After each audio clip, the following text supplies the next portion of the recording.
At over 30 years of age, Chen Jiacheng finds himself utterly unaccomplished. He is presently ensnared in a phase of confusion and indecision, spending his days immersed in the art of fishing. By an unexpected turn of fate, he awakens to a fishing system. Ding, you have caught a small whitebait, gaining 2 points. Ding, you have caught a crucian carp, earning 10 points. Ding, you have caught a large carp, earning 130 points. With each fish he ensnares, he is directly rewarded. Furthermore, he is able to exchange various fishing gear through the system. Thus, Chen Jiacheng embarks on a path of resurgence. Chapter 1. The Fishing System. Why is there no bite again? How can one continue fishing like this every day? Chen Jiacheng finds himself at a loss for words. He has been fishing for over 2 hours, yet the float remains utterly motionless. He contemplates returning but feels reluctant, for there is little awaiting him at home. He has not held a job for over 2 consecutive years. As for where the money comes from, it is naturally drawn from loans. Fishing has become increasingly difficult. Each year proves more challenging than the last. Chen Jiacheng can only sigh in resignation, silently producing a cigarette and continuing his futile wait. Ultimately, disappointment looms as another 10 minutes pass, the float still lifeless. Glancing at a box of earthworms beside him, he sinks in his silence. These worms were painstakingly dug up by his own hands while he awaited a signal from the float. Initially fearing there would not be enough, he excavated over 20, yet he still hangs the same few from earlier. Infuriatingly, they remain lively. He cannot fathom why he has become so enamored with fishing in recent years. All he knows is that he wishes to avoid returning to work. Over the past 2 years, he has endured numerous experiences. 2 years ago, he divorced, and shortly thereafter, he was dismissed from his job. During this time, he has intermittently sought employment, regrettably finding none that lasted. At his age, he is acutely aware that the industries he has engaged in hold no promising future. Toiling tirelessly only enables him to scrape by. Consequently, he made the impulsive decision to recline in apathy. While choosing to recline is simple, he lacks the courage to embark once more on the arduous path of striving. In recent years, he's been uncertain about how he has spent his time. He has taken on numerous odd jobs, yet a considerable portion of his days has been consumed by an obsession with fishing. Rather than merely fishing, it is more accurate to say that he finds himself engulfed in a sense of bewilderment regarding the future, resorting to fishing as a means to pass the time. He has not confided in anyone, maintaining the facade to friends and family that he is still employed. It has been many years since he last returned home for the new year, as he feels utterly ashamed to do so. When he got married, he was already burdened with substantial debt, believing that through mutual effort, they could repay it within a couple of years. Unfortunately, the person he encountered was unwilling to share in both joys and hardships. Most of his bride price was borrowed, with his parents contributing a portion, while he had merely 20,000 yuan, which together amounted to over 300,000. After enduring several years of struggle, he has managed to repay almost all of it, leaving a remainder of 50 or 60,000, all of which he has repaid single-handedly. His wife has been continuously working as well, yet all her earnings have gone in her own pocket, including the daily living expenses, which have all been covered by Chen Jiacheng. The decision to divorce was initiated by him, even at the cost of losing a significant portion of the bride price, as he could no longer tolerate the betrayal. More critically, his parents remain oblivious to this situation, and he feels utterly at a loss as to how to explain it to them. Contemplating these matters fills his heart with profound bitterness, compelling him to focus solely on fishing. Regrettably, even fishing has not yielded satisfactory results. At the beginning, it was tolerable, occasionally catching some fish, even if they were merely small fry, which brought him immense joy. However, as the years have passed, he has noticed that the fish have become increasingly elusive, with each passing year proving less fruitful than the last. As dusk approaches, he reluctantly begins to pack up his gear. Today, he has once again returned empty-handed. In a fit of frustration, he picked up a nearby large stone and hurled it into his fishing spot. His equipment is rather basic, primarily consisting of novice gear. After a few swift motions, he completed his packing and mounted his small electric scooter to return to his rented room. 6 months ago, he had already fallen into a state of complete delinquency. Even attempting to rob Peter to pay Paul is no longer feasible. He feels ensnared in a quagmire, where no matter how fiercely he struggles, he cannot escape. After hastily consuming some food and showering, he lay down on his bed, a time that proves to be the most excruciating. Sleep evades him, and his mind remains acutely alert, incessantly fantasizing and planning his future. Sadly, having not graduated from junior high, the positions he can find are mostly rudimentary. Lacking both academic qualifications and technical skills, he is at a loss as to what employment he should pursue. In the depths of the night, after watching numerous motivational videos, he continually reminds himself to rise above his circumstances, regardless of the work he undertakes, urging himself to escape this abyss. Regrettably, when he awakens the following day, all of this has been cast aside. He dons his fishing gear and sets off once more to fish, day after day, unwittingly allowing over 2 years to slip by. Is this how my life is destined to be? Yet I am truly unwilling to accept it. Chen Jiacheng reflects as he lies in his tiny rented room, his heart heavy with bitterness. He feels that his existence has been one of utter humility. After years of struggling in society, he finds himself empty-handed and burdened with debt. He increasingly senses that he was born to suffer, as the splendor and beauty of the world seem entirely disconnected from his reality. He envies the lives of the affluent. However, regrettably, all he can do is admire from afar. In an increasingly competitive era, he possesses no advantages, perpetually unable to transcend his class to attain wealth. It is precisely because of such beliefs that he has become even more lost over the past 2 years, uncertain of the purpose of his existence. Although it is quite late, he remains wide awake, entering yet another period of self-torment. By day, he is no different from any other regular angler. Yet at night, his heart becomes a battleground of anguish and torment. Even he cannot fathom how he has reached such a state, what lies ahead for his future. In a hazy stupor, he eventually drifts off to sleep. Ding! Congratulations, host! You have acquired the fishing system. In his slumber, Chen Jiacheng dreams of receiving a fishing system. Upon awakening, he glances around to find it was indeed just a dream. He remains in his rented room. Everything remains unchanged in this small space where he has resided for several years. This cannot continue any longer. I must take action and investigate the matter. Chen Jiacheng realized he could no longer procrastinate, for he could not afford to pay the rent. Had he possessed even a modicum of living expenses, he would have chosen to linger a few more days. Alas, reality waits for no one. He hurriedly arrived at the employment agency and glanced at the chaotic array of job listings. Naturally, there were many suitable options for him, as they all entailed 10 or so hours of labor, yielding approximately 200 to 300 yuan by the end of the day. At present, he had but 300 yuan left in his pocket, with merely a week remaining before yet another rent payment loomed on the horizon. Chapter 2. Fishing for a fee today, there were no available jobs left. Perhaps tomorrow would be better, but you arrived far too late. Look, it's already past 10. The proprietor of the agency bluntly directed his words at Chen Jiacheng, leaving him momentarily stunned. All right then, I'll come back tomorrow, Chen Jiacheng replied. Feeling a mix of disappointment and relief, for he truly did not wish to go to work, he turned and left the agency, without a word, making his way back to his rented room to gather his fishing gear. Soon after, he returned to the riverbank to fish. As he arrived, he couldn't help but recall a dream he had the previous night, something about fishing, and it seemed he had acquired a system of sorts. The details were now hazy. How wonderful it would be if it were true. Then he wouldn't have to work at all, he chuckled to himself. Noticing the absence of others around, he appreciated the tranquility, preferring solitude over crowded places. Thus, he chose this spot and retrieved the earthworms he had dug up the day before. He did not bother with baiting the area. In the beginning, he might have purchased various baits and ground bait, but now he had lost faith in such things. Of course, the primary reason was his meager finances. Every bit saved counted. He took out his 3-meter-6 fishing rod and tested the water, which was roughly 1.50 meters in depth. He positioned the float where he desired and affixed the worm before casting it into the water, settling onto his small stool. He firmly embedded the rod holder into the ground with a stone for stability. Once everything was in place, he surveyed his surroundings. Having never visited this river before, he found it somewhat secluded. His residence was already considered remote, yet the environment here was pleasing to the eye. Whenever he immersed himself in nature, his heart found a semblance of peace. After observing the area, he shifted his gaze back to the float. He silently hoped this time would not yield another empty catch. At the very least, let me bring home a few fish to cook, he prayed inwardly, for even the cost of meals had become a challenge for him. If he could catch a decent fish to take home, it would undoubtedly save him some money on groceries. After a few minutes of waiting, the float finally trembled slightly. This brought him immense joy.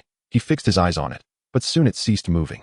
Minutes passed in silence, as if his earlier perception had been an illusion. With no other option, he continued to wait patiently, though the ordeal was quite tormenting. As an hour approached, he still had nothing to show for his efforts. He couldn't fathom how such a vast river could yield no fish. Frustrated, he decided to reposition his rod. Thus began a series of exhausting adjustments. After moving 3 or 4 times, he either faced no bites or couldn't hook any. More often than not, there were simply no bites at all. This was driving him to the brink of madness. Regardless of how composed he tried to remain, he found it increasingly intolerable. Can I even catch a fish? Chen Jiacheng thought, feeling increasingly restless. Resigned, he returned to his original spot and settled down once more, determined to endure. I'll stay here for a few hours. I refuse to believe I can't catch even a single fish, he muttered defiantly, prepared to risk it all. After all, he had experienced empty-handed trips before. Unexpectedly, just seconds after casting his line, the float bobbed twice before plunging down dramatically. His excitement surged, and he swiftly set the hook. Soon, he felt the unmistakable tug of a fish. Finally, I've hooked one, Chen Jiacheng exclaimed, overjoyed as he pulled a sizable white fish out of the water. Ding! Congratulations. Host, you have caught a white fish. Reward, 2 yuan. At that moment, a mechanical voice echoed in his mind, rendering him momentarily speechless. Forgetting to unhook the fish, he hurriedly began to investigate. After some deliberation, he finally grasped the purpose of the system. Every fish he caught, regardless of species, would earn him a reward. Moreover, he could use points from the system to exchange for fishing gear. Unfortunately, he currently had no points. Not even a starter pack? Chen Jiacheng grumbled, having just realized the system's functionalities. What followed was a delightful surprise, for upon catching that small white fish, he found his bank account had indeed increased by 2 yuan. However, it was clear not every small white fish would yield the same reward. From the system's prompts, he discerned that catching a small white fish or other minor species would grant him a random monetary reward ranging from 1 to 10 yuan. Chen Jiacheng. Equipment, none. Luck, 0. Points, 0. Title, none. He glanced at his profile, which was devoid of any accolades. The 2 yuan he had earned went directly to his bank account and was not reflected in the system, suggesting it did not track such earnings. Interesting. Then I shall take full advantage of this. After studying the system for a while, despite still being uncertain about many aspects, including the mysterious system mall which remained inaccessible due to his lack of points, he understood one thing clearly. As long as he kept fishing, he would earn money. This was precisely what he desired. With renewed determination, he cast his line back into the water, waiting once more. Regrettably, the situation remained disheartening. Considerable time passed without any sign of a bite, leaving him in a state of distress. I can't waste time here. I must return to my usual spot. He realized. After all, as long as he caught fish, the system would reward him, making it unnecessary to linger in unproductive waters. Though he had previously shunned certain areas for being overcrowded, he now knew where small white fish could be found in abundance. Hastily packing up his gear, he made his way back to his rented room, heading towards a nearby river just 2 to 3 kilometers away. This location was indeed busier, as it was close to the county town, attracting many anglers. Yet, he knew that here, he could only expect to catch small fish, with larger species being a rarity. However, this was of little concern to Chen Jiacheng. He was in urgent need of fish. Chapter 3. The challenge of catching carp over 3 tails. Upon arriving, he surveyed the scene and counted at least 20 people fishing. Under normal circumstances, he would have scoffed at the idea of coming here. Firstly, there were hardly any decent fish, and secondly, most of the anglers were either novices or elderly men. Although the river stretches long and wide, the locations suitable for fishing are quite limited. Many areas are overgrown with dense grass and shrubs, while others are obstructed by railings that make access difficult. Chen Jiacheng, feeling a sense of urgency, hastily chose a spot where he could set his footing. He had already observed several individuals fishing, all of whom were catching small fish. He cast his hook into the water, and soon the float began to stir, indicating a bite. Unfortunately, upon reeling it in, he found the bait had been significantly nibbled away. Reluctantly, he rebaited the hook with a fresh worm and cast it again. What followed was a flurry of bites. However, despite 10 attempts, 9 were disappointingly empty. This left him in a state of frustration, akin to standing before a mountain of gold, yet being unable to claim it. After some contemplation, he surmised that his hook might be too large. In reality, he was only using a size 4 hook, which should have sufficed for catching smaller fish like the small whitebait.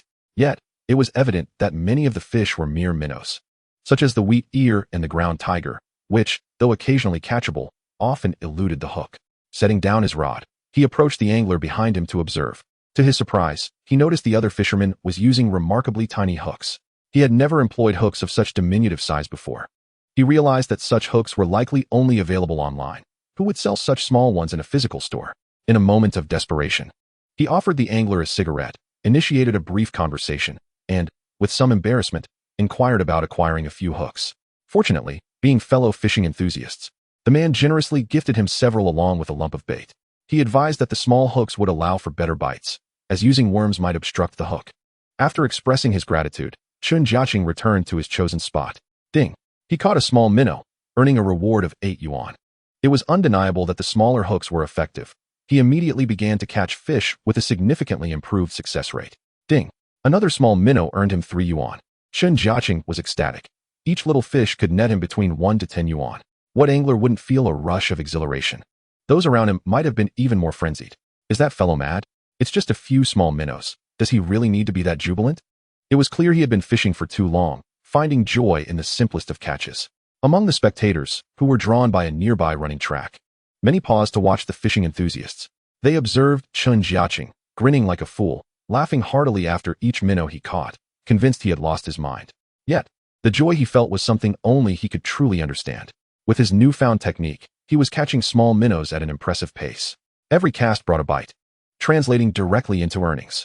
Each fish meant money, and with notifications chiming on his bank account, his excitement only grew. He soon entered a phase of continuous catches, far more gratifying than any day job, boasting an efficiency that surpassed his wildest expectations. Ding! He landed a crucian carp, earning 52 yuan. Upon closer inspection, it turned out to be a small fry, offering a significantly higher reward than the minnows. However, he didn't dwell on it, for the quantity of minnows he had caught outweighed the singular larger catch. Ding! Another small minnow earned him 3 yuan. Ding! Another one, this time 2 yuan. Ding! A small whitebait brought in 6 yuan. Chen Jiacheng was now in a rhythm of continuous catches, his happiness palpable as he watched his notifications. Each one represented a few more yuan entering his account. In the short span of a couple of hours, he had amassed several hundred yuan, equivalent to a full day's labor from his previous odd jobs. And this was merely the beginning. Initially, he thought the considerable amount of bait he had procured would last him a long time, but now it was dwindling rapidly. He hadn't carried such bait with him for months, primarily to save costs. For efficiency, he preferred to use minimal bait. Suddenly, a new notification pinged. System task issued. Please catch a crucian carp weighing over 3 taels in the wild to earn a point reward, with specific rewards based on the size of the fish. As he continued his streak of catches, this unique notification caught his attention. It seemed a task had finally appeared, and upon reviewing it, he noted that it required him to catch a crucian carp, which was quite rare in this area. Frowning at the news, he examined the details and discovered the task had a time limit of 24 hours. This posed a significant challenge for him. While continuing to fish, he reflected on the nearby rivers he had explored. The areas where crucian carp were prevalent were not here. In his previous visits, he had never seen anyone catch such large crucian carp. It wasn't that they didn't exist, but rather that they were exceedingly rare. He feared that even if he fished all day here, it would be unlikely he would land one. However, he recalled one river where such catches were possible, albeit with a lower density of fish. When they did bite, they were predominantly crucian carp, and weights of 2 to 3 taels were not uncommon, with some even reaching a pound. Chapter 4. The Magical Tackle. As Chen Jiacheng persevered in his fishing, he contemplated where to venture next. He was determined to try for the task, for the point rewards were far more significant than mere monetary gain. The fishing gear available in the store had unique advantages, far superior to those found in reality, and could only be obtained through points. Thus, he was resolved to find a way to acquire some. After another 2 hours of fishing, during which his wallet swelled with several hundred yuan, he reluctantly began to pack up. Instead of heading directly to his target location, he made a detour to a fishing tackle shop to purchase more bait and related supplies. He also purchased some fishing rigs, something he had previously hesitated to do, opting instead for online purchases of hooks that he could tie himself and which would last a long time. Now, however, he found it unnecessary, lacking both the inclination and the time for such endeavors. Furthermore, he ventured into a store and bought 2 large bottles of beverages and several packs of cigarettes, each costing over 10 yuan. Chen Jiacheng relished this newfound freedom, no longer needing to meticulously budget. After acquiring these items, he made his way to a more distant river. Though there were people present, the crowd was sparse. Observing this, he felt reassured, ready to test his luck. He took out the bait he had purchased and prepared 4 feeding spots in one go. This bait cost several dozen yuan per bottle, which made him wince slightly. Yet there was no alternative. To catch crucian carp, such sacrifices were necessary to increase his chances. While waiting, he skillfully baited his hooks with earthworms and cast them into the water. He also took a moment to browse the marketplace. Level 1 fishing rod, sturdy and durable, capable of catching fish weighing less than 200 pounds. When a fish is hooked, it reduces the fish's activity, making it more compliant. After use, it requires no cleaning. as it returns to the system for automatic cleaning and repair, ensuring that it is as good as new each time it is retrieved. Redemption points, 200. At this moment, he could only see the level 1 fishing rod, yet its formidable capabilities left him astounded. This was no ordinary fishing rod. It possessed distinctly special abilities. More importantly, this was merely a level 1 rod, with levels extending up to 10 and beyond, each boasting increasingly extraordinary attributes. Some even enhancing luck and significantly increasing the likelihood of a catch. Others seemed to transcend the ordinary nature of fishing rods, capable of transforming in length and durability. Akin to a weapon. The promotional claims of online fishing gear merchants were hardly credible, but this was a product of the system, thus veracity could be assured. After viewing this, Chen Jiacheng's desire to accumulate points intensified. He longed to grasp that fishing rod immediately. Additionally, various fishing rigs and hooks possessed unique abilities, with the first being their unparalleled sturdiness compared to anything currently available on the market. More importantly, they could somewhat enhance other special attributes. Regrettably, they were currently in a gray state, merely observable but not purchasable. Without dawdling, he promptly closed the marketplace and began inquiring among the nearby anglers. He hadn't visited this spot for some time. During his last few trips, the results had been disheartening, with 2 out of 3 visits resulting in empty-handedness. Today was proving to be similarly bleak. When he first arrived, there were about 5 or 6 people, 4 of whom had left without a catch, with only one person managing to reel something in. This angler began to share insights about the current situation, revealing that the trend of unsuccessful fishing remained prevalent, with many spending 3 to 4 hours without a bite. This was not encouraging news. Chen Jiacheng frowned. Isn't that the case? However, did you see that individual in black over there? The one wearing glasses? He has caught several fish today. His spot seems to be more favorable.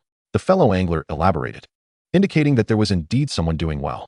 Upon hearing this, Chen Jiacheng hurried over to observe the successful angler from behind. He first examined the other's keep net. The river water was quite clear, allowing him to see several sizable crucian carp within. Just as he was watching, the other angler hooked yet another fish, which appeared to weigh over half a kilogram. This sight tantalized him. Besides Chen Jiacheng, 2 other spectators had also gathered nearby, though they were originally fishing themselves. Their own luck had run dry, prompting them to come and watch. Wow, that one looks fantastic. So large. One exclaimed. There's no comparison. I've been here all morning and haven't caught a thing. The envy in the eyes of the 2 onlookers was palpable. After exchanging a few brief words with them, Chen Jiacheng returned to his spot and began checking each of his feeding areas. Initially, he believed that he might catch something soon, but uncertainty began to creep in.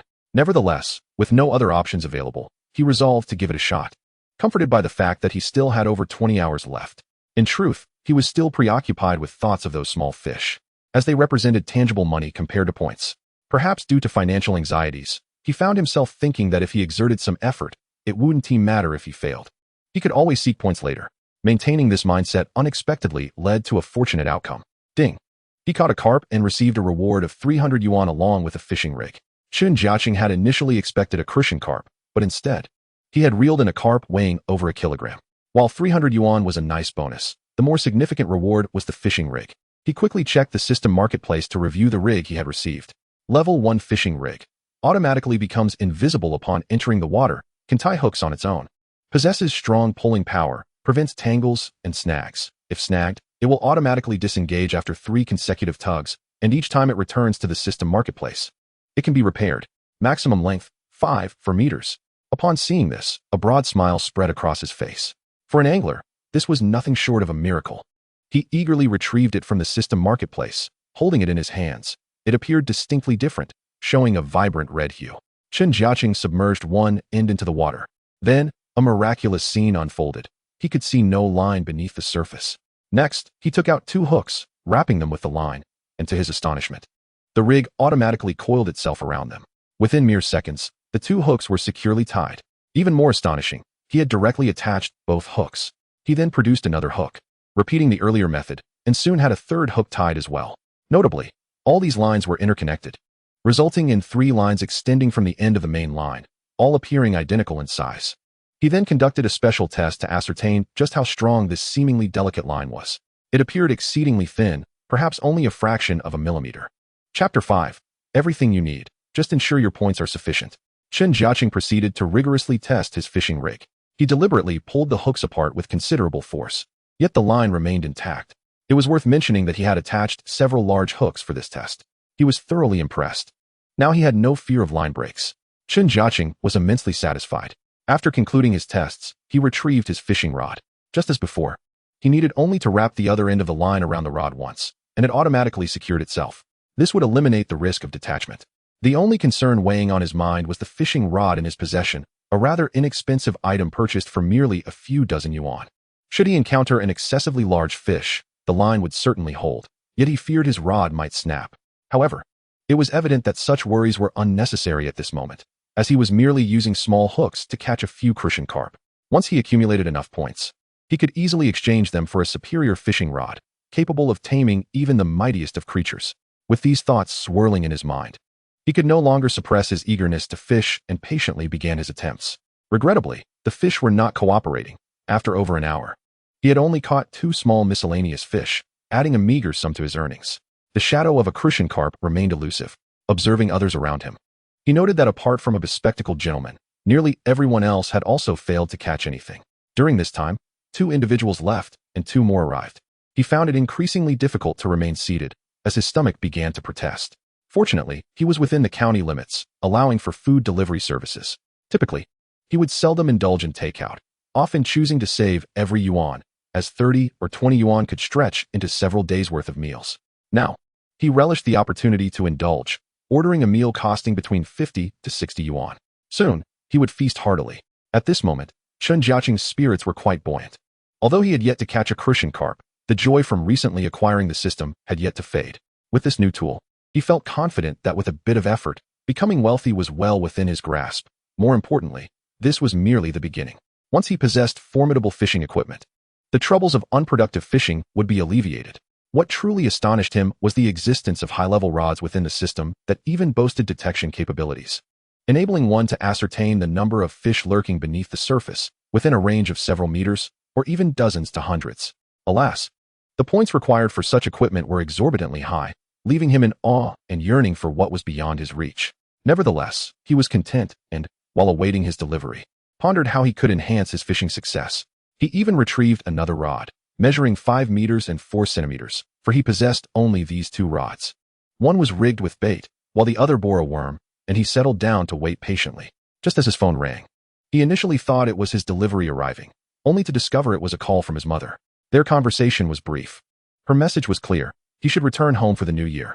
Had this been before, he would have concocted excuses to avoid going back. However, his perspective had shifted. Previously, he was reluctant to return due to his lack of success. He didn't even own a car and was burdened by considerable debt, making the prospect of spending money during the new year quite daunting. Even if he had the funds, he would prefer not to go back, as it would inevitably involve various family visits, including relatives coming to his home. For someone struggling, facing such situations was disheartening, as he would only see others shine while he remained in the shadows. But now, with the system at his disposal, he felt differently. So he agreed to return. Although there were still over 20 days left, while time was of the essence, he felt it was manageable. Regardless, the money spent during the new year could be replenished through the system. He did, however, wonder if he could also gather enough funds for a car. This uncertainty lingered in his mind, yet he had already noticed a significant increase in his wallet in just a short time. His confidence surged. The delivery person, after much effort, finally located him, expressing some frustration before hastily departing. Chen Jiacheng eagerly devoured his meal, driven by hunger and the deliciousness of the food. As his finances had grown increasingly strained over the past 6 months, this meal felt like a grand feast. Other anglers, observing his enjoyment, could scarcely resist, muttering curses before packing up and heading home for dinner. If food were available, many fishermen would likely endure the wait, persisting even without sustenance. Alas, most were not so fortunate. Remaining there felt torturous, and after enduring hour after hour, they ultimately left empty-handed. In the midst of his meal, he noticed the bobber twitching, and upon striking, he discovered he had caught a spiny fish. Ding! He received a notification. Caught a spiny fish, awarded 30 yuan. The system's prompt brought a smile to his face. He never imagined that earning money could become so effortless, even if it was but a small sum, nonetheless. It accumulated to a substantial amount. He was eager to complete his task, and then embark on a quest to earn a few thousand yuan. Burdened by debts, his phone had been inundated with calls, but after changing his number, the onslaught had diminished. Yet, he soon reverted to his old number for a simple reason. If he remained unreachable, those persistent individuals would undoubtedly contact everyone he knew, and even those he did not. Recognizing this, he had no choice but to face the calls daily. A friend, with whom he had little contact, informed him that they had already reached out to others.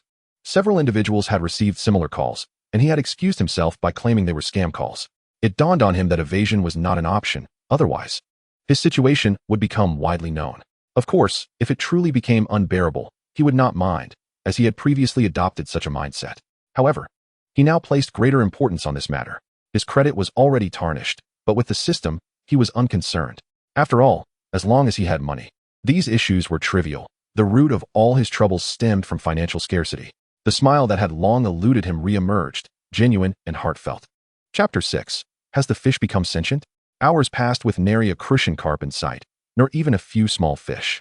This left him feeling somewhat exasperated, as if he had missed out on a fortune.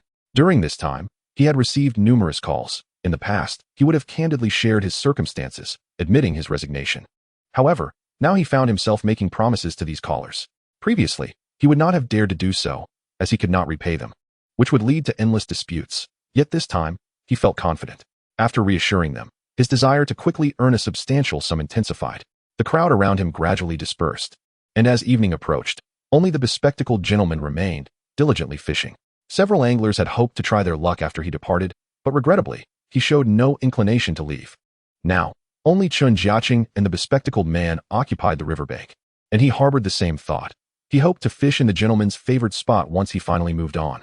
As the sky gradually darkened, this fellow showed no signs of departing. During this time, his float occasionally displayed some activity, yet he scarcely managed to catch any fish. When he did, it was far from the target species he desired.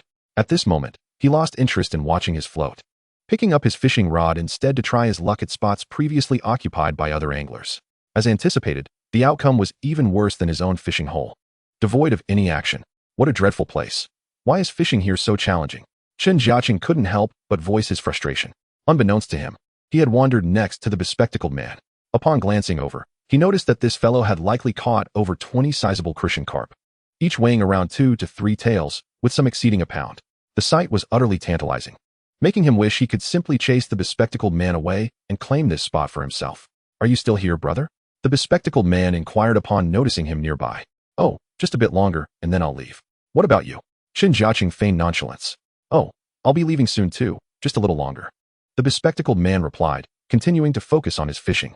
Chen Jiacheng noticed a considerable number of cigarette butts at the man's feet.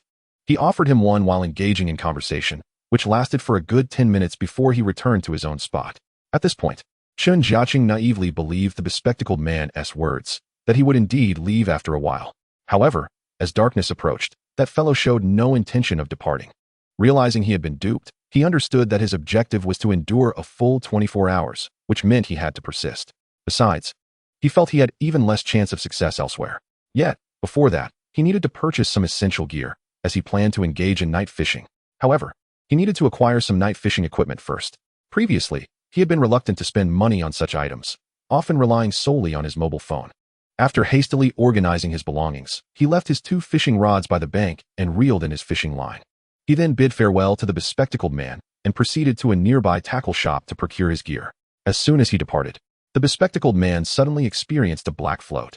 He initially thought he had hooked another large crucian carp, only to be taken aback as an unknown creature swiftly severed his line. The bespectacled man was momentarily dumbfounded. After regaining his senses, he felt as though he had missed out on a fortune. The brief surge of power he had felt a moment ago sent his adrenaline soaring. The fatigue he had been feeling dissipated, replaced by renewed excitement. After some contemplation, he switched to a larger hook. Previously, he had been using hooks suited for crucian carp. Since his line had been cut, it indicated that something substantial lurked below, and every angler yearned to experience the thrill of such a catch.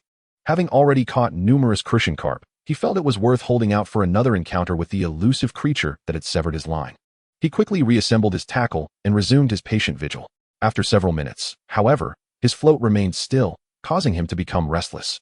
Previously, fishing for crucian carp hadn't required such a lengthy wait. There had always been minor movements, even if he wasn't hooking any fish, which had provided some joy.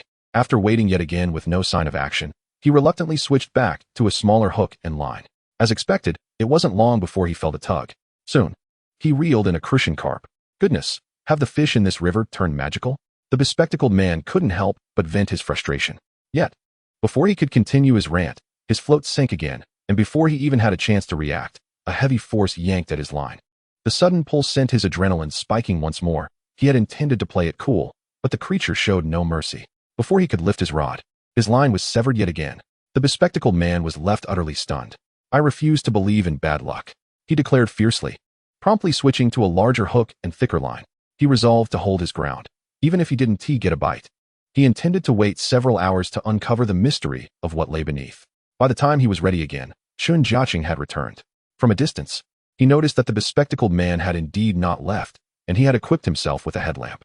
Upon returning, Chen Jiacheng found that he had acquired additional fishing gear, a headlamp, 2 electronic floats, batteries, and some snacks. Upon his arrival, the bespectacled man eagerly recounted the events that had transpired after Chen Jiacheng had left. Listening intently, Chen Jiacheng felt a pang of envy. However, it was not his experience to recount, merely a longing. As he prepared his tackle once more, he cast his line, and to his surprise, he was met with immediate action. Even though he had mentally prepared for a protracted battle, he was taken aback when his line yielded a strong bite. First, there was a gentle nudge, followed by a decisive tug. Ding! Congratulations on completing the task. Reward, 50 points, 500 yuan. Ding! You have caught a crucian carp. Reward, 36 yuan. The notifications chimed in succession, bringing a smile to Chen Jiacheng's face.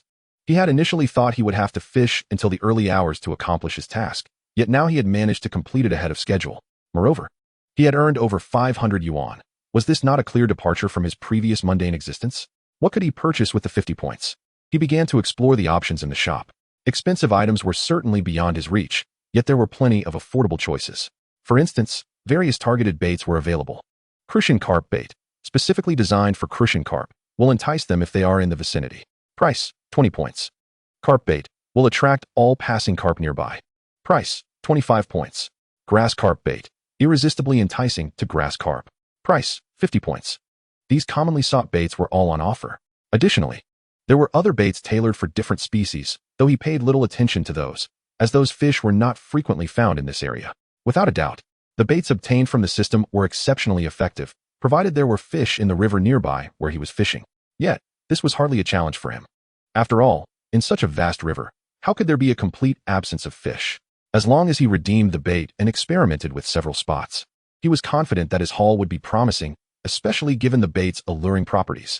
Without further ado, it is evident that any bait available on the market today must possess greater efficacy. With only these points at his disposal, he found himself in a quandary. Perhaps it would be prudent to fish for grass carp. After all, he had yet to catch one. Chen Jiacheng could not help but ponder this notion. Upon arriving at the bespectacled man's side, he inquired further. What? You wish to catch grass carp? That may prove challenging. I've been here for several months, and they are quite rare. The bespectacled man, upon hearing his intentions, could not help but admire him. If they exist, then I understand. With this revelation, Chen Jiacheng felt a wave of relief wash over him. His greatest fear had been that no grass carp had ever graced these waters. As darkness enveloped the surroundings, Chen Jiacheng officially commenced his night fishing endeavor. Having completed his task, he continued to fish not only because he had already invested effort in this location, but also due to the fact that the smaller fish he had previously targeted ceased to bite after nightfall. Rather than return to the area where he had been fishing for insignificant catches, it seemed far more advantageous to remain here. He had initially intended to fish until dawn, but the circumstances would dictate otherwise. Regardless, driven by the system's urgency to earn, he had no intention of leaving prematurely. Chen Jiacheng. Equipment, Level 1 fishing line. Luck, 0. Points, 50. Title, none. Upon reviewing his status panel, he noted no significant changes. Although he had planned to fish for grass carp, he reconsidered, realizing it would be an uncertain venture. While there might be grass carp present, their numbers were likely minimal. Investing his points in bait specifically for grass carp, which was not the predominant species here, seemed unwise. Thus, after careful contemplation, he ultimately exchanged for crucian carp bait. After all, the primary focus of those fishing in this area was crucian carp, with the occasional chance of landing a carp. When he finally retrieved the crucian carp bait, he was taken aback. It resembled the commercial products available, merely packaged in a transparent plastic bag. It appeared rather unremarkable, as if crafted by a private individual. Yet its heft suggested otherwise. However, upon inspecting the system once more, he was astonished to discover a change. Crucian carp bait. Unlocked. Reusable. At that moment, enlightenment dawned upon him. This was not a one-time use item, but rather a resource he could utilize for future crucian carp fishing. This was indeed a delightful surprise. Without hesitation, he poured the entire contents into his basin, subsequently returning the plastic bag to the system. As night fell, the bespectacled man remained hopeful for a big catch, only to find himself in silence. Undeterred, he resolved to persevere. However, he occasionally cast glances toward Chen Jiacheng, positioned approximately 10 meters away. He noticed that Chen Jiacheng seemed to be preparing bait. After some contemplation, he approached him, bringing along the bait he was using. What he witnessed next left him speechless. Chen Jiacheng was using a large basin to prepare his bait, one he had just purchased. While a basin of that size was sufficient for preparing crucian carp bait, it appeared to be somewhat inadequate. This was due to the sheer volume of bait he had, approximately 2 kilograms. I say, brother, are you planning to fish for silver carp? The bespectacled man inquired, astonished. Not at all. I am fishing for crucian carp, Chen Jiacheng replied nonchalantly, his hands swiftly stirring the mixture in the basin. After he deemed it ready, he washed his hands, allowing it to rest for a few minutes. Do you really need so much bait for crucian carp? You must be quite affluent. The bespectacled man couldn't help but comment. Unfortunately, I accidentally poured too much, Chen Jiacheng stated with indifference. This left the bespectacled man perplexed. If he were indeed wealthy, his equipment was rather rudimentary, not indicative of extravagance. Most of it was beginner's gear. Conversely, if he were short on funds, why would he prepare such an excessive amount of bait? This was not a private pond. This was purely wild fishing, and especially at night. It seemed impractical to prepare so much bait. Why does your bait lack color and flavor? The bespectacled man asked bluntly, pinching a bit to smell it. Oh, I made it myself, Chen Jiacheng replied without hesitation. Does your homemade bait truly work? The bespectacled man asked, astonished. I believe it should, after all. This is my first attempt. We shall see its effectiveness shortly, Chen Jiacheng replied, somewhat uncertain. Hearing this, the bespectacled man grasped the situation, choosing to remain silent as he returned to his position, awaiting a significant catch. However, he no longer glanced toward Chen Jiacheng, having already mentally dismissed him. It was simple. He had been fishing in this river for quite some time, nearly visiting daily, and had a clear understanding of the local conditions. He knew exactly what bait the fish preferred, at what times they bit, and where they were most likely to be found. To put it plainly, he held little regard for the type of bait, as long as it was not excessively outrageous. Location was paramount. The position Chen Jiacheng occupied had previously seen many anglers, but it was notorious for yielding little. Chapter 8. The Double Hook. Chen Jiacheng swiftly cast his line. Almost immediately, he felt a tug. The speed of the bite left him incredulous. Ding. Congratulations, you have caught a crucian carp. Reward, 28 yuan. This was the outcome of his first cast after switching to the bait he had exchanged in the system. The moment it hit the water, there was a bite. Ding. Congratulations, you have caught 2 crucian carp. Reward, 52 yuan. This time, it was even more impressive, as he had landed a double catch. The operation astonished even Chen Jiacheng himself. Not far away, the bespectacled man observed this scene, his astonishment growing. He was in the midst of waiting for a big catch, a process that could be quite agonizing. Initially, he had not paid Chen Jiacheng any mind, but now he was witnessing several fish being caught in quick succession. Even more astonishing was that Chen Jiacheng continued to reel them in, as if he had stumbled upon a feeding frenzy, one fish after another. The bespectacled man could no longer remain seated. He hurried to Chen Jiacheng's side. Impressive, brother. Have you found a hot spot? He asked incredulously. Now, he could see that Chen Jiacheng had not yet placed his fish into a keep net. He was too occupied, merely setting them aside in a wash basin. Each fish appeared to be larger than the last, the smallest weighing at least 3 or 4 tails. Perhaps, another one is coming. Chen Jiacheng exclaimed joyfully. He had not anticipated that the bait would prove so effective. Prior to this, he had harbored doubts about the absence of fish. Now, he was reassured that the fish were indeed present, but simply unresponsive. The reasons for their lack of biting were manifold. Regardless, the system's bait was undeniably potent. As he cast his line, it evoked a sensation akin to a small fish nibbling at the bait. However, each catch was a legitimate crucian carp. The bespectacled man stood just behind him, observing, and within a mere span of 10 minutes, he was incessantly reeling in fish. Ding. Congratulations on catching 2 crucian carps. Reward, 86 yuan. Ding. Congratulations on catching 2 crucian carps. Reward, 60 yuan. At this moment, Chen Jiacheng had wholly embraced the exhilarating experience of continuous catches in a private fishing spot. It wasn't just that he was getting bites. The astonishing part was that he often hooked 2 at a time. The bespectacled man could scarcely move, utterly flabbergasted, as he gasped in disbelief. In this brief interlude, Chen Jiacheng had already surpassed all of the man's prior catches. Remember, he had been here since early morning, laboring until nightfall. Yet, in this short time, someone had managed to eclipse his efforts, and the size of the fish seemed to dwarf his own. By now, his keep net held at least 5 or 6 crucian carps weighing over a pound. It's worth noting that for a fish of this caliber, even after a full day of fishing, he would be lucky to catch more than 3. Each one was impressive, the smallest weighing at least 3 or 4 tails. What was even more astonishing was that he was still catching fish nonstop. Incredible! Who would have thought this dead spot could come alive? The bespectacled man mused. After watching for a while, he felt somewhat disheartened. He had always considered himself the most skilled angler in the river. Although there were only 2 of them left now, he had triumphed over countless fishermen throughout the day. While others struggled to catch anything, he had enjoyed considerable success, a testament to his familiarity with the area from his daily visits. Yet now, he found himself utterly outmatched by Chen Jiacheng, facing a complete rout. Even upon returning to his own spot, his gaze remained fixated on Chen Jiacheng. At that moment, Chen Jiacheng felt as though he were fishing for small fry. He never knew how large the next catch might be, but the crucian carps were undeniably robust. Each one seemed larger than the last, and their scales glistened splendidly. Not only today, but throughout his many years of fishing, he had never encountered such a thrilling situation.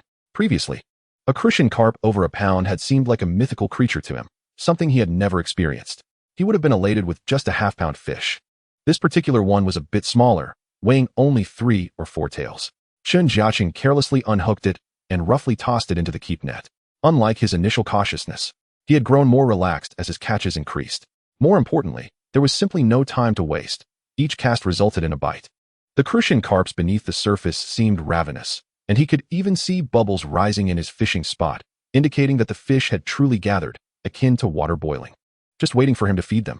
His adrenaline surged, for this was not merely a matter of feeling the thrill, it was about tangible rewards. The price of crucian carps far exceeded that of small fry, starting at 20 yuan.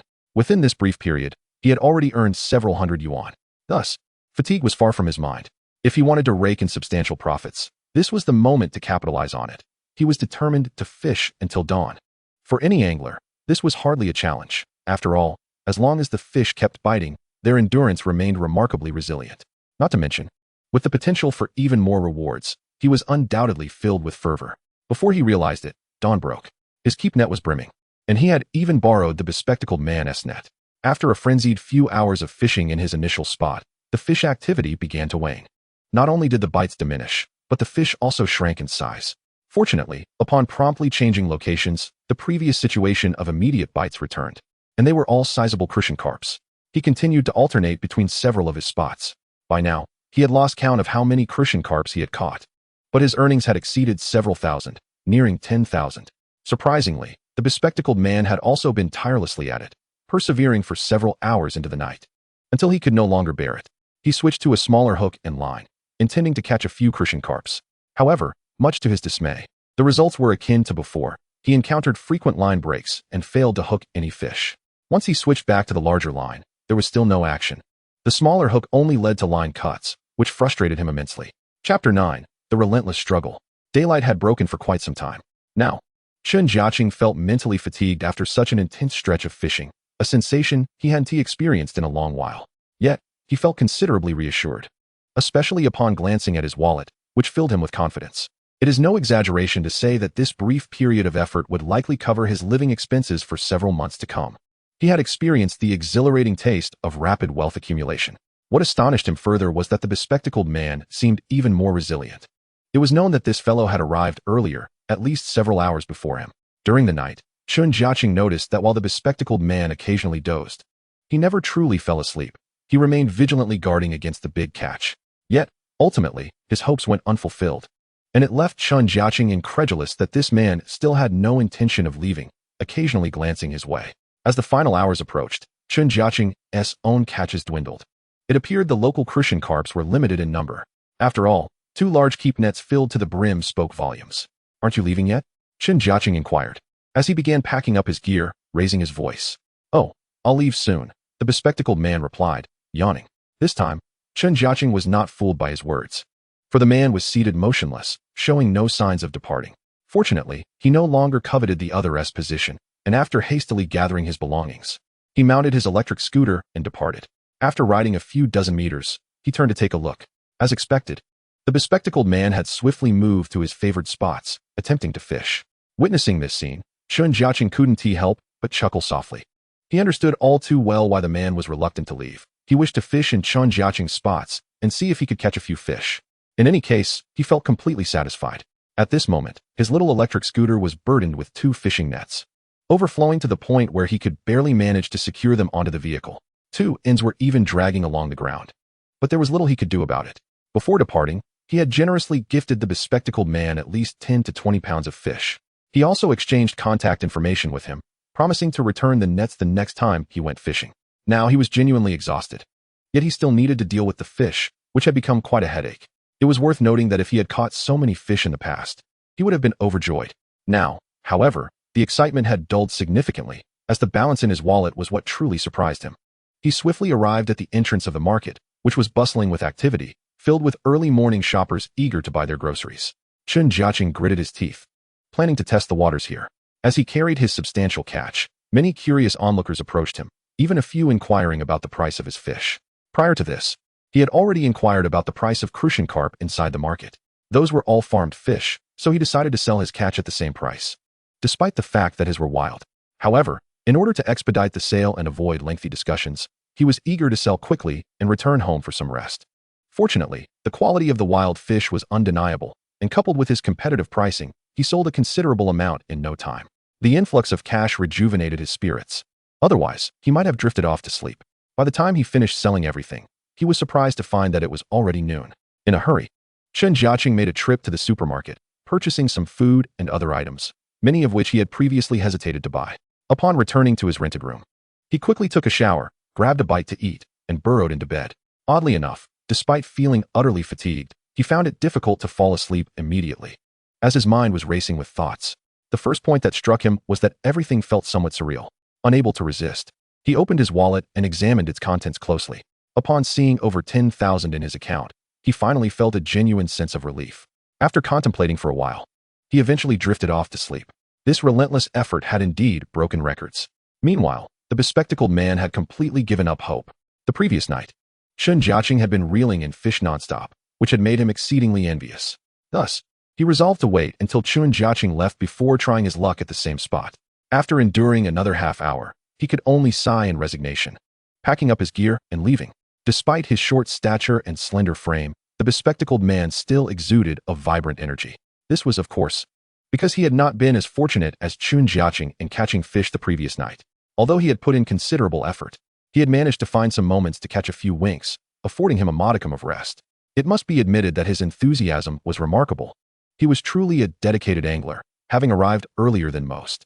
Fortunately, his efforts bore fruit, as he had caught a decent number of fish, albeit nowhere near the quantity of Chen Jiacheng's haul. Nevertheless, the considerable catch he had accumulated brought him immense joy, as he could now return home with a sense of accomplishment. Thus, he left with a smile, thoroughly satisfied with his fishing experience. However, at this moment, other anglers began to emerge one after another, and before long, the river was once again bustling with activity. Yet, what none of them anticipated was that today they were destined to return home empty-handed. In the past, certain spots in this area were known for their abundant catches, and those who arrived early hastily occupied these positions. The fortunate ones reveled in their success, mistakenly believing they would catch a few hefty crucian carp, while those who failed to secure a spot felt a tinge of regret. Nevertheless, they had come this far, and they were determined to give it a shot. Harboring the hope that other locations might yield fish today, a common gambler's mentality shared among anglers. Chapter 10. The true angler Chen Jiacheng was roused from his slumber by the incessant ringing of his phone. In truth, numerous calls had come through prior, but he had been in such a deep sleep that they failed to awaken him. Now, having rested sufficiently, he answered the call. As he expected, it was just a series of collection calls. After spending several minutes clarifying matters with them, he felt a sense of relief wash over him. Over the past few years, he had been evading those around him. Some were already aware of his true circumstances, but his parents remained oblivious. At that moment, he felt grateful for not having informed his parents about these matters, for he could only imagine the worry it would have caused them. Although he had not completely caught up on sleep, he understood that this was the time for hard work, and how could he indulge in the comforts of bed? He quickly rose to freshen up, too lazy to prepare breakfast, opting instead to eat out. He and T brought back a single fish from his catch, initially planning to use them for his meals, but now he had no such intentions. Cooking would be a waste of time. Even though preparing a meal for one was relatively simple, he had grown weary of it during this period. Spending a few dozen yuan on a quick meal outside was straightforward and efficient, without the hassle of washing dishes afterward. After tidying up briefly, he headed to a restaurant to order his meal, but didn't wait for it there. Instead, he turned around and went to the fishing tackle store to purchase some necessary items. First on his list was a fishing net. as the one he had borrowed from the bespectacled man was barely sufficient, if not inadequate, especially since he had not only slowed his pace, but had also released many crucian carp weighing less than 3 taels. Upon arriving at the riverbank, he discovered that the bespectacled man had arrived ahead of him and was already fishing. It was unclear how long he had been there. Chen Jiacheng chose not to bring his gear down, but approached empty-handed, as he did not intend to fish in this spot any longer. Although the fish in the water were mostly active, there was still a necessary cycle and time involved. This was wild fishing, and having caught so many fish here, he figured the effectiveness would not be ideal in the short term. As he had anticipated, the bespectacled man had yet to say a word. Chen Jiacheng accepted this, given his late arrival, but others had come early as well. Even before the two of them had left, several fellow anglers had arrived, bringing the total to 7 or 8. Each one sighed in frustration, continuously voicing their complaints. It was evident that some anglers were already packing up, preparing to leave. Witnessing this scene, Chen Jiacheng understood the situation and approached the bespectacled man to inquire further. "Why have you arrived so early? How long have you been here?" Chen Jiacheng inquired, glancing at the other person, who unsurprisingly had not caught any fish. The fish net was still in his hands, and the bucket remained utterly devoid of any catch. "Oh, I just got here not long ago. Why haven't you taken down your gear?" The person, known as Glasses, exhibited a noticeably improved demeanor upon seeing him, a stark contrast to the previous day, as the two had indeed shared the toil of fishing together. "I'm not planning to fish here any longer. I intend to relocate," Chen Jiacheng replied candidly. "Oh, where do you plan to go fishing?" Glasses questioned. "It seems today this spot is truly unfruitful. The places where we caught fish yesterday have yielded nothing today. Isn't that to be expected? There can't be an abundance of fish in the same location, especially considering this is a wild environment," Chen Jiacheng remarked with a sense of resignation. "That's true. What you achieved yesterday was indeed astonishing. By the way, do you have a good spot in mind? If so, I would like to accompany you," Glasses eagerly proposed. Not waiting for Chen Jiacheng to respond, there was little choice for Glasses. Upon returning home, he had even reviewed the entire fishing process. Ultimately, he arrived at a rather astonishing conclusion. The bait in Chen Jiacheng's possession was genuinely effective. While he wouldn't assert the same for other locations, he was quite familiar with this one. As a newcomer, Chen Jiacheng's initial catches were less than promising until he opened that substantial bag of bait, after which his fortunes changed dramatically. This alone spoke volumes. It must be said that Glass's analysis was quite astute. He had deduced the situation with remarkable accuracy. Regrettably, despite utilizing an ample amount of bait, he had exhausted it all, only managing to maintain enough due to Chen Jiacheng opening another portion later. The primary issue was that there were simply too many fish. Eventually, Glasses even switched to a larger hook size, aiming to catch bigger fish. At that point, he could afford to be selective, and he discovered that although the system's rewards seemed random, larger fish tended to yield greater rewards. This was distinctly different from the smaller fish, as the size variation among crucian carp was quite significant. After conversing a little longer, it became apparent that Chen Jiacheng also did not possess any particularly promising fishing spots. He planned to remain in the vicinity, specifically along this river, albeit at a different location, for he had no other advantageous places to consider. "All right, if we go about 2 kilometers from here, there's another decent spot I haven't visited in several days. The advantage is that larger fish occasionally appear there," Glasses remarked, proving to be quite resourceful.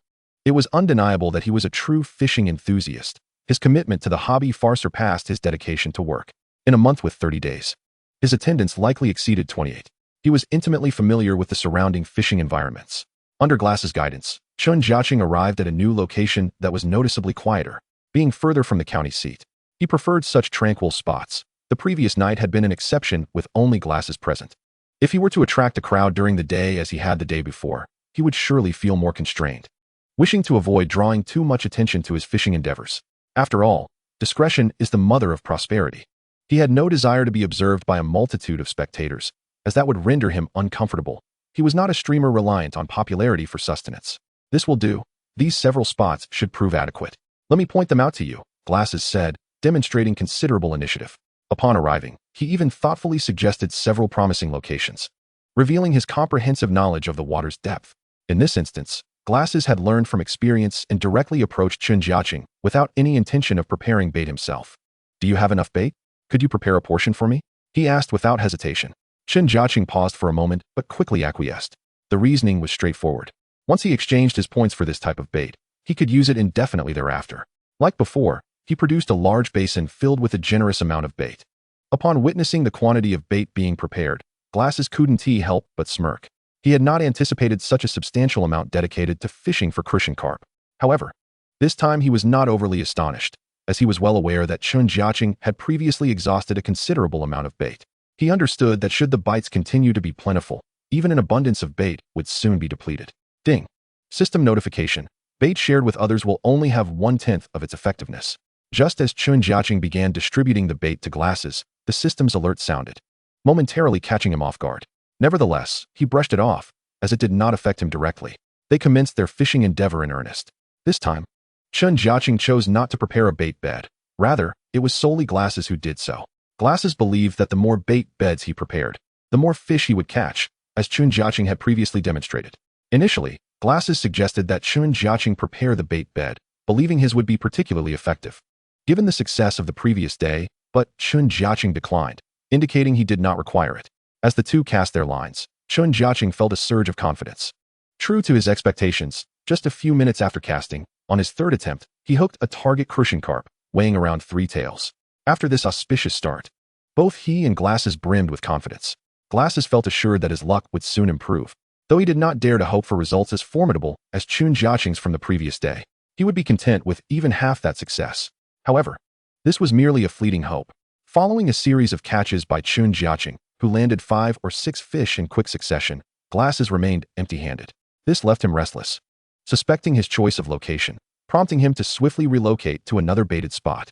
Initially, he held considerable faith in this new position, as it was quite close to where Chen Jiacheng was fishing.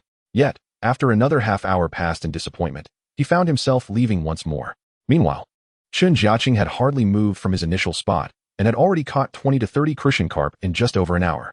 Chen Jiacheng noted that the number of crucian carp here appeared to be somewhat lower. Despite using the same bait, the effectiveness was not as pronounced as the day prior. This could perhaps be attributed to the lower fishing pressure here. Without sustained feeding, the fish would not be as concentrated. Hey, this isn't right. With the same bait. How is it that I still haven't caught anything while you've landed so many? Glasses lamented, clearly vexed. After enduring a prolonged struggle, he found himself quite fatigued. For he had been incessantly shifting positions, and more critically, he had yet to catch a single fish. As for what to do next, he was at a loss. But as you can see, the bait was the same across the board. Chen Jiacheng expressed his own sense of helplessness, admitting that he could not assist further in this endeavor. At this point, the bespectacled one began to doubt himself. After all, he had conducted a thorough analysis the previous night and had a general understanding of the situation. However, when it came time for verification today, the results were utterly beyond his expectations. While Chen Jiacheng occasionally reeled in a fish, he had yet to catch even one. This highlighted the disparity between them. Yet, he could not comprehend why, as he had changed positions so many times without a single bite, which seemed rather unreasonable. If today yielded no catches at all, he would have nothing to say, but the question remained, what was going on over at Chen Jiacheng's side? By the time he was ready to leave, the bespectacled one had indeed managed to catch a few fish, totaling around 20 or 30, which matched his haul from the previous day. Nevertheless, he still felt somewhat unsatisfied, especially considering that Chen Jiacheng's catch was nothing short of astonishing, as his large keep net was completely filled.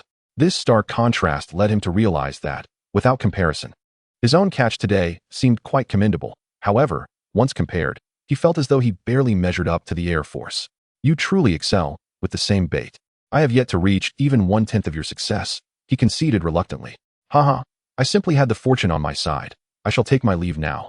Chen Jiacheng replied with a smile, proceeding to gracefully pack up his gear. The bespectacled one, however, felt a twinge of discontent. After Chen Jiacheng departed, he returned to his spot to continue fishing. Initially, he managed to catch 2 more fish, but soon thereafter, the bites ceased altogether. Chen Jiacheng was unaware of this, as dusk approached and he intended to enjoy a good meal before returning for an evening of night fishing. After all, opportunities for profit should never be missed. However, he was not in a rush. He first went to the supermarket and carefully selected a variety of items, both consumables and useful supplies. His previous shopping had been rather hasty, but today he took at least half an hour to leisurely browse, ultimately filling 2 large bags with goods. At this point, he no longer felt any regret spending this money. The reason was simple. The rewards accumulated throughout the day had exceeded several thousand. The balance in his bank account not only sufficed for his living expenses, but also allowed him to repay a portion of his debts. This realization filled him with a sense of clarity and confidence regarding forthcoming developments. Fishing every day had essentially become his new occupation. By the time he sauntered back to the riverbank, night had already fallen, and he found it remarkable that the bespectacled one was still present. This fellow had arrived with him in the morning and had not left since. Hungry, He nibbled on a few bread rolls, having brought along some snacks, showcasing his remarkable endurance. Chen Jiacheng couldn't help but admire this fellow's passion for fishing. Upon glancing at the bespectacled one's catch, he noted it was quite commendable. In the few hours since Chen Jiacheng had departed, he had reeled in over 10 fish. As night descended, the atmosphere grew significantly quieter, not just in the surrounding environment, but more importantly, with respect to the bobbers. Even Chen Jiacheng experienced this phenomenon, let alone the bespectacled one, who had not seen a bite in nearly 2 hours. Nonetheless, this individual was resilient. Despite the lack of action, he remained seated, seldom glancing over, unless Chen Jiacheng hooked a fish. At this moment, Chen Jiacheng noticed that the fish below seemed to have significantly diminished in number, and even he had to wait several minutes before any movement occurred. However, he was not anxious, for the bespectacled one had mentioned that many large fish would emerge at night. Whether this was true or not remained to be seen.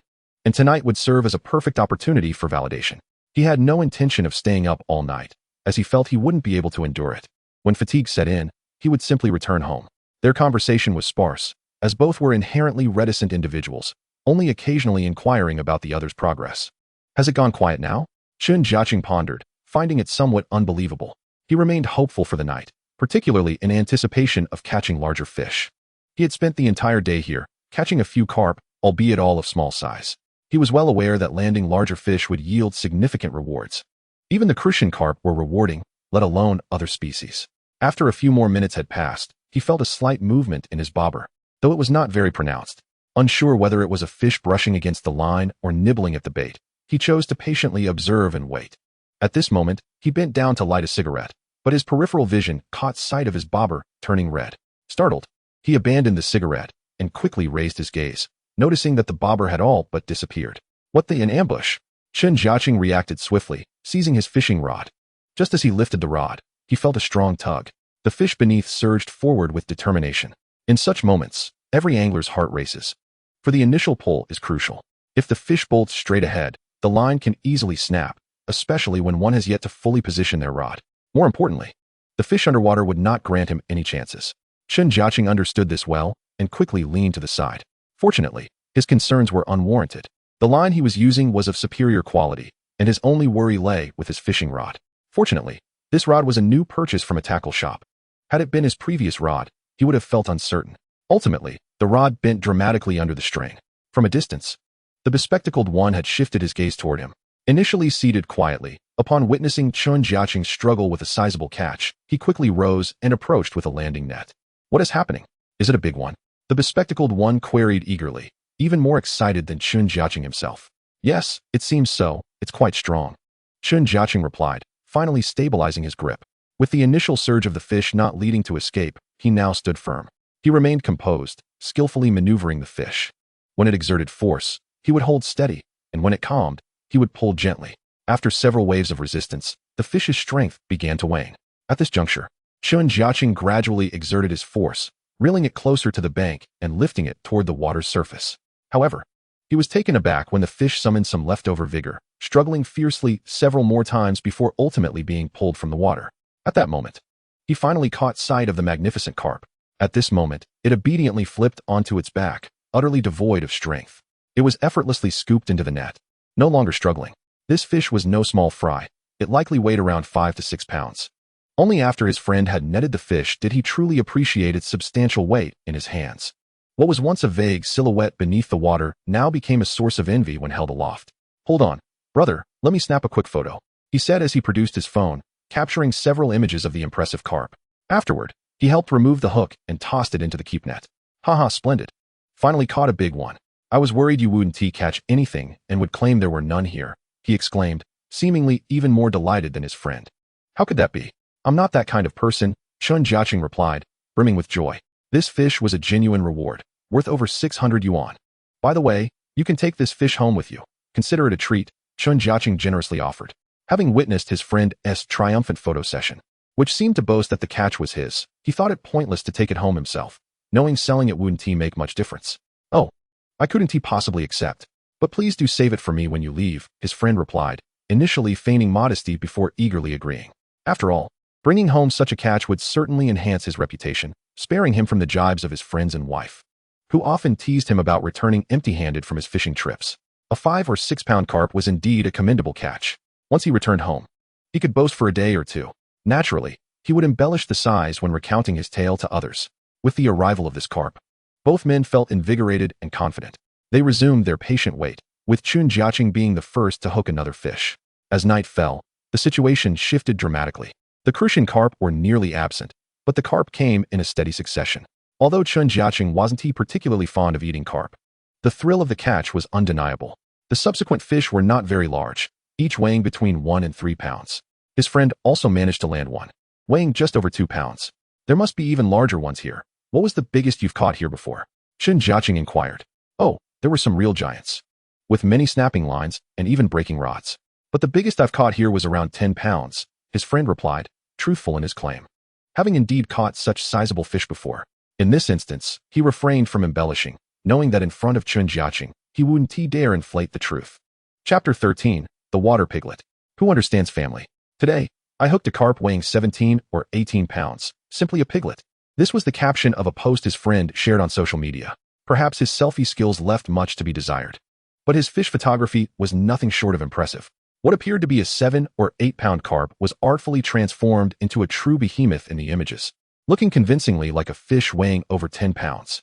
This was the largest carp he had caught so far that evening. Initially feeling a tinge of regret, he now brimmed with satisfaction.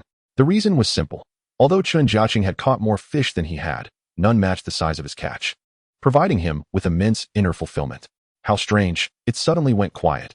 Either there are no fish left, or something massive is lurking, Chen Jiacheng murmured, contemplating various possibilities. It was already past midnight, entering the late hours his friend had warned about. According to him, at this time, either no fish would bite, or if they did, they would be anything but ordinary. The previous hours had confirmed this notion. By now, they had already caught 7 or 8 carp, alongside a fair number of crucian carp. Initially, he assumed the crucian carp would cease to bite, yet they continued to come sporadically. After some reflection, he ventured a bold hypothesis. Once carp entered the feeding zone, the crucian carp were indeed affected. Another exciting moment arrived. Though his float remained utterly still, he sensed a substantial fish probing his bait below. Recognizing this scenario, he hesitated not for a moment, opting to exchange his remaining points for carp bait. Chen Jiacheng. Equipment, Level 1 line setup. Luck, 0. Points, 5. Title, none. Bait, crucian carp bait. Unlocked and reusable. Carp bait, reusable. He promptly retrieved the carp bait from the system. As anticipated, it was a hefty bag, even more substantial than the crucian carp bait, likely weighing 4 to 5 pounds. He began preparing the bait. From a distance, his friend observed the scene, secretly delighted, thinking that this change in strategy indicated a shift in fortunes. However, he did not anticipate that Chen Jiacheng would take over 10 minutes to prepare the bait and would find his bowl insufficiently large. He only poured out about half, exerting considerable effort to get it ready. Throughout this process, he repeatedly adjusted the water and flour, until finally achieving the right consistency. Given his limited experience with such large quantities of bait, he struggled initially to find the proper balance. Nevertheless, he managed to prepare it all in the end. Now, all that remained was to wait for results. After a brief pause, he eagerly formed 2 sizable balls of bait, attached them to his hook, and cast them into the water. The moment the bait splashed down, he became wholly focused. During this time, his friend carefully observed his every move. Suddenly, the float twitched. Barely had he cast the line than there was a brief tug. Yet Chen Jiacheng refrained from striking. After all, he was targeting carp, and waited for the bait to settle completely. As expected, the float turned vibrant red before swiftly disappearing beneath the surface. He had been anticipating this moment, and without delay, he struck hard. An intense pull surged through his hand, a force unlike anything he had ever experienced before. A big one. Chen Jiacheng felt his adrenaline surge. His spirits instantly lifted. What's more, the ominous sound of the line peeling off the reel gripped both him and his friend with a sense of urgency. The glasses-wearing companion swiftly approached his side without hesitation, readying his landing net with a sense of urgency. Oh dear, that's quite a sizable catch. We must be cautious. It could break free. At that moment, his excitement was palpable, even more so than his own. The fish was indeed impressive, displaying a remarkable strength as it surged through the water, refusing to yield. It was evident that the creature had no intention of surrendering anytime soon, launching relentless attacks beneath the surface. Wow, its power is truly astounding. I can't even fathom its size. The glasses wearer exclaimed, his voice filled with exhilaration. Just moments ago, he had effortlessly reeled in a 7 or 8 pound fish in a matter of minutes. Yet this one had already eluded capture for over 10 minutes. A clear indication of its formidable presence.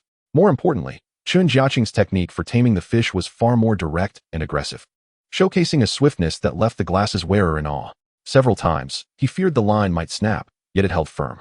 "Come on, can't you take it a bit easier? What if the line breaks? That would be such a loss," he complained, unable to contain his anxiety. In stark contrast, Chen Jiacheng remained remarkably composed, fully aware of the strength of his line. To put it plainly, catching a few carp posed no challenge for him. He felt no pressure whatsoever. His rod, albeit a last-minute purchase from a fishing tackle shop costing over 1,000 yuan, was more than capable of handling the string. "Don't worry, everything's under control," he reassured, even extending his other hand to deftly manage the fish while lighting a cigarette with the other. The glasses wearer was left speechless at his audacity, feeling it was a blatant disrespect towards such a formidable creature. Should it escape, the regret would linger for ages. Yet, his concerns proved unfounded, as after a fierce struggle, the fish gradually broke the surface. Under the glow of the lights, it made a desperate attempt to plunge back into the depths, but Chen Jiacheng was relentless, pulling it back with several firm tugs, ultimately bringing it to the edge. The glasses wearer seized the opportunity to scoop it into the landing net. He wisely avoided lifting it directly, instead leveraging the water's buoyancy to guide it to the side, knowing full well that attempting to hoist such a hefty fish could result in a broken net. "Ding! Congratulations on catching a large carp. You have received a reward of 2,000 yuan. The system chimed in promptly. Chapter 14, The Carp Frenzy. Enormous, truly enormous. This was the first impression shared by both. The fish, still ensconced within the net, bore a resemblance not to a mere fish, but rather to a plump piglet. Goodness gracious, this is terrifying. It must weigh over 20. The glasses wearer exclaimed, his expression one of sheer astonishment. He had never encountered a carp of such magnitude, let alone seen one up close. Chen Jiacheng himself was equally thrilled. After years of fishing, he had finally hooked a true giant. "Incredible, brother. Your luck is remarkable. How can you catch such a large fish with such a fine line?" The glasses wearer couldn't help but admire him. Under the bright lights, Chen Jiacheng's line appeared exceptionally slender. The glasses wearer knew without asking that it was far from robust, yet the intricacies of the situation eluded his understanding. The two remained in a state of exhilaration, particularly the glasses wearer, who had already snapped countless photos and videos, unable to let go of the moment. He disregarded the risk of soiling his clothes, eagerly cradling the massive carp for more snapshots. Chen Jiacheng, naturally, indulged his requests. After reeling in such a colossal catch, he remained unfazed by any subsequent bites. Meanwhile, the glasses wearer was consumed with the desire to encounter another such behemoth. Just then, his float dipped ominously, igniting his excitement. Upon striking, he immediately felt a tremendous tug. Regrettably, that sensation was fleeting, dissipating within mere seconds, leaving him with an empty line. It was evident that his line had been severed once again, inciting his frustration. As he reeled in his rod, he confirmed his fears. Both hooks had vanished, prompting him to pound his chest in dismay. What on earth? How can a 3-0 line snap so easily? The glasses wearer lamented, deeply frustrated. Chen Jiacheng's recent catch had likely dwarfed his own, yet the latter had managed to avoid a line break with such a fine thread. Doubts began to creep into his mind regarding his own fishing prowess. Yet, he could not fathom what he had done wrong. In the face of such a formidable fish, he had had no chance to resist. Adequate line strength was essential, yet the larger fish hardly afforded him the opportunity to maneuver. No matter his approach, it seemed futile against these titans, which would slice through the line without mercy. Could it be that my line is inferior? He pondered, grappling with disbelief that Chen Jiacheng's line could possibly be superior to his own. After all, it was evident that Chen Jiacheng's gear was merely basic and inexpensive, far from the luxury of his own. If I just increase the line thickness a bit, surely it won't snap, he thought determinedly, immediately opting for a 6-4 line setup. Typically, such a combination was excessive for carp fishing. Larger setups could heighten the fish's wariness, diminishing the chances of a hookup. However, with his line already severed, he felt compelled to take this risk, hoping the next fish would either refrain from biting or cooperate in coming ashore. Chen Jiacheng, however, had no time to concern himself with the glasses wearer's predicament. After landing such a substantial fish, the bites became even more frequent. With the use of carp bait, the fish below began to strike with fervor. Ding! Congratulations on catching a carp. You have received a reward of 305 yuan. Ding! Congratulations on catching a carp. You have received a reward of 180 yuan. Ding! Congratulations on catching a carp. You have received a reward of 200 yuan. It must be said, the experience of reeling in these carp was immensely gratifying. Firstly, the rewards were plentiful. Secondly, the sensation of the catch was exhilarating. The smaller fish weighed 2 to 3 pounds, while the larger ones easily reached 5 or 6. Most importantly, The bites came incessantly, with minimal intervals between each. It felt akin to a frenzy of success in a black pit. Akin to the thrill of angling for crucian carp or small bait fish. The sight of Chen Jiacheng's hefty catch left the nearby onlooker, nicknamed Glasses, envious. Although he had initially felt a sense of satisfaction with his own sizable carp, the emergence of Chen's piglet-like fish shattered his pride and joy in an instant.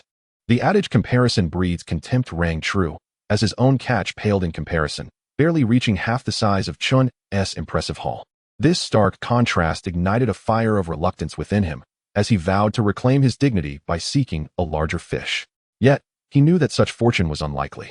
His fishing success was merely a stroke of luck. In contrast, Chen Jiacheng boasted a bait that possessed an irresistible allure for the carp, drawing not only the fish lurking nearby, but also those meandering at a distance.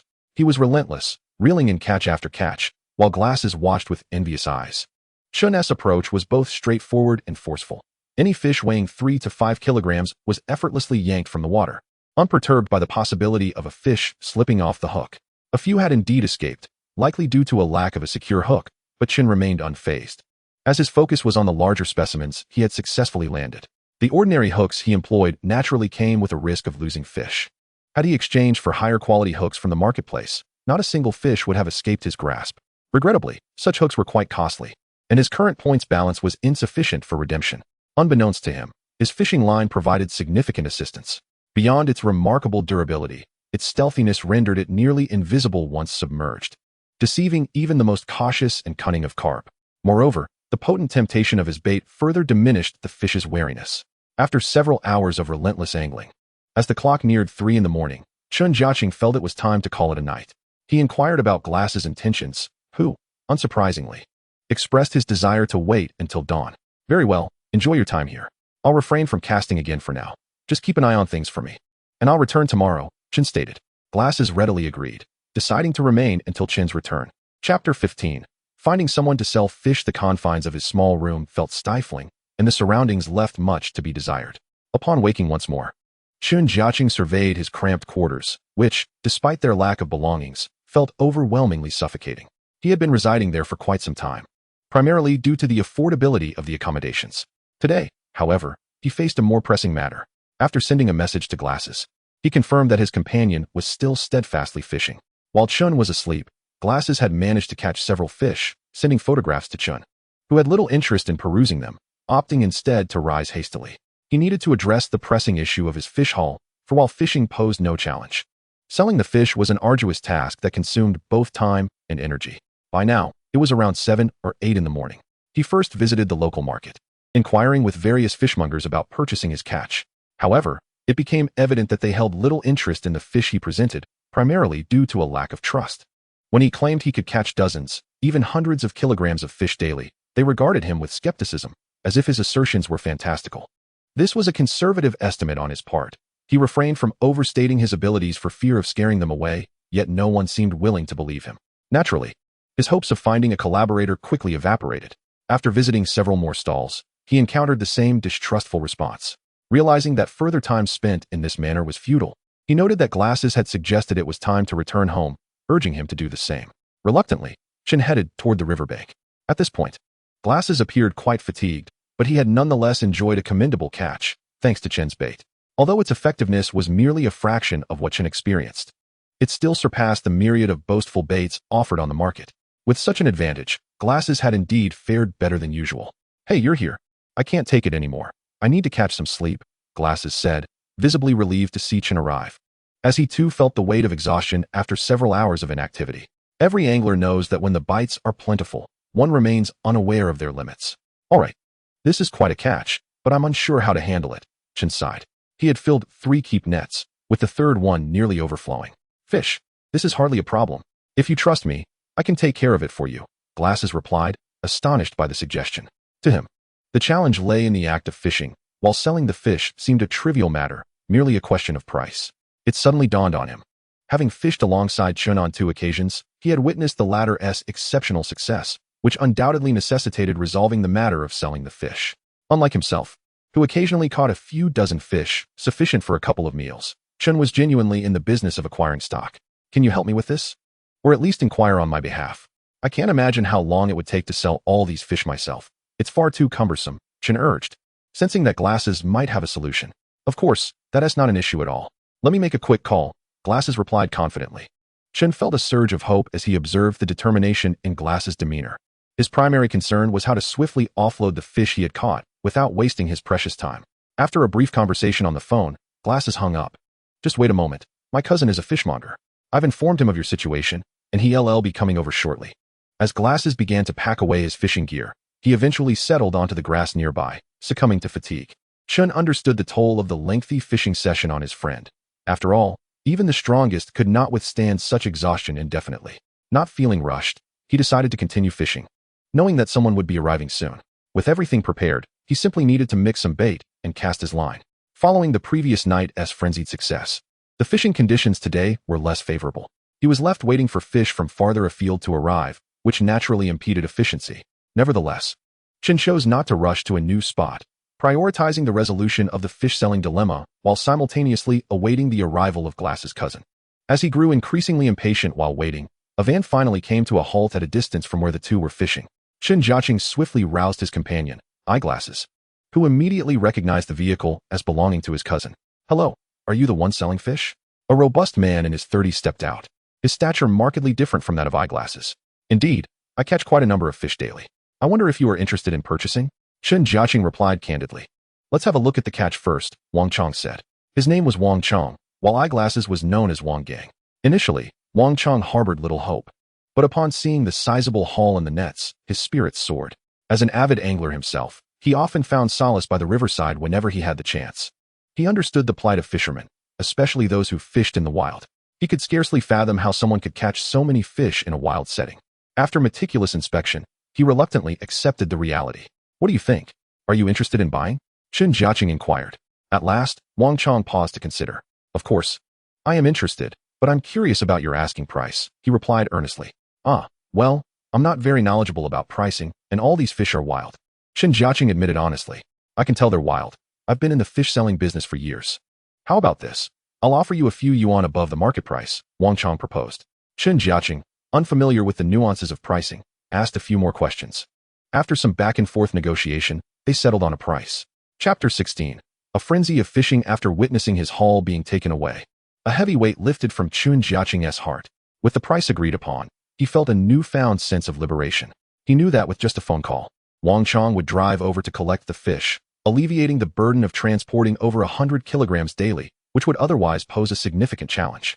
This ease of transaction was why he was willing to sell for a lower price.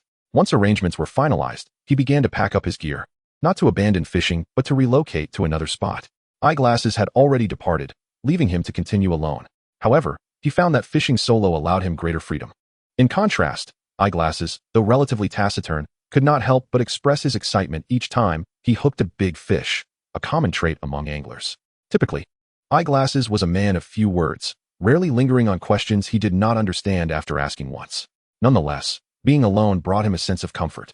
He proceeded along the river, venturing into more secluded areas. The entire stretch of the river offered numerous fishing spots, provided there was access. As his wallet grew heavier, Chen Jiacheng's resolve solidified. He had finally come to terms with the existence of the fishing system. Yet, every morning upon waking, it still felt surreal, as if he were living a dream. This system seemed custom-made for him. Although his earnings were not yet exorbitant, they had undeniably alleviated his most pressing concerns. Once adrift in uncertainty about his future, he now found clarity. With such a system at his disposal, why return to a mundane job? In fact, fishing itself had become his new vocation. Energized, he set out to find a promising location to fish. He preferred deeper waters, for it was there that larger specimens lurked. Regrettably, the system had yet to issue any tasks, seemingly random in its nature. However, he remained unperturbed, even without tasks. His current skill level allowed him to catch hundreds of kilograms of fish daily. More importantly, he had developed a substantial income. He reveled in the thrill of earning in a single day what previously took him a month or more to accumulate. Alone, he found it easier to immerse himself in the experience. Ding. Congratulations, you've caught a crucian carp, earning a reward of 20 yuan. Ding. Congratulations. You've caught a crucian carp, earning a reward of 36 yuan. Ding. You've caught a carp, earning a reward of 66 yuan. In the ensuing hours, Chen Jiacheng experimented with different bait combinations, leading to his current situation, either crucian carp or carp, with other species becoming exceedingly rare. The bait proved irresistibly alluring to the fish. Now, he no longer feared going home empty-handed. As long as he found a decent spot, success was nearly guaranteed. Perhaps due to the daytime conditions, there were no significant catches, yet the quantity of crucian carp remained impressive. After a few hours, he had filled nearly half a net. While it wasn't the largest net available, he estimated it would yield at least 200 kilograms. Remarkably, only 3 hours had passed. More importantly, his wallet received constant notifications of incoming funds, which brought him great satisfaction. Before long, it was time to eat. After munching on some snacks he had brought, he resumed his fishing. Over the next few days, he aimed to intensify his efforts, hoping to earn extra money to celebrate the upcoming new year in style. As the holiday approached, he envisioned returning home with pride, ready to uplift both himself and his family. With renewed motivation, he reached out to his relatives. Among the 3 Chen brothers, he was the youngest. His elder brothers, Chen Tianliang and Chen Peng, had both started families and were living modestly, particularly Chen Peng, who had faced significant challenges in recent years. After conversing with them, Chen Jiacheng felt a surge of pressure. He had much to accomplish.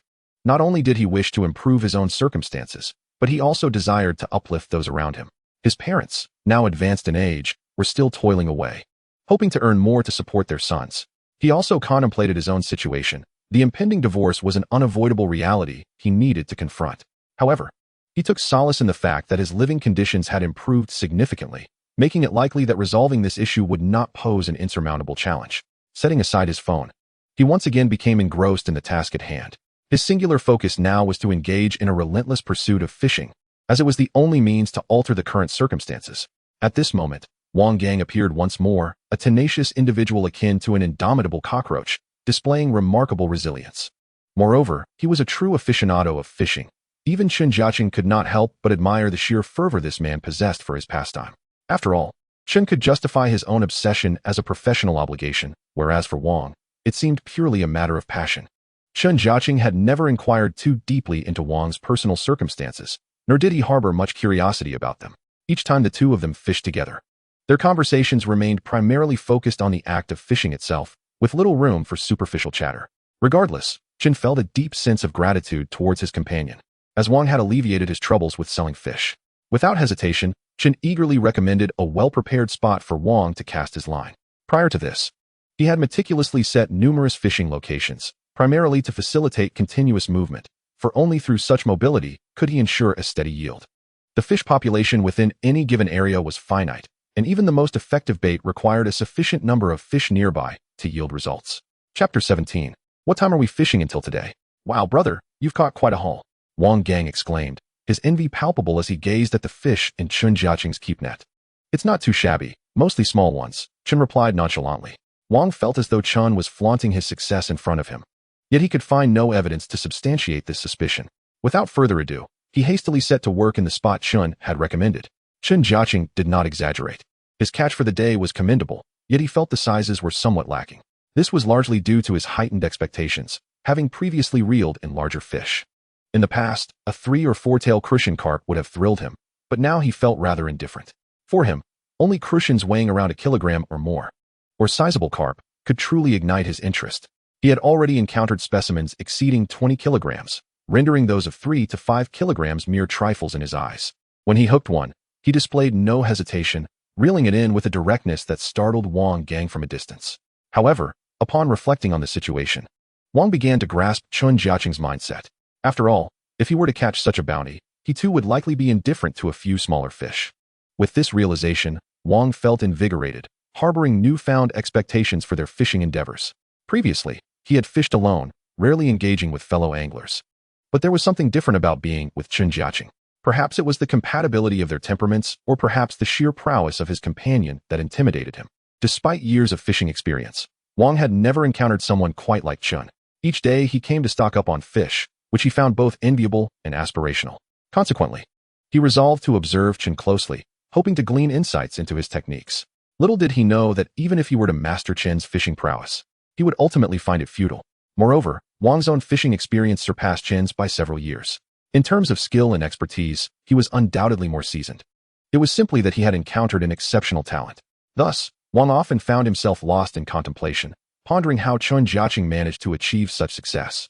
He refrained from inquiring further, chalking it up to luck.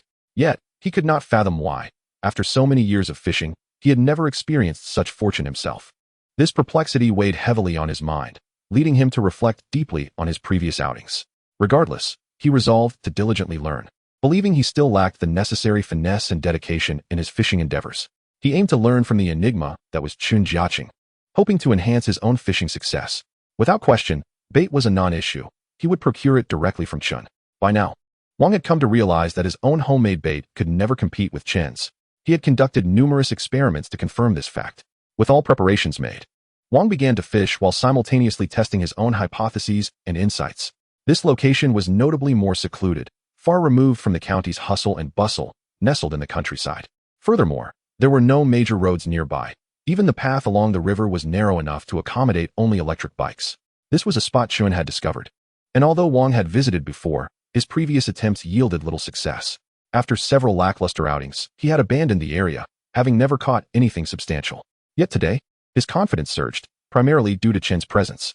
Witnessing Chen's impressive catch, Wang realized that the issue had not been the location, but rather his own shortcomings. Both men quickly immersed themselves in their respective fishing realms, oblivious to the passage of time. Chen was lost in the euphoria brought on by the system that enhanced his skills, while Wang relied solely on his own determination. Their fishing continued until twilight.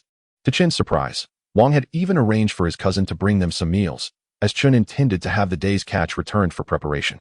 Wang took the opportunity to have his cousin deliver food for both of them. Initially, Chen had contemplated taking some time to enjoy a proper meal, as ordering takeout was not an option in this remote area.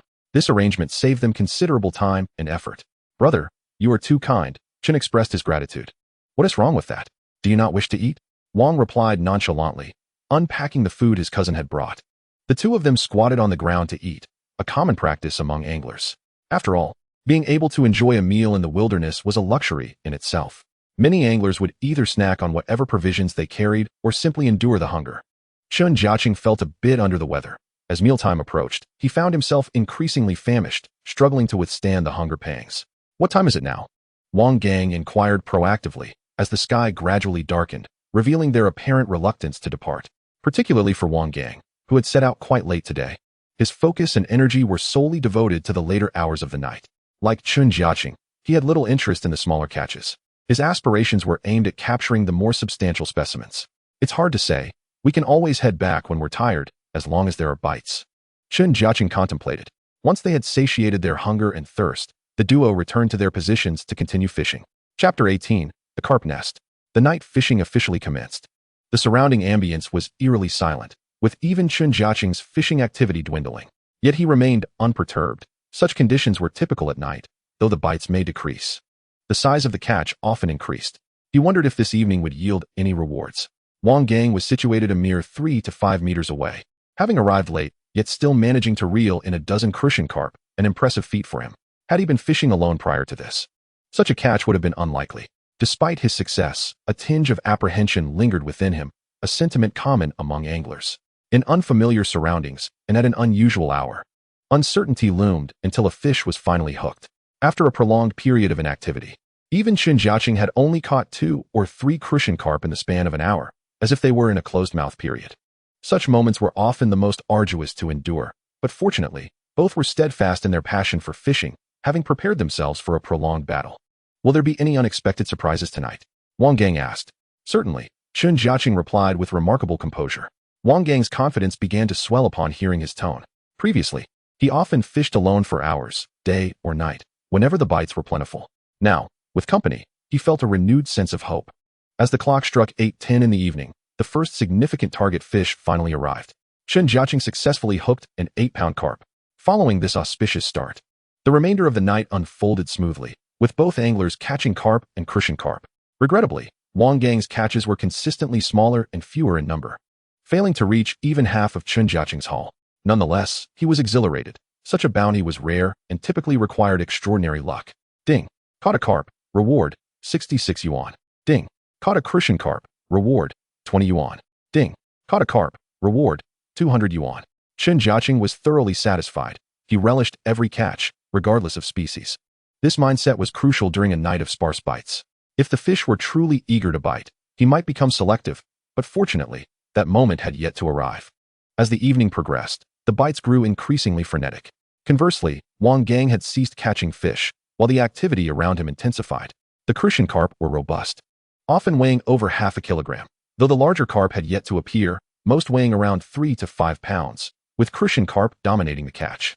Realizing his spot had gone quiet, Wang Gang attempted a few other locations, but found little change. Reluctantly, he stood behind Chen Jiacheng, net in hand, poised for action. His motivation was not solely to assist Chen Jiacheng, but also to absorb knowledge. He couldn't fathom why, despite fishing together in the same location with identical bait, his catches were consistently fewer. This conundrum plagued him as he watched Chen Jiacheng intently, anxious not to miss a single detail. Regrettably, no extraordinary techniques were evident. Chen Jiacheng's methods appeared rather conventional, akin to those of typical anglers. The only distinction lay in his straightforward approach to landing fish, which seemed inconsequential to the underlying issue. Why did he catch fewer fish? After observing for over an hour, Wang Gang's patience waned. He felt he was not learning anything, as Chen Jiacheng's techniques were not particularly advanced.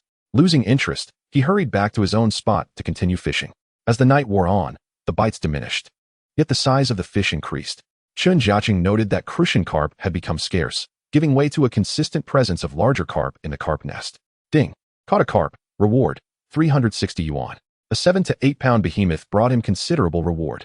Chen Jiacheng smiled, placing the fish in his keep net, much to Wang Gang's envy. He recognized they had reached a critical juncture. If bites did not resume in the next hour or so, the night might conclude unsatisfactorily. Despite a commendable catch, Wang Gang felt something was amiss. He had yet to land a fish over 5 pounds, while Chen Jiacheng had already caught numerous 3 to 5 pounders, perhaps exceeding 10 in total. The stark disparity made Wang Gang feel like a novice, overwhelmed by the relentless competition. Although the night brought in substantial hauls, none reached the staggering weight of over 30 pounds. Yet, the quantity of carp in the latter hours compensated for this, with rewards ranging from modest sums to hundreds of yuan, all accumulating in Chen Jiacheng's possession. While a few fish escaped, he bore no regrets, as they hadn't snapped the line. Unfortunately, the elusive monster fish had not made an appearance. As dawn approached, Chen Jiacheng lost track of time, fishing straight through to sunrise. To date, the largest fish had not surpassed his previous 20-plus pound catch, lingering around 15 to 16 pounds. Nevertheless, the sheer quantity made up for the size, and he returned home with a bountiful harvest, needing only to make a phone call on his way out, leaving the rest to be handled. Wang Chong would naturally drive over to take all the fish away. Wang Gang, however, intended to hold his ground a little longer. Even at this hour, he found himself unsatisfied. In fact, he had caught several carp during the latter half of the night, each weighing around 5 to 6 pounds. Chapter 19. Bait Limitations. For several consecutive days, Chen Jiacheng had been leaving early and returning late, finding this sensation of working for a living utterly captivating. The weather, however, had turned rather inclement. Once the rain began, it became exceedingly cold. During such times, the banks of the river were nearly deserted of anglers. Yet, he and Wang Gang were the notable exceptions. Particularly, Wang Gang seemed to thrive in Chen Jiacheng's presence, consistently reeling in a good catch and savoring the fruits of his labor. His enthusiasm often exceeded that of Chen Jiacheng. Many times, while Chen Jiacheng was still asleep, this fellow had already ventured to the riverbanks to fish. Upon discovering that he now possessed over 50,000 yuan, a slight smile graced Chen Jiacheng's face, and he promptly repaid a portion of his debts. Eventually, only a few thousand remained. Although he had devoted most of his earnings to repayments, he felt a sense of security knowing he could still earn more in the future. Previously, he had felt helpless, resigned to a state of stagnation. Now, he could be said to be ready to rise again and lead a fulfilling life. He was filled with anticipation for the days ahead, eagerly awaiting the moment when he would truly flourish. More importantly, as the year-end approached, he realized he had not visited his parents for quite some time. After repaying tens of thousands, he felt an urgent need to venture out and earn more. Despite not feeling fully rested, lingering in bed was not an option. Earning money took precedence. Today's biting cold wind was particularly fierce. The moment he stepped outside, he felt it whip against his face. The streets were considerably less populated. In such weather, only true fishing enthusiasts would dare to venture out. Today's location was chosen by Wang Gang, a place Chen Jiacheng had never been before. Following the navigation's guidance, he set off promptly. For the past few days, they had primarily been fishing along this river, albeit in different areas, each offering tributaries teeming with potential catches. Regardless, every segment was unique. Yet for Chen Jiacheng, this posed little challenge. As long as the sections connected to the main river, he had no reason to worry about a lack of fish. This was undoubtedly thanks to his bait. Without it, fishing would likely have been far more difficult. "How's it going today?" he inquired as he approached Wang Gang, only to find him bundled up like a zongzi. "Not great," Just waiting for you. Your bait is the real deal, Wang Gang replied with a hint of frustration, revealing his meager haul of a few small fish. Upon Chen Jiacheng's arrival, Wang Gang's confidence surged. After so many days, he had come to recognize Chen Jiacheng's remarkable talent. He consistently prepared bait that outperformed Wang Gang's own. As they reached the bait preparation stage, Chen Jiacheng had already taken out his concoction, ostentatiously beginning to mix it in front of Wang Gang.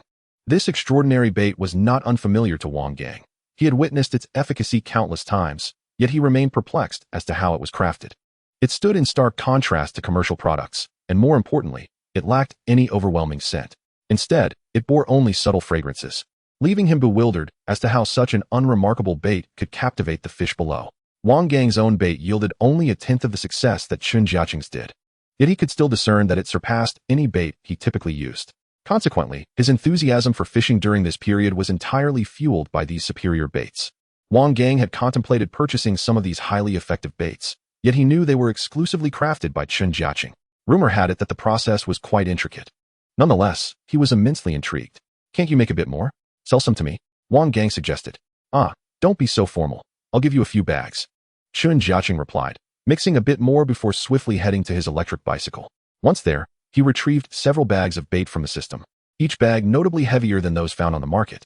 Thus, even 2 bags contained a substantial quantity. When he returned, carrying multiple bags, Wang Gang's eyes sparkled. He understood that these were treasures that money alone could not readily procure. Such effective bait must be costly to produce. How about you give me an estimate? I can't just take advantage of you, Wang Gang said somewhat shyly. Since you have money to spare, how about you hand me 100 yuan? Chen Jiacheng replied, bemused by Wang Gang's stubbornness and offering a rough price. This figure, based purely on weight, was comparable to market rates, yet the effectiveness far surpassed any bait available commercially, making Wang Gang feel he was getting an incredible bargain. In truth, he considered that asking Chen Jiacheng for bait would only occur infrequently, given his daily fishing endeavors. His demand for bait was exceedingly high. If Chen Jiacheng were willing to sell, he could acquire this excellent bait with just a bit of cash. After receiving several bags, Wang Gang was elated, treating them like precious gems as he carried them to his spot. Observing Wang Gang's delight, Chen Jiacheng found himself deep in thought. He had never considered selling his bait before. Had he just stumbled upon a loyal customer? This realization sparked various new ideas within him. If there were no limitations, it seemed he could profit simply by selling bait. The prerequisite, of course, was to establish a reputation. Otherwise, as a product with no branding, few would be willing to purchase it unless they trusted him. Until now, he had not contemplated this angle, mostly focusing on catching more fish to earn money. Reflecting on it now, had he been somewhat naive? Ding. Bait restrictions. A maximum of 10 bags may be exchanged from the system each day. Just as this thought crossed his mind, the system seemed to detect his intention, promptly displaying a notification. What? There are limits? Chen Jiacheng was taken aback. He had genuinely believed that he could exchange unlimited bags each day, having not considered the implications before. He had thought he could simply take as much as he needed. However, upon experiencing this restriction, he realized that even 10 bags daily could still be sold profitably, considering the ample quantity, even for avid anglers. A little over a bag each day would suffice. More importantly, this limitation applied to each type of bait, so he could potentially acquire up to 20 bags daily. Chapter 20. The Discrepancy in Bait. I say, Gongzi, do you not have any fishing companions who come out with you every day? Chen Jiacheng asked, taking the initiative to strike up a conversation. Indeed, many individuals have been requesting my fishing spots, particularly in recent days, as I have caught quite a substantial amount of fish. However, I do not wish to engage with them, Wang Gang stated coolly. I believe you should share the location. It would be more enjoyable to bring along some friends to join in the fun, wouldn't it? Chen Jiacheng suggested. His rationale was clear. He hoped that Wang Gang could assist in promoting his bait. Currently, he could exchange 20 packets from the marketplace each day, using only 1 or 2 for himself, while selling the remainder for a decent profit. All right then, if you don't mind, I can share the location. Several individuals have been inquiring about it recently, Wang Gang replied nonchalantly, not seeing any harm in it. After all, Chen Jiacheng's intention was to encourage more people to fish, which was a simple enough task for him. Moreover, he had joined numerous fishing groups and had been sharing his fishing achievements daily, inciting envy among fellow anglers who knew him. Subsequently, Wang Gang sent the location to a few acquaintances. Some were already fishing by the river, while others remained at home. Despite the inclement weather, with the chill in the air, those at home became very interested upon seeing the location shared by Wang Gang. Of course, he was selective, not broadcasting it in the group, but instead sending it to those he deemed worthy anglers. Those who lived nearby arrived within half an hour. Soon, the area became lively, with several more individuals arriving within the next hour, bringing the total to 5 or 6 anglers. By the time these newcomers arrived, Chen Jiacheng and Wang Gang had already made significant catches. Their success had successfully attracted these individuals, who, upon witnessing the abundance of fish caught by the duo, could no longer resist the urge to fish themselves, promptly shouldering their gear and joining the fray. Chen Jiacheng observed the influx of newcomers, and a thought struck him. Earlier, he had mentioned to Wang Gang to help promote his bait. Wang Gang had readily agreed, fully aware of the effectiveness of the bait. There was no need for any overt marketing. All it required was for these individuals to fish together a few times, and they would naturally come to recognize the bait's prowess. For instance, Wang Gang had no intention of letting the others use Chen Jiacheng's bait just yet. He planned to wait until they struggled to catch fish before introducing them to it, thereby demonstrating its effectiveness. After all, he had undergone a similar experience himself. Initially skeptical until he had repeatedly validated its efficacy, Chen Jiacheng need not worry about the remaining details. His immediate task was to showcase his skills before the gathered crowd. Typically, he would prefer fewer spectators, but now, in order to convert these individuals into clients, he was determined to put on an impressive display. Wow, I must say, Gangzi, your friend is exceptionally skilled. I've only been here for 10 minutes, and he has already caught several fish. One of the anglers exclaimed. Indeed, and they're all sizable crucian carp. Is the fishing here really that good? Why am I not getting any bites? Another inquired. It's the bait he's using that's remarkable, Wang Gang replied candidly. As soon as he uttered these words, his friends were taken aback. Wait, what bait is he using? Zhang Qing, a younger fellow in his 20s, asked eagerly. It's all homemade by him. I've used it numerous times. And what I'm using now is his as well, Wang Gang replied calmly, just as he landed another fish. This revelation further piqued the interest of the others. However, Li Guangji expressed skepticism. To him, it might not solely be about the bait. Experience, location, and other factors could also play a role. Wang Gang understood that his friends might not immediately accept his claims without question, but they would have ample time to verify them. Zhang Qing promptly acquired a lump of bait from Wang Gang, while the others prepared their own. Soon, everyone began fishing quietly. They occasionally glanced over at Chen Jiacheng, who was the only one consistently reeling in fish. Wang Gang's catches were sporadic, and while he was landing fish, he clearly could not compete with Chen Jiacheng's success. Despite this, Wang Gang had already amassed a considerable number of fish in his keep net, particularly a few of considerable size. For those who frequently fished in the wild, this bounty was quite impressive. As time progressed, the disparity in their catches became evident. Zhang Qing had already caught 3 fish within an hour. While not an overwhelming number, it was commendable nonetheless. All were genuine crucian carp, though not particularly large. They were still acceptable. In contrast, the other anglers, using their own bait, had varying results. One had caught a small crucian, while the rest had yet to land anything significant or were only catching small trash fish. This is quite perplexing. Could it truly be due to the bait? Li Guangji pondered, now somewhat confused. Previously, he had been a staunch skeptic regarding bait efficacy, believing that resource availability was paramount. In the absence of fish, nothing else mattered. And conversely, if fish were plentiful, they would bite anything. This had always been his conviction, but now he found himself wavering, especially as time passed. The gap in success continued to widen. Chen Jiacheng's side didn't require scrutiny. From the moment they arrived, he had hardly paused. And even when there was a lull, it lasted only a few minutes. Wang Gang, meanwhile, was still occasionally catching fish, each one a legitimate crucian carp, and even some koi. Following him, Zhang Qing, though not among the earliest arrivals, had now surpassed Wang Gang's other companions in terms of catches. After several hours had elapsed, it became clear, those using Chen Jiacheng's bait consistently outperformed those who did not. Eventually, the remaining anglers had no choice but to acknowledge the bait's undeniable effectiveness. They all gathered around Wang Gang, hoping he would share more. However, he lamented that he had only a few bags left, as his daily demand for bait was quite substantial, and he felt a pang of regret as he distributed a portion to them.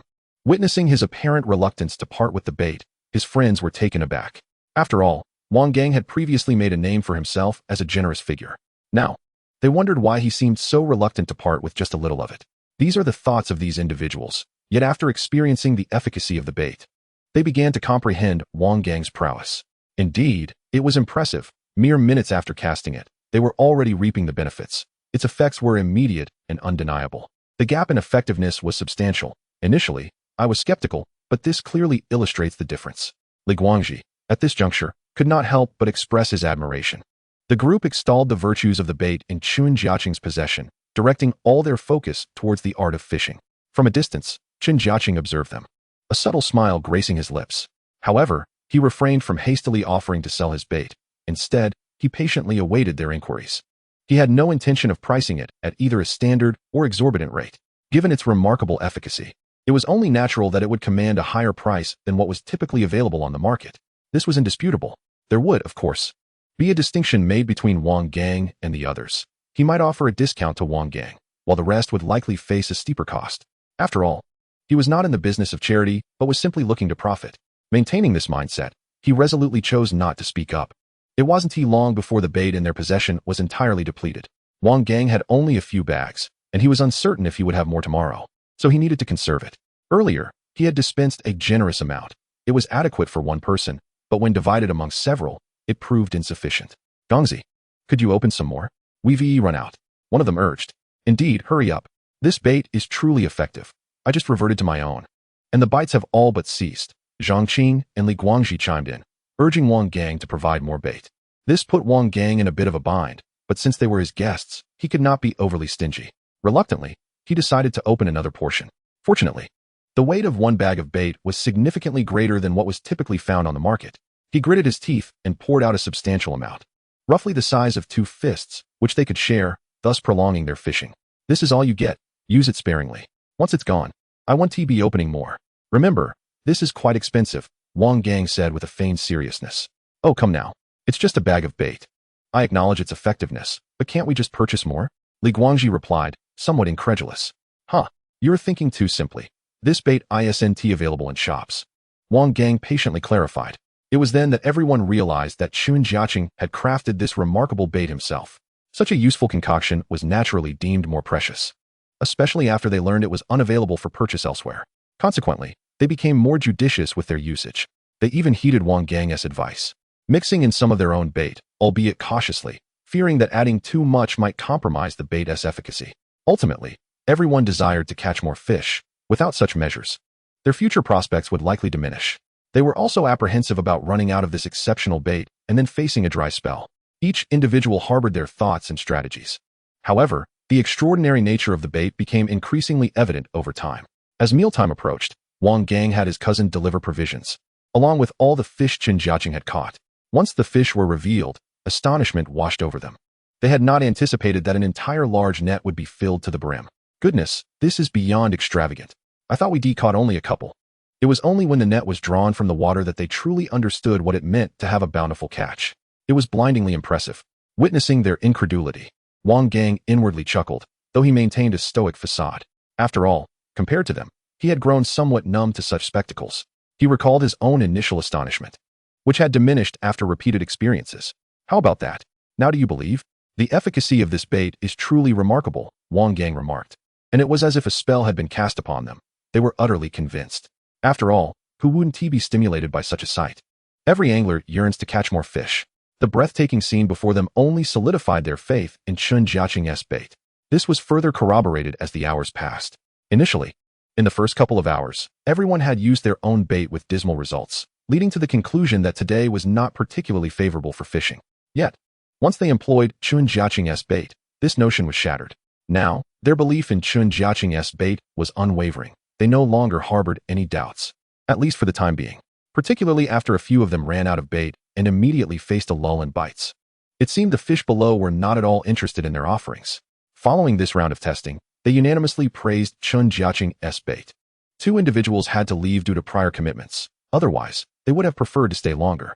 The remaining 2, Zhang Qing and Li Guangji, had no intention of departing just yet. But they found themselves out of bait. They looked at Wang Gang, who feigned indifference. Chapter 22. A gathering of avid anglers now. Only 4 individuals remained by the riverside. Well, Gongzi, it seems we've finally avoided the dreaded skunking today, Li Guangji complimented, a rare expression of praise. Oh please, do I strike you as unreliable? Unlike you lot, who often lure me out only to catch nothing or a few insignificant fish, Wang Gang responded with calm assurance. The 2 who remained undoubtedly shared a profound passion for fishing, and under favorable circumstances, they were akin to Wang Gang, or he would not have invited them. They had all tasted the sweetness of success. Despite the chilly weather, they had not anticipated such a rewarding day of fishing. While their catches could not compare to Wang Gang's, let alone Chen Jiacheng's, they had made considerable progress compared to their previous outings, which was certainly a cause for celebration. Determined to stay until the very end, they regretted running out of bait. They gazed longingly at Wang Gang, who was reluctant to part with any more bait. However, these individuals had fished alongside him for many years, and although they didn't always meet, they occasionally made plans. Most importantly, they were quite dependable companions. After contemplating for a moment, he decided to take out the entire unopened packet of bait, opening it all at once. He figured it was better to use it now since his own supply was dwindling. It had to be opened eventually. Observing the stingy expressions on a few faces, Chen Jiacheng from a distance felt a surge of delight within. This was precisely the effect he desired, and without a doubt, he had achieved the results he had envisioned. For the time being, he remained silent, confident that his performance would speak for itself. It was indeed they who should be feeling anxious now, just as he had anticipated. After the group finished their meal, they resumed fishing, only then realizing how precious the bait truly was. Wang Gang had already exhausted his supply, especially given the large number of people present. Once they recognized the effectiveness of the bait, their affection for it intensified, treating it like a treasured possession. As darkness enveloped the surroundings, the four of them were intently focused on their floats, having just finished their meal.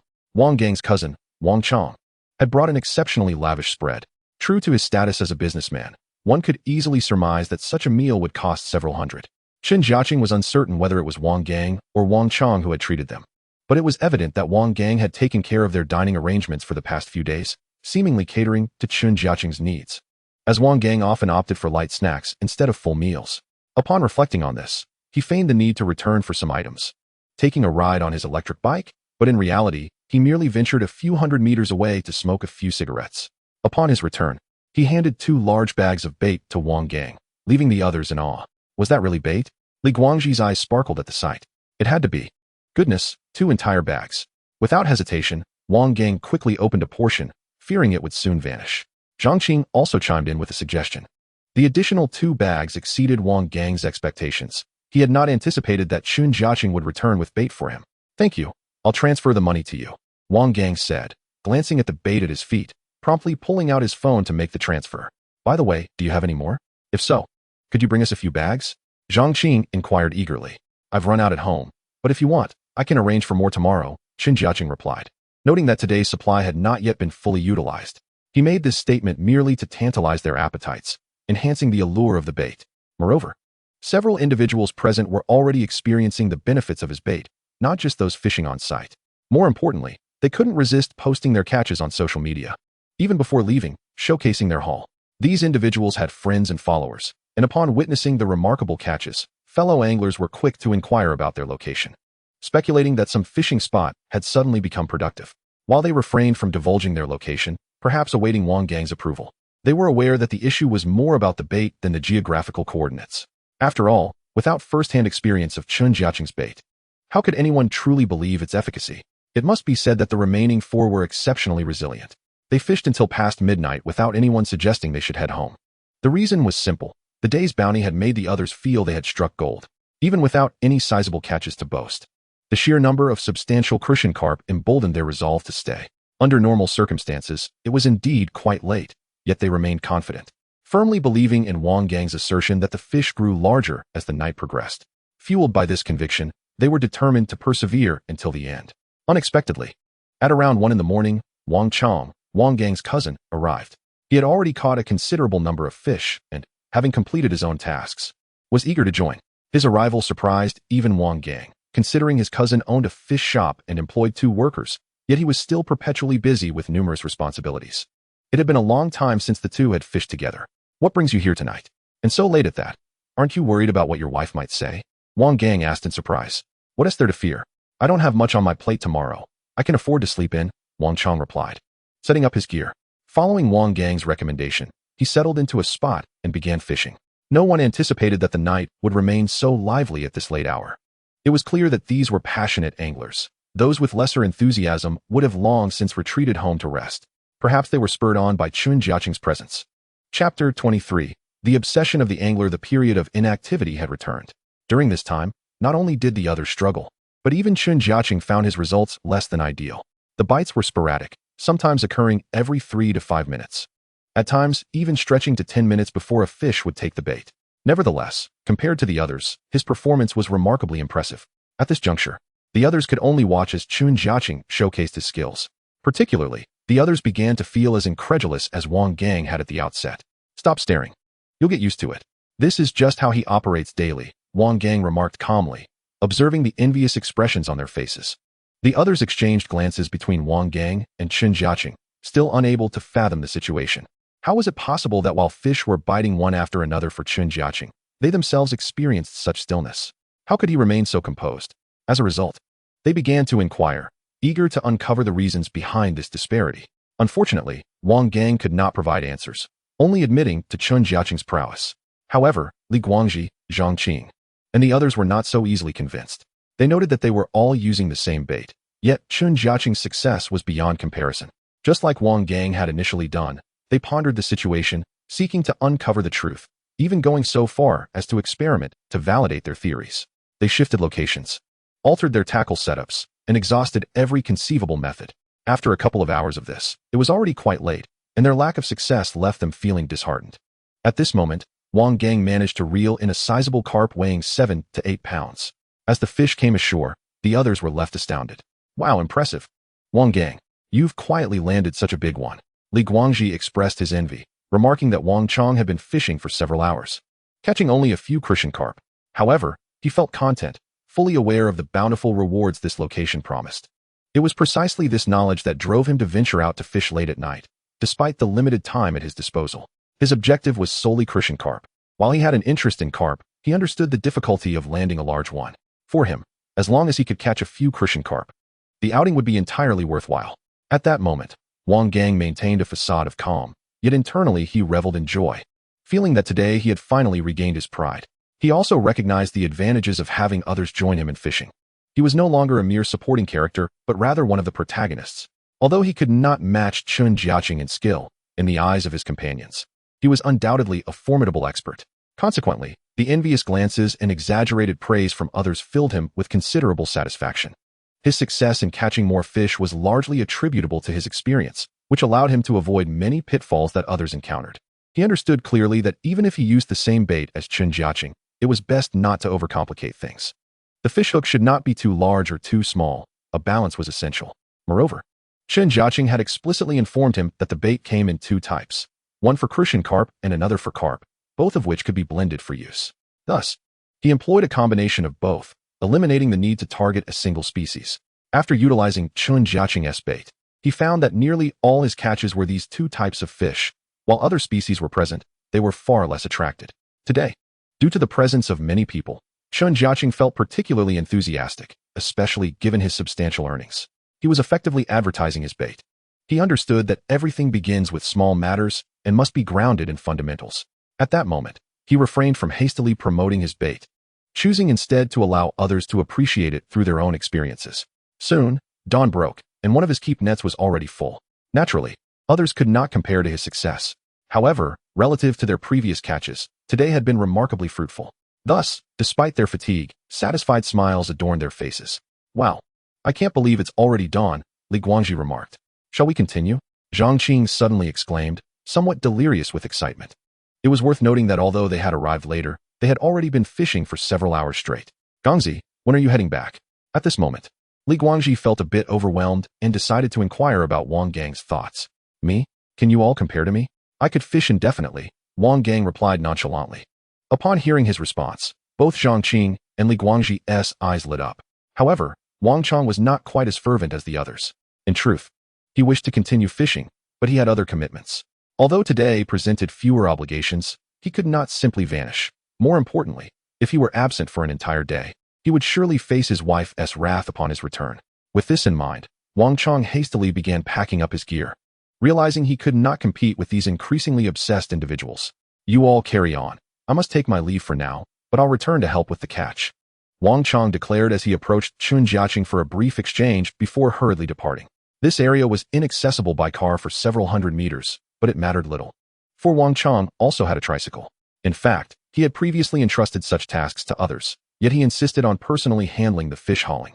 The reason was simple. He wanted to see exactly where the fish were being caught and under what circumstances. Therefore, even when busy, he made it a point to take on this responsibility, seizing the rare opportunity to enjoy himself. For instance, he had often used the pretense of fish hauling to sneak in some fishing time. While he could not afford to linger for too long, even an hour or half an hour was a boon for him. This was why he had even left a few fishing rods in Wang Gang's hands, making it more convenient. This way, whenever he brought his gear home, his wife would not immediately suspect he was going fishing instead of working. Chapter 24. They truly could endure. Chen Jiacheng had already returned. Now, only Wang Gang, Li Guangji, and Zhang Qing remained by the riverside, seemingly engaged in a contest of endurance. All of them had arrived the previous day, and after such an extended period, they still had no desire to depart. When fatigue set in, they simply sat down in their spots for a quick nap, only to be roused again by the appearance of a fish, reigniting their spirits. In any case, Chen Jiacheng was not willing to waste time with them. He used the excuse of returning to prepare bait, but in reality, he needed rest. He had been frequenting the fishing tackle shop almost daily, knowing that if he intended to endure long hours in the wild, he needed ample supplies. Unlike others who would casually cast a line for a few hours before leaving, he was now engaged in a war of attrition, with sessions lasting over 10 hours considered short, and sometimes even stretching beyond 20 hours, which was quite daunting. Thus, his need for equipment grew increasingly pressing. Ding! Catch a carp weighing over 10 pounds to receive a point reward.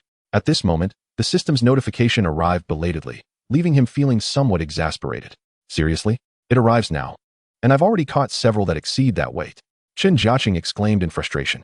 Task notification: the heavier the fish, the higher the points. Complete within 72 hours. This time, the notification included a novel twist. A smile blossomed on his face once more. Upon returning to his rented room, he initially intended to complain further, but all his grievances were swallowed back down.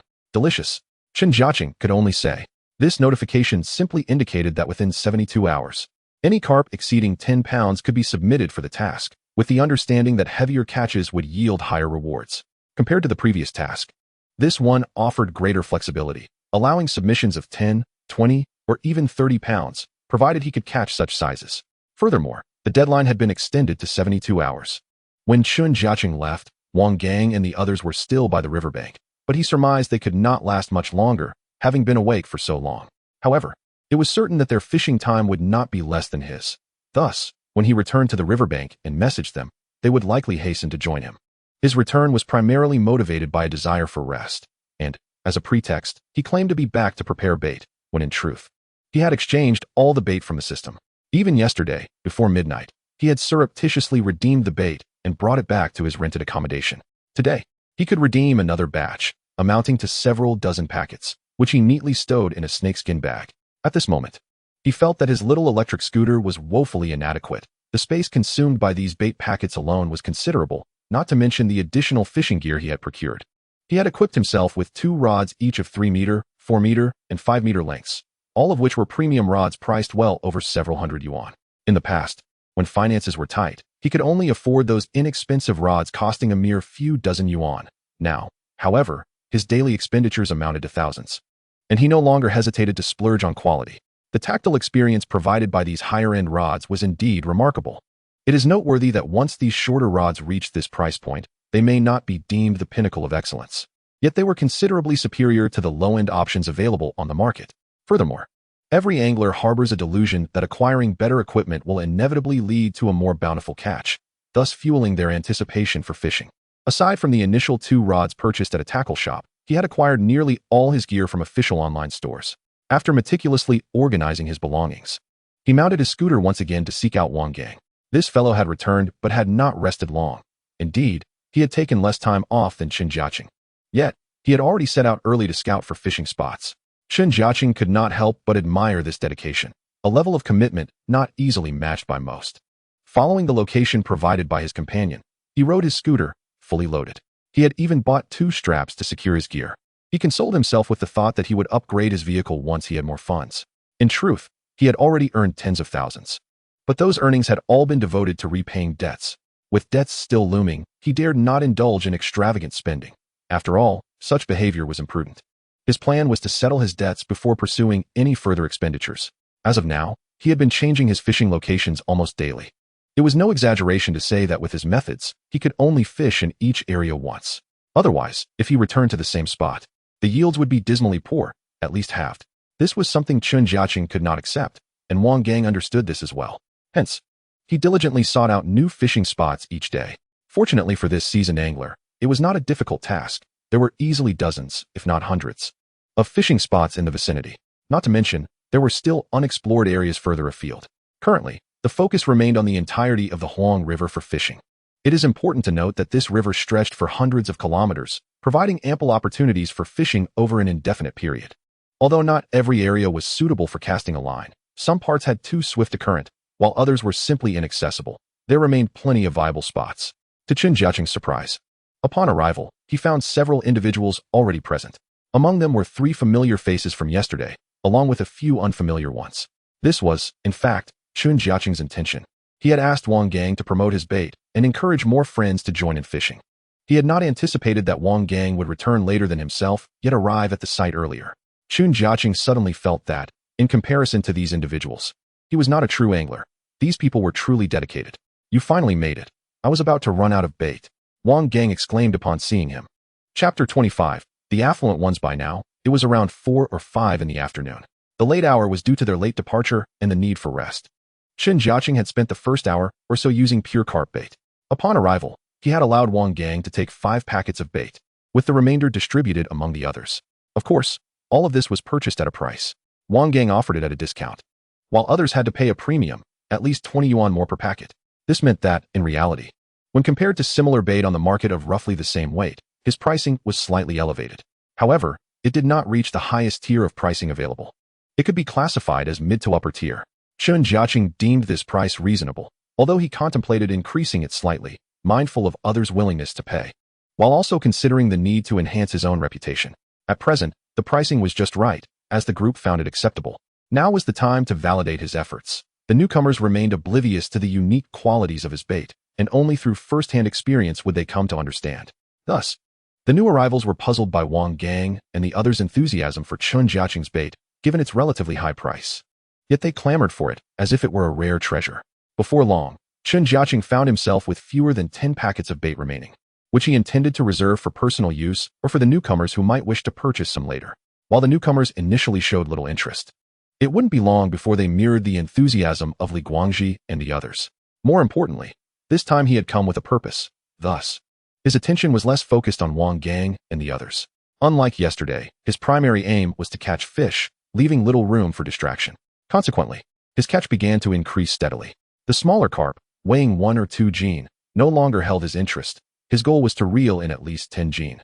Though such sizes were not always readily available, he had already been fishing for over 2 or 3 hours, and as darkness descended, he had yet to catch a single fish exceeding 5 jin. Thankfully, the quantity was considerable. Over these few hours, he had already caught dozens. While they were indeed carp, he had managed to fish them as if targeting crucian carp, an experience incomprehensible to others. As the time for dinner approached, the group had swelled to 7 or 8 individuals. Given the remote location, Wang Gang had arranged for his cousin to deliver boxed meals. Each person contributed 20 yuan. Chen Jiacheng wanted to pay, but Wang Gang insisted on covering the cost, leaving him somewhat embarrassed. After all, Wang Gang had treated him to numerous meals over the past few days, and he had yet to reciprocate. He had intended to express his gratitude with bait, yet Wang Gang insisted on compensating him.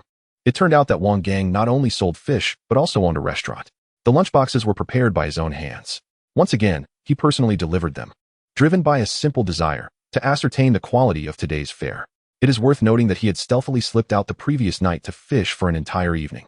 Although he faced a reprimand upon his return, it did little to dampen his enthusiasm for angling, especially after having tasted the sweet rewards of his efforts. Thus, under the guise of delivering meals, he found himself once more at the fishing spot. Upon arrival, he hastily cast his line, his eagerness so palpable that one might assume the fish in these waters were exceedingly easy to catch. However, it was evident that Wang Chong had garnered considerable experience, promptly opting for Chen Jiacheng's bait. He shared this trait with Wang Gang, possessing a deeper understanding than most, having lost interest in other baits. His intent was straightforward, to catch a few crucian carp for sheer enjoyment. "Are we fishing all night?" Wang Gang inquired, as everyone busied themselves with their lunchboxes, himself included. "That might not be feasible. I'll likely face a tirade from your sister-in-law upon my return. However, returning before midnight should pose no issue," Wang Chong replied. The thought of his formidable wife sending a chill down his spine. He would have preferred to fish through the night, but home constraints dictated otherwise.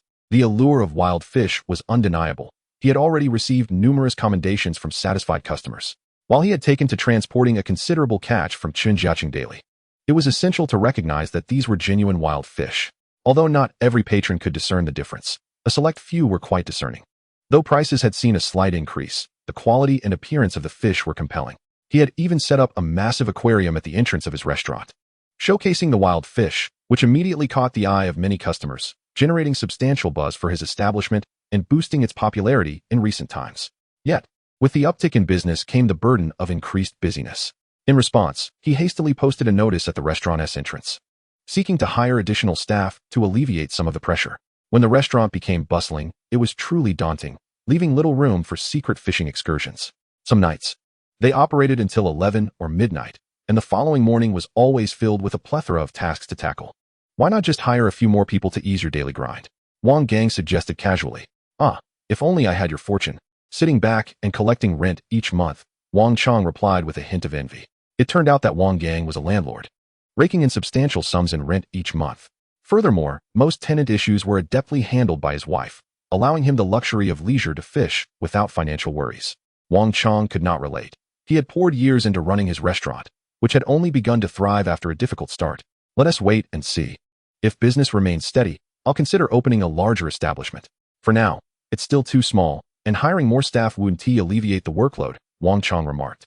Very well, I await your good news. Once you find some respite, you'll have the time to fish every day, Wang Gang encouraged his aspirations. Chapter 26. New mission. Another day dawned. Yet, thus far, Chen Jiacheng was quite dissatisfied with the day's haul. With the passage of time, only larger fish could capture his interest, especially given the tasks at hand. After over 2 hours of fishing, he had yet to land a single carp weighing over 5 pounds. Perhaps the lingering daylight was the culprit. However, as twilight approached, he felt a sense of reassurance. Based on past experiences, larger fish tended to bite as night fell. Others had not fared much better, yet they remained relatively content. Wang Chang, targeting crucian carp, had already caught over a dozen in merely 2 hours.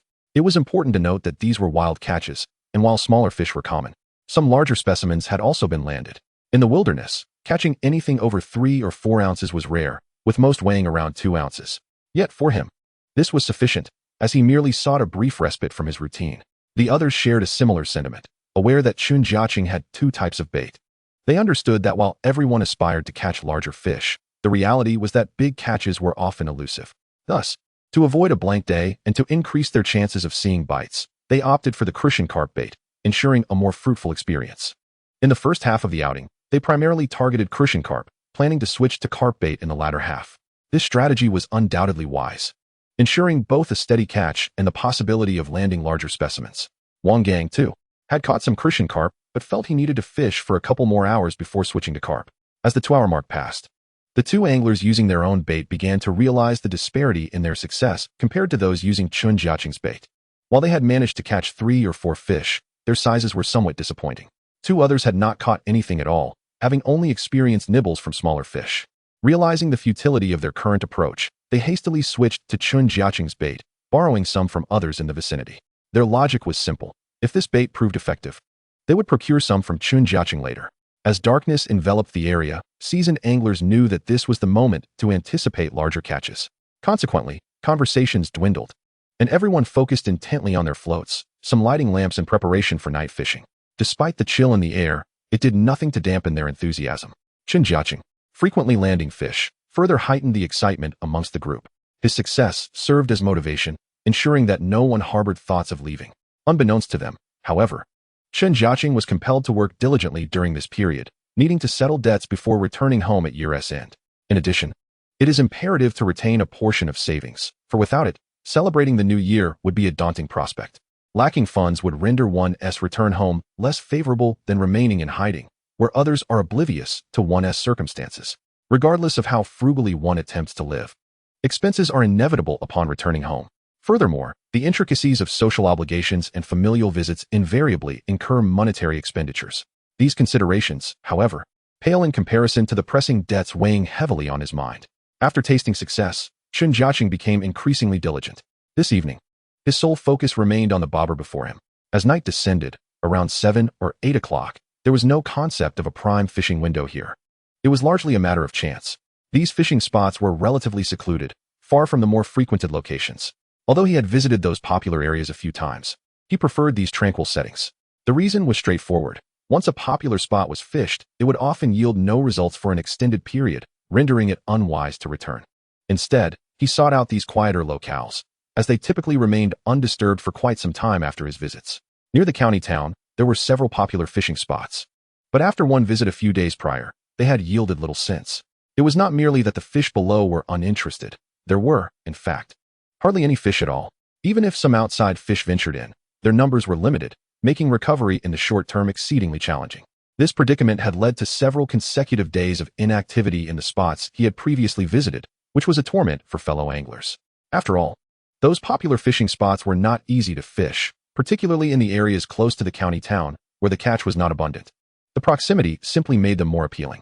Many anglers, particularly those with day jobs, preferred the convenience of fishing nearby after work or during their off time. The crowd gathered by the river this evening was different. They may not have been professional anglers, but they shared a common trait, an insatiable passion for fishing. Both Wang Gang and Chen Jiacheng found camaraderie among such enthusiasts, in contrast to the inexperienced anglers who, upon facing a lack of bites, would lament and fidget with impatience. Regular fishermen understood that catching wild fish was no easy task. Experiencing a blank day was a common occurrence. Success depended on mastering the right locations and leveraging seasoned experience. Ultimately, fishing was dictated by the whims of nature. If fortune favored them that day, all would catch fish. If not, they would merely gaze in dismay. However, today was different, perhaps due to Chen Jiacheng's newfound system, which had allowed others to share in the bountiful rewards. Chapter 27 heralded the arrival of a substantial carp. The exhilarating moment had finally arrived, as Chen Jiacheng hooked a large fish. The creature had yet to breach the surface, thrashing with vigor, prompting the other anglers to gather behind him in eager anticipation. Given the crowd, the atmosphere remained lively even in the late hours. This one seems sizable. Hasn't he surfaced in quite some time? Inquired Li Guangji. Indeed. You have no idea. He usually brings in a 3 to 5 kilogram fish within a minute, Wang Gang interjected, offering a brief introduction to Chen Jiacheng's prowess. Those familiar with him knew that he was rather forceful when reeling in fish, showing little restraint. Minutes passed with the fish still submerged, a clear indication of its strength, complemented by the ominous sound of the line straining, quickening everyone's heartbeats. The moment every angler yearns for had arrived, albeit not for them. The bites today had been sporadic, hardly satisfying their cravings for fishing, yet overall, the day's catch was deemed satisfactory compared to previous outings. I estimate it weighs around 8 or 9 kilograms, a newcomer speculated boldly, unaware of Chen Jiacheng's usual prowess. However, those who knew him, like Wang Gang and Li Guangji, suspected it exceeded 10 kilograms. The true weight would only be revealed once the fish fully surfaced. After 2 more minutes, the fish's struggle began to wane. Seizing the opportunity, Chen Jiacheng pulled it up. Not intending to show off, he could have let it fight for several more minutes. He was eager to discover its size. While he suspected it wouldn't break any records, it would likely rival the large carp he had caught previously, as the heavy sensation in his hands was unmistakable. Soon, the fish emerged, and though visibility was poor in the night, it was evidently larger than his usual catches. The other anglers gasped in admiration. In contrast, Chen Jiacheng maintained an air of calm, his demeanor unflustered. As Wang Gang assisted in netting the fish, the group realized they were witnessing a substantial specimen. While it was certainly under 20 kilograms, it was undeniably over 10, likely around 15. Such a robust carp astounded the seasoned anglers present. Many had years of experience. Yet few had encountered a fish of this size in the wild. Following a familiar routine, they eagerly snapped photos, taking turns cradling the impressive catch. Chen Jiacheng, however, began to strategize, submitting the task now would yield points swiftly. Yet, recognizing that time was still on his side, he aimed for an even larger catch. As the system's point tasks were not a daily occurrence, and were indeed rare, having finally encountered such an opportunity, he resolved to resist the urge to submit the task immediately. Although he was aware of the myriad useful items in the system shop, acquiring them necessitated points. Even the bait types were categorized by tiers. He had already discerned that the 2 types of bait he had exchanged for were of the lowest grade. Higher tier baits undoubtedly yielded stronger results, enhancing not only his own fishing efficacy, but also that of others. From the system's introduction, it is evident that the secondary bait, when utilized by others, can yield an effectiveness of 20%. Although it may seem like a mere 10% increase, it is indeed substantial. One must recognize that secondary bait inherently surpasses its primary counterpart, possessing a more irresistible allure for fish and a significantly broader range of attraction. Thus, the true efficacy is not simply a matter of 1 + 1 = 2. His keen interest in the performance of others is largely due to his intention to eventually launch even more advanced products. Currently, with the limited quantity at hand and the prevailing pricing, the prospect of earning substantial profits remains elusive. He can only look forward to the emergence of higher-tier bait. However, these items require points for acquisition, and once one reaches Tier 2 or above, the point cost skyrockets into the hundreds. The pricing also escalates dramatically. Contemplating the benefits of subsequent bait types and fishing gear, Chen Jiacheng managed to restrain his inner desires, especially with regard to fishing rods. He noted that even a basic rod costs 500 points. At this juncture, accumulating such points presents a considerable challenge for him. Nevertheless, the primary fishing rod remains his most coveted item, for its capabilities are nothing short of extraordinary, imbued with unique attributes that, akin to the bait, promise to significantly enhance fishing efficiency. Alas, he has yet to uncover more detailed specifications, including any special effects, as they remain inaccessible. However, he is acutely aware that anything procured from the system's marketplace is far from simplistic, whether it be bait, line setups, or fishing rods. Undoubtedly, all fishing equipment differs greatly from what is available on the market. The fishing rod, being the most essential gear, is something he can only admire from afar at present. With a clearer understanding of his forthcoming objectives, he became increasingly focused, deliberately enlarging the fishing hooks he employed, opting for hooks size 10 or larger.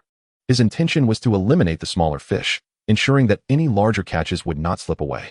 After all, while his line setup and rod could withstand the strain, it was crucial for the hooks to be appropriately sized. Smaller hooks risked losing fish, yet larger ones posed the drawback of missing out on the smaller catches.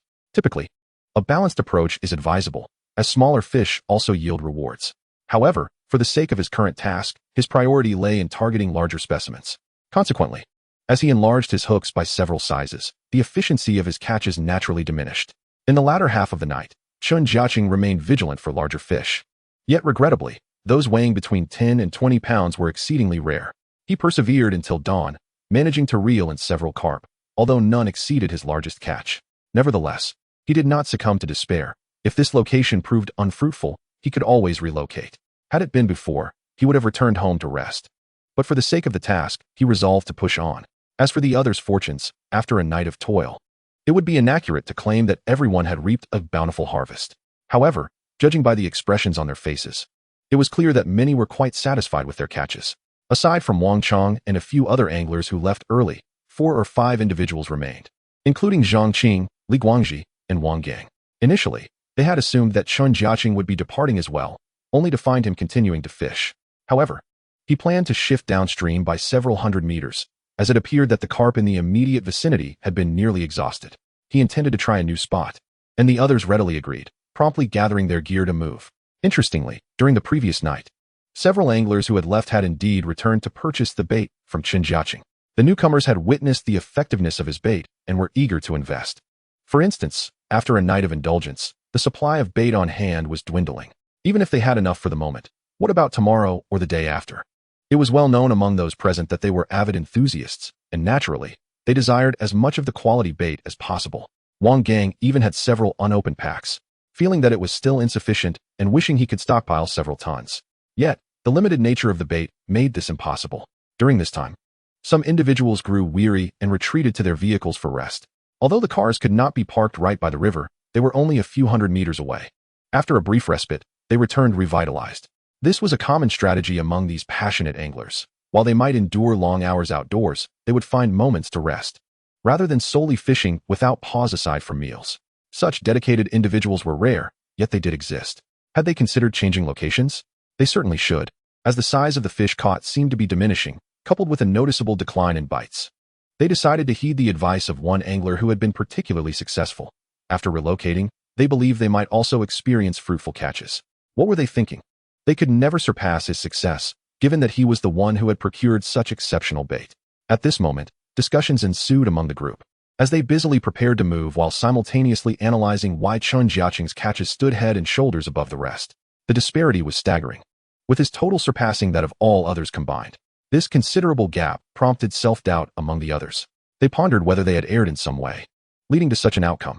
Their primary focus turned to the issue of location, as other methods seemed comparable, with no apparent mistakes detected. The only enigma lay in the positioning. Thus, as they prepared to shift locations, an underlying thought emerged among them. They yearned to surpass Chen Jiacheng.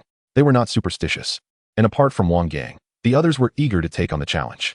Even Li Guangji and Zhang Qing, though aware of Chen Jiacheng's prowess, were seasoned anglers themselves. Having fished in the wild for many years, they did not consider themselves inferior, attributing their lesser success to mere bad luck or less favorable positioning. They speculated that Chen Jiacheng had merely found himself in a prime fishing spot. If they were in his position, they believed they too could achieve similar results. This mindset only fueled their eagerness to relocate, and without a hint of dissent, they arrived at the new location and began selecting their preferred spots. Notably, they all shared a common inclination to observe how Chen Jiacheng chose his position. At this moment, Chen Jiacheng was indeed focused on selecting a spot, but not by merely seeking where the fish were more abundant, for he had not yet attained such expertise. He merely sought a comfortable and level spot. However, to the eyes of others, it appeared as if he was searching for a fishing hotspot. Thus, many were eager to observe and learn how Chen Jiacheng approached this task. With years of experience fishing in the wild, they understood the significance of selecting the right location. Doing so could yield immense benefits for an extended period. In truth, they were overthinking it. While Chen Jiacheng had chosen a spot that seemed clean, even pleasant, it hardly resembled a likely hiding place for fish. Especially since everyone knew he was primarily a carp fisherman. Both online resources and personal experience had clearly indicated that larger carp favored areas with uneven terrain and numerous obstacles for concealment. Yet, the location Chen Jiacheng had settled upon appeared to defy this logic. This fellow was indeed remarkable. How could he have discerned a potential fishing spot here? Whether he was truly exceptional remained to be seen, depending on whether he could catch any fish. This location seemed amiss. The barren water surface suggested a simple, flat structure beneath, devoid of sustenance. How could it possibly attract sizable carp? The other anglers, unfamiliar with Chen Jiacheng, began to harbor doubts. To be fair, these were fleeting thoughts. A mere whisper of speculation. Their primary focus was on identifying their own prime fishing ground. After relocating, it remained uncertain who would emerge as the most impressive angler by the riverbank. Perhaps it would be themselves. With such thoughts in mind, they hastily set to work once their positions were chosen. Aside from Chen Jiacheng, the most composed was Wang Gang. He seemed to grasp that the issue was not merely about location and casually selected a spot to settle down. Chapter 29, Fishing Beverages. Chen Jiacheng casually glanced around and, noticing the expressions on the faces of those nearby, surmised their inner thoughts. He merely smiled. The notion that they could outfish him was nearly impossible. His lack of fuss over the location stemmed from a clear understanding of how attractive his bait was to the fish. Even at a basic level, it could entice fish from a considerable area. Thus, as long as he remained within a general vicinity, he was confident. Moreover, under similar bait conditions, the fish underwater would undoubtedly be drawn to his offerings, as the effectiveness of others' baits paled in comparison. Unbeknownst to the others, who remained blissfully unaware of this secret. Their confidence was unwavering, particularly after changing locations, each of them eager to showcase their skills. Except for Wang Gang. There existed a collective resolve among the others. They were determined to surpass Chen Jiacheng. Fueled by this ambition, they approached their task with confidence, but as time passed, their expressions began to shift. Within mere minutes, Chen Jiacheng had already caught several fish, albeit small carp. Nevertheless, this was sufficient to demonstrate his superior skill. While the others had yet to match his catch, they had only managed to reel in a few crucian carp. This left them, aside from Wang Gang, utterly perplexed. They had anticipated a reversal of fortune after changing spots. Why did the outcome defy their expectations? This puzzlement deepened their envy, as they could do little but watch Chen Jiacheng's impressive performance unfold. He was meant to be fishing for carp, yet his tally far surpassed the combined total of their crucian carp. It was as if he were cheating. How could it be that he was catching so many? It was as though he had found the very heart of the fish. Even Zhang Qing and Li Guangji, who had previously expressed doubt, now found themselves compelled to admire Chen Jiacheng's prowess. As time wore on, the disparity became increasingly evident. At this juncture, Wang Gang found himself no better off than the others, despite having spent more time near Chen Jiacheng. He had come to realize that Chen Jiacheng was indeed more skilled than himself and the others. The only certainty he held was that he needed to use bait akin to Chen Jiacheng's to ensure a more fruitful catch. The rest would depend on their individual capabilities. Simultaneously, the extraordinary efficacy of the bait had become increasingly clear to them. Several individuals, still skeptical, clung to their homemade bait. However, after 1 or 2 hours, they discovered that their catches paled in comparison to those who had utilized Chen Jiacheng's bait. The stark difference forced them to concede that Chen Jiacheng truly was a master of bait. Consequently, they began to cherish this bait even more. As the day drew to a close, they contemplated purchasing additional supplies from him. With this thought in mind, and as the time for departure approached, they recognized their limits. They had been fishing outdoors for an extended period and were in need of rest. Upon realizing this, Chen Jiacheng had already prepared. He promptly emptied the snakeskin bag filled with bait, distributing it among the others. Although it appeared to be a substantial amount, once divided, each person received only a modest portion. Initially, they believed it plentiful, but upon receiving their share, it felt insufficient. Oh dear, this is a bit scant. For this many people, it'll last at most a day or two. Can't you prepare a bit more? I'll buy some more tomorrow. While the anglers were grateful for the bait, they naturally wished for more.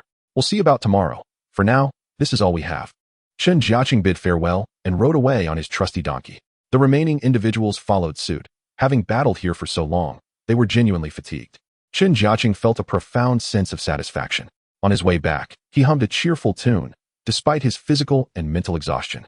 However, he was filled with anticipation for the next day. Today had not only been a fruitful fishing endeavor, but he had also sold a considerable amount of bait at a good price. Accumulating dozens of packages each day amounted to a significant sum. This would certainly aid him greatly. Regrettably, he had yet to encounter any large carp. Even the biggest carp he had caught was still on the System S radar, ready for task submission. Even if he sold that particular fish, it would not affect his progress. It all depended on whether he could catch even larger ones in the future. With this in mind, he resolved to rest for a few hours before heading out again. He longed to remain by the river for 24 hours, but alas, he lacked the physical stamina to do so. Occasionally, he might manage to cope with such circumstances once or twice, but it is utterly implausible to endure it daily. This predicament inevitably causes him some distress. It seems that the system's marketplace offers items that can alleviate fatigue, does it not? At this moment, he suddenly recalls having glimpsed a few such items previously, albeit not in great detail. Eagerly, he first indulges in some food, then after taking a refreshing bath, he reclines on his bed and begins to explore the system. Fishing beverage. Upon consumption, it mitigates fatigue, allowing for continuous fishing for 24 hours without any side effects, priced at 5 points per bottle. After some diligent searching, he finally locates the item he desires, and to his pleasant surprise, he discovers that he has exactly 5 points remaining, sufficient to purchase a bottle. However, it is regrettable that it is a consumable. One bottle will only sustain him for 24 hours. Since he has returned, he certainly does not intend to use it right away. Instead, he decides to take a nap, simultaneously feeling an increased yearning for points, as only with points can he exchange for extraordinary items. At this moment, it is painfully clear that his resources are still woefully insufficient. He cannot afford anything, even though there exists a veritable treasure trove within the marketplace. Yet, he lacks the privilege to enter, forced to merely gaze longingly from the periphery, a sensation that is most disheartening. While lying in bed, he contemplates that he will ask Wang Gang to find a specialized location for catching large catches tomorrow. In Chapter 30, the place for guarding large catches, Wang Gang arrives early, having taken Chen Jiacheng's advice to seek a designated area for large fish. Although it is still the same river, each segment varies. This time, he has selected a deeper section, casting his 3 to 4 meter rod into nearly 3 meters of water, with depths beyond that being quite formidable.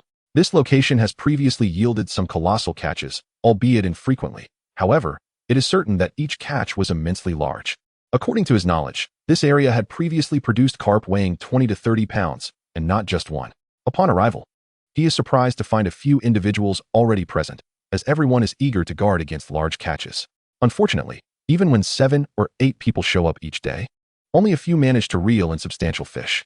Assessing the environment, he finds it largely unchanged from before, and he prepares to take his position here. Prior to this, he had made ample preparations, bringing along an entire bag of corn. He begins to create a feeding spot, as Chen Jiacheng indicated that his focus should be on guarding large catches. After 2 consecutive days of this regimen, he can establish a more substantial feeding area. Once his spot is ready, Chen Jiacheng sets out as well. Additionally, Wang Gang invites a few more people, and soon the previously quiet area becomes lively. By the time Chen Jiacheng arrives, 5 or 6 individuals are already present. According to Wang Gang, more are expected to join, potentially exceeding a dozen. After a few casts, however, nothing bites. Wang Gang expresses his frustration, stating, "This time, I am still sticking to my initial strategy, focusing on catching crucian carp in the early part of the night, and then guarding for larger catches later on. And you? Are you going to focus solely on carp?" Wang Gang inquires with curiosity.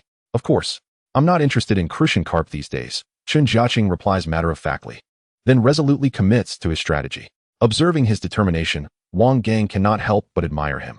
Although he has guarded large catches before, he often experienced disappointing results, frequently coming up empty-handed.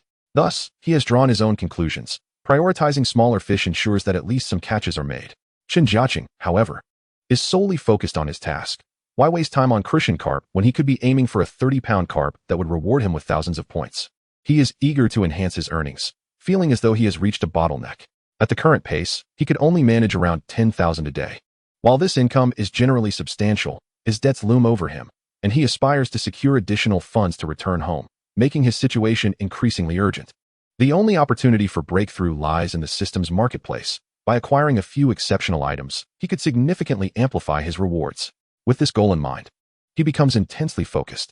With limited options available, he immerses himself in fishing, aware that he has only 2 days left. The previous day yielded nothing close to his desired weight of over 20 pounds, which would earn him more points. Thus far, he has only caught a 15-pound fish, which is still somewhat disappointing. As the two begin their official fishing endeavor, Wang Gang's friends gradually arrive at the scene. This location has gained a reputation as a prime spot for large catches. Are you kidding me? Are we really fishing here today? It's bound to be a bust. Li Guangji expresses his concerns upon arrival. Oh, come on. What is there to be afraid of? If it's a bust, then so be it. It's not like we Haven Tea experienced that before, Zhang Qing, who is more intrigued by the prospect of large catches, counters. Initially hesitant, Li Guangji finds himself swayed by Zhang Qing's enthusiasm. What are you waiting for? Just go for it. We've already caught some crucian carp in the past couple of days. Don't you want to reel in something big? Wang Gang encourages, noticing Li Guangji's lingering uncertainty. As Wang Gang pointed out, they had indeed caught some crucian carp recently, but their aspirations for larger fish lingered. Since this area is known for its large fish, it suggests that smaller fish may be elusive. At this moment, aside from Chen Jiacheng, the remaining unfamiliar faces are all focused on guarding their spots, while others are still using Chen Jiacheng's crucian carp bait, eager to test its effectiveness. After all, they had not previously caught any noteworthy crucian carp here.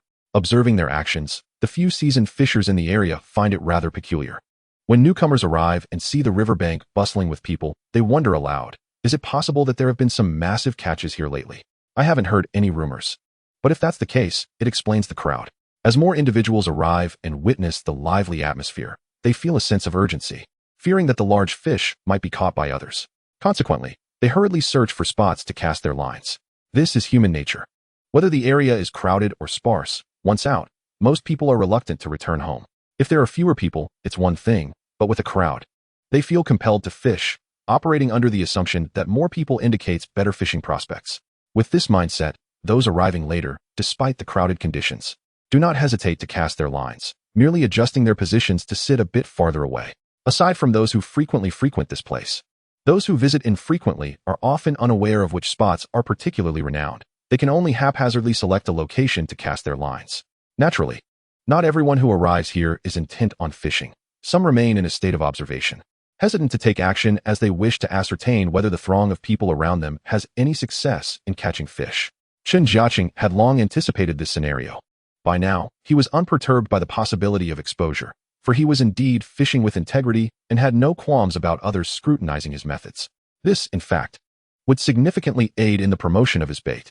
Regrettably, this location was not particularly suitable for catching crucian carp, and although a number of Chen Jiacheng's companions were out for that very purpose, many remained empty-handed, with only a fortunate few managing to catch a couple. Nevertheless, this still astonished those unfamiliar with their presence, as they often fished here and were acutely aware of the situation.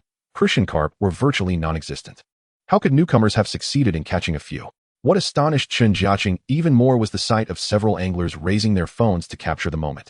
According to others who had accompanied him, it turned out that 2 of them were actually streamers. Of course, they were merely minor streamers, lacking any significant fame, having entered the industry only a few months prior without amassing a considerable following. They were known locally, but not beyond that. It was said that these 2 had been diligently fishing in this spot for several days, having established a heavy baiting regime. Wang Gang, who was well informed, remarked to Chen Jiacheng that these streamers were nothing exceptional. They were merely holding their ground. Zhang Qing concurred, adding that one could not be certain. He had followed the 2 and found their videos quite commendable, noting that their recent catches had been decent. Curiosity surrounded the 2 streamers, as onlookers occasionally cast glances their way, their conversations often revolving around this particular duo. It appeared that fishing streamers had become quite commonplace online, although they remained a rarity in real life. Chen Jiacheng and his companions had shifted their focus to the 2 streamers, subconsciously believing that they might be the ones to catch more. Even behind the streamers, a sizable audience had gathered. However, the spectators soon grew bored, as the streamers were merely waiting for larger catches, and there was no activity for quite some time. After watching for over half an hour, no fish had been landed. Yet this was typical, and nobody voiced their disappointment. There was a noticeable disparity between the expectations formed online, where streamers seemed to effortlessly reel in fish, and the reality of these two, who remained steadfastly anchored without any action. Consequently, the allure diminished, and before long, several audience members departed.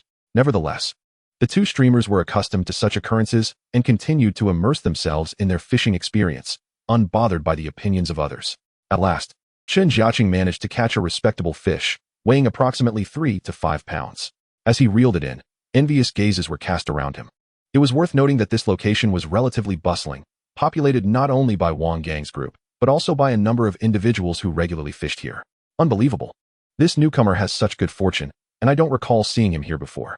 That spot rarely yields any fish, murmured one onlooker. Yet, why should luck be denied? Although that particular position was not considered prime, who could truly predict the outcome? The fish Chen Jiacheng caught may not have been exceptionally large, yet it profoundly stirred the emotions of the other anglers present, triggering a flurry of discussions. Some, unable to catch anything themselves, scoffed and dismissed his success as mere luck. Chen Jiacheng, however, was unfazed by their opinions and maintained his own rhythm, soon landing another commendable carp, albeit weighing only 2 to 3.5 pounds. He remained indifferent, while others around him expressed their envy, their words underscoring his apparent good fortune. Upon hearing the chatter, Wang Gang felt a sense of disdain. While others might chalk it up to Chen Jiacheng's luck, he knew better. After spending numerous days fishing alongside him, he had come to realize just how formidable Chen Jiacheng was. Wang Gang believed that even the so-called fishing masters online could not compare to him. After all, Chen Jiacheng could effortlessly excel in unfamiliar waters, outshining him in areas he thought he mastered, which spoke volumes. Moreover, the bait Chen Jiacheng had developed was undeniably effective.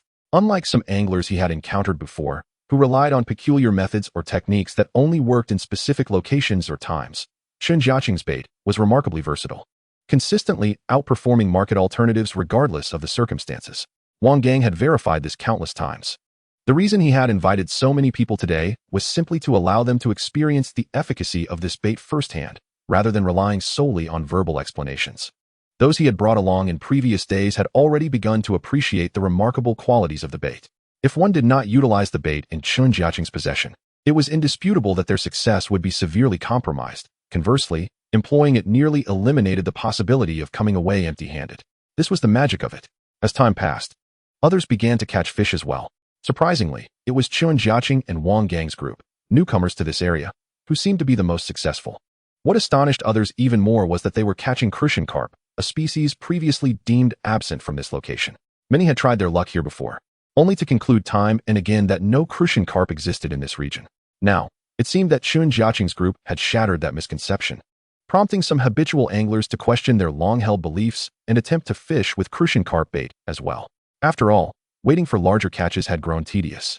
And thus far, only Chen Jiacheng had landed a few decent carp, while the rest had either caught nothing or merely a couple of small fry. Expectations remained unfulfilled. Observing this scene, Wang Gang could not help but smile subtly. He undoubtedly comprehended the thoughts of these individuals, who mistakenly believed that today's crucian carp would be easily caught here. However, it was evident that they were overestimating their chances. They had not utilized Chen Jiacheng's bait, and consequently, their catch would undoubtedly mirror their past disappointments. It would not be long before their hopes were dashed once again. At this moment, Wang Gang had successfully reeled in several crucian carp himself, which invigorated him with a sense of sweetness. It was no exaggeration to say that he was virtually guaranteed to avoid a barren outing now, unlike the previous instances when he might fish for 5 or 6 hours, or even 7 or 8, without a bite, sometimes only managing to catch a few insignificant fish. Now it felt as effortless as plucking a fruit from a tree to land a few crucian carp. As Chapter 32 unfolds, under the pretext of delivering lunchboxes, Chen Jiacheng's group continued to catch an increasing number of crucian carp. This immediately undermined the confidence of many who were intent on angling for larger fish, leading them to gradually shift their strategies toward fishing for crucian carp. Yet, to their astonishment, after they switched to bait and tackle suitable for crucian carp, not only did they fail to catch any, but Chen Jiacheng, on the other hand, began reeling in carp one after another, with each catch notably larger than the last. Frustrated, they lamented, "What are we doing fishing for crucian carp? We should be targeting larger fish." They felt somewhat foolish for abandoning their previous successful strategy, now relegated to futile attempts at catching crucian carp, while the prospect of landing carp seemed more enticing. Those who had opted to fish for crucian carp began to harbor regrets. Initially, they had observed Wang Gang and others catching crucian carp fairly well, with occasional decent-sized ones coming in. They had thought that fishing for carp here was a gamble relying on luck, often leading to empty-handedness. Seeing others snagging numerous crucian carp led them to believe they could do the same. Only after trying did they realize their resolve was insufficient. They fantasized about what could have been had they not switched, perhaps even landing carp by now. Unbeknownst to them, regardless of their struggles, their yield would inevitably pale in comparison to Chen Jiacheng's group, as they had not employed the bait in his possession. Hours slipped by, and during this time, Wang Chong delivered lunch. After everyone had feasted, they resumed their fishing endeavors. Notably, Wang Chong's delivery sparked interest among other anglers who wished to purchase food. Regrettably, the meal was prepared solely for Wang Gang and his companions, leaving no provisions for the others, even if they were willing to pay. The price was steep, 30 yuan per box, due to the remote nature of the location, where no one had dared to deliver food before. While some were reluctant to buy, there were still plenty eager to indulge. Initially, Wang Chong had little interest in making a few extra yuan, but upon reflection, he realized it was an opportunity to venture out again. With that thought in mind, he hurried back. Having previously instructed one of his restaurant staff to prepare the lunch boxes, he merely needed an excuse to return, planning to linger longer on his next outing. Each day, under the guise of delivering meals, he yearned to observe how Chen Jiacheng and Wang Gang fared in their fishing exploits. Anglers share a common trait. Once they witness others catching fish, they find it hard to resist joining in. He was no exception, wishing to seize this opportunity to cast a line himself. In busier times, he might fish for only an hour before departing, whereas less hectic days could see him casting for 5 or 6 hours. As the crowd swelled, the demand for lunch boxes surged, which would undoubtedly silence his wife, the proverbial tiger at home. After all, it was a legitimate business, was it not? Moreover, having mingled with the group for several days, Wang Chong had become a familiar face. They soon learned that he was not just the proprietor of a lunchbox venture, but also had a significant rapport with Wang Gang. Additionally, he frequently joined them for fishing, albeit for shorter durations, especially with Chen Jiacheng. He often returned home with the day's catch. Their relationship could be aptly described as business partners. "Your cousin is quite amusing," Chen Jiacheng remarked to Wang Gang. Indeed, he was even more passionate about fishing than I was before he married. However, priorities shift towards family afterward, Wang Gang replied with a smile. The current atmosphere remained lively, as the group occasionally succeeded in their fishing endeavors. After satisfying their hunger, they prepared to welcome the night, maintaining a routine of fishing during the day or afternoon, and then engaging in an overnight session, returning the following day depending on circumstances. Chen Jiacheng had adhered to this rhythm for some time, and his companions had begun to discern his patterns. Their attraction to fishing alongside Wang Gang and Chen Jiacheng was primarily due to the exceptional bait in Chen's possession. Once a reputation for quality was established, it lingered in everyone's thoughts. For instance, upon Chen Jiacheng's arrival today, he quickly sold a significant quantity of bait. Newcomers, however, were initially skeptical, hesitant to trust his bait. Yet, he need not worry. By the end of the day, they would inevitably recognize the disparity in their catches. At that point, he would not need to utter a word. They would clamor to procure bait from him. This trend had persisted over the past few days. Whenever newcomers realized the remarkable efficacy of his bait, they were eager to join the ranks. It was indeed a rare opportunity. Initially, some believed that it was merely Chen Jiacheng's good fortune, but they soon pondered why others could catch crucian carp while those without his bait could not. A few inquisitive souls, after consulting with Wang Gang's group, discovered that all the fish caught by them had been lured by Chen Jiacheng's bait. Upon hearing this revelation, they were understandably incredulous.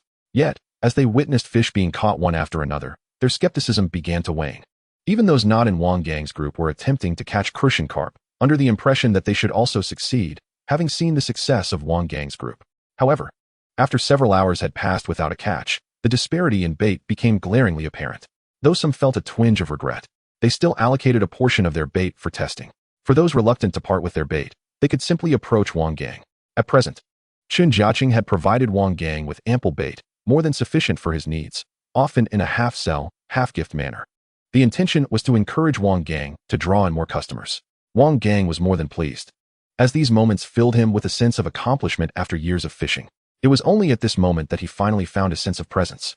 The way everyone looked at him had transformed, akin to gazing upon a master angler. This made Wang Chong's heart swell with satisfaction.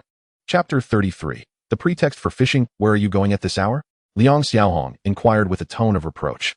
She was Wang Chong's wife, a woman in her early 30s, possessing an attractive appearance, yet her demeanor seemed excessively fierce at this moment.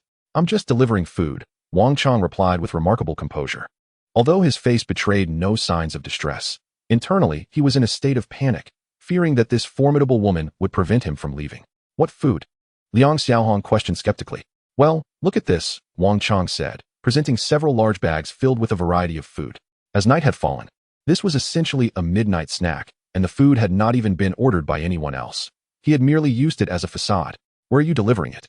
Come back early, don't take hours again. Upon seeing the abundance of food, Liang Xiaohong visibly relaxed. She could already guess that Wang Chang intended to sneak off to fish again. Given the substantial order, she had no choice but to turn a blind eye. All right, I promise to be back early. Hearing his wife's concession, Wang Chang felt a surge of joy, maintaining his facade of calm. He set off towards his destination with the food. It is worth noting that he had not brought any fishing gear, but Liang Xiaohong was well aware of his intentions. At that moment, he was secretly reveling in his cleverness, believing he had outsmarted her once more. Upon arriving at the riverbank, it was just past 11 at night. The hour was indeed late, yet the area was ablaze with light. Numerous anglers remained reluctant to leave, including Chen Jiacheng and several unfamiliar fishing enthusiasts. Wang Chang had invested a considerable amount for this outing. The total cost of the food surpassed 1,000 due to the sheer number of people. Many of them were acquaintances from years past when he often fished alongside Wang Gang, and most of those Wang Gang had gathered were regular companions or longtime fishing friends. As he delivered the food, he arrived just in time to witness the spectacle of many anglers catching fish. This made him feel that he had arrived at the perfect moment. Without further ado, he handed the food to Wang Gang and hastily began fishing himself. Thankfully, there were several brothers among them who were already weary and decided to take a break, allowing him to simply take over their spots without needing to set up his own gear. Chen Jiacheng was pleasantly surprised by Wang Chang's generosity. Having brought along copious amounts of barbecue and even 2 cases of beer, under Wang Gang's invitation, the group settled down to feast. It must be said that enjoying food while fishing in the dead of night in such a remote area was a delightful experience, especially since ordering takeout was not an option here. This left the other anglers envious. Those outsiders, not fishing with Wang Gang, were merely fellow enthusiasts who, while struggling with their own fishing, could not resist the tantalizing aroma of the barbecue and inquired how it had been procured. Upon learning the details, their expressions fell. Unless they ventured to a barbecue restaurant to take out food, which would consume a considerable amount of time, they were left to envy. Fortunately, after Wang Gang's group had their fill, they resumed fishing, even sharing some of their food with the others, as they had brought more than enough. Adhering to the principle of not wasting, they generously offered some to their fellow anglers. Meanwhile, Wang Chang had already started catching fish, which made him feel that his decision to come out tonight was remarkably astute. Such hospitality could not be a daily occurrence. He merely sought an excuse to fish, and now he felt that everything was worthwhile. As long as he continued to catch fish, everything else would fall into place. After a hearty meal, they resumed fishing. Chen Jiacheng, however, was growing impatient as the countdown to the end of the night dwindled, yet he had not encountered the larger fish he desired. Nonetheless, he had no choice but to remain steadfast. It was particularly thrilling at this hour, as the larger fish typically came out later at night. This had been confirmed through many nights of fishing. While others might find their luck diminishing or experience complete silence, he found no such circumstance. The bait held a lethal allure for the fish, and many true giants preferred to venture out at night in search of food. He was indeed targeting these fish, which was why he had been fishing through the afternoons and into the night. This strategy made it easier to encounter larger catches, especially given the nature of his bait, which the giants found irresistible. Now, his catch was substantial, far surpassing that of others, leaving everyone astonished. Even those familiar with Wang Gang could not comprehend his success, let alone the unfamiliar anglers. At that moment, the 2 streamers present were still steadfast, and to Chen Jiacheng's envy, they had even set up 2 small tents behind them. Upon seeing their tents, he was struck by a bold idea and quickly began placing an order online. As he was alone and striving during this time, he realized how much time he was wasting returning home. Inspired by the 2 streamers, he had never considered bringing a tent before. It seemed too cumbersome and a preparation for a prolonged battle. However, it was clear he had reached that point. With the new year approaching, he needed to earn a significant amount in the remaining days. Although his electric scooter was becoming increasingly strained, this was not an issue. As Wang Gang had an idle tricycle he could borrow for a few days, he would not fear transporting various equipment and bait. To avoid drawing attention, he often concealed the bait in a large bag on his electric scooter. Combined with his own gear, riding a scooter for such a distance became rather inconvenient. Chapter 34. Setting up a nest tonight was also quite exhilarating for Chen Jiacheng, as several fish had managed to escape, snapping the hooks clean off. Either the fish hooks snapped outright. Following this terrifying scene, even he found himself momentarily dumbfounded. As the night wore on, the bites dwindled significantly. It was a struggle for him to elicit even a single nibble within half an hour. The situation was even grimmer for the others. Only those angling for crucian carp managed to reel in a fish now and then. Essentially, for those hoping to catch larger fish, excluding Chen Jiacheng, more than half had already come up empty. Even those who did manage to catch something found their haul far from their expectations, with only a handful of small specimens to show for their efforts. As dawn broke, quite a number had already departed during the latter half of the night. Only 5 or 6 remained, undoubtedly the few who were most resilient, including Wang Gang, Li Guangji, and Zhang Qing, among others. The 2 streamers had also stayed, but given the lack of bites in the latter part of the night, they had retreated to their tents for some sleep. The night had indeed been a bit disappointing, with one unfortunate incident involving a snapped line. Li Guangji lamented vocally, his expression and tone filled with profound regret. Zhang Qing, on the other hand, was particularly unfortunate, having not caught a single fish throughout the night. His greed in pursuing larger fish had led to his downfall, and he now regretted his choices deeply. Hastily packing up his gear before making a swift exit, it was only around 8 or 9 in the morning. Reflecting on last night's catch, he felt somewhat disheartened. The tales of this place indeed rang true, either nothing at all or only the larger specimens. The only reason others managed to catch crucian carp was due to using Chen Jiacheng's bait. In any case, every angler hoping for larger fish was dissatisfied, including Chen Jiacheng himself, who had not encountered the desired circumstances either. The preparation of his hooks had proven inadequate. He had initially believed that catching fish weighing between 10 to 20 pounds would be a breeze, but the latter part of the night had introduced a series of bizarre challenges. One thing was certain, the fish were simply too large, and his fishing rod was a touch too short, leading to this incessant loss of fish. However, compared to others, he could at least claim to have felt some resistance, as several fish had managed to slip away after a brief tussle. At this moment, he remained steadfast in his position, showing no inclination to depart. Observing this, Wang Gang and a few others naturally felt compelled to stay alongside him, the most ardent fishing enthusiasts among them. With Chen Jiacheng not leaving, they too were disinclined to retreat. What they did not anticipate was that Chen Jiacheng intended to go all out. He produced several bags of bait, mixing in some additional ground bait. "You're going to create such a substantial bait bed?" Wang Gang was taken aback. "Indeed, one must risk to reap rewards. Let us see if we can land some larger catches," Chen Jiacheng replied nonchalantly, viewing this bait as inconsequential. However, to the others, this seemed a flagrant waste. Although they had purchased their bait, it was a limited supply, and they were astonished to see him using it so liberally. Nevertheless, as he had crafted the bait himself, they dared not criticize, their expressions more akin to envy. This decision was born out of a series of fish losses and deep contemplation on Chen Jiacheng's part. With only one day remaining, he was determined to complete the task, striving to achieve the highest possible results. The previous catches had left him somewhat discontented. It was now time for validation. He was unwilling to leave without a fight, and the remaining few were equally eager to support him in his fishing endeavors. Thus, Chen Jiacheng resolved to stay put. After enduring several more hours, he could no longer bear it. The bait bed had been established, and in reality, he was preparing for the final day. Given that anglers frequented this area year-round, maintaining the bait bed was not a concern. Before departing, he entrusted the bait bed to a friend of Wang Gang's, instructing him to fish for crucian carp until Chen Jiacheng returned after resting. Only then did he bid farewell to the others and head back, aware that time was of the essence. Although he needed to rest, he planned to limit it to about 5 hours. The final days had reached a critical juncture. As he walked back, he felt physically drained yet mentally invigorated. Thanks to the system's assistance, his debts were nearly settled. The remaining concern was to secure some funds before year-end, allowing him to return home with pride. Like everyone else, he aspired to be the centerpiece in his family and village, not just a mere supporting character. Reflecting on his past New Year visits, he noted how, in his youth, he had been oblivious to the subtleties of social relations. Yet as he matured, possessing nothing, he felt increasingly ashamed of returning empty-handed. Upon arriving at his rented room, he quickly showered and collapsed into bed, having set his alarm. Upon awakening, he hastily consumed some food before rushing to the riverbank. At this hour, Wang Gang had yet to arrive. He had already chosen his fishing spot, and sometimes Wang Gang would come early or late. He paid no heed to his previous bait bed. The current anglers had made quite the haul.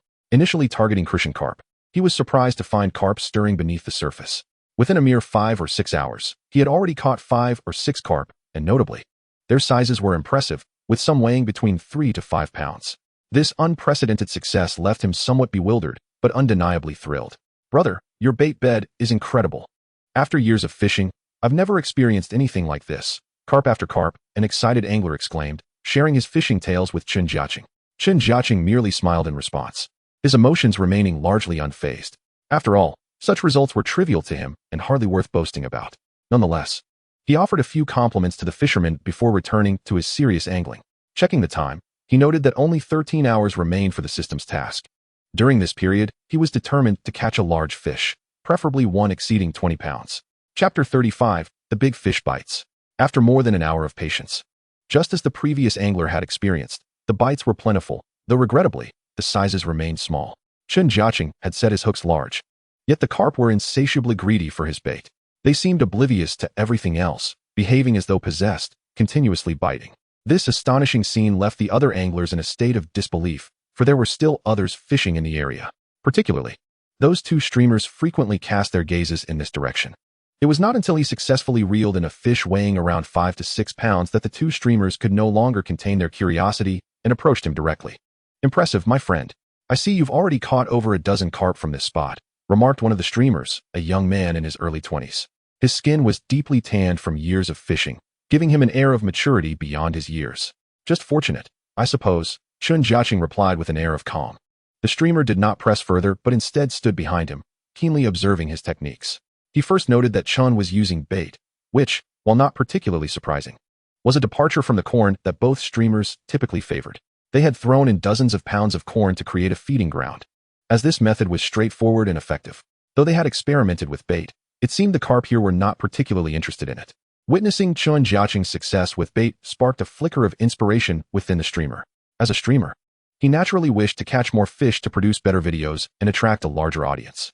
However, after spending over a week here, he had yet to achieve the success he had envisioned, often returning with either empty nets or only small catches, resulting in a lack of viewer interest. He hurried back to inform his fellow streamer, and soon Chen noticed both of them beginning to use bait as well. He shook his head, fearing they might be misled. Yet he chose not to explain. After all, if they wished to experiment, that was their prerogative. He would focus solely on his own fishing. Before long, Wang Gang and others gradually returned. The crowd was substantial today, largely due to the connections Wang Gang had, along with those of his acquaintances. At this point, Chen Jiacheng felt no need for secrecy regarding his position, often encouraging Wang Gang and others to bring more friends to fish. With his extraordinary presence, many fishing enthusiasts were eager to witness his prowess firsthand. After all, those who had not fished with him had only heard tales or seen posts on social media, leaving them uncertain of the truth.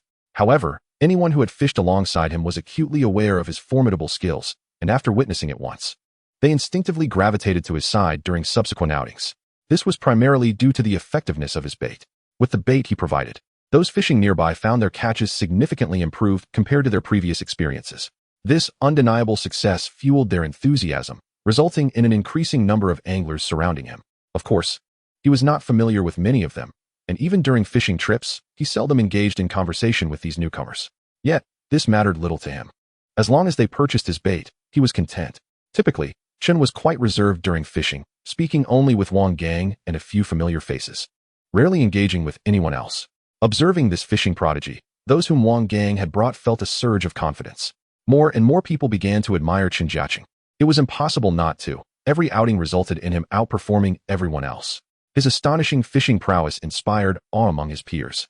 Initially, those unfamiliar with him were skeptical, and even those who had witnessed his skills a couple of times might have felt a tinge of disbelief. However, as they spent more time fishing with him, admiration replaced any competitive spirit, as the chasm between their skills was simply too vast to inspire rivalry. At that moment, Chen Jiacheng noticed his float exhibiting signs of movement. However, he did not feel a rush of excitement, assuming it was merely another small carp. To his astonishment, the float swiftly submerged, followed by a powerful tug on his line. It dawned on him that he had hooked a substantial fish. He quickly readied himself, crouching down to brace against the force. He aimed to lift the rod, but the creature below resisted, surging away with a steady, formidable pull. Although the speed was not alarming, the sheer strength was intimidating. Despite his best efforts, he felt himself being gradually drawn outward. Realizing the situation was precarious, he instinctively lowered the rod into the water, altering the fish's trajectory to the left. Although there were numerous obstacles in that direction, he no longer cared. Even as he navigated uneven ground and dense underbrush, he pressed on. Others, witnessing his struggle, immediately recognized that he was battling a significant catch and paused their own activities. Wang Gang swiftly grabbed a landing net, rushing to his side to observe the unfolding drama. At that moment, Chen Jiacheng had undeniably become the center of attention by the riverbank. especially as he fought the fish. The thrilling sounds of the struggle electrified the atmosphere, heightening everyone's anticipation. The large fish darted left and right, nearly escaping several times, but Chen was prepared. His hook was newly purchased and reinforced, a size larger than what he had used previously. He was confident that such a robust hook would not let the fish slip away easily. Yet, he had underestimated the endurance of this formidable opponent. Minutes ticked by, over 10 of them, with the fish showing no signs of surrender. More alarmingly, it repeatedly pulled him toward the water's edge, soaking his shoes in the process. Yet, he had no time to dwell on this. He clutched the rod tightly, unwilling to relent.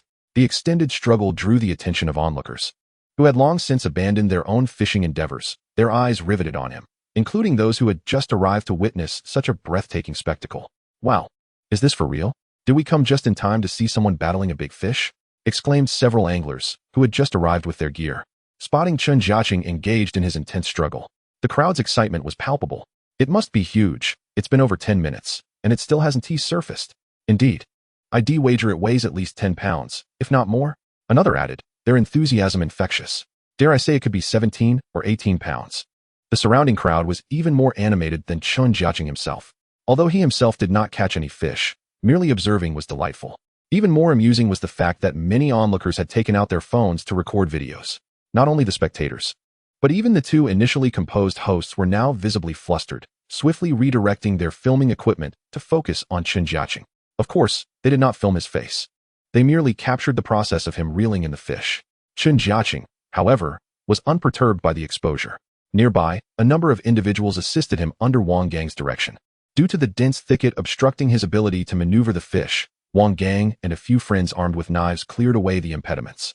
It must be said that many hands make light work. With the combined efforts of 3 or 4 people, the area, previously difficult to navigate, had become significantly more manageable. His legs were soaked up to the knees, a consequence of being dragged into the water several times. Nevertheless, he managed to withstand the relentless onslaught of the large fish. At this point, he could distinctly sense that while the fish still exhibited some aggression, it seemed unable to create further turbulence. All that remained was for him to maintain a steady grip.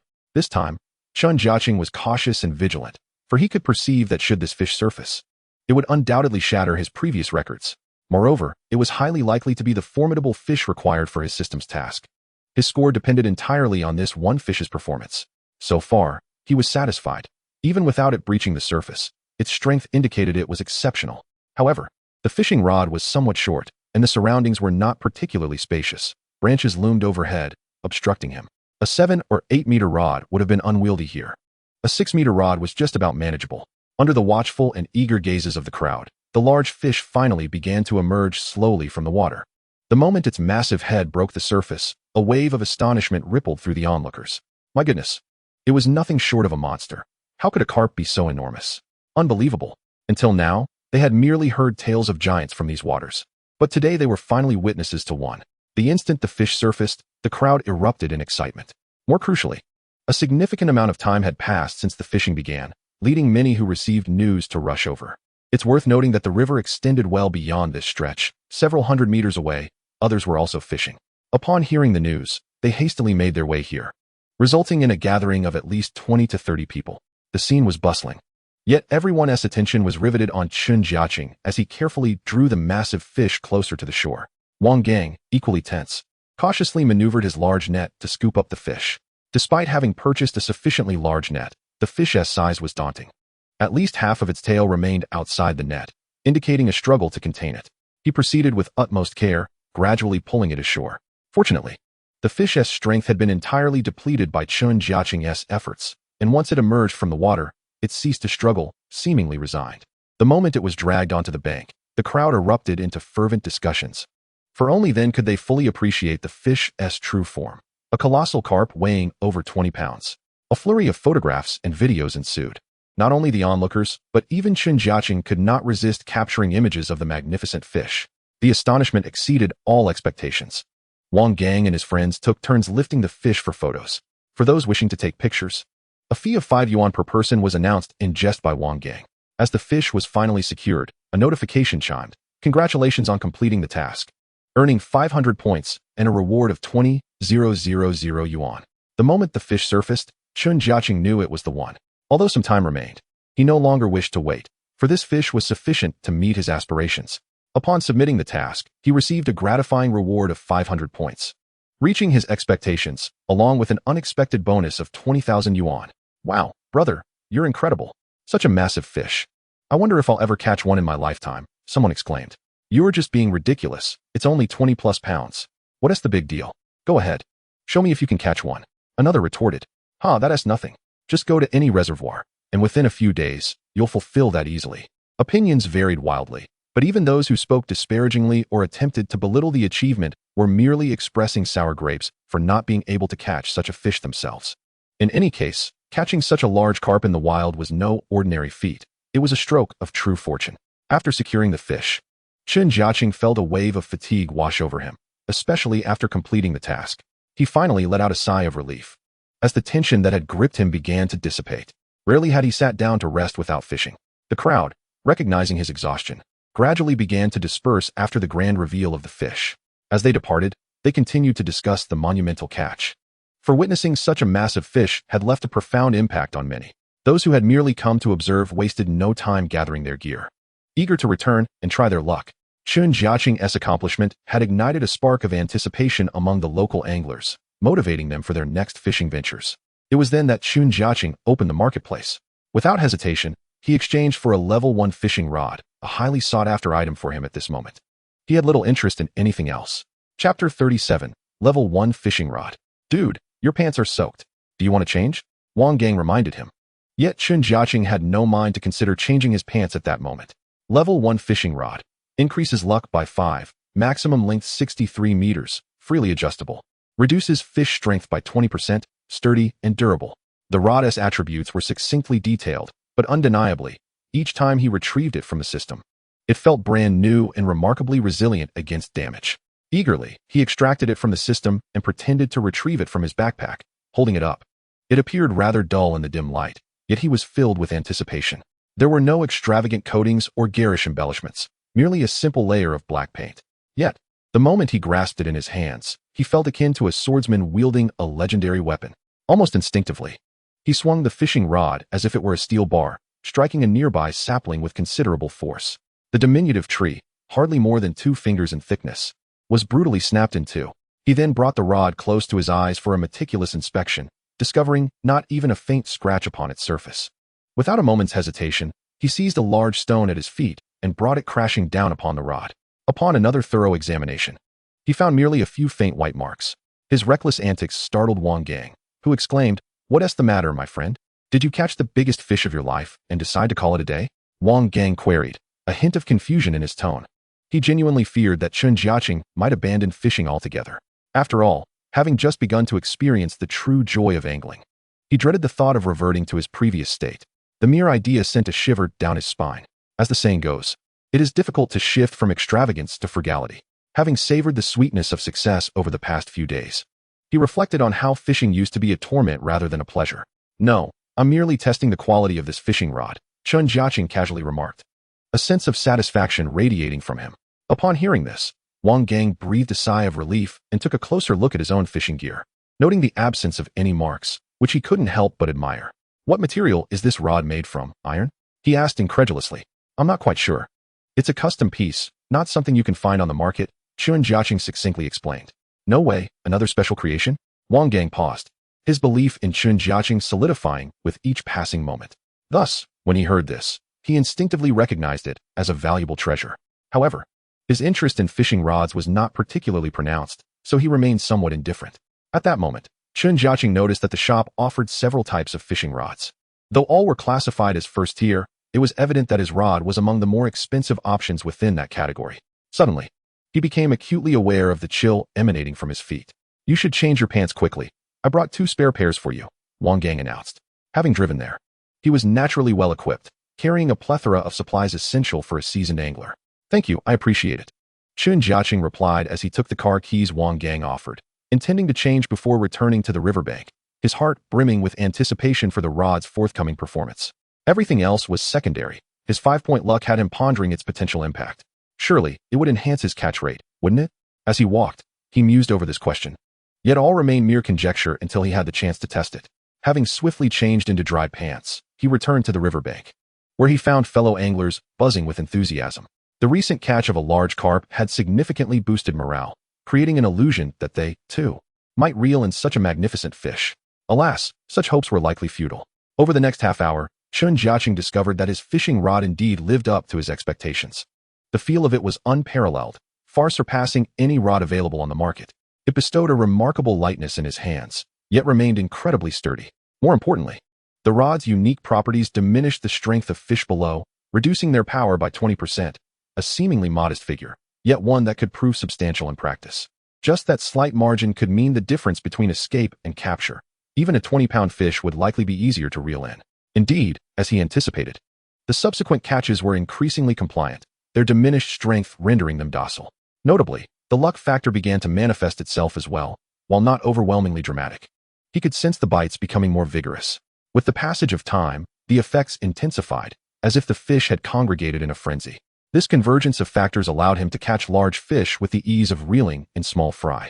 Within mere minutes of casting, he was pulling in fish after fish, leading onlookers to believe he was angling for minnows, when in fact he was landing genuine carp, often weighing 2 to 3 pounds or more. As the smaller specimens were automatically overlooked by his hook, at last, he experienced the sheer joy of continuous catches. Ding! Caught a carp. Reward, 100 yuan. Ding! Caught another carp. Reward, 300 yuan. The system's notifications rang out in a frenzy, introducing him to the exhilarating prospect of earning money. While he cared little for the specific value of the carp, after all, their market price was relatively low, their weight meant that once the quantity accumulated, selling them would yield a tidy sum. Undoubtedly, his daily earnings from fishing had multiplied significantly compared to before. Now, as long as the catches remained decent, surpassing 10,000 yuan had become an easily achievable feat. Chapter 38. Bait price increase. What constitutes the true joy of fishing? At this moment, Chen Jiacheng had fully grasped the essence. Beneath him, the fishing spot had come alive, with large carp being reeled in one after another, drawing a growing audience behind him. The spectacle before them exceeded all expectations. Such scenes had only been heard of before, never witnessed firsthand. Those unaware might have thought he was fishing in a pay-to-play pond, where only the most fortunate would have such luck. Yet here, in this wild fishing environment, the extraordinary unfolded. Two fishing streamers were so captivated that they lost focus on their own rods, standing behind him to watch and film the remarkable display. Chen Jiacheng, unfazed by their presence, attributed his success to the quality of his bait, offering to sell it to them, albeit at a premium. Indeed, from this moment onward, the price of bait was set to rise. Before this moment, he would never have dared to act so boldly. However, today is truly a time for him to bask in glory, and he has also managed to launch his advertisement. The fishing conditions today have been witnessed by all present. Upon learning that the bait was the secret to his success, many immediately became convinced. While some retained a skeptical attitude, they could not help but feel a sense of urgency as they observed others clamoring for the bait.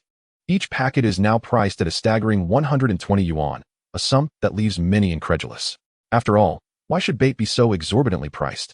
Those unfamiliar with his bait's efficacy might scoff, thinking he has lost his mind in pursuit of wealth. Yet, those who have spent the past few days fishing alongside him are utterly convinced. Even if the price seems steep, they purchase it without hesitation. What's more, it is a limited edition. In the earlier days, when fewer people were around, one could perhaps buy several packets at a lower price. But now, securing even a single packet has become a commendable feat. The only consolation is that each packet is substantial. If used sparingly, it could last 3 to 5 days. However, that is hardly feasible unless one is not fishing at all. Instances of Chen Jiacheng's bait failing to attract fish are nearly non-existent. As long as the fishing duration reaches a certain threshold, the target fish will invariably appear. Thus, it is improbable for one to use an entire packet in a single day. More often than not, they must meticulously ration their bait, fearing even the slightest waste. Otherwise, such a large packet would be insufficient. Before long, he sold out the bait he had on hand. Despite the high price, it vanished right before everyone's eyes. This left the skeptics in disbelief, some even suspecting he had hired actors. Throughout the entire affair, Chen Jiacheng refrained from boasting about the miraculous qualities of his bait, merely stating his willingness to sell a few dozen packets. Thankfully, having taken so many people fishing in the preceding days, his reputation had already been firmly established. Especially with today's impressive display, not only the attendees, but also numerous nearby fishing groups and enthusiasts are now aware of the situation. Many are still out fishing, discussing him animatedly. After all, prior to this, catching a fish weighing over 10 pounds would have sent ripples through the community. Today, he appeared as if he were stocking up, creating an unparalleled sensation. Is that it? Do you have any left? I'll add an extra 20 yuan for a packet. At this moment, those who failed to secure any felt as though they had missed out on a fortune. They could hardly believe that their tardiness had led to the bait being snatched away. Is this for real? Is it really that extraordinary? My goodness, it seems too unbelievable. These people can't be his hired hands, can they? Many in attendance still harbored doubts. For having fished for so many years, they had never encountered such remarkable bait, especially one crafted by him, further fueling their skepticism. Some, upon hearing the price, simply shook their heads and walked away, feeling utterly disdainful. The fishing community is a peculiar one. Those willing to spend are often generous, yet there are many who are reluctant to part with their money. Naturally, these are the individuals who do not trust him. Chen Jiacheng felt no need to offer any explanations, for the ensuing events would speak for themselves. After selling out his bait, he continued fishing. Those who utilized his bait consistently outperformed those who did not, a fact that is irrefutable. As time passed, the disparity would only grow more pronounced. Soon, a miraculous scene unfolded. Though this fishing spot was typically known for large catches, many who purchased his bait for crucian carp transformed it into an exceptional location for catching them. One crucian carp after another was reeled in, leaving many to wonder if they had mistakenly come to the wrong place. Those familiar with the area were well aware of its typical conditions. Yet, due to Chen Jiacheng's bait, previous rules were utterly shattered. Before long, it was dinner time. Wang Chong punctually delivered the boxed meals, arriving more than half an hour early. For Wang Gang had already sent him the video. Not only from Wang Gang, but also from other fishing groups, he learned that a true giant had been caught today. Opinions varied within the group. Some claimed it weighed 17 or 18 pounds. Others insisted it was over 20, and even more outrageous claims suggested it was over 30 pounds. However, one thing was certain. It was indeed a hefty catch, and it was Chen Jiacheng who reeled it in. Many had filmed the event, so by now, a considerable number of people in the vicinity were aware, and he naturally caught wind of the commotion. Upon his arrival, he immediately began inspecting the fish. Observing the crowded scene around what was undoubtedly a large catch, Wang Chong was left speechless. "He is truly remarkable," he exclaimed, before promptly beginning to fish himself. It turned out that in recent days, he had acquired several new employees at his restaurant, allowing him a bit more ease in his daily routine. Now, he found himself spending time fishing almost every day. Even more tantalizing for him was the prospect of fishing alongside Chen Jiacheng and Wang Gang, who consistently achieved such remarkable results outdoors. Were it not for the burden of his restaurant, he would likely join them. Time swiftly passed, and night fell. With the aid of his fishing rod, his catch for the day had already surpassed his entire previous day's haul. Chen Jiacheng found it hard to believe. Behind him stood many of his fans and onlookers. Some newcomers even mistook him for a renowned fishing streamer. In truth, there were 2 streamers present, but they too had become his ardent admirers, obediently standing behind him to learn.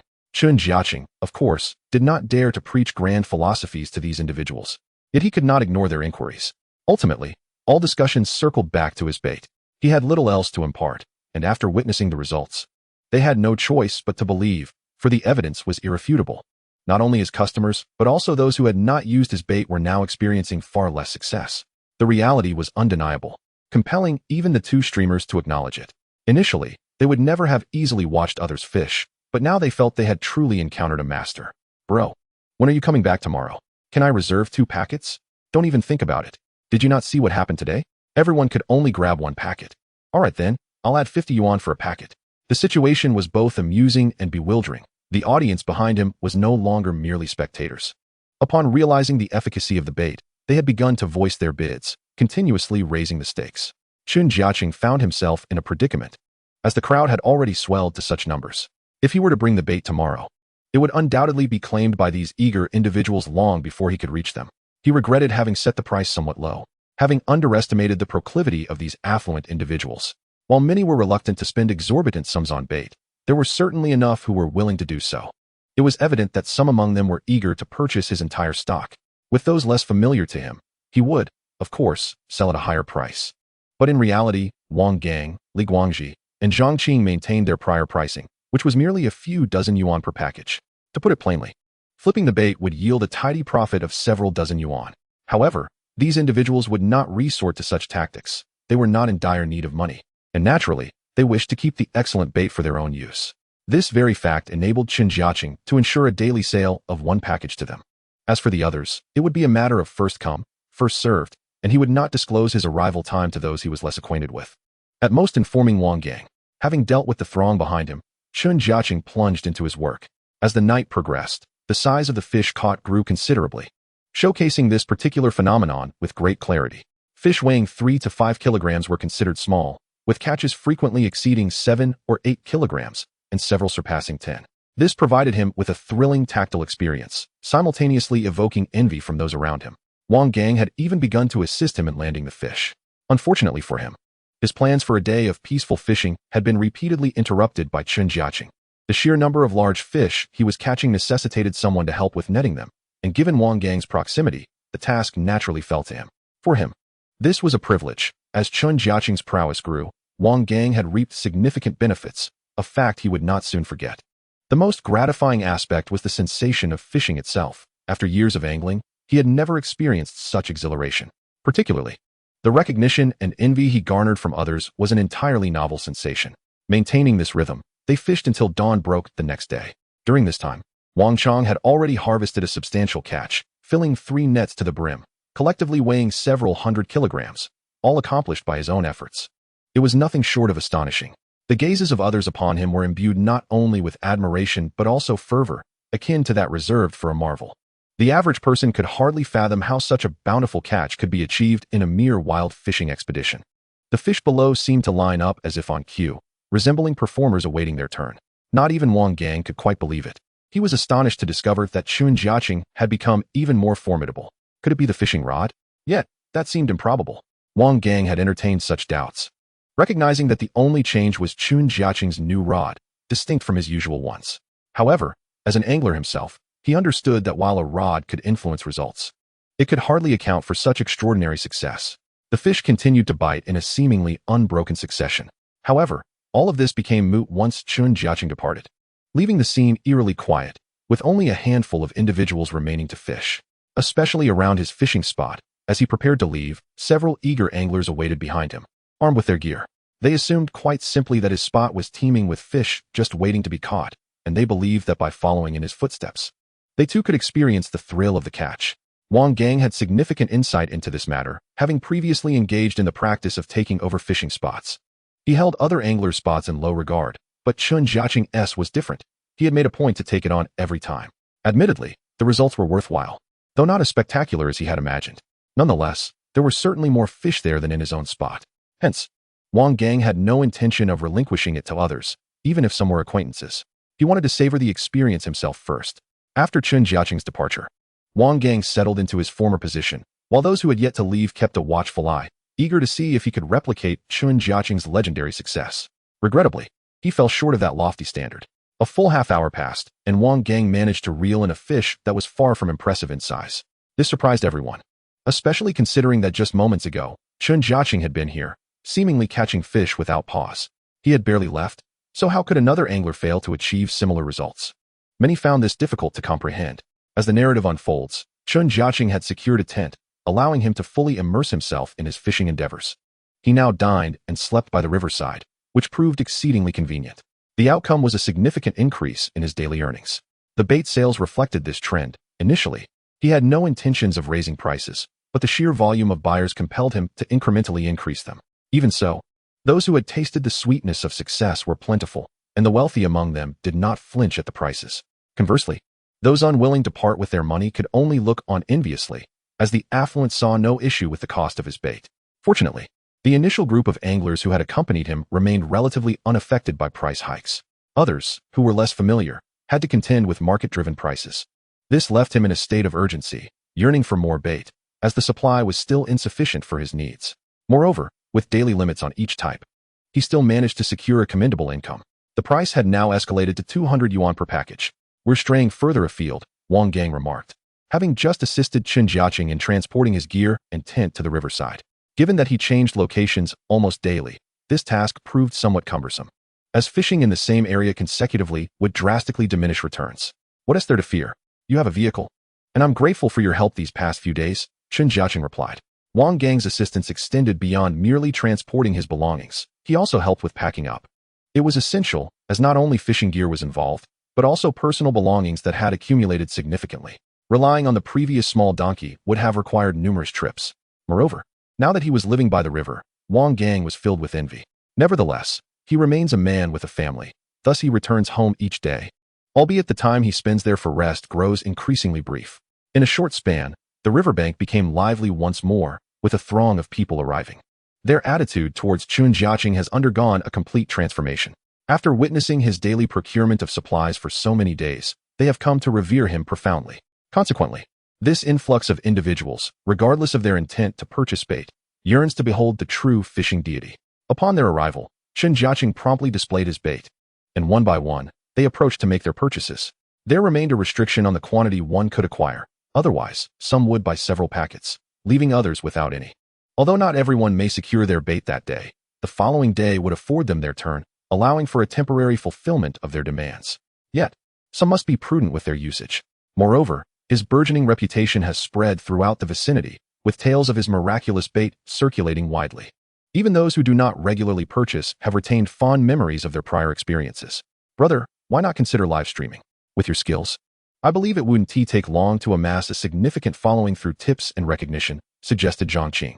Here was yet another new location, where familiar faces had begun to congregate by his side for fishing almost daily. Let it be. It seems rather cumbersome, and I'm not inclined to pursue it at this moment, Chen Jiacheng replied calmly.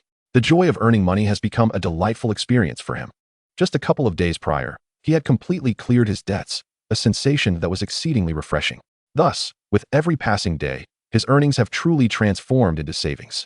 Especially now, with the assistance of a fishing rod and the increasing time spent by the riverside, his daily income has surged significantly. There are even instances where he could net 2,000 to 3,000 without difficulty. As long as he is near a location abundant with fish, most are drawn to him. The results of such formidable prowess are astonishing.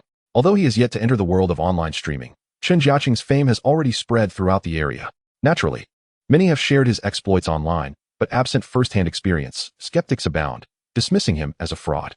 Only those who have fished alongside him or witnessed his skills can truly appreciate his extraordinary talent. These individuals have become his loyal admirers, following his every move. Wherever he goes to fish, they flock to him. This is primarily due to his astounding fishing abilities, which are the only tangible connection they have.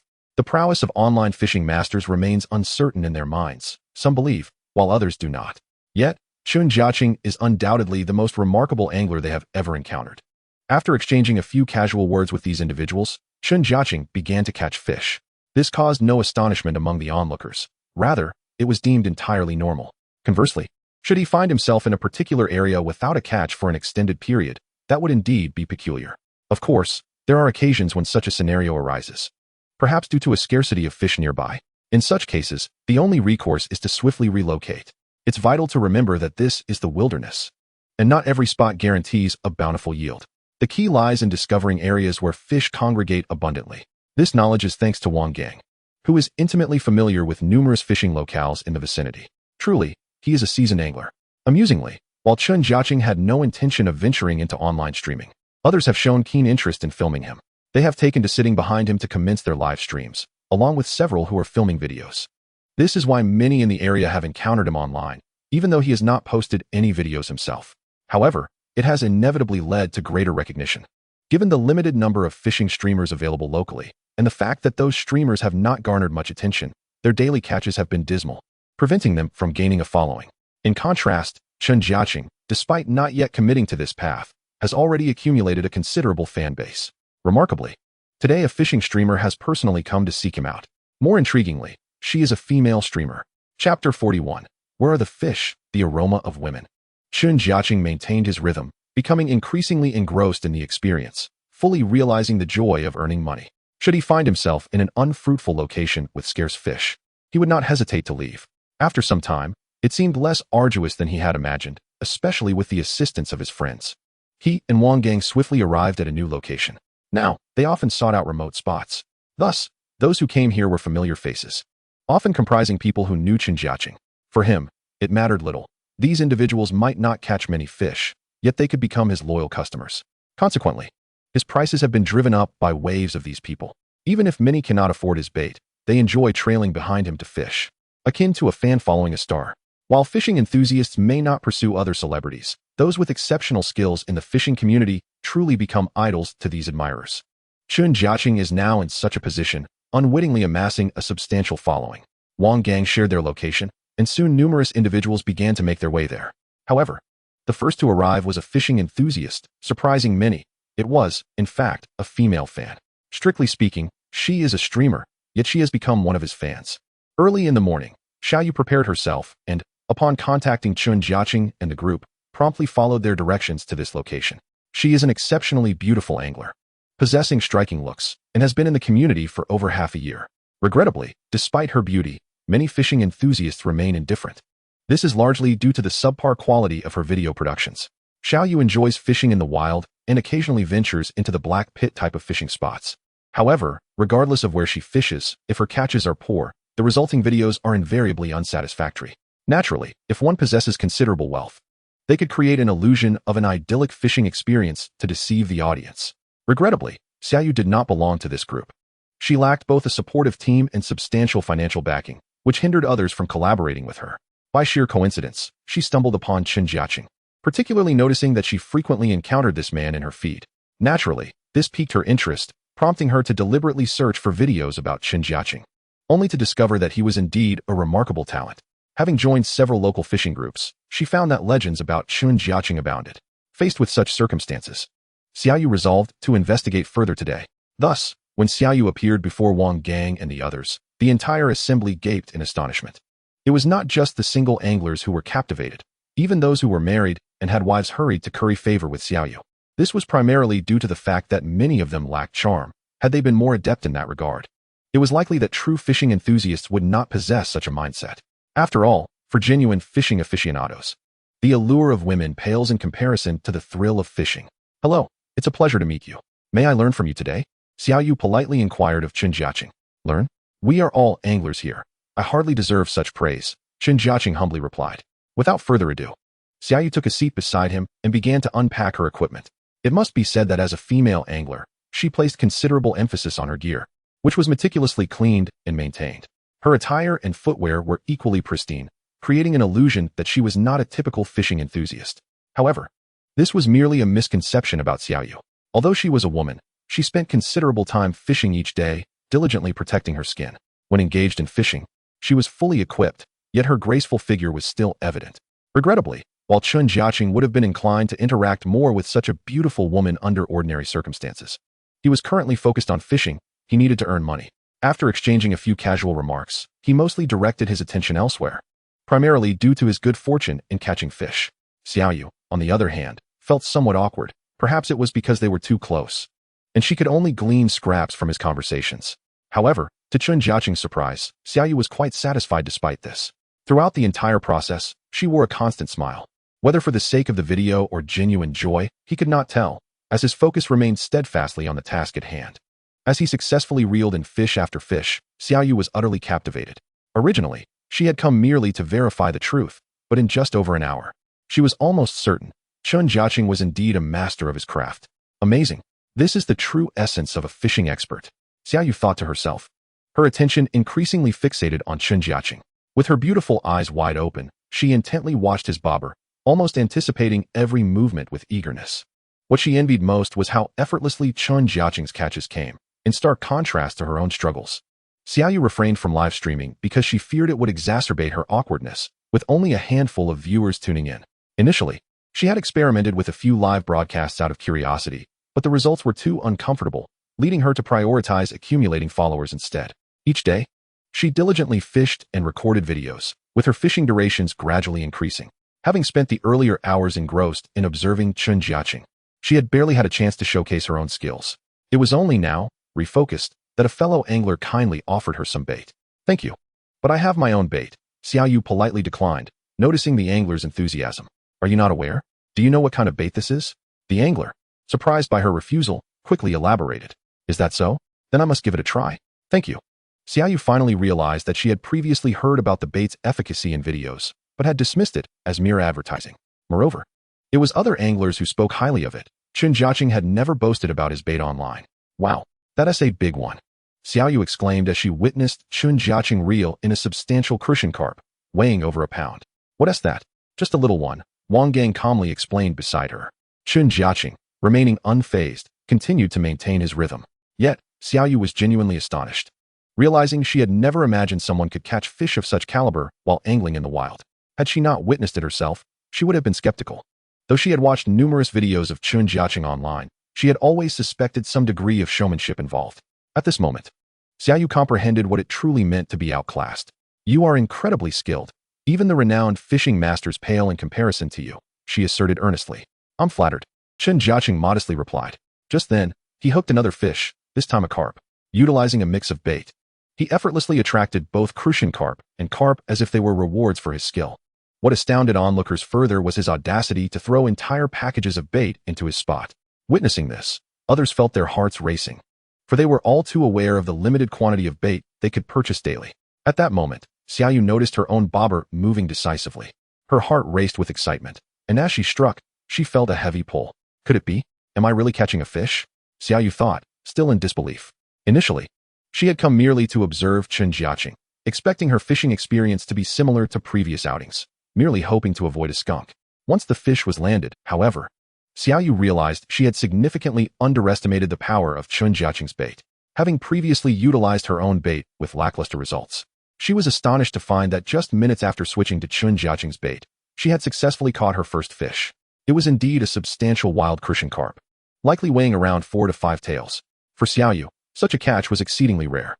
Was it mere luck, or was it truly a matter of bait?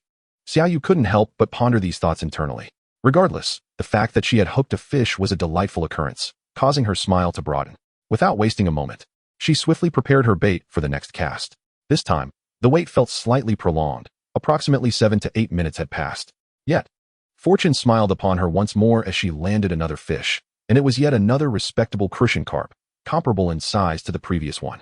At this point, Xiaoyu became increasingly serious and focused, finally realizing that today might yield some excellent material for her videos.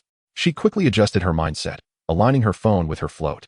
Grateful for the short rod that provided a clear view, it was undeniable that once Xiaoyu entered her diligent state, she appeared even more enchanting.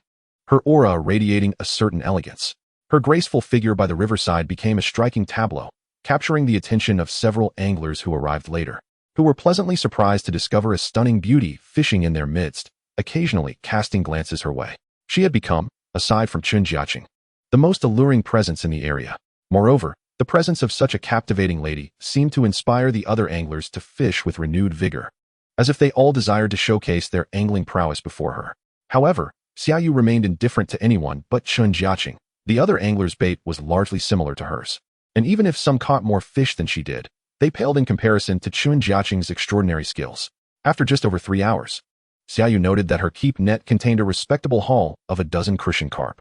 While not an overwhelming catch, it was a significant improvement compared to her recent fishing endeavors, which had yielded little success. This bounty was immensely satisfying, particularly given the size of the fish. Previously, encountering a fish of such caliber might have taken her several days.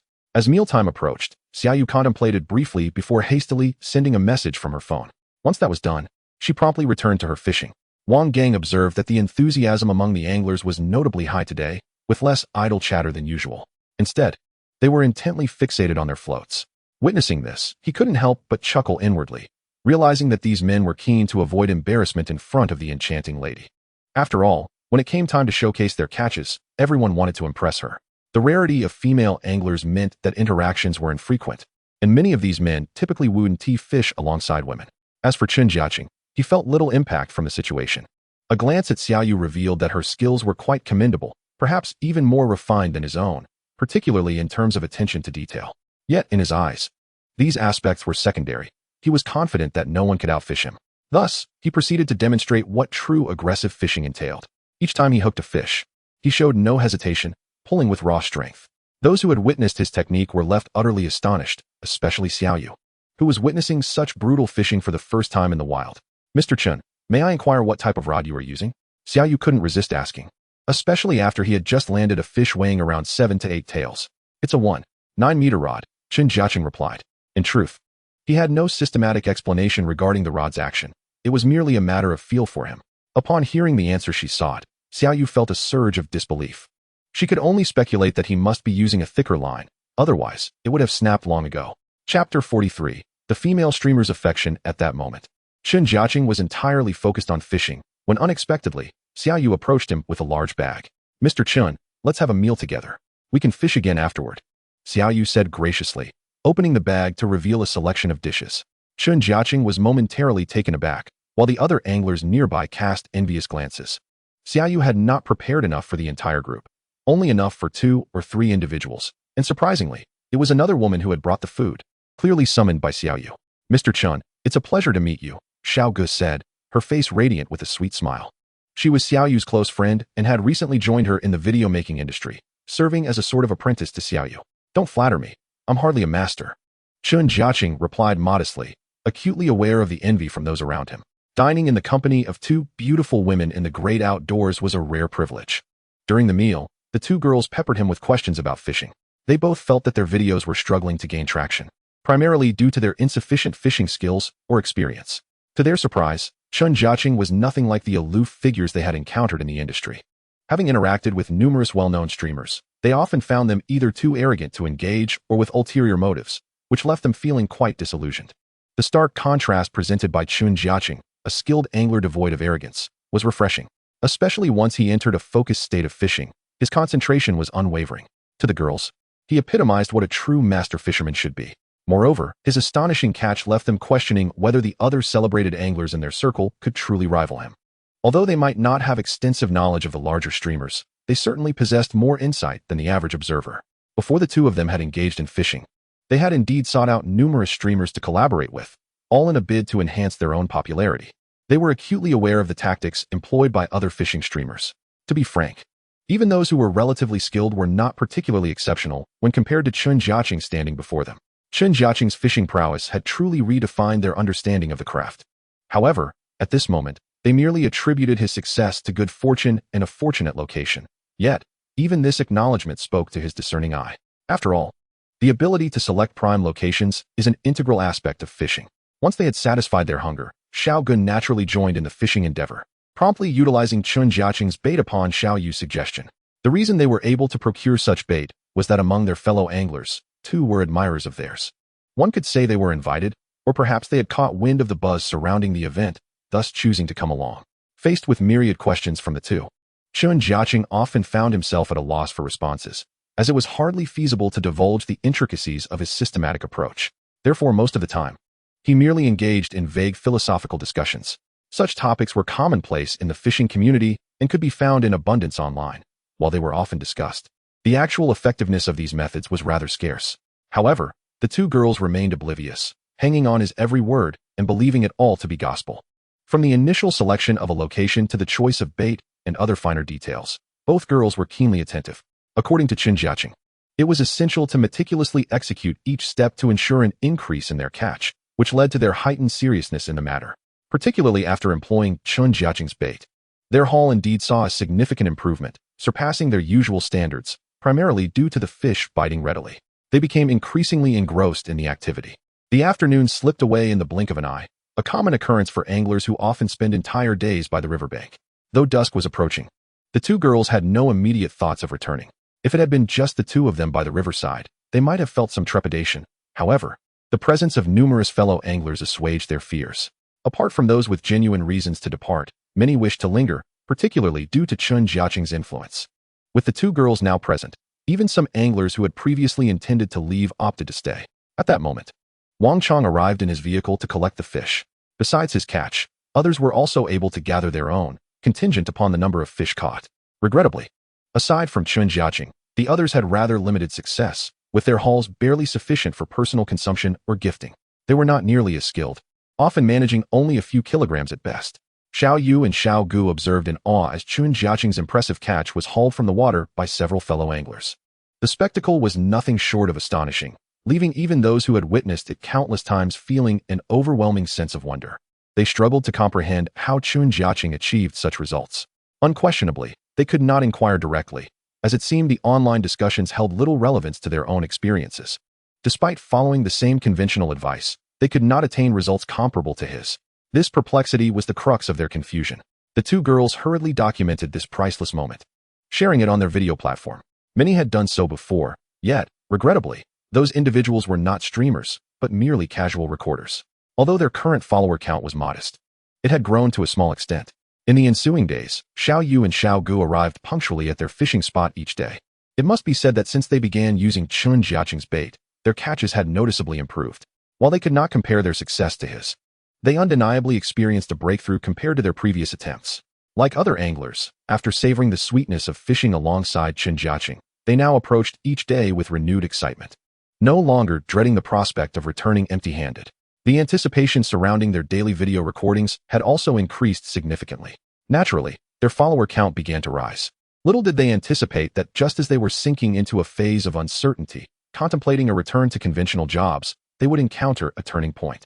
Thus, Xiaoyu resolved to persevere, believing that although achieving prominence might still be a distant dream, any progress was the greatest encouragement. In their eyes, Chen Jiacheng was truly dedicated, a model angler who approached fishing with the same rigor as a daily job, setting out early each day with his tent in tow, taking naps when weary, and relying on others to bring him meals. Aside from the occasional return for a shower, he spent all his time by the riverbank. This unwavering commitment inspired admiration in the two girls, yet also instilled a sense of shame. To them, Chen Jiacheng's passion appeared to stem solely from a genuine interest, yet he was able to sustain himself through selling fish. In contrast, they aspired to produce captivating live streams and videos, but found themselves lacking in diligence. Reflecting on this made them feel somewhat ashamed, realizing they could have accumulated far more followers had they been more industrious. Consequently, witnessing Chen Jiacheng's proactive attitude profoundly influenced them, leading to an increase in their daily fishing hours. They now ventured out early and returned late.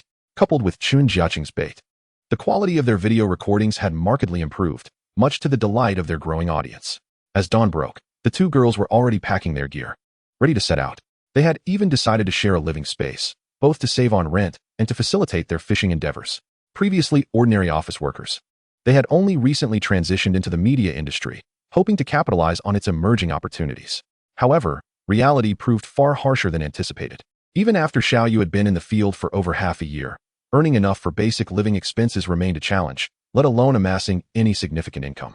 It was only then that he realized the various fishing masters he'd encountered online were not as easily emulated as he had once thought. The two individuals accompanying him even thoughtfully brought him breakfast. In truth, beyond these two, his friends would never allow him to go hungry. However, in recent days, everyone had grown accustomed to his situation, to the extent that even Wang Gang ceased to bring him any food, as the responsibility had been shouldered by the two girls. At this moment, Chen Jiacheng had already risen and was diligently engaged in his fishing pursuits. His fervent dedication was not solely due to an insatiable craving. It was also a necessity for his livelihood. He had groggily gotten out of bed, washed up, and immediately commenced fishing. Yet, at such an early hour, he had not relocated his belongings, as he needed to organize his gear, knowing he could not carry everything alone. He planned to fish at the same spot as yesterday, or perhaps shift slightly to cast his line, intending to move his equipment with the help of friends once they arrived. The thought of moving alone was daunting, but with assistance, it could be accomplished in a single trip. Chen Jiacheng felt immense gratitude for his friends, although he had no words for them. First and foremost was the issue of bait.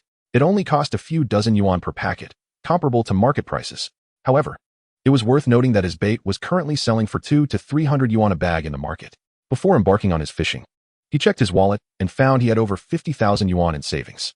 This realization filled him with a sense of solace. It was a rare achievement for him, as his finances were no longer in the negative. A small comfort washed over him.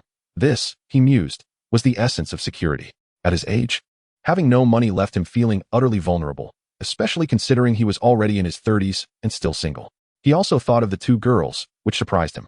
Before acquiring the system, he had not distinguished himself in any aspect. Standing just over 1.7 meters tall, he was not particularly handsome. Moreover, his prolonged exposure to fishing had rendered his complexion considerably darker than average. Thus, in terms of looks and abilities, he truly blended in with the masses. Chen Jiacheng harbored 3 significant regrets throughout his life. The first was never having attended university. The second was not completing high school. The third was failing to graduate from middle school.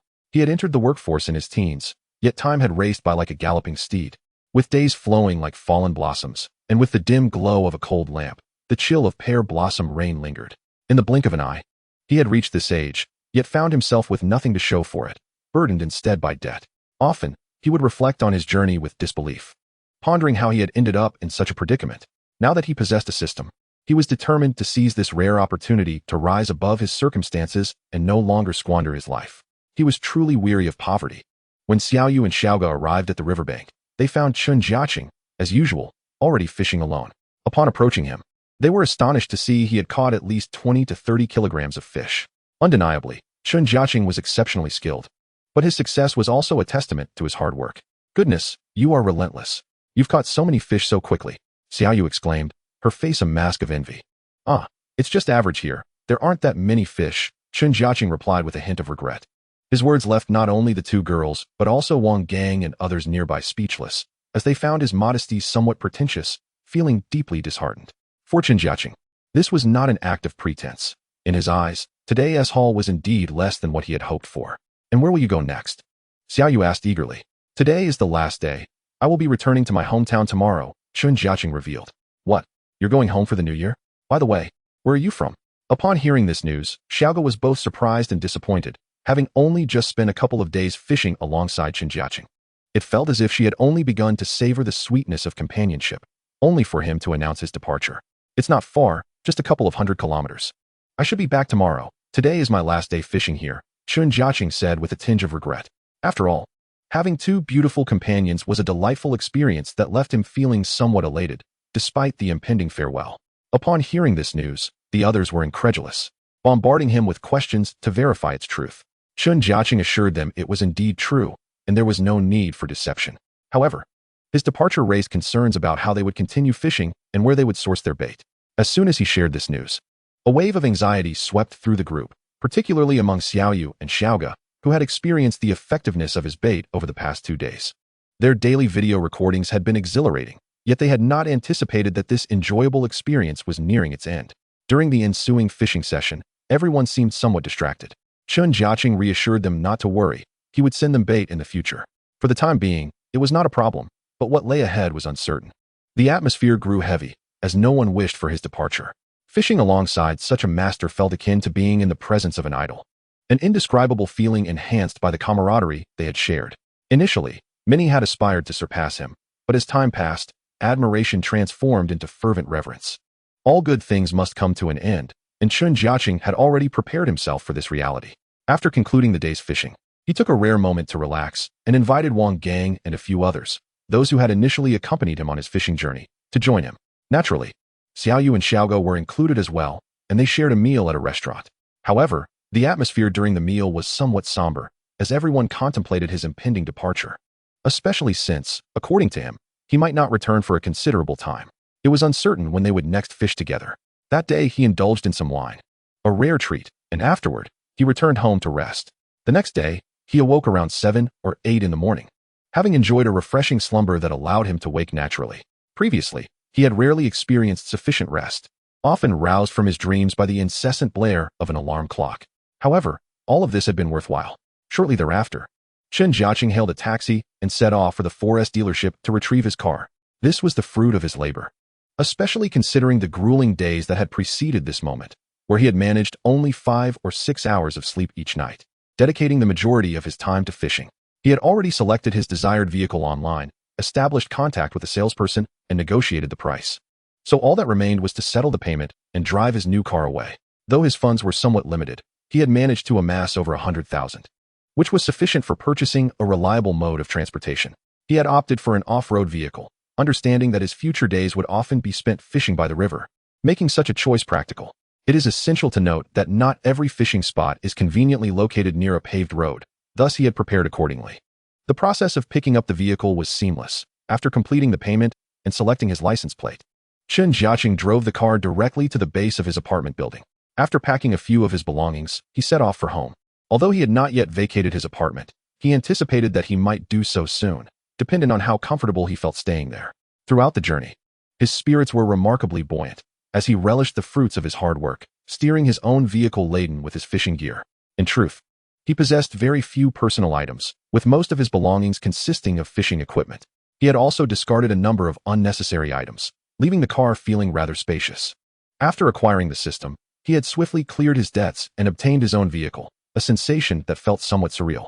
The only regret he harbored was that time had been too brief and hasty. Otherwise, he would have considered purchasing a more expensive car. However, he consoled himself with the thought that he would eventually return home, and without a vehicle, life in his hometown would be inconvenient. Regardless, with the system's capabilities, he could easily upgrade his car in due time. Having come to terms with this, he ceased to dwell on it. Fortunately, the distance was not great, and after a few hours, he arrived home without incident. His family resided in a rural area, nestled at the foot of a mountain. Unlike the majority, they lived in a more secluded location, with several hundred meters separating them from the nearest houses. Most villagers congregated in a more populated area near the village entrance. Having not returned for several years, he noticed that the village had not changed significantly. The roads remained the same, albeit with a few new buildings sprinkled throughout.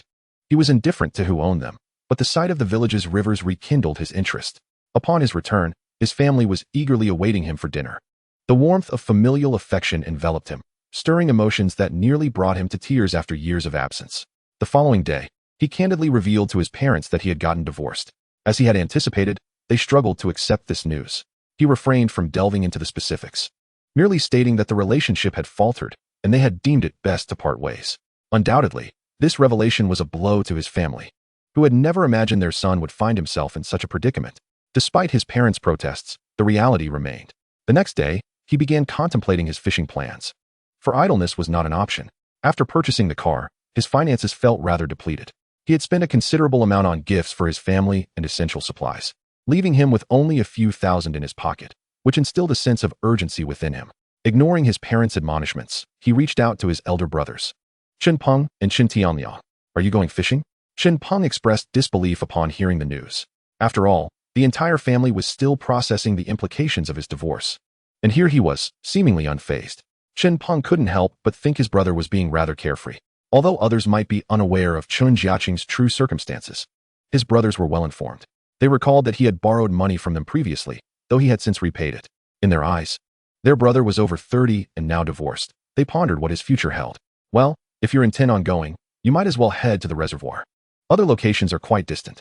By the way, how did you acquire your car? Surely it wasn't zero down payment?" Chen Peng suddenly recalled his brother's recent purchase, having hesitated to inquire about it earlier. "Of course not. I bought it outright," Chen Jiacheng replied dismissively, ignoring their astonishment. After informing their family, the three brothers set off toward the reservoir. Fortunately, he had prepared thoroughly beforehand, possessing at least 10 fishing rods and an array of tackle, ensuring he had everything he needed for a successful outing. As they traveled, both Chen Tianliang and Chen Peng criticized him, implying he should not have divorced and should have made more compromises. Chen Jiacheng, however, found himself tuning out their words, letting them pass in one ear and out the other. "You're not getting any younger, you're achieving nothing, and now you're divorced. What will you do for the rest of your life? Remain single?" Chen Peng lamented, expressing frustration at his brother's choices. "Come on, do you really think I won't find someone else after leaving her?" Chen Jiacheng retorted, feeling defiant. Just take a look at your situation and our family's circumstances. Do you truly believe it will be easy to find a partner? Besides, marrying someone will cost a fortune. Do you have that kind of money?" His brothers continued to berate him, leaving him feeling somewhat diminished. After enduring their relentless critiques, they finally arrived at their destination, a vast reservoir surrounded by mountains, its waters shimmering with remarkable clarity. The moment he laid eyes on it, he was captivated. In fact, there was a reservoir here prior to this, and he had visited it before. However, in recent years, this reservoir has undergone significant development. It has been expanded with the help of excavators, enlarging its area several times over compared to its former size. Moreover, the depth of the water has increased, with the deepest parts reaching 5 to 6 meters. Such a location undoubtedly piqued his interest. Eagerly, he grabbed his fishing gear and commenced fishing. As for Chen Peng and Chen Tianliang, they had no issue using the equipment he provided, given that they had fished before. However, unlike him, who pursued fishing as a means of sustenance, they regarded it more as a leisurely pastime. At that moment, their thoughts mirrored this sentiment. Additionally, the reservoir is characterized by the fact that fish are released, but not nurtured. The village collectively funded the introduction of fish fry, which had not been replenished for 5 or 6 years. As long as one belonged to the village, they were welcome to fish here. However, it was regrettably not an easy endeavor. Chen Jiacheng also noticed some familiar faces among the crowd, comprising various villagers, many of whom were surprisingly young. This influx of fishing enthusiasts was likely due to the return of the younger generation for the new year, with many having nowhere else to pass the time, thus sharing the same inclination. Chen Tianliang and Chen Peng even engaged in conversation with others, while Chen Jiacheng maintained a disinterest, merely exchanging pleasantries with acquaintances. He then focused intently on his fishing, preparing his bait and distributing some to Chen Peng and Chen Tianliang. It must be said that he was more adept at fishing than his two elder brothers. Yet, in their eyes, this was merely a distraction from more serious pursuits. Initially, they had intended to continue discussing his divorce, but Chen Jiacheng swiftly silenced them with a catch. "Did you catch a fish so soon? This fish is quite easy to hook," Chen Peng exclaimed, astonished. Chen Jiacheng's gaze was similarly drawn to the scene, while they had yet to cast their lines. Chen Jiacheng had already reeled in a small grass carp, albeit regrettably small, weighing just over a pound. Upon closer observation, he realized that the fish fry had been released a considerable time ago, but grass carp grow significantly when nurtured. In this case, they appeared somewhat malnourished, with heads larger than their bodies. Ding! Having caught a grass carp, he received a notification. First grass carp caught. Awarded 1 float. Reward, 1,000 yuan. The delightful sound of the system's notification calmed him considerably. Chapter 47. The Wasted Reservoir. Level 1 float. Dual use day and night. Straightforward output. Improves black float efficiency. Chen Jiacheng examined his newly acquired float, its brief description indicating that it was undoubtedly superior to ordinary floats.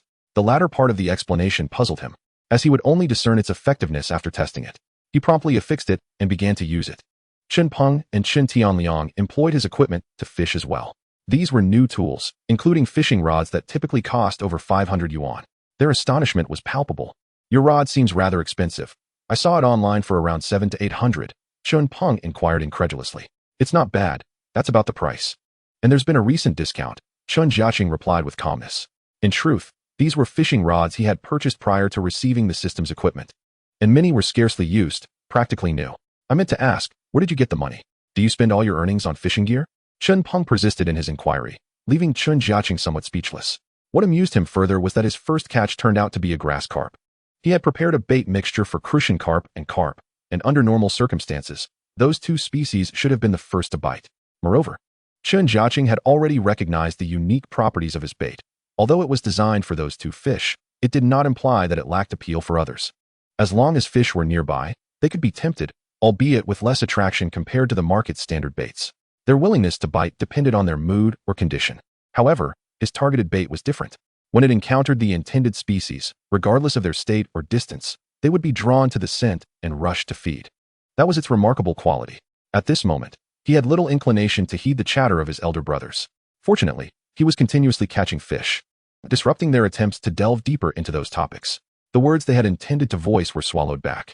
More importantly, Chen Jiacheng enlisted the help of the two to net his catches. The reason was simple. They were not catching much themselves, and it conveniently kept them occupied and silenced. Initially, they felt discontent, still attempting to catch fish, only to realize their amateur status. However, they failed to grasp the underlying reason, unaware that the same bait in Chen Jiacheng's hands yielded entirely different results. They assumed it was simply their lack of experience that resulted in meager catches. As time progressed, it became clearer. The first grass carp must have been nearby when he cast his line. Nevertheless, he released the first grass carp and showed disinterest in the subsequent scrawny fish he caught. Primarily, they lacked substance and appeared rather pitiful, leading him to simply return them to the water. Simultaneously, he gained a deeper understanding of the reservoir's situation. While it was quite large, its primary function was to store water rather than to cultivate fish. 2 years prior, there had been attempts to raise fish, but due to numerous disputes, no consensus was reached. Everyone wished to utilize the reservoir for fish farming, but that was simply unfeasible. Ultimately, the matter fizzled out, leading to the decision to release fish fry and allow them to grow independently. However, the results were far from satisfactory. Thankfully, while the grass carp grew slowly, other species fared much better, particularly the carp, which was less finicky about food compared to grass carp. Consequently, their sizes were significantly larger, with him reeling in fish weighing 3 to 5 kilograms, even reaching 7 to 8 kilograms. Nonetheless, when compared to larger rivers, the limitations here were quite apparent. Firstly, the variety of fish was limited to just a few species, and secondly, their sizes were not particularly impressive. Although his pace was brisk and the frequency of his catches was high, it was regrettable that the sizes of the fish no longer satisfied him. Most importantly, he felt a lack of surprise. To be candid, he was quite content with the environment of this reservoir. However, he was somewhat disillusioned with the fish within it. Well, it seems you may not have earned much money over these past few years, yet you've certainly mastered the art of fishing, Chen Tianliang couldn't help but compliment. The reason was simple. Now that his elder brother and second brother were assisting him directly, witnessing the increasing number of fish in the net compelled them to admire his skill. Initially, they had only thought that Chen Jiacheng was more adept than themselves. Yet in comparison to other anglers, many of whom had achieved meager results, they were merely passing time. Some even resorted to playing on their phones, which clearly indicated the poor fishing conditions here. It's not bad, he does possess some skill, but it's a pity for this vast reservoir. The fish are suffering from a lack of food, Chen Jiacheng mused silently. Alas, there was little that could be done. Previously, someone had been responsible for maintaining the reservoir. But now, due to numerous controversies arising from discussions about who should take on that responsibility, the rental fees had escalated significantly, leaving no one willing to manage it. Chen Peng was somewhat more knowledgeable about the reservoir and recounted the general situation to him. It was only at this moment that Chen Jiacheng understood that while it was indeed possible to maintain the reservoir, the exorbitant rental fees were far beyond those of other village reservoirs. As for the reason, he could not articulate it clearly. Perhaps it was simply human greed. Regardless, the current outcome was disappointing. Such a splendid reservoir for fish cultivation lay wasted. After experiencing it here, he felt a sense of disappointment as he returned home for lunch. Although he had caught quite a number of fish, their sizes were predominantly small, and many of the scrawny ones he had no interest in taking home, choosing instead to release them back into the water. Fortunately, the only consolation was that he could still receive rewards from the system. Regrettably, the rewards had considerably diminished in proportion. To obtain higher rewards from the system, it was evident that the size of the fish played a crucial role. Larger fish naturally yielded greater rewards. As he journeyed home, Chen Jiacheng harbored some dissatisfaction with his haul, which left his elder and second brothers utterly speechless. Feeling he was overly ambitious, the two brothers were quite pleased with their catch for the day. By the time the brothers returned home, Chen Wei and Li Qingyi were astonished, initially believing they had purchased the fish. After a round of explanations, they learned that the fish had been caught in the village reservoir, which further fueled their disbelief. Really? That reservoir can yield so many fish? Chen Wei questioned skeptically. He found it hard to believe Chen Jiacheng's claims, as he had always perceived the youngest son of the Chen family as the least reliable. It was only after receiving confirmation from his two brothers that he accepted this outcome. What followed was a flurry of fish preparation, with the entire family bustling about. Any fish that couldn't be consumed immediately were frozen, some turned into cured meat, and portions were even given to others. A portion was set aside, and relatives and friends were invited over to collect them. They assumed this was merely a stroke of luck, unaware that in the coming days, Chen Jiacheng would continue to excel. During the lunch hour, he ventured out again to fish. This time, he had called upon his two brothers to assist him, as having two helpers would alleviate the burden of transportation. Carrying dozens or even hundreds of pounds alone would be quite laborious. With their assistance, he found the endeavor much more manageable. More importantly, he had gained a reputation that morning, making the villagers aware of his fishing prowess. Moreover, due to the rumors that had spread, when they arrived at the reservoir after lunch, they found it teeming with even more people than in the morning. The weather had been pleasant lately, and despite the lingering chill of the season, the sunny weather made for an enjoyable fishing experience. Upon his return to the reservoir, Chen Jiacheng discovered at least dozens of individuals present. Typically, even when people fished here, the numbers rarely exceeded 3 or 5. However, with many returning home for the new year and the buzz surrounding his successful fishing, other anglers mistakenly believed they could also catch plenty of fish and flocked to join in. Indeed, his arrival caused quite a stir. As many familiar and unfamiliar faces approached him, Chen Jiacheng found himself overwhelmed, having not returned for years. Even those he once knew now felt somewhat estranged. He refrained from engaging in lengthy conversations, while his brothers, Chen Peng and Chen Tianliang, who returned frequently, conversed with others. Incredible. You caught that many fish? A middle-aged man inquired, perplexed. He had just arrived with his gear. The simplest way to verify the truth was to ask Chen Jiacheng and his brothers. Chen Peng and Chen Tianliang would not fabricate their success. They shared the genuine count of their catches. Upon learning that the figures were indeed accurate, the crowd erupted in excitement, filled with renewed confidence as they began to fish. However, unbeknownst to them, such bountiful yields were solely achievable by Chen Jiacheng and did not guarantee the same success for them. As time passed, this became evident. Some individuals had arrived several hours earlier than Chen Jiacheng, remaining since the morning, yet their catches paled in comparison to his, despite his mere half-hour presence. Consequently, the onlookers could only watch enviously as Chen Jiacheng continued to reel and fish. Many were left disheartened, especially the older anglers. Moreover, as the news spread, more and more people arrived, some eager to fish, while others merely wished to witness the authenticity of the claims. Once they laid eyes on the fish in Chen Jiacheng's net, envy painted their faces. Whispers began circulating among the crowd. Chen Jiacheng, overhearing their remarks, couldn't help but furrow his brow. This is alarming. These Chen brothers are about to deplete the reservoir of its fish. What will we eat? Indeed, this reservoir isn't solely for their family to cultivate. If this continues, it will become increasingly difficult for us to catch fish here. Are we all just contributing to their family? Truly, the adage that fame brings trouble held its weight in truth. Due to Chen Jiacheng's remarkable fishing exploits, a wave of discontent had begun to swell among many individuals in the vicinity. To them, the fish belonged to everyone. Consequently, they found themselves with only a meager catch, all of which had been claimed by Chen Jiacheng and his companions, leaving them with a palpable sense of inequity. This sentiment was particularly pronounced among the rural women. As time went on, their grievances only intensified. Yet, upon hearing their murmurs, Chen Jiacheng remained stoically focused on his angling. Much like Chen Peng had previously remarked, as long as the reservoir was open to villagers for fishing, and given that his family had contributed a portion of the funds, albeit a modest sum, he felt justified.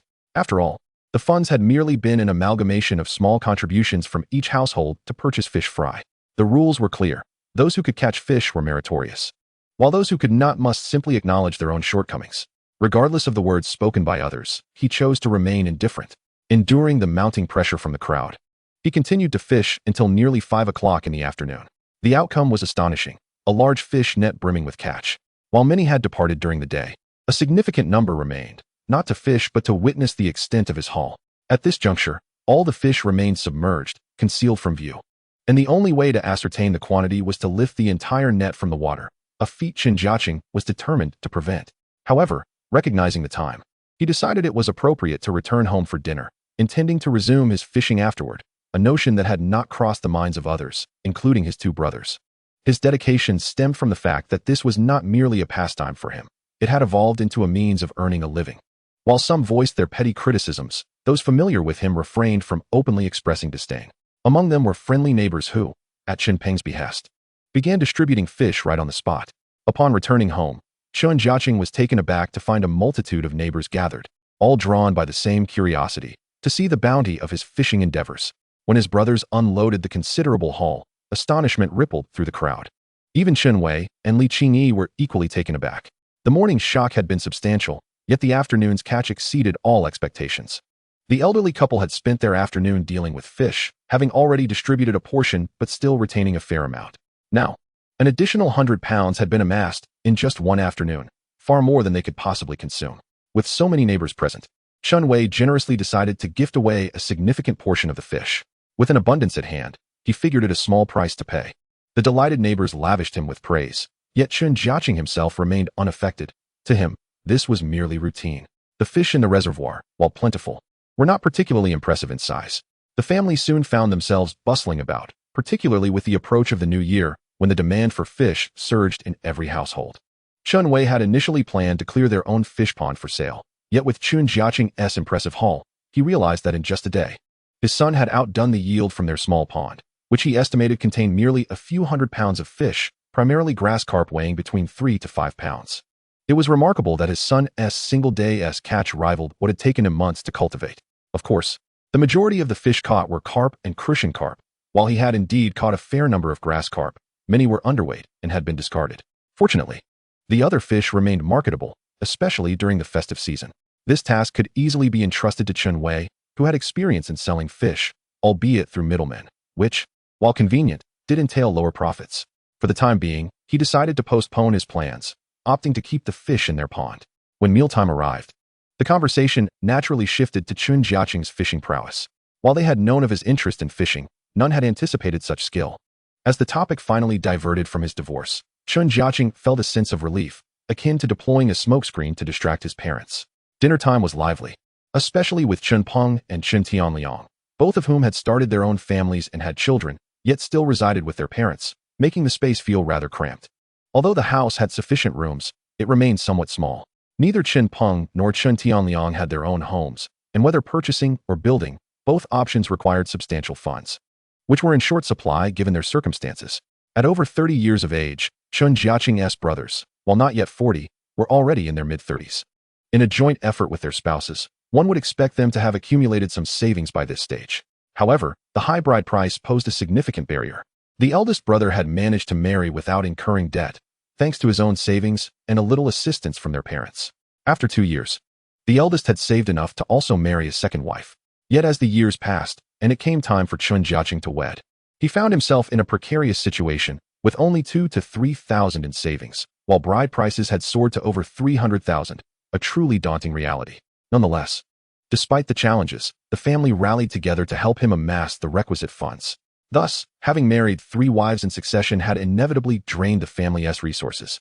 Even with some savings, the prospect of building or purchasing a home remained a distant dream.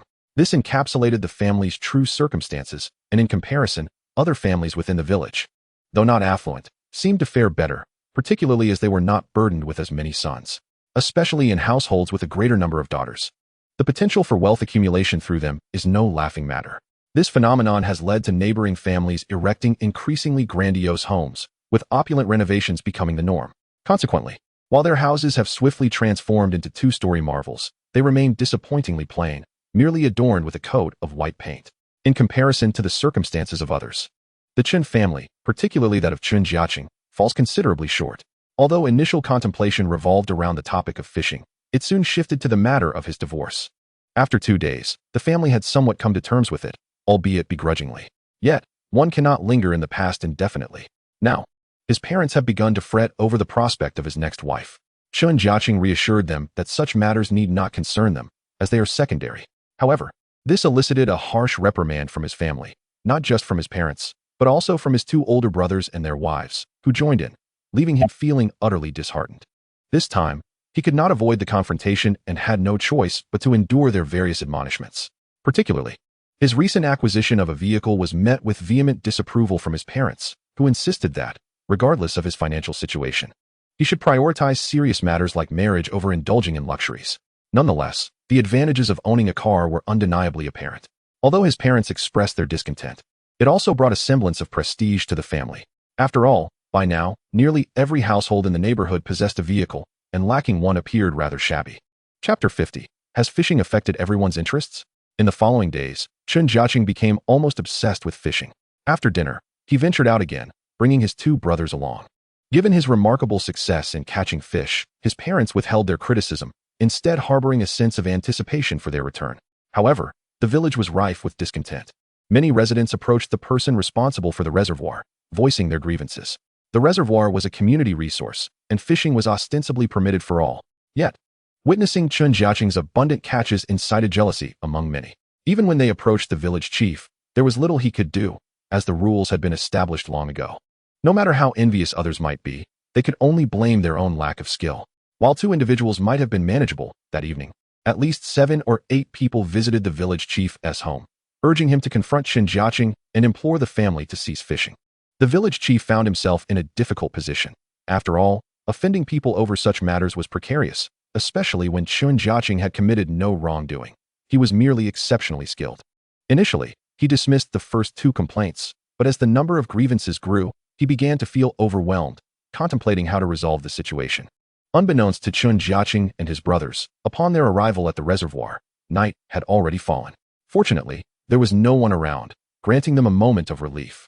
The earlier events of the day were still fresh in their minds, and they were acutely aware of the jealousy simmering among the villagers.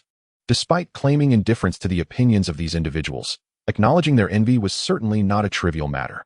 With newfound confidence, Chen Jiacheng set to work. His brothers, Chen Peng and Chen Tianliang, understood their role was simply to assist. Having lost interest in fishing themselves, they recognized their lack of skill after numerous attempts. Without exchanging many words, the trio focused intently on the task at hand.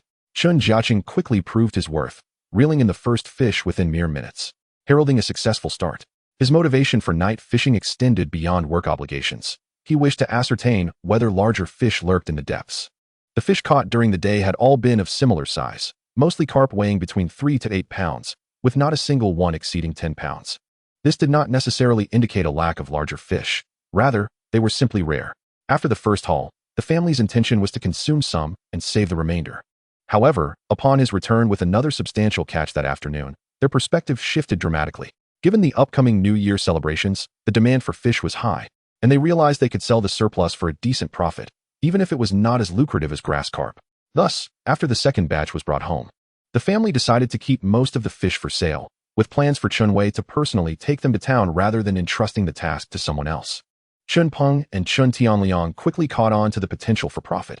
If such catches could be guaranteed daily, it would amount to a significant income, especially for a family in their financial position. They believed it would sufficiently cover their expenses during the festive season. Yet, what they did not realize was that for Chen Jiacheng, selling fish was merely a minor aspect of his earnings. The true rewards lay in the system's incentives he received, which far surpassed any monetary gains from selling fish. Unlike other families who returned home to engage in mundane chores or socializing, The Chen family devoted their evenings to fishing. They spent the entire night until past midnight, filling 3 fish baskets to the brim. Chen Peng and Chen Tianliang were overjoyed. Their nighttime haul exceeded the combined total of their daytime catches, ensuring an even greater yield for sale the next day. They anticipated that their father would be overwhelmed with the volume, necessitating additional help. Upon returning home, the brothers could not conceal their excitement, despite their exhaustion. Their spirits were exceedingly high. Chen Jiacheng explicitly stated that all proceeds from the fish sales would go to his older brothers and parents, insisting he would take nothing for himself.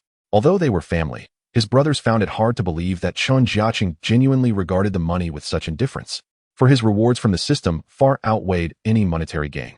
To put it plainly, at this moment he was merely conducting a test in the reservoir. Should this location prove unsatisfactory, he would venture elsewhere for fishing. After all, the return home for the new year did not necessitate his constant presence within the confines of his household. For him, remaining at home was a form of torment and distress, as he was devoid of work and income. Was this truly who he was? The following morning, he swiftly organized arrangements. Each family member had their designated role, those tending to children, those selling fish, and those fishing. The division of labor was remarkably clear. However, just as Chen Jiacheng and his brothers arrived at the reservoir, the village chief followed closely behind. After the villagers had taken turns persuading him, he decided to come and assess the situation before contemplating a resolution. The number of complaints was overwhelming, and he could hardly withstand the pressure. Upon Chen Jiacheng's arrival, he found several villagers already fishing, and not long after he cast his line, the village chief approached him. He candidly confessed that numerous villagers had reported him for catching an excessive number of fish, which, they claimed, infringed upon the communal interests of others. Although the village chief did not overtly state that fishing was prohibited, the implications were unmistakably clear. This revelation ignited discontent among Chen Peng and Chen Tianliang, who began to argue with the village chief. This is simply unacceptable. If others can fish, why should we be barred from doing so? Chen Peng immediately voiced his skepticism. It's not that we can't fish. We merely hope you could exercise some restraint. After all, you know how others feel when they see it. The village chief, with a look of helplessness, responded, "That is not permissible. We spent a considerable sum on purchasing the fish fry, and rules are rules." Chen Tianliang chimed in, affirming the sentiment. From a distance, other villagers began to grasp the situation, some secretly reveling in it. A portion of them approached Chen Jiacheng and his brothers, leading to a heated exchange. The village chief's position remained unchanged. He could not outright forbid them from fishing, but hoped they would reduce their catch to silence the grievances of others. It must be noted that the village chief maintained a low profile, refraining from imposing strict prohibitions on their fishing activities. His presence was largely prompted by the sheer volume of complaints. Otherwise, he would have preferred to avoid the confrontation altogether. Fishing, in essence, is a matter of personal skill. Those adept at it catch plentifully, while those lacking in technique may not catch anything at all. Should the latter expect a share of the former's bounty? Chen Jiacheng's retort left the village chief momentarily speechless. That is simply not right. After all, this reservoir belongs to the villagers. And if your family depletes it of fish, do we not suffer a loss? One villager spoke up. Indeed, everyone has contributed financially. Yet now it seems we are merely funding your family's fishing efforts. Upon hearing this, the village chief fell silent, while the other villagers could no longer contain their indignation. You can fish, but might you not show some mercy and leave some fish for the rest of us? They all rallied together, directing their accusations at the brothers. Despite a few villagers attempting to defend them, their voices were too weak to sway the majority. Naturally, the brothers felt deeply aggrieved. Initially, they appreciated the village chief's conciliatory tone, as it suggested a willingness to negotiate. However, the subsequent remarks from the other villagers felt like commands. Who could remain calm under such circumstances? Chen Jiacheng, particularly incensed, chose to disregard them altogether, continuing to fish unabated, reeling in one fish after another, even catching doubles in succession. Do you see this? This is outrageous. They are disregarding us entirely. Several villagers shouted. What do you mean by this? Have you not heard us after all this time? Tensions escalated as some villagers contemplated a more confrontational approach. What? Are you planning to resort to violence? I am determined to catch my fish today. I assure you, even Jesus himself could not stop me. Chen Jiacheng declared defiantly. Though his audacity infuriated others, no one had the courage to take physical action. After all, words are one thing, but resorting to violence is an entirely different matter. Observing the situation spiraling out of control, the village chief hurriedly urged the other villagers to disperse. All right, everyone, please step aside. Allow me to communicate with young Chen. His words prompted the villagers to comply, albeit still visibly disgruntled, standing at a distance with glares that could pierce through steel. as if to devour Chen Jiacheng with their stares. In their eyes, it felt as though Chen Jiacheng was publicly slapping them in the face. The village chief then engaged in a lengthy discussion, attempting to persuade the brothers, which increasingly irritated them, including Chen Jiacheng. Ultimately, a seemingly fair resolution was reached. The brothers would need to exercise discretion while fishing, ensuring they were not overly visible. Given the reservoir's vastness, many areas remained unseen by the public eye, provided they avoided the main entrance. What could Chen Jiacheng say in response? He had no choice but to acquiesce. After all, if he refused, the village chief would persist in his entreaties. The brothers felt a mixture of anger and indignation towards the envious onlookers. Nevertheless, they had made some concessions. Thus, they returned home early for dinner. Observing this scene, those who had lodged complaints felt a surge of satisfaction. Having anticipated that the village chief would outright forbid the brothers from fishing, they reveled in their perceived victory. The brothers, witnessing the expressions of those villagers, felt a wave of frustration wash over them. Yet, having reached an agreement with the village chief, they resolved to remain discreet. Upon returning home, their parents and others learned of the situation, feeling a sense of injustice. Fortunately, a resolution had been achieved. They merely needed to keep a low profile moving forward. Due to the limited time spent fishing that morning, they only brought back a modest haul of several dozen pounds of fish. Nonetheless, this still incited intense dissatisfaction among the villagers. In addition, the villagers, driven by a frenzy, flocked to the reservoir to fish. Though Chen Jiacheng had been driven away, each household was eager to extract as many fish as possible from the reservoir. Regrettably, aside from Chen Jiacheng, the others here truly struggled to catch any fish. After a day of fishing, managing to reel in just a few is considered a stroke of luck, and even then, they are fortunate if they can keep enough for themselves, let alone sell any. However, during lunch, good news arrived concerning the income from selling fish. The haul from yesterday was remarkably substantial, with both my parents and my sister-in-law managing to sell all the fish in town. Although Chen Jiacheng expressed that he did not require the money, under the suggestions of Chen Peng and Chen Tianliang, he decided to leave his share with our father for safekeeping. After all, given that he is now divorced and single, it is wise to save some funds for his future marital endeavors. Chen Jiacheng remained oblivious to this. After a satisfying meal, he heeded the village chief's advice and the group took a different route, almost stealthily, arriving at another corner of the reservoir. The rectangular shape of the reservoir allows for fishing at many points, yet the overgrowth in numerous areas deters people from venturing too far. Chapter 52. The busyness of the new year. Chen Jiacheng returned home transformed. This change brought a sense of comfort to his parents and brothers, as well as the entire family. Despite the divorce, he seemed to have suddenly matured. The new year quietly slipped by, surprisingly without interruption for the family. The increasing number of fish caught left them with no choice but to remain busy. Chen Wei, who never anticipated that his younger son's return would bring a considerable income, found himself preoccupied with selling fish. To his astonishment, he had seemingly opened a market for fish sales. The reason was straightforward. Not only had the demand surged, but the fish in the reservoir were also of commendable quality. Though farm-raised, they bore little difference from their wild counterparts, thus naturally possessing certain advantages in both quality and price. Initially, he had only intended to sell for 2 or 3 days, yet here he was, with the new year already in the past. His sons continued to catch substantial amounts of fish daily. Moreover, he had planned to clear out his own pond to sell its fish, but found himself too busy to do so, deeming it unnecessary.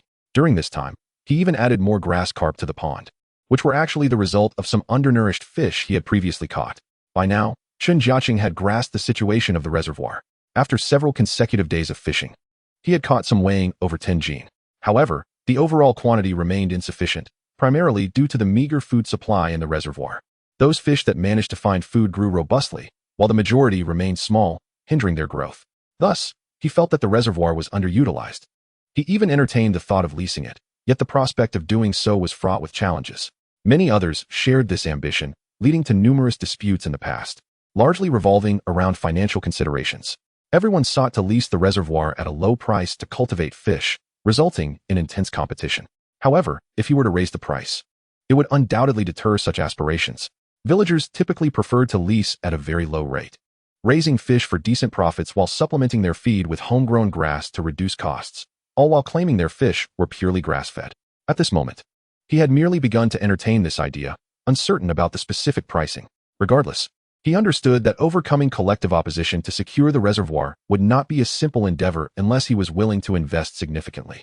According to Chen Peng, the initial leasing price for the reservoir had been quite low, but after investing in renovations, the price had increased.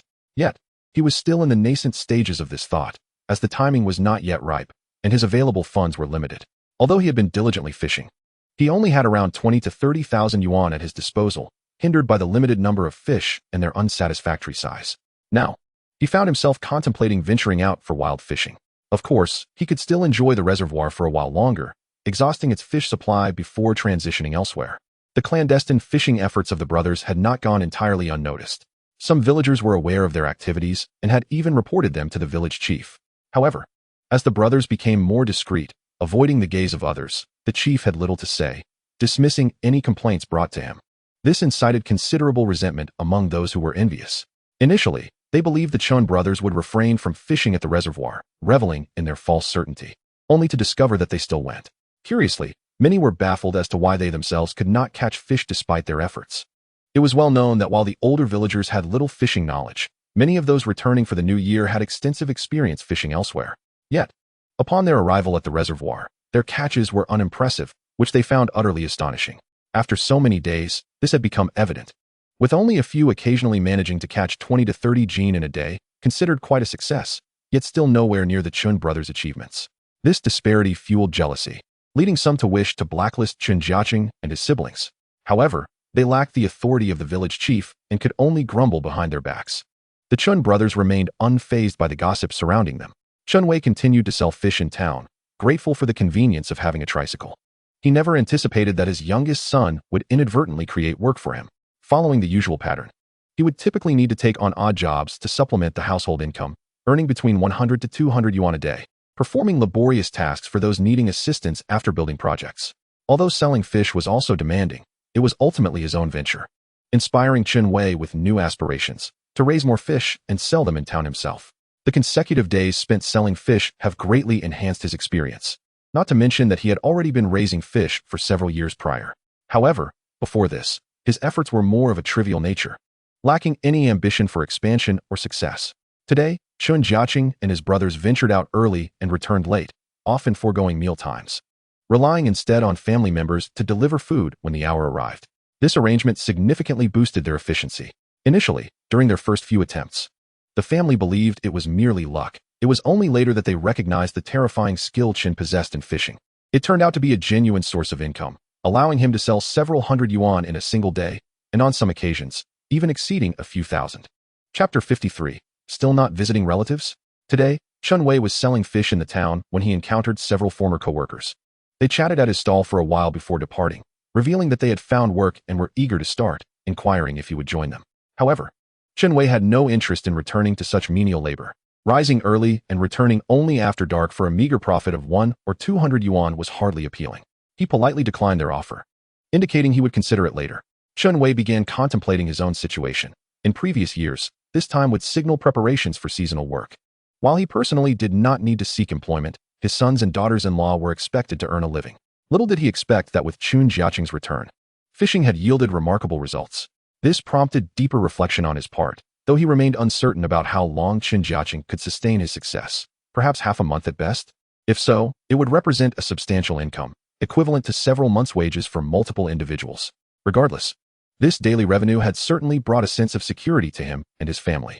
Even if they delayed returning to work, it likely wouldn't have a significant impact, as their jobs provided little more than a fixed salary. What Chen Wei did not know was that today, Chen Jiacheng had an exceptional catch. His haul exceeded previous days significantly as he had changed locations, discovering a dense congregation of fish. In just over 2 hours, 2 large nets were filled to capacity, with the speed of catching being astonishing. Even Chen Tianliang and Chen Peng managed to reel in a considerable amount, experiencing the joy of fishing that had eluded them before. This time, they finally understood the true essence of fishing, enjoying the thrill of immediate bites rather than waiting in vain for hours as they had previously. Consequently, they found themselves with more fish than they could store.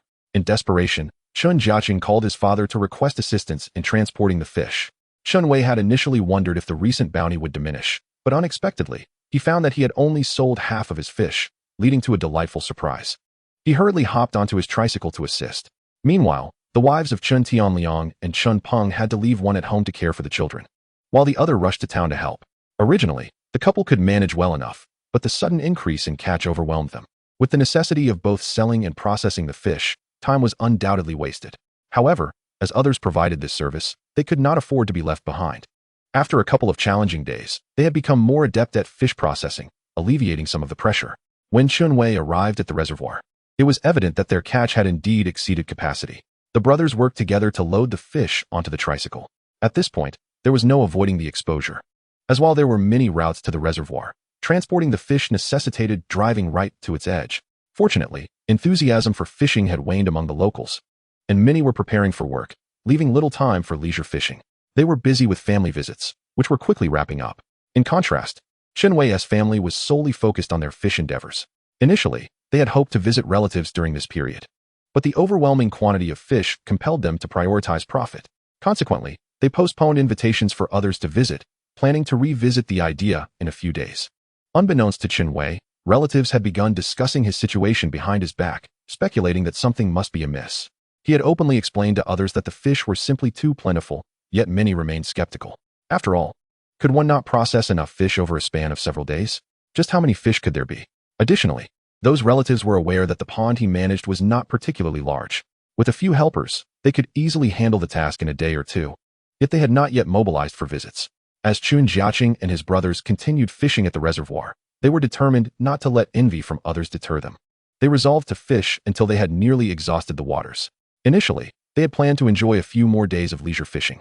But the jealousy from others ignited Chen Jiacheng's competitive spirit, compelling him to ensure that he reaped the rewards himself. He believed it would be a disservice to let others benefit from the gossip surrounding them. Thus, the brothers resolved to extract as many fish from the reservoir as possible before leaving. During this time, Chen Jiacheng confided in Chang about his exceptional fishing skills, expressing his intent to explore not only this reservoir, but also other nearby rivers. His future endeavors would revolve around fishing. Although his family found this ambition somewhat unrealistic, the daily income they experienced was undeniably real. Consequently, they felt at a loss for words, choosing instead to take things one step at a time. Should they find themselves unable to catch fish in the future, they would make decisions then, but for now, the steady stream of income suggested that perhaps they need not toil away for others. It is precisely due to this understanding that the family has united in their efforts, experiencing a profound sense of fulfillment each day. Although they find themselves at home, the atmosphere is strikingly different from previous years. In times past, being at home during this season meant expending considerable sums on social obligations and familial visits.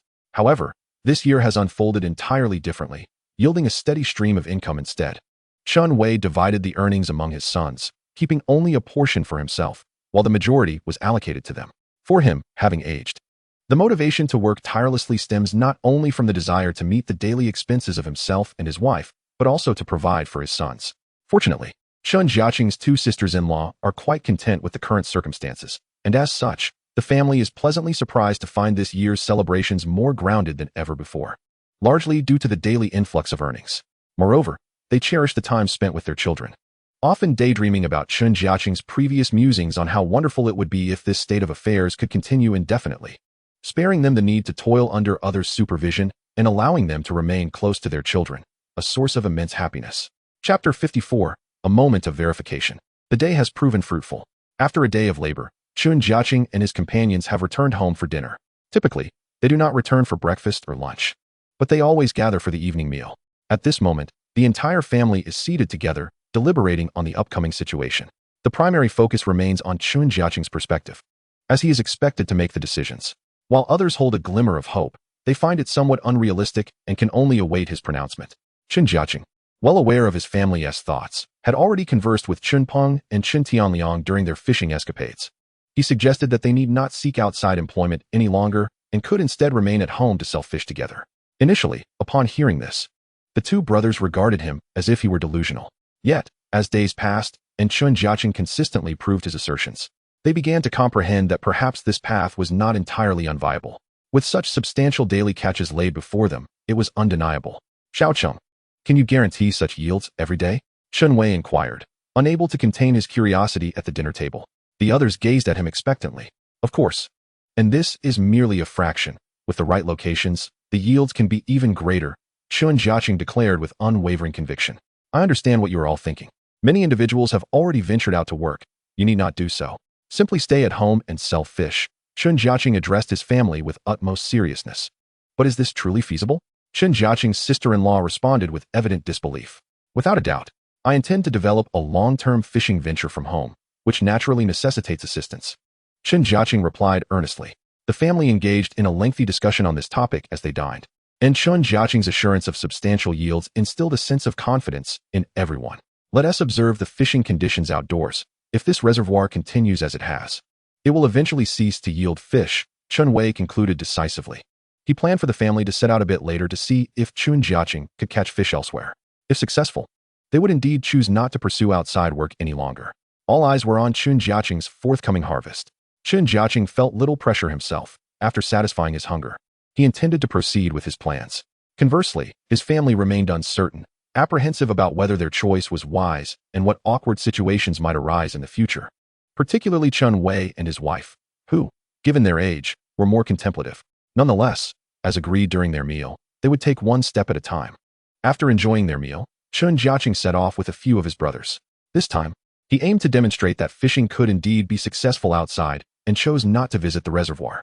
Instead, he drove to a distant river in a neighboring town, where the waters were sufficiently expansive. Though their own town had rivers, they were rather diminutive or too shallow. Even if fish were present in those waters, their numbers were likely limited. In stark contrast, this river was vast, a tributary of the province's mother river. Although this was merely one of its branches, as long as it connected to the main river, it sufficed. Is this place reliable? The fish here are notoriously difficult to catch. Chen Peng expressed his skepticism as the group arrived for fishing. Indeed, previously some villagers have tried fishing here, but 9 times out of 10, they returned empty-handed. However, it is certain that sizable fish abound. Chen Tianliang shared his insights. Chen Jiacheng refrained from lengthy verbal explanations, opting instead for swift action. Words would mean little unless they successfully caught fish, which would naturally convince his brothers. Ding. System task issued. Catch a grass carp weighing over 10 pounds within 24 hours. Just as Chen Jiacheng prepared his fishing gear, the system task was released, stirring excitement within him. After so many days back home, a system task had finally arrived. Being limited to catching only carp and crucian carp previously felt overly restrictive. Moreover, he had observed that grass carp were relatively abundant at home, and the same held true for the wild river. Typically, grass carp breeding is quite challenging. Thus, it was unusual for them to be so plentiful in the river. However, floods often inundated fish farms, allowing the grass carp to escape into the river. Such occurrences had been reported numerous times before, explaining the abundance of large grass carp in the river. For this outing, he still utilized bait meant for carp and crucian carp, prioritizing today as harvest. He prepared 4 fish nets, indicating the group's optimistic spirit. They were gearing up for a substantial haul, having also packed ample snacks, bread, cigarettes, and beverages. At this juncture, the mindsets of Chen Peng and Chen Tianliang had subtly shifted. Initially, their fishing excursions with Chen Jiacheng were mere pastimes. But now they approached it with earnestness, considering it a vocation. The moment of proof had arrived, and the day's catch would determine whether they continued to seek external work or could remain at home. Chen Jiacheng certainly did not disappoint his brothers. Within a mere half hour, they had already begun reeling in several fish. This is merely an appetizer, and although the quantity may not seem substantial, the 2 brothers were pleasantly surprised by the impressive size of the fish here. One carp weighed a staggering 7 to 8 pounds. Given their usual fishing experience at the reservoir, encountering such sizable carp is exceedingly rare. Sometimes they wouldn't even catch a single one in an entire day. Yet, here they were, casually reeling in several of such impressive fish, instantly boosting their confidence for what lay ahead. Before long, whether it was crucian carp or common carp, Chen Jiacheng swiftly caught a considerable number, each notably larger than those found in the reservoir. At times, the size was even several times greater. A crucian carp weighing over a pound appeared quite common here, and he had already landed a dozen. Meanwhile, aside from the 3 brothers fishing, the remaining family members felt a growing sense of anxiety. Chen Wei and his wife, along with several daughters-in-law, were left in the dark about the situation, as they had yet to receive any news or phone call from the fishermen. Chen Wei, while selling fish, urged Li Qingyi to call and inquire about their status. Unable to suppress his restless heart, Li Qingyi dialed Chen Peng's number, but after a prolonged wait, no one answered, which only heightened their unease. What could be the matter? It's been hours with no word, Li Qingyi remarked, unable to contain her concern. Could it be that they haven't caught anything? Fishing in the wild can indeed be quite challenging. Chen Wei, too, suspected that the brothers were struggling to catch fish, feeling a tinge of disappointment, as the entire family had harbored considerable expectations.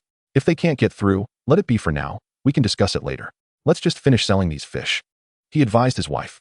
Unbeknownst to them, the reason Chen Peng had not answered was that he was utterly preoccupied. Although the 3 had gone fishing, Chen Jiacheng was the primary force behind their efforts, while the other two mostly assisted or simply observed. Whenever they weren't busy netting fish, they would occasionally hold their rods. But they were unprepared for the relentless action, much like at the reservoir. The fish here were truly substantial, and handling them was no simple task.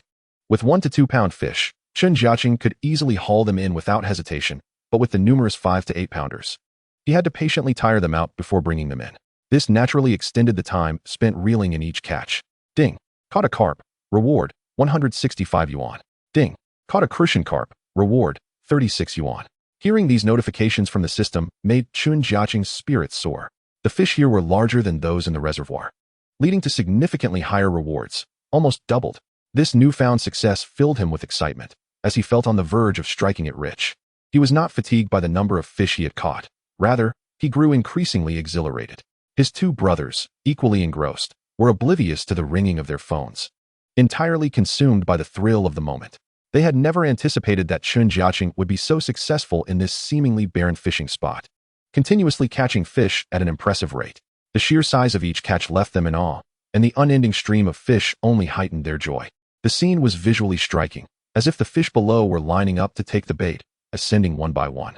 This brought immense joy to both Chen Peng and Chen Tianliang, as it not only represented their current bounty, but also suggested that Chen Jiacheng truly possessed remarkable skills. It also implied that Chen Jiacheng's earlier assertions might indeed come to fruition, potentially freeing them from the need to work. Such impressive results. But why can't we seem to catch anything ourselves? Chen Peng pondered, still bewildered. Chen Tianliang, on the other hand, held onto the landing net without respite. The trio had clearly defined roles. Chen Jiacheng focused on fishing while the other two assisted. After more than 2 hours, the fish net they brought along was nearly full. Although the number of fish was not vast, their size compensated for it, rapidly filling the net. However, Chen Jiacheng was still hoping for a large grass carp. While he had caught 3 to 5 fish of that type, none had exceeded 10 pounds. The earlier abundance of carp had diminished, shifting their primary target to crucian carp, which seemed endless, giving him the impression that he was catching more and more. Each fish was increasingly beautiful, prompting him to admire their appearance. The crucian carp here differed significantly from those he had caught elsewhere. They appeared more wild and vibrant, likely due to the superior water quality in this rural area compared to his previous fishing spots. This clarity contributed to the striking appearance of the fish. Now that he had settled into his rhythm, he noticed a decrease in carp, but an abundance of crucian carp, with no indication of when he might stop catching them.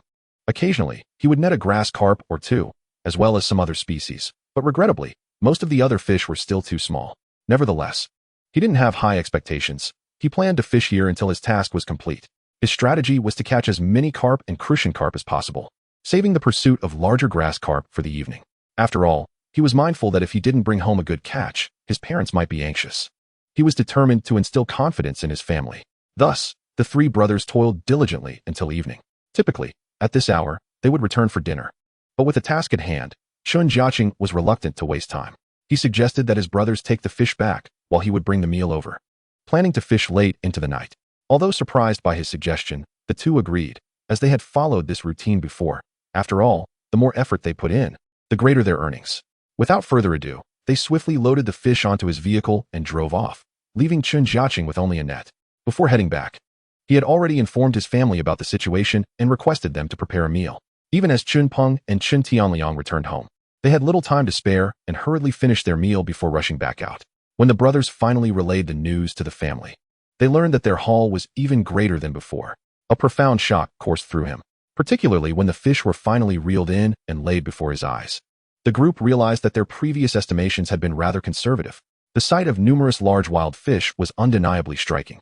In Chapter 56, titled Secondary Bait, when Chen Peng and Chen Tianliang brought the fish to Chen Wei's stall, they grasped the magnitude of their bountiful catch. However, both were now concerned about the possibility of being unable to sell all the fish. At this hour, many people had already ventured out to work, diminishing the demand for fish, unlike before when they could sell out within hours. Chen Wei, confronted with such an abundance of fish, found himself somewhat flustered. Even with 3 individuals working diligently, it took considerable time to organize the catch. They even made an impromptu purchase of additional containers for the fish. It became increasingly evident that a proper storefront was urgently needed, as merely setting up a stall was insufficient to accommodate their current sales volume. Yet, this was merely the first day of their venture. When they returned that evening, Chen Wei was not surprised to find that they had not sold out completely. It was already afternoon. Typically, they would have finished selling during lunchtime, primarily due to the sheer volume of fish, which even overwhelmed his small pond. Reluctantly, he had to take some fish back home, but fortunately, he had acquired several aeration devices in the interim. While keeping them temporarily at home posed no immediate issues, it was not a viable long-term solution. Upon their return, the brothers were still out fishing, unaware of the greater bounty awaiting them. Li Qingyi, along with her daughters-in-law, remained at home, and aside from the three brothers, everyone else was present. Chen Jiacheng had proven that fishing could yield significant results even in different locales, reinforcing Chen Wei's resolve to make further arrangements. This endeavor was, in essence, Chen Jiacheng's effort to provide his family with a stable income and a viable business. Otherwise, he would likely have been fishing all over the country. After all, there were ample fishing spots at home, allowing for extended leisure. Thus far, he planned to stabilize his family's situation before embarking on his own fishing excursions. Late into the night, around 11 or 12, the brothers returned, undeniably dragging a cart laden with fish. Chen Jiacheng's new vehicle reeked of a pungent fish odor. However, once immersed in this industry, frequent dealings with fish became an unavoidable reality. Upon their return, Chen Jiacheng noticed that his parents and sisters-in-law were still awake, waiting for them. Everyone had become aware of his earlier proposition, and discussions surrounding the theme of not needing to find external employment to sustain themselves began to unfold. Ultimately, it all hinged on Chen Jiacheng's preferences, as he would need to ensure a consistent yield. This posed no challenge. He simply needed to rent a shop and a stall in town and procure the necessary supplies. Chen Jiacheng did not disappoint his family, articulating his thoughts clearly. Since they had little prior experience, they were inclined to follow his lead. The next day, they would secure the shop, allowing him and Chen Peng to go fishing while Chen Tianliang assisted with the fish processing due to their increased catch. The family enjoyed a peaceful night's rest, filled with anticipation for the next day. Early the following morning, Chen Jiacheng and Chen Peng set out to fish first, with others gradually rising. A new day heralded a fresh beginning, and even Chen Wei bore a brighter smile of happiness. The unfolding events remained uncertain, but Chen Jiacheng felt no anxiety, believing that the rental prices in town would not be exorbitant. Moreover, his family's advantage in selling fish was significant, as they dealt exclusively in wild fish, which translated to lower operational costs. Unlike other vendors in town who procured fish from elsewhere, incurring higher costs, his family enjoyed a distinct edge. At present, Chen Jiacheng's primary focus was to catch a substantial grass carp, targeting the same area as the previous day, but not the exact spot. In the final hour of his task, he succeeded. Ding! Congratulations on completing the task, earning 500 points and a reward of 30,000 yuan. The moment he completed the task, Chen Jiacheng felt utterly drained, dropping his fishing rod and sitting down. What's wrong, feeling tired? Chen Peng asked with concern. No, just taking a moment to rest, Chen Jiacheng replied calmly, lighting a cigarette. Numerous tasks awaited him. Grass carp bait, exerting a deadly attraction on grass carp. Limited to 10 packages per day for exchange. This was the bait he had obtained at the cost of 100 points. Its effectiveness was already established by the previous two baits. During this period, he had redeemed the daily limit of bait from the system. Each type of bait could only be exchanged for 10 packages per day. Apart from what he used personally, he had sold the remainder to his fishing friends. Except for a few days when shipping was unfeasible, he had managed to dispatch everything promptly, leaving his friends anxious for his bait, as they had once again experienced the frustration of catching nothing without it. Now, with an additional bait option, another opportunity for success arose. Level 1 fishing rod, sturdy and resilient, capable of catching fish weighing up to 200 pounds. It reduces fish activity upon hooking, ensuring compliance. Others utilizing it achieve 50% efficacy, priced at 200 points. Chen Jiacheng glanced once more at the fishing rod. The one he was eyeing differed from the one in his possession, requiring more points but offering superior performance. He contemplated redeeming this rod for his brother's use, yet realized that the quantity of fish caught would still be limited without the appropriate bait. Level 2 carp bait, an upgraded version of Level 1 bait, with a broader radius and an even more formidable attraction, priced at 200 points. In Chapter 57, the focus shifts to grass carp fishing. Chen Jiacheng strolled through the shopping mall. To be frank, he yearned for every single item, yet his points had dwindled to a mere 400. The prospect of acquiring fishing rods was out of the question, as he already possessed one. He contemplated redeeming a few rods for his brother's use. But that was not his primary concern. The focus must remain on bait.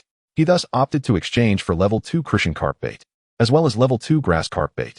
The Level 2 crucian carp bait cost 100 points, while the grass carp bait was significantly pricier at 300 points. The rationale behind opting for Level 2, despite having Level 1, lay in its superior efficacy. Moreover, he could retrieve 10 packets daily from the system, thereby granting him considerable freedom regarding bait. Most importantly, the effectiveness for others surged to 30%. This was remarkably advantageous. Previously, the 20% effectiveness was comparable to the most potent baits available on the market.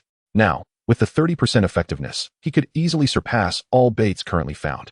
This was, in essence, an upgraded version, offering benefits well beyond a mere 10% enhancement. Even if sold, the price would undoubtedly be higher. In terms of long-term development, this option appeared far more practical.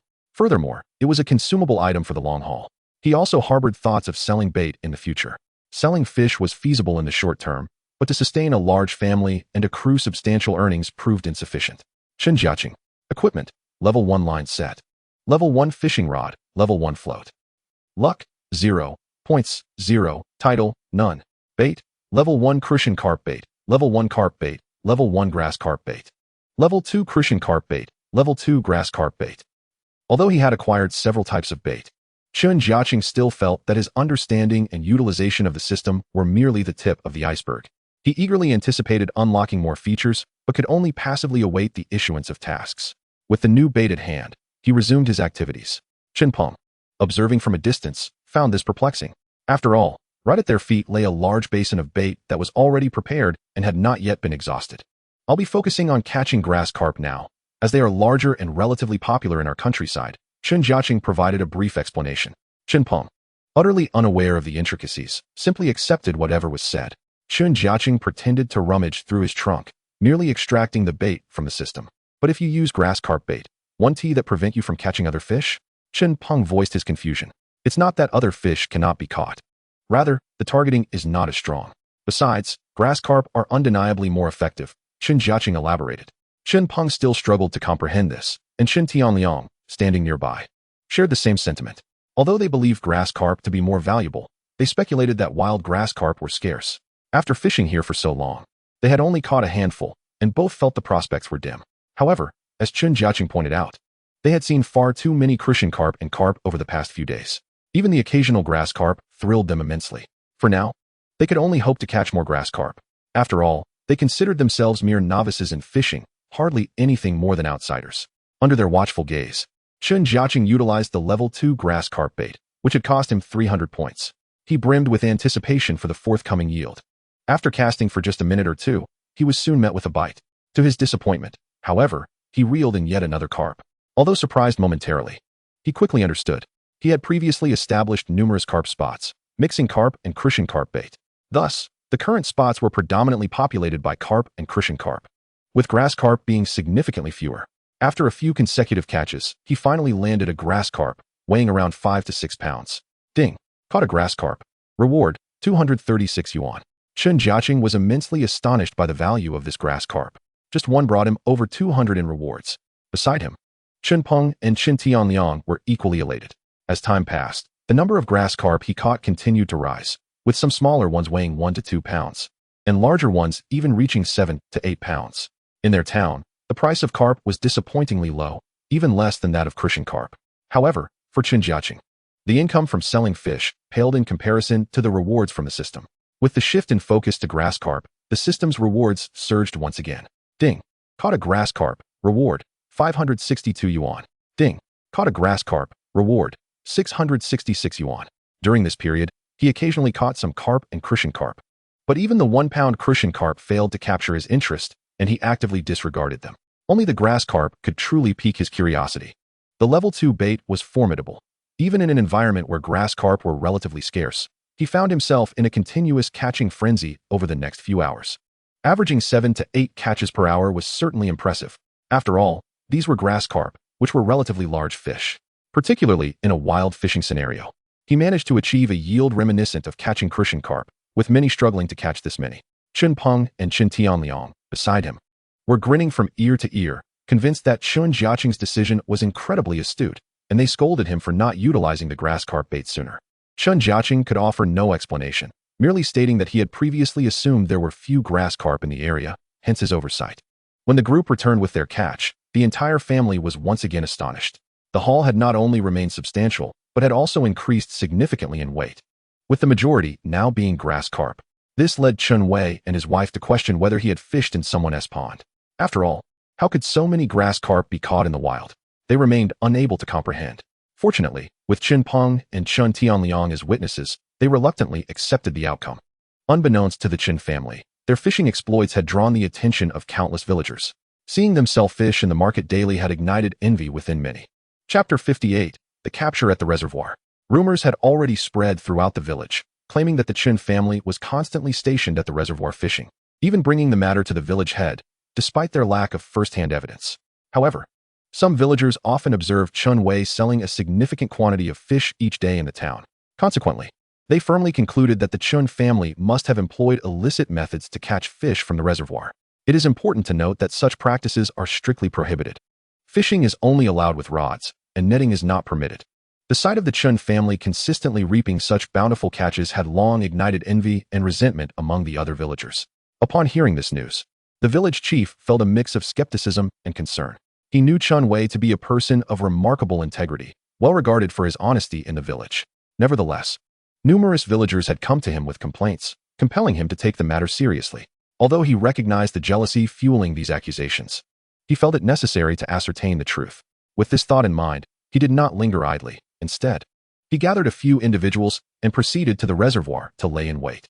To their surprise, the Chen brothers had not appeared at the reservoir during the days they had been watching. While there were indeed other villagers present, they were not the ones he sought. Even more unexpectedly, he caught several other villagers in the act of stealthily setting nets. This revelation infuriated him. He apprehended them on the spot, leaving the others in a state of bewilderment. They had come to capture Chen Wei's family, yet the situation had turned on its head. The captured villagers attempted to offer explanations and justifications, but the village chief would not entertain their excuses. "Have you seen the Chen family fishing here?" he demanded sternly. The villagers exchanged furtive glances before responding. "Indeed, they sell so many fish each day because they are catching them here. Why should they be allowed to do so while we cannot?" One of them added, "Just last night, I saw them sneak in to haul out several hundred pounds." Despite being caught red-handed, the culprits refused to admit their wrongdoing and even attempted to implicate the Chen family as their justification for their actions. Their initial suspicion of Chen Wei's family using underhanded tactics to acquire such a large catch had now transformed into a desperate attempt to deflect blame. They thought that since they all belonged to the same village, the village chief would not impose severe penalties on them. Nonetheless, the chief was genuinely furious and had come to believe that the Chen family was indeed using illicit methods for fishing, particularly due to the compelling nature of the villagers' claims. However, without concrete evidence, he could not act decisively. Chen Wei, who would have thought that the seemingly honest man would resort to cunning tactics? The village chief's opinion of Chen Wei began to plummet.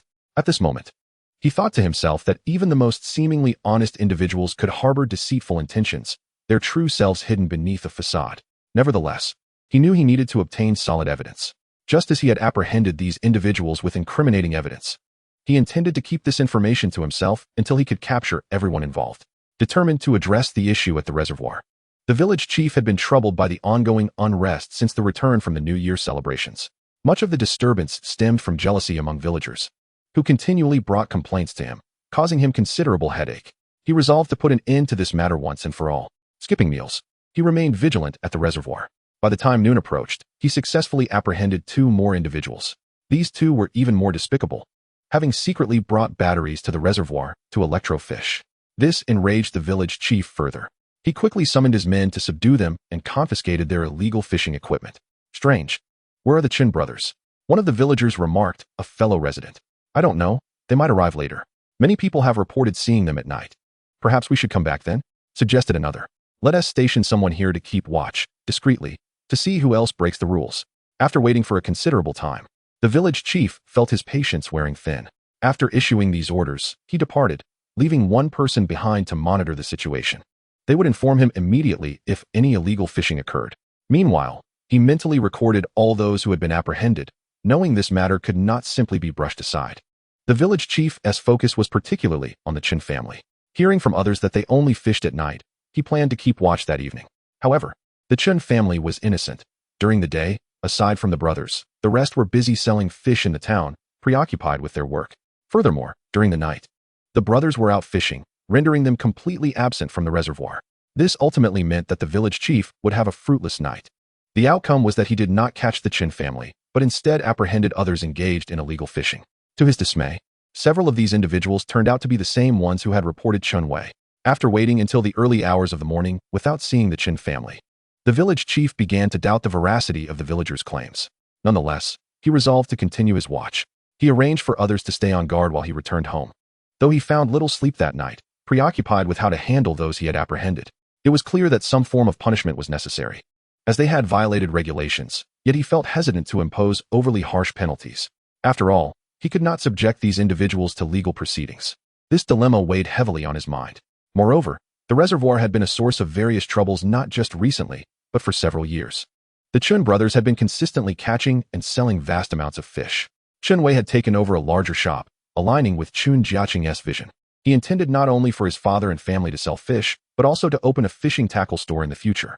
This would facilitate their ability to reside in the town, eliminating the need for daily trips home. Therefore, ensuring adequate living and business space for the family was paramount, necessitating a larger area. Chapter 59, The Divine Bait. This secondary bait is remarkably effective, resulting in a significant increase in daily catches. Fishing for grass carp now feels akin to fishing for crucian carp. On good days, one could catch over a dozen in just an hour. This is quite astonishing. However, thus far, the largest grass carp he had caught weighed only a few dozen pounds. Chen Jiacheng was somewhat dissatisfied, while his two brothers were thoroughly pleased. After all, even the grass carp raised in one's own pond requires at least 3 to 5 years to reach a weight of over 10 pounds. Once the shop was secured, the family felt a significant sense of relief. No matter how many fish they caught, it was no longer an issue if they couldn't sell them all on the same day. More importantly, it instilled a sense of pride in the family, making them feel that they truly had a respectable enterprise. This was the source of their greatest comfort, alleviating the need for them to venture out tirelessly. However, unbeknownst to Chen Jiacheng, their family's frenzied fish sales had already begun to encroach upon the businesses of other fishmongers. Those competitors, suffering in silence, were perplexed by where Chen Wei had acquired such an abundance of fish.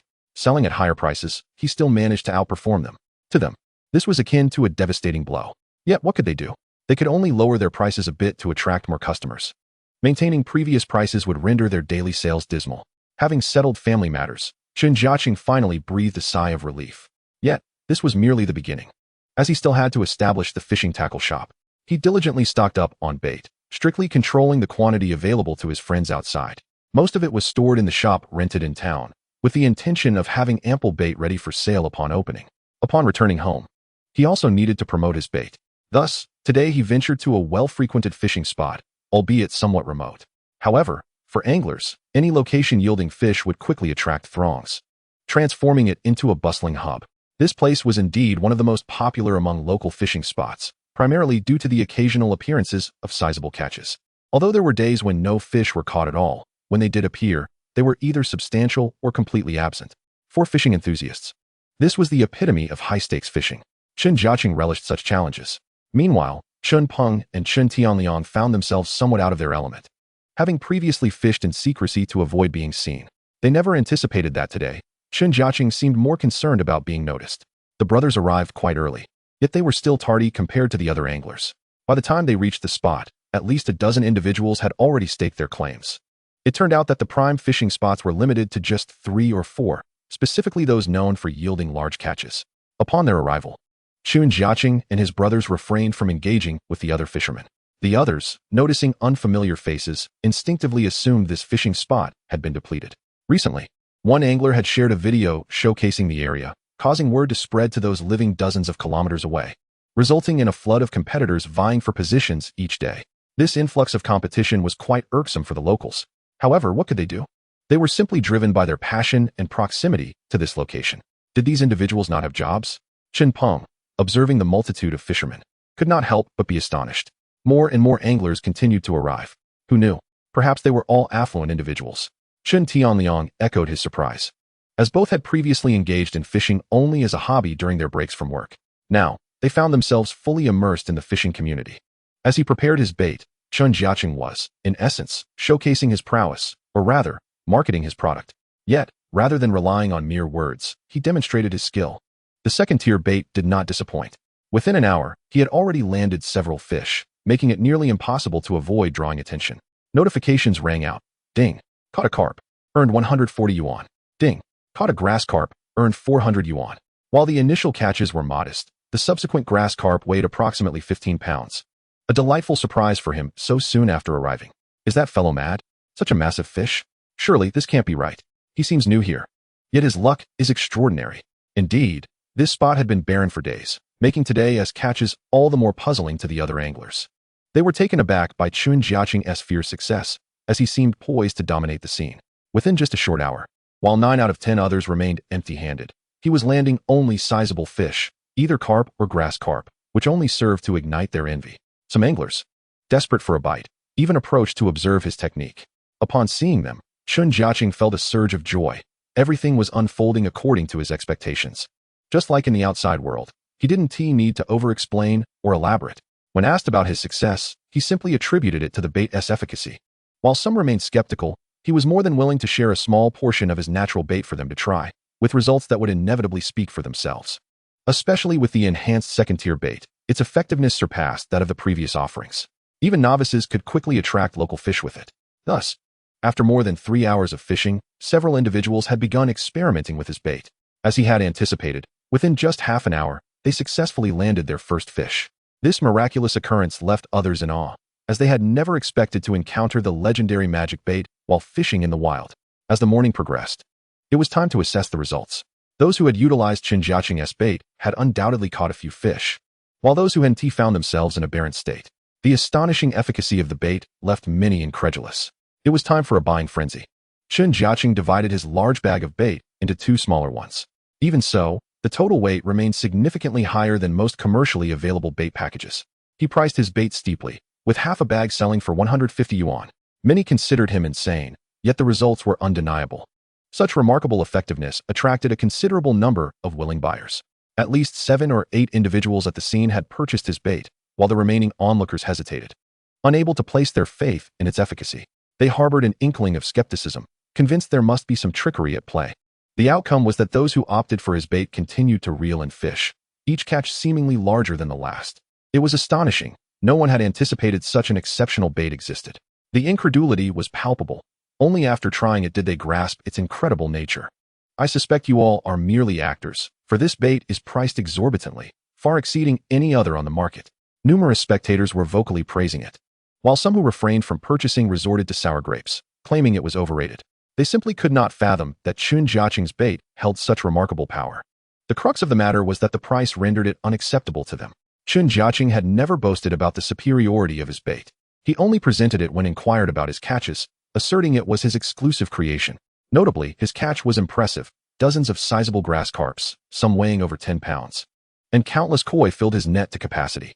The stark effectiveness of his bait was evident, even swaying the skeptics to acknowledge its miraculous qualities, albeit reluctantly.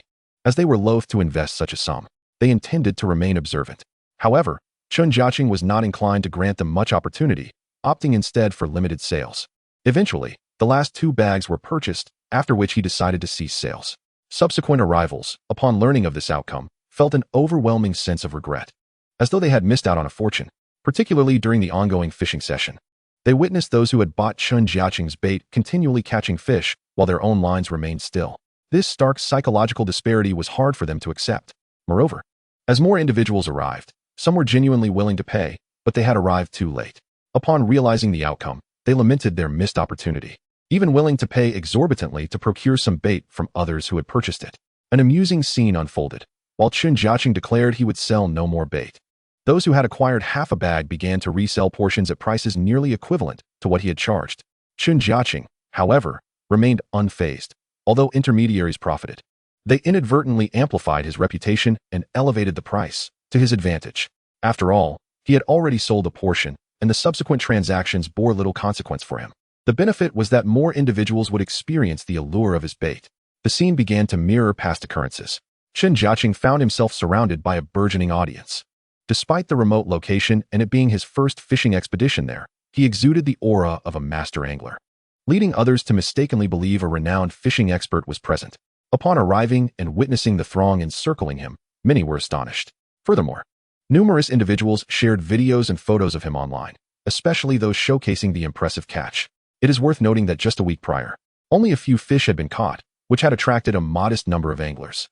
However, the fishing conditions had been rather dismal over the past week, with 9 out of 10 anglers returning empty-handed, leaving only a fortunate few to catch a sizable fish.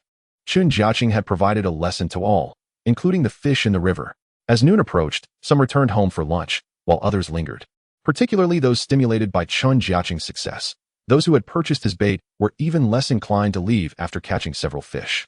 It was at this juncture that Chen Peng and Chen Tianliang realized the potential for profit. They were aware that their town stores had stockpiled dozens, if not hundreds, of bags of this bait. Yet today, selling merely 10 bags had already yielded substantial income. The two were profoundly shocked, feeling as though they had stumbled upon a lucrative windfall. Chen Jiacheng, however, remained remarkably composed. He addressed inquiries and expressions of admiration from fellow anglers with grace. Indeed, he was a master. His prowess was unparalleled. Many remarked on the difficulty of catching fish in this area, speculating that he had merely stumbled upon a productive fishing spot. Despite previous claims of only a meager catch, the surrounding chatter grew lively, but regardless of their discussions, the fish in Chen Jiacheng's net stood as the ultimate testament to his success, leaving others in awe. Even hours later, news of his achievements continued to draw anglers from afar, with enthusiasts traveling distances of 10, 20, or even 50 kilometers, all eager to experience the remarkable fishing conditions he had uncovered. By afternoon, the crowd had swelled, and many locations became overcrowded, leading to a tense competition for fishing spots. As Chapter 61, The Divine Bait, unfolded, Chen Jiacheng found himself departing, having been usurped from his initial fishing location. Regrettably, although others managed to catch a few fish, their results paled in comparison to his, largely due to some having utilized his bait. Those who did not employ it remained largely unsuccessful. In just a day, his bait had rapidly gained notoriety in the vicinity. Although many online remained skeptical due to lack of first-hand experience, those present were utterly captivated by its allure. A multitude expressed a desire to purchase tomorrow's supply, hoping he would bring more. Yet, Chen Jiacheng tactfully declined to commit, indicating uncertainty about tomorrow's stock. He sought to maximize his earnings, rather than merely chase immediate gains. His strategy rendered the bait even more coveted. He planned to price the first-tier bait at 200 yuan per bag, while the second-tier bait would command 500 yuan.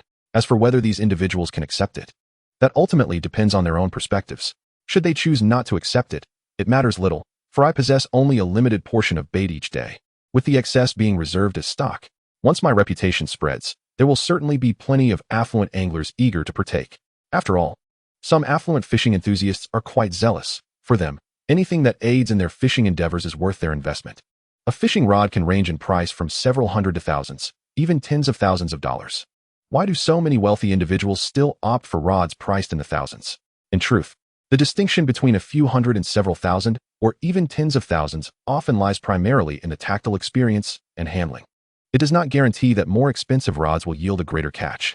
Nowadays, many rods priced at several $100s boast commendable quality. Especially in the context of wild fishing, encountering a 100-pound behemoth is a rarity. Yet, despite this, numerous affluent individuals still gravitate towards pricier rods, for beyond the tactile experience, there lies a psychological fallacy that suggests a higher price equates to a greater catch. Ultimately, time is essential for my bait to gain wider recognition. Little does Chen Jiacheng know that the impact he has made today is already substantial. The anglers immediately shared their experiences with friends, posting on social media and short video platforms. However, merely observing these posts, many remain skeptical, dismissing them as fabrications. Thus, it is vital for more people to witness the phenomenon firsthand. This is easily achievable, as Chen Jiacheng can simply fish in popular locations each day. Silencing the competition through demonstration is far more effective than mere advertising. When the next day arrives, those who tasted success the previous day will eagerly seek him out for bait. Even if prices have risen slightly, they show no hesitation. There are indeed those reluctant to spend, yet many affluent patrons abound. Those lacking funds may wish to partake, but are unwilling to purchase even a single bag, opting instead to console themselves with the notion that it was merely luck, not the bait's quality. Conversely, the wealthy anglers yearn to procure all of his bait for themselves, a request Chen Jiacheng firmly declines. Much like the principle of scarcity, my intention is to allow more individuals to experience the marvel of my bait without fully satisfying their demands at once. Otherwise, they may not return for purchases in the near future. Particularly, scarcity begets value. While they might initially perceive the bait as expensive, the moment they begin to catch fish, they will suddenly realize the worth. It is essential to note that many anglers have invested substantial sums in fishing gear and bait, yet their results remained unsatisfactory. Especially in wild fishing, truly catching well is a rarity, leaving many unsatisfied. However, after using his bait, although they spent money, the results were astonishingly favorable, a reality that no other fishing products or baits on the market can alter. As several brothers arrived at the riverbank, the bait was swiftly snatched away, leaving Chen Peng and Chen Tianliang utterly speechless in disbelief. It was at this moment they realized how affluent these anglers truly were. Following this, they resumed their fishing routine, seizing the opportunity to advertise. One fish after another was reeled in. Those who had not purchased his bait were filled with regret, as their own catches were meager, with only a fortunate few managing to snare one or two. The stark contrast in results was difficult for many to accept, including those who had already acquired his bait, as they aspired to achieve Chen Jiacheng's remarkable haul. Yet, how could they possibly replicate such success? Regardless, compared to their previous outcomes, their current results were indeed significantly better, a fact that was undeniably validated. After all, this bait was crafted by Chen Jiacheng himself, ensuring he understood its nuances far better than they could, thus enabling him to catch more fish, a notion they accepted. Days turned into weeks, with Chen Jiacheng appearing daily at popular fishing spots. However, he never lingered too long at any one location, perhaps a day or two at most. For remaining too long would lead to a depletion of fish in the vicinity. No matter how excellent the bait, the fish must come to it. Nevertheless, at every new location, his bait quickly showcased its formidable effectiveness, what truly constituted a miraculous bait. Soon, his reputation spread across several nearby towns. Everyone became aware of this remarkable individual whose bait was exceedingly potent. If only a few people spoke of it, skepticism would prevail. But when dozens or even hundreds of anglers echoed the same sentiment, belief naturally followed. Particularly, verification was straightforward, as Chen Jiacheng fished daily. Wherever he appeared, throngs of anglers gathered, providing immediate insight into his whereabouts. Those eager to witness the truth could simply go and see for themselves. Even more astonishing was his consistent ability to outperform everyone else, reeling in more fish than all others combined. Such an extraordinary fisherman had never before graced their presence. They had only seen similar feats online, often fabricated. Yet, Chen Jiacheng was a genuine fishing master before their very eyes. Moreover, these tales rapidly spread within their village, leading them to realize that the true prowess lay within the bait. Chapter 62. Envy of Poverty and Fear of Wealth. Today, the shoes of Chen Peng and Chen Tianliang bore a bit of dirt. This was their post on social media, flaunting dozens of fish beside them. However, their wives had been posting not only on social media, but also on short video platforms during this period. Now, everyone in the village finally knew where the two were fishing. The crucial point was that Chen Jiacheng and his companions were no longer fishing in the reservoir. Despite the jealousy, there was nothing they could do. Even the village chief recognized the injustice done to the Chen family. Furthermore, those caught illegally fishing had been dealt with and fined. Even if these individuals were quite unhappy, they had no choice but to comply with the penalties. For refusal would lead to more severe consequences. Regardless, they had become well known in the village. It became clear that it was these individuals who had acted recklessly in the reservoir, while the Chen family had been wronged. Today, Chen Jiacheng set out to fish, accompanied by an additional vehicle. It turned out to be villagers who, having observed his daily catches, felt compelled to join in the profit. They approached Chen Wei, expressing their desire to partake. Being a straightforward person, Chen Wei found it difficult to refuse, especially since this was not their first request. Initially, he consulted Chen Jiacheng, who expressed indifference. At this juncture, he reluctantly acquiesced, allowing these individuals to trail behind him. Altogether, there were 4 or 5 of them, all hailing from the same village. However, Chen Jiacheng harbored no fondness for these fellow villagers, as thus far, he had only sensed their malice, a breed of people who despise the impoverished yet fear the affluent. Simply out of respect for his father's reputation, he refrained from sending them packing. Moreover, it was worth noting that these individuals found it exceedingly simple to come fishing. The outcome of their endeavors was merely a matter of whether they could catch anything or not. They swiftly arrived at a new fishing spot, one he had not previously visited, but where, from time to time, others would come to fish. When the brothers first reached this location, only 5 or 6 individuals were present. Though it was not particularly lively, they remained unperturbed, maintaining their own leisurely fishing rhythms.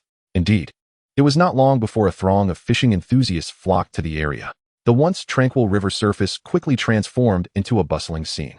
It appeared that he had already gained a reputation, for nearly every day a new fishing spot would attract visitors, regardless of whether it was crowded or deserted. As soon as they learned of his whereabouts, they would hasten over.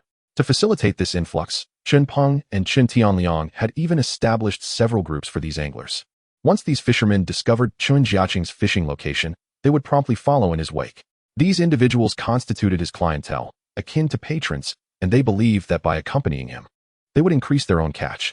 Furthermore, they sought to purchase the bait he had in his possession, which was only available for sale at his fishing site, rather than through direct bank transfers. Unfortunately, as the days progressed, The number of people vying to purchase bait became overwhelming, necessitating a daily cap on sales. Many had to wait several days to acquire a single package, and even then, they were compelled to use it sparingly, unwilling to waste it. Though the bait was indeed costly, it was deemed worthwhile, as every user attested to the genuine joy of fishing it provided. Particularly, a few affluent individuals, when unable to procure it, would even pay several times the price to obtain it from others. These were the wealthy patrons, for whom the experience of fishing outweighed any concerns about price. It was precisely due to the presence of such individuals that the price of bait had escalated significantly. It is essential to note that Chen Jiacheng's bait prices were not static, they fluctuated with market demand. Nevertheless, regardless of this, people clamored for it. If one hesitated, others would readily step into purchase. While some were reluctant to spend, there were far more who were willing. Among the fellow villagers, there were both the young and the elderly. Initially, they had harbored hopes of catching a substantial haul, albeit with modest expectations. They thought to themselves that even if they could not catch as much as Chen Jiacheng and his brothers, they would surely manage to secure enough for their households. However, it soon became clear that they were sorely mistaken. After an hour, then two, and finally enduring the entire morning, they found themselves still empty-handed by the afternoon. One individual named Dajuan quickly approached Chen Jiacheng, having realized that those who were successfully catching fish seemed to be using his bait. Thus, he sought to acquire some for himself, as it had been proven that their own bait, or their reluctance to spend, was yielding no results. Tianliang, do you still have any bait left? Dajuan inquired of Chen Tianliang. After glancing at Chen Jiacheng and receiving a confirmatory nod, Tianliang responded affirmatively. Your bait is truly remarkable. Might I trouble you for a bit to try? Dajuan, however, seemed quite presumptuous, failing to indicate any intention to purchase, instead directly requesting it. This left both Chen Tianliang and Chen Peng at a loss for words. After all, despite sharing the same village, they had not had much prior interaction, and the other villagers present were similarly inclined, merely taking advantage of their father's amiable dispositions. What are you thinking? Can't you see we're short on bait today? Chen Peng retorted rather bluntly. Huh, your bait is just too expensive. I thought you had plenty on hand. Could you spare me some? Another villager, Zhang Wei, chimed in. I need this for myself, but I do have 2 extra packages. Would you like to buy them? Chen Jiacheng replied nonchalantly. How much are you selling them for? Dajuan, now realizing that Chen Jiacheng was treating them no differently than anyone else, cautiously inquired. Considering we're fellow villagers, I'll offer a discount of 20 yuan per package. The first grade bait is 280 yuan, and the second grade bait is 680 yuan per package. Chen Jiacheng offered a fair price. Are you kidding me? That's exorbitantly priced, Zhang Wei exclaimed, clearly displeased. It was worth noting that the total cost of all their fishing gear combined didn't even reach that amount. To spend so much on a mere package of bait was absurd to them, and thus they turned on their heels, muttering complaints as they walked away. Chapter 63. There's no such thing as a free lunch. Observing the Chen family prospering, the villagers were filled with envy and jealousy. In the following days, numerous villagers expressed a desire to join these individuals on their fishing expeditions. However, Chen Jiacheng could hardly be bothered to engage with them. These people merely sought to reap benefits without contributing anything, even hesitating to purchase bait. He found their audacity rather exasperating, deeming their persistence to be excessively brazen. The successive waves of those following him seemed solely intent on receiving without any thought of reciprocation. While fishing, these individuals would incessantly inquire, and upon discovering the merits of his bait, they expected to utilize it for free. Yet, such generosity is a rarity in this world. They were unwilling to pay for it, leaving Chen Jiacheng utterly disinterested in addressing them. Let us shake them off. It's frustrating to see them around. Otherwise, when we start fishing, they'll only be a nuisance, Chen Peng remarked, glancing back at the villagers who had ceased even to greet him. Having taken to loitering at his doorstep since dawn, the moment they saw the car leave, they would immediately follow behind. They had already outpaced several vehicles. Indeed, they had grown weary of this routine, particularly with Dajuan and his companions, who seemed to think they could purchase their bait at half price simply because they were from the same village. The brothers shared a collective sense of incredulity as they vented their frustrations in the car. Chen Jiacheng pressed down on the accelerator, swiftly increasing speed. Before long, he had successfully shaken off the persistent followers. In recent days, they had employed the same tactic, trailing Chen Jiacheng to different fishing spots each day. Regrettably, they were unwilling to purchase the bait from Chen Jiacheng, resulting in a daily lack of yield. Yet, despite this, many remained undeterred, convinced that they too could catch fish. The thought of Chen Wei's family monopolizing the profits was unbearable for them. Consequently, even after several fruitless days, they refused to abandon their efforts. After a brief acceleration, they managed to shake off those trailing behind. However, Chen Jiacheng was aware that it would not be long before these individuals would rediscover his fishing spot. Regardless, he had no intention of inviting them to join him in fishing. This understanding led others to follow him without his consent. Yet, he remained indifferent to their presence. Upon arriving at a new fishing location, the group prepared diligently. They sought out open areas for fishing, as the abundance of fish necessitated returning to shore frequently. A cramped space would hinder their operations, so they opted for a small platform capable of accommodating a dozen individuals. Although the surrounding terrain was uneven, it posed no challenge to the group, as Chen Peng and Chen Tianliang primarily aided him, equipped with various tools to clear obstacles. Whether it be shrubs, dirt mounds, or stones, they swiftly created a flat area for their activities. With a mindset focused on stocking up, they knew they could not function without clearing the space. Before long, other fishing enthusiasts began to arrive. These individuals were clients of Chen Jiacheng, and upon arrival, their first order of business was not to find a spot, but rather to purchase bait from him. It was evident that those quick on the draw were rewarded, while the slow would likely miss out. As soon as he announced the location, they hastened to reach him. In a short span, even anglers from neighboring towns were well aware of his bait, as he showcased his skills daily. For these individuals, witnessing his prowess was nothing short of astonishing.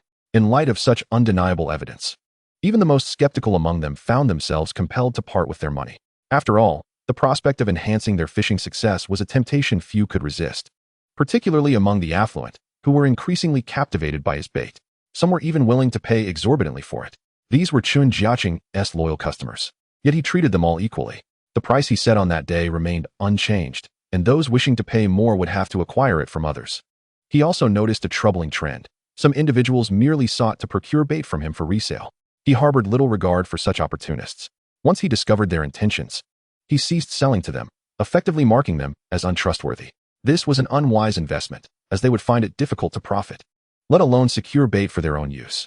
More alarmingly, the price of the bait was subject to rapid fluctuations. His effective hunger marketing strategy, coupled with the burgeoning legends surrounding his bait, had spread far and wide. It wasn't just the local villages. Even those from the county town were aware of his offerings. As a result, many traveled dozens, even hundreds of kilometers, to reach him. Of course, not everyone was genuinely interested in purchasing bait. Many were simply skeptical. However, the fervent testimonials from those around them left little room for doubt. At the very first opportunity, Chen Jiacheng sold out his bait. This had become a daily rhythm.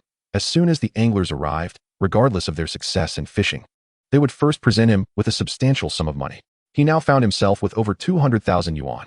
The supply of bait had increased significantly, and with the price surge, his profits had soared.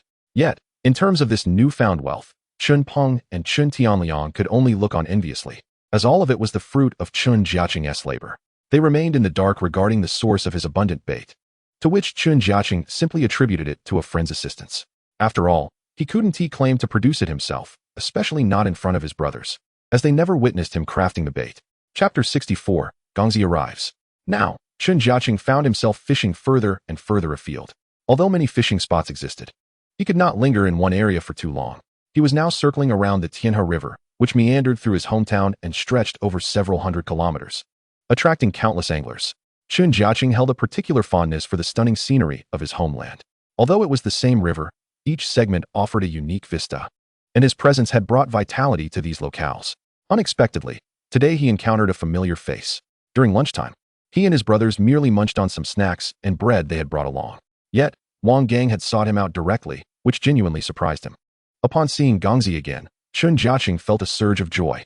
Haha, brother, it's been ages. I've been feeling quite disheartened fishing alone out here. Wang Gang exclaimed with equal enthusiasm. What a rarity. You actually came here. Chen Jiacheng was truly astonished, as Wang Gang had arrived unannounced. Having learned of the location through his group, nothing beats fishing together. It's far more enjoyable than being out here on my own, Wang Gang expressed sincerely. In fact, Chen Jiacheng had been diligent in supplying Wang Gang with bait, preparing a bag for him almost daily.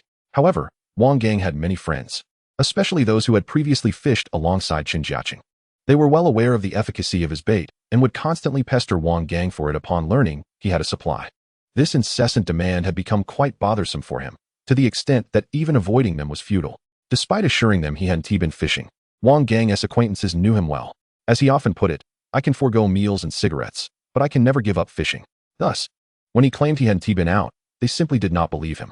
Moreover, particularly those who were somewhat familiar with him would directly seek him out at those fishing spots. When discovered, It was indeed an exceedingly awkward situation. In truth, Wang Gang felt quite helpless. After all, the bait that Chen Jiacheng provided was merely sufficient for his own use, leaving no surplus to share with others, let alone the multitude of people around. After several instances of this, he genuinely refrained from fishing for a few days, fearing that he might be caught by those individuals. Only after stocking up on some bait did he dare to venture out again. Just yesterday, he had already arrived in the county town where Chen Jiacheng's family resided. He spent the night at a hotel and made his way over today. Wang Gang was undoubtedly elated to see Chen Jiacheng. You've come at just the right time. I have developed an even more potent bait that surpasses the previous one, Chen Jiacheng expressed without reservation. Previously, the baits he had occasionally sent to Wang Gang were merely of the first grade. Even when he later acquired second-grade bait, he hadn't let Wang Gang experience it. Now that Wang Gang had come in person, it was only natural to be generous. Really? Is there something even better? Wang Gang's eyes lit up upon hearing this. It is no wonder he is a true aficionado of fishing, traveling such a distance just to indulge in it. Chen Jiacheng wasted no time and promptly produced the second-grade grass carp bait, allowing Wang Gang to select any spot he desired to fish. Wang Gang, having spent considerable time in the city, found himself quite at home in this rural, secluded area. Far from feeling out of place, he felt that this was indeed where he belonged. Setting aside the fishing experience, the picturesque scenery alone convinced him that this journey was well worth it. He snapped several photographs to capture the beauty of the landscape before commencing his fishing with the bait provided by Chen Jiacheng. Wang Gang noticed that there were many other fishing enthusiasts around. After a moment of surprise, he quickly realized that within a short span, Chen Jiacheng had made quite a name for himself here. Nearby anglers followed him daily, primarily eager to obtain his bait, which was exclusively available on site. Although many who purchased the bait would leave to fish elsewhere, numerous others, who had yet to acquire any, were reluctant to depart. They chose to fish in the same area as him, hoping at the very least to gain some insight. Subsequently, Chen Jiacheng and Wang Gang engaged in conversation. Despite not having known each other for long, there was an undeniable sense of familiarity, likely stemming from Wang Gang's genuine passion for fishing, which set him apart from others. What surprised Chen Jiacheng even more was that Wang Gang had driven himself here, having even prepared a tent and other essentials, clearly indicating he had no intention of leaving anytime soon. Chen Jiacheng couldn't help but marvel at the determination of this true enthusiast. However, since Wang Gang had come to seek him out for fishing, Chen Jiacheng felt it imperative not to disappoint him. At the very least, he would ensure that Wang Gang had ample bait during their time fishing together, and it would be free of charge. Thereafter, Wang Gang experienced the allure of wild fish. This river was unlike any other, brimming with primal wilderness. In many places, there were no paths, making it difficult to navigate. Yet, this posed no challenge to the few who dared venture forth, particularly for anglers. As long as the fish were biting, the absence of paths or designated spots mattered little to fishing enthusiasts. They could overcome any obstacle.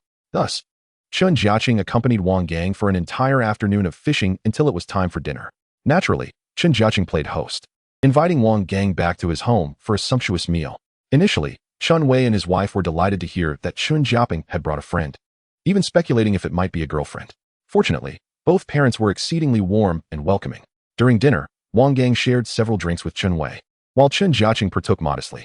Even as darkness fell, it did little to dampen Wang Gang's enthusiasm. For him, the onset of night signaled the perfect moment to catch larger fish. He had no intention of retiring for the night, but rather pondered where he might fish for the big catch. Throughout the meal, the family engaged in lively discussions centered around fishing. For them, it was not merely a pastime, but a means of livelihood.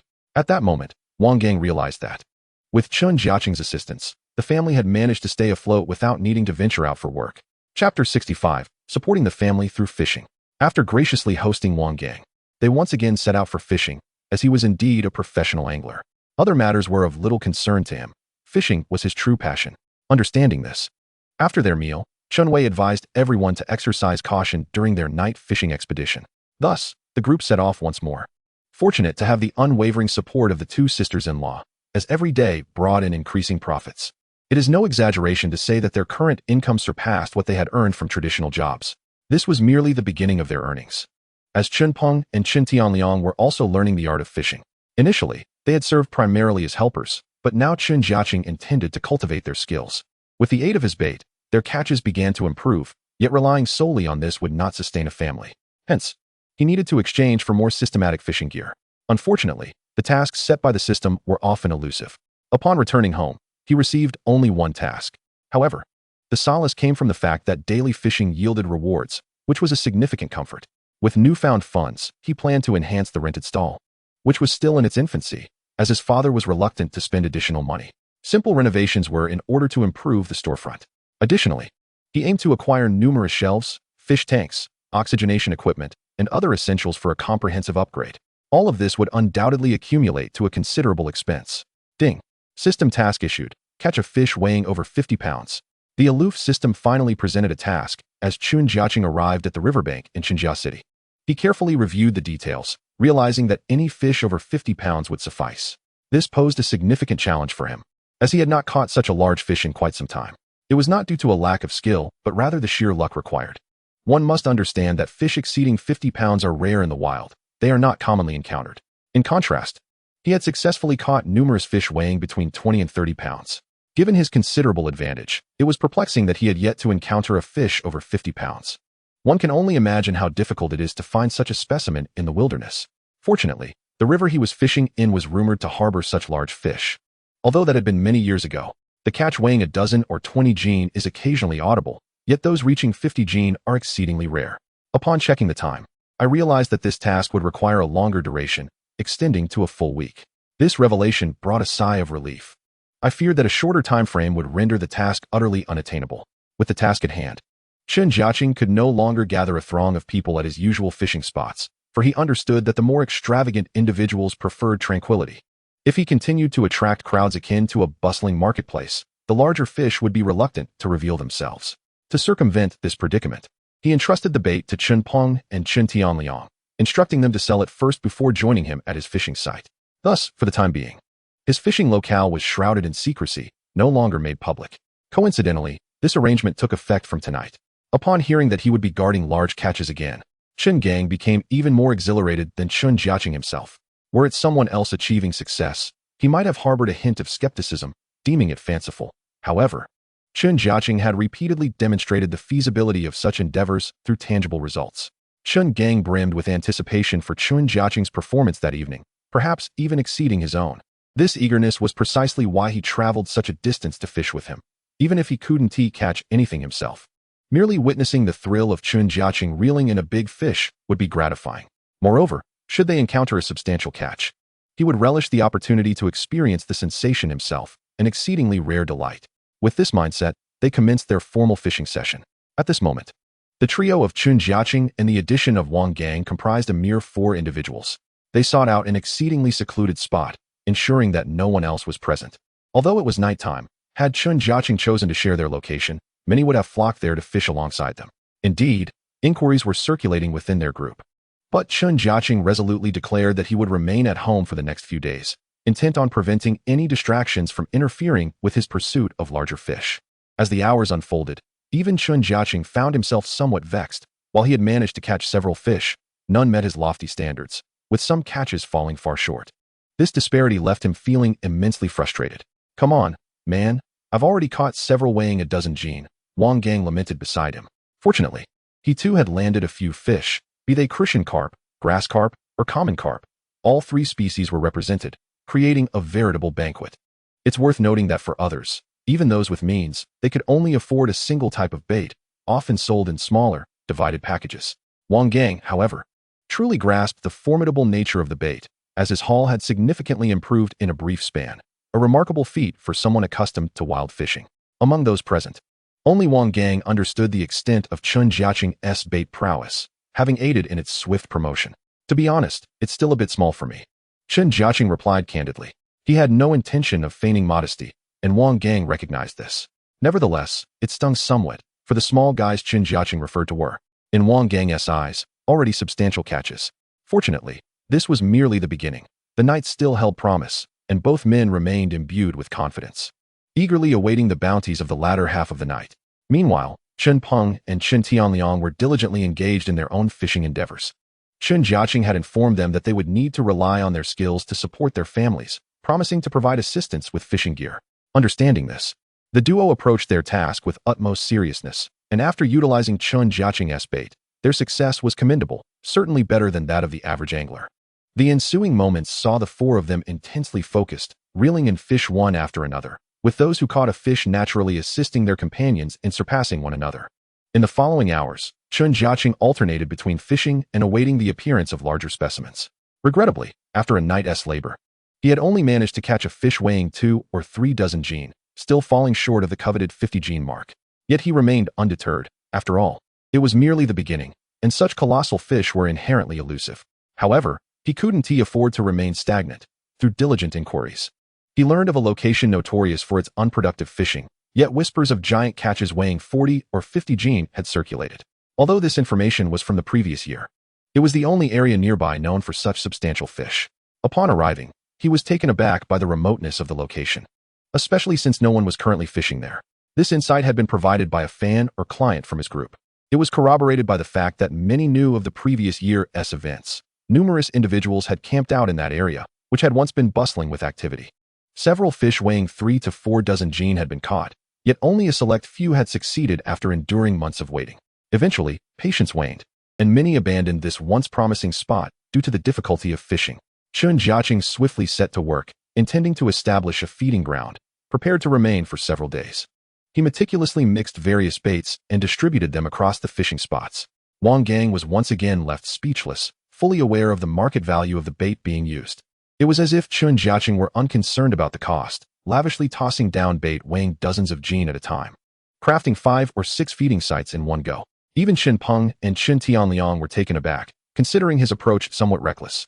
Chen Jiacheng offered his rationale, expressing his desire to challenge himself with the largest fish possible. With so many feeding sites established, the others could comfortably fish there for the next few days without needing to relocate. Though the others felt a pang of concern for the bait being used, they could hardly voice any objections. Their only hope was that the ensuing days would yield satisfactory returns, allowing them to recoup some of the costs. However, it was evident that their worries were unwarranted, as the heavy baiting attracted a multitude of fish. Yet, as the night drew to a close, Chen Jiacheng still hadn't encountered the true giants he sought. In truth, the 2 or 3 dozen gene catches were already considered substantial by the others, yet for him, they still fell short of his aspirations. Setting aside the system task, even in the absence of one, his appetite for larger catches had undoubtedly grown alongside his successes. Eventually, the group returned to rest. Wang Gang initially intended to stay by the riverbank and set up his own tent. However, he was called back by Chen Jiacheng, as residing by the river might have been feasible, yet procuring food was a different matter altogether, given the lack of delivery options in that remote location. Fortunately, although he did not catch the target fish set by the system, he managed to reel in quite a substantial number of others. Wang Gang also took a tour of Chen Jiacheng's fish-selling establishment, which he found rather impressive, even feeling a twinge of envy. This sentiment, however, left Chen Jiacheng somewhat incredulous, as he could not fathom what there was to envy. After all, the whole family was involved in the business, and their earnings could hardly compare to Wang Gang's carefree fishing escapades. Once they returned home, a few villagers soon visited, bearing gifts of various wines and cigarettes. Upon seeing these visitors arrive with offerings, Chen Jiacheng felt a wave of frustration wash over him. These individuals immediately engaged Chen Wei in endless chatter, the content of which remained a mystery to him. It was evident that they were hoping to accompany them on fishing trips. After their earlier brazen attempts had failed, these villagers had decided to adopt a more deferential approach. Perhaps sensing that the younger generation might be less approachable, they sought out Chen Wei, who, while honest, was not naive. He was fully aware of their intentions, but also remembered the previous incidents where they had reported him. Although he could not pinpoint exactly who had done so, he had a good idea. Among the 5 or 6 visitors that day, 1 or 2 were highly suspicious. Consequently, Chen Wei treated these visitors with a degree of indifference, adopting a demeanor that suggested he was unable to assist them. If they insisted on lingering, he would merely tolerate their presence. After all, he had just returned home after a busy day. It was evident that these visitors were somewhat discontented, leaving with sour expressions and taking their gifts back with them.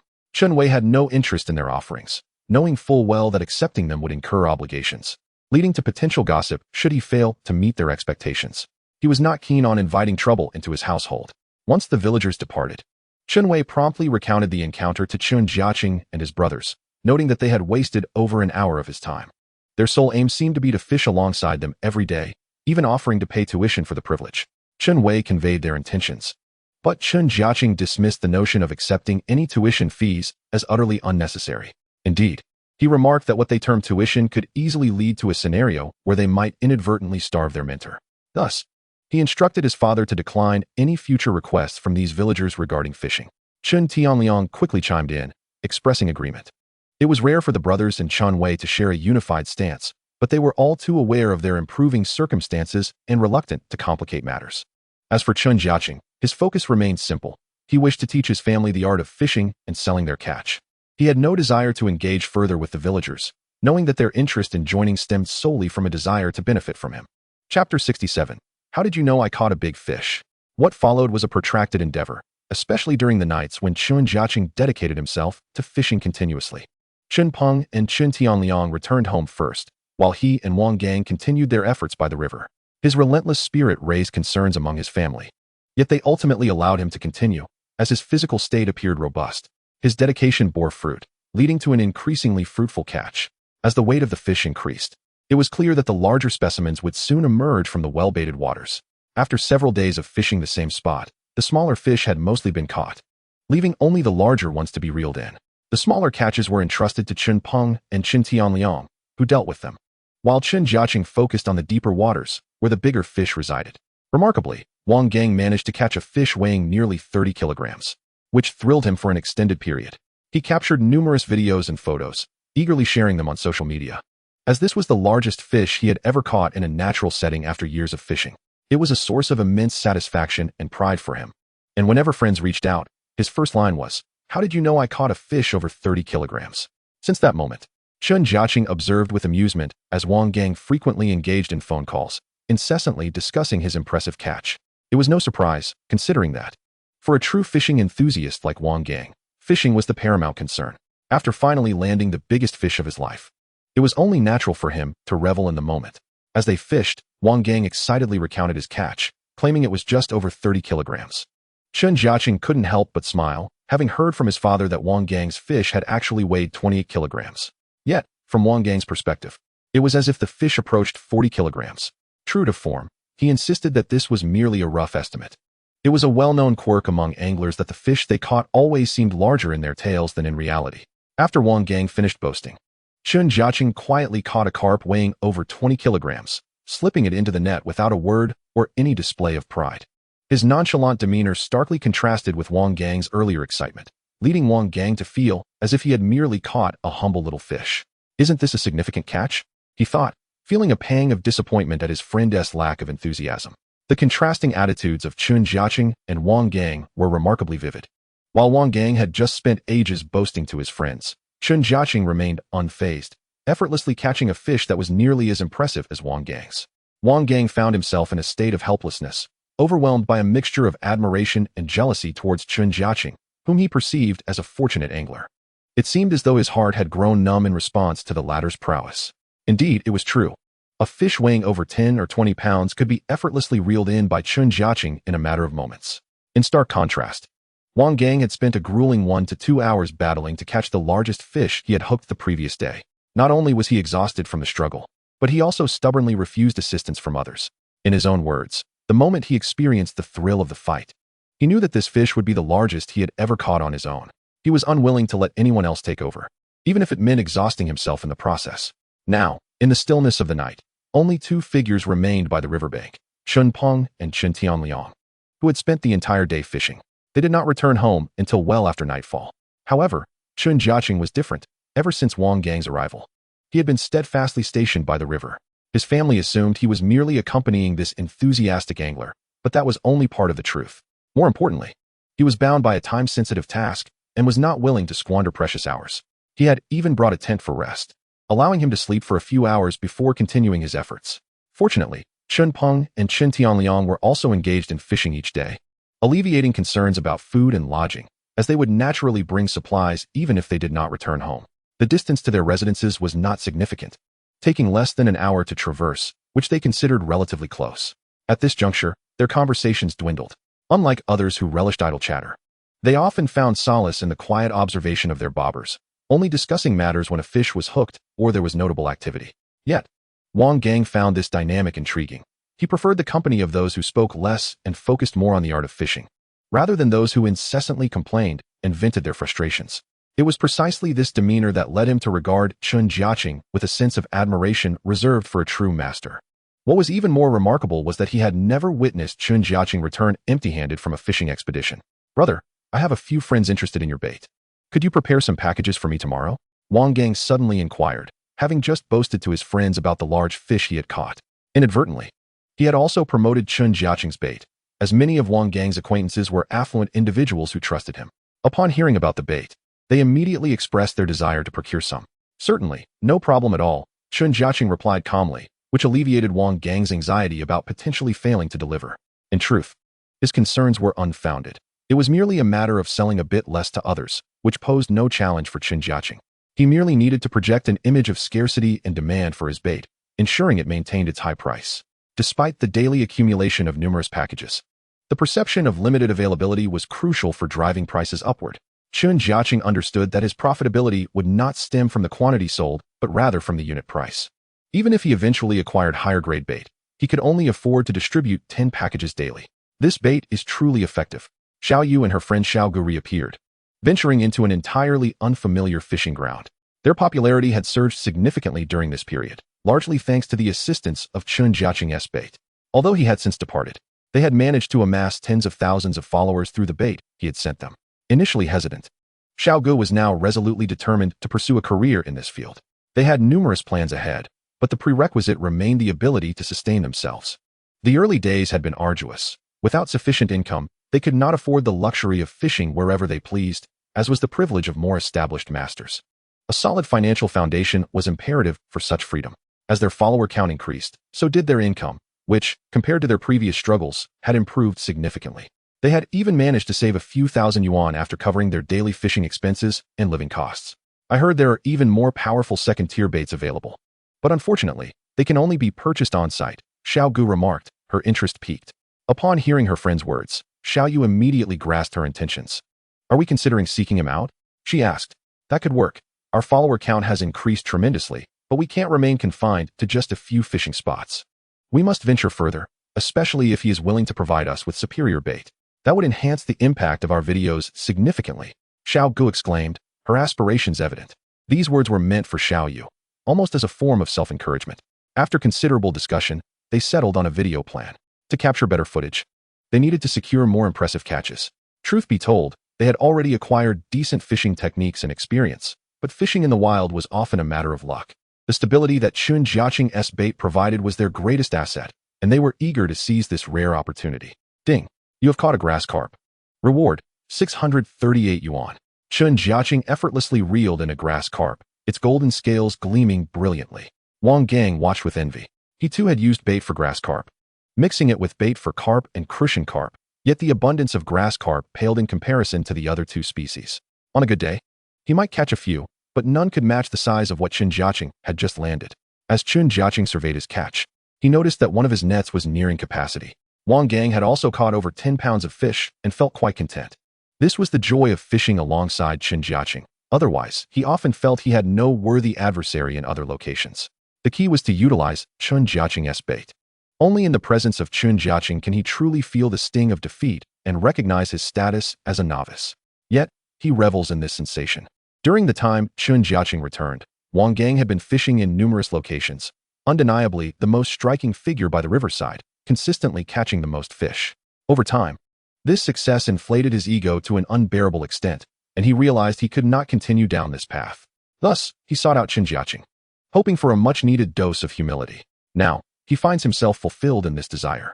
In Chen Jiacheng's company, he constantly feels like a mere beginner. However, for a fishing enthusiast like him, there remains a lingering sense of defiance, a desire to compete. It is only when the fishing session concludes, or even midway through, that he comprehends the disparity between them. At this moment, it is just the two of them, and it is still morning. Chen Peng and Chen Tianliang are presently occupied in their shop. After much contemplation, Chen Jiacheng decided to sell all his bait directly from the store. This way, he could avoid being distracted by fishing. Furthermore, the matter of the fishing tackle shop needed to be addressed. Fortunately, this did not require elaborate decor. A few additional shelves would suffice. Gradually, they acquired various other goods, though the primary focus remained on bait. The rest merely catered to the basic needs of fellow anglers. Unlike other tackle shops overflowing with a plethora of fishing gear, there's predominantly featured bait. Consequently, Chen Wei found himself too pressed for time to attend to these matters since he and his wife were busy selling and processing fish. For the time being, Chen Peng and his brother would oversee the shop, with their wives stationed there as well. This plan was a collective decision made by the family. Chen Wei and his wife were not particularly familiar with Chen Jiacheng's bait, yet Chen Peng and Chen Tianliang had complete faith in its efficacy. As dawn broke, other anglers, upon learning about the bait, flocked to the shop. Surprisingly, some were already waiting at the door. Chen Wei and his wife were unaware of the various prices for the bait, so they could only wait for Chen Peng and Chen Tianliang to arrive. It would be a bit delayed. Every day, Chen Wei and his spouse set out early to sell fish, preparing as early as 4 or 5 in the morning. Just as they had imagined. This time, they were exceptionally well prepared, having stockpiled a considerable amount of bait, several hundred bags in total. Within just an hour, they had sold more than half. This astonishing pace left Chen Wei and his wife astounded. They sold fish next door, merely separated by a wall. What surprised Chen Wei even more was the exorbitant price of the bait, which seemed outrageous. Yet, for these anglers, the fear of missing out on the bait outweighed the cost. Previously, there had been purchase limits, but now, many shop owners would buy in bulk, starting with dozens of bags. If each bag was merely a few bucks, that would be one thing. The issue was that they often cost several hundred. In Chapter 69, in Qingfeng County, Xiaoyu and Xiaoga moved swiftly. After packing their belongings and fishing gear, they took a train to Qingfeng County, the very town where Chen Jiacheng resided. They were acutely aware that their time fishing with him was limited, yet they had gained much from their encounters. Thus, after making prior arrangements, they swiftly arrived. Even though Chen Jiacheng offered to assist them, they did not wish to impose. They had already booked their own rooms in a hotel in the county, intending to stay for an extended fishing expedition while also eager to experience the prowess of Chen Jiacheng's new bait. They had meticulously planned everything, bringing only the essentials for their prolonged stay, intending to purchase additional items upon arrival to avoid the inconvenience of carrying too much. Their intentions were not merely for leisure, but rather to benefit their careers. Upon arriving, they found Qingfeng County to be even more underdeveloped than anticipated. While it was quite expansive, its economic development remained a persistent challenge. The county boasted a resident population exceeding 1 million, truly a large county. Yet this did not discomfort the two. Rather, it felt more familiar, as neither hailed from a big city. Upon their arrival, they did not head straight for fishing. Instead, like most girls, they opted to shop and savor local delicacies. After a day of exploration, they hurriedly messaged Chen Jiacheng, and upon receiving his location, the two sisters hailed a taxi to their fishing spot. The remoteness of the location was undeniable, resulting in a considerable fare that left them feeling a bit regretful. However, upon seeing Chen Jiacheng, their spirits lifted instantly. Chen Jiacheng was equally surprised that these two beauties had found their way there, an unexpected delight. Much like Wang Gang, he considered their presence a boon, particularly since they were streamers eager for a bountiful catch. Chen Jiacheng generously provided them with bait, and soon, the fishing group welcomed 2 new members. When Chen Peng and Chen Tianliang arrived, they were taken aback, unable to comprehend that such stunning beauties existed within the fishing community. In their minds, such allure seemed incongruous with the world of fishing. This revelation far exceeded their expectations, and seeing the 2 women flanking Chen Jiacheng stirred their imaginations. A glance exchanged between them conveyed a shared understanding. Their younger brother, now divorced, might benefit from a new companion. And here were 2 potential candidates. Of course, this was merely a fleeting thought. The future developments remained uncertain. Chen Jiacheng was oblivious to the musings of the 2 men. While he fished, he engaged in conversation with others, all the while his lines were continually pulling in catches. Yet, he had yet to achieve his goal, as he was on a quest to land a truly massive specimen, one exceeding 50 pounds. He disregarded smaller catches. As Xiaoyu inspected Chen Jiacheng's haul, both she and Xiaoga were filled with envy. They quickly began recording videos and taking photographs. This was integral to their work. Each day of fishing was not merely for the thrill, but to document their experiences, which they would expertly edit and share upon returning home. By now, the 2 individuals have become increasingly proficient in their craft. When Chen Jiacheng first laid eyes on them upon their arrival, they were not preoccupied with fishing. Instead, they were engrossed in photography and scouting for the perfect shots, experimenting with various angles. This left Wang Gang somewhat speechless. After all, to him, it was merely about fishing. Why complicate things so much? Upon reaching their new destination, Xiaoyu and her companion had already inundated their social media feeds with various updates, including their latest works. Prior to this, numerous fans had urged them to venture beyond their usual fishing spots, and this was precisely what they were doing. Coincidentally, they discovered that some of their followers were present in Qingfeng County, particularly female fans. Consequently, the duo became remarkably focused on their task. Whether it was an act or genuine enthusiasm, they were undeniably invested in the moment, their beautiful faces adorned with expressions of earnestness. Most importantly, they soon realized the fish were biting. In a remarkably short span of time, the fish beneath the surface obliged them. This was entirely unexpected for the 2. who had planned to capture the surrounding scenery. However, upon witnessing the bites, they fixated intently on their floats. True to the potency of the second-tier bait, they began to reel and fish one after another. The impressive results astonished them. They had not anticipated that Chen Jiacheng's bait would surpass their previous experiences. It was indeed a newly crafted secret formula, leaving them utterly elated. Each fish they caught elicited expressions of surprise, bordering on theatricality, as they shouted with glee. This rendered Wang Gang speechless once more. He suddenly understood the astonishment he had felt towards Chen Jiacheng's previous catch. It was quite similar to their reactions, perhaps not as exaggerated. But they were, after all, girls. The size of the crucian carp was astonishing, and the beauty of their scales was remarkable. Xiaoyu caught a large crucian and couldn't resist sharing her thoughts on camera, exclaiming, "Haha, it was worth the trip.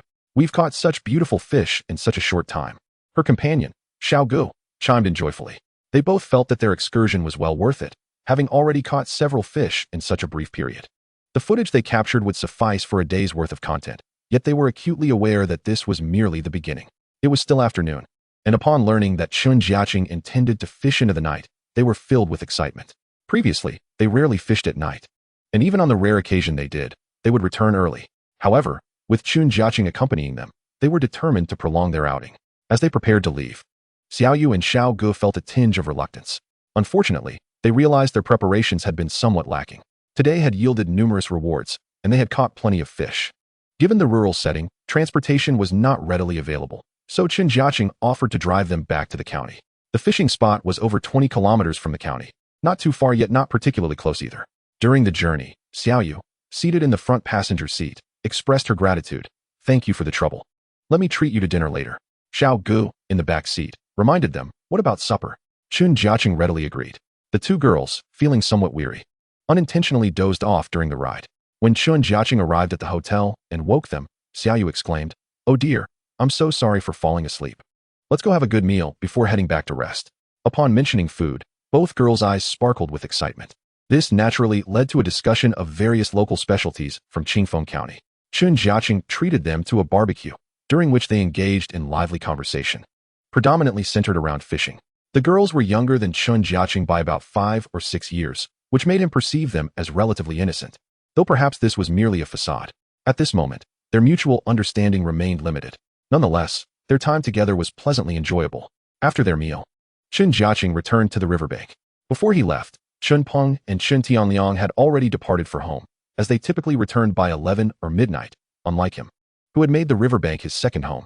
Thus, only Wang Gang remained, eagerly recounting his fishing successes. His excitement was amusing to Chen Jiacheng, who felt a sense of relief. After all, having traveled such a distance, it would have been disheartening if they had not enjoyed themselves. Now, without a doubt, he had fulfilled their expectations. After several days of fishing, each day had brought immense satisfaction. For him, this was the essence of fishing, experiencing the joy of angling each day. "Did you see? I just caught a 6-kilogram grass carp," Wang Gang exclaimed, eagerly showing Chen Jiacheng his phone. "Not bad. It seems tonight will yield even more," Chen Jiacheng praised. To Wang Gang, this was almost unbelievable, as such a catch was rare. Chen Jiacheng's emotional support had invigorated him, making Wang Gang more enthusiastic than ever during the late hours. Undoubtedly, the fishing conditions were quite favorable that night, although they had not reached their target. The overall experience was still rewarding, with Wang Gang having caught 30 to 50 kilograms of fish, potentially breaking his personal record. Upon seeing Wang Gang's haul, Chen Jiacheng felt a sense of rarity. As for himself, he planned to rest after an early morning. He arranged his catch for a frenzy of photos and videos, and once satisfied, he retreated to the adjacent tent for a much-needed sleep. Sometimes, Wang Gang would stay for several days before returning home. Given his commitment, Chen Jiacheng was determined not to be outdone. With Wang Gang resting, he decided to persist a while longer, venturing to investigate another spot that had not produced any bites throughout the night. Eager to discover whether it was truly barren or if there were indeed substantial fish lurking within. At this juncture, he remains unable to ascertain this matter, despite the formidable allure of his bait. Clearly, it is primarily designed to attract fish weighing between 20 and 30 pounds. However, once it comes to those exceeding 50 pounds, the bait's appeal becomes exceedingly lethal. Yet, fish of such considerable size are invariably more vigilant than their smaller counterparts. Otherwise, it would be quite improbable for them to grow to such impressive dimensions in the wild. There are reasons for everything. Having grasped this, he decided to remain vigilant. After all, the fish he caught last night sufficed for his family's sale. Now was truly the time to await the larger specimens. Even if he spent hours without a bite, Wang Gang could not help but admire his tenacity. In the face of such stillness, even Wang Gang found the wait excruciating. They had both tested the spot rigorously the previous night, yet it felt utterly lifeless, while other areas yielded at least some fish. Chen Jiacheng, however, was determined to challenge this anomaly. After all, fish were generally abundant in most locales, save for this particular spot, which he had nurtured for over a day. Each fishing hole was spaced at least 100 meters apart. Under normal circumstances, one would expect a decent catch from this location. Yet, to his astonishment, not a single fish had graced his line thus far. The water here was approximately 2 meters deeper than in other spots, no matter how he regarded it. This should be a prime locale for substantial catches. Moreover, there were previous tales of fish in this river exceeding 30 or 40 pounds. This was no mere hearsay. Such fish genuinely existed. At this moment, he was driven by this very aspiration, seeking to fulfill his system's task. Wang Gang, however, was not endowed with such fortitude. Feeling content, he obediently retreated to the tent for some rest. This left Chen Jiacheng to battle alone, though he was not solitary for long. Xiao Yu and Xiao Gu, two stunning beauties, soon returned. After a night of rest, both were in relatively good spirits, despite the brief duration of their slumber. They had sacrificed much of their time to rise early for fishing. After hastily applying their makeup, they ventured out, bringing breakfast for him, and of course, they did not forget Wang Gang's share. What neither of the women anticipated was that Chen Jiacheng had not closed his eyes since last night. They had assumed he had rested here. In the company of the two, Chen Jiacheng continued his fishing endeavors. He was well aware of where the fish had been plentiful the previous day and readily directed them to the prime spot. Before long, they began to catch fish. The video footage captured yesterday was already quite impressive. Upon its release, it garnered a flurry of likes and comments from fans, with many expressing a desire to join in the fishing escapade. This was attributed not only to the wilderness setting and the abundance of fish, but also to the presence of the two beautiful women. It was likely that many were not genuinely interested in fishing, but rather in the allure of the ladies. Interestingly, Xiao Yu and Xiao Gu had been in this field for quite some time and were acutely aware of the underlying motives of these individuals. If they were true fishing enthusiasts, they would be most welcome. However, if they were merely there for the sake of the two women, the girls had their ways of handling such distractions, treating them as mere bycatch. Each time they released their content, these admirers would shower them with likes and comments, which had indeed helped them build their fanbase. At this moment, Chen Jiacheng observed the goddesses his fans yearned for, as they filmed the fishing process. Inadvertently showcasing their flawless curves, sitting atop the fishing box, they were a sight to behold, captivating all their viewers. Yet Chen Jiacheng, despite occasionally losing focus during his fishing, remained steadfastly aware of his primary task. He would occasionally steal glances at them, but quickly returned his full attention to the float before him. This behavior piqued the curiosity of the two women, as, unlike other fishing companions who often diverted their attention towards them, he seemed disinterested in their presence. The more indifferent he appeared, the more intrigued they became, leading them to speculate about him. In fact, they had privately discussed this very issue, concluding that he must be a true angler, for in the presence of genuine fishing aficionados, beauty pales in comparison to the thrill of the catch. Only the fish truly mattered. Chen Jiacheng was oblivious to how his demeanor might suggest a lack of interest in the two women. In reality, he was simply prioritizing his task. Even with beautiful women nearby, his focus remained unwavering on fulfilling his objectives. Ironically, this very dedication added to his allure in their eyes. "Thank you so much for yesterday. You were so busy yet still took the time to drive us back." Xiao Yu reiterated her gratitude. "It's no trouble at all. You came to spend time with me, after all. It is only right to ensure you return safely," Chen Jiacheng calmly replied. "You do remember that we are both women, right?" Xiao Gu interjected, a hint of playful incredulity in her tone. This comment left Chen Jiacheng somewhat perplexed, unable to grasp the underlying implication. However, he deemed it inconsequential. As the float suddenly dipped, a clear sign of a bite. This had become his instinct. Without a moment's thought, his hand instinctively lifted. Finally, he felt the thrill of hooking a substantial fish. He had been waiting for this moment at his chosen spot, which had remained silent for far too long. At last, a fish had taken the bait, though he regrettably noted it was not as large as he had envisioned. The fish continued to struggle vigorously, its strength palpable. Even after some of its energy had been sapped by the rod, it still demonstrated considerable power, albeit not matching his expectations. Despite his calm exterior, he astonished the two women beside him. "Goodness, is this fish really that big?" Xiao Yu exclaimed, her lovely face a picture of disbelief. Xiao Gu, equally astonished, shared her sentiment, as the large fish broke the surface momentarily before diving back down. In the eyes of the two, it was likely yet another colossal creature exceeding levels 20 or 30. This sight left them both envious. It is worth noting that aside from occasional experiences at paid venues, they had never encountered such a magnificent catch in a more natural setting. Sensing their astonishment, and considering the fact that the other was a streamer who needed some filming material, Chen Jiacheng hastily encouraged, "Come on, you take the line, and the other will film." Upon hearing this, Xiaoyu's eyes sparkled with excitement. She quickly vacated her seat and rushed to his side, seizing Chen Jiacheng's fishing rod. This was a level 2 rod, and undoubtedly, once it was in someone else's hands, its qualities had diminished considerably. However, fortunately, several of Chen Jiacheng's strengths had already been expended prior to this moment. Thus, although the struggle appeared daunting and the fish was still thrashing wildly, it was, in any case, a certainty that this large fish would not escape. The instant Xiaoyu grasped the fishing rod, she was momentarily taken aback by an overwhelming force that threatened to pull her into the water. Despite her ample experience, she felt a twinge of anxiety, but quickly steadied herself.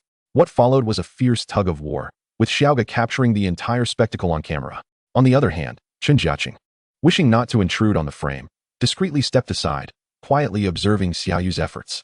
This left Saga feeling quite envious, especially with the deafening sound of the line being pulled. To her ears, it was a cacophony that flushed her cheeks crimson, akin to an adrenaline rush. Xiaoyu felt the same way. Heaven only knows the immense strength of this fish. Goodness, it's incredibly strong. Oh dear, I can't hold on much longer. Xiaoyu's exclamations were not mere theatrics. She was genuinely exhausted. After several rounds, she felt utterly drained, even being yanked to the ground multiple times.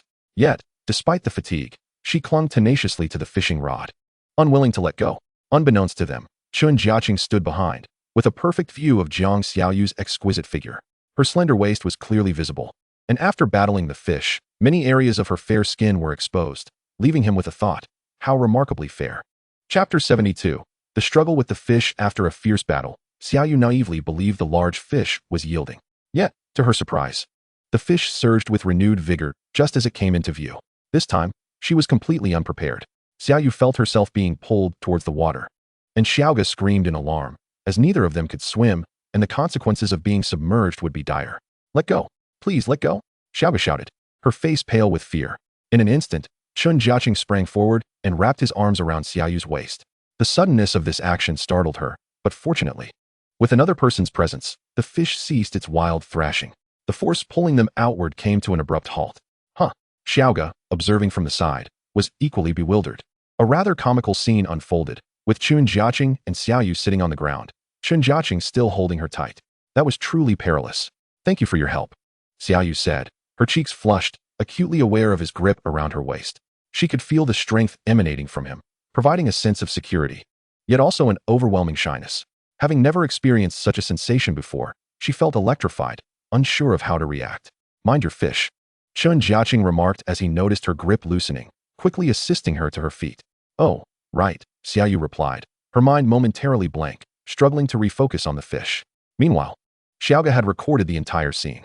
Once Xiaoyu regained control over the fish, Chen Jiacheng resumed his position as an observer. To be honest, he hadn't anticipated that the fish would possess such strength. In fact, if his rod were used by someone else, its performance would be considerably diminished. The attributes it held had vanished, leaving it merely sturdy and resilient. Of course, this was also due to the lower level of the rod. Nevertheless, even so, its feel and quality surpassed any top-tier models available on the market. "This fishing rod is quite impressive. I find it effortless to handle, and the grip feels wonderful," Xiaoyu said, finally feeling a sense of relief as she managed to subdue the fish. At long last, the fish surrendered, flipping onto its back, and was scooped into the net by Chen Jiacheng. The entire ordeal had been fraught with tension, and only then did Xiaoyu truly exhale in relief, feeling utterly exhausted. After such a tumultuous experience, her emotions had fluctuated wildly. The moment she had nearly been dragged under the surface had left her in shock, and she had not even considered letting go. Reflecting on it now filled her with apprehension. Xiaoga, equally shaken, exclaimed, "Oh dear, that was far too dangerous." Thank goodness Jiacheng was here. She patted her chest, still rattled. Yet, to Chen Jiacheng, such gestures ignited a multitude of thoughts. "Haha, this fish is enormous." At this moment, Xiaoyu's thoughts were entirely consumed by the magnificent catch she had just reeled in, even struggling to lift it. Chen Jiacheng estimated the fish weighed around 30 pounds. Such a size would undoubtedly leave both girls envious, the only regret being that it hadn't been their own catch. With this thought in mind, the two became increasingly determined, and in the time that followed, they continued to reap rewards. Thanks to the fishing spot Chen Jiacheng had prepared earlier, It was not long before they started catching fish as well, though regrettably, none matched the size of his impressive catch. However, they did manage to reel in a few weighing 3 to 5 pounds. Soon, it was time for lunch. At that moment, Chen Peng and Chen Tianliang had already brought over the meals prepared at home. The two had been busy at the fish market that morning, particularly because of the bait. At this moment, they have also acquired a plethora of fishing gear. Once the two wives become sufficiently acquainted, they too can, like Chen Jiacheng, spend their days by the riverside, fishing. Over the past couple of days, the two have finally found more time to indulge in their angling pursuits. When the meals arrive, while others partake in dining, the two brothers head straight to fish. At this time, Wang Gang has just awakened. Apart from the tent he possesses, Chen Jiacheng has naturally ensured that his two elder brothers are well equipped with ample supplies for both. Even if they were to remain here for 3 to 5 days without returning, it would pose no significant issue. This has elicited immense envy from the two young ladies. However, they are acutely aware that they cannot be compared to several grown men. The food you prepare is simply exquisite, Xiaoyu and her friend couldn't help but exclaim. It's quite decent. By the way, why not join us for dinner tonight? Chen Jiacheng suddenly suggested. Of course, they ought to return to rest properly and freshen up afterward. Unbeknownst to him, prior to this, Chen Peng and Chen Tianliang had already informed their parents about Xiaoyu and her companion. They viewed this as an opportunity that should be seized wholeheartedly. As family, it was only fitting to facilitate a budding relationship. Hence, they thought to invite the two for a meal. This inadvertently made Xiaoyu and her friend feel somewhat awkward, as they had not contributed much since their arrival, merely reaping the benefits of others' generosity.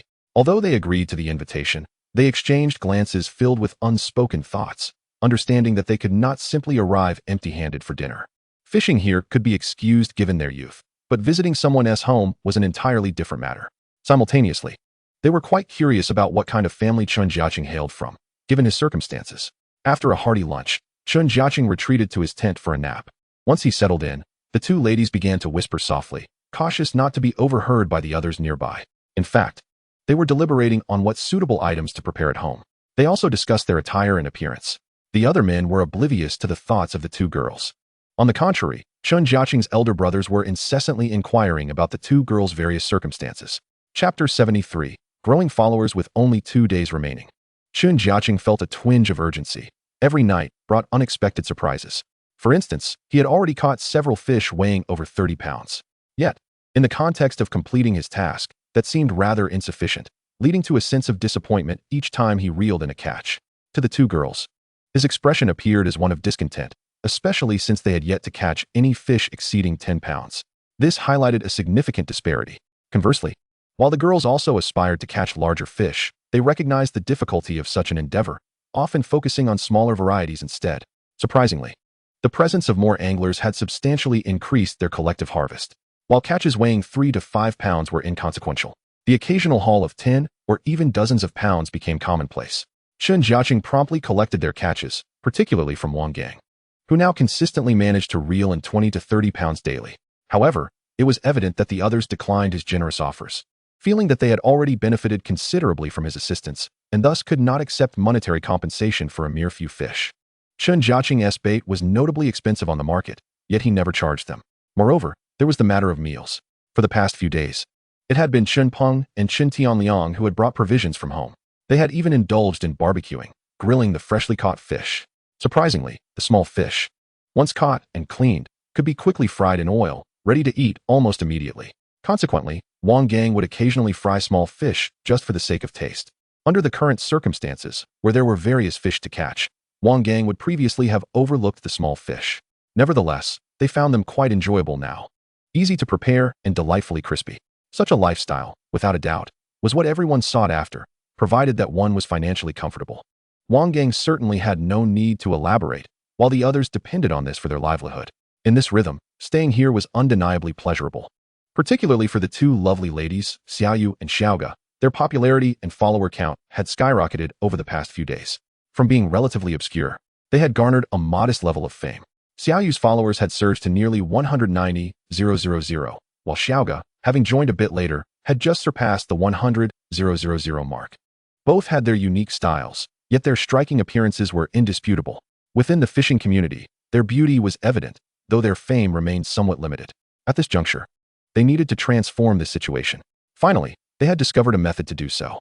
As they basked in their growing popularity, they were filled with boundless aspirations for the future.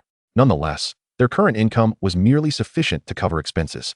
Even so, they were quite satisfied, fully aware that many in this industry struggled to make ends meet, often unable to pay their electricity bills. This was no exaggeration, it was a harsh reality. The truly successful individuals at the top of the hierarchy were beyond comparison. The two girls certainly did not dare to aspire to such heights. They merely hoped to amass 100,000 followers, which was already a significant achievement. Fortunately, with Chen Jiacheng's assistance and the magical effectiveness of his bait, they no longer had to worry about daily video content, as each day brought new catches, leading to videos that consistently attracted numerous viewers. This, in turn, garnered attention and slowly accumulated their follower count. Witnessing tangible progress was the most gratifying aspect. It was worth noting that this had not always been the case. For a lengthy period, their follower count had stagnated, which had been quite disheartening. Oh, you two streamers are gaining followers rapidly. At this moment, Chen Jiacheng checked his phone and discovered that their recent popularity had indeed surged. Isn't that thanks to you? Xiaoyu replied, though she felt it was still insufficient. It's going well, take your time. You both have not been in this industry for long. Chen Jiacheng sincerely encouraged. Why aren't you like us? Xiaoyu suddenly queried. Because in the fishing community, it's not just about looks. What truly matters is your skill and ability to catch fish. That is the essence, he replied. Without a doubt, the leading streamers in this category initially attracted a substantial following through a series of sensational and extravagant displays. Whether they are supported by a dedicated team or merely engaging in theatrics, the end result is a relentless enticement akin to fishing, which captivates the audience. This is particularly true for those who believe that streamers like Chen Jiacheng can catch an impressive number of fish even in the wild. The top-tier streamers are hardly competitors. Should they engage in a showdown, they would undoubtedly amass a significant following in no time, thus elevating their starting point in the streaming industry far above that of their peers. Chen Jiacheng calmly explained that he currently harbors no particular ambitions. The reason for this, of course, is that he finds joy in his daily fishing endeavors, which yield a considerable income.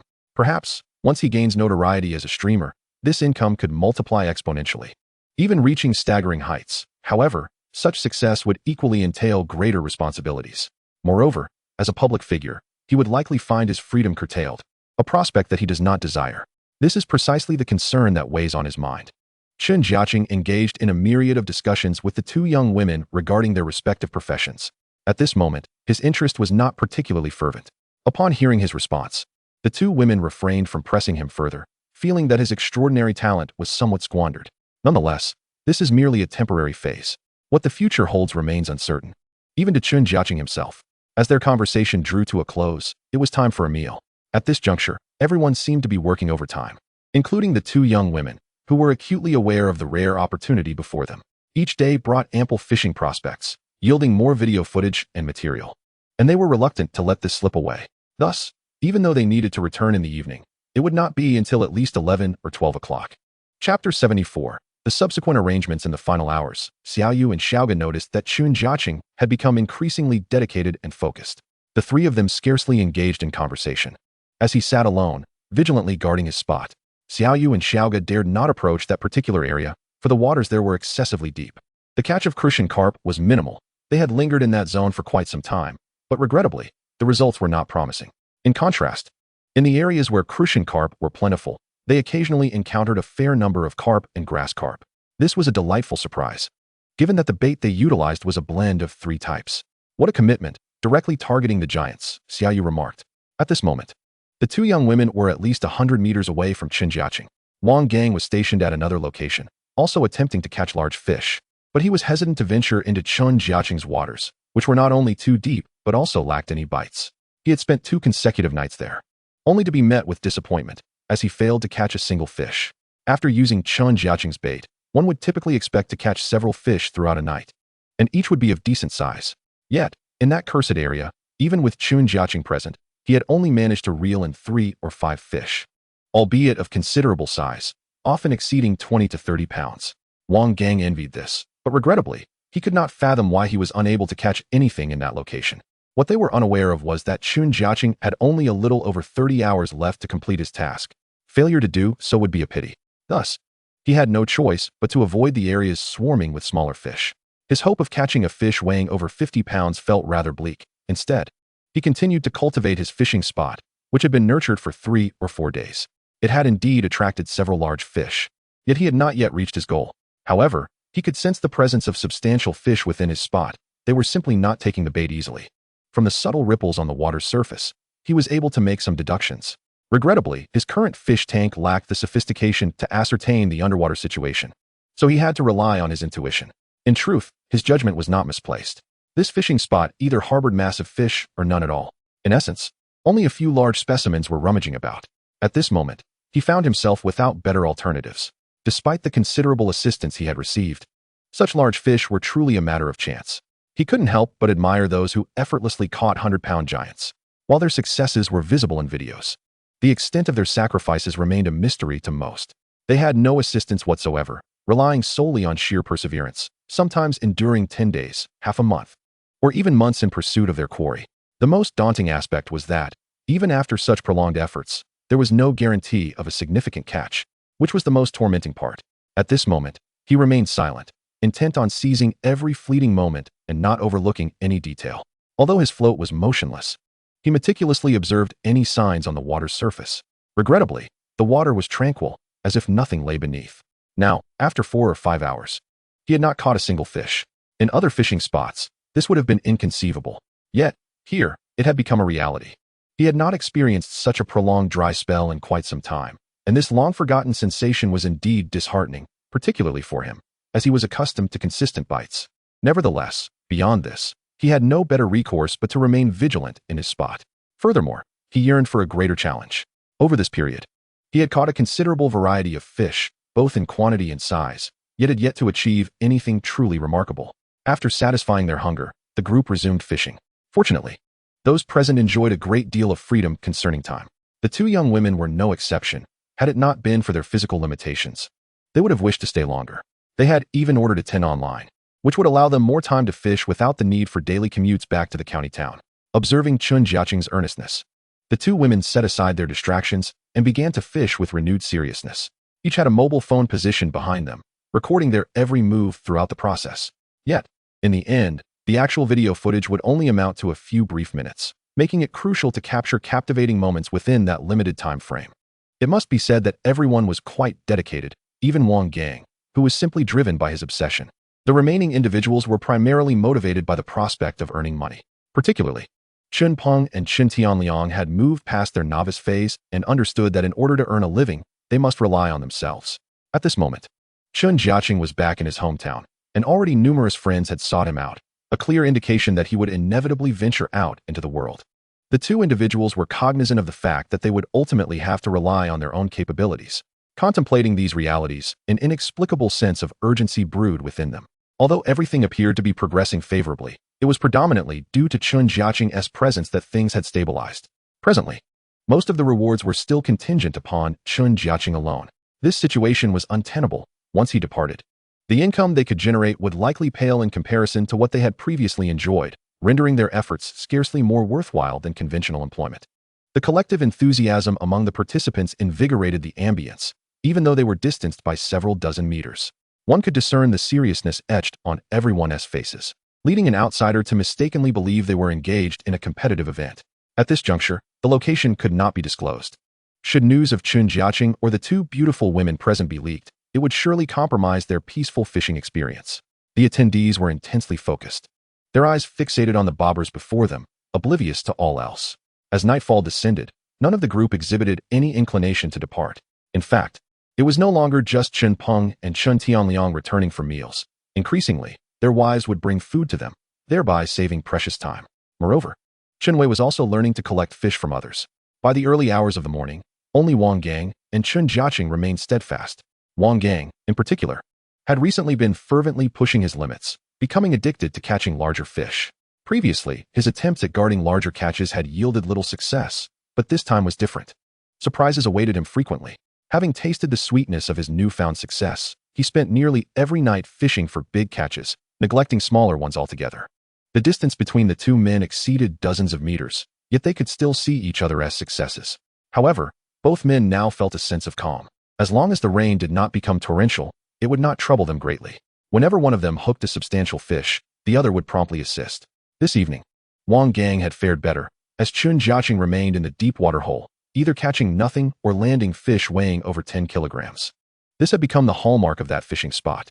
Wang Gang's hauls from other locations were indeed more numerous, yet they were significantly smaller, ranging from a few to several kilograms, with few exceeding 20 or 30. It was now the moment of truth. It was past 1 in the morning, and Xiao Yu and Xiao Ge had just returned from washing up. Lying in bed, they could not immediately succumb to sleep. They still needed to edit all their videos. The intensity of their fishing over the past several days had cost them much-needed sleep. Nevertheless, witnessing their follower count steadily rise brought a sense of relief, affirming that their efforts were worthwhile. "This hotel is quite expensive," Xiao Yu lamented. "What can we do? We can't just not stay here," Xiao Gu replied. As they edited their video content, they continued their conversation. "The tent will arrive tomorrow. Let us stay by the riverside," Xiao Yu boldly proposed. "Is that a good idea? Will it be safe?" Xiao Gu inquired, torn between excitement and concern. "What is the worry? It's not like we'll be alone," Xiao Yu responded with feigned calm, though secretly feeling a twinge of fear. "That's a fair point. Staying by the river for a day or two could save us some costs," Xiao Gu concurred. Having spent several days in the hotel, they even contemplated whether to rent a temporary place in the future, given the prohibitive costs of hotel stays. If they were to fish for a month, the expenses would be staggering, and their current income from social media might not suffice. Soon, they reached an agreement to try out their riverside plan the next day, escaping the confines of the hotel. It was well known that their equipment had always been by the riverside, as both Chen Jiacheng and Wang Gang had been fishing in that area, minimizing the hassle of transporting gear. "We need to earn money quickly to buy a car. This is so inconvenient," Xiao Yu expressed her frustration, recalling how Chen Jiacheng had driven them back again today. They had initially planned to treat him to a meal, only to be met with refusal. The two young women wondered about Chen Jiacheng's south relentless drive, feeling somewhat inadequate in comparison to his tenacity. Unbeknownst to them, Chen Jiacheng's fervor was driven by a sense of duty. Were it not for his mission, he would have indulged in the luxury of sleep and nourishment. At this moment, he and Wang Gang seemed to be locked in a contest of endurance, each vying to outlast the other. Throughout the day, aside from meal breaks, they had fished continuously, and even at this late hour, neither showed any signs of fatigue. Their spirits remained remarkably high despite their physical exhaustion, each exhibiting an admirable resilience. Chen Jiacheng observed from afar as Wang Gang reeled in another fish, likely not a large one, so he refrained from approaching. He remained fixated on his bobber, which had taken on a dark hue. Undeniably, this was an exhilarating pursuit, though the prolonged periods without a bite were somewhat disheartening, particularly given the different fishing spots they had chosen. Had he fished in other areas, his catch would have easily surpassed Wang Gang's by several multiples. Yet, Wang Gang felt that this location offered the true thrill. Once a fish bit, the size was almost guaranteed to be substantial. This aspect incited immense envy in Wang Gang, prompting him to draw closer to the deep water zone, albeit cautiously, for he had learned that venturing too far into this area often yielded disappointing returns. At this moment, he prudently maintained a safe distance, knowing that, regardless, he would still manage to catch something, potentially even a sizable fish of 10 to 20 kilograms. Wang Gang's goals were clear. He knew he could not compete with Chen Jiacheng. However, he hadn't anticipated that due to Chen Jiacheng's focus on larger catches, Wang Gang had experienced even greater success during the nights. Consequently, the pressure of dwindling fish numbers had shifted to Chen Peng and Chen Tianliang. As Chen Jiacheng found himself with dwindling catches, it signified a substantial reduction in his daily earnings, a reality that was hard for both men to accept. After all, just a couple of days prior, they had tasted the sweetness of success, yet it had not lasted long enough. Thus, they could only encourage each other to persevere. Wang Gang gathered his fish and approached Chen Jiacheng, intending to take a brief respite. "How's it going?" Wang Gang inquired. "Still the same. I reckon most are lurking in the latter half of the night," Chen Jiacheng replied, a hint of frustration in his voice. "I must say, I admire your tenacity. This spot rarely yields fish, yet those it does produce are impressively large," Wang Gang remarked, filled with anticipation despite his own lack of confidence. He was acutely aware that this location was distinctly different from others, and Chen Jiacheng, almost nightly, managed to reel in several notable catches. For Chen Jiacheng, this was nothing short of miraculous. Previously, he would catch dozens, if not hundreds, in a single night. Yet here, the mere aspiration to hook more than 10 fish in a day had become a formidable challenge. After exchanging words for a while, Wang Gang noticed that his bobber had been submerged and hurriedly rushed over. Chapter 76, Another Ambush. With only 2 hours remaining, he had managed to catch merely 2 fish that night. Though they weighed around 20 pounds each, Chen Jiacheng felt an overwhelming sense of disappointment. Anxiety gnawed at him. Meanwhile, Wang Gang looked at him with envy. Despite having caught 20 to 30 fish throughout the night, none of his catches exceeded 10 pounds. If given the choice, he would prefer to exchange his haul for Chen Jiacheng's, But the irony was that if he were to fish as Chen did, he would likely catch nothing, which would be the most awkward predicament of all. He had no inkling that Chen Jiacheng was trapped in a situation of desperation. Other locations had not experienced significant rainfall, a fact he was well aware of. Only this particular area seemed to yield larger specimens. With time slipping away, he felt resigned. Yet, with only a few hours left, he had no intention of sleeping, determined to endure the final 2 hours. Wang Gang, naturally, was happy to keep him company. As dawn approached, they found themselves alone, as others had not yet arrived. Chen Jiacheng yearned for rest, but felt compelled to persist for those last 2 hours, a struggle that transformed into a painful ordeal. Fraught with helplessness, could he truly abandon the task? This was the last thought echoing in his mind. Yet, he was unwilling to concede. As the tasks were scarce and each offered valuable points, the significance of which was self-evident. At that moment, Chen Jiacheng felt ready to give up. Regardless of whether he focused intently on the bobber or let his gaze wander, there was no sign of activity, leading him to question whether any fish remained below. This was the spot he had heavily baited, yet the results thus far were disheartening. While he had managed to catch a few large ones, had he been fishing elsewhere, he would have easily amassed hundreds of pounds by now.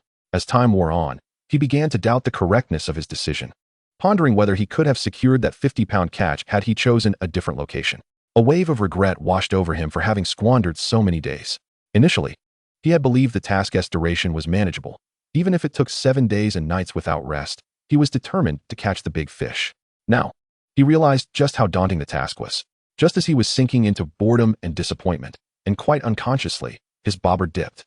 It was Wang Gang who alerted him. Oh no, another ambush. Chen Jiacheng exclaimed in alarm, quickly seizing his rod. However, before he could exert any force, he felt a sudden pull from below, the fish attempting to escape. The moment he grasped the rod, a powerful sensation surged through his hand. It was exhilarating and somewhat violent. The fish's strength was undeniable, even as his rod curbed its power. Chen Jiacheng quickly adjusted his stance, but he was taken aback by the sheer size of the fish. Despite the limitations imposed by his rod, the creature was formidable, dragging him towards the water's edge. Wang Gang rushed over to assist him. "Goodness, is this one that large?" he said, excitement evident in his voice. Chen Jiacheng was equally startled, first by the surprise attack, and then by the tremendous force. The fish continued its frantic struggle, bending the rod to an almost alarming degree, yet it was impossible for the rod to break. The hook was designed for large catches, and the line was sturdy. So as long as the hook remained secured, everything else would be manageable. It was merely a new tug-of-war. Feeling the terrifying strength coursing through his hands, Chen Jiacheng experienced a surge of adrenaline. Unlike the previous 10 to 20-pound fish, this one felt entirely different. It was a heavy sensation that even Wang Gang could hear. The sound of the line stretching creating an electrifying atmosphere. It's coming. It's coming. Chen Jiacheng steadied his nerves, ready to engage in battle with the great fish. Such opportunities were rare. He could easily bring in smaller fish, but this was an entirely unprecedented challenge. Minutes passed, and Wang Gang watched as Chen Jiacheng fought valiantly with the massive fish. The creature's endurance was remarkable, and Wang Gang could scarcely fathom its size. Anxiously awaiting the moment it would reveal itself, he clutched the net, ready for action, yet it was clear that this fish would not yield easily. Chen Jiacheng remained tense, fearing the hook might suddenly come loose, which would be utterly embarrassing. His primary concern was the stability of the hook. He knew he had to be cautious, allowing for moments of give when necessary. He longed to unleash his strength, but the weight of the task loomed over him, were it not for the stakes. He would have been far less anxious.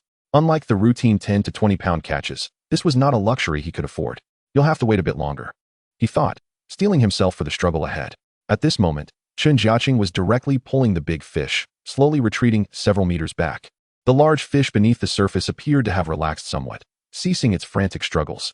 Seizing the opportunity, Chen Jiacheng began to drag it toward the shore.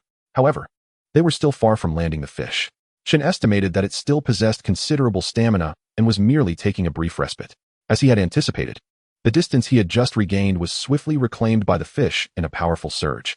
The sheer speed and strength of the creature once again astonished him, resembling the intensity of its initial efforts. He couldn't help but marvel at the exceptional nature of this beast. Its endurance was remarkably formidable, exhausting even him. Yet, the fish showed no inclination to come ashore. Unexpectedly, this fish proved to be incredibly resilient. After enduring for over 20 minutes, it finally broke the surface of the water. This spectacle left Wang Gang utterly captivated. Several times, he genuinely believed that the rod might snap or the line might break. Nevertheless, it held firm against the mighty struggles. In his eyes, it was simply unbelievable.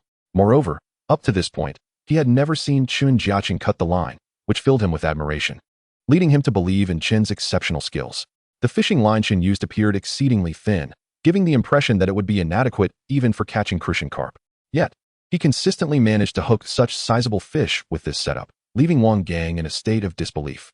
The reality was undeniable. He had to concede that it was merely a testament to Chen Jiacheng's fishing prowess. Is it nearly done? Wang Gang cautiously inquired. It should be close. Chen Jiacheng replied uncertainly. The fish had truly exhausted him, being the most vigorous he had encountered in his fishing endeavors thus far.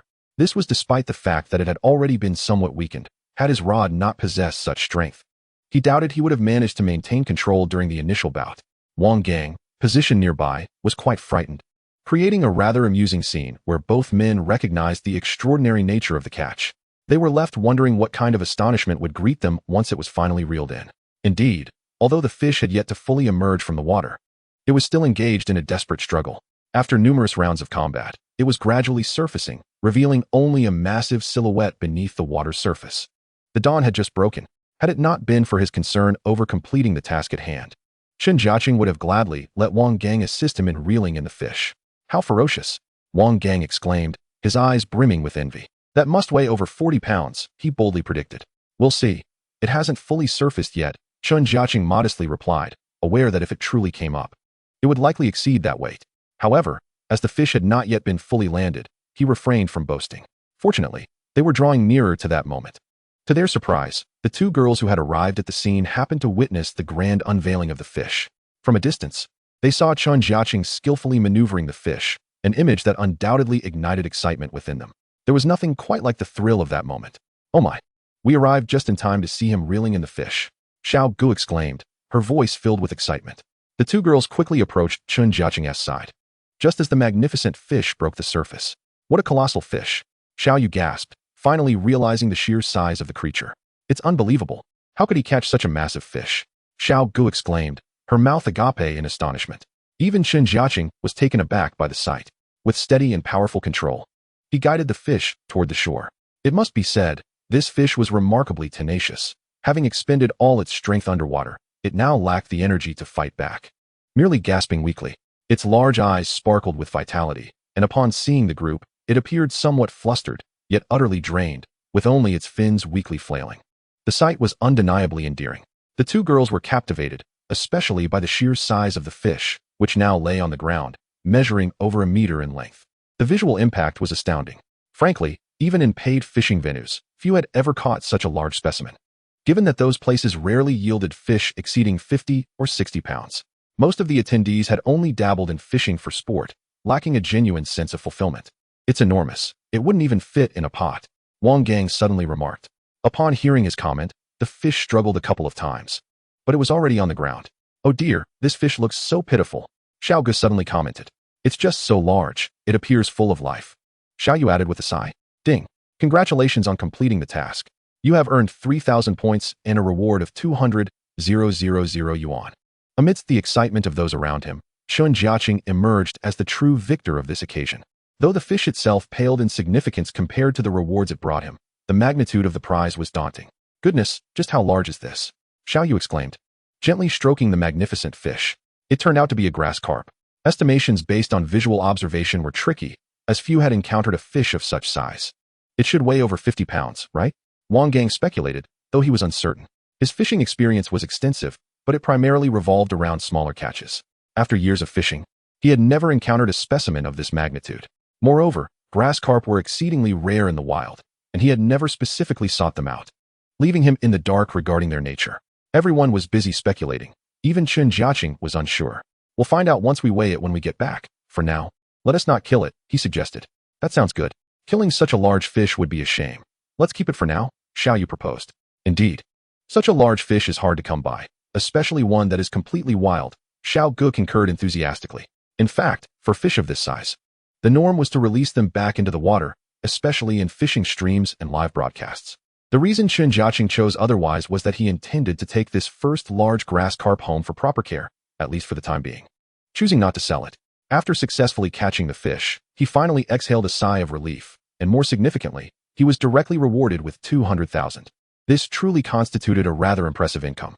Coupled with his previous fishing endeavors, His wallet now boasted over 400,000. The exhilaration of this achievement was simply intoxicating.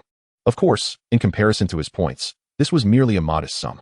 At this juncture, he could carefully strategize how to utilize the 2,000 points he had just acquired.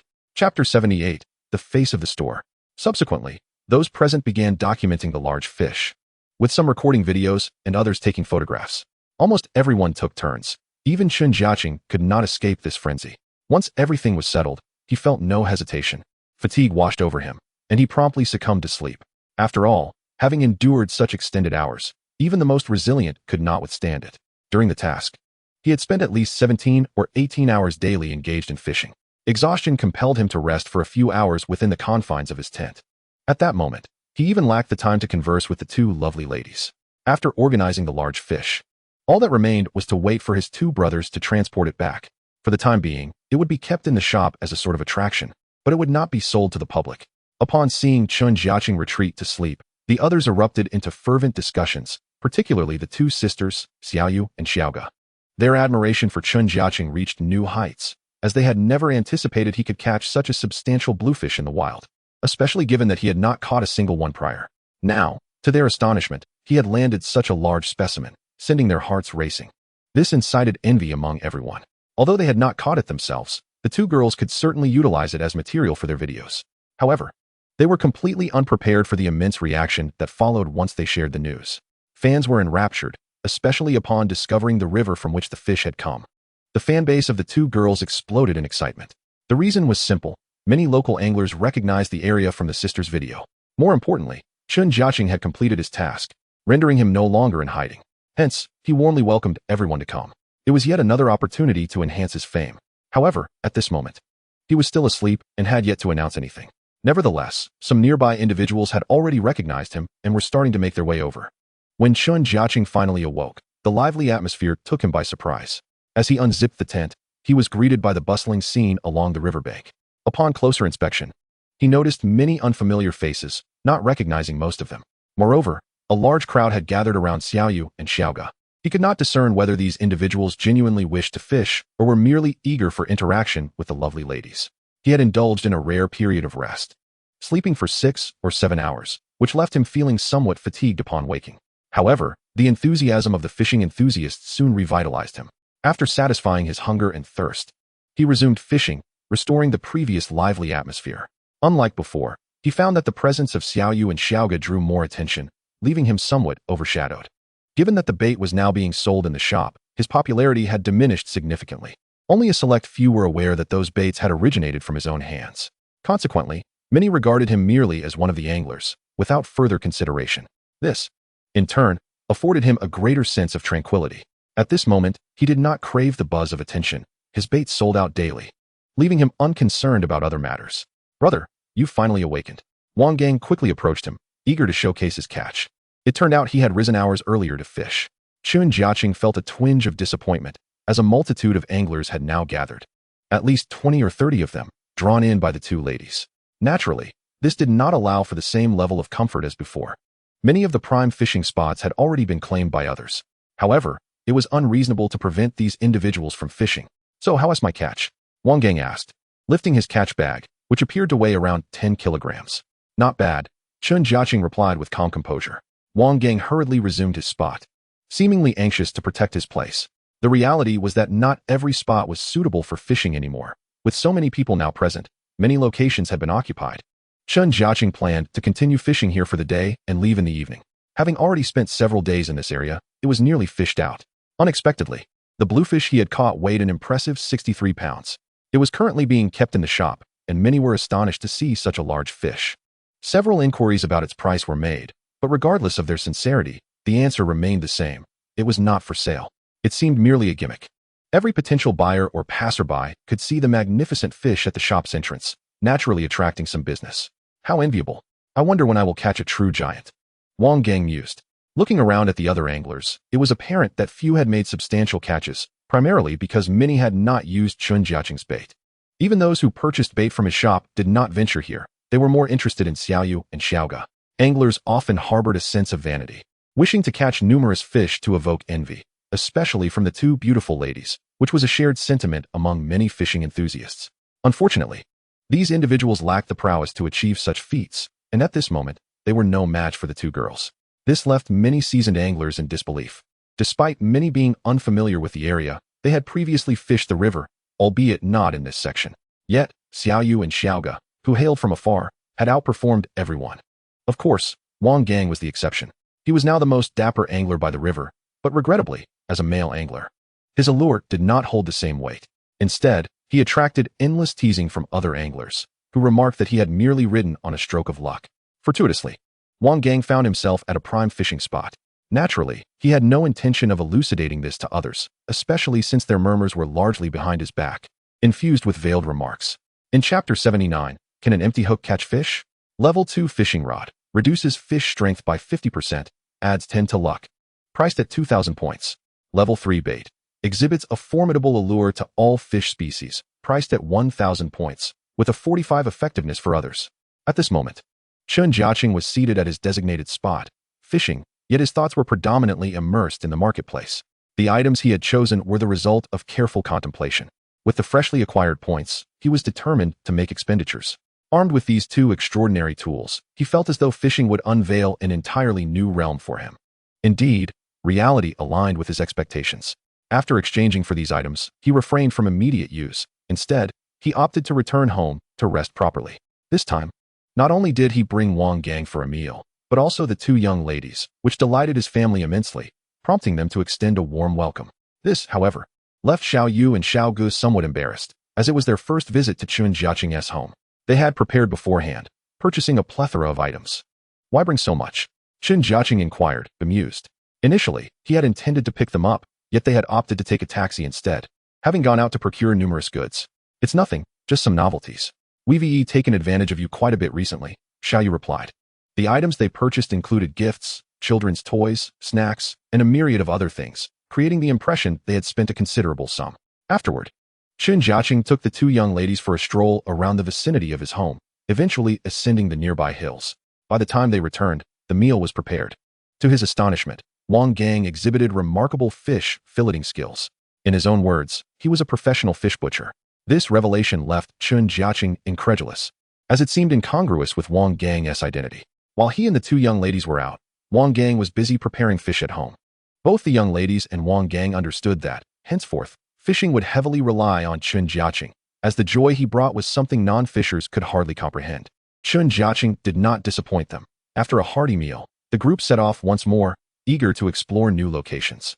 Each new destination was imbued with anticipation, and Chen Jiacheng felt the same excitement, especially as he aimed to test the prowess of his new fishing rod and bait. They followed the previous river, continuing onward. Now traveling a distance of over 10 kilometers from the last fishing site, arriving at a more secluded area where villages were scarce. The nature of this river was such that it seemed nearly devoid of life in this section. Even seasoned anglers had seldom ventured here. After gauging the environment, Chen Jiacheng parked the car and proceeded on foot for several dozen meters to reach the riverbank. Upon careful observation, he noted that the water depth was similar to the previous location, yet the fishing spot was less than ideal and required some adjustment. Fortunately, this was not a significant issue. How does this place look? Xiao Yu inquired from behind. The others were uncertain, lacking knowledge on which areas held promising catches. It's acceptable, though it requires a bit more effort to clear some land for fishing, Chen Jiacheng suggested. Following his input, the others swiftly mobilized. The two young ladies, without needing further prompting, began preparing their fishing gear. Unexpectedly, Chen Jiacheng's vehicle was laden with various items, some belonging to him and others to the two young ladies, much of which had been purchased locally. Over the days, their fishing equipment and other supplies had accumulated significantly. The group quickly set to work, with Chen Peng and Chen Tianliang efficiently establishing Chen Jiacheng's position. Next, he began to prepare the bait, which involved everyone present. After some preparations, over half an hour had passed. Only once everything was in place did Chen Jiacheng retrieve his level 3 fishing rod. To his surprise, the rod featured various designs, albeit appearing rather rudimentary. He had long since become indifferent to appearances. What mattered was efficacy.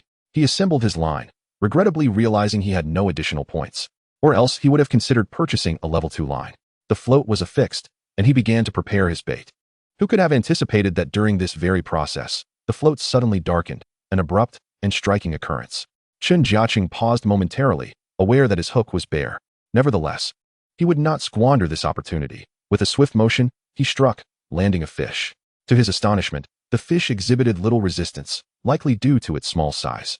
Additionally, the characteristics of the level 3 rod proved even more formidable than the level 2, effectively curbing the fish's strength. As the fish emerged from the water, he discerned it was a sizable crucian carp, weighing around 5 to 6 tails. This swift success was indeed remarkable. "Did you catch a fish already?" Xiao Gu, standing beside him, remarked, observing the situation. "Indeed, I'm a bit puzzled as well. Perhaps the fish are plentiful nearby," Chen Jiacheng replied with a calm smile, promptly placing the fish in the net. His rapid success instilled a profound sense of confidence in the others. After all, this was a new site, previously unexplored, and while expectations were high, there lingered an undercurrent of trepidation. His expedient catch served as a reassuring balm for the group. However, it wasn't long before others began to comprehend the situation, as Chen Jiacheng continued to reel in fish. In contrast, Chen Peng, Chen Tianliang, Wang Gang, and the two young ladies had yet to catch a single fish. Chapter 80, Potent Effects. Ding, caught a crucian carp. Reward, 88 yuan. Ding, caught a crucian carp. Reward, 102 yuan. Chen Jiacheng stumbled upon an astonishing revelation. The price of the crucian carp he was fishing had surged significantly. At this moment, he casually cast a baited hook, the kind that could attract fish of all sizes. He never anticipated such a delightful surprise, especially considering the bait's remarkable efficacy. Ding. He caught a tilapia, earning 236 yuan. Ding. He reeled in a bluegill, netting 200 yuan. Ding. He landed a whitebait, yielding 23 yuan. To his astonishment, the third-tier bait indeed lived up to its reputation. There were no restrictions on the types of fish. Whatever swam beneath was swiftly drawn to his line. Each fish he caught represented a monetary reward, making his earnings far more substantial than before.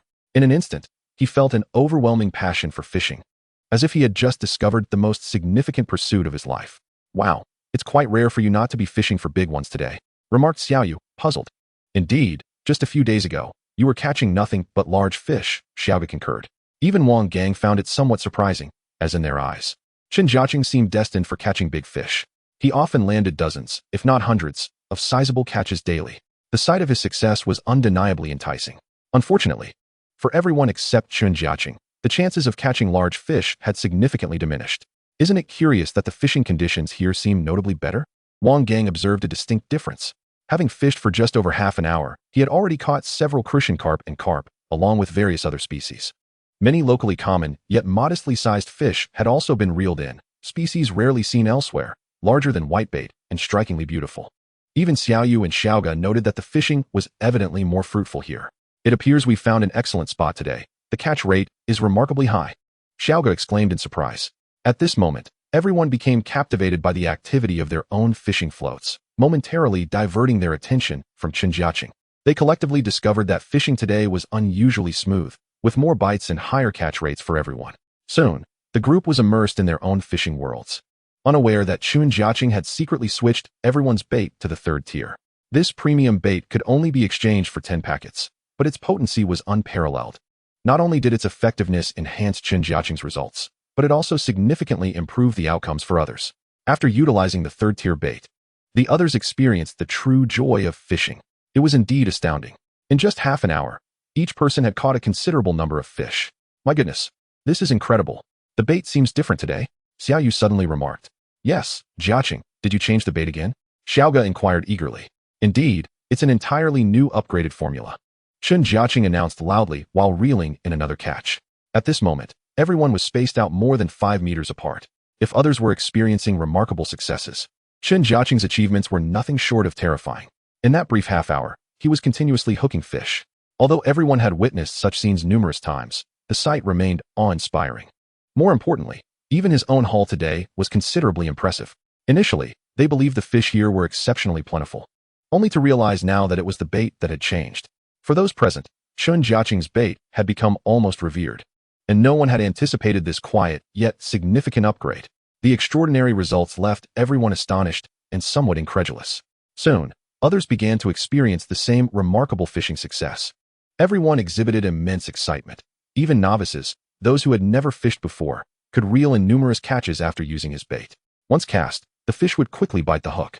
There were no restrictions on the species. Whether herbivorous or carnivorous, they showed little resistance to this bait, unless the fish were exceptionally large and cautious. Under normal circumstances, once they caught a whiff of the bait's aroma nearby, they would eagerly take the bait. This led to delightful surprises for everyone.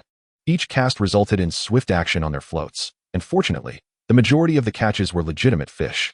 Even if small nuisance fish were present, they would swiftly vacate once a proper catch arrived. Thus, with a heavier bite, one would invariably hook a fish. Originally, everyone thought they would have to wait at least an hour before the fishing would truly begin, only to find that they had entered a high-stakes fishing scenario right from the start. The two girls quickly set aside their distractions and focused intently on their angling. Their phones captured every moment of this scene, and they felt that the videos they would produce today would undoubtedly be even more compelling due to their abundant catches. Given their new location, there were, of course, no other anglers present. The two girls preferred to avoid large crowds, especially while filming, as they needed to concentrate on fishing without the distraction of responding to fans nearby. Moreover, some fishermen often gazed at them with unwelcome intent, which made them feel uncomfortable. The two girls often felt the pressure to maintain their image and poise, which could be tiring. They found it much easier to interact with just a few people. Before long, everyone began to experience the thrill of reeling in fish. This resulted in a short time frame where Chen Jiacheng had to start transporting the fish back to his shop. Even he was continuously catching fish throughout the process. Although he was reluctant to leave, he realized that with so many fish, he could not transport them all in one go. Thus, he decided to temporarily suppress his desire to continue fishing and prioritize returning the fish. He and Chen Jiacheng collected everyone's catches and poured them into a large box equipped with an oxygenation device. At this moment, Chen Jiacheng's vehicle appeared somewhat small. Although there was ample space when the back seat was folded down, it felt cramped due to the need to accommodate the fish. Chapter 81. Universal Bait. To address this dilemma, Chen Jiacheng decided to acquire a pickup truck with a few friends the same day. They went right after lunch, and his family was surprised to discover that he had amassed such a substantial sum of money. The pickup truck cost over 100,000 yuan, which he paid for in full. This left his friends utterly astonished. In their eyes, it seemed that Chen Jiacheng's primary income still relied on fishing. The issue at hand is that, even with an abundance of resources at his disposal, it does not necessarily translate to an exponential increase in his yield. During this period, the earnings from fishing have indeed benefited both Chen Jiacheng and Chen Jiacheng, yet their share pales in comparison to that of Chen Jiacheng. Nevertheless, it has proven to be a substantial improvement over his previous solitary endeavors at work, providing enough sustenance for his family without any immediate concerns.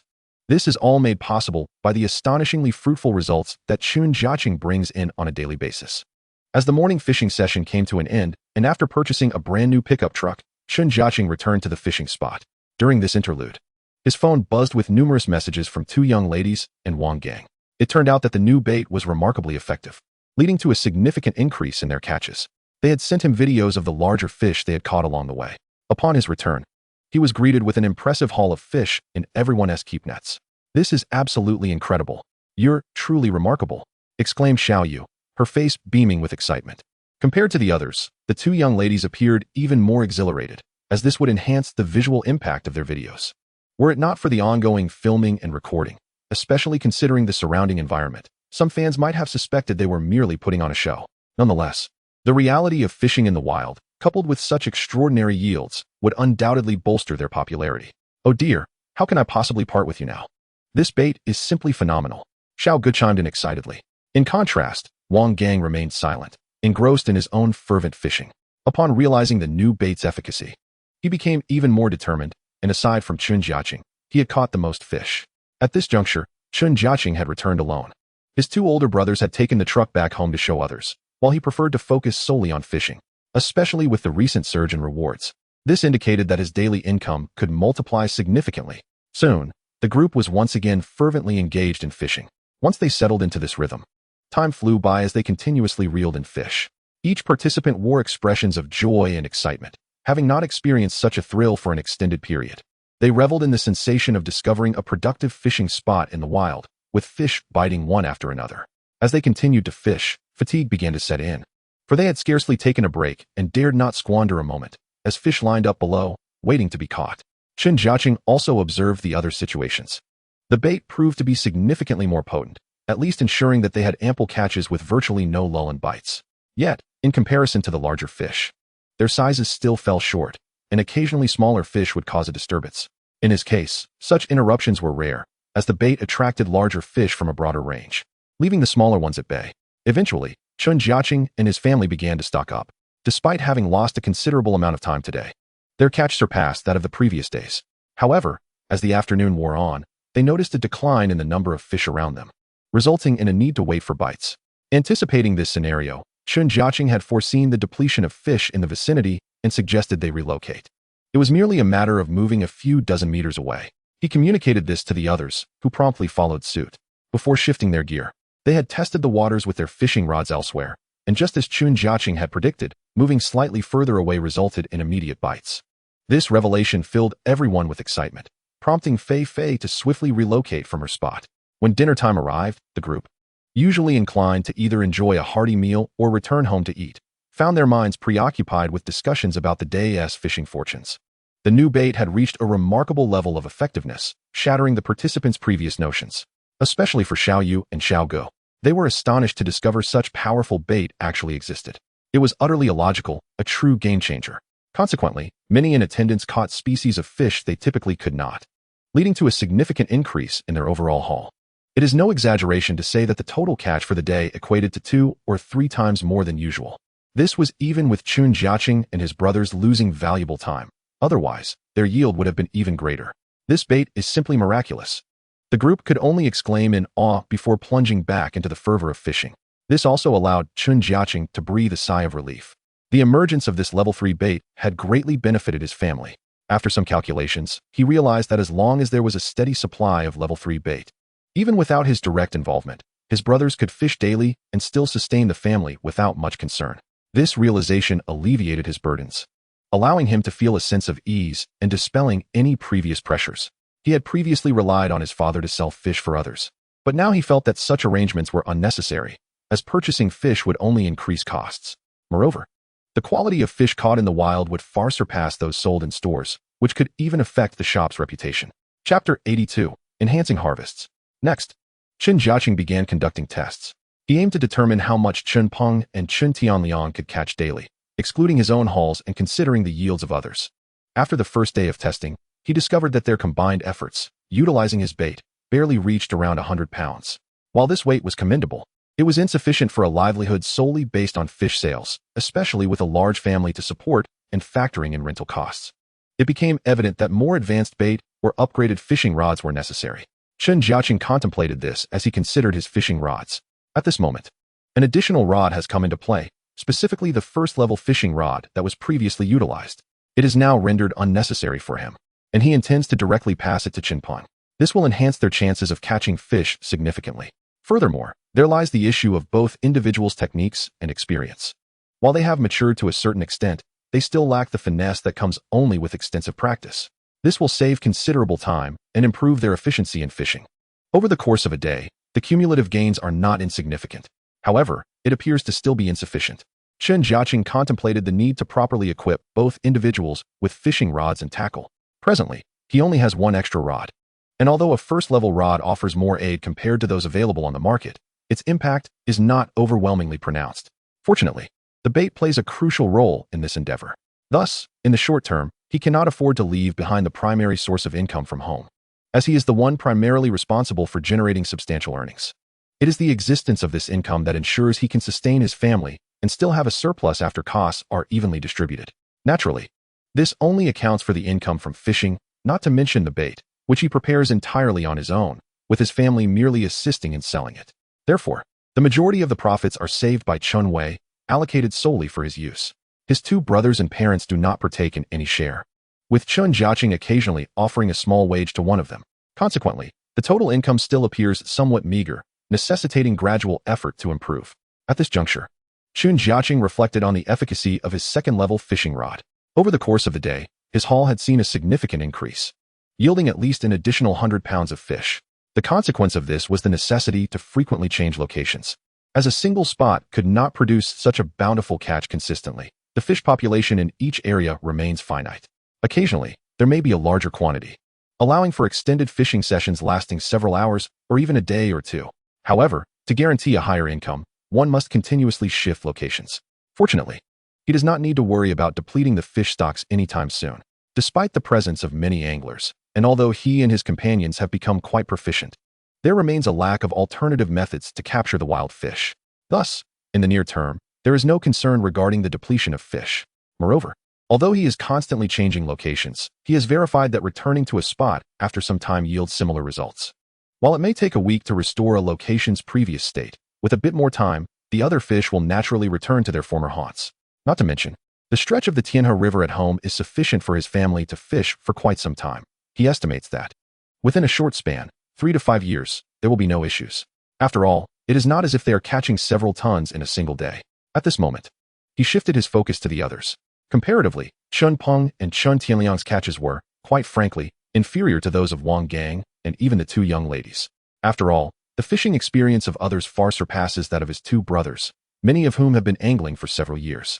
Xiaoyu and Xiaogu, although relatively new to creating short videos, have at least 2 to 3 years of fishing experience.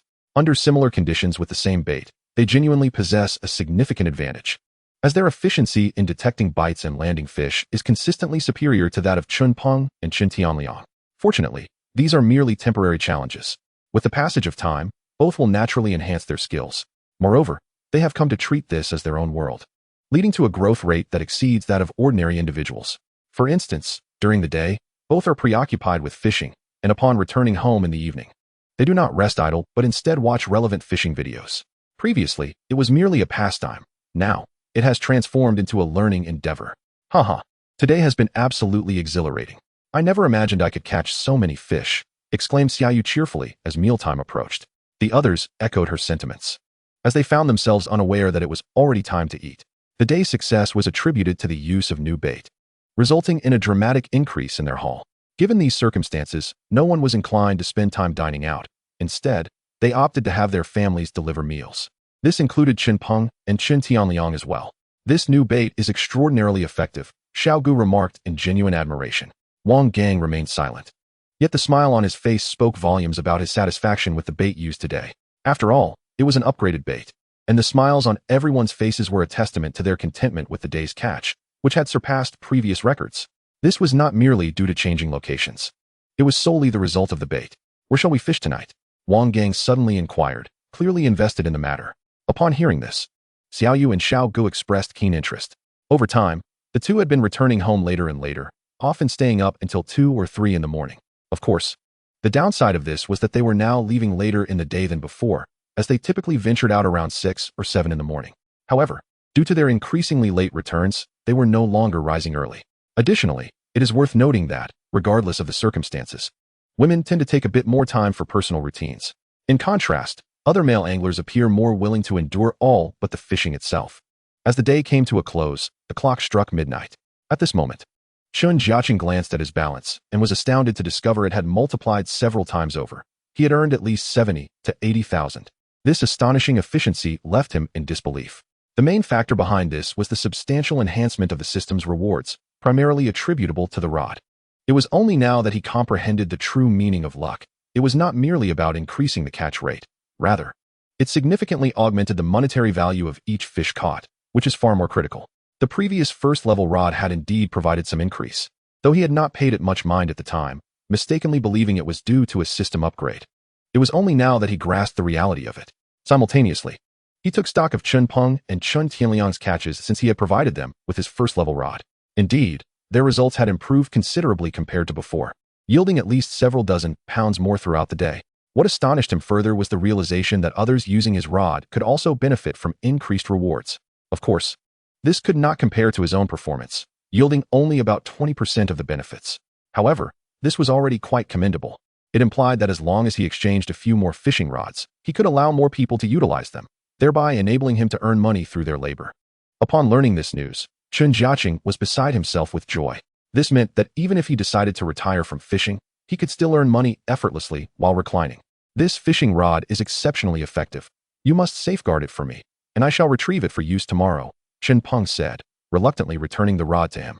After all, these fishing tools could not be taken home, as he intended to come back for them the following day. Rest assured, I shall ensure its perfect protection, Chen Jiacheng confidently replied. The reason for his assurance lay in the fact that he could simply return the fishing rod to the system's marketplace, and when he retrieved it next time, it would be as good as new. Not to mention, after a whole day of usage by Chen Peng, the rod remained entirely unscathed, without even a scratch. This fishing rod possessed such remarkable attributes that it was virtually indestructible under normal circumstances, and it could even repair itself. However, the cost of this feature was not understood. Nonetheless, after a day's use, he felt that fishing with this rod was significantly less strenuous, providing a superior tactile experience. And additionally, it had increased his haul considerably. These were sentiments he had gathered after a day's experience, which made him truly realize that a fishing rod could indeed enhance one's catch. Previously, he had been skeptical of such claims until this very moment. Subsequently, Chen Peng and Chen Tianliang reluctantly returned home, having achieved a markedly higher catch today compared to the previous days. Meanwhile, the two young women were contemplating fishing for an additional couple of hours before heading back, knowing that late at night was more conducive to catching larger fish. I wonder how big a catch we might have tonight, Xiao Yu said, filled with anticipation.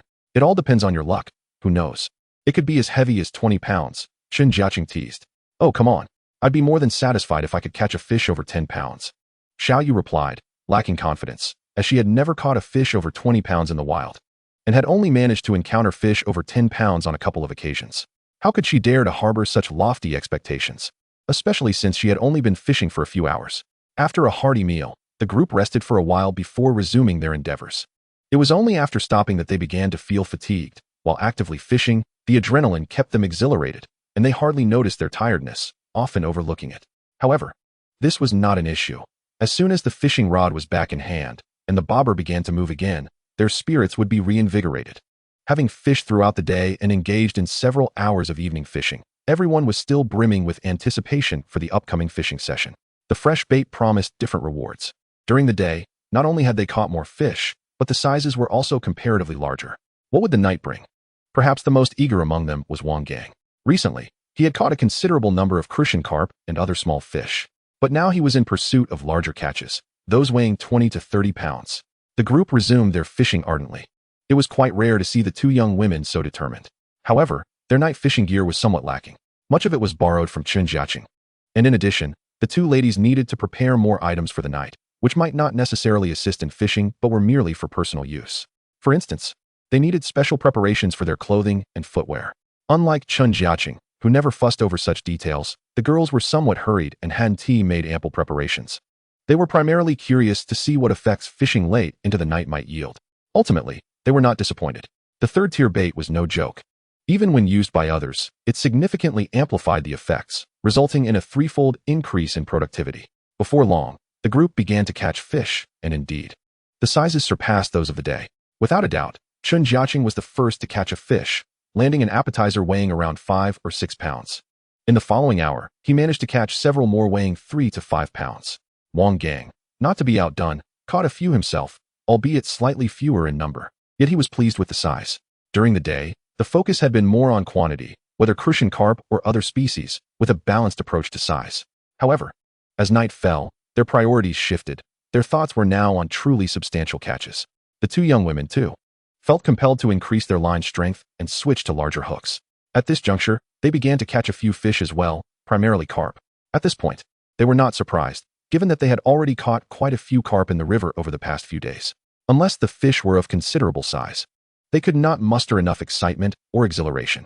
Nevertheless, any catch was better than none. In such a short span of time, landing fish of this size was commendable. Now it remained to be seen whether they could encounter even larger specimens. Chapter 84. Time to fish. As the night grew later, the temperature dropped significantly. Chen Jiacheng and Wang Gang were already accustomed to this, but the two young women struggled to endure. Had the bites not been so fervent, they likely would have left long ago. Although they felt the cold acutely, the warmth of their enthusiasm masked their discomfort. Noticing this, Chen Jiacheng quickly procured 2 jackets for them, which provided a measure of warmth and bolstered their resolve to continue. Wow, I didn't expect it to be this chilly at night, Xiao Gu remarked, rubbing her hands together. Indeed, it's been a long time since I've fished this late, Xiao Yu replied, glancing at the clock, which read 1 o'clock in the morning. Normally, they would have returned to rest by this hour, yet tonight was different. Spurred on by Chen Jiacheng's enticing bait, neither of them wanted to leave. They had already set up their tent, though they had not prepared many other supplies, which felt somewhat rushed.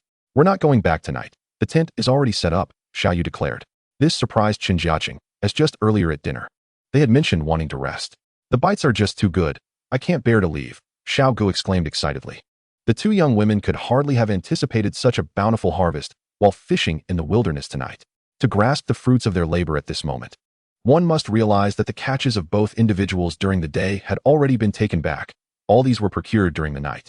Altogether, Their haul amounted to a staggering 30 to 40 pounds. Typically, while fishing in the wild, it is rare to encounter such an abundance of fish. The bounty they reaped in just a few hours is bound to create a significant buzz among their followers once edited and shared online. This prospect deeply invigorated their confidence to persevere. "Thank you so much. I wonder if it will be cold tonight." Xiao Yu expressed her gratitude once more to Chen Jiacheng. With their tent already pitched in the wilderness, the two could indulge in fishing for a bit longer. There was no rush. Instead, the two young women approached Chen Jiacheng, assisting him while engaging in conversation. "I must say, the prospect of sleeping outdoors is quite exhilarating," Xiao Gu admitted, a blend of anticipation and trepidation in her tone. "What is the worry? It's just more convenient this way. However, if you compare it to a proper bed, it surely won't be as comfortable." "I hope you won't be disappointed," Chen Jiacheng clarified. "Of course, we are not here to indulge in leisure. We are here to pursue our ambitions." Xiao Yu responded earnestly. The night was profoundly dark, devoid of any moonlight. The only illumination came from distant lights and the faint glow of electronic bobbers. Under normal circumstances, the two girls might have felt frightened, but with Chen Jiacheng and Wang Gang by their side, they found it rather amusing. Especially Chen Jiacheng, whose extraordinary performances consistently left them in awe. At that moment, he had caught an impressive variety of fish, numbering 5 or 6 species, all substantial specimens that sparked envy. The more they learned about Chen Jiacheng, the more they discovered his remarkable prowess. Each day, he appeared unremarkable, yet by the end of the day, his fishing yield far exceeded that of others. Consequently, the two young women incessantly sought his guidance, eager to acquire more knowledge and techniques. What could Chen Jiacheng say? He could only impart the conventional wisdom found online, as he had no extraordinary insights beyond that. His experiences were not something others could easily replicate. However, he did notice that while the girls possessed strength when reeling in fish, they were overly cautious. This stemmed from their previous mindset, having fought hard to land a fish. They naturally took great care in handling it. Yet, Chen Jiacheng understood that with his new bait, they need not worry about a lack of bites. The frequency of catches would significantly increase. Continuing to waste time was not the way forward. Upon realizing this, the two girls felt enlightened, as if a veil had been lifted, and they returned to their spots with renewed enthusiasm to fish. It must be said that despite the chill of the weather, there was little to fear, as snakes had yet to stir. This allowed the girls to fish with greater confidence in the wilderness. Nonetheless, they were no match for the two young men. As the clock ticked past 3 in the morning, fatigue ultimately drove them back to the tent for rest. In contrast, Wang Gang remained vigilant throughout the night, successfully catching 4 or 5 fish, one of which weighed in at an impressive 10 pounds. After achieving his goal, he too retreated to the tent for some much-needed sleep. During this time, Chen Jiacheng managed to catch a few hours of rest in the tent.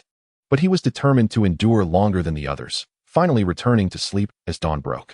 When Chen Peng and Chen Tianliang arrived, they found everyone still asleep. But they chose not to disturb them. Instead, they swiftly gathered their gear and commenced fishing. The previous day's experiences lingered in their minds, igniting their eagerness to discover whether today would yield similar results. However, they planned to change locations. After a full day and night of fishing, they understood the necessity of moving. Chen Jiacheng and the others had yet to pack up because Zhao Peng intended to rest before relocating. Chen Peng and Chen Tianliang recognized this and hurried downstream with their equipment. After a brief walk of 300 to 500 meters, they found a new spot, feeling the normalcy return. It wasn't long before they encountered success. The first catch was a crucian carp, which eased their anxiety. Meanwhile, the two young women continued to enjoy a deep slumber in their tent, utterly oblivious to the world outside, until Chen Jiacheng called them awake. The girls emerged, still groggy, and quickly began their morning routines. Upon stepping outside, they were greeted by the sight of their companions fishing with fervor. The rhythm of frequent catches stimulated their senses, dispelling any remnants of sleepiness, as any angler would find such a scene irresistible. "Goodness, the fish are particularly lively today," Xiao Gu exclaimed in astonishment. Though the girls' tent was a considerable distance from Chen Jiacheng and Wang Gang, they could still distinctly see them reeling in fish from time to time, particularly the size of the catches, which were quite visually appealing. Moreover, their video account had garnered significant attention, even late last night. They had been anxiously awaiting the edits to be completed and shared. The early morning brought with it an overwhelming response, with numerous likes and comments flooding in, alongside a substantial increase in their follower count. This served as immense encouragement for the two, signifying that their hard work over the past few days was bearing fruit. Thus, even though they had not yet rested adequately, their spirits soared with excitement, feeling that every effort was worthwhile. Consequently, they became increasingly focused in their endeavors. Everyone present had an unwavering passion for fishing, even Wang Gang, who was driven purely by his obsession. Thus, No one exhibited the inclination to fish for a short while and then depart. Instead, they yearned for the experience to continue indefinitely, as this was their source of income. Chen Jiacheng continued as before, reeling in dozens to hundreds of pounds. Meanwhile, the others gradually managed to catch around 10 pounds. This consistent disparity had long since desensitized everyone, from Xiao Yu and the two girls to his several companions, including Wang Gang. It seems that this is indeed the most natural thing, otherwise, it would truly be quite strange. Remarkable indeed. I am certain that even the top streamers and fishing masters cannot compare to him, remarked Xiao Gu with great admiration. Naturally, if he were to participate in various competitions, he would undoubtedly have amassed countless championships by now, Xiao Yu concurred. Their eyes brimmed with boundless admiration. As the deeper their understanding of this realm, the more they could unearth the frightening prowess of Chen Jiacheng. Now, as both of them gained increasing fame, they naturally encountered more within the community. How authentic are the fishing masters showcased in the videos, especially in outdoor settings? They had come to realize that many others were often suspected of deceit. For instance, some claimed to be fishing in the wild while actually operating within high-density aquaculture facilities. Previously, they had genuinely believed that those elite fishing masters were extraordinarily formidable, yet in reality, much of it relied on mere luck when faced with the wild environment. It was only upon meeting Chen Jiacheng that they comprehended the vastness of the disparity, a gap so significant that even those fishing masters could not bridge it. His prowess was simply astounding, yet they could not fathom why he was reluctant to enter their circle, Xiao Yu mused. Both young women felt that a talent like Chen Jiacheng's was indeed too precious to waste. If he were to join their ranks, it was certain that he would achieve far greater accomplishments in a shorter time than they could ever dream of. However, they speculated that perhaps it was merely a matter of time before he would decide to join. Xiao Gu tentatively inquired. I do not know, but he has his own choices. Perhaps it is precisely because of his exceptional abilities that he feels disdain, Xiao Yu reflected. After all, the more they immersed themselves in this community, the more they uncovered certain hidden truths. Only after becoming fishing streamers did they realize the underlying truths of various competitions and programs, many of which were merely for the sake of video appeal. In simpler terms, it was all about pleasing the audience rather than enjoying the freedom of fishing at will. Thus, both of them harbored some concerns regarding these issues. However, it was still too early for them, as their fame was not yet substantial, with only around 200,000 to 300,000 followers. Within this community, they were still considered to be at the lower echelon of streamers. This only reinforced their belief that Chen Jiacheng possessed an even more formidable talent. Deep down, they were convinced that if he chose to enter this realm, it would not be long before he surpassed 1 million or even several million followers. This was precisely why they were so eager for Chen Jiacheng to join their circle, as they feared he might eventually leave them behind. This was their most pressing concern. Although everything was progressing positively, they were acutely aware that it all hinged on Chen Jiacheng.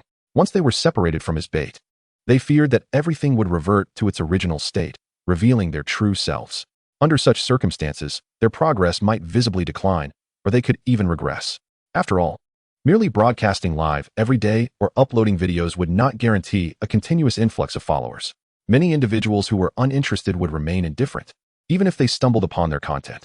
Moreover, there were numerous fishing streamers in the community, many of whom relied on their looks to draw attention. The number of people in the fishing community was ever increasing, encompassing a broad spectrum of age groups. Yet, for the most part, fishing was not about appearance, but rather genuine skill. This was why both of them worked diligently, but regardless, luck still played a significant role. Chen Jiacheng's bait could alter everything, a fact that others could never replicate. In such moments, Xiao Yu and her companion understood that only by firmly grasping onto Chen Jiacheng, by clinging onto this powerful ally, could their careers flourish. They seemed to comprehend all of this, and in the time to come, they found themselves becoming somewhat sycophantic, no longer as pure in their intentions as before. This inadvertently made Chen Jiacheng feel a bit awkward, as outsiders might mistakenly believe there was something more between them. However, he was well aware that their motivations were primarily for their careers and the enhancement of their video content. At least, that was the case for now. Chapter 86. Why don't you offer yourself? After employing the new bait, the daily fishing yields of the group had significantly increased. Everyone around him utilized third-tier bait, while the first and second tiers were all sold off. Surprisingly, his bait quickly gained notoriety. Now, not only had the nearby towns become aware, but even people from the county and beyond were eagerly anticipating the bait from his shop. The result was a substantial increase in income. Many individuals, after inquiring, found their way to his home, hoping to acquire some bait. This represented yet another significant source of revenue. As of now, the price had easily surpassed 500 yuan per bag, and that was merely for the first-tier bait. He had not yet released the third-tier bait for sale. Instead, He was busy with marketing strategies.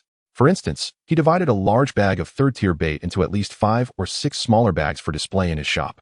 He meticulously controlled the daily quantity available, claiming that the production difficulty and cost of this particular bait were exceedingly high. Each day was limited in supply, making it appear even more formidable than others. However, those who tried it became acutely aware of its remarkable qualities. With no restrictions on fish species and a significantly enhanced allure, he was now earning over 10,000 daily just from the bait sales. Of course, the daily earnings were not fixed. They largely depended on the number of customers purchasing bait that day. Regardless, the local fishing enthusiasts were willing to spend, often waiting outside his shop to seize the opportunity to buy. Yet, no matter how early these individuals arrived, each person was limited to purchasing only 1 bag per day. This was the limit for that day, meaning that if someone wished to buy multiple bags, they would have to camp out continuously. This limitation frustrated many consumers, especially the wealthy, who wished to buy several boxes at once, alleviating their fishing woes. After all, this bait was truly effective. Even many of Xiao Yu and Xiao Ji's fans had become aware of this situation, often spotting Chen Jiacheng in their videos, leading everyone to deduce that they were fishing together. What surprised Xiao Yu and her companion even more was, the two individuals not only attracted a surge in popularity through their bait, but also experienced an increase in traffic due to the emergence of Chen Jiacheng in the vicinity. His name carried more weight than that of the duo.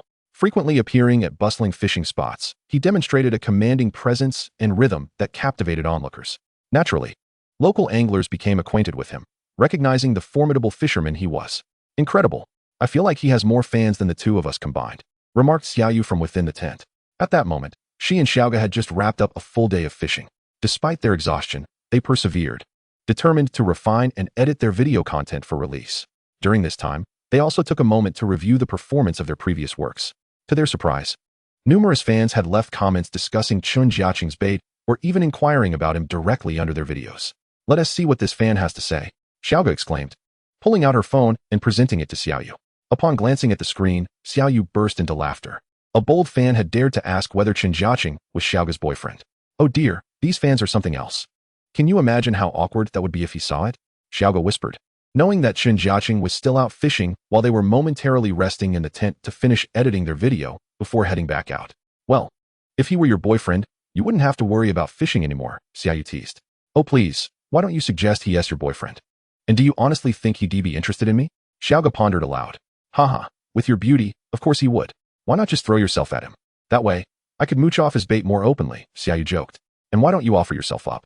You were the one who met him first, after all. There is a certain order to these things, you know? Xiaoga retorted, unwilling to back down. Though the two young women maintained an air of elegance and decorum in public, their private conversations revealed a different side. The topics they discussed, if known to acquaintances, would surely alter their perceptions of the duo. Meanwhile, Chen Jiacheng remained blissfully unaware of their banter. With his new fishing rod and bait, he found his fishing prowess to be astonishingly effective. In many locations, he could attract fish from distances of over 10 to dozens of meters within just 2 hours, resulting in a flurry of catches. Previously, even during a continuous catch, there were moments of pause. However, he now realized that such interruptions had seemingly vanished. If they did arise, it would only indicate a scarcity of fish nearby, prompting him to reposition himself. Moving more than 50 meters away from his previous spot, he quickly resumed his string of catches. His bait now functioned like an underwater detector.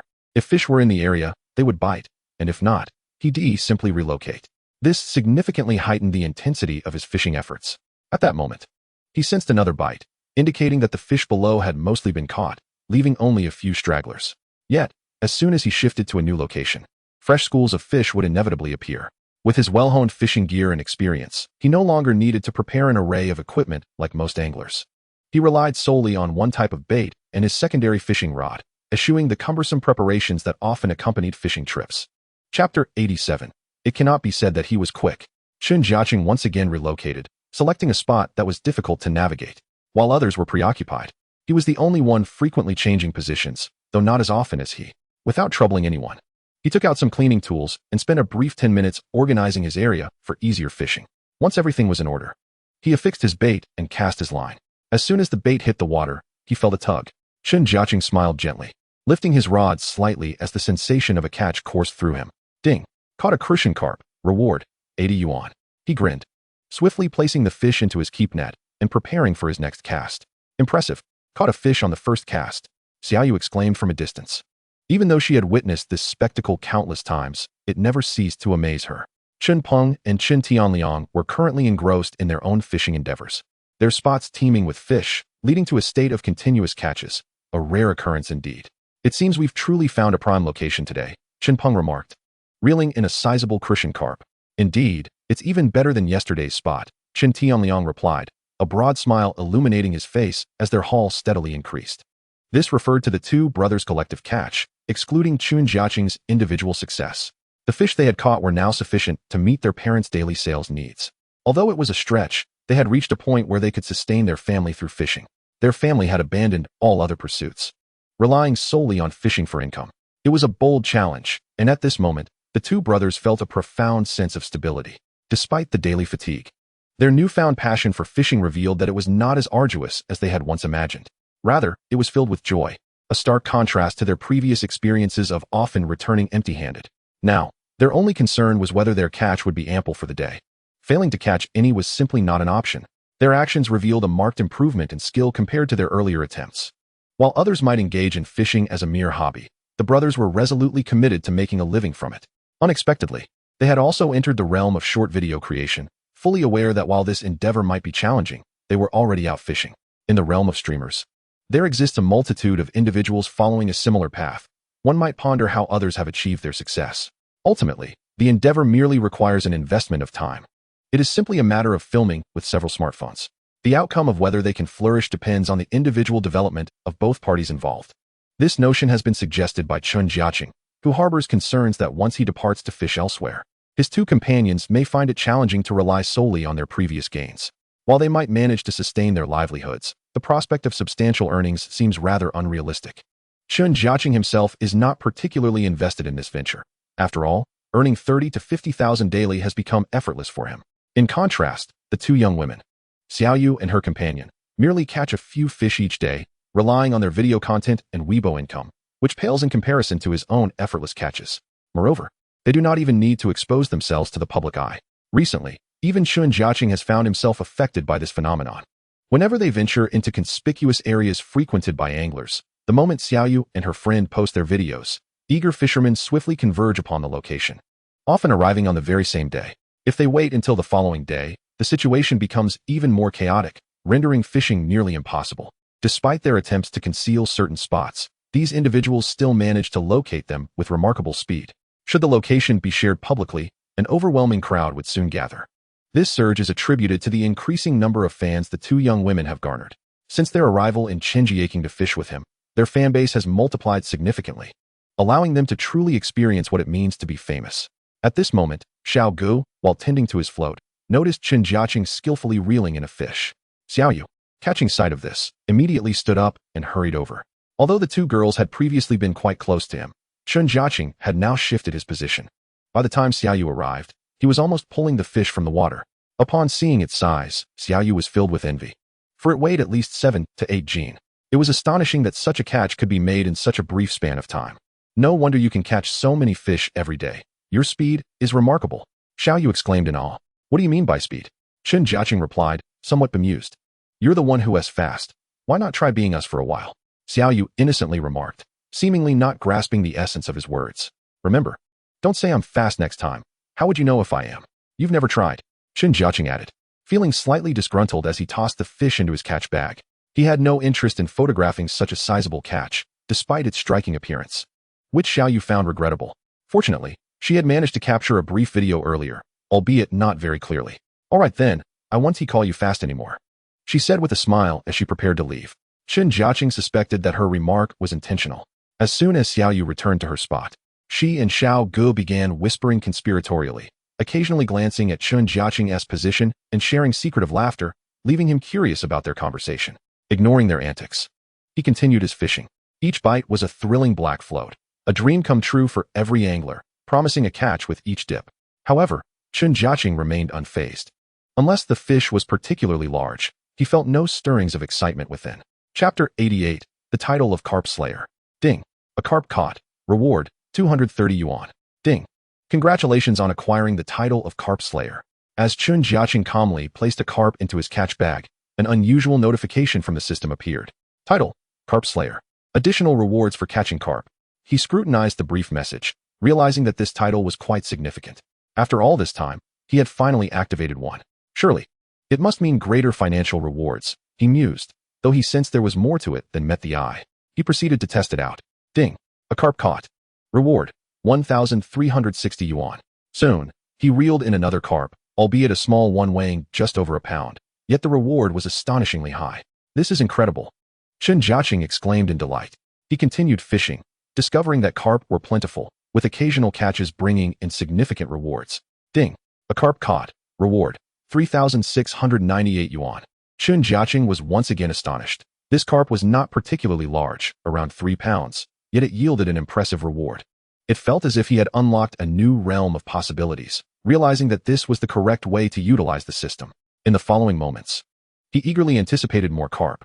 However, he was using a level 3 bait, which attracted whatever fish were nearby. He recognized that during this period, he had caught more carp than any other species, even surpassing crucian carp. His previous focus on large fish with heavy hooks had shifted since activating this title, sparking new ideas in his mind. While focusing solely on carp might yield greater rewards, it would hinder the activation of other titles, so he decided to fish naturally. He opted for hooks capable of catching fish of all sizes, utilizing new level 3 bait. As he maintained this rhythm, he continued to reel in numerous carp, many weighing 5 to 6 jin, resulting in remarkably substantial rewards. Compared to before, he estimated his earnings had increased at least 5-fold, although not entirely consistent. The overall trend indicated a significant boost. At times, even an ordinary carp weighing 7 to 8 jin could bring in over 10,000 yuan. The financial implications were staggering, leading to a joyous surge in his income. In light of this fortunate turn of events, he felt compelled to treat everyone to a meal at a restaurant, leaving the two young women, his brothers, and Wang Gang in a state of disbelief, wondering if today was a special occasion. At this pivotal moment, everyone was fervently engaged in fishing, yet he managed to pull them all to a restaurant amidst their bustling activities. The two young ladies, in particular, found themselves captivated. They could never quite decipher the enigma that was Chen Jiacheng. They initially believed that as time passed, their understanding of him would deepen, only to discover that they were unraveling less and less. It seemed as though a mysterious veil perpetually shrouded him. Their intrigue regarding his fishing prowess only intensified, as they remained oblivious to how he consistently outperformed them each day. During this period, the two young women, much like Wang Gang before them, entertained various hypotheses, conducted numerous experiments, and engaged in learning endeavors. Regrettably, they could never hope to reach Chen Jiacheng's remarkable heights, ultimately attributing his success to his prodigious talent. Today, the sun must have risen in the west for you to think of treating us to a meal, exclaimed Xiao Gu in disbelief while seated in the car. Look at what you're saying. You've kissed me on so many occasions before, so isn't this only fitting? Chen Jiacheng replied, driving with ease. His two brothers accompanied Wang Gang in another vehicle, as they had all agreed to venture into the county for a meal and a stroll. After a prolonged period of fishing, the prospect of dining in the county felt like a luxury. Even Wang Gang had seldom ventured there since his arrival. More often than not, they found themselves dining at Chen Jiacheng's home. Well, today we'll have to treat you lavishly, Xiao Yu mused, already pondering what delectable dishes to indulge in. Bear in mind that the two young women devoted countless hours to fishing for the sake of their video content, rather than focusing on culinary delights. It could be said that the most enjoyable meals occurred at Chen Jiacheng's residence. If they didn't dine there, they would likely subsist on snacks and prepared rations they had brought along. Naturally, Chen Jiacheng allowed everyone the freedom to choose. Subsequently, to accommodate everyone's tastes, he opted for a spacious restaurant renowned for its diverse array of dishes, including hot pot, barbecue, buffet, and seafood. This selection delighted everyone immensely. Moreover, in celebration of receiving this title, Chen Jiacheng invited his entire family to join the gathering. After enduring a long season of fishing, this occasion provided a rare opportunity for relaxation. Once he had gathered all his family members, the atmosphere became even more vibrant, especially with his two brothers and their children in attendance. After feasting to their heart's content, Chen Jiacheng took everyone on a supermarket excursion. Since returning, he hadn't had the chance to lead his family on a proper shopping trip. His relatives were typically quite frugal, and even when they did visit supermarkets, it was merely for essential items. Today, however, he was determined to pamper his nieces and nephews, indulging them in clothing, toys, and an array of snacks. This generous uncle seemed to have an endless budget, filling several shopping carts with their desires. Even when others attempted to dissuade him, it did not sway his resolve. His earnings from selling bait, coupled with income from fishing, had assured his family of his financial stability, relieving their previous worries. With improvements in his economic circumstances, His family's trust in him had grown considerably. Chapter 89, the title. Under Chen Jiacheng's guidance, by the time they returned, both vehicles were brimming to capacity. There was scarcely any room left. Otherwise, he would have continued shopping. However, he chose not to return with them, allowing Chen Peng and Chen Tianliang to escort their family home. Instead, he and Wang Gang, along with Xiaoyu, made their way back to the riverbank. The acquisition of this title signified a substantial increase in his future earnings. It is no exaggeration to say that barring any exorbitant expenditures, he need not worry about financial issues in the near term. Thus, he resolved to exert even greater effort in the days ahead. Ding. Caught a crucian carp. Reward, 260 yuan. Ding. Caught a grass carp. Reward, 836 yuan. Ding. Caught a carp. Reward, 5,368 yuan. The continuous notifications spurred Chen Jiacheng into an unstoppable rhythm of fishing. The exhilaration of earning money was truly unparalleled, intensifying his focus during subsequent fishing sessions. At this juncture, the rewards from mere fishing had overshadowed the profits from bait sales. For the time being, the income from bait had paled in comparison to the fish he casually caught. Particularly, the rewards for large carp exceeding 10 kilograms were astounding, each fetching over 10,000 yuan. Such staggering returns bolstered his confidence tremendously. Observers noted that Chen Jiacheng's pace of catching fish and relocating spots accelerated significantly. Now, he found himself changing fishing locations multiple times a day. He lacked the patience to wait too long at any one spot. It was unnecessary. As soon as he switched to a new position and utilized his bait, he could effortlessly reel and fish. Ding. Caught a carp. Reward, 9,800 yuan. Points, 2. Just after he landed another sizable carp, the system promptly notified him again. Upon careful inspection, he was astonished to discover he had earned 2 points. After scrutinizing the notifications repeatedly, he confirmed that the alert remained consistent. This revelation filled him with delight. It was truly an unexpected boon. He had previously been concerned about the task, which required a lengthy duration to complete. Rapidly accumulating points had posed a considerable challenge. Yet, this new development offered a refreshing change. He continued to explore further, discovering that the title conferred such rewards, a significant increase in the rewards for certain fish species, with a slim chance of earning points as well. Although the probability was minimal, the sheer volume of fish he caught would eventually lead to a substantial accumulation of points. This hypothesis was confirmed during his subsequent fishing endeavors. By the late hours of the night, he had amassed over a dozen points. This remarkable outcome was achieved in less than a full day. It suggested that with a stroke of good luck, he could potentially earn 20 or 30 points in a day. From a long-term perspective, this could prove even more lucrative than completing tasks, as the duration required for task completion was exceedingly lengthy. While the rewards were indeed generous, they did not guarantee an immediate transition to the next task phase. This newfound realization made him savor the sweetness of his efforts. He subsequently engaged in an even more fervent fishing spree. Moreover, this is merely the first title. Although he is uncertain about the specific unlocking method, he surmises it must involve catching relevant fish. Naturally, this calls for indiscriminate efforts. He delights in all varieties as long as he reels in a sufficient quantity, which would undoubtedly lead to the unlocking of the title. Those around him immediately noticed that Chen Jiacheng had indeed become increasingly motivated. It is uncertain what had spurred this change. But not only had he returned to his previous state, at times he appeared even more formidable. He spent no less than 15 hours a day fishing. The results were astonishing. His daily earnings consistently exceeded 100,000 yuan. Before long, he had accumulated a genuine fortune of over 1 million in savings. With newfound wealth, it was only natural to indulge in some expenditures, starting with improvements to his living situation. The cramped conditions of his home made it difficult to host friends overnight. Furthermore, the old house was not only small in size and poorly decorated, but it had also been neglected in terms of renovations. With money in hand, he did not merely intend to refurbish the old place. Instead, he envisioned a complete reconstruction. Yes, he planned to build a grand villa that could accommodate his entire family. Throughout the Chen family's history, they had never considered constructing a house solely for themselves, as he understood that if he built one, he might end up living there indefinitely. When he shared this idea with his family, they wholeheartedly supported it, though they expressed concerns regarding the funding. However, Chen Jiacheng reassured them that they need not worry about such trivialities, as he was more than capable of managing this. Nevertheless, his brothers and parents could not help but harbor some anxiety. They felt compelled to find ways to contribute financially. During this period, although he had saved some money from fishing, it seemed insufficient for erecting a villa. Fortunately, his daily hauls continued to grow, instilling a sense of optimism in everyone.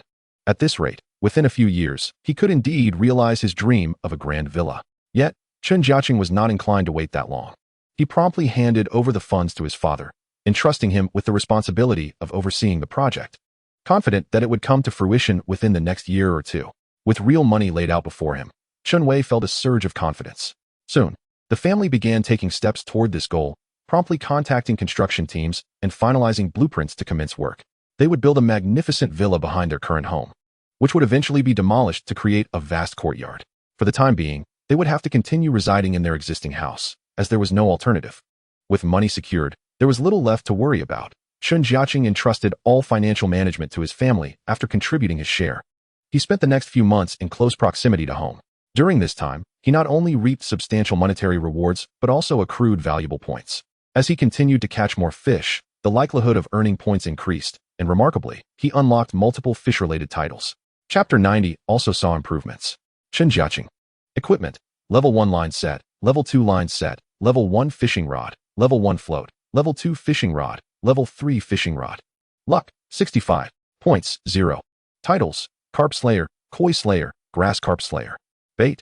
Level 1 carp bait, Level 1 koi bait, Level 1 grass carp bait, Level 2 carp bait, Level 2 grass carp bait, Level 3 bait. Chen Jiacheng accumulated enough points to exchange for a fishing rod costing over 5,000 points. This was a genuine Level 3 fishing rod, far more powerful than his previous one. Having just redeemed it, the moment had come for a test. Early in the morning, he was filled with excitement. Others could not comprehend his fervor. During this period, he had been exceptionally diligent, consistently earning 10 or even dozens of points daily. After feeling fatigued, he would simply redeem a fishing beverage, quickly restoring his energy. Fortunately, this drink had no adverse effects. It merely invigorated him for fishing, preventing drowsiness.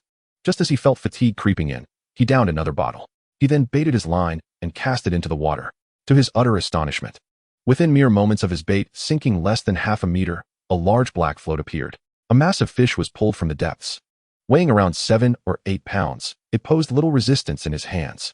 With the Level 3 fishing rod, he could effectively limit the fish's strength, rendering it unable to exert more than 70% of its potential. Ding! A carp caught, rewarding him with 13,680 yuan and 5 points. Such a considerable income from a single carp. Now he understood the true purpose of luck. Beyond merely enhancing monetary rewards, it also increased the probability of earning points. With his Level 3 fishing rod, his luck had significantly surged. This was why his first cast had directly resulted in points. What a delightful experience. Chen Jiacheng felt as if he had been invigorated by a surge of energy, becoming increasingly zealous during subsequent fishing sessions. One cast after another, he consistently reeled in fish. Each catch now brought in hundreds of yuan, and even small fish caught on a tiny hook occasionally yielded over 100. The contrast between his current success and his initial struggles was striking. It was not only he who had benefited from this period of prosperity. Chen Peng and Chen Tianliang, both equipped with Level 1 fishing rods and line sets, also experienced a notable increase in their daily hauls, thanks to Chen Jiacheng's provisions. While he aspired to exchange for Level 4 bait, its exorbitant cost of 6,000 points deterred him. He decided to prioritize acquiring another fishing rod first. Moreover, the two young women had become quite busy. During this time, they even engaged in live interactions with other popular fishing streamers. Thus, they occasionally left to pursue these opportunities, rather than fishing exclusively with Chen Jiacheng and the others. Xiaoyu's follower count had surpassed 500,000, while Saga had also reached over 300,000. Now, it was completely feasible for the two of them to sustain themselves through their video-making endeavors. Thanks to their daily fishing excursions using Chen Jiacheng's bait, they consistently achieved impressive results. The videos they produced garnered significant attention, captivating viewers. Furthermore, their natural beauty attracted a considerable number of fans, resulting in a rapid increase in their follower count. It is worth noting that they did not have a dedicated team behind them. Despite several teams recognizing their potential and expressing interest in collaboration, they remained independent. However, both individuals were acutely aware that despite the support from various teams, they were also subjected to numerous constraints. Upon reflection, they realized they had already weathered the most arduous times. At present, their fan base continued to grow steadily each day, leading them to conclude that collaborating with others was unnecessary. While such partnerships might expedite their rise to fame, the two young women were relatively content with their current circumstances. As of now, they had departed to engage in a fishing competition with another streamer. Armed with Chen Jiacheng's bait, their fishing endeavors yielded impressive results, consistently triumphing over their competitors, regardless of who they faced. The streamers interacting with Xiaoyu and others had a fan count comparable to hers, with occasional million-follower streamers among them. Ultimately, This was merely a collaborative effort aimed at mutual benefit, enhancing each other's popularity and follower count. Presently, Xiaoyu and Xiaoga, the charming sister duo, had become a refreshing presence in the community, unbound by any factions or teams. They simply enjoyed fishing in the great outdoors, occasionally participating in paid competitions. But their primary focus remained on casual fishing. As long as they had Chen Jiacheng's exceptional bait, they could conquer any challenge, no matter how formidable the opponent. They consistently emerged victorious, significantly boosting Chen Jiacheng's popularity. Even before officially entering the scene, many renowned streamers had already become aware of his existence. Captivated by the extraordinary qualities of his bait, which had long since gained a modest reputation. Thanks to the support of these two women, numerous individuals who had experienced his bait found it astonishing. Notably, several well-known fishing streamers with over 1 million followers clamored for his bait. Yet Chen Jiacheng remained unfazed by this attention. He devoted himself wholeheartedly to fishing, keeping his bait available for sale in his shop as before. While these streamers might be acquainted with Xiaoyu and her companions, they were not familiar enough with him to warrant special favors like sending them packages. Occasionally, Xiaoyu would share a small portion of bait for their experimentation. However, anyone who had tried it deemed the bait astonishingly effective, even pondering whether it could be replicated. Chapter 91. A surge in points. After merely 2 hours of testing, Chen Jiacheng was astounded by his new fishing rod. The allure of monetary rewards paled in comparison to the excitement of accumulating points. In just 2 short hours, he had amassed over 60 points. This remarkable fishing rod, which enhanced his luck by 50, produced astonishing results, leading to a significant increase in his points. To his bewilderment, it seemed as though the system tasks had entirely vanished, as none had appeared during this time. Fortunately, after activating multiple titles, he earned a considerable number of points daily, accelerating his accumulation compared to the previous tasks, especially with fishing beverages, which posed no challenge for him to obtain daily. This had become a previously unimaginable routine that now felt commonplace. Simultaneously, a peculiar phenomenon emerged. He found himself capable of functioning around the clock without the need for sleep, as fatigue was a foreign concept. The benefits were evident. His income continued to escalate alarmingly. Yet, despite this success, he felt a lingering dissatisfaction because he had yet to equip Chen Tianliang and his companion adequately. Currently, both were utilizing the most basic level 1 fishing gear, which, while sufficient for most outdoor conditions, still felt inadequate. He believed that to surpass their current limitations, higher quality equipment was essential. This was the driving force behind his relentless pursuit. Then, with a slight smile, Chen Jiacheng felt a surge of strength in his hands. He had no intention of being modest. The level 2 fishing gear was not to be trifled with. With a firm tug, a fish soon broke the surface of the water, a grass carp, weighing approximately 5 to 6 pounds. In a matter of seconds, he skillfully netted it. Ding! Caught a grass carp. Reward. 880 yuan. The income from this fish brought a smile to his face, as his family's villa was funded by his fishing endeavors. The foundation was laid, and the walls were beginning to rise. He envisioned a grand villa, requiring substantial investment. Fortunately, after unlocking 3 titles over the past few months, even with all his funds poured into the villa, he still reaped significant rewards daily. It would not be long before he accumulated another substantial sum. At that moment, he truly grasped the joy of earning money. Despite the considerable expenses, his daily income continued to grow. The Chen family had become renowned in the village. No one expected that they had abandoned traditional jobs to focus solely on fishing and selling, all in pursuit of building a grand villa. This baffled the villagers, who could not comprehend how, despite their previous financial situation, they could afford such a venture. Previously, the Chen family was known for their modest savings of perhaps 200,000 to 300,000 yuan. Yet now, they were bold enough to construct a large villa, with the framework already in place, leaving the other villagers bewildered by the windfall that had seemingly befallen the family. This not only sparked curiosity, but also jealousy among the villagers. Thus, it was not uncommon for them to seek out Chen Wei, who would explain that all their fish were caught in the wild. If anyone wished to learn, they would need to venture into the wilderness themselves. His resilience was born from their persistent inquiries. Previously, he might have entertained their questions, but after enduring numerous trials, he had lost all trust in them, especially after discovering that many had reported him out of jealousy. Honest man Chen Wei was acutely aware that these individuals were far from amiable.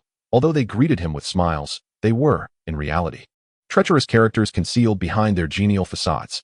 More importantly, every time they encountered him on the street, their sole intention was to negotiate lower prices for the fish he sold.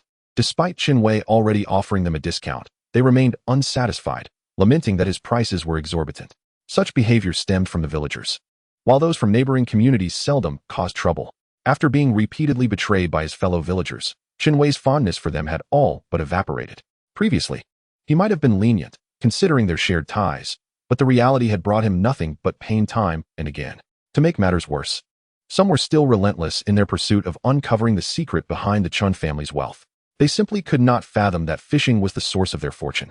Many had conducted clandestine investigations and discovered that, although Chen Wei and his family sold fish quite successfully, they had numerous mouths to feed, including several young children. In this stage of life, with expenses mounting, how could they possibly amass enough funds to construct a villa? This was an inconceivable notion that others failed to grasp. Rumors and speculations had already begun to circulate, but none of these individuals could pinpoint the crux of the matter. They could never guess that all the credit lay solely with Chen Jiacheng, a fact unbeknownst to them.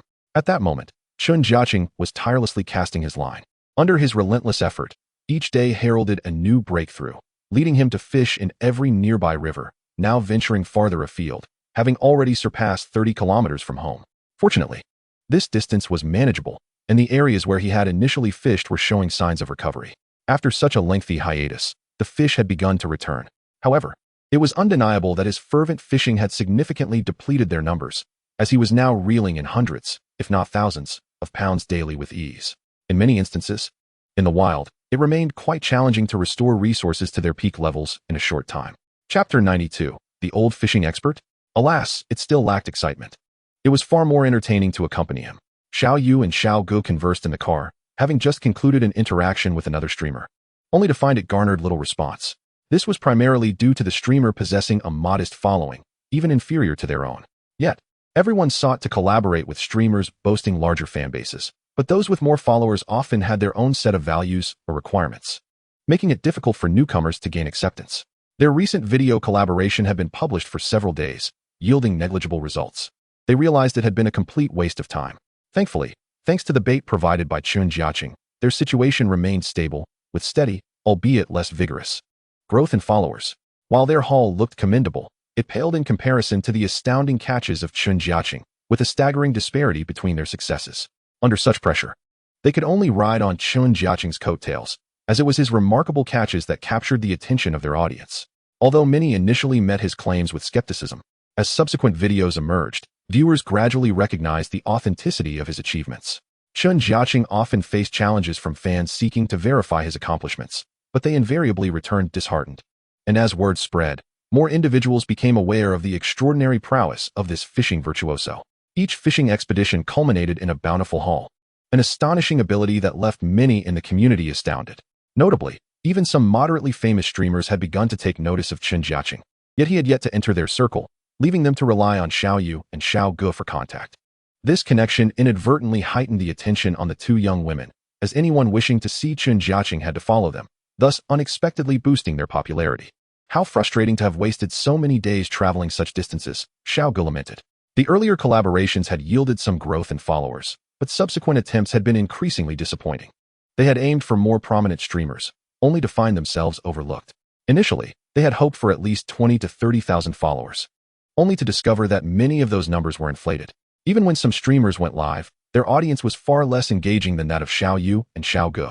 The outcome was predictable. Forget it. Let us just stick with Jiacheng. At least being near him brings some peace of mind, Xiao Yu remarked. A sentiment that resonated deeply with Xiao Gu. After a long and arduous journey, the two finally returned to Qingfeng County.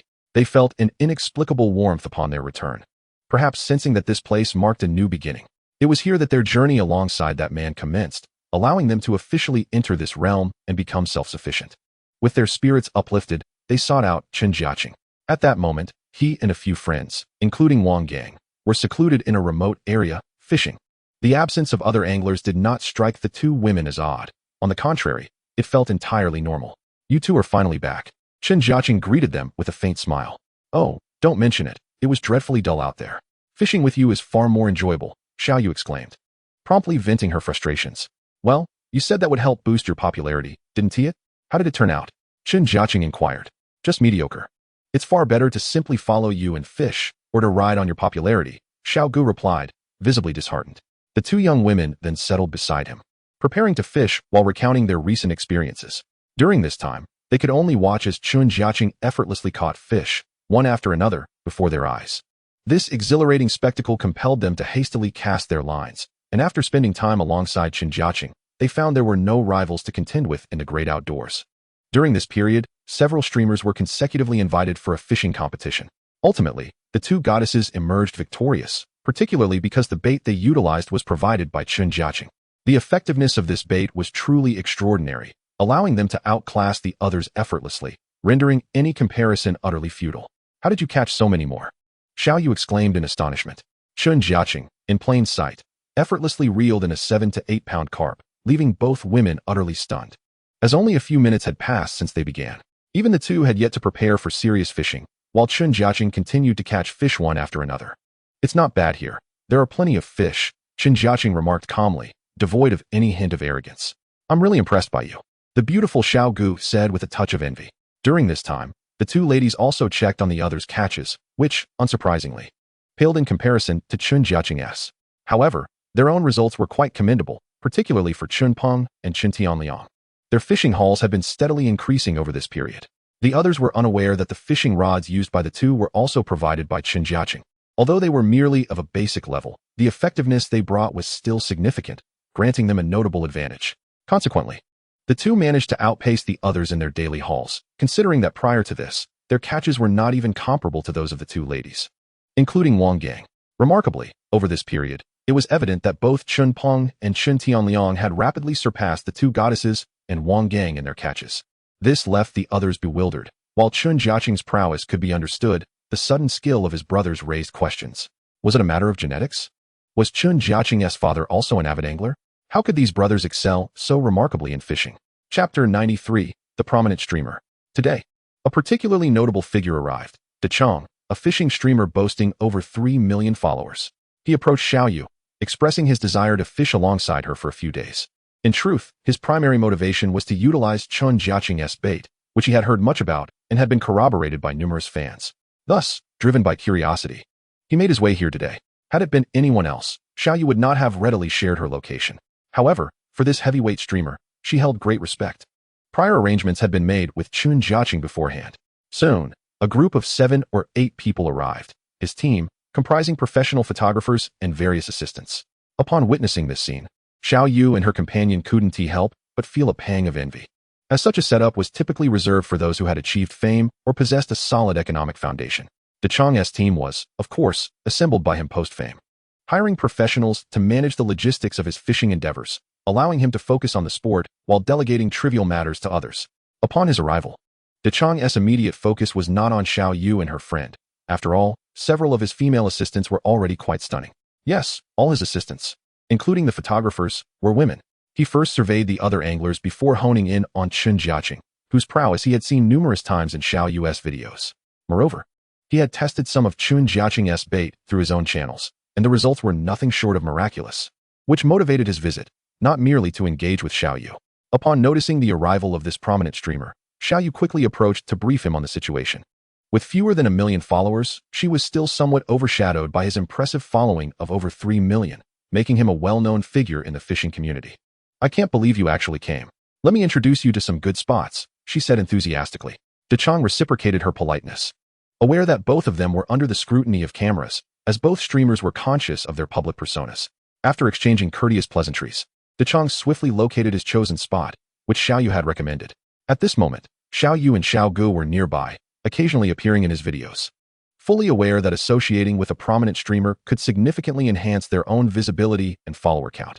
However, Jiacheng seemed indifferent to this, generously interacting with the two women from time to time, while occasionally glancing toward Chen Jiacheng. After all, that was his true objective. Soon, under Xiao Yu's suggestion, Jiacheng began using Chen Jiacheng's bait. This bait was exceedingly rare, as he had only managed to acquire 2 packets through his channels prior to this. After using it several times, he could genuinely attest to its remarkable effectiveness. At this moment, he scrutinized it closely in his hand. To be honest, he couldn't discern any differences, given that it vastly outclassed the majority of baits available on the market. However, what truly captivated everyone's attention was still Chen Jiacheng. Even with the presence of numerous beautiful women surrounding Jiacheng, all eyes in the vicinity were drawn toward Chen Jiacheng, save for a few of his brothers who remained focused on their fishing. Jiacheng and his entourage were all intently observing Chen Jiacheng. Has he really caught that many fish? Jiacheng inquired incredulously, having only been present for a mere 10 minutes. During this brief span, Chen Jiacheng had scarcely paused. continually reeling in fish, and though the distance was considerable, Jiacheng could ascertain that they were indeed sizable catches. One could easily mistake this for a high-density fishery. Yes, but after watching a few times, you'll get used to it, Xiaoyu explained, a hint of pride in her voice. Yet, witnessing such a scene, how could anyone remain composed? Jiacheng certainly could not. While he had already begun fishing, his attention remained firmly captivated by Chen Jiacheng's continuous successes. As the process unfolded, Jiacheng's discussions revolved increasingly around Chen Jiacheng, as he had come primarily for him. Once he felt it was appropriate, Xiaoyu solemnly introduced him to Chen Jiacheng, who merely nodded in calm acknowledgement, as if to say he had greeted him. This response left Xiaoyu feeling a bit awkward, but Jiacheng seemed unfazed. The reasons are quite simple. He has been entrenched in this realm for a considerable duration. Unlike the two neophytes, Xiaoyu and her companion, even prior to the advent of short videos, he was already an adept angler, well into his 40s. Having navigated this domain for no less than a decade, he has encountered a plethora of renowned masters, as well as lesser-known, yet genuinely skilled fishermen. Each of these individuals possesses distinct personality traits, including someone like Chen Jiacheng, who is hardly an anomaly. After some contemplation, he decided to relocate to a position not far from Chen Jiacheng. At this moment, the act of catching fish is of secondary importance to him. What truly piques his curiosity is unraveling the mystery behind how Chen Jiacheng manages to capture such an impressive number of fish in this wilderness. As for the answer, even Xiaoyu and her friend are unable to provide it, leaving him to explore on his own. For a span of 3 to 4 hours, Jiacheng frequently cast his gaze towards Chen Jiacheng. More importantly, he realized that his own catches were commendable. He understood that this success was largely attributable to the bait he was utilizing. Among his team, there were members engaged in fishing as well.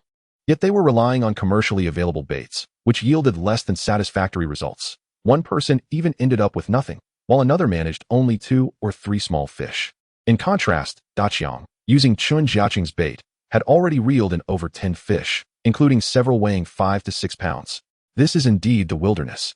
And encountering such fish is a rarity. One might not experience this for months on end under ordinary circumstances. To have such success upon his arrival was truly astonishing, fueling his eagerness to delve deeper into the secrets of Chen Jiacheng's bait.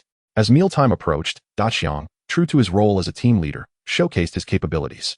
It is noteworthy that their group consisted of merely 6 or 7 individuals. Yet they arrived in 3 vehicles laden not only with fishing gear, but also an ample supply of various necessities. At this moment, he took out pots and pans in front of everyone and proceeded to ignite the gas stove, commencing the preparation of a meal in the great outdoors. They had meticulously prepared a vast array of ingredients prior to their arrival, alleviating any concerns Jiacheng might have had, as his team adeptly managed all these arrangements. Observing their level of professionalism, even Chen Jiacheng was taken aback, for this would save a significant amount of fishing time and render him less encumbered. The primary source of income for Jiacheng stemmed from the revenue generated by video production. They were not relying on fishing for profit, which was unrealistic. After some contemplation, Chen Jiacheng promptly searched for Jiacheng's account online and discovered that this individual possessed quite a substantial following. Any video he posted garnered a considerable viewership. Additionally, he endorsed various advertisements, leading Chen Jiacheng to surmise that such an individual would likely enjoy a lucrative income. However, he merely skimmed through a few videos, noting that Jiacheng often appeared in fish farms or paid fishing areas, with videos of wilderness fishing being exceedingly rare. This was because Jiacheng frequently fished in the wild, yet the outcomes were often underwhelming, thus dissuading him from sharing such footage, as it would either depict barren outings or trivial catches, unworthy of public scrutiny. This explains why the majority of streamers prefer to frequent paid locations where fishing success is far more attainable. After casually browsing through a few videos, he decisively exited without subscribing, knowing that Jiacheng would soon seek his assistance, driven primarily by the allure of his bait. During this period, numerous individuals had approached him through various channels.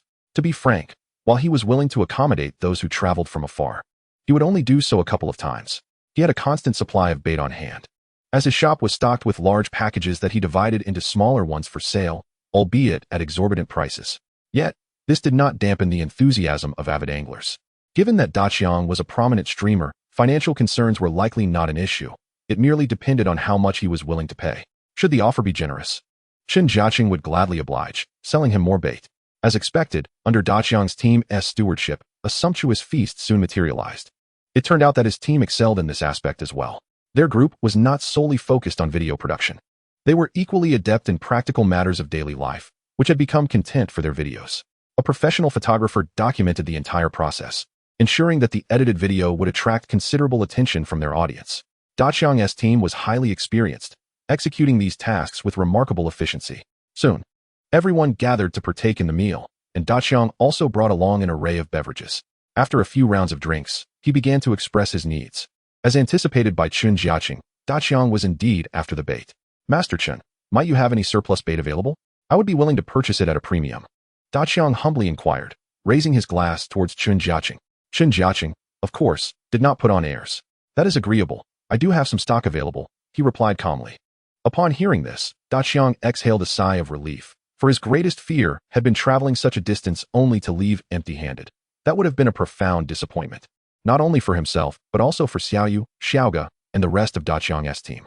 It must be said that Daqiang had a keen eye for talent.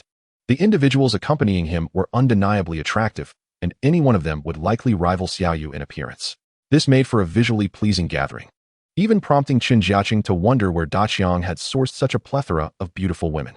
Naturally, each of these individuals required compensation, and not a meager sum at that. Only through generous remuneration could Daqiang retain such a talented team, capable of thriving even in the wilderness, where expenses could accumulate significantly. For instance, with 3 vehicles in operation, that alone constituted a substantial expenditure, not to mention the continuous procurement of supplies. All these factors combined represented a considerable financial burden, one that only a prominent streamer could feasibly sustain. Upon further inquiry, Chen Jiacheng discovered that one of the key members of Daqiang's team was, in fact, Daqiang's wife. Other assistants, including those in photography, were also selected by her. Lu Xiao was the principal figure overseeing this team. She is also the wife of Daqiang. Astonishingly, this team was assembled by Lu Xiao. The reason for gathering such a multitude of beautiful women is undoubtedly to capture more attention. In fact, within the fishing community, the presence of women has become increasingly prevalent. They are no longer a rarity. However, not everyone is genuinely drawn by a passion for fishing. Many are merely seeking to make a living from it. Their primary aim is to create visually appealing video content, as the sight of attractive women sitting by the riverbank serves as a striking backdrop. If they happen to catch something worthwhile, they naturally hold a certain advantage over other male streamers, albeit this advantage may not be as pronounced within the fishing realm. Haha, I don't ask for much. Could you get me a couple of boxes? Upon hearing this concession from Daqiang, he hastily probed further. Yet, as soon as these words left his lips, Xiaoyu, Chen Jiacheng, and others expressed their bemusement. After all, while they were aware of his wealth, such audacity in asking for 2 boxes was excessive. Did he think such items were easily procurable? This was the unspoken thought shared among Chen Jiacheng and the others. Chapter 95, Live Auction. Requesting 2 boxes is out of the question. Chen Jiacheng bluntly rejected the proposal. Hearing this response, Daqiang felt a flicker of disappointment in his heart and on his face. May I inquire how many you can offer? He tentatively asked once more. That depends on the price you propose, Chen Jiacheng replied nonchalantly. Upon hearing this, Daqiang's mind began to formulate a plan. To be frank, he was not deterred by the prospect of Chen Jiacheng demanding a high price. Rather, he feared that the other party might not possess sufficient bait. I do have a dozen packets, Chen Jiacheng revealed, showcasing his willingness. Upon hearing this figure, Daqiang and his entire team exchanged astonished glances, their eyes betraying their surprise. How about this? I know the market price, so I will purchase at 5 times the rate, but you must help me gather 20 packets. What do you say? Daqiang boldly declared. No problem, Chen Jiacheng responded, evidently pleased with the price. For him, this was merely a small transaction. However, Daqiang's companions expressed discontent. Believing he was inept at business, he hadn't even attempted to negotiate before making such a generous offer. In their minds, a price 2 or 3 times higher would have sufficed. Nonetheless, since Daqiang had already spoken, his assistants felt they had no right to intervene. After all, even Lu Xiao did not voice an objection, leaving little room for others to challenge him. 20 packets posed no challenge for Chen Jiacheng. He could easily provide them. Although his store continued to sell bait daily, he maintained a healthy stockpile to accommodate special requests or connections. Thus, he had set aside some, not to mention that after today, his inventory would be replenished. For him, it was merely a small venture. A few more catches would easily cover it. Yet, for others, this quantity was significant, amounting to tens of thousands. Because of this, Wang Gang and Xiaoyu felt immense gratitude. Throughout this period, Chen Jiacheng had not charged them a single penny. It was worth noting that the price of bait was escalating daily, yet it continued to be fervently sought after. While Daqiang and his companions may not fully grasp Chen Jiacheng's worth, they remained unaware of the high demand for his bait. Thus, apart from Daqiang, others could not help but feel that he was somewhat unscrupulous, charging exorbitant prices. However, In the ensuing hours, they would come to realize their misjudgment. Many had arrived based on previous videos, while others had gleaned information from Chen Wei regarding Chen Jiacheng's fishing location. Soon, dozens of people gathered, especially after learning of such a prominent streamer being present due to Jiacheng's influence. Typically, they flocked to Jiacheng. But for reasons unknown, perhaps due to Chen Jiacheng's considerable fame, a significant portion of the crowd was there for him, particularly for his bait. Before long, a shocking scene unfolded. Prices escalated rapidly. Despite Chen Jiacheng not having agreed to sell bait, the crowd incessantly haggled, driving the price higher. The cost surged to over 1,000 per packet. Jiacheng and his companions were left astounded, as the inflated prices exceeded what they had initially paid, even reaching more than they had anticipated. "Master Chen, please sell us a few packets. It's not easy to find this place," implored the throng. "Yes. So many of us came specifically for your bait. At least sell us some," they clamored.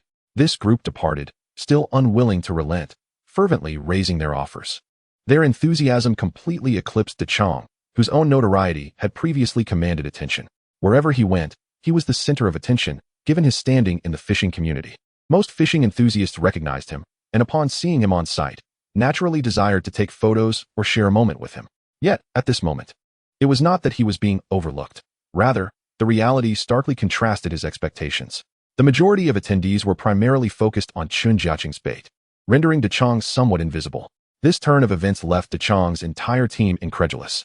Only Jiacheng himself understood the potency of the bait he offered, and thus it was easier to comprehend the situation. Recognizing the overwhelming support from the crowd, Chen Jiacheng could not disappoint them, especially since they had made the effort to locate him. Without hesitation, he produced 10 more packets for purchase, undoubtedly to the highest bidder. To Jiacheng and his team's astonishment, a single packet sold for 4,000 to 5,000. The fishing enthusiasts were practically in a frenzy.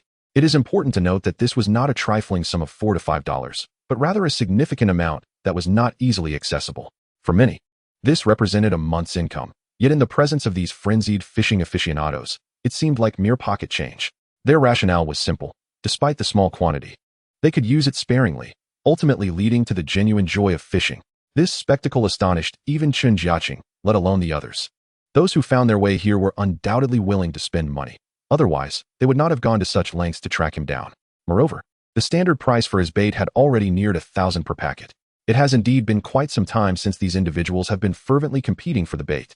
Finally, after managing to procure a portion of it, they were willing to depart once it was sold. The atmosphere soon cooled down. Yet Jiacheng and his team remained ablaze with excitement.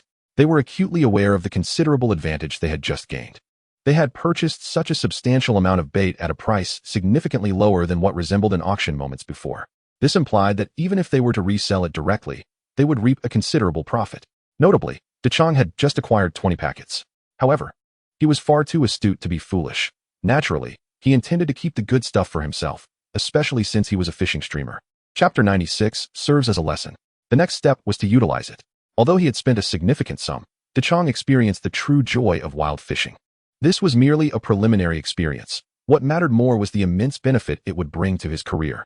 This way, he could capture superior footage and showcase even more impressive results.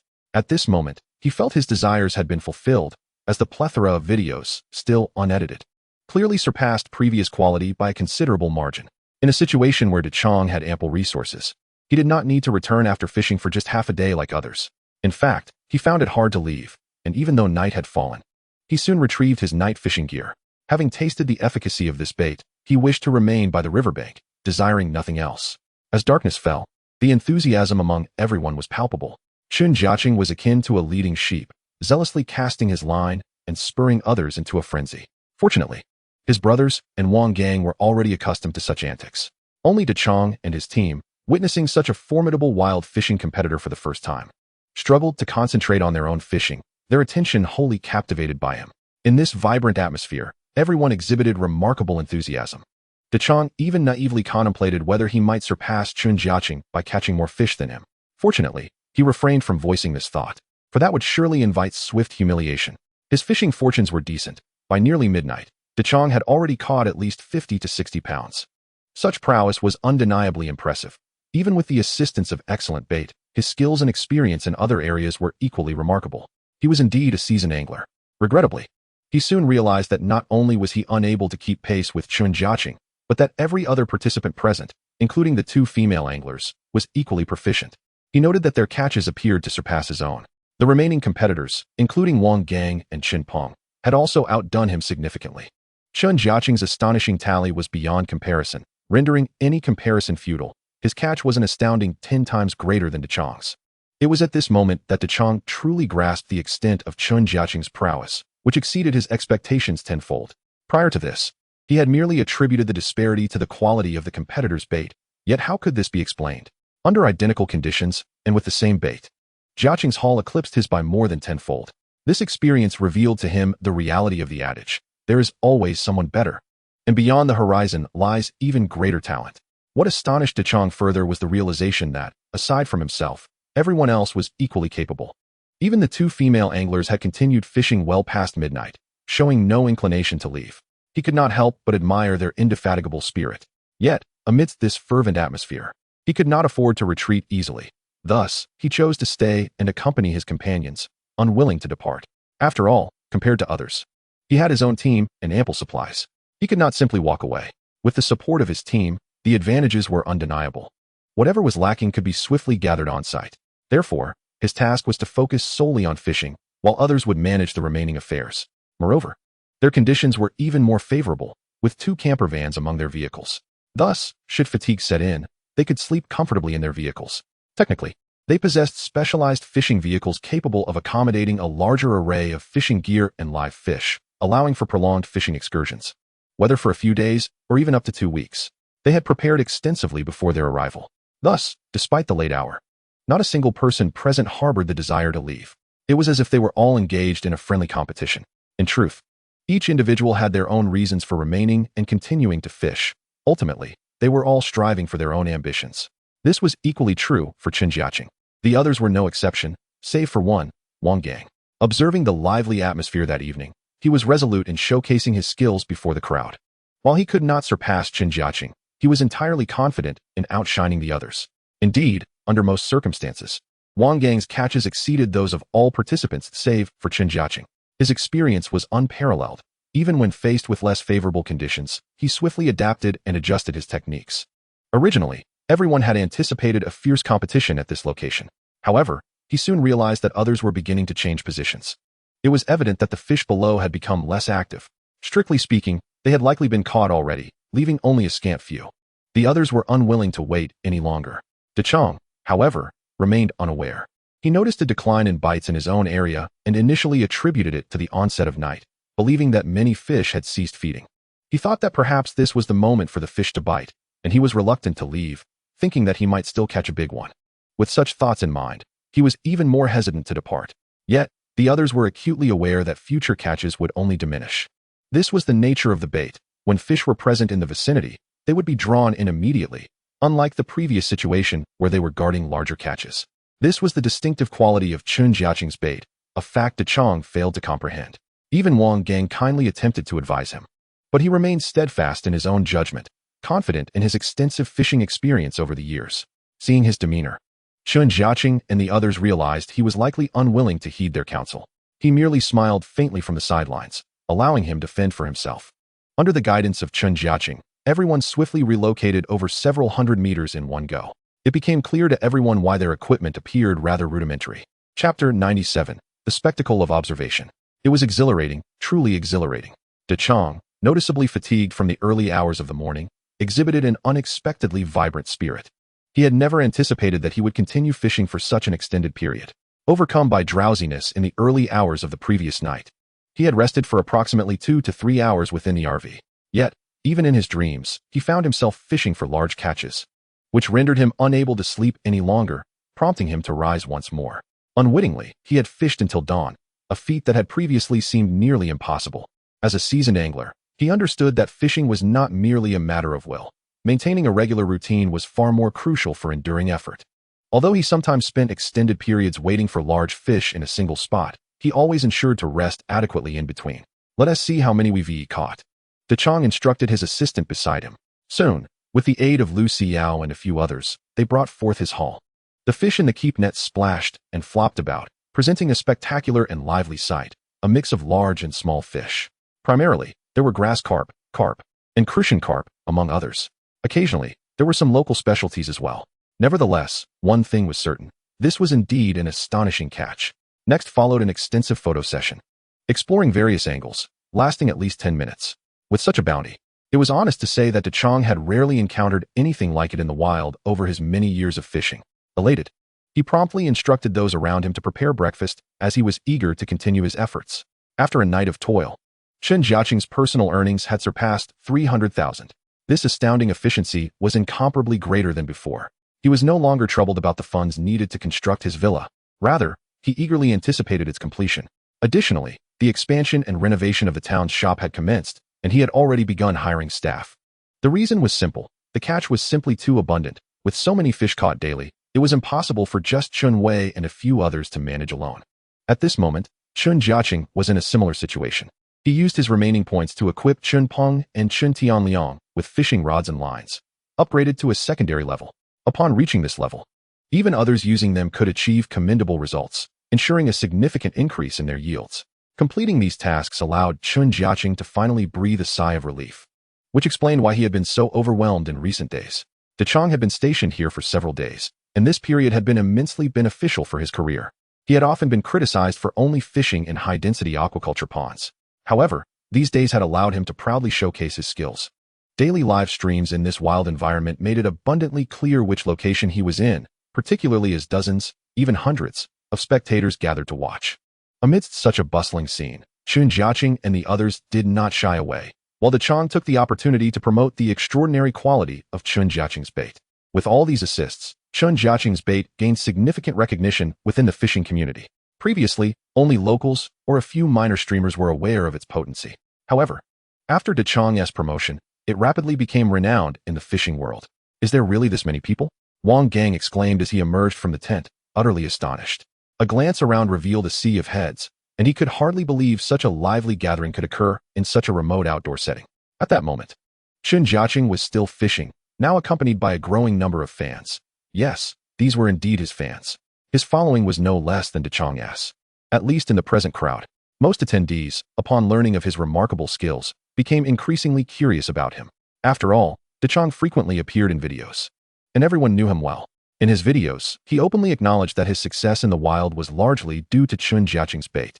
Consequently, Chen Jiacheng attracted even more attention, as he remained relatively unknown to many anglers.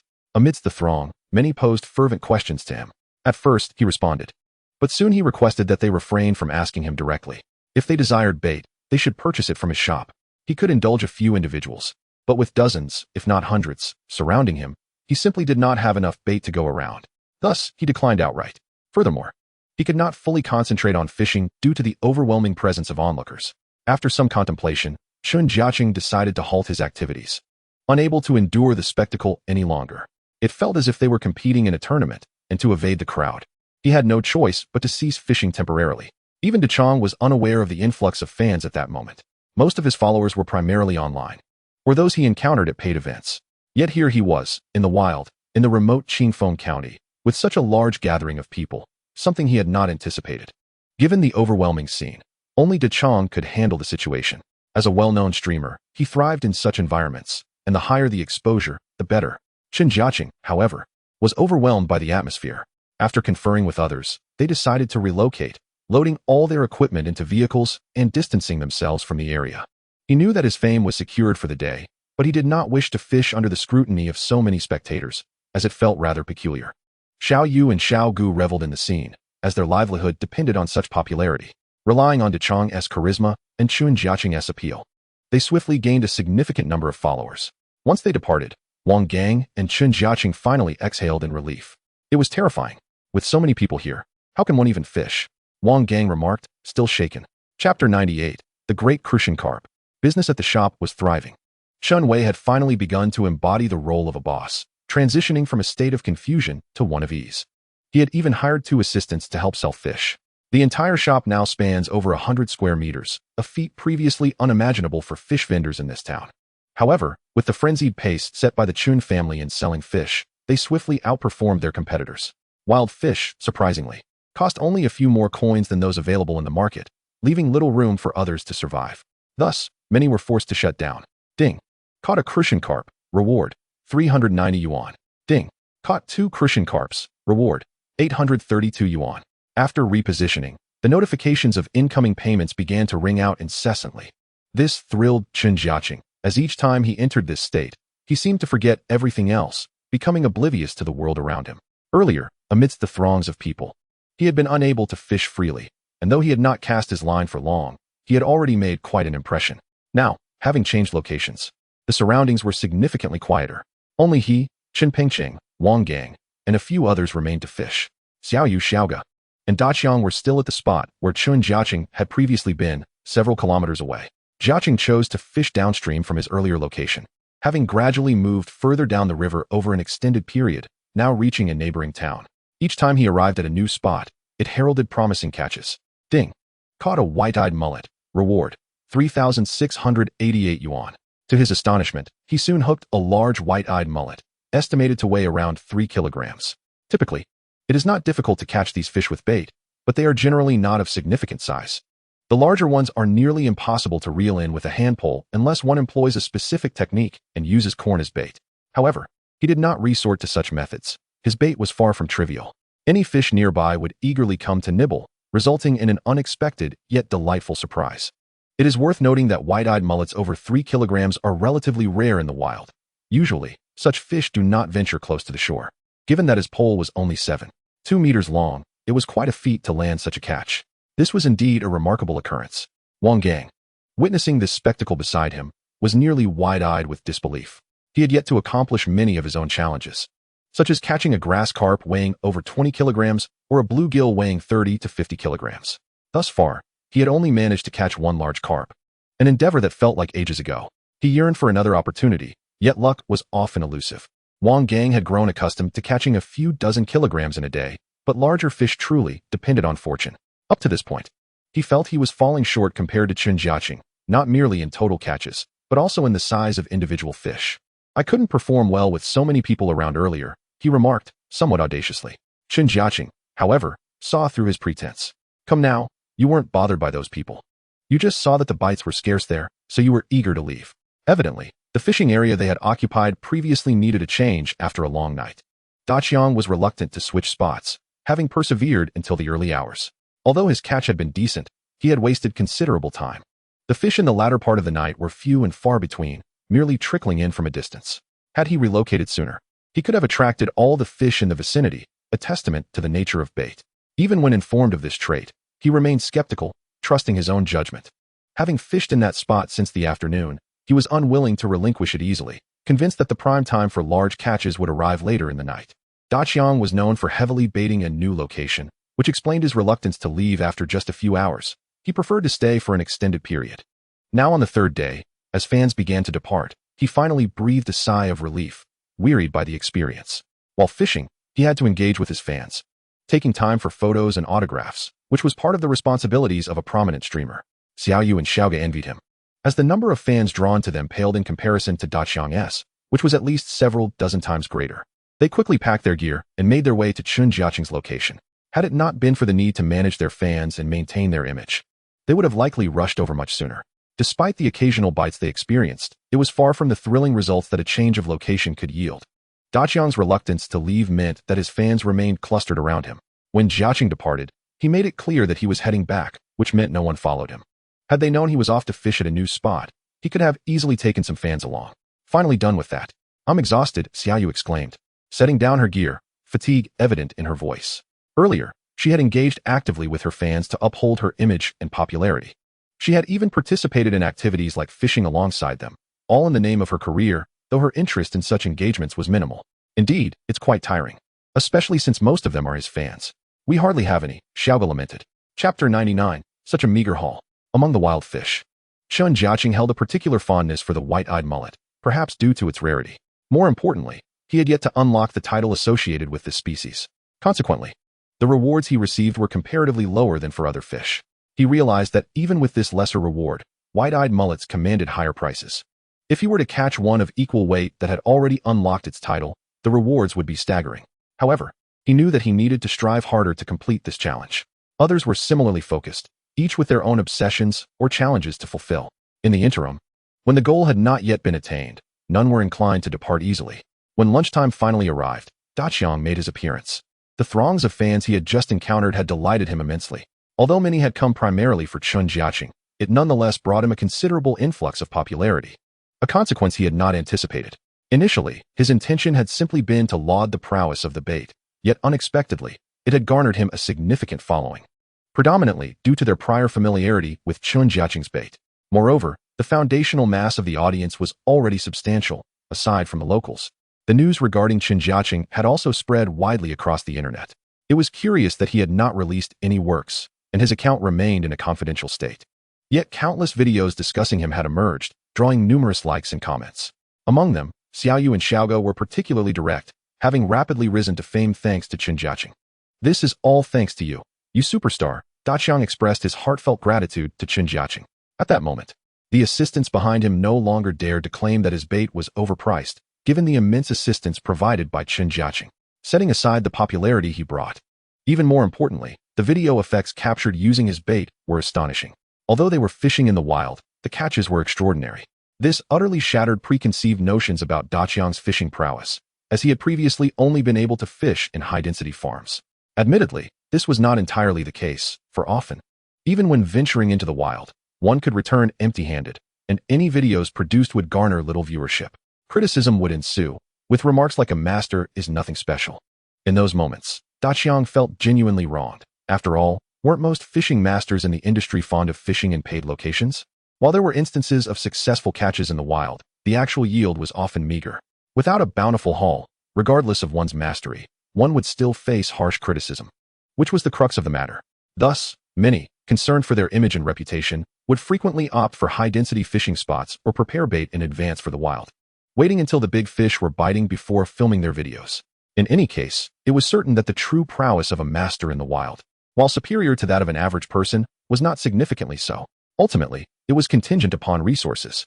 "Oh, come on, I'm just a passerby," Chen Jiacheng remarked calmly. Just then, he hooked a carp, earning a reward of 83,299 yuan. To Chen Jiacheng's astonishment, he had caught a carp weighing over 20 pounds. The rewards were extraordinarily generous. This was a phenomenon unlocked after attaining a title. Prior to this, he had caught numerous carp of similar weight, but the rewards had been incomparable. He was now acutely aware of the terrifying power that titles held. It was not an exaggeration to say that the existence of such titles had heightened his interest in earning money. After engaging in casual conversation with Daqiang, Chen Jiacheng immersed himself once more in the fishing experience. Watching him reel in one large fish after another ignited Daqiang's fishing fervor. Despite having battled for an extended period and feeling fatigued, he had initially planned to rest before continuing. However, witnessing others enthusiastically reeling in fish, Daqiang found it intolerable to waste time. It felt as if his heart were being torn, and even in his exhaustion, he resolved to summon his energy and persist. Consequently, the atmosphere among the spectators was vibrant and energetic. Even Daqiang's team, including several female assistants, eagerly picked up their rods to fish. It turned out that these individuals not only provided assistance, but often helped him set up bait. For instance, if they noticed a good bite in their own spots while fishing, they would promptly summon Daqiang, enabling him to showcase consecutive catches or reel in multiple fish, thereby enhancing the quality of the video. Chen Jiacheng and Xiaoyu observed this unfolding spectacle and realized that the so-called masters online were not as formidable as they had imagined. In truth, they were somewhat less impressive than expected. Of course, each fishing master possessed their own set of skills, yet they were not as intimidating as one might believe. At the very least, when fishing in the vicinity with Chen Jiacheng's bait, both Xiaoyu and Wang Gang felt that Daqiang was not significantly superior to themselves.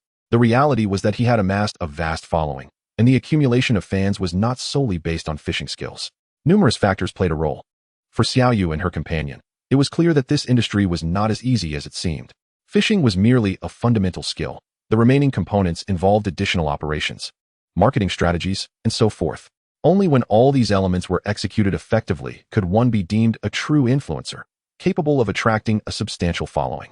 Thus, at present, the envy of the crowd was directed more towards Daqiang's fanbase rather than his actual fishing prowess. Yet, Chen Jiacheng could not envy him, for in his eyes, Daqiang's catches were truly pitiful. After another prolonged period of effort, feeling weary, Chen Jiacheng produced a bottle of fishing beverage. He had also shared this with his two brothers and others.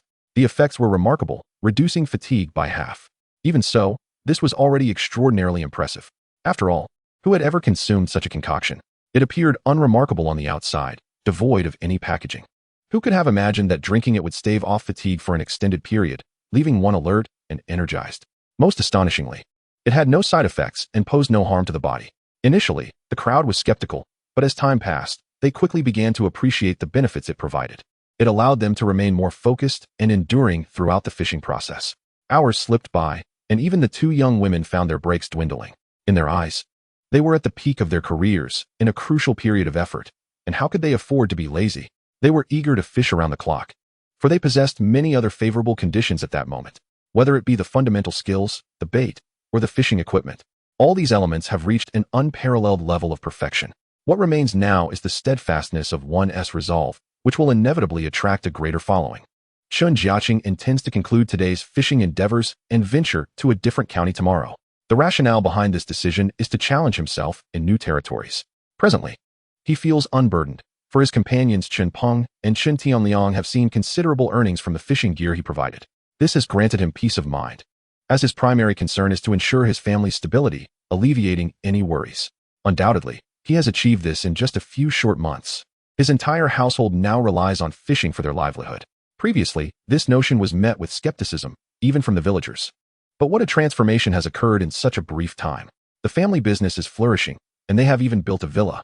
Such astonishing developments have elicited both envy and admiration from the villagers, igniting aspirations in many to follow a similar path, particularly among the younger generation, who, disinclined toward traditional employment, now believe they too can embark on this journey. Many are not merely looking to fish for profit, but aspire to become live streamers, creating videos of their exploits. Since this phenomenon is unfolding in their very village, they feel justified in thinking they can also succeed. Prior to this, they had only encountered fishing streamers online. Never had they met one capable of sustaining a living through such endeavors. Witnessing Chen Jiacheng has sparked ambitions within them. Some even believe they possess advantages over Chen Jiacheng, as they can create videos while he does not engage in such activities. Imitators are increasingly abundant, remarked Xiaoyu. I have also heard of these individuals, audacious enough to claim that their bait is as effective as mine. How shameless. At this moment, Chen Jiacheng understands that Xiaoyu refers to the imitation of his bait. However, the results speak for themselves. These imitations pale in comparison to his own, and it is futile to even consider them. In essence, these individuals are merely deceiving customers, conducting business for a fleeting moment. After all, it only takes one or two attempts for people to realize the truth, that these products are entirely fraudulent. Alternatively, some might have purchased his bait only to adulterate it with lesser quality alternatives. Such practices yield minimal effectiveness. To put it plainly, the product has been excessively diluted, offering little improvement over standard market options. After a few sales, Chen Jiacheng became aware of the situation, as some customers approached him, seeking recourse and expressing their grievances. Upon learning that these individuals had acquired the bait through secondary sellers, the responsibility naturally falls upon them. It has nothing to do with him. Had the problems arisen from purchases made directly from his shop, it would be a different matter. Yet, having been sold multiple times and at exorbitant prices, it is inevitable that these customers feel disenchanted and distressed. After all, the current price of bait is anything but cheap, significantly surpassing that of market alternatives. A single small packet can cost several hundred, yet many still scramble to purchase it. This does not imply that they are indifferent to the expense. Rather, they believe it to be worth the investment, given the impressive results previously achieved. Once they acquire the bait, they quickly experience the joy of fishing, a privilege that seems reserved for the affluent. However, some individuals have saved for a long time, finally managing to buy a packet of bait, only to find themselves deceived, which is truly heartbreaking. Chen Jiacheng has informed his extensive customer base of the situation, either purchased directly from him or through his store. Beyond these channels, the authenticity of the product is at their discretion. He cannot guarantee the quality of items that have changed hands or been tampered with. Nevertheless, the issue of counterfeit bait has indeed caused quite a stir, adversely affecting many. The primary grievance stems from the exorbitant prices for what ultimately turns out to be a sham product. Few can accept such a reality. Even wealthy anglers feel a sense of indignation, as their money is not easily acquired. It is a blatant disregard for their intelligence. After informing his clientele, Chen Jiacheng chose to move on, confident that many would be less susceptible to deception in the future. The reason so many previously purchased from others was that some individuals, having acquired the bait, sought to profit by reselling it at a higher price without any effort on their part, a lucrative endeavor. However, this practice was expressly forbidden by Chen Jiacheng. Should it continue, he would revoke the purchasing privileges of those involved. Yet, such measures would only restrict habitual buyers. Some individuals are indifferent, solely focused on making a quick profit. Chapter 101. The Triple Fish Hook. Chen Jiacheng has arrived in an entirely unfamiliar area. This is a completely alien stretch of water, still a river, but devoid of any signs of human habitation for at least a dozen kilometers. The landscape is desolate. Reaching this location is no easy feat, as there is only one road that does not directly lead to the riverbank, necessitating a considerable amount of walking. After relocating to this new site, everyone is filled with boundless anticipation for what lies ahead. In truth, although this place is farther from home, it is actually closer to the town, facilitating the transportation of fish for sale. What will the conditions be like here? Xiao Gu inquires with wide-eyed curiosity. After spending considerable time together, the two girls have come to understand Chen Jiacheng more deeply. Xiao Yu remains just shy of several 100,000 followers. Once so close to the million mark, yet it seems an insurmountable chasm. Though her follower count continues to rise, it has yet to reach that coveted milestone. Conversely, Xiao Gu is nearing her follower count, trailing by just over 100,000. The rest of their group, including De Chong, has returned home, having only temporarily joined for a fishing stint, which nonetheless yielded a significant follower increase for him, an experience he deemed invaluable. No doubt. We are bound to have a bountiful catch, Wang Gang confidently asserts. The group then begins to prepare their gear, ready to fish. Having long since abandoned concerns about their location, this is the culmination of an extensive period of exploration and experience. It is also the result of my own endeavors after fishing with Chen Jiacheng. The location seems entirely superfluous. One merely needs to hold his bait and casually select a spot to fish for a while. Once the bites diminish, one can easily switch to another location. Subsequently, a group of individuals began to exert themselves, and within 10 minutes, everyone except for Chen Jiacheng had already caught several fish. This is the fishing method that these individuals have derived using Chen Jiacheng's bait. The entire process is straightforward and unpretentious, devoid of any ostentatious embellishments. In essence, it merely requires maintaining a consistent rhythm to swiftly attract nearby fish. I've caught a little white bass, Wang Gang exclaimed with excitement. At that moment, his hook was firmly ensnared by a small white bass, weighing perhaps a little over a pound. Nevertheless, this was sufficient to elicit envy from the others. You're quite lucky to have caught a white bass in such a short time, and a decent-sized one at that, remarked Chen Peng nearby. For the others, aside from Chen Jiacheng, such a catch was already commendable, especially considering it was wild fishing. I hope for more, and perhaps larger ones. If I could catch something weighing 3 to 5 pounds, that would be perfect, Wang Gang expressed, displaying a hint of dissatisfaction. This, however, earned him disapproving glances from the others, who thought he was being a bit too boastful. After all, landing a fish was no small feat, and they did not possess the extraordinary luck that Chen Jiacheng had. As Wang Gang spoke, Chen Jiacheng in the distance quietly reeled in a large white bass, undoubtedly much larger than Wang Gang's catch, by several multiples. At this point, Wang Gang hesitated to speak further, feeling the sting of embarrassment. He acknowledged that his own catch was indeed small, especially in comparison to Chen Jiacheng's. See, I told you it was too small, Wang Gang lamented, feeling a bit dejected as he realized he had barely had the chance to boast before being overshadowed. Yet, to compare his haul to Chen Jiacheng's was undoubtedly an exercise in futility, as the cumulative total of all others present could not surpass Chen Jiacheng's alone, a consensus that had been established. As the group persevered, their collective catch within a mere 2 hours had exceeded several hundred pounds. Everyone seemed to have adapted to this rhythm. Not only Chen Jiacheng, but even the two girls and several others had each amassed catches exceeding 10 pounds, with many reaching 20 to 30 pounds.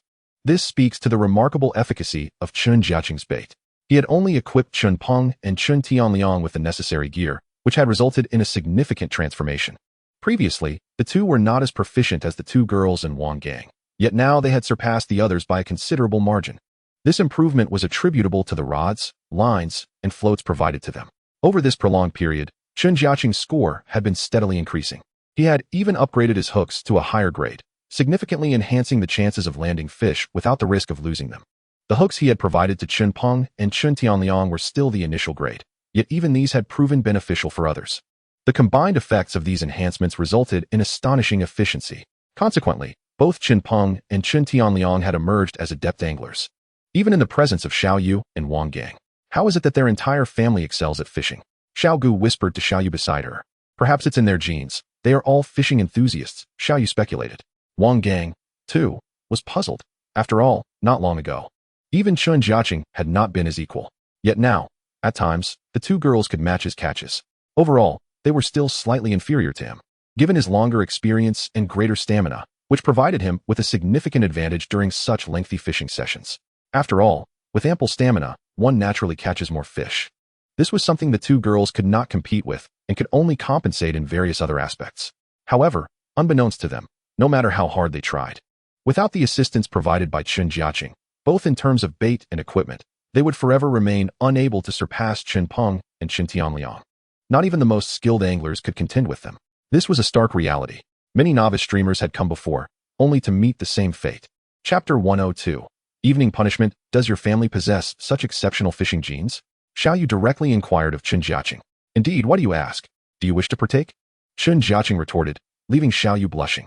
What are you saying? There are others present. Xiao Yu chided, clearly embarrassed. The surrounding individuals erupted in laughter, particularly Xiao Ge, who found the situation especially amusing. Perhaps, Xiao Yu, you should just help Jiacheng have a couple of kids. That way, they'll be sure to inherit the fishing talent. Xiao Ge jested, reveling in the moment. Please, spare me. How can you say such things? Xiao Yu replied, feeling increasingly awkward.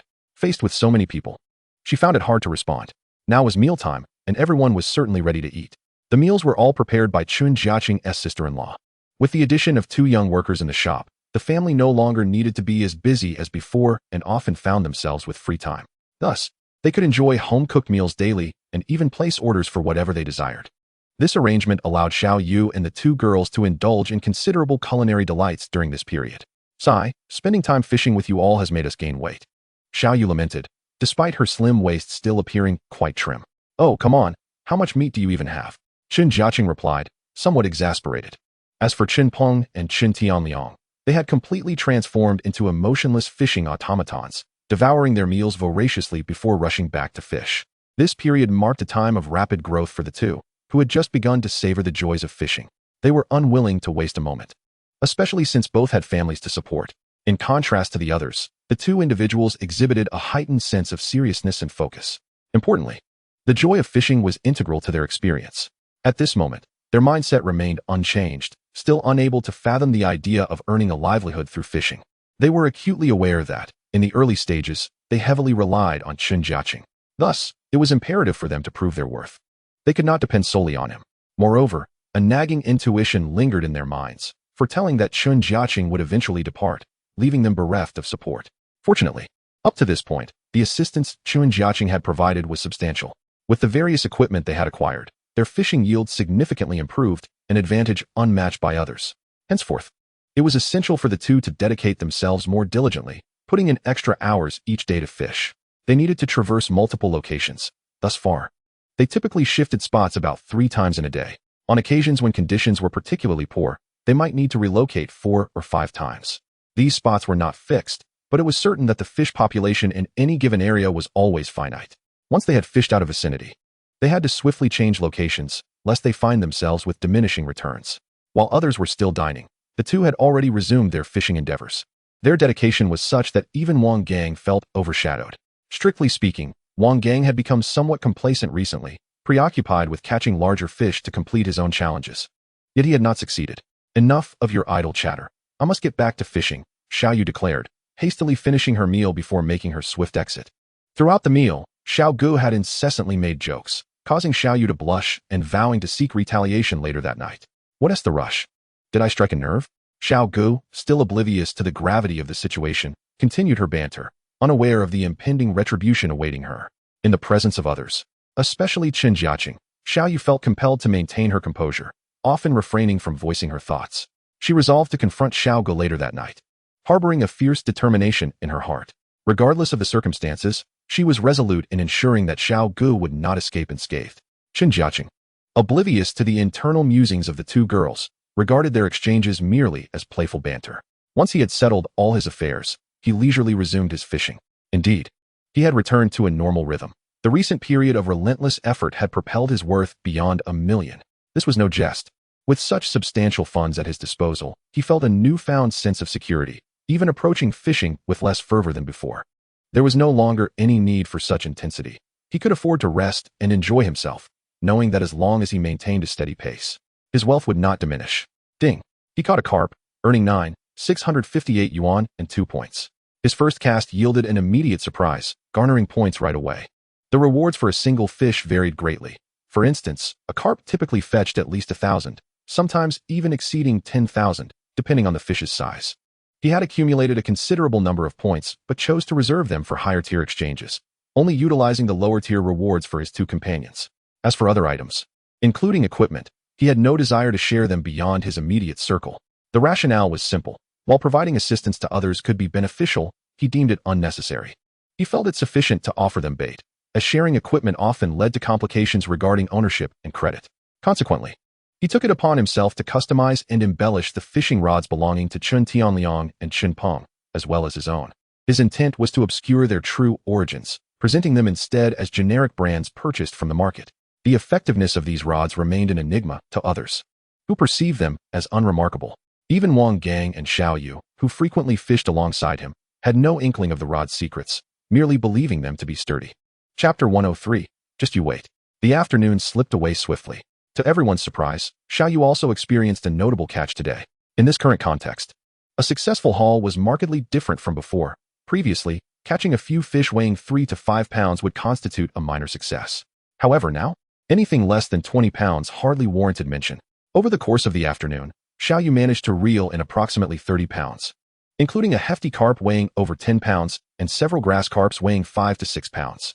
Xiao Yu had focused primarily on catching larger fish, and her efforts yielded remarkable results, landing several impressive specimens. Our Xiao Yu is certainly thriving, catching such substantial fish, exclaimed Xiao Gu, her words dripping with flattery. This was particularly poignant as Xiao Yu had largely ignored her throughout the afternoon, maintaining an expressionless facade or offering only cold laughter. It dawned on Xiao Gu that she may have crossed a line earlier. Hey, what's wrong, sister? Don't be like that. It's so scary. Xiao Gu feigned fright, her exaggerated demeanor only serving to further irritate Xiao Yu, who recognized it as a mere act. After all, if Xiao Gu genuinely feared her, she wouldn't dare make such jokes, particularly ones about helping Chen Jiacheng have children. Such audacious remarks were inconceivable in front of others. This realization ignited Xiao Yu's competitive spirit, and she became intensely focused on fishing, adopting a demeanor that was cold and unyielding. Oh, our Xiao Yu has changed.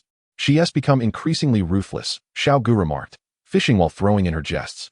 This time, Xiao Yu appeared to ignore her entirely, channeling her pent-up frustration into a fervent pursuit of fish. Before long, darkness enveloped the sky, signaling dinner time.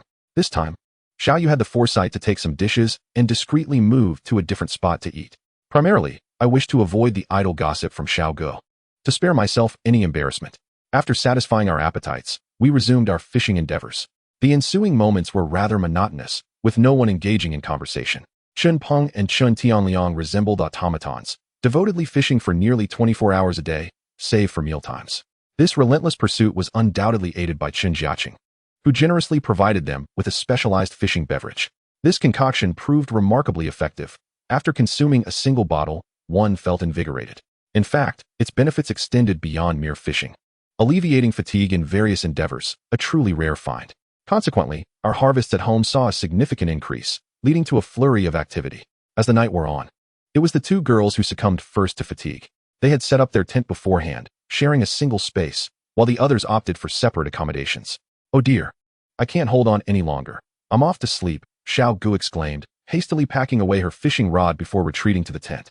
Though the outdoors lacked many formalities, they were still young women. Soon, the soft glow of light emanated from within the tent, revealing a graceful silhouette, presumably engaged in personal routines. The others, however, refrained from peeking. Only Xiao Yu, at that moment, cast a furtive glance before packing away her own gear, deliberately waiting for Xiao Gu to fall asleep before she too would retire for the night. Little did Xiao Gu suspect this. She was utterly exhausted, eager to finish her tasks and enjoy a restful slumber to resume fishing the next day. Thus, the night passed in silence. When Xiao Gu awoke the following morning, still somewhat dazed, she noticed Xiao Yu was absent. Remembering the previous evening's events, she pondered, something amiss. Why isn't she making a fuss? Initially perplexed, she surmised that perhaps Xiao Yu was simply too tired or had forgotten after a good night's rest. Wait, where are my clothes? She exclaimed, astonished to find her belongings missing from the tent. Typically, they would be within reach. The tent's confined space allowed for a quick glance to locate them. Xiao Yu, come here at once, she shouted urgently. Meanwhile, Xiao Yu, engrossed in fishing at a distance, chuckled upon hearing her friend's distress. Oh, did you really think I would let you off that easily? Just wait and see, she thought mischievously, choosing to remain silent. This left Xiao Gu in a predicament. In her current state, how could she possibly venture outside? She was left to call out repeatedly to Xiao Yu, even beginning to plead for mercy. Unexpectedly, Chen Jiacheng, who had just awakened and was still groggy, heard Xiao Gu's frantic cries and was taken aback, fearing a wild animal was nearby. He rushed to the tent without a second thought, unzipping the entrance and stepping inside. Upon entering, he was taken aback to find Xiao Gu inside. Their eyes met in surprise. "What are you doing? Get out!" Xiao Gu exclaimed, startled like a frightened rabbit. With nowhere to hide, she quickly pulled her blanket over herself.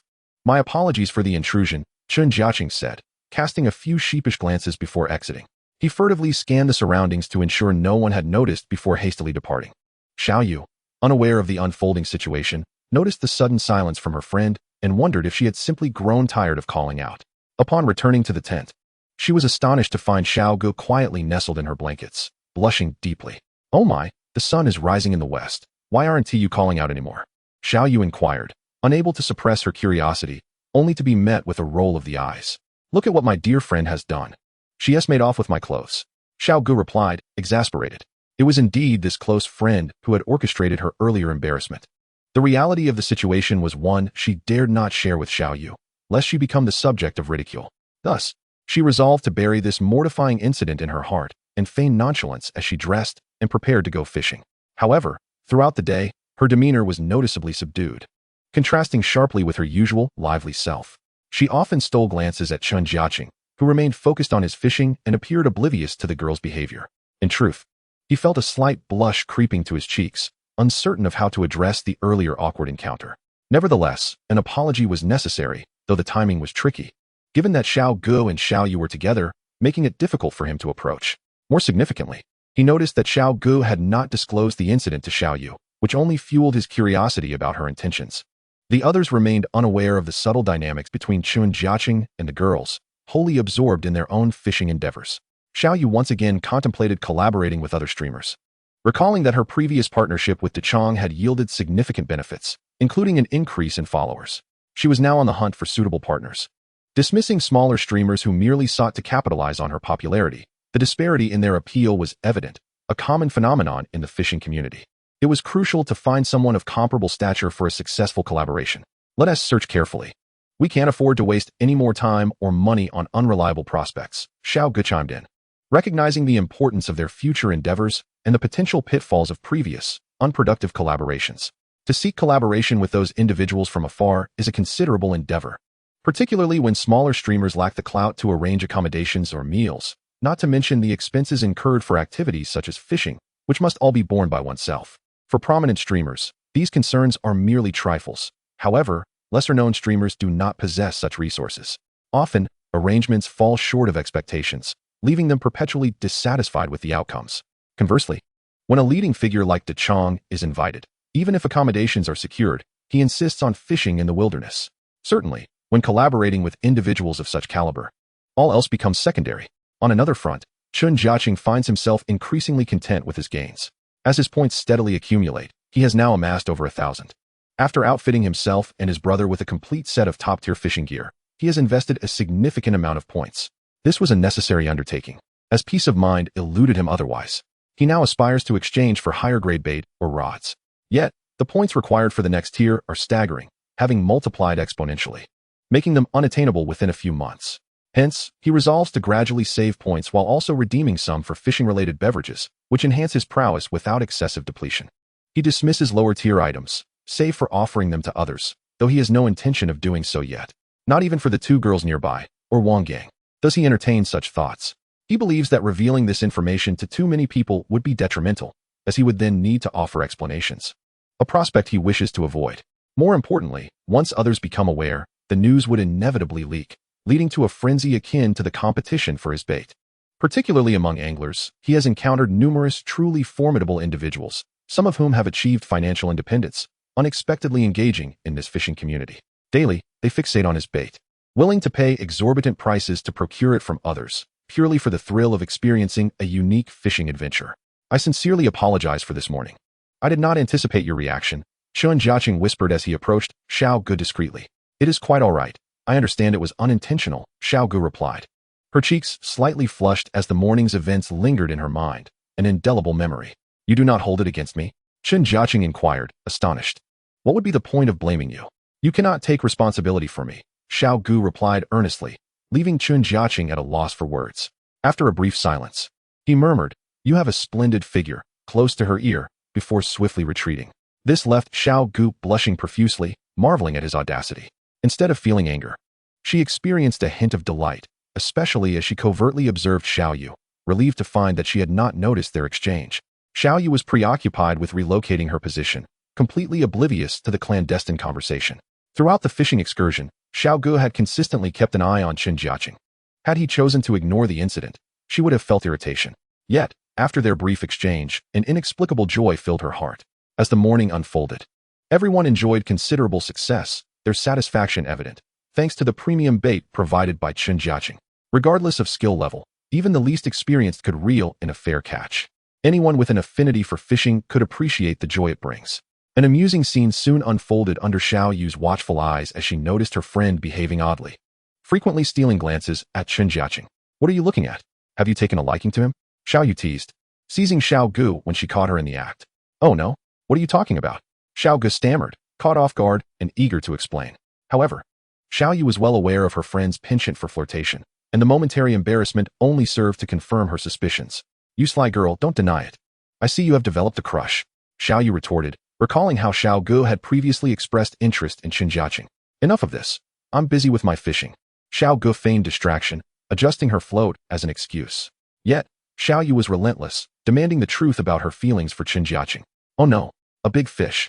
Quick, prepare the net, Xiao Gu exclaimed, deliberately ignoring the question.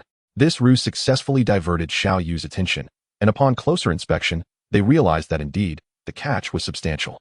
Collaborating, they worked diligently, and after several minutes, they successfully landed a fish weighing approximately 5 to 6 pounds. Their efforts paled in comparison to Chen Jiacheng's prowess, who could reel in 7 or 8 pounds in mere seconds. Their approach was more methodical, opting for a gradual battle with the fish. Once the fish was on shore, both girls erupted in joyous laughter. Even Xiao Yu was captivated, eagerly capturing videos and photos, completely forgetting her earlier teasing of Xiao Gu. In time, however, Xiao Gu denied the incident, insisting that she had not been stealing glances, instead accusing Xiao Yu of harboring feelings for Chen Jiacheng. This left Xiao Yu feeling vexed. Realizing that her friend's talent for spinning tales was growing stronger, her composure unwavering. What began as playful banter evolved into a shared understanding between the two girls, leading them to avoid discussing their feelings, but subtly shifting their attitudes toward Chen Jiacheng. Over the course of their time together, their dynamic had transformed from mere acquaintances to something far more nuanced. At this moment, it is evident that the two young women are becoming increasingly conscious of their outward appearance. One must recognize that during their fishing excursions at other times, such concerns were far from their minds, even attracting numerous fans who would join them at the fishing site, dressed in a manner both appropriate and stylish. However, a subtle transformation has now occurred. Their attire has become progressively more exquisite. It is worth noting that prior to this, they had not adopted such a style, considering they were simply engaging in daily fishing activities, where comfort and protection were paramount. Those who have settled down in life may not grasp this shift. But ever since the previous misunderstanding, he has found himself instinctively paying more attention to the two young women. After all, the allure of their increasingly elegant appearances, coupled with a touch of makeup, cannot be overlooked. Previously, during their fishing endeavors, they did not concern themselves with such matters, although naturally beautiful. It is now apparent that their demeanor has changed. While interacting with them, Chen Jiacheng has also discerned that they seem more reserved or, perhaps, more ladylike. They maintained a certain image before, yet at that time, there appeared to be no ulterior motives. Their relationship was purely that of fishing companions and friends, unaware that their sentiments had already shifted. Nevertheless, they continue to fish, with the notable difference that the two young women have now invited other streamers to join them. They have made a collective decision to refrain from venturing out, instead allowing other streamers to come to their location. If Chen Jiacheng prefers a less boisterous atmosphere, he can simply relocate, as they frequently change positions, thus ensuring minimal disruption. However, for Xiao Yu and the two young women, this is quite significant. Engaging with other streamers is essential for growing their fanbase and enhancing their influence within this sphere. Maintaining this rhythm, after several days, the two goddesses finally surpassed the 1,000,000-follower mark, bringing them immense joy. This evening, they insisted on treating everyone to a celebratory meal. Wang Gang expressed indifference, stating he would follow Chen Jiacheng's lead, joining him if he decided to attend. For days, this fellow had been guarding the big fish, managing to catch quite a few. Yet he remained unsatisfied with his lofty goals. Subsequently, Chen Peng and Chen Tianliang brought their families to the restaurant, with the two young women ensuring that Chen Jiacheng's family was not forgotten, insisting on a collective gathering to enhance the festivity. Now, having achieved a measure of success, the two have experienced a meteoric rise in their follower count within a remarkably short span. This surge is attributed to the increasingly high quality of their videos, which also welcomes fans to challenge their authenticity, even inviting them to test their skills in the wild, facing challenges head-on. Time and again, they have triumphed over their competitors. Whether they are ordinary fans or fellow streamers in the fishing community, for the outcome of any competition against the two goddesses is invariably defeat. This success is undoubtedly thanks to the bait provided by Chen Jiacheng. While some comprehend this, others remain oblivious. And those who have not witnessed it firsthand are unlikely to believe it, especially seasoned anglers who dismiss such claims as absurd. Nevertheless, the reality speaks for itself. With such high quality and formidable prowess, their follower count has naturally surged, not to mention that their inherent beauty serves as a significant advantage, now fully realized. In Chapter 106, under Xiaoyu's adept management, another esteemed fishing streamer with 1 million followers has arrived. This individual is a veteran in the community, having gained considerable popularity over the years. Although Xiaoyu has also amassed 1 million followers, her time in the industry is relatively brief. This established streamer possesses a fan base that leaves a lasting impression, as many have encountered their videos over the years. In contrast, Xiaoyu and her companion appear like a victorious army, newly minted in this realm. Their rapid growth in followers has been accomplished within a short time frame. The incoming streamer is set to challenge the two in a competition. Unlike other streamers, this one had previously negotiated privately, yet for the sake of entertainment, the scripted dynamics still need to unfold. Thus, the streamer presents a fierce facade, asserting their intent to dominate the two young women, doubting that the fishing community would ever allow them to speak up. This sentiment is indeed reflected in reality, as the top-tier talents in the fishing realm are predominantly male. While several women have garnered substantial followings, it is widely acknowledged that their fan engagement lacks the same depth, often not solely focused on their fishing prowess. It is a recognized fact within the community that female anglers seldom rival their male counterparts in skill. Although this is scripted, the pride of Xiaoyu and her companion has been ignited by the streamer's arrogance. Had it not been for the prior agreement, they might have believed the bravado to be genuine. However, they must adhere to the script. Do you still look down on us female anglers? Today, we will teach you a lesson, Xiaoyu declared earnestly. The streamer, brimming with arrogance, simply replied to wait and see, confidently asserting that they would decisively defeat the two. They explicitly stated that if the combined catch of the two women does not exceed their own, they would accept a punishment. A common practice in this community where the victor dictates the consequences following a challenge, often involving some form of physical labor or embarrassment. This dynamic proves to be exceptionally engaging, not only enhancing the video content, but also creating palpable tension in the atmosphere. A considerable number of fans have gathered, while Chen Jiacheng casts his line from a distance, preferring to remain unobtrusive.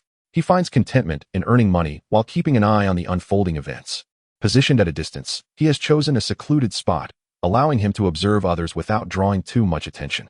This deliberate choice is to avoid overshadowing the spotlight on the streamers. Indeed, this is the reality, had he fished boldly in proximity to the other streamers. It is truly unfortunate to be witnessed by too many people, especially when observing him consistently reeling in fish. It undoubtedly casts a shadow over the other streamers, raising suspicions of overshadowing their efforts. He has no desire to be perceived as such. Thus, he chooses to fish discreetly from a distance. The battle in the background quickly ignites, commencing a countdown. The participants engage in a somewhat formal manner, earnestly aiming to challenge themselves for a full 8 hours. From morning until the conclusion, they are free to engage in any activities during this duration. Ultimately, the number of fish caught will speak for itself.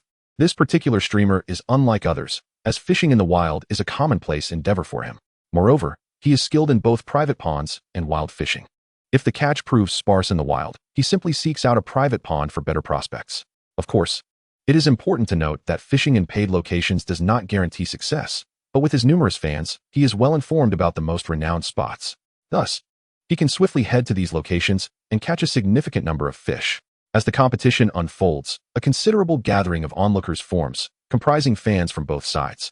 Furthermore, this area has transformed into a bustling fishing hotspot, as news of several prominent streamers challenging themselves here spreads, attracting local anglers. The mentality of these individuals can be quite amusing.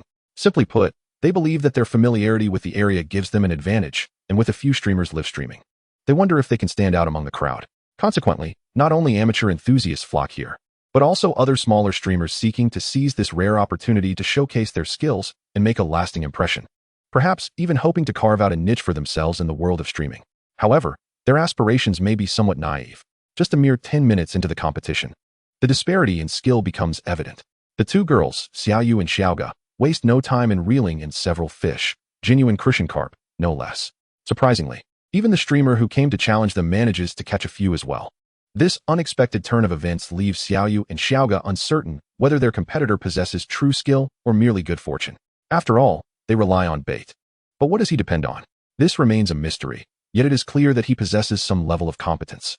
Unfortunately for the onlookers, many have not seen any action at all, with their floats remaining still or only attracting small bait fish. Among the 30 or so anglers present, very few have made any noteworthy catches. Chapter 107, Defeated. The subsequent progression of the competition leaves no room for doubt. Xiaoyu and Saga decisively outmatched the challenging streamer. Despite his unwillingness to accept defeat, the facts are undeniable. 8 hours swiftly pass. While this streamer may have considerable skill, it is rendered irrelevant in the face of overwhelming competition. His anticipated triumph is impossible to achieve. Not only do the combined catches of the two girls surpass his own, even if he were to double his catch, it would still fall short of Xiaoyu's singular achievement. This stark contrast leaves him questioning his abilities.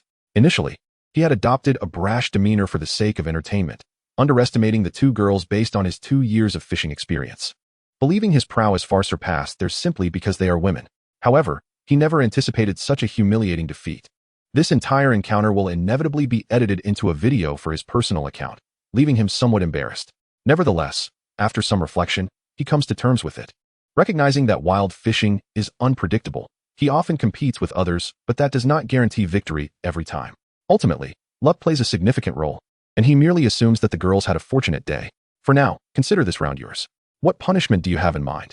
However, I remain unconvinced, he asserts, displaying an unexpected bravado despite his loss. Anyone unaware of the outcome might assume he emerged victorious. Moreover, the competition was conducted live, with both girls streaming as well. Although their audience numbers only a few thousand, this is the reality of the situation. Streamers with audiences in the tens or even hundreds of thousands remain a minority in this realm. Regardless, once the video is released, it will attract many viewers, including those who are not yet his fans, potentially leading to an increase in followers, an outcome the two girls eagerly anticipate. The venue is bustling with fans, and some opportunistic anglers quietly join the competition. Regrettably, neither Xiaoyu nor the male streamer can compete effectively. Many of the other anglers share similar aspirations, to shine under scrutiny. Yet, the result is nothing short of self-deprecation. Even now, numerous participants are struggling to catch anything but small bait fish. This experience starkly illuminates the vast gap between their skills and those of the more adept anglers. The contest between Xiaoyu and the streamer continues unabated. Following a brief punishment, the streamer proposes an even greater challenge, eager for a rematch. However, he remains oblivious to the inevitable outcome of his impending failure. Only a select few, including Chen Jiacheng, fully grasp that only by utilizing his bait can he hope to compete. Otherwise, how can one contend against someone who is so evidently superior? The disparity is not trivial, and sustaining this challenge for an extended period will only lead to a more devastating defeat.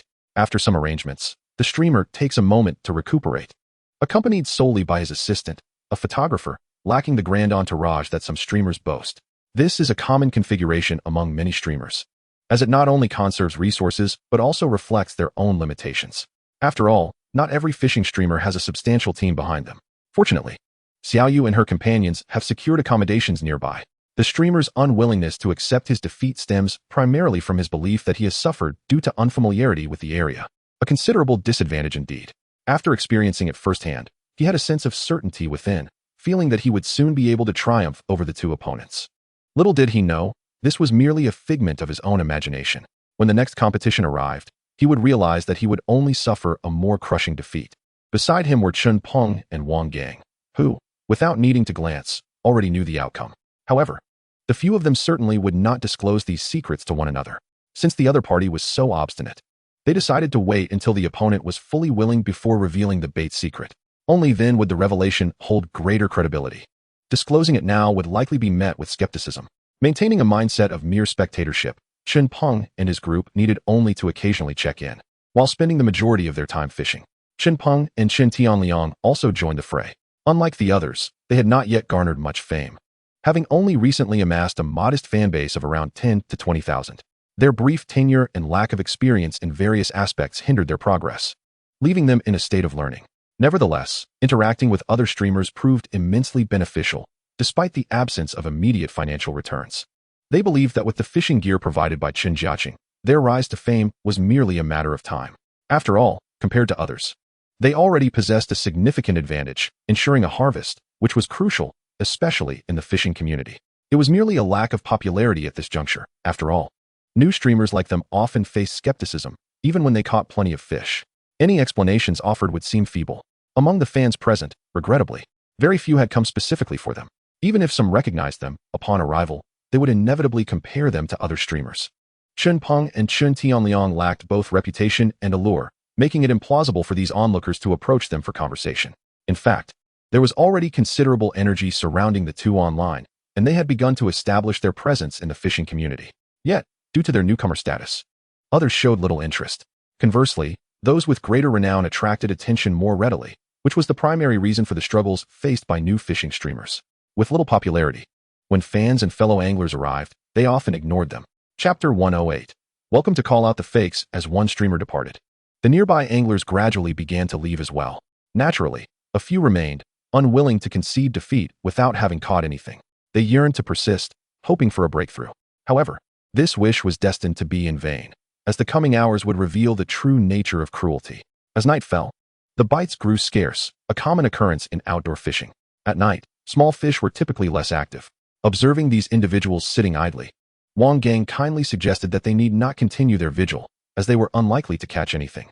Yet, these stubborn anglers ignored his advice. They had not arrived at dawn, but had trickled in after hearing about the streamer's presence. Some had only fished for 2 or 3 hours, and they were unwilling to leave in disappointment, still eager to try their luck. Chen Peng and his companions, of course, could not continue to persuade them, and instead gathered their gear to relocate. This left the others astonished, as Chen Peng and Chen Tianliang's spot had previously seemed promising. They believed that their own bad luck or unfamiliarity with the area had caused their lack of success. After witnessing the departure of the few, the remaining anglers quickly occupied their spot. Xiao Yu and the others had anticipated this and were unconcerned. Since these individuals refused to heed their warnings, they were bound to face disappointment. Chen Jiacheng and his group swiftly changed locations.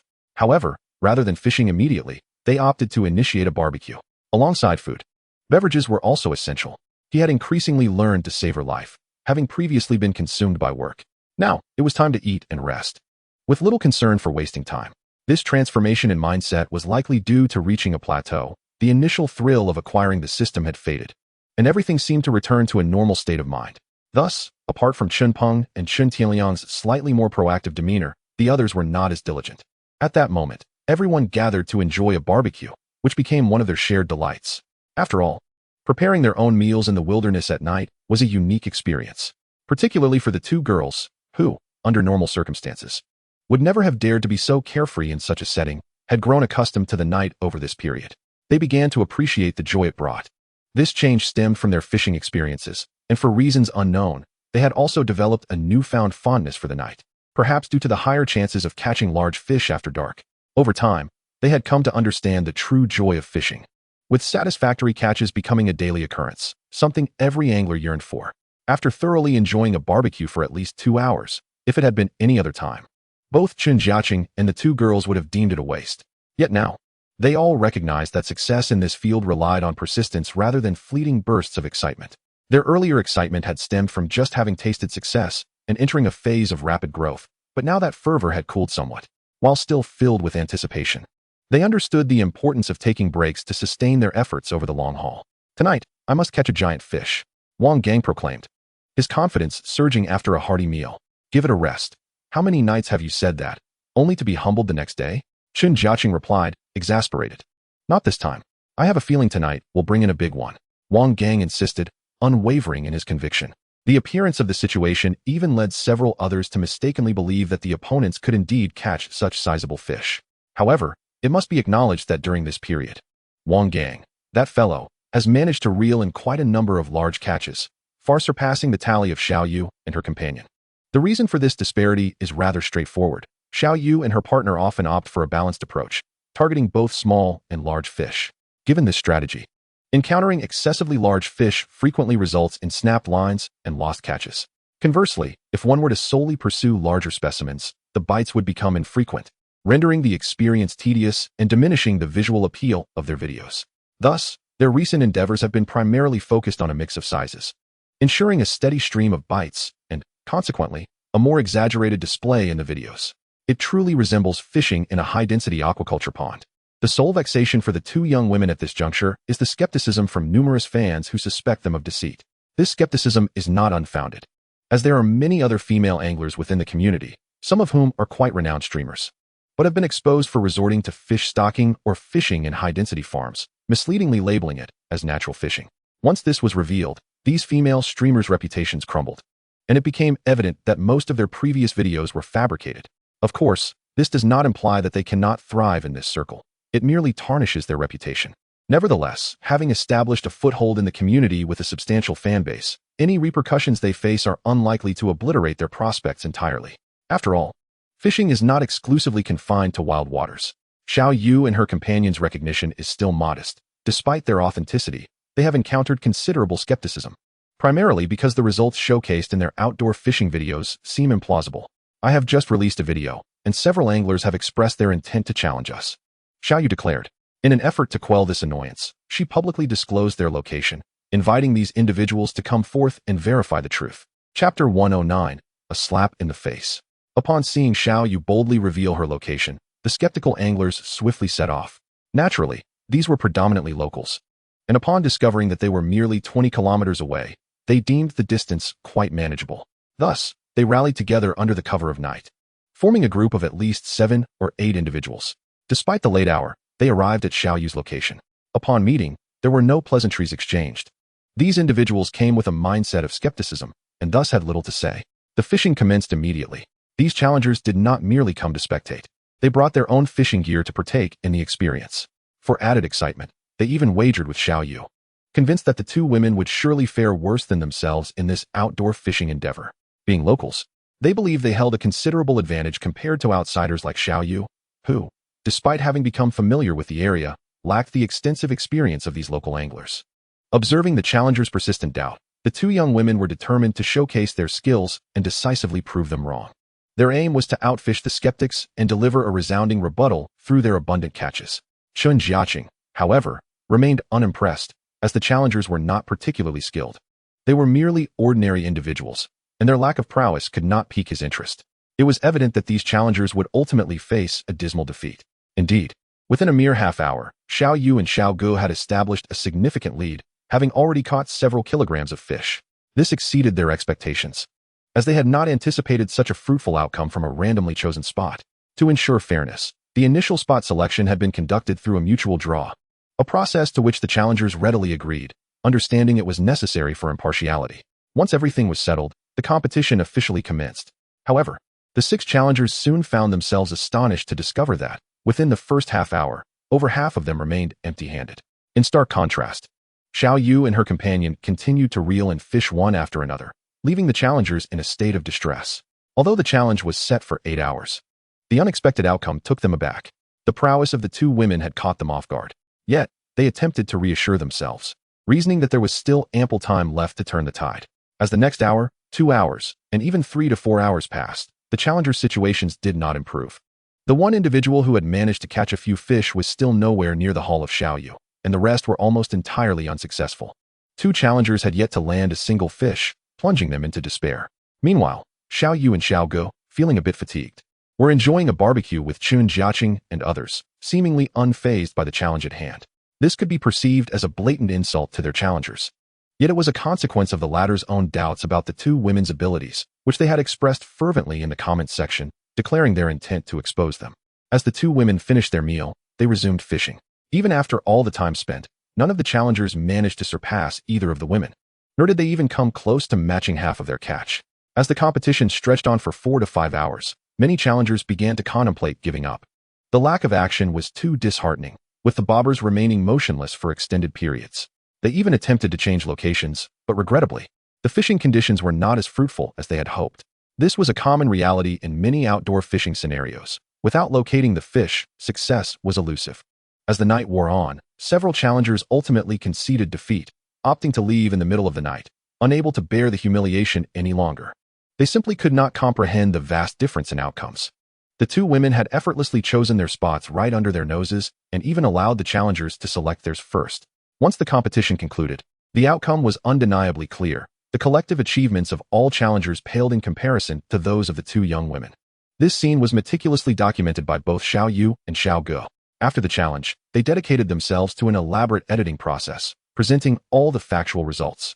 This indeed sparked considerable commotion. Many previously hesitant netizens seemed to grasp the true capabilities of the two women. However, skepticism lingered, as some remained unconvinced without first-hand experience, insisting that the two must have resorted to deception, perhaps employing actors. Thus, to quell the doubts of many, the only recourse was to engage in repeated fishing endeavors and challenges, demonstrating their skills before a larger audience. Undoubtedly, although the scale of the event that evening was modest, it served a significant purpose. More importantly, it provided a sense of vindication for the two women, as they frequently faced accusations of dishonesty from various netizens. It was understandably infuriating for them to be unjustly maligned for actions they had not committed. Once all was settled, the two women returned to their tent, ready to resume their slumber after a night of considerable exertion. Before drifting off, Xiao Ge cast a glance at Chen Jiacheng, finding him peacefully asleep in his tent, which brought her a sense of reassurance as she obediently returned. Yet, this moment did not escape Xiao Yu's notice. She observed without teasing, her mind seemingly lost in contemplation, the thoughts unknown to anyone else. The river's surface swiftly returned to tranquility.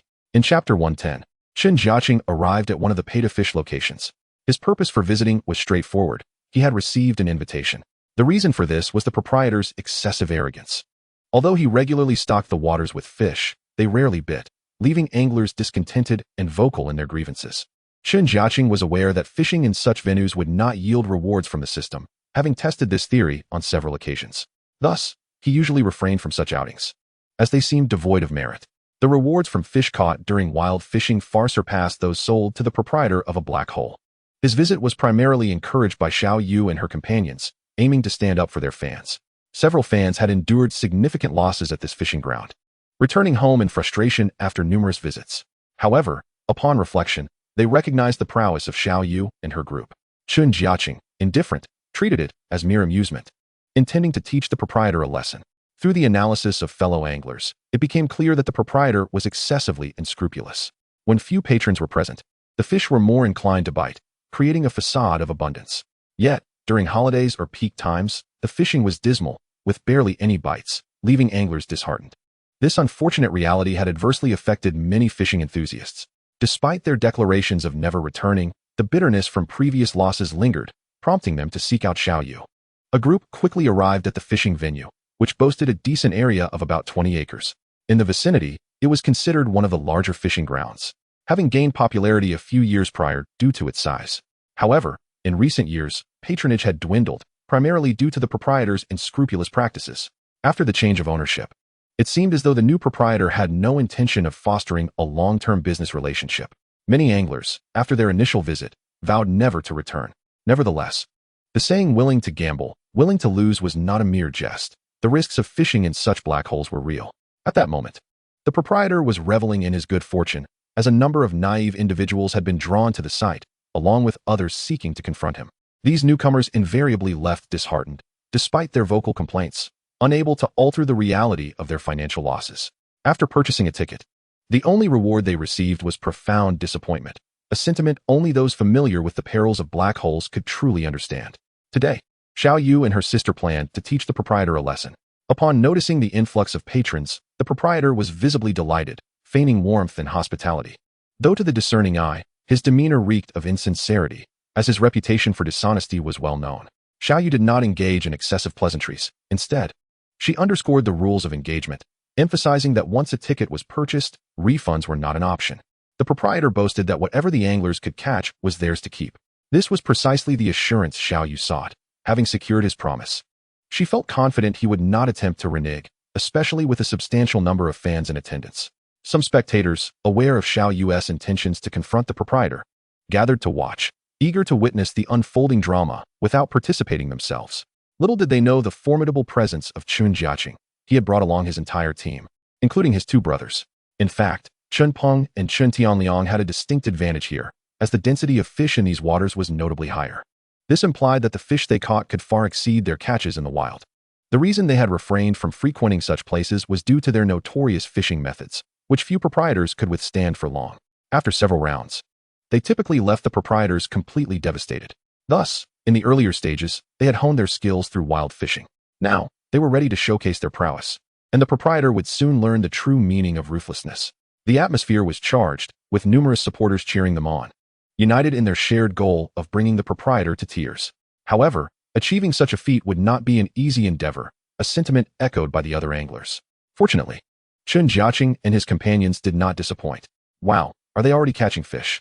One angler exclaimed in astonishment as he observed Chen Jiacheng, who had barely begun, land his first crucian carp. While it was true that fishing in such locations did not yield system rewards, it was undeniable that using their own bait was undeniably impressive. Beneath the surface, there are indeed numerous fish, yet after the proprietor altered the water conditions, these fish have become rather unresponsive. This has become a customary tactic of his, as he possesses countless methods to ensure the fish's feeding rate. Today, being a day of leisure, it is only natural that many patrons are present, which results in a lack of bites. Not only Chen Jiacheng, but also Chen Peng, Chen Tianliang, and a few others, almost immediately hooked fish with their very first casts. It is only reasonable that the other anglers are astonished, for they did not anticipate such a bountiful fishing day. However, the one who finds this truly incredible is undoubtedly the owner. While others remain oblivious to the situation, he is fully aware. The luck of these few novices astounds him. Yet, he soon realizes that these individuals are fishing as if they possess supernatural abilities. While there are some restrictions regarding bait, aside from certain animal innards, all other types are permissible. Chen Jiacheng and his companions utilize bait, which poses no issues whatsoever.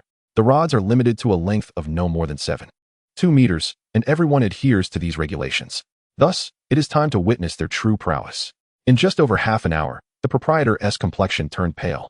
Within this brief span, Chen Jiacheng, Xiao Yu, Chen Peng, Chen Tianliang, Xiao Gu, and Wang Gang have fished as if they were merely restocking their supplies. Initially, the owner was quite pleased.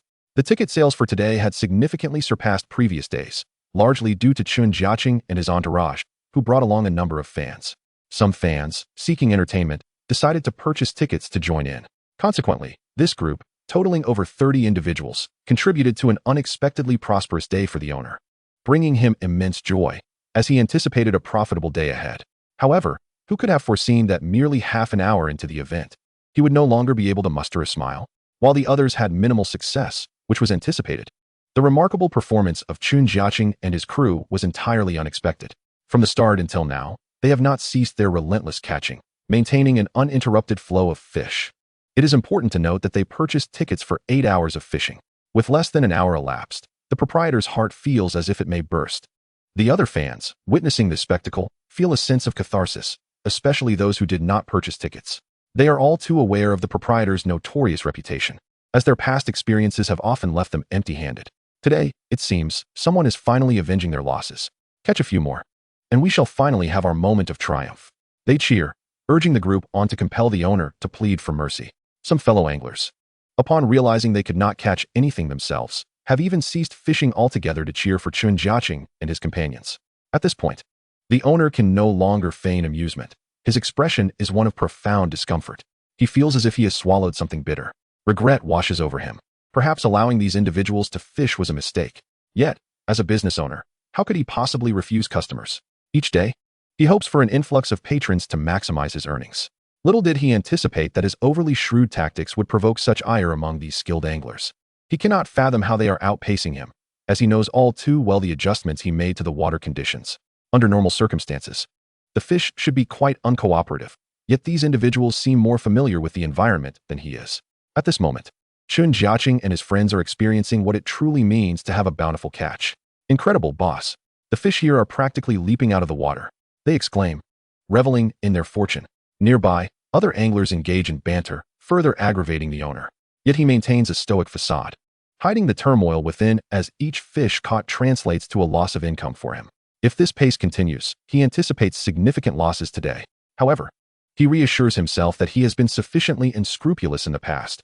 A single day of losses is not catastrophic, merely a matter of earning less over the next couple of days. After all, he has made it difficult for others to catch fish for quite some time. so perhaps this day can be seen as a day of goodwill. Yet he has underestimated the skill of Chen Jiacheng and his companions. After 2 hours, he can scarcely bear to look. He fears for his heart's endurance. Their fish keep filling up their keep nets. It is indeed a formidable sight, one that leaves the other anglers applauding in delight. This spectacle is both exhilarating and rare. When the time comes to tally their catch, the owner finds himself on the verge of tears. He wishes to dispute the matter, to claim it is unacceptable. However, upon seeing the fervent gazes of the other anglers, he swallows his words. He obediently pays out.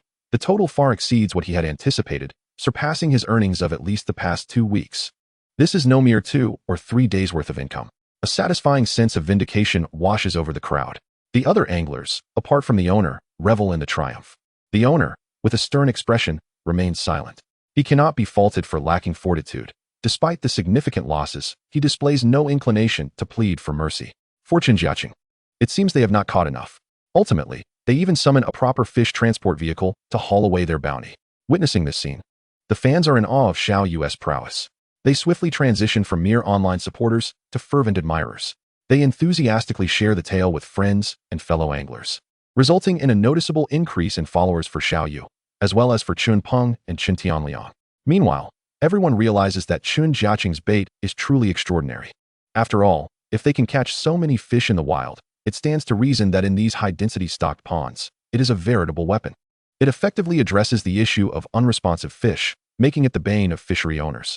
Through this encounter, Chun Peng and Chen Tianliang have finally garnered some well-deserved recognition. Though they had previously amassed a modest following, many remained skeptical. However, today was different. The presence of so many witnesses attested to the extraordinary skills displayed by the group. Thus, it is clear that fishing prowess is not solely determined by the act of fishing in the wild. It also involves the ability to draw attention and gain followers. Even in the depths of a black pit, within these paid zones, exceptional performance can undoubtedly attract a considerable number of followers. For even within such confines, success is not easily attained. There is a genuine risk of encountering setbacks or even facing the dreaded empty-handedness. Moreover, Chen Jiacheng has discerned that his 2 elder brothers are more suited to the black pit environment. They merely need to continuously cast their lines. The most crucial aspect is that the 2 have already established a presence in the realm of short videos, and the forthcoming period should herald rapid growth. Currently, they boast only a few tens of thousands of followers, which is far from sufficient. Therefore, fishing in these paid areas can similarly yield a substantial increase in followers. Compared to the wild, others utilizing their own bait here possess a distinct advantage. Thus, Chen Jiacheng might contemplate allowing them to occasionally fish in these locales. As for himself, he finds the wild more suitable. After all, the value of the fish he catches cannot be compared to the rewards provided by the system. Chapter 112, The Boss of the Pit. Chen Jiacheng and Wang Gang return to the riverside. Meanwhile, Xiao Yu and Chen Tianliang continue to ply their trade in the black pit. While prolonged engagement may be challenging, they could manage for a few sessions, especially since the proprietor had yet to plead for mercy, an unacceptable outcome. All 4 are streamers, striving to meet their fans' demands and assist local anglers in gaining recognition. For the next few days, they would remain at this particular fishing ground. Wang Gang, in comparison, preferred the wild, as who would choose to fish in a paid area when the wild offered the potential for abundant catches? Not to mention the fact that using Chen Jiacheng's bait in the wild yields impressive results. There is simply no need to return to the black pit. The texture and quality of the fish caught in the wild provide an entirely different experience compared to those from paid zones. Thus, the 2 made their way back to the riverside, where Chen Jiacheng thoughtfully purchased 2 pickup trucks for his brothers. This would certainly facilitate their endeavors, especially concerning the transport of fish. Indeed, the wild exudes a certain charm, with stronger and more beautiful specimens. Wang Gang remarked, gazing at a fish in his hand. True, but our objective is to attract followers, and this can only be a temporary arrangement. Otherwise, our presence at the same fishing ground will surely become unwelcome, Chen Jiacheng replied. Indeed, fishing in those areas lacks challenge, as there are simply too many fish lurking below, Wang Gang confidently asserted, resembling a seasoned deity. After all, having utilized Chen Jiacheng's bait for an extended period, he had forgotten the feelings associated with poor catches. His ego had swelled immensely. Thus, his sole aspiration was to challenge himself with larger fish, finding joy in surpassing his limits. With just the 2 of them, everything seemed to become notably simpler. During mealtimes, they casually prepared their own food without relying on family to deliver provisions. Of course, this was merely an occasional occurrence. Daily self-catering would soon become tiresome. Previously, they had often collaborated as a group, especially with the 2 young women, who, despite their beauty, managed quite well under the circumstances. Indeed, the group had already prepared their cooking supplies in the wild, only requiring occasional deliveries of necessary ingredients from home. This arrangement was remarkably convenient for those who frequently engaged in combined operations. From time to time, supplies were brought to them. As the weather gradually warmed, life in the wild would become even more manageable, as the cold had posed significant challenges. Meanwhile, on the other side, Chen Peng and Chen Tianliang had commenced a live stream, a potent method for swiftly attracting nearby viewers. Beyond merely releasing videos, live streaming required them to showcase impressive results. At this moment, Chen Peng and his companions had achieved that very effect, quickly beginning to reel in catch after catch. The fish in the black pit showed no resistance to their bait. Regardless of the proprietor's efforts or whether the fish were sick or on the verge of death, they still approached with open mouths to take a bite. Due to this astonishing outcome, the proprietor was nearly in tears after just a few hours of witnessing their success. Today, he could hardly contain himself. Having encountered these individuals again so soon after their previous visit, his face paled with dread. However, he was accompanied by a throng of people. How could he refuse them or know how to broach the subject? Thus, he approached the group, mustering the courage to speak some flattering words. Impressive. You've caught so many? He feigned astonishment. One must admit, this fellow was a seasoned performer, his composure remarkably resilient. Even so, he refrained from losing his temper outright. Xiao Yu and the others pretended to be oblivious. Oh, not bad. The bite has been decent these past couple of days. I heard you haven't had much success for quite some time, Xiao Yu replied with calmness. Although their group had only visited twice, they had gleaned the specifics of the situation from other anglers. By alluding to previous circumstances, it seemed they were pricking the hearts of fellow anglers, igniting their frustrations. They all stood behind the group, eager to see how the proprietor would respond. Should he utter any unpleasant remarks, they would not hesitate to retaliate. After all, they were consumers and had already fallen victim to his deceptions once before. The proprietor opened his mouth to speak, but could only manage an awkward smile before turning to leave. He had intended to say something, but with so many witnesses present, he could not risk inciting a rebellion. Therefore, he prudently decided to address the streamers privately, for he perceived them as formidable individuals, akin to the numerous streamers online who boast millions or even tens of millions of followers. He never had any desire to covet the few fish belonging to his boss. Yet, he could hardly anticipate the ruthlessness exhibited by those several small streamers. Just yesterday, they had savaged his own catch, leaving him restless throughout the night, waking in a panic at midnight, feeling as if all his fish had vanished. When he finally awoke, the anxiety that had plagued him subsided, for he learned that the frenzied harvesting of fish from the depths by a group in Chen Jiacheng had yielded far less than he feared. The horror of it all was unimaginable. One could mistakenly think they had simply drained the waters and scooped up the fish. Such was the terrifying efficiency that it pained him to contemplate. Today, he found himself steeling his resolve, pondering strategies from a distance. Chapter 113. The fans' demands. What Chen Jiacheng remained unaware of was that today, Chen Peng and Chen Tianliang had basked in the limelight of that black hole, leaving their boss in tears. As they departed, he implored them not to return the following day, expressing a desire to never see them again. However, upon uttering those words, he faced vehement opposition from other anglers, inciting public outrage. Those who had previously suffered losses here unleashed a torrent of scorn upon the boss, deeming him utterly contemptible. He had anticipated such a reaction before speaking, yet he found himself unable to bear the weight of it. Consequently, they garnered the attention of even more nearby fishermen. After 2 consecutive days of outsmarting this boss, the fan base of the group increased significantly. In the dead of night, the group returned to the riverside where Chen Jiacheng fished. Everyone was aware of the events that transpired in Chen Jiacheng, even though he had not been present. Through their phones, the occurrences were crystal clear. Many even wished for the group to continue their exploits. However, Xiao Yu and the others preferred to take a breather, primarily wishing to avoid being tethered to those locations daily. Impressive. You all have become masters wherever you go. Wang Gang jested. Oh please. We owe it all to the enhanced bait. Without it, we would be nothing, Xiao Yu replied, fully understanding her situation and capabilities, thus refraining from boasting. For once they departed from Chen Jiacheng's bait, they would revert to their previous, inconsequential states. Who knows? Perhaps we should try to find out, Wang Gang remarked. Though he understood deep down that, as Xiao Yu suggested, everyone present was likely dependent on Chen Jiacheng's bait. After experiencing the true joy of fishing, losing it would render them nothing. At this moment, the most significant gains were indeed for Chen Peng and Chen Tianliang. Their videos finally began to yield some income, albeit meager. It was a vast improvement from their initial struggles. The most daunting aspect of this industry seemed to possess no ceiling.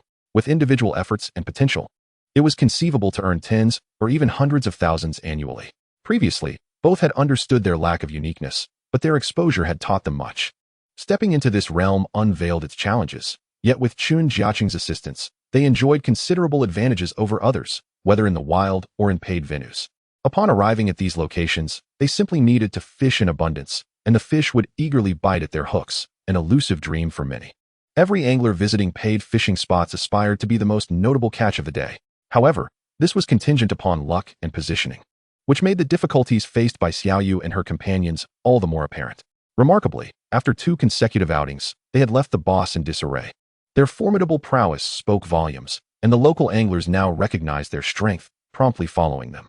In an instant, their popularity saw a modest rise, earning the respect of nearby fishermen. Besides these wild fishing enthusiasts, the paid venues attracted even more anglers due to the challenging conditions in natural waters. Upon returning, Xiaoyu and the lovely Gu positioned themselves on either side of Chen Jiacheng, visibly demonstrating a special fondness for him, perhaps drawn by the coveted bait in his possession. This bait had become a true treasure, sought after and unobtainable by mere currency.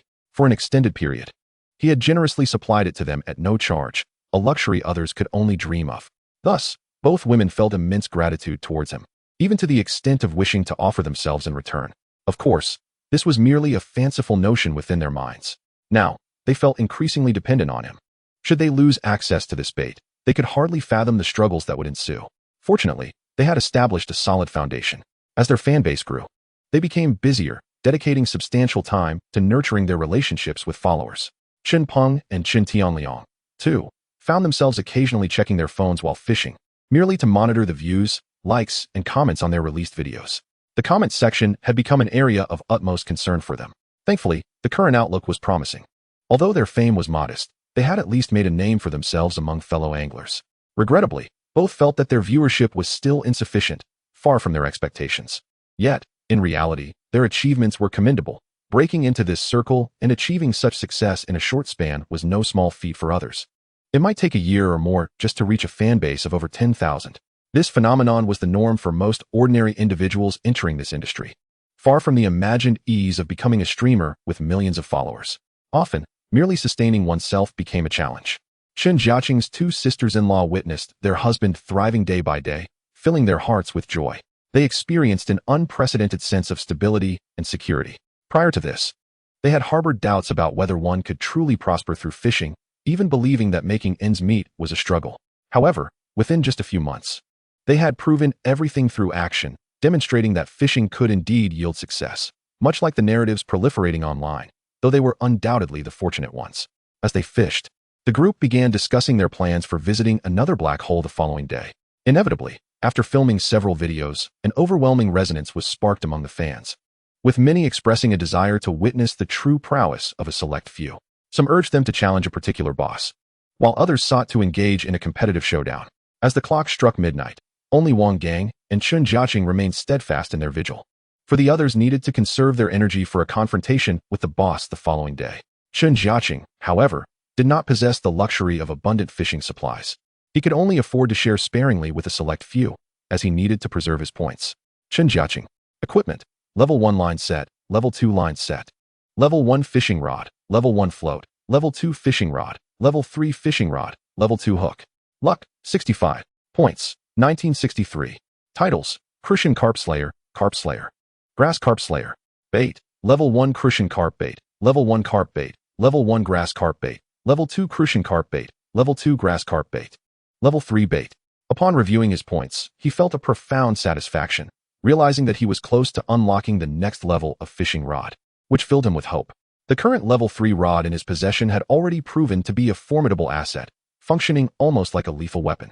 In fact, even in wild fishing, his yield surpassed that of those who fished in stocked ponds. Owing to the remarkable efficiency he could extract from the same equipment, an efficiency that likely dwarfed that of others. He had advised Chen Peng and Chen Tianliang to frequent the paid fishing ponds more often, considering their long-term prospects. After all, relying solely on wild fishing for income was merely a side venture. Following a period of acclimatization, they would need to expand their endeavors online to secure greater revenue. With only 2 of them remaining, the surroundings fell into a profound silence, enveloped in darkness. Both utilized electronic floats, positioned at considerable distance apart, rendering this night one of the rarest moments of tranquility. Chen Jiacheng deliberately enlarged his hook, a fine piece acquired through the system, which significantly increased the likelihood of a catch. Instances of snapped lines or hooks being pulled free were virtually non-existent, thus ensuring a steady grip when encountering larger fish. Wang Gang, too, had similar intentions, aspiring to surpass his personal record in the latter half of the night. His largest catch thus far weighed over 20 pounds. But he had yet to breach the 30-pound mark, a goal he now fervently pursued. Previously, such aspirations seemed like mere fantasies. Yet now he felt a tangible sense of hope, having nurtured numerous fishing spots for several days in anticipation of a substantial catch. Chen Jiacheng had yet to unlock the titles for the white amour and the blue fish, as the populations of these species paled in comparison to the more common varieties. It would take time to amass the requisite numbers for the latter. However, he estimated that it would not be long before he achieved the white amour title. While the blue fish seemed a distant goal, given their scarcity in the wild, he had caught a few smaller individuals, but those weighing over 20 or 30 pounds were exceedingly rare. Overall, the dearth of these fish was the primary issue, as his bait was indiscriminate regarding species. Many common fish had already unlocked their respective titles, while the rarer ones remained elusive, occasionally yielding a few catches every few days. This was far from sufficient, as the criteria for unlocking titles were exceedingly stringent, demanding substantial quantities. As for the exact figures required, he found them rather outrageous. The titles for carp, crucian carp, and grass carp had been unlocked through his relentless efforts over time, while the white amour and blue fish, though caught sporadically, could not be relied upon for consistent success. Soon enough, a commotion erupted from Wang Gang's direction. He had hooked a fish that was anything but docile, making a frantic bid for the depths. Wang Gang braced himself against the rod, his posture suggesting he might be pulled into the water. Chen Jiacheng hurriedly rose and hastened to his side to assist.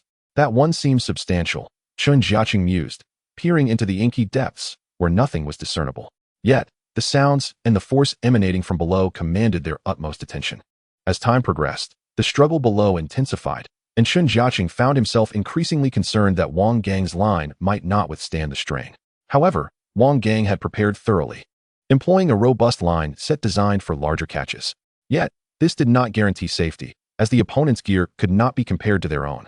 The fear of a hook dislodging loomed large in their minds. Shouldn't be an issue. The hook feels secure, Wang Gang reassured, sensing the substantial and steady force in his grip, indicating that the hook had firmly embedded itself in the fish's mouth. What ensued was a genuine contest of strength, a rare occurrence where the roles were reversed, with Wang Gang taking center stage. As Chen Jiacheng observed the struggle unfold, he lit a cigarette, no longer feeling the urgency. Wang Gang, though fatigued from the relentless thrashing of the fish, ultimately maintained his grip. The moment the fish breached the surface, even Chen Jiacheng gasped in astonishment. Is that truly as large as it seems? He pondered, unable to ascertain its weight at that moment. It appeared to weigh over 30 pounds. Yet the exact figure remained elusive until it was fully landed. Huh, this is enormous, Wang Gang exclaimed, his face alight with exhilaration. The entire process of reeling in the fish had been the most joyous experience of his life, a sensation of strength unlike anything he had previously encountered. Together, through their collective efforts, they successfully netted the fish, and a wave of relief washed over them, finally allowing their hearts to settle. With such a substantial catch, Wang Gang was certain he had once again shattered his wild fishing record and was eager to ascertain the fish's weight. Unfortunately, they had no scale at hand, but Chen Jiacheng assured him that they would determine its weight upon returning. Wang Gang, however, was not in a rush. After reeling in that remarkable fish, he took a lengthy respite. Chapter 115. If you're going to do it big. Wang Gang was still engrossed in taking photographs, and several minutes had already passed. Though thankfully, the fish's protective net was sufficiently large. Otherwise, it would be truly impossible to contain. In the eyes of Chen Jiacheng, this fish likely exceeds 30 pounds. Though its exact weight remains a mystery, such a substantial catch, while he has certainly hooked many in the past, is not something encountered on a daily basis. Thus, he genuinely feels a sense of astonishment for his companion. Wang Gang, in particular, is even more affected. After a vigorous struggle, he is engulfed in fatigue. However, the absence of disappointment shines through, for after a prolonged vigil for a large fish, it appears that his patience may finally be rewarded. Quickly take this fish to your shop and weigh it, he urges, his eagerness palpable. This sentiment has been echoed by Wang Gang countless times. His heart is filled with urgency. All right, I understand, Chen Jiacheng responds, somewhat exasperated. It seems as if Wang Gang fears that he might consume the fish's weight himself. Yet, upon reflection, it is understandable. For Wang Gang, the prospect of catching such a sizable fish is exceedingly rare. Unlike him, who has long since lost count of the number of fish exceeding 30 pounds that he has caught. Wang Gang finds this pursuit fraught with challenge. He yearns for those colossal specimens that weigh 50 or 60 pounds or more, yet such encounters are indeed elusive, often reliant on sheer luck. Regrettably, despite the passage of time, he has yet to come across such a creature, suggesting that any residing in this river may be lurking in deeper waters. He remains by the riverbank, as it is far more convenient. While he could procure a boat, he currently has no such intentions, as he is here primarily for supplies, not merely to chase after a single fish. In the ensuing days, the two are nearly inseparable at the riverside, while others engage in various pursuits elsewhere, returning only sporadically. Predictably, the fleeting nature of each locale they visit means their time is swiftly cut short. This has been anticipated by Chen Jiacheng, who has noted the growing exasperation of several local fishery owners. These proprietors, displaying unexpected generosity, have opted to allow free fishing, albeit with the caveat that any catches must remain on site. This has left Xiao Yu and her companions feeling quite helpless. Encountering such accommodating owners leaves them at a loss, as they would much prefer a more assertive proprietor. In a matter of just a few days, they have already visited several owners. The videos they have captured showcase striking visuals akin to those of seasoned angling masters, though they have yet to participate in any competitions. Nonetheless, they have begun to attract a modest following, at least demonstrating their prowess in the realm of angling. Across the nation, there are many aficionados of the art, yet not everyone is fortunate enough to land a catch. More often than not, success hinges on luck. When fortune smiles, the right spot yields fruitful results. But failings persist even in commercial venues, where one might catch nothing or merely a few fish. All are in a phase of rapid development. And having recently entered this sphere, they have garnered significant attention from fans. Currently, Chen Peng and Chen Tianliang have amassed tens of thousands of followers, leading to a sense of disbelief. However, they soon realize that their growth has begun to plateau. Despite consistently producing high-quality content, it seems that either their audience has grown weary or the local fishing spots lack renown. The venues are merely small localities, insignificant on a national scale, resulting in fewer followers. Many yearn to venture farther afield, but this entails greater inconvenience, necessitating further growth and popularity before such ambitions can be realized. Presently, the timing is not right, as they have yet to achieve the financial means required for nationwide fishing excursions. Chen Jiacheng, on the other hand, is nearing that threshold. Most importantly, after equipping his two brothers with fishing gear, he feels a sense of assurance. Each day, he enjoys substantial earnings, which is undeniably gratifying. For every fish he catches, a reward awaits, irrespective of species. Unlocking certain titles can yield hundreds, if not thousands. However, these rewards remain secondary to him. His primary focus is on accumulating points.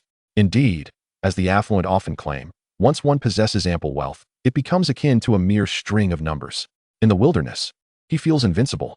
Not a single individual has posed a challenge to his prowess, for the skills of others often rely heavily on luck. He has come to understand that the key lies in identifying resource-rich locales and optimal positions. After reeling in that notable fish, Wang Gang has taken to resting. Perhaps fatigue has set in, or he feels content with the fulfillment of his desires, for he does not remain with Chen Jiacheng that evening. Nonetheless, Chen Jiacheng has no intention of succumbing to slumber. After all, the pursuit of wealth must continue. Feeling drowsy, he exchanges some points for a bottle of fishing energy drink. Upon consuming it, he is revitalized, shaking off the fatigue and becoming invigorated. He resumes his focus on the bobber. At this moment, it appears unchanged, simply green, yet, when it does shift, it will signal a bite. His is a second-level bobber, the signals of which are unmistakable. A bite is unmistakably obvious. In such circumstances, it would be impossible for anyone with sight to overlook it. If he were to take his eyes off it for a moment, the fishing rod might be yanked into the water. Thus, the experience of fishing is indeed fulfilling. He can comfortably sit in his chair, awaiting the arrival of a larger fish. As the night deepens, he enlarges the hooks, aiming to filter out the smaller catches, with aspirations of landing something truly massive. In fact, for a considerable stretch of time during the night, he continues this practice, albeit with results that fall short of his expectations. It is not that he fails to catch anything, but rather that the sizes consistently leave him wanting. He yearns for those true leviathans weighing 50 or 60 pounds. While the 10 to 20 pound fish he currently catches merely register as small fry in his eyes. Having caught many such fish, he finds that they no longer evoke the delight they once did. Chapter 116, The Silence of an Empty Hook. Xiao Yu and her companions relentlessly pursue the local fishery owners. Consequently, within just a week or two, their names have appeared on the local blacklist, with Xiao Yu, along with Chen Peng, comprising 4 individuals. They have undoubtedly caused significant distress for the proprietors of nearby fishing venues, as none anticipated that these individuals would possess such formidable fishing skills, rendering the business of those owners nearly untenable. Only those who have experienced their prowess firsthand can truly comprehend the impact they have made. However, despite the powerful impact of the videos released, those small-time operators who have never set foot on their territory remain largely indifferent. After all, they are well aware that these are merely the effects captured in videos online. There truly are not such formidable individuals in reality. Thus, their skepticism prevails. The reason these proprietors indulge in these short videos is, quite frankly, to enhance their own business prospects. Although Xiao Yu and her companions possess considerable prowess, several local fishing venue owners persist in their provocations.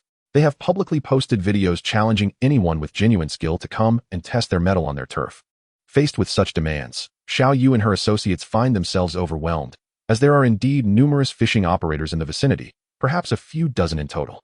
Consequently, their schedules have become utterly packed, often requiring them to attend 2 events in a single day. Moreover, Xiao Yu and her team are acutely aware that these proprietors are primarily drawn by their burgeoning popularity, as Xiao Yu has now ascended to the status of a genuine influencer with millions of followers. For these small business owners, she is akin to a precious gem, for by merely bringing her on board, they can attract a significant influx of her fans. Yet, these proprietors are oblivious to the sheer strength of her abilities, remaining unconvinced by the chaos they observe. After finishing one event, Xiao Yu discovered that her video's comment section was inundated with taunts from various fishing venue owners. With a resigned shake of her head, she conferred with Chen Peng and Chen Tianliang, realizing that this situation seemed endless. Some proprietors even privately expressed a desire to collaborate with her, ostensibly to stage some theatrics or narratives. They would temporarily close their fishing ponds, starve the fish for a few days, and then invite the group over for discussions, anticipating a flurry of excitement once they began fishing. Such tactics are a common collaboration strategy between various fishing venue owners and well-known streamers. Xiao Yu and her companions, though accustomed to such antics, are indeed unique compared to other streamers, for they possess real skill. However, the likelihood of others believing this is slim. Therefore, in light of this predicament, Xiao Yu feels a profound sense of frustration, knowing that the only recourse is to impart a significant lesson to these individuals. In truth, she often prioritizes the requests of her fans, especially when it comes to addressing particularly unscrupulous proprietors. Fans frequently leave comments urging her to confront these characters. Xiao Yu is more than willing to oblige, as this not only enhances the entertainment value but also elevates her fan standing, thereby boosting her popularity. The results over the past few weeks have been promising, as she has gained over 100,000 new followers. Strangely, as her follower count has surged, the process of gaining additional followers has become simpler. Moreover, after this significant increase, Xiao Yu finds herself emotionally unperturbed. A few months ago, such an achievement would have sent her into a frenzy of joy, yet now she feels an unsettling calmness, as if this is merely the natural order of things. Thus, one could argue that she has become somewhat inflated in her self-perception. This is the advantage of rising to prominence, as her income has become quite substantial.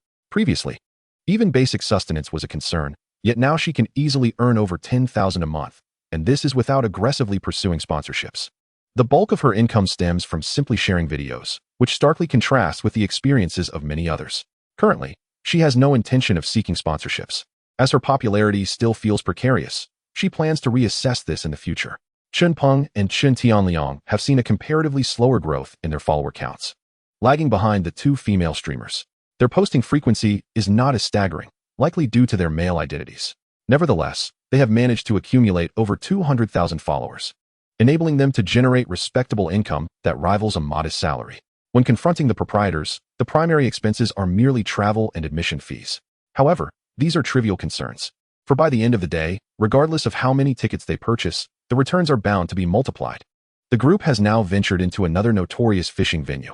The admission fee is 300 yuan for 6 hours, a relatively high price compared to the nearby venues, which typically charge between 1 to 200 yuan. This establishment prides itself on the size of its fish, featuring a mix of species, including substantial catfish, one of which reportedly weighed over 40 jin.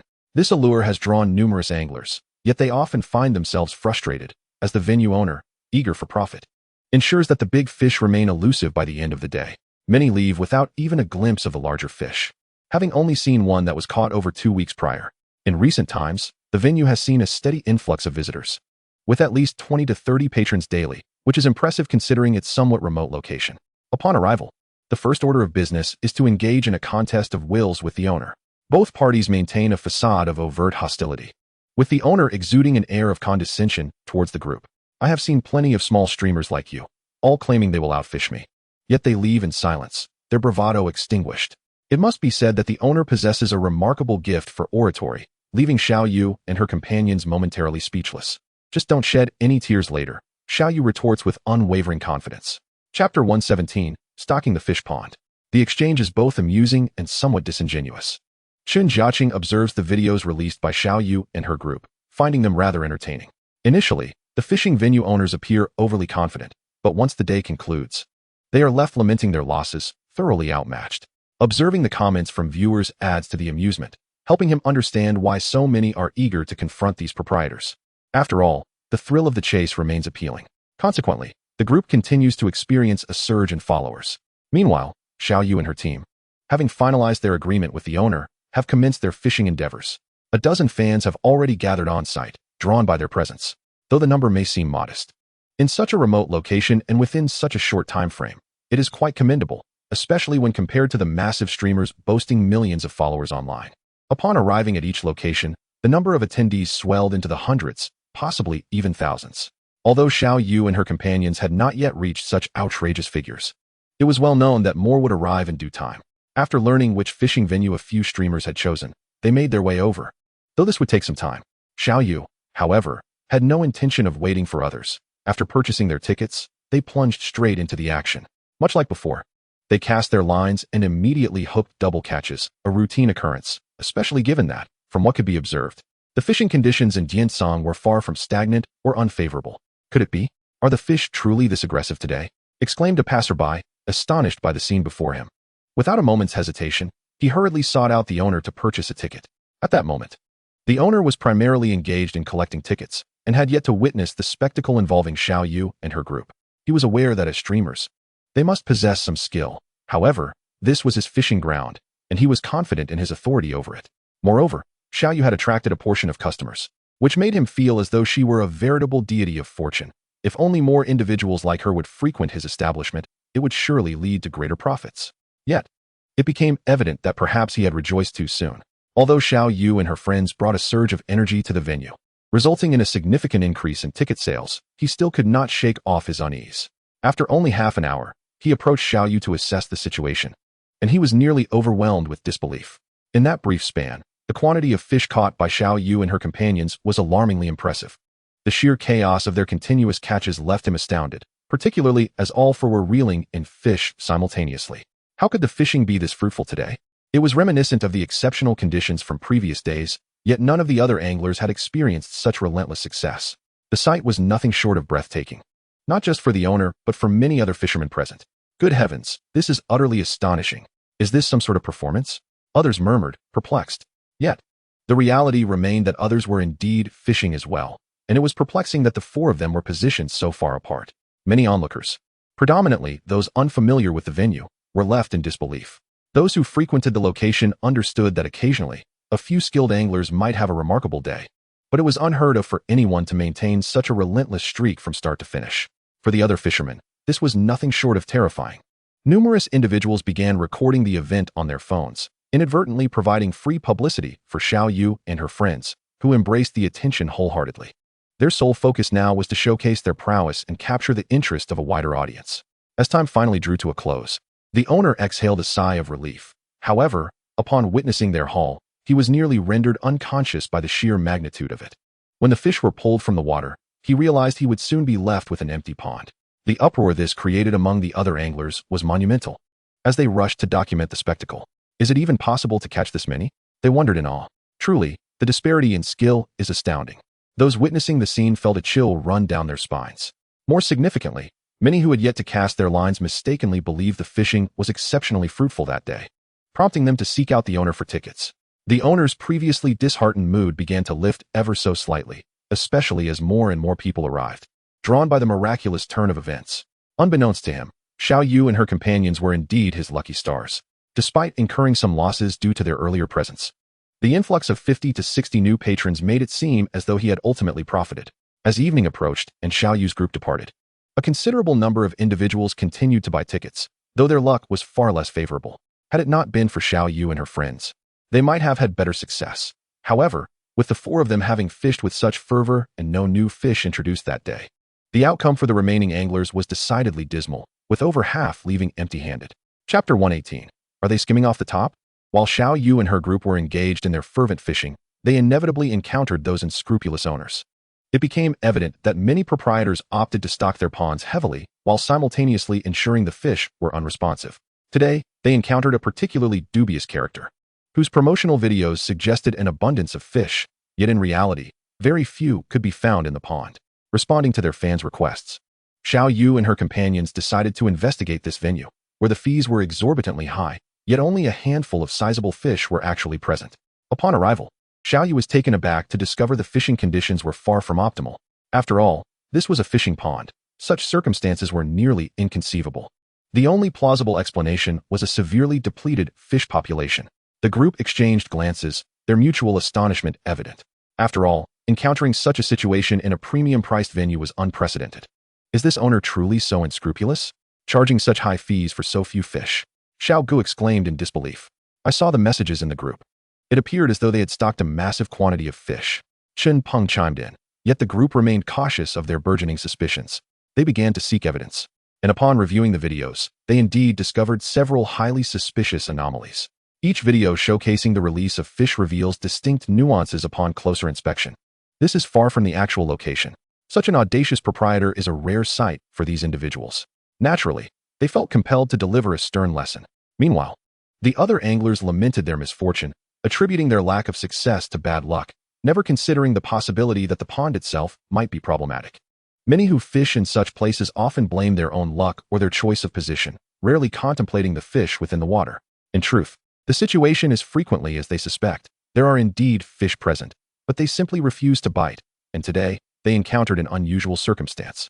After some deliberation, the group confidently concluded that the pond harbored a scant population of fish. Several hours had elapsed, and collectively, the four of them had barely caught 500 pounds.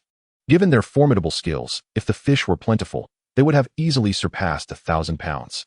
This contradicted the proprietor's claims of an abundant supply. Upon grasping this reality, the group devised a plan and approached the owner, asserting that the water contained no fish. The owner's reaction was immediate and explosive. He challenged them to a bet. What? You dare claim there are no fish in my waters? Have you not seen the multitude of videos? I've released countless fish. His words were forceful, and his demeanor exuded confidence, leaving those unaware feeling convinced of his credibility. You know the truth of how many fish you've released. It certainly isn't as many as you claim, hardly even half, Chen Peng remarked coolly. He refused to be swayed by the owner's performance. What a joke. With so many videos as proof, how could it be fabricated?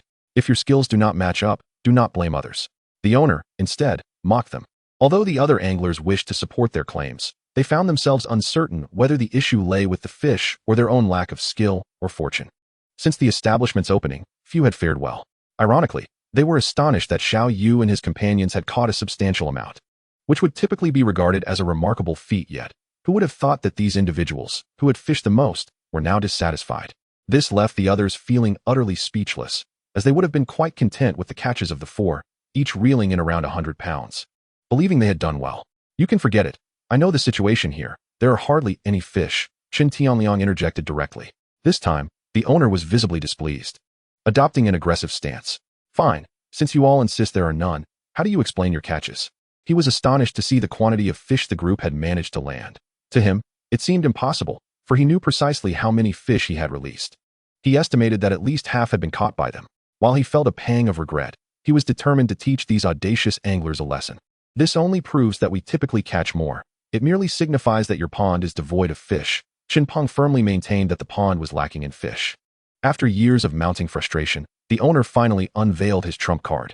This was his ultimate response to skepticism. Few dared to challenge him. Very well. Since you claim my pond is empty of fish, let us proceed to drain the water. You will cover all costs, and I will sell you the remaining fish. As most will perish once the water is removed, he declared, brimming with confidence, convinced that no fool would dare take him up on such a challenge. The pond spanned over 20 to 30 acres, and draining it was no trivial matter. The cost would be substantial, and the losses even more daunting. The other anglers were left astounded by this turn of events, expecting Xiao Yu and his companions to back down. However, this time, they had met their match.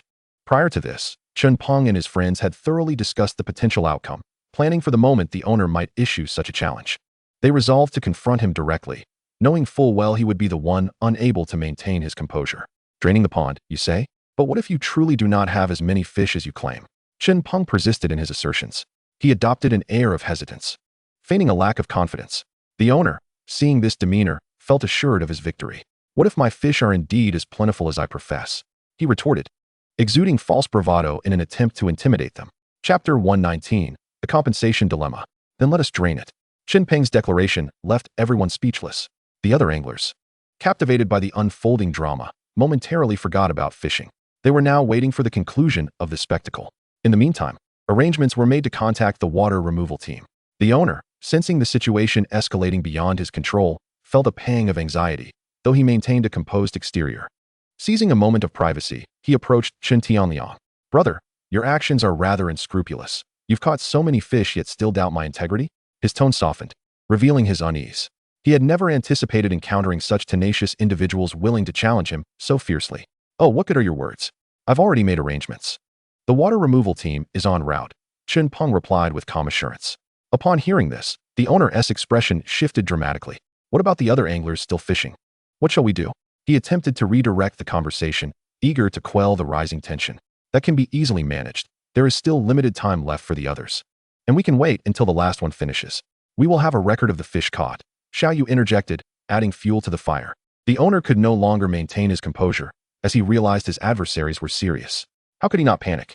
If the water were truly drained, the financial repercussions would be substantial, but more critically, his reputation would be at stake. He had intentionally introduced several large fish to attract attention. Yet the actual numbers were grossly inflated. If exposed for deceit, the consequences could be dire, jeopardizing his future livelihood and requiring significant compensation. Contemplating the repercussions, his once formidable demeanor evaporated, replaced by a sense of foreboding. Subsequently, he began to soften his stance, no longer daring to be as obstinate as before. His demeanor was markedly subdued, and he expressed his willingness to provide triple compensation, meaning he would reimburse each individual 3 times the price of their tickets. Though this offer was limited to the 4 members of Xiaoyu's group. Unsurprisingly, Chen Peng and the others were not amenable to this proposal. In all honesty, they were not particularly concerned about the few thousand yuan at stake. This individual had been deceiving fishermen and running his fish pond for an extended period. And it was unclear when this unscrupulous behavior had begun or how much ill-gotten money he had amassed. To think that he could placate them with merely triple the ticket price was utterly preposterous. How could they advocate for justice on behalf of other fans and fellow anglers? Thus, they resolutely rejected his offer. Seeing their steadfast refusal, the owner gritted his teeth and elevated the compensation to 5 times the ticket price. This was the utmost he could concede. If that did not suffice, they could withdraw from fishing altogether. He insisted that he had an abundance of fish available, and he merely wished to avoid the hassle, as he still had business to conduct afterward. The owner was reluctant to relent further, hoping to hold out just a little longer. He proposed that they could fish without any deductions, but the compensation would still need to be threefold and applicable to the entire pond. At this juncture, Chen Peng revealed their bottom line. Upon hearing this ultimatum, the owner's face turned ashen. After all, the crowd present had largely been drawn in by these streamers. The day's business was at least several times greater than usual. If the compensation continued to escalate, how much would he ultimately have to pay? He could scarcely fathom the sum. Yet, as they had stated, this was the final line for them. Should he refuse to pay, then the matter of withdrawing from fishing would still stand. What would he do after that? The owner felt a wave of panic wash over him, realizing he was in a precarious position. In truth, he had personally invited these individuals, having provocatively posted videos online, claiming that no one could outfish him. Yet, who could have predicted that he would encounter such formidable opponents? He could concede, but not without conditions. The owner then launched into a lengthy discourse before the group. The rationale was simple. He did not wish to expose his underhanded practices regarding the fish stock. He proposed that the compensation would allow Xiao Yu and her companions to treat others to fishing, and that they would need to host 3 consecutive events. Chen Tianliang cast a scornful glance at the owner, his expression rife with disdain. The owner, meanwhile, looked somewhat pained, appearing helpless before the group. Chen Peng and the others exchanged glances, nodded in agreement, and subsequently acquiesced to the request. What followed left the rest of their teammates both bewildered and exhilarated. Firstly, all tickets for the day were free. Those who had purchased tickets could receive a full refund. Secondly, they were invited to return for 2 more days of fishing. All of this was purportedly at the expense of Xiao Yu and her friends. This audacious gesture ignited a wave of excitement among the fishing enthusiasts, who could hardly believe their luck after years of fishing to stumble upon such a generous opportunity. Not only was it a treat, but the entire event was on the house. However, this was limited to the current attendees. Those who could not make it would forfeit their chance. But the owner was still obligated to cover the costs. Regardless, this time, the owner had genuinely fallen victim to a clever ploy. He had never anticipated that a few young people would deliver such a resounding lesson, and all he could do was grimace as he watched the jubilant crowd. Although this incident had left him financially strained, he had previously benefited from numerous and scrupulous dealings, amassing quite a fortune. Thus, he had no choice but to accept the consequences of his actions.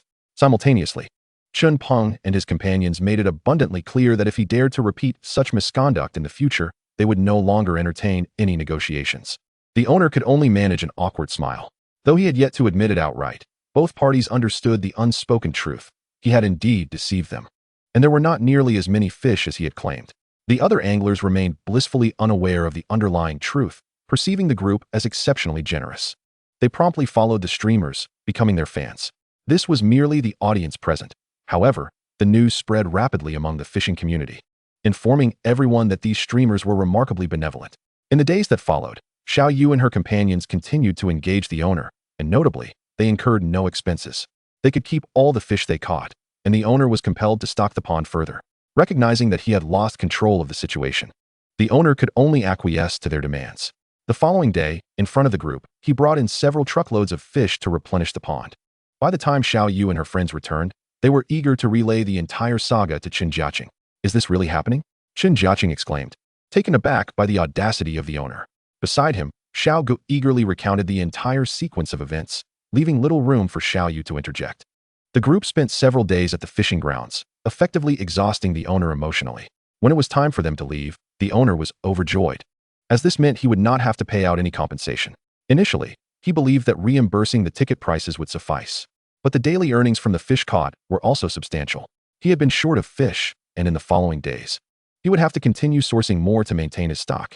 All of these fish came at a cost, and even more astonishingly, under the relentless pressure from the four of them, the pond would likely be emptied in just a few days. The other anglers managed to catch relatively few fish, focusing mainly on enjoyment and participation, especially since they had not spent any money. More importantly, Xiao Yu and her friends not only caught a considerable amount of fish for themselves, but also had to compensate for those who could not attend. Thus, no matter how one looked at it, Xiao Yu and her group had emerged from this escapade with a tremendous profit. This is just too thrilling. Your bait is simply phenomenal," Xiao Gu exclaimed, brimming with exuberance as he recounted the events, his spirits high. After spending a few days apart, he found himself nostalgically yearning for the excitement. Consequently, he was eager to return to Chen Jiacheng, chattering incessantly. Observing this scene, Xiao Yu contemplated stepping forward but chose not to intrude, instead quietly preparing her fishing gear. During this time, they had effectively exhausted the local competition, though there remained several anglers and fans enticing her to various locations. Nonetheless, Xiao Yu would conduct her due diligence beforehand, as many small-time proprietors could not withstand such relentless pressure. Otherwise, if they were to visit a few more times, the others might truly be unable to withstand it. Moreover, unless one were to engage in theatrics like many other anglers, Xiao Yu discovered that she did not particularly favor such pretense. Rather, she preferred genuine competition. Engaging in a contest with these proprietors, especially if previously arranged, seemed to diminish much of its significance. More often than not, it devolved into a deception of fellow anglers. Much like the vast majority of other streamers, who, despite their obvious artifice, performed as if their acts were entirely genuine. In such a brief span of time, the individuals involved had already experienced considerable growth, particularly Chen Peng and Chen Tianliang, who were no longer entirely oblivious to this realm. However, with greater understanding came the realization of the myriad intricacies within this circle. To navigate it successfully and thrive would undoubtedly require meticulous planning. At present, they were still lacking significantly. The two exhibited a vast disparity in experience, and beyond that, they would need to possess a certain audacity. For the time being, they had no intention of seeking collaboration with larger streamers, opting instead to maintain a stable footing within their current circumstances. "Alas, we are still newcomers in this circle," Chen Peng lamented. Initially, their follower count had surged rapidly, now exceeding 200,000, surpassing many streamers. For numerous individuals, even after years of live streaming and video creation, achieving such a following remained elusive. Yet, there were indeed exceptions, such as those who experienced meteoric rises to fame. amassing millions of followers almost overnight.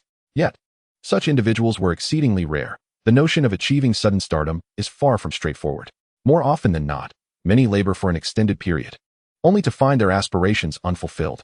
This, indeed, is the most authentic experience.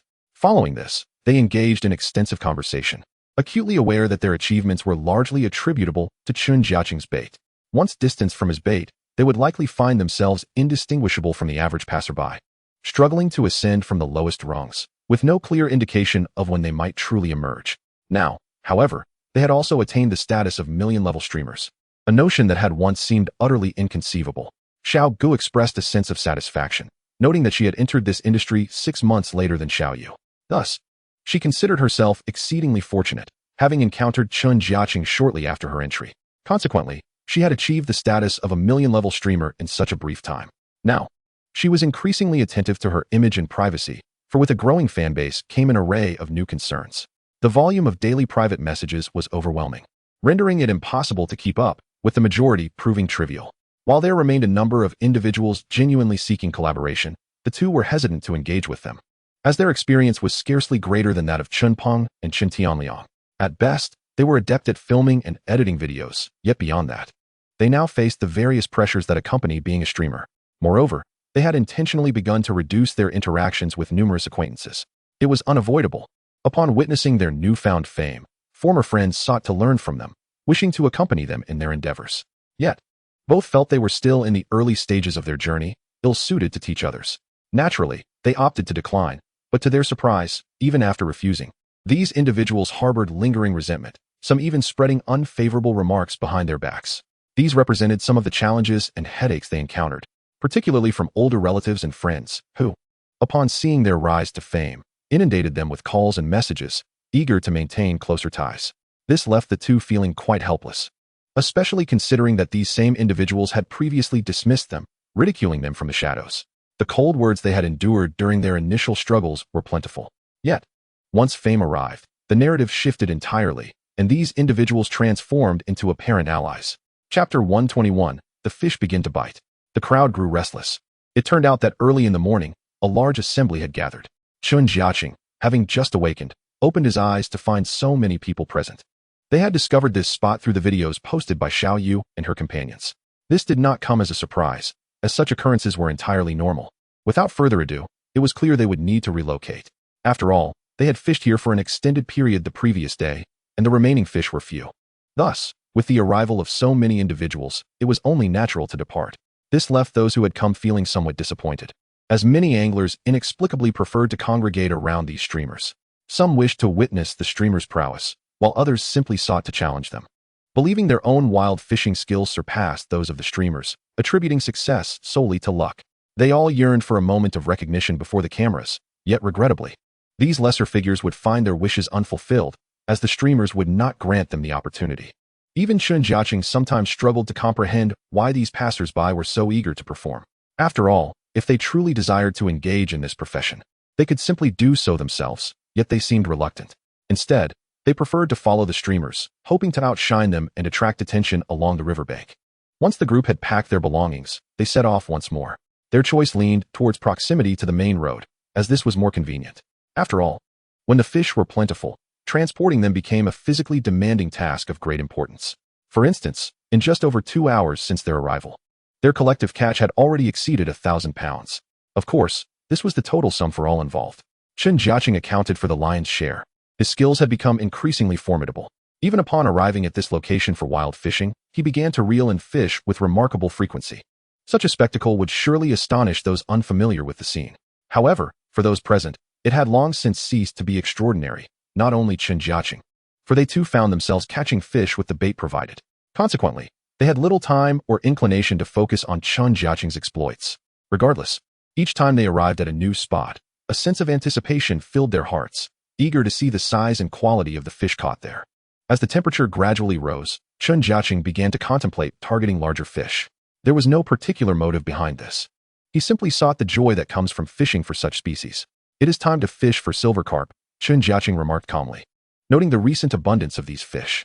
Before long, the morning had slipped away, and the group reconvened for a meal, during which they inevitably engaged in discussions about their catches. How many pounds had they each caught? What was the size of the largest fish? Were there any extraordinary species among them? Fishing for silver carp? That seems rather challenging, doesn't it? Xiaoyu interjected hesitantly, uncertain due to her lack of experience with this particular fish. It should be quite straightforward. I've been quite successful in the past few days, Chen Jiacheng replied. Recounting his recent haul, he usually fished with Chen Gang, primarily targeting bottom-dwelling species. Yet, before he could even reach the depths, the silver carp had already taken his bait. And it seems these silver carp are rather sizable. Wang Gang chimed in, having caught 2 weighing over 7 or 8 pounds each. After Chen Jiacheng's suggestion, it was evident that everyone was intrigued.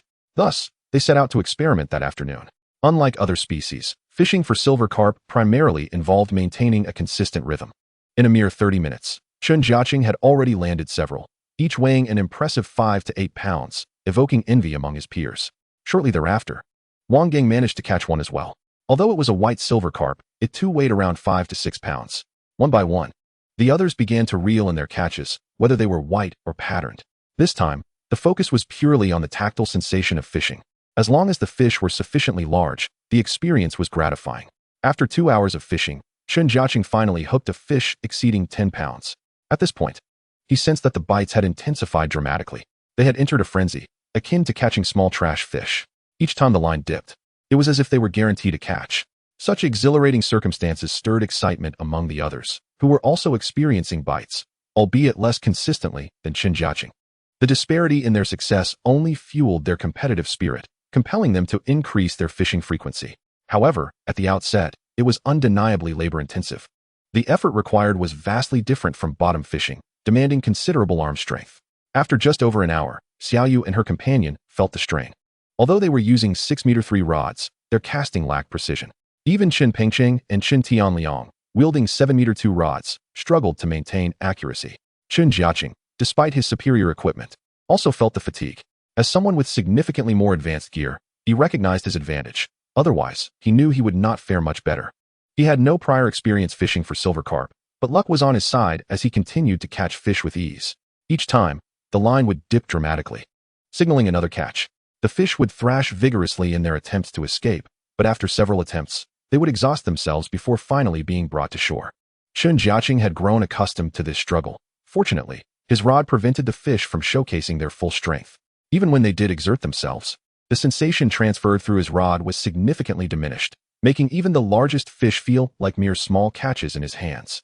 By the end of the afternoon, Chen Jiacheng had reeled in at least 60 fish, with smaller ones weighing 3 to 5 pounds and larger specimens reaching 20 to 30 pounds. Despite the exhausting efforts, he remained spirited. He had consumed fishing beverages along the way, which kept his spirits high, yet his physical stamina was still limited. Several times, he found himself too fatigued to cast again, needing to rest in place. The others appeared to be in better shape, and their catches were impressive as well. I didn't expect fishing for these species to be so enjoyable, Xiaoga exclaimed cheerfully. Chen Peng and Chen Tianliang shared the sentiment, noting that fishing for silver carp felt more thrilling compared to other species, primarily due to the excitement of the bites. They had watched numerous videos online, but had not yet tried it themselves. Their only regret was the need to improve their arm strength, which could be developed with practice. Chen Jiacheng's bait was undoubtedly perfect, allowing others to easily grasp the technique. Without it, fishing for silver carp would have posed a significant challenge for newcomers. After a long afternoon, everyone felt the strain in their arms. Observing their discomfort, Chen Jiacheng generously shared his fishing beverages, which were not merely refreshing but also enhanced physical strength, providing rapid recovery. Upon seeing him produce the beverages, everyone appreciated their value and drank cautiously. Afraid to gulp too eagerly, Chen Jiacheng found their cautiousness amusing and reassured them that they could drink freely. While he couldn't guarantee a daily supply, he did have a stock for the next few days. He had a knack for acquiring these extraordinary items through unconventional channels, not available on official websites.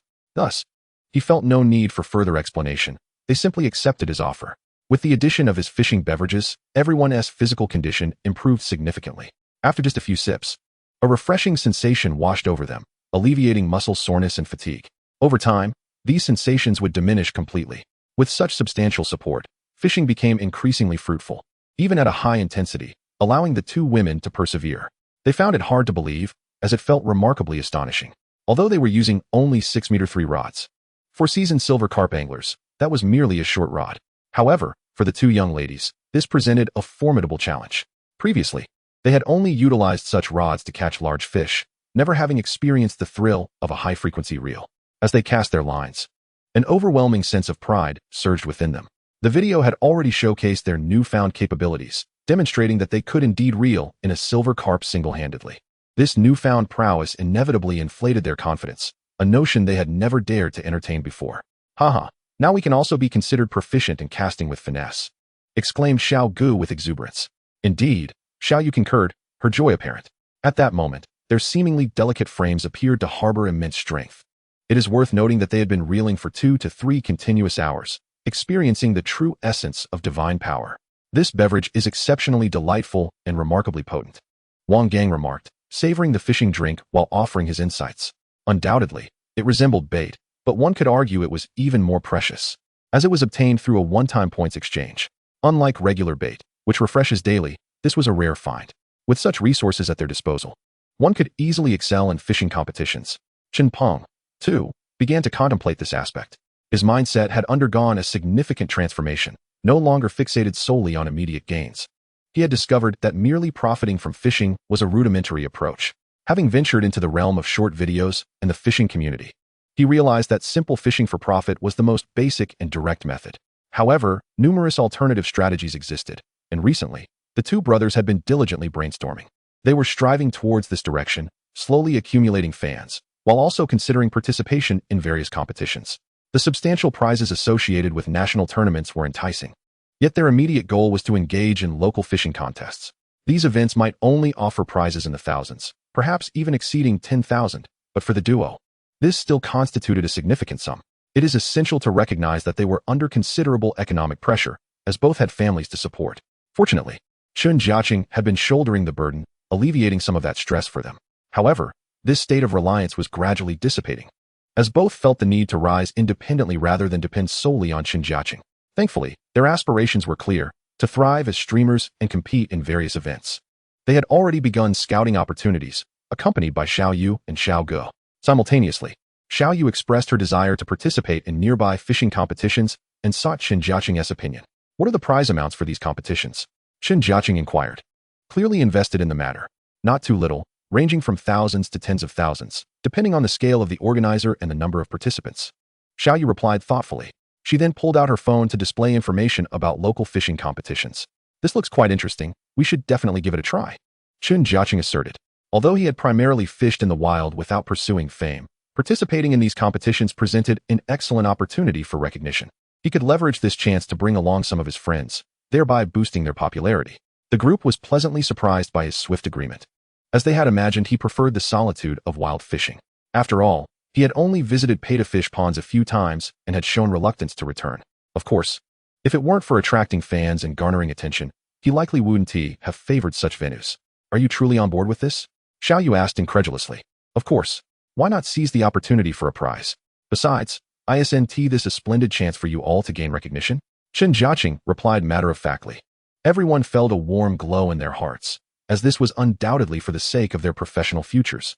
As for Wang Gang, he was even more resolute, declaring that he would accompany them anywhere they chose to fish.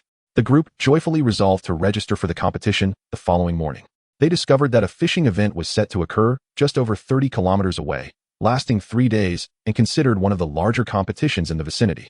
With an estimated 200 to 300 participants, one should not underestimate this number. Hosting such an event in this remote area was quite commendable, especially compared to national competitions that often attracted tens of thousands. Regarding the competition rules, they were relatively lenient, permitting the use of personal gear and bait, albeit with some restrictions on specific types of bait. Nevertheless, this would not impede their participation, and understanding these details was crucial before the event. Once they grasped all this, the group decided to meet in the morning. Fishing would continue as usual today, but they planned to return early. It was a rare day without pressing obligations, as they had all been tirelessly pursuing their careers lately. With their plans set, the mood for fishing grew even more delightful. For participating in such a tournament promised to be immensely enjoyable and a swift way to accumulate followers. This prospect exhilarated them, for they might experience another surge in popularity. An exhilarating thought indeed. Especially after having savored the joy of gaining followers, they were now witnessing a steady growth, a feat others could hardly compare to. There would be no night fishing this evening. As darkness fell, everyone returned to their respective homes. Wang Gang and Chen Jiacheng headed back together. Initially planning to stay at a hotel, but were invited to Chen Jiacheng's family home instead. Although the two young ladies had also extended an invitation, it was evident that their living conditions were not conducive to accommodating additional guests. Even if they could free up a room, other logistical aspects would be challenging. Moreover, the two young ladies felt somewhat embarrassed about spending the night at someone else's home, so they opted to return to the hotel instead. That evening, they busied themselves online, delving into a wealth of information about fishing competitions and watching an abundance of related videos. After all, fishing is one thing, but competition introduces an entirely different dynamic. The paramount objective is to outmaneuver fellow contestants within the confines of established rules. Fortunately, they possessed considerable confidence regarding these fishing tournaments. As long as they were permitted to use their own bait, both goddesses were certain they could advance to the finals. It wasn't as if this were a nationally renowned fishing competition where extraordinary talents might emerge. The following day, Chen Jiacheng drove to fetch the two young women, while Wang Gang and Chen Peng proceeded directly to the competition venue. The difference today was that they would not be fishing in the wild, which implied that there would be no abundant supply of wild fish available. Only the previously caught fish would be sold. In truth, the accumulation of fish over the past period was substantial, making it impossible to sell everything in just one day. The fish pond had been expanded multiple times, and several ponds had been established specifically to house these wild fish. Even in the absence of new catches, the existing stock could sustain sales for a considerable duration. During this time, Chun Wei and his wife had been doing quite well in their fish sales, achieving a degree of stability after having previously encountered numerous setbacks and deceptions. For instance, some individuals resorted to dishonesty, presenting counterfeit cash, while others took advantage of him, skimming off significant amounts. Additionally, many acquaintances exploited his weaknesses, often demanding discounts when they visited. Previously, managing these transactions had left him feeling overwhelmed. Unexpectedly, however, his mother, Li Qingyi, proved to be exceptionally skilled in dealings and bookkeeping. On several occasions, Chun Wei inadvertently miscalculated, overpaying some customers, while at other times he undercharged. Despite his earnest efforts, the chaos of the busy day often led to errors, which was a natural occurrence. Conversely, Li Qingyi, despite her limited formal education, had managed to avoid such mistakes. Over time, their roles became distinctly delineated. Chen Wei focused on fish preparation, while his wife managed the remaining responsibilities, occasionally with the assistance of their daughter-in-law. With a stable business and a continuous flow of income, their lives gradually began to flourish. The children amassed more toys, and they acquired several new appliances, all thanks to the profits from their fish sales. Most importantly, they eagerly anticipated the completion of their grand villa. Chapter 124. Mutual benefits. When Chen Jiacheng arrived at the hotel lobby, the two young ladies were already prepared. This was a pleasant surprise. He had expected to wait, but instead found them ready and waiting for his arrival. During this time, they even prepared breakfast for him, although he had already eaten at home. The trio traveled in silence directly to the competition site. Upon arrival, they discovered a bustling atmosphere, with over 300 contestants present. Today was merely an opportunity to acclimatize to the venue and familiarize themselves with the surroundings, along with registering for the competition, which would officially commence the following day. Once at the venue, it became apparent that many of the participants were streamers. However, the stature of these individuals paled in comparison to Xiao Yu and her fellow streamers, as they were merely local streamers with fan bases ranging from a few thousand to, at most, several hundred thousand. Nevertheless, the number of participants was considerable, totaling around 20 to 30, each aspiring to become a prominent streamer. Yet, the harsh reality was that not everyone would achieve their dream. The arrival of Xiao Yu, however, left the others in awe. While they were small-time streamers, Xiao Yu and Xiao Gu were bona fide streamers with millions of followers. Chen Peng and Chen Tianliang had made significant strides as well, nearing 300,000 followers. The presence of these prominent figures astonished the event organizers, who promptly extended warm invitations to them, assigning numerous staff members to cater to their needs.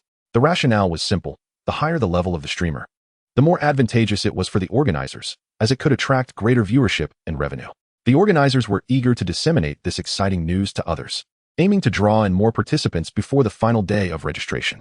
With great enthusiasm, the organizers welcomed them and provided a comprehensive overview of the competition's rules, emphasizing the necessity for everyone to remain on-site to ensure proper arrangements. They generously covered all accommodations and meals for the duration of the event, a privilege typically reserved for renowned streamers. The arrival of Xiao Yu and her fellow prominent streamers was a fortuitous boon for the organizers, further enlivening the competition venue. At this point, Xiao Yu and the others found themselves surrounded by admirers and sycophants, particularly among the smaller streamers who approached them in hopes of gaining exposure through their videos to boost their own follower counts. The group was acutely aware of these intentions, While they maintained a facade of composure, understanding that they were merely recording video content, they knew that the final product would undergo editing, allowing them to eliminate any unwanted footage. This was not a live competition, and any potential live streaming would be handled by the organizers. They would only broadcast their own content, not that of others. Meanwhile, Xiao Yu and her fellow streamers were engaged by the organizers, leaving Chen Jiacheng to seek a suitable spot to assess the environment. He began with ordinary bait, using not his own but rather someone else's, coupled with his own fishing rod and equipment, which still yielded commendable results. The inherent luck associated with his fishing rod set him apart among the competitors. After casting his line, he quickly noticed the fish below biting eagerly. Following a brief period of testing, he discovered that the fishing conditions were quite favorable, possibly due to the organizers' deliberate efforts to ensure that all participants could relish the joy of fishing together. For instance, a few days prior, they refrained from feeding the fish, allowing them to go hungry for several days. The objective was to ensure that during the competition, everyone would be reeling in fish continuously.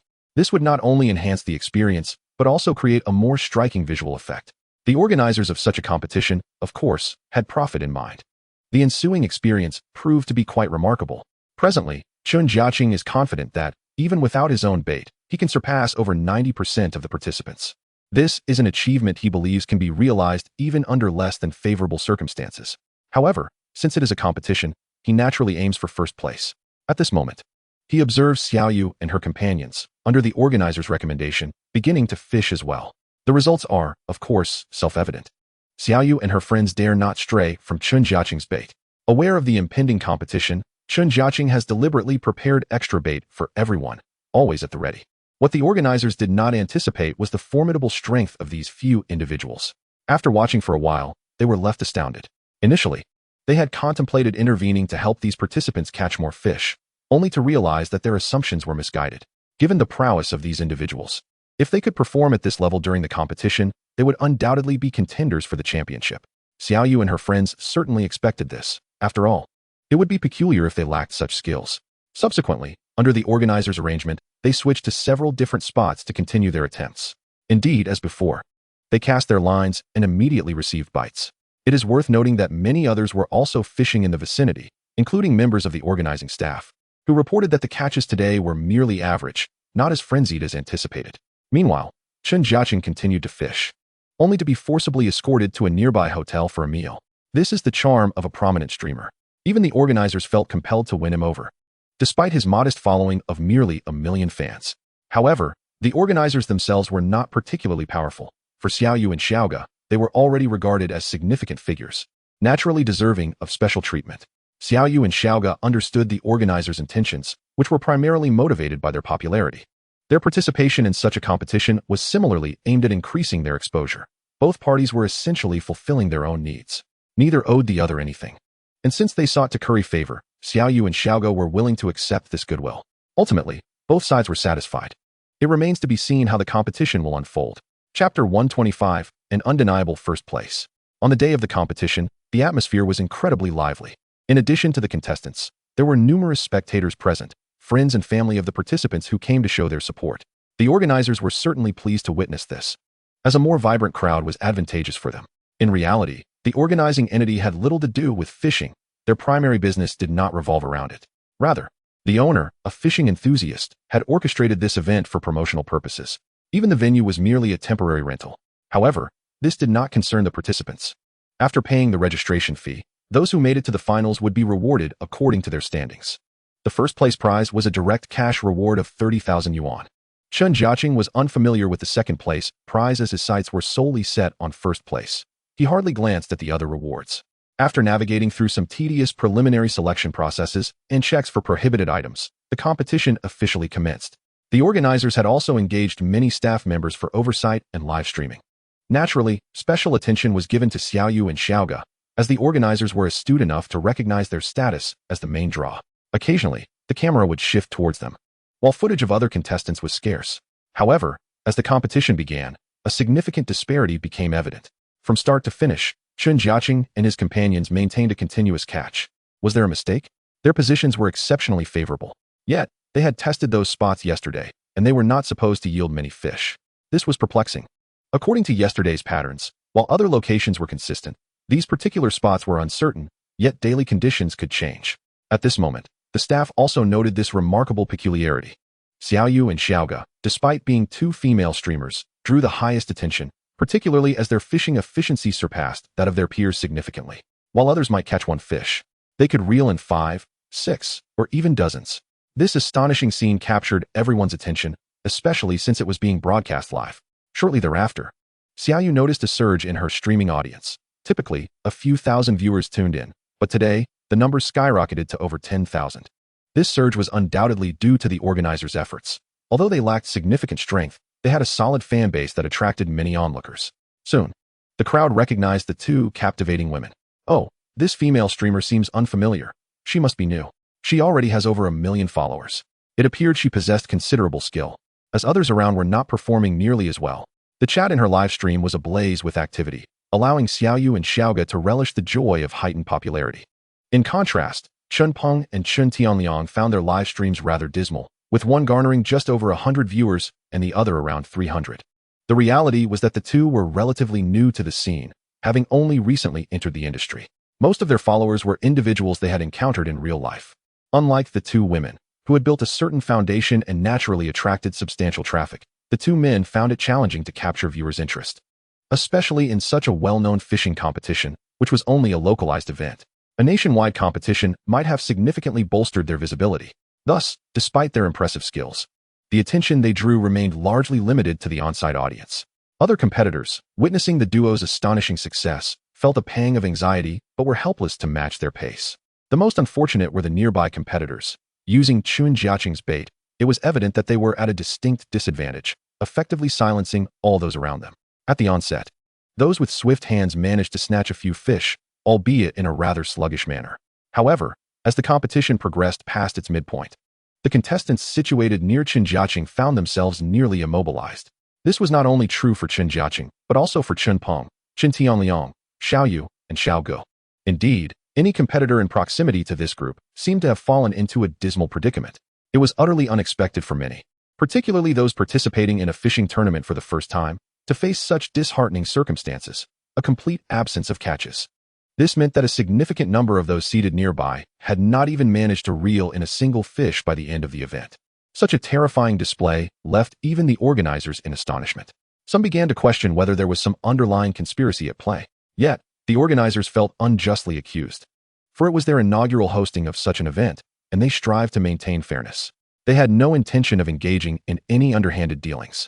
Their primary goal was to elevate their reputation first. Their only shortcoming lay in the realm of experience, but the notion of foul play was far from their reality. As the competition concluded, a shocking scene unfolded. Chen Jiacheng alone had caught no fewer than 1,000 kilograms of fish. The sheer size of his catches overwhelmed the available storage, necessitating the staff to hastily procure additional containers. This astonishing feat left all present in awe. Following him were Wang Gang, Chen Peng, Chen Tianliang, Xiaoyu, and Xiaoge, essentially the same group. The peculiarity of this occurrence bewildered the organizers. It was soon revealed that the success was attributable to Chen Jiacheng's bait, which had gained considerable renown in the vicinity and had evidently influenced the local fishing dynamics. Some attendees recognized them, and upon realizing this, many who had never encountered such bait were left incredulous. Prior to this, they had been skeptical about the existence of such extraordinary bait that could silence their competitors. The rules of the competition explicitly prohibited the use of various additives, meaning that the outcome was purely a result of the quality of the bait. Chapter 126. Effortlessly securing tens of thousands. The first fishing tournament concluded superbly, with Chen Jiacheng and his companions decisively eclipsing the other contestants. The afternoon brought about a second round, and yet again, the outcome was devoid of suspense. Chen Jiacheng and his group continued their stellar performance, regardless of their positions, effortlessly dominating the competition with their bait. The other contestants nearby began to question their own capabilities. Over the following 2 days, the group advanced without encountering any formidable opponents. The only competition seemed to be among themselves. By the time they reached the finals, it became apparent that a substantial majority of the 10 finalists were from Chen Jiacheng's circle, leaving only a handful of outsiders. The few remaining contestants found themselves in the most awkward position, as they were still without any catches during the final round, while Chen Jiacheng and his companions were reeling in fish with ease. As the final moments ticked away, the competition was finally solidified.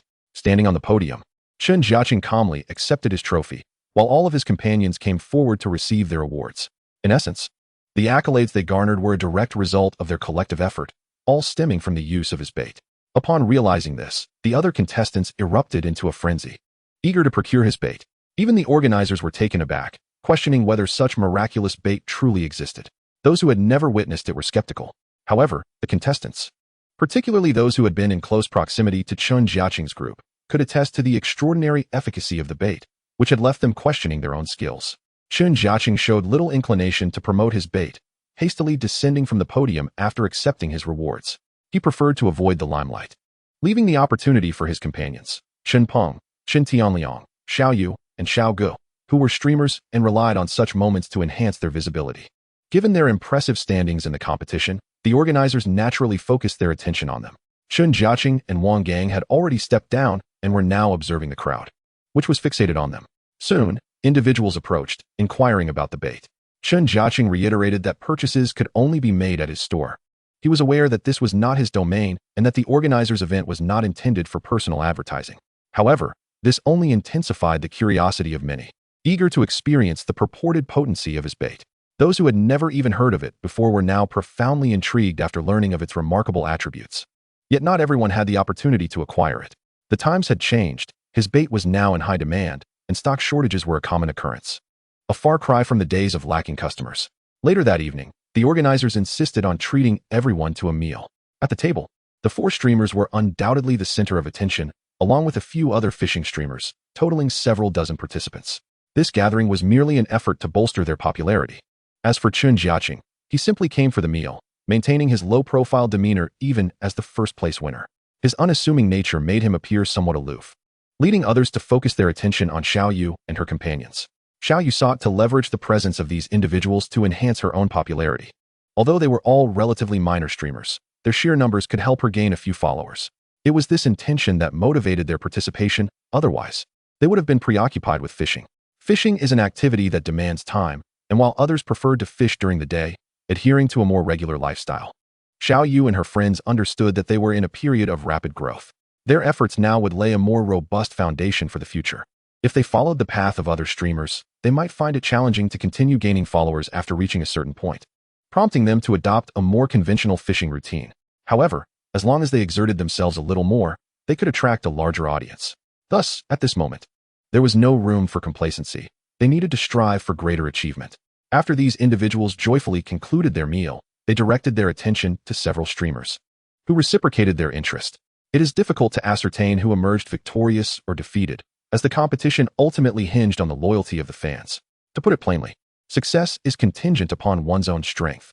Only by producing higher quality videos can one garner greater attention. After addressing these matters, the organizers wished to invite a group to remain. However, Chen Jiacheng and his companions declined, for their primary intention was merely to test the waters and gain exposure. Having spent sufficient time there, they felt compelled to return to the wilderness for fishing. The outcome of their endeavors would only be discernible after several days. Although their popularity had somewhat increased during the competition, it was not particularly significant, primarily due to the small scale of the fishing contest. The audience remained limited.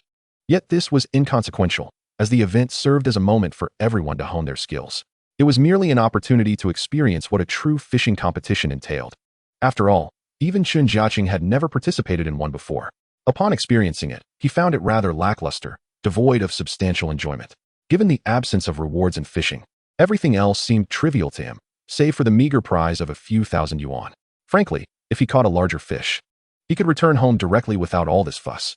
Following the competition, his enthusiasm for participating had waned considerably, while the others aspired to become streamers and continue competing.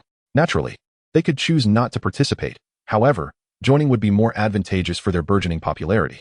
This was beneficial for them, especially since wielding his bait afforded them a significant advantage over others. Chapter 127. Persist a little longer. Chen Jiacheng and Wang Gang returned to the riverbank.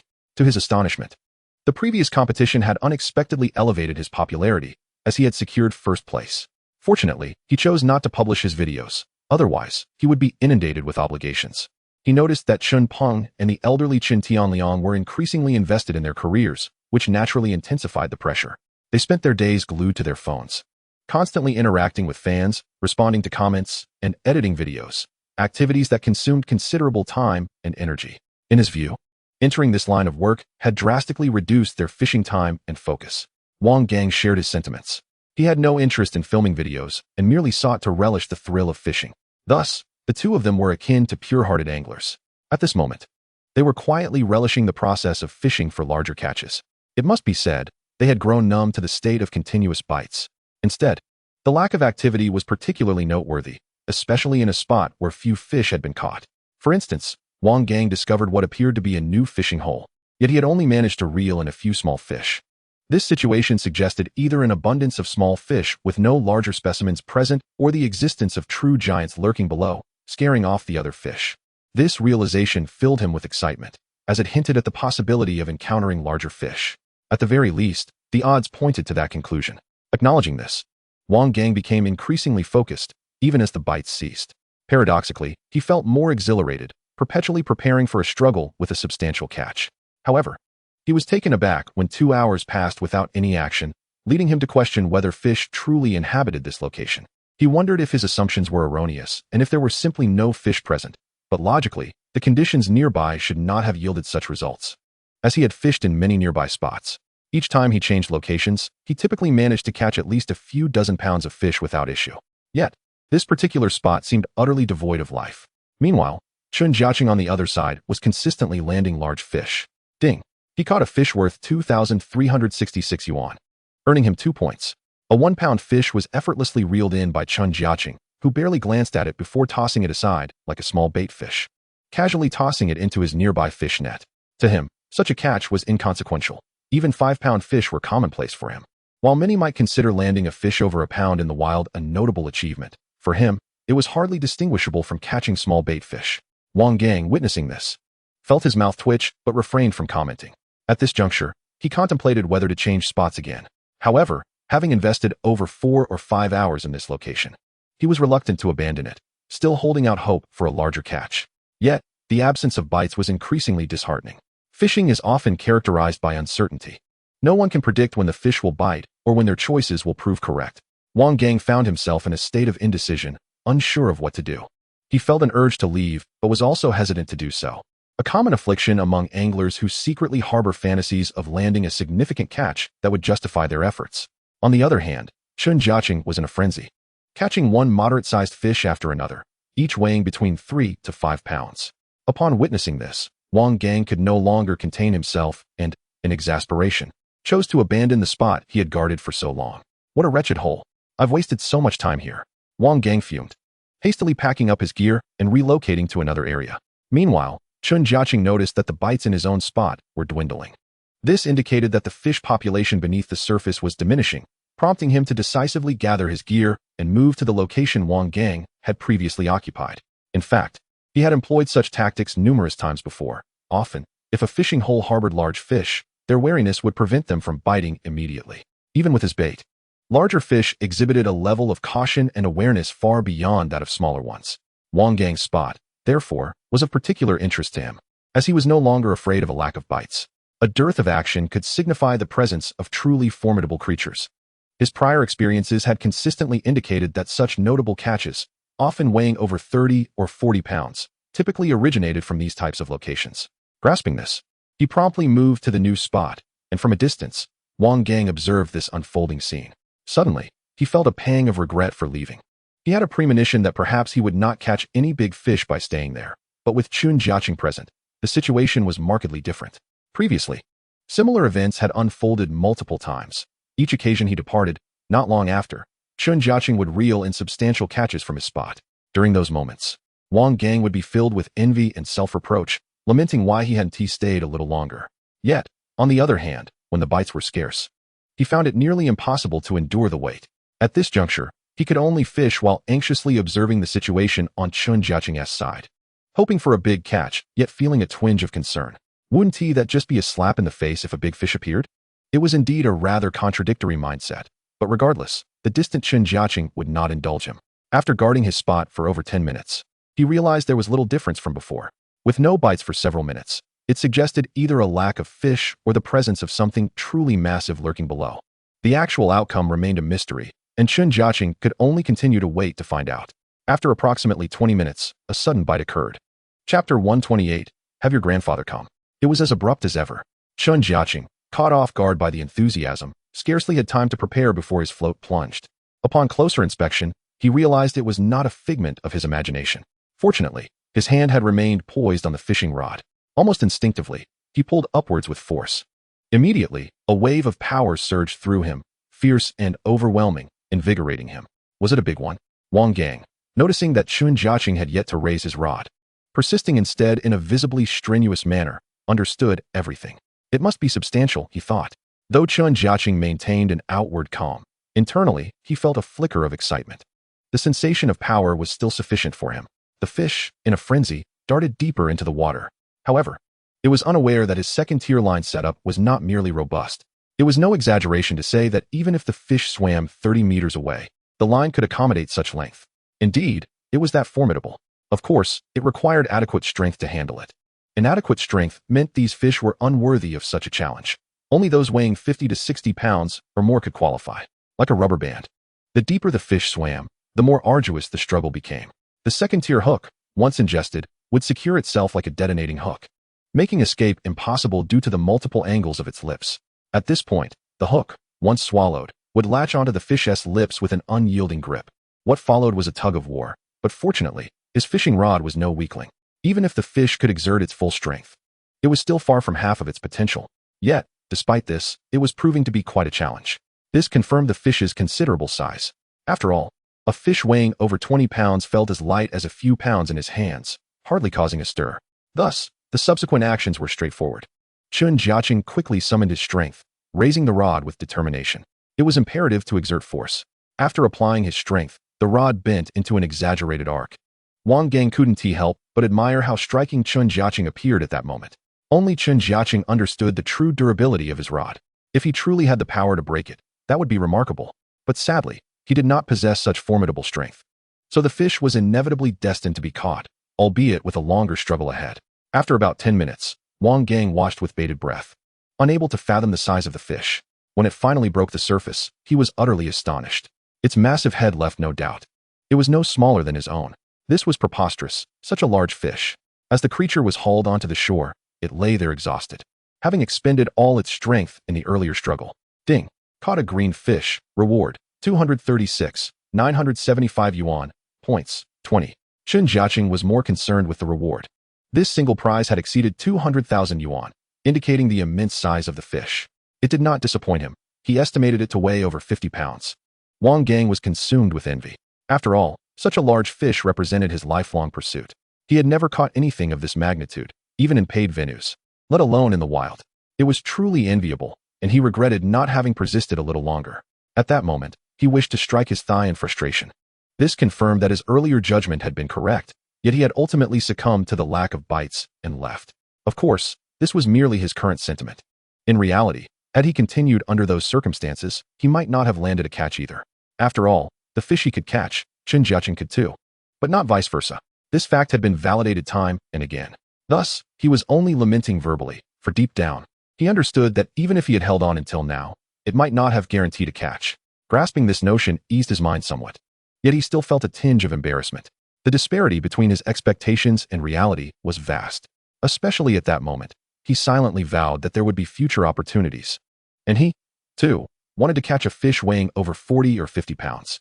After the commotion settled, Wang Gang returned to his position in silence, resolutely prepared to guard against big fish until dawn. With a steadfast belief in his heart, he became silent, no longer consumed with envy, but intensely focused. Yet, the harsh reality remained. Mere minutes later, he landed a fish. This was not promising news for him. His suspicions were confirmed. To his dismay, he had caught a carp weighing only 7 to 8 pounds. Had this been months ago, before encountering Chen Jiacheng, such a catch would have been a significant encouragement and worthy of celebration. After all, this was wild fishing. But now, to be honest, even he found it somewhat unimpressive. Comparisons with Chen Jiacheng were inevitable. The size of the carp he encountered during this period had become so commonplace that it barely stirred any emotions within him. With a tinge of disdain, he removed the hook from the fish, gave it a light slap, and then tossed the sizable carp into the fish basket. It appeared as though he was reproaching the fish for daring to nibble despite its diminutive size, pondering that only a fish of grandpa-like stature should be indulging in such bait. At the very least, it ought to weigh several dozen pounds, whereas this one barely reached 7 or 8, rendering it a mere juvenile in his eyes. It is fair to say that even Wang Gang himself had not anticipated that one day he would become so inflated in his expectations. This particular size of fish had fallen beneath his lofty standards, marking a significant shift in his mindset that he had never dared to envision before. What was once a daunting prospect had now become effortlessly routine. Chapter 129. Prize earnings in the tranquility of the wilderness at night. Chen Peng and Chen Tianliang, among others, were far from idle. Today marked another day of competition, and their performance had been notably commendable.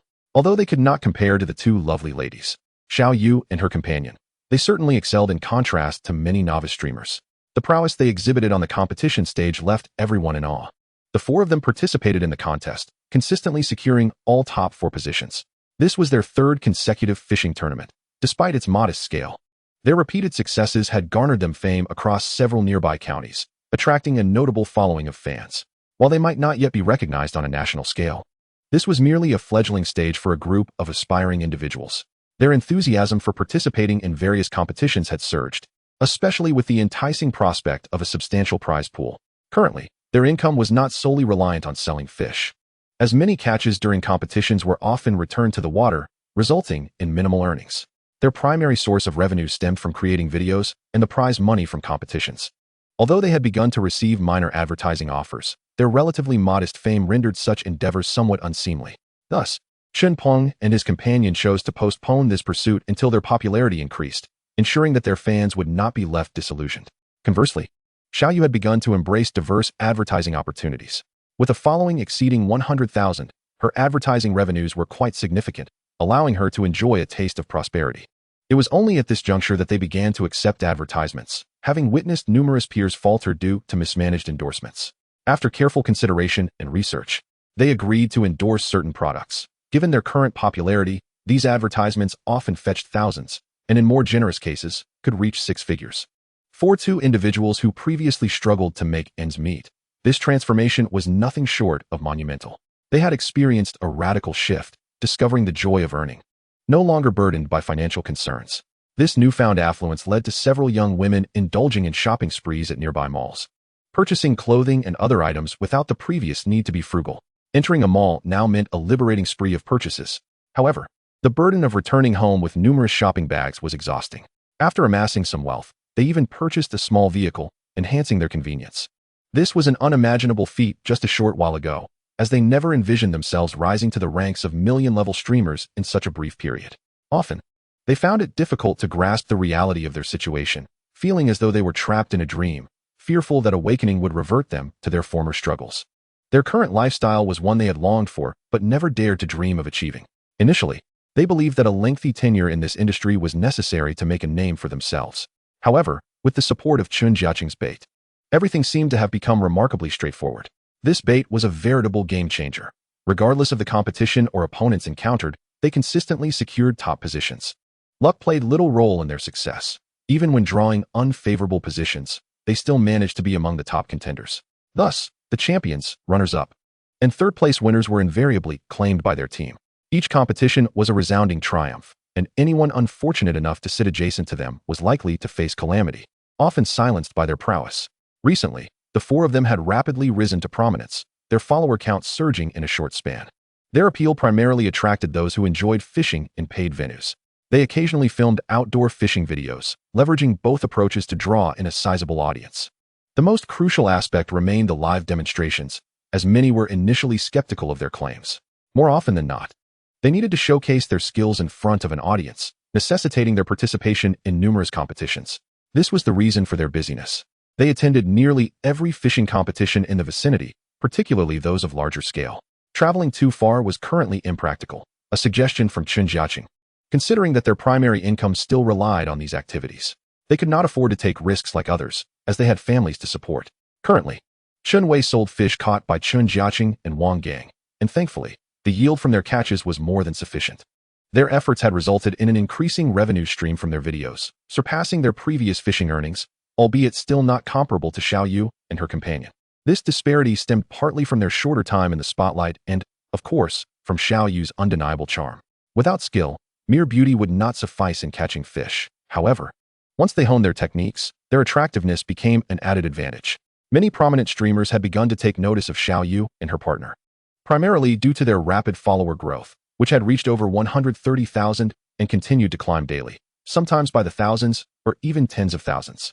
This elicited profound envy from the duo, as they themselves were merely pleased to gain a few hundred followers daily. While their skills were undeniable, they had previously lacked any distinctive qualities to set them apart. Fortunately, the videos released, coupled with participation in these competitions, have gradually brought them into the public eye. Now, relying on the income from these videos, they can easily surpass several thousand each month, in addition to the bonuses from these competitions. Earning tens of thousands in a month is quite feasible, primarily due to the bonuses. Chapter 130, The Rare Fish. Once again, it is deep into the night. Chen Jiacheng and his companion continue their vigil for the big fish, which has become quite a challenge for him. Each time he surpasses his previous records, it ignites a surge of excitement and exhilaration within him. Wang Gang feels the same way. Perhaps every angler harbors such aspirations, eagerly anticipating that the next catch will exceed their past achievements. Currently, Chen Jiacheng finds himself particularly intrigued by the Chaozue fish, as it is relatively scarce in these waters. Additionally, there are other rare species such as the red-eye fish here. Unlocking the title associated with these fish poses a significant challenge, unlike the more common large fish that abound in the river. Consequently, every catch of these rarities fills him with delight. Wow, this fish is quite beautiful, Wang Gang exclaimed as he unhooked it and presented it to Chen Jiacheng. Chen Jiacheng couldn't identify the fish, but it appeared remarkably unique, resembling a stick adorned with striking spots. Its distinctiveness captivated both their attentions, especially after being accustomed to the more common varieties. What kind of fish is this? I've caught several of them, Chen Jiacheng inquired with curiosity. However, Wang Gang was equally in the dark, as this particular fish was one of the river's specialties, occasionally caught. He treated this catch like a treasure, while the larger carp weighing 6 or 7 pounds seemed less impressive in comparison. This fish appeared to weigh approximately half a pound. Not particularly large, and Chen Jiacheng even considered raising it.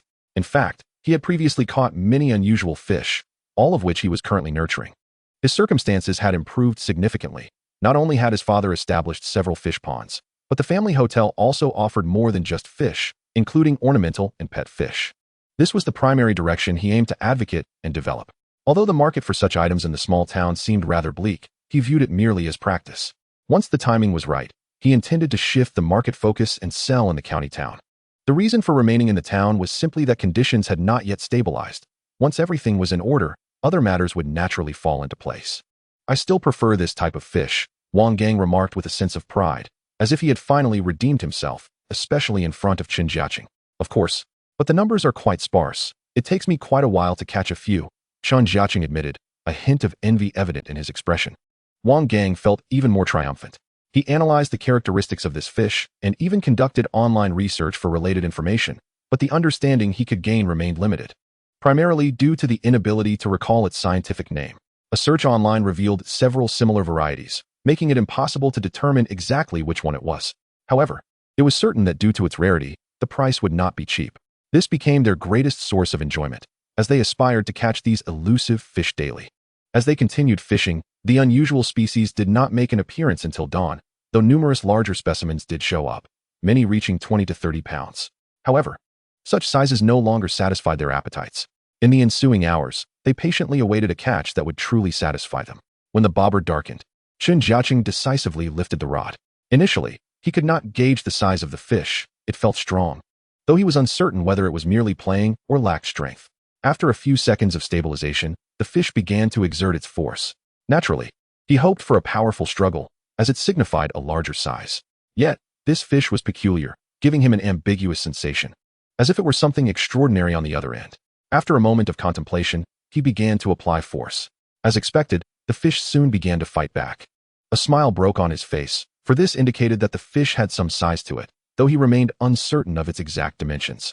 Nevertheless, it was definitely not a small carp. He estimated it to weigh at least 20 to 30 pounds.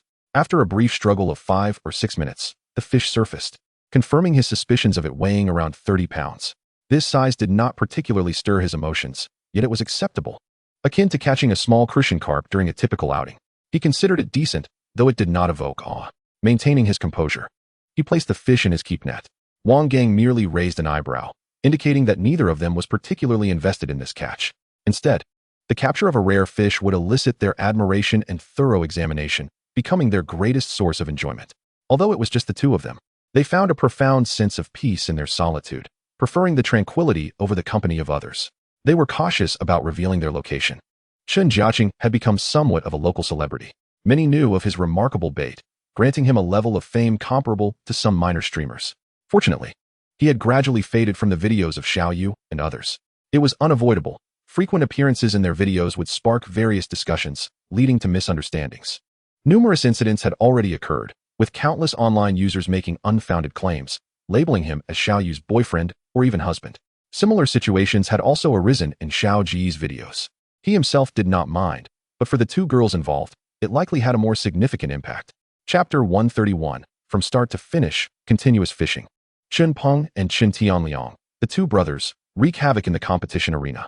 Having participated in numerous battles, they have finally begun to make their mark, generating quite a stir not only in their vicinity, but throughout the entire city and even the province. Their fan base has swelled to over 30,000. This is primarily due to the duo's remarkable prowess in the fishing competitions, which has virtually secured their positions among the top 3 contenders. Their consistent performance has maintained them within this elite circle, as they are part of the same group. For instance, Xiaoyu and Xiaoga, along with 2 others, utilize fully enhanced bait. This trajectory cannot continue indefinitely. After all, winning championships is essential for lasting recognition.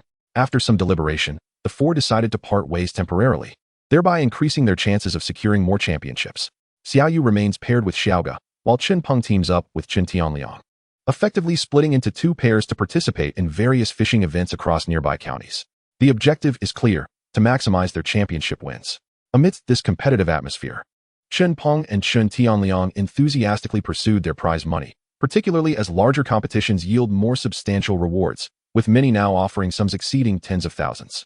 The grand prize for today's tournament reached an impressive 200,000. The two had traveled several hundred kilometers to reach this venue, having previously participated in smaller competitions. They had registered in advance, and today marked the moment of truth. The number of participants had already surpassed 1,000, and the scene was bustling with excitement, resembling a veritable sea of people. Upon arriving at such a monumental location, their emotions surged with exhilaration. Like many other anglers, they felt a mix of tension and excitement as they entered, each envisioning the possibility of achieving a remarkable status in this grand competition, earning the envy of fellow fishing enthusiasts and recognition from viewers nationwide. However, only a select few would manage to break into the top ranks, while many others merely spectated or purchased tickets. Their goals were unequivocal. They aimed for the first and second places. At the sound of the referee's signal, they promptly began to execute their strategies. It must be noted that even amidst such a grand spectacle, a hint of nervousness lingered within them. Yet, as the competition officially commenced, their apprehensions dissipated, for their focus shifted solely to their positions and the fish before them. Employing Chen Jiacheng's bait, they cast their lines. And soon, the fish below began to bite voraciously, almost immediately yielding 2 catches. "Wow, are the fish this aggressive today?" exclaimed a nearby competitor, taken aback to see Chen Peng land 2 fish just moments after casting, mere seconds after the referee's whistle had sounded. While others were hastily preparing their spots, Chen Peng was simply fishing. Is this guy really catching 2 fish right off the bat? Shouldn't he be preparing his spot first? Another competitor, observing Chen Peng's performance, shook his head. He was seasoned in such competitions and understood that early catches often hold little significance. In the initial phase, fish are generally more willing to bite, unless conditions are particularly unfavorable. Thus, it is customary for anglers to focus on establishing their fishing spots, drawing in fish from surrounding areas. Only then can they ensure a steady influx of fish and outpace their rivals. Although Chen Peng's performance was impressive, many dismissed him as a novice. However, they were soon left astounded. With each subsequent cast, he continued to reel in double catches, exhibiting an unnerving consistency. This extraordinary display left the other competitors in disbelief. Some had previously scattered bait in an attempt to expand their fishing spots, but, upon witnessing Chen Peng's success, could no longer restrain themselves and decided to catch a few fish to secure their scores. Unfortunately, they soon realized the futility of their efforts. The fish simply weren't biting. The competitor next to Chen Peng, who had initially demonstrated remarkable patience, remained focused on preparing his spot. Yet, he was unaware of the power of Chen Jiacheng's bait nearby. The ordinary bait he was using held no allure for the fish. This was the strength of Chen Jiacheng's bait. Once the fish nearby detected it, they succumbed to its irresistible appeal, swiftly approaching to take a bite. The efforts of others were rendered meaningless, their bait merely a distraction as fish swam past them directly to Chen Peng's spot. After 10 minutes, the neighboring competitor could no longer resist the urge to reel in a few fish. However, upon attempting to do so, he quickly realized that all his previous efforts had been in vain. He had invested considerable time establishing his spot, but was now frustrated by the lack of bites. Chen Peng's success left him bewildered. While bait choices were free, provided they did not include live bait, each competitor, particularly the seasoned veterans, had their own strategies and methods, employing a myriad of ingredients in their bait recipes with the singular aim of outsmarting their rivals and catching more fish. Yet, in the face of Chen Peng's prowess, every tactic they employed fell flat. The fish showed no interest in their bait, leaving them helplessly watching as Chen Peng continuously reeled in fish from the start to the finish of the competition. Chapter 132. Is he cheating? Could it be that he's cheating? It certainly seems so. He hasn't stopped reeling in fish for hours. Even more astonishing was the observation that none of the surrounding competitors were catching anything, seemingly devoid of any bites. Witnessing this outcome, both the live audience and viewers in the streaming room found it hard to fathom. This was no small-scale competition, and not only was Chen Peng live-streaming his performance, but countless others were broadcasting this event as well. This venue had become a favored spot for many streamers, with numerous individuals pursuing this profession. Chen Peng and Chen Tianliang have displayed exceptional prowess in this competition, making it nearly impossible to go unnoticed. The magnitude of their achievements is truly astonishing. As the contest approaches its conclusion, they have only just begun to slightly ease their pace. Meanwhile, the other competitors are left in awe, as their own efforts yield far less fruit. Unlike the others, whose results are often meager, inconsistent, or altogether disappointing, these two exhibit a remarkable efficiency, frequently opting for blunt or stealthy techniques. Their success is so outrageous that it resembles a frenzy among the fish below, as if their bait possesses a uniquely irresistible allure, rendering the fish utterly defenseless. As time ticks away, the expressions of the competitors surrounding Chen Peng and Chen Tianliang grow increasingly grim. The reason is straightforward. More than half of them have been left empty-handed. Some have managed to catch a few fish, while others have not even been that fortunate. This is a competition, after all, and while one might accept such outcomes from others, it is particularly disheartening to witness the dominance of Chen Peng and Chen Tianliang. There exists no ambiguity or hesitation in their performance, which has led to palpable resentment among their fellow competitors.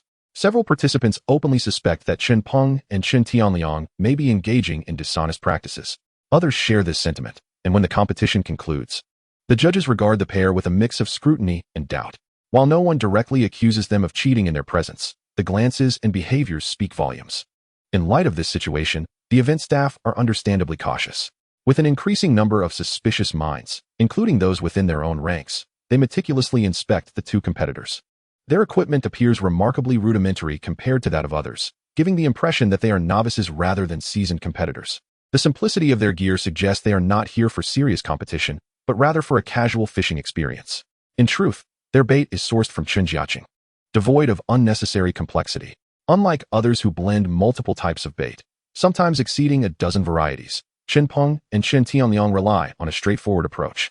Furthermore, they carry significantly fewer fishing rods and lines than their counterparts, whose elaborate setups resemble a contest of equipment rather than fishing skills. Despite this, the two have managed to reel in an astounding catch. The thorough inspection conducted by the staff requires time, as they seek any signs of impropriety among the competitors' gear or bait. However, it quickly becomes apparent that their suspicions are unfounded. The minimal equipment of Chen Peng and Chen Tianliang reveals no suspicious items upon even a cursory examination. To ensure fairness, a final verification is conducted, which again yields no discrepancies. The staff even takes a moment to sniff their bait, which emits only a subtle fragrance, a stark contrast to the overpowering scents of other competitors' offerings. Were it not for their keen senses, some might mistake it for a natural flavor, given its lack of potency. Yet, it is this very simplicity that has led to their unparalleled success in catching the most fish. Chen Peng and Chen Tianliang, having anticipated such scrutiny, welcome the staff's examination with open arms, secure in the knowledge that their haul far surpasses that of their rivals. Once the judges announce their results, confirming their advancement to the next round, a wave of astonishment erupts among the spectators, even setting the live broadcast ablaze with excitement. Initially, Chen Peng and Chen Tianliang did not stand out in the live stream, as many other competitors boasted larger followings. The early focus of the broadcast was on these more popular figures, with the organizers recognizing that showcasing them would attract greater viewership.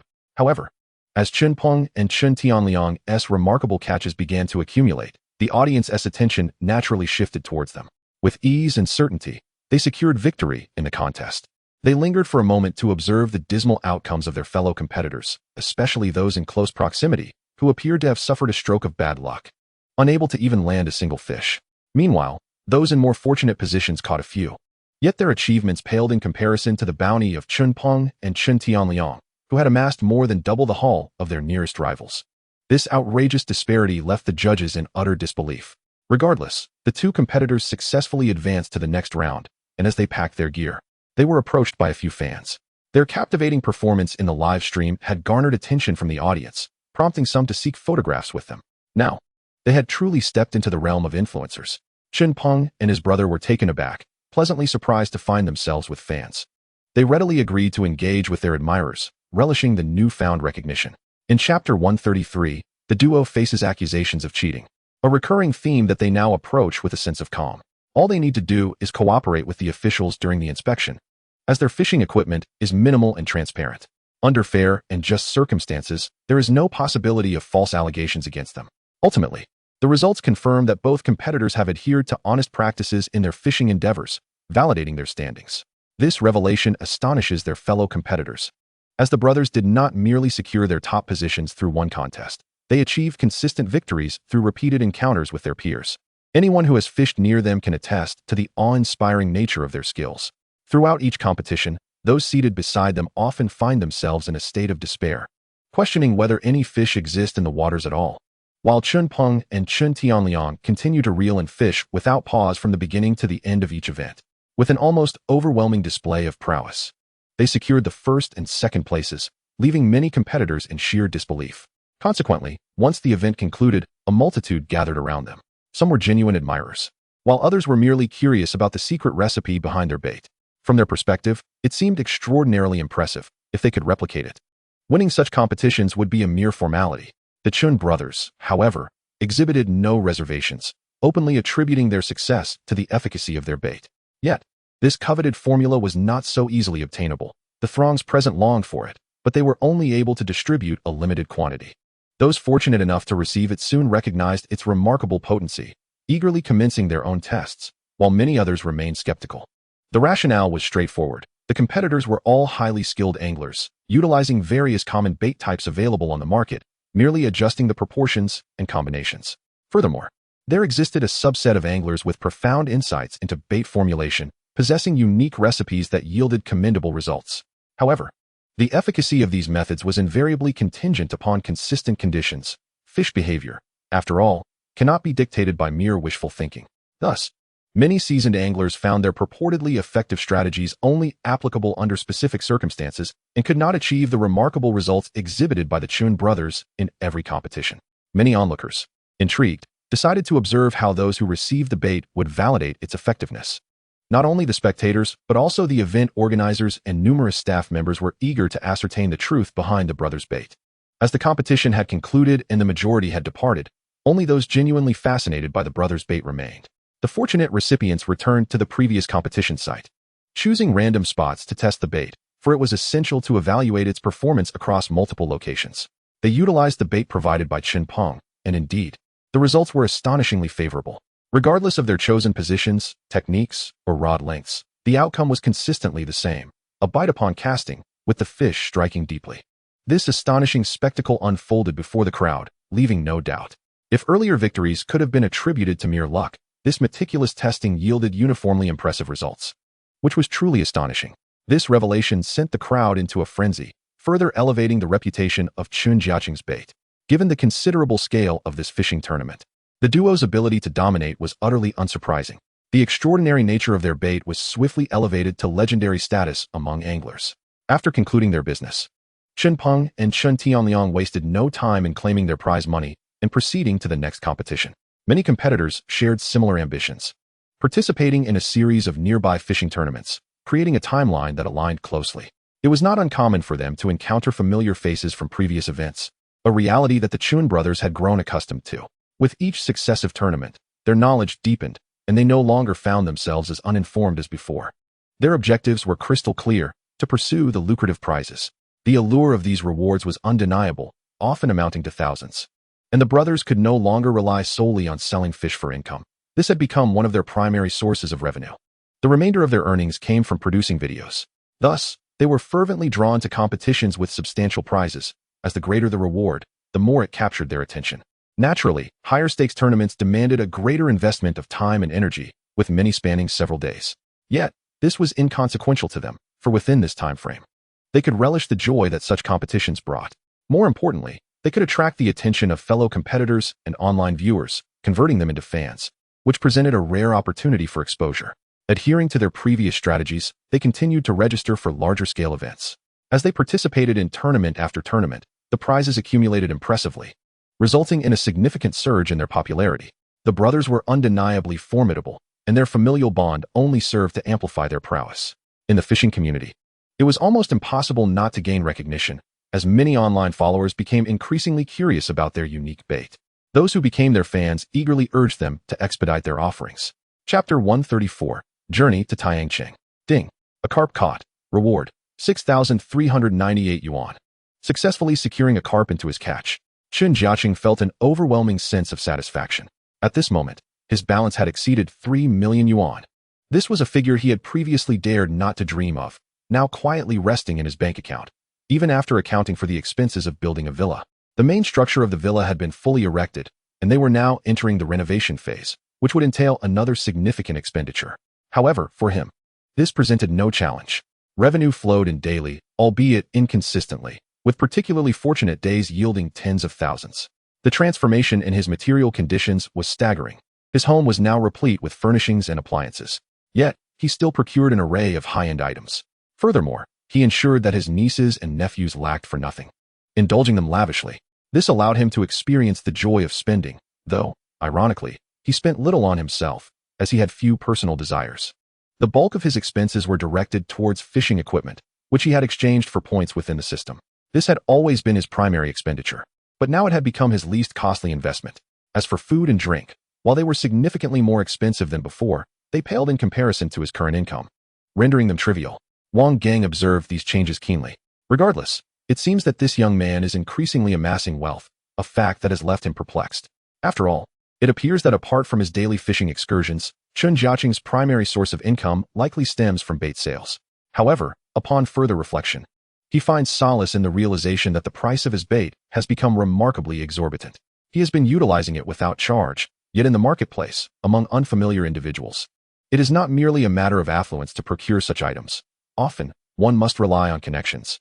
Many who purchase from Chen Jiacheng's store do not use the bait directly, as its price exceeds their financial capabilities, prompting them to resell it. Wealthy proprietors are naturally inclined to pay a premium for it. Chen Jiacheng is unable to evade this reality, as there are only a limited number of packages available each day. Consequently, those with greater means, unable to secure the bait for themselves, resort to acquiring it from others. A situation that is not entirely unjustifiable. One can only blame their lack of initiative in queuing early in the morning. Indeed, queuing is the only way to purchase it. Each day, even before the doors open, numerous anglers eagerly await. Chun Wei has grown accustomed to this sight, as each morning he witnesses throngs of customers flocking to procure bait. In addition, the fishing tackle store has become impressively well-stocked. Initially, the intention was merely to sell a few items casually, but the business has unexpectedly flourished. With the rising demand, it has gradually transformed into a substantial fishing tackle emporium within the entire town. Moreover, the primary business involves selling fish, not only common domesticated varieties, but also various ornamental species available in the market. This aspect has been progressively developed, and while the business cannot be described as booming, largely due to the limitations of a small locality, at least it ensures that they break even. This realization has brought Chen Jiacheng a sense of reassurance. Subsequently, he shared his aspirations with Wang Gang. He intends to explore fishing in new waters. The surrounding area, within a radius of at least 100 kilometers, has been thoroughly scouted, and the yield remains quite similar. However, he feels that truly colossal catches are still somewhat elusive. This sentiment resonates with Wang Gang's own thoughts. Initially, catching fish weighing 20 to 30 pounds brought him immense joy. Yet now both are eager to challenge themselves with larger records.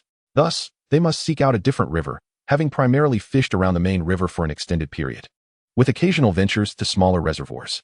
The latter offer even less promise, as the fish in those locations are often artificially stocked and tend not to grow very large. Ultimately, they continue to return to the main river. At this juncture, Chen Jiacheng feels he has nearly exhausted the potential of this location. Furthermore, all conditions are now favorable. He need not worry about family matters, as everything has stabilized. With a sense of independence and nonchalance, he and Wang Gang set off in a car towards another city for fishing. The decision is timely, as Xiao Yu and others have recently concluded several local competitions. To achieve greater success, they must venture onto a larger stage. Tianjin, several hundred kilometers away, presents an excellent opportunity. This bustling metropolis, populated by multitudes, hosts a myriad of fishing events daily. Chen Jiacheng is particularly drawn to its major rivers and various distributed reservoirs. Having previously watched numerous videos of fishing in these waters, he has seen many large catches exceeding 40 to 50 pounds, a frequent occurrence that fills him with excitement. After all, if others can achieve such feats, he is confident that he, too, can catch even larger fish upon his arrival. At that moment, he and Wang Gang drive in tandem, one car leading the way while the other follows. The distance is not particularly far, approximately 300 kilometers. Although the family may miss the fish he catches, it is not a significant issue. They can sustain household expenses through other businesses, not to mention his contributions, as well as the support from Chen Peng and Chen Tianliang. The competition prize money now far exceeds what he earned from selling fish previously. After a brief discussion with his family, they unanimously embraced his suggestion. As he indicated, pursuing these opportunities would lead to greater development, a sentiment his family wholeheartedly agreed upon. Their current living conditions have reached the ideal state for the entire family, so they are now more receptive to his words, no longer expressing doubt or hesitation as they once did. Chapter 135, A7. 2-meter catfish. Zhang Ting, a strikingly beautiful angler, boasts over 2 million followers within this community. She has carved out a niche for herself in the fishing world, though she cannot quite compare to the top-tier streamers. Nevertheless, she comfortably surpasses many of her peers. At this moment, Zhang Ting has invited 2 fellow anglers to join her. The reason is simple. After viewing their videos, she found their personalities quite compatible with her own, prompting her to reach out for a potential collaboration. Such scenarios are commonplace in this realm, where many fishing streamers connect to fish together, enhancing their enjoyment while also considering their careers. After all, spending time with other streamers, who may have substantial followings, could translate into additional fans for oneself. Zhang Ting is poised and has been waiting by the riverbank since early morning, as previously arranged, ready to merge with her companions. It is around 6 o'clock in the morning when she finally spots 2 figures in the distance, igniting her curiosity, especially since there are already 5 or 6 people present. These individuals are, in fact, Zhang Ting's friends, also fellow fishing enthusiasts. All share a passion for angling, and notably, they are all strikingly beautiful women. Zhang Ting herself is undoubtedly the most stunning among them, prompting some to question whether she truly belongs in this fishing community. Her remarkable physique could easily be mistaken for that of a fitness influencer. "Ah, sorry to keep you waiting," Xiao Yu cheerfully exclaims upon arrival. The 2 newcomers are none other than Xiao Yu and Xiao Gu, both of whom Zhang Ting met online. Until now, their interactions had primarily been virtual, facilitated by mutual acquaintances, and gradually, they have formed a bond that has blossomed into friendship. This marks the first offline rendezvous in reality. Surprisingly, you all arrived earlier than I had anticipated. I too had just arrived a short while ago.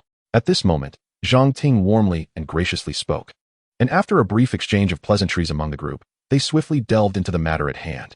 Zhang Ting began to enlighten everyone about the river's conditions, as she had visited this place several times and possessed considerable knowledge about it. It must be said that this river, or rather this segment of it, is indeed a popular focal point. A sizable crowd had already begun to gather around, gradually trickling in. It was evident to everyone that they had come here precisely because of the throngs of people seeking to enhance their visibility and presence. Zhang Ting introduced the location as an ideal spot for fishing for bighead carp. Even though they had arrived early, a glance into the distance revealed many other anglers, some of whom had camped out here since the previous night. This was particularly the case since many had already left. Otherwise, the riverbank would have appeared even more crowded. The area Zhang Ting chose was not particularly optimal, as prime spots had already been claimed by regular fishermen. Therefore, they settled for a more secluded location. If Zhang Ting had wished for a prime position, it would have been relatively easy for her, given her status. There would undoubtedly be individuals willing to yield their spots upon recognizing her. However, she needed to consider her friends accompanying her, including Xiao Yu and others. With a total exceeding 5 or 6, even 8 individuals, it was impractical to occupy a position in the more congested areas. Moreover, for the sake of conversation and camaraderie, they opted for a slightly more remote spot. Subsequently, everyone adeptly prepared their fishing gear and focused intently on baiting their lines. The area approximately a few hundred meters away was the most bustling, as it frequently witnessed anglers reeling in fish, drawing considerable attention. Xiao Yu, having underestimated the location, noted that while the crowd appeared substantial, it had not yet reached its usual peak. Once she was ready to fish, she observed an increase in fellow anglers, and vehicles occasionally passed by. Even those who initially had no one around them began to see more fishing enthusiasts joining the area. It was unclear whether these newcomers were simply seeking a place to sit or were drawn by the presence of beautiful women. Before long, several fishermen recognized the group of attractive streamers, leading to a wave of excitement. Some stood back, hesitant to speak, while others approached for casual conversations, seeking photos or autographs. In such a scenario, Zhang Ting handled the situation with remarkable poise, her experience far surpassing that of Xiao Yu and her companions. Regardless, her persona remained impeccable, elegant, charming, and effortlessly graceful. Xiao Yu couldn't help but admire her friend's allure, which was truly remarkable. At that moment, Xiao Yu felt as if she were in the presence of a celebrity rather than a fellow angler. This impression was partly due to Zhang Ting not having yet fully immersed herself in fishing. However, once she transitioned into fishing mode, her demeanor transformed, embodying the essence of an authentic angler. Despite her striking physique, her arms were surprisingly strong, likely a result of her years of fishing experience. She swiftly assembled a 7.2-meter rod to catch bighead carp. Xiao Yu and her companions, unwilling to be outdone, had also been honing their skills during this period, making them well prepared to handle the 7.2-meter rod with ease. This length had become a common standard among the anglers present, with many opting for it unless they found it cumbersome, in which case they might resort to shorter rods. However, most were reluctant to fish closer to others, fearing they would be at a disadvantage. Conversely, using longer rods only invited competition, leading to a somewhat relentless atmosphere. Thus, the 7.2-meter rod emerged as the preferred length for most. Xiao Yu, do you need to use our bait? She inquired, having prepared her bait with care. Thank you. But that's unnecessary. I've got mine ready, prepared by a friend, Zhang Ting replied politely, though she felt somewhat remiss, believing she should have helped Xiao Yu with her bait preparation.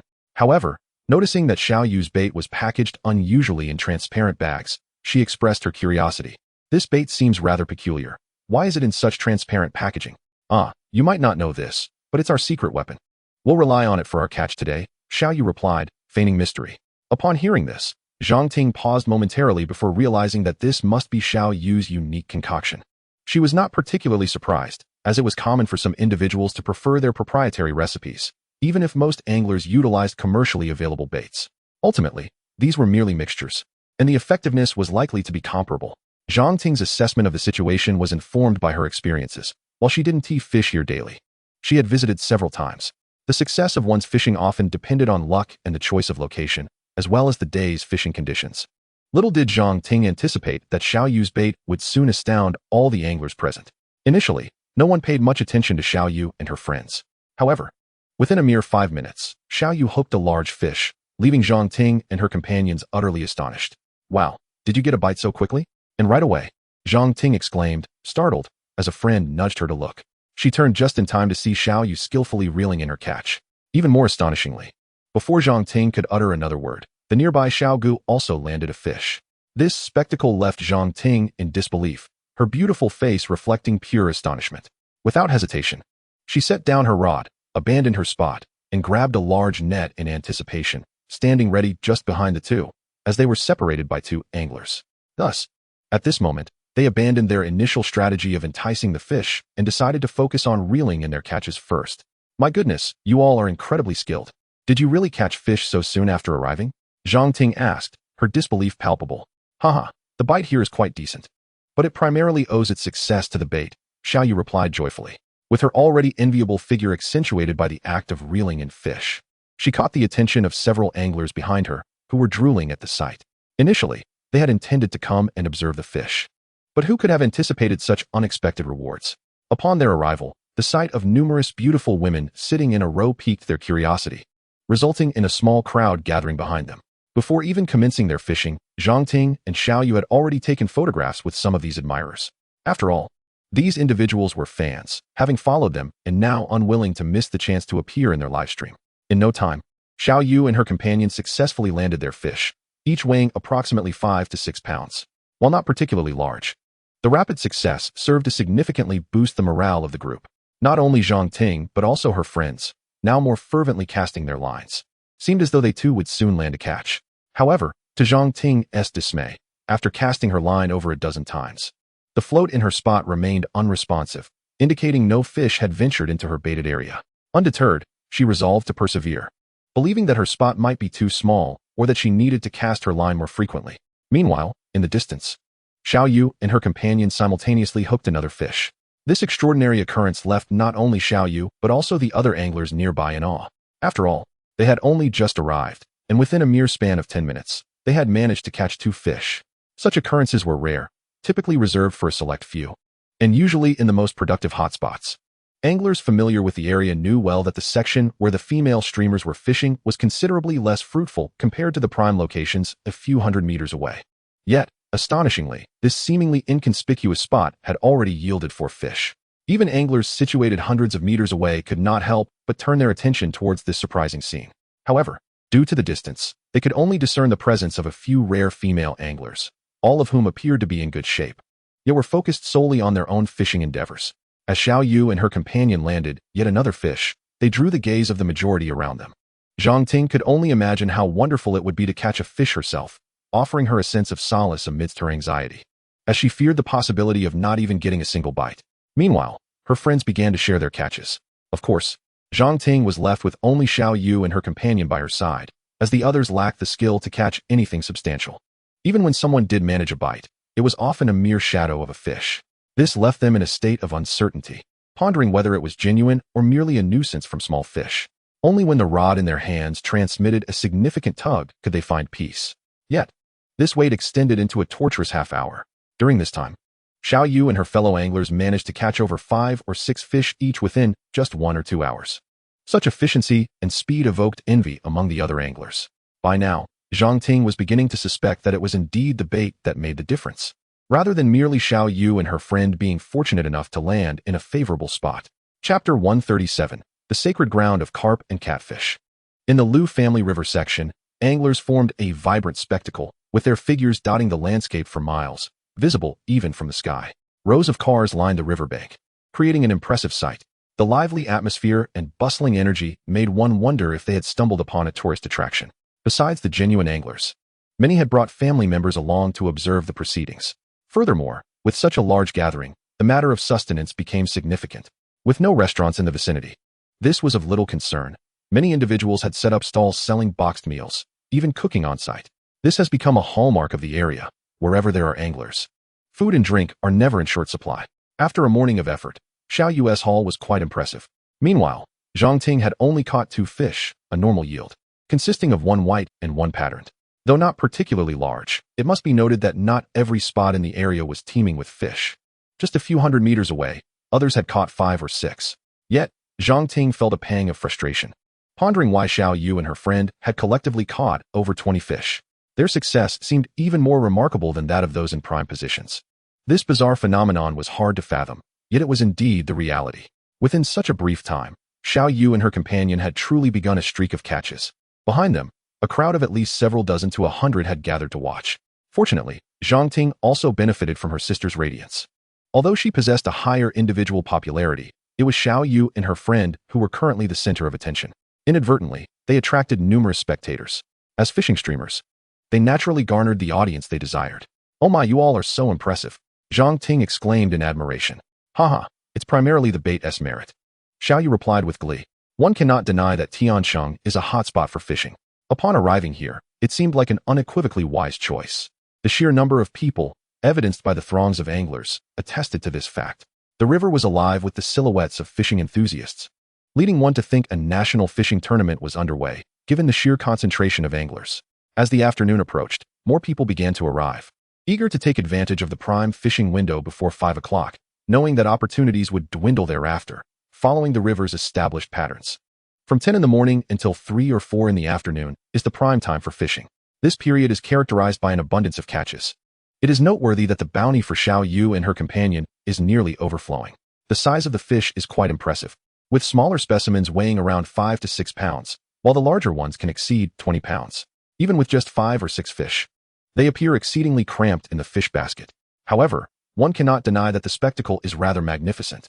The size of the fish basket is considerable, and every newcomer's gaze is immediately drawn to the multitude of fish, igniting a sense of excitement as if they had caught them themselves.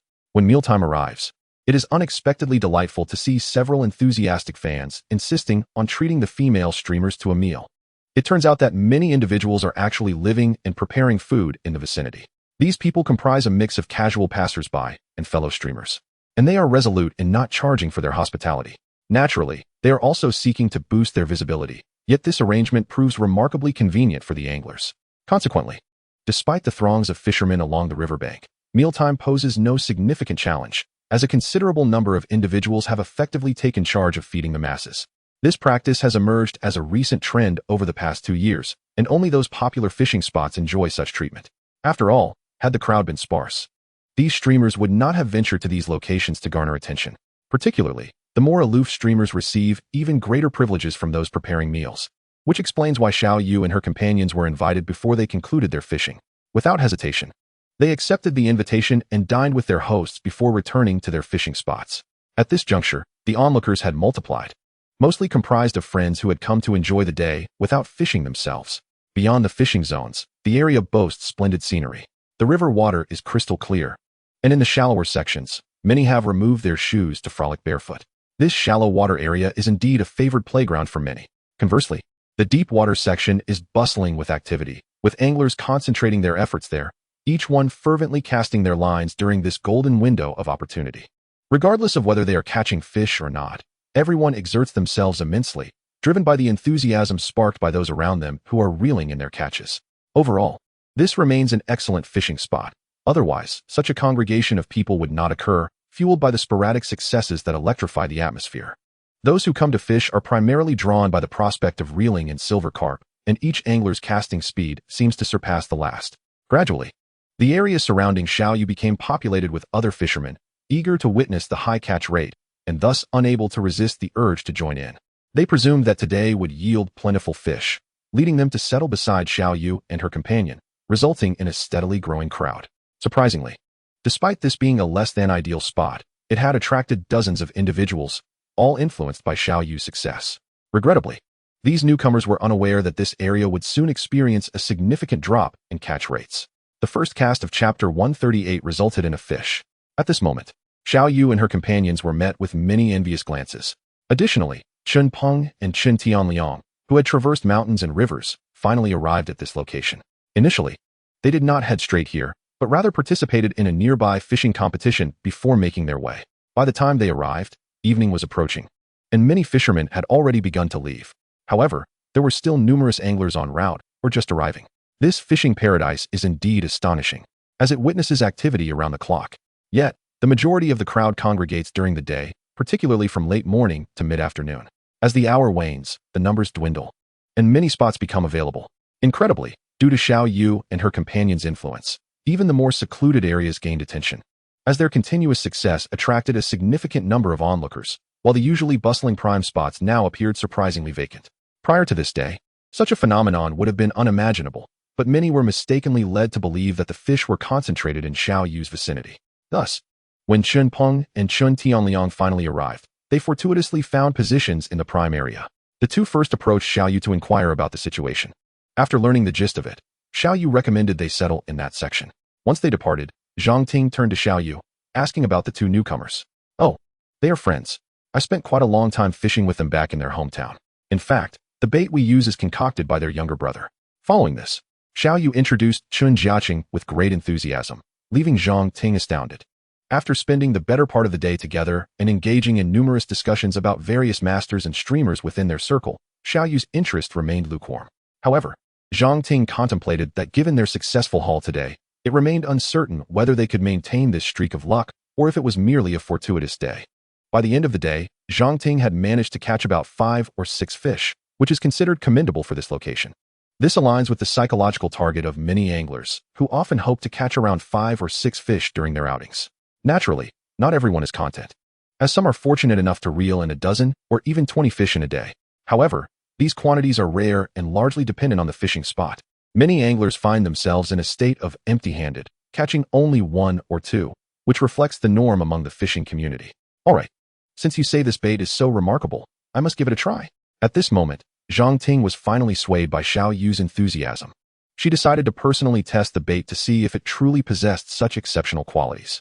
Xiao Yu, generous as ever, was willing to share, especially since Chen Jiacheng had provided her with ample bait, and Chen Peng and Chen Tianliang had just gifted her several bags. Knowing that this bait was substantially more potent than what is typically available on the market, Xiao Yu felt emboldened. After some consideration, she generously offered a large bag to Zhang Ting for her use. Upon receiving the item in her hands, Zhang Ting examined it meticulously. To be frank, its exterior appeared rather unremarkable, casting doubt upon its efficacy. It resembled a mere amalgamation of various homemade concoctions. This gave off an aura of unappealing banality, particularly with its faint aroma, which lacked the robust scent that is typically favored for fishing bait, especially for the fish that prefer a more potent fragrance. Zhang Ting could not help but question whether this bait was truly as remarkable as claimed. Her skepticism was evident, yet Xiaoyu refrained from elaborating, merely smiling and assuring Zhang Ting that the results would speak for themselves. After all, the true prowess of the bait could not be conveyed through words alone. It required personal experience to truly appreciate.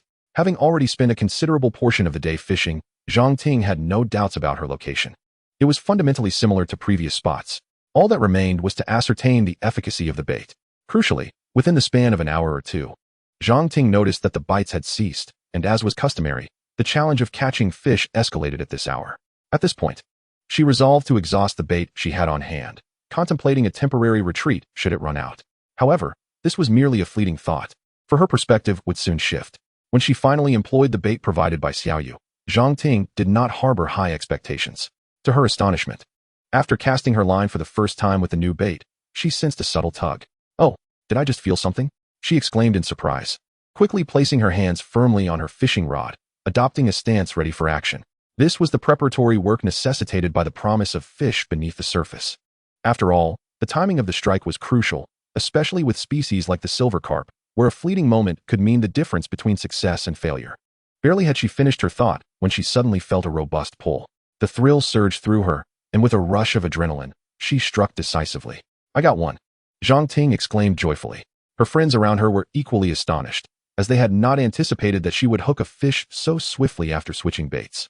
The ensuing struggle was intense, with the fish resisting fiercely, nearly pulling Zhang Ting into the water multiple times. Her skill was commendable, but she lacked the brute strength to match the fish's ferocity. After all, as a woman, she was somewhat at a disadvantage in terms of raw power. However, when the fish finally breached the surface, everyone understood it was a hefty specimen, easily surpassing 20 pounds. This revelation illuminated the fact that her strength was not the issue. Even a man could easily find himself in perilous waters with such a formidable adversary. Initially, Zhang Ting had hoped to enjoy a delightful dinner that evening and intended to treat Xiaoyu at a nearby restaurant. Yet, in the heat of the moment, her focus shifted as she continued to use Xiaoyu's bait. The bites became increasingly frequent, with fish coming in rapidly, showing no signs of retreat. "This is too wild. It feels like the fish are almost biting back," Zhang Ting exclaimed, her face alight with excitement, having truly grasped the joy that this bait brought. Each cast seemed to yield action, and whether she successfully reeled in the catch depended on her timing and skill. This was not merely a pastime. It provided exceptional material for her videos. After a long day of effort, her prior catches had been satisfactory, yet they paled in comparison to the potential for a truly spectacular haul. Within a mere half hour, she had already caught 2 more fish, far exceeding her expectations regarding the bait's effectiveness. As she reveled in her success, she cherished the bait all the more, vowing never to underestimate its value again. Recognizing its practicality and rarity, she acknowledged it as a remarkable find. Thus, for an additional 2 hours, Zhang Ting reluctantly packed away her fishing rod, having only hastily consumed a boxed meal during her time at the river, driven by her fervor. In that time, she had caught 5 or 6 more fish, which rendered her day as catch quite impressive. After photographing and editing the footage, she released the fish back into the river, as neither she nor her friends had any need for them, and the remote location added to their disinterest. As night fell, the riverbank illuminated with a myriad of electronic tickets and lights, as numerous anglers continued to fish, some even planning to do so through the night. The girls, however, clearly had no such intentions. Simply making it this far was commendable. Zhang Ting, having been in this circle for quite some time, understood that fishing required patience and consistency, not merely a fleeting effort. Though she usually maintained a strict routine, tonight she had broken it, staying out several hours longer than usual. After packing up, she accompanied Xiaoyu and the others back to their nearby hotel, which she had pre-booked for them. Meanwhile, the spotlight shifted to Chen Peng and Chen Tianliang, who had not paused since arriving, consistently reeling in fish at a staggering pace that left onlookers in awe. Their remarkable success stemmed from having fortuitously taken over someone else's prime fishing spot, combined with their superior bait. They had not ceased catching fish since they began, and no one could keep track of their haul. Positioned just a few spots apart, they had become the center of attention among the throngs of spectators, who marveled at how the brothers' collective catch dwarfed that of all the other anglers combined. while others sporadically managed to reel in a fish. These brothers seemed to be in a league of their own, as if engaged in a competition, continuously pulling in one fish after another without pause, effortlessly drawing a crowd even in the dead of night. Before this, it was truly astonishing. During the day, the presence of numerous spectators could be understood, as many individuals, even those who were not anglers, enjoyed gathering at the back to witness the excitement. However, by nightfall, the crowd predominantly consisted of dedicated fishermen. The reason these individuals lingered behind was due to their lack of bites. After spending considerable time without witnessing a single action, disappointment naturally ensued. As Chen Jiacheng observed the dawn breaking, he was irresistibly drawn to the ongoing activity, eager to learn and reflect upon his own techniques. He pondered whether he had made any miscalculations, whether the depth of his fishing line was appropriate, and why he was not experiencing the same success as those around him. This situation undoubtedly contributed to the brothers' burgeoning popularity. Newcomers decisively entered their live stream, as their primary intention was to bask in the vibrant atmosphere. At this moment, they had achieved a certain level of success, witnessing the viewer count in their live stream steadily rise. Both brothers had no intention of retreating for rest. Unlike Xiaoyu, who opted for a different approach, the Chen brothers had arrived equipped for camping, fully prepared to stay the night. Even when fatigue set in, they planned merely to rest for a few hours within their tent. In fact, aside from them, there were plenty of anglers who chose to spend the night or set up tents in the vicinity. Such a popular location with picturesque scenery was hardly an anomaly. However, as night descended, the enthusiasm exhibited earlier typically waned. The likelihood of catching fish during the night was significantly diminished compared to daylight hours, rendering it much less fruitful. Even for those who remained steadfast, on many occasions, one could fish through the night until dawn without a single catch. Of course, a handful of fortunate individuals might still land a few, but today proved to be an exception to the norm. Despite the onset of night, Chen Peng and his companion remained unaffected, creating an impression that this evening was distinctly different, as if the fish were unusually aggressive and eager to bite. This news rapidly gained traction online, prompting anglers from nearby areas, some traveling dozens or even hundreds of kilometers, to set off in haste. The first to receive the news promptly entered the live stream of Chen Peng and Chen Tianliang, where they could witness the ongoing spectacle. Observing the frenzy of simultaneous catches naturally created an illusion, as if the fish were truly clamoring to be caught. As anglers, how could one possibly resist such a scene? Chapter 140 was rife with deception. After the news spread, a surprising number of anglers arrived in the late hours of the night. Such occurrences were quite rare, as many would typically embark on night fishing expeditions early, avoiding late arrivals. This surge was undoubtedly influenced by the brothers, leading many to mistakenly believe that the night would be bountiful. However, only those who had been fishing for several hours truly understood the despair of the situation. Wasn't it supposed to be a night of abundant bites? How could they believe such tall tales? After spending 3 to 4 hours without a single nibble, their frustration mounted. This is dreadful. I usually don't fish at night, but I was misled by a friend's tall tale and ended up here, only to find that not even the shadow of a fish has graced my line. Many anglers, feeling utterly deceived, expressed their dissatisfaction. Even more disheartening was the sight of Chen Peng and Chen Tianliang continuing to reel in catches without respite. This left others torn. They felt compelled to leave yet were reluctant to abandon the hope of a late-night catch. Had the entire venue been devoid of bites, many would have likely packed up and departed. Yet, the incessant success of the Chen brothers kept the tension alive, leading others to believe that perhaps they just hadn't yet attracted the fish. If they could simply endure a little longer, they might experience a flurry of catches. Unbeknownst to them, this was merely a figment of their imagination, one that would persist throughout the night. Soon, the first light of dawn began to illuminate the sky. Anglers who had endured the night found themselves filled with regret, feeling profoundly deceived. After holding on for hour after hour, they now faced the reality of a brightening sky, where not only had they failed to witness any fish biting, but they hadn't even seen a single movement on their lines. The expressions on their faces grew heavy with disappointment and resentment, leaving them at a loss for words. Consequently, many could no longer bear it, silently packing up their gear and leaving without a word. Yet, some resolute individuals thought, since dawn is nearly here, we might as well try for a few early bites. Who knows, we might still catch something. Surprisingly, a significant number of anglers harbored this notion. After a long night of effort, the Chen brothers also felt a sense of fatigue and decided it was time to tidy up and take a brief respite. However, they had no intention of vacating their spot, merely organizing their belongings while continuing to edit and publish their videos. Their haul was substantial, not solely in terms of fish, but also in terms of newfound popularity.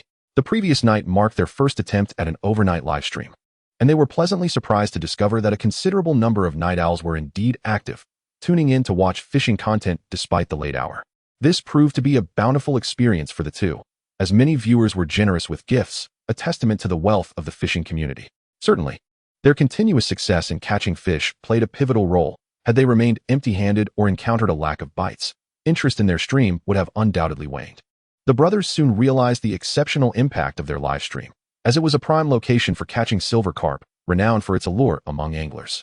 This spot had attracted considerable attention, with onlookers aware that the fishing here was no mere fabrication. Moreover, the presence of numerous anglers nearby dispelled any lingering doubts among viewers, especially as they noted the stark contrast between the lack of success experienced by others and the brothers' ongoing triumphs. Admiration for their skills grew. Subsequently, fans and viewers who entered the live stream began to follow them enthusiastically, even taking the time to explore their previous videos. To their astonishment, they discovered the brothers were indeed formidable, having clinched championship titles in previous competitions. However, they had remained relatively unknown until this point, largely due to their recent entry into the fishing community. Unlike many other established anglers who had been active for several years, it has long been known to countless anglers. Of course, not many of them, upon discovering these individuals, would decisively follow them and become fans. It is merely a matter of some familiarity, as one occasionally encounters their videos while scrolling. Moreover, these fishing streamers are an indispensable presence in various competitions. As the two took a break, a new day dawned. And early in the morning, a significant influx of anglers arrived at the site. Even before the sun fully illuminated the sky, throngs of fishermen were already visible. Although the prime fishing time had not yet commenced, these anglers were exceptionally astute and fiercely competitive. After all, when the golden period arrives, there would be no time left for choosing a spot. The positions must be claimed now. This understanding is precisely why so many people flock here at such an early hour. In no time, a row of eager anglers filled every available seat. Among them were Xiao Yu and her companions. Fortunately, with the assistance of their fans, they managed to secure positions right next to Chen Peng and his friends. It turned out that the fans had helped them claim these spots, with at least 5 or 6 already reserved. Such a dedicated fanbase is indeed essential. Grateful for their support, the group learned that these fans had been fishing through the night. As they exchanged pleasantries, the fans animatedly lamented how inhumane the Chen brothers had been, as their haul for the night left others utterly frustrated, having caught nothing at all. Meanwhile, the brothers continued their relentless success, reeling in fish after fish. Zhang Ting was momentarily taken aback, initially finding it hard to believe. However, she soon realized that the Chen brothers had not released their catch. The fish were clearly visible in their keep nets. Upon seeing the multitude of fish crammed inside, Zhang Ting could not help but accept the reality. In contrast, Xiao Yu and her sister Xiao Gu were already accustomed to such feats and had previously informed Zhang Ting that their haul would likely be astonishing, though she had been skeptical at the time. Chapter 141. An early window of opportunity? When Xiao Yu and her companions arrived early in the morning, they were astonished to find an unusually large crowd. The reason was simple. The Chen brothers were dominating the waters, drawing the attention of most anglers, and the audience behind them was steadily growing.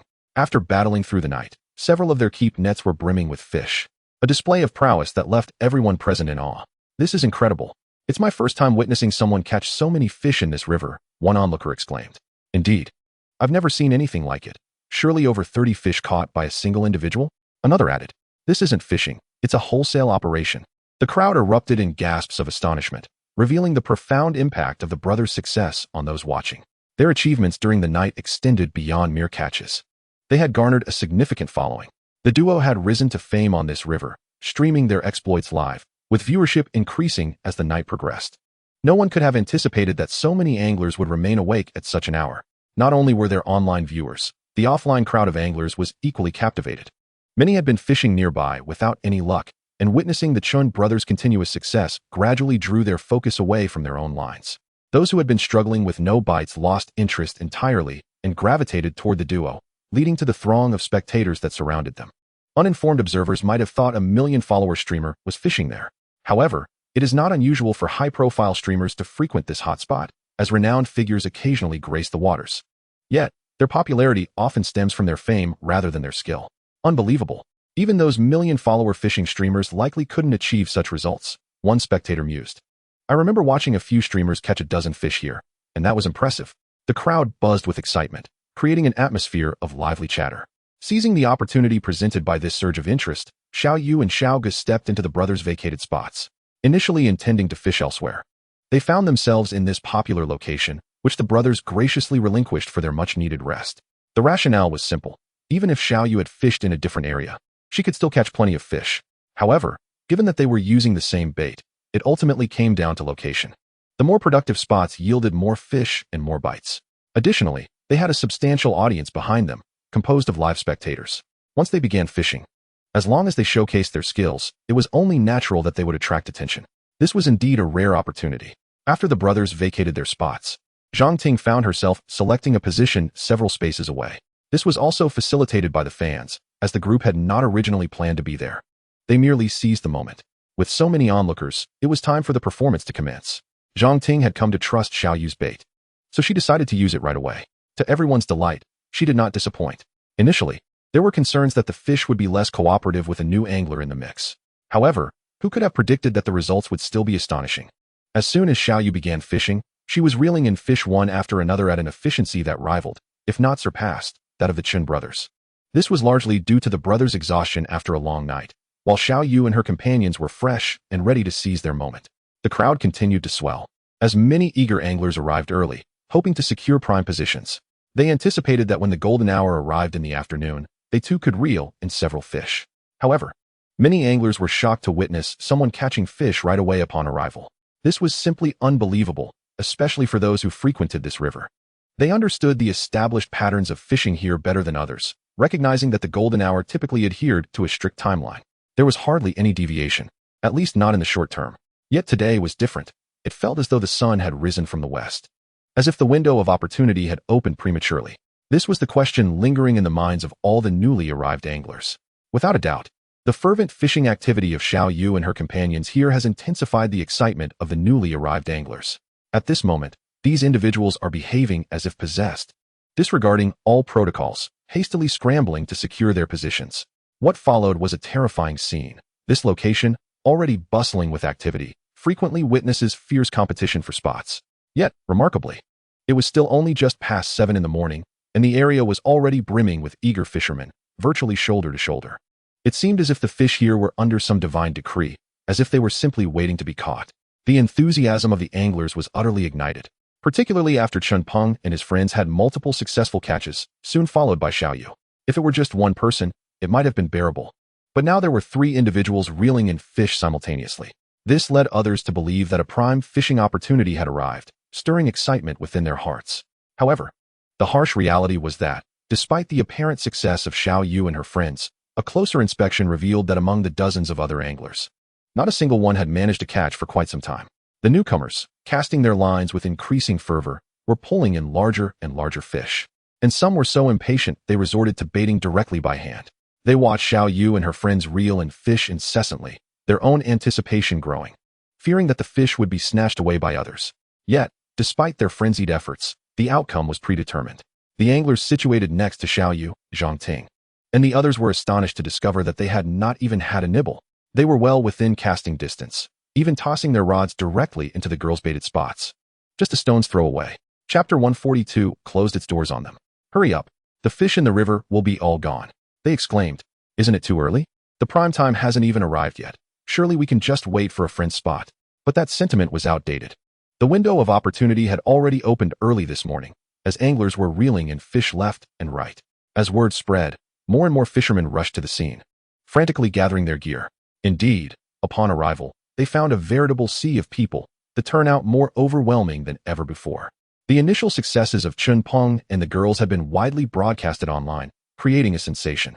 This once popular fishing spot was now even more fervently sought after due to their exploits. Countless fishermen flocked to the area, not only filling the previously coveted golden zones, but even the more secluded spots where Xiao Yu and her friends had fished yesterday, which had generally yielded few catches. How could the anglers withstand such pressure? Upon arrival, they were met with a throng of individuals vying for positions, which only intensified their own urgency to secure a spot, thus creating a collective illusion that the fish in the river were biting plentifully today. Even now, countless anglers remained en route, some just arriving, while those who had come earlier were disheartened. They quickly realized that the reality did not match their expectations. Not only were the fish not biting, but the disappointing truth was that they couldn't even see a single nibble. They could only gaze with envy at Xiao Yu and her friends, who were consistently reeling in fish. Surprisingly, Those nearby the girls were not only failing to catch anything, but were also alarmingly devoid of bites altogether. Occasionally, they might feel a tug, but it was merely a fish brushing against the line, as if it were deliberately avoiding their bait in favor of the girl spots. This led to a scenario where, despite some signs of action, the bites were nothing substantial. This predicament frustrated the anglers next to Xiao Yu, who became increasingly brazen, casting their lines directly into her spot, nearly tangling their lines with hers. Xiao Yu, accustomed to such antics, merely offered a polite reminder to avoid confusion with the lines. This left the fishermen feeling somewhat awkward, yet they were willing to overlook it for the sake of a catch. After casting their hooks into the desired spots, they felt a sense of satisfaction, confident that a fish would soon be on the line. However, to their dismay, while they did receive some bites, they were not genuine, as the fish continued to nibble without committing. The fish below were either simply toying with the bait or accidentally brushing against the line, creating a frustrating situation where there was no genuine take. After repeated attempts to catch something, they found themselves at a loss. They observed Xiao Yu's bobber, which indicated bites that were decisive and clear, almost never hesitating, with several occasions yielding impressive catches. This left them feeling anxious and bewildered. How is it possible that I am not having the same luck? They lamented, their frustration growing as they fished in the same spot, yet failed to catch anything while the girls continued their success. This left them feeling on edge, desperately adjusting their methods and strategies, continually altering the depth of their lines in a futile attempt to mirror Xiao Yu's success. Despite their best efforts, they could not replicate her results. Occasionally, they might hook a fish, but it would soon escape, leaving them even more exasperated. This sentiment was echoed by the angler to Xiao Yu's left. For many fishermen, being situated near the girls began to feel like a misfortune, as they were seemingly shut out from any bites, particularly when they could witness the girls' continuous success right beside them. The anglers further away had it worse. Their distance afforded them no bites at all, a reality they had grown accustomed to, especially as they sat in silence for long stretches, merely craning their necks to witness the spectacle unfolding with Xiao Yu and her companions. The crowd gathering behind the girls grew larger by the moment. Who are these stunning goddesses? How are they so skilled? They murmured. They should simply open the video and follow them. They were practically celebrities. Seizing the moment, the girls activated their live streams, resulting in an explosion of viewers in Zhang Ting's, Xiao Yu's, and Xiao Ji's channels. The synergy with the event created an exhilarating atmosphere, leading the girls to feel as though they were on the brink of a fortune, leaving little time or thought to focus on their screens, as the action at the river demanded their complete attention and energy. Surrounded by a throng of eager anglers, the available space had long since vanished. Regrettably, apart from a handful of girls, the rest of the fishermen were unable to catch a single fish. Initially, these individuals exhibited remarkable enthusiasm, casting their lines with an astonishing frequency, focusing solely on the pace rather than the outcome, striving to outpace one another. Their dexterity left the girls, including Xiao Yu, utterly astounded. However, it wasn't long before these zealots encountered the harsh reality of their endeavors, for despite their relentless efforts, fish remained elusive. Gradually, their spirits dampened, and they began to abandon their fishing pursuits, instead casting envious glances toward Xiao Yu and her companions. Whenever a fish was caught, they would dutifully relinquish their spots, allowing others the space to reel in their catch. Even those who remained fixated on their bobbers, seemingly engrossed, faced the disheartening truth of an empty line, which proved to be their greatest despair. This state of affairs persisted until the lunchtime hour, with little change in fortune. Astonishingly, it became evident that the fishing conditions today were markedly inferior to those of the previous days, save for Xiao Yu, Zhang Ting, and a few others. During this time, a multitude of fishing experts and streamers began to arrive, drawn by the recent bounty of fish, with some weighing in at over 40 pounds. Such an enticing spectacle attracted countless fellow anglers. For some fishing streamers, the sudden influx of rain in the area naturally piqued their interest. But what truly captivated them was the unparalleled excitement of the locale.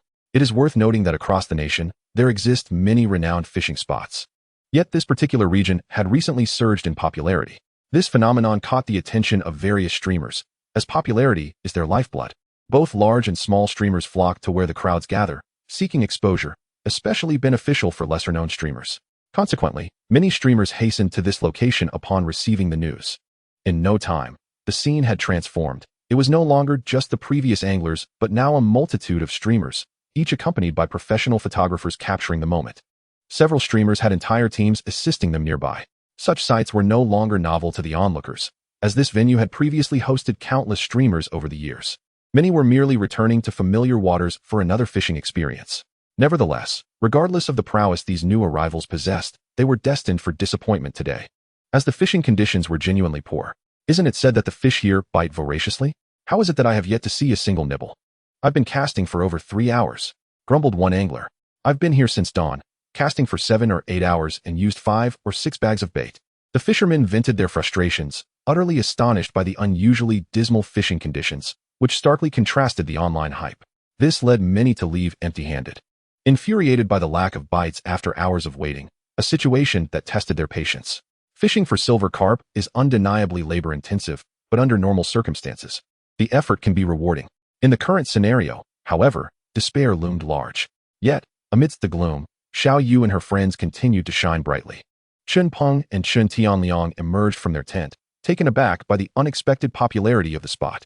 I can't believe how crowded it is today. This is far from a secluded fishing experience, Chen Peng remarked in astonishment.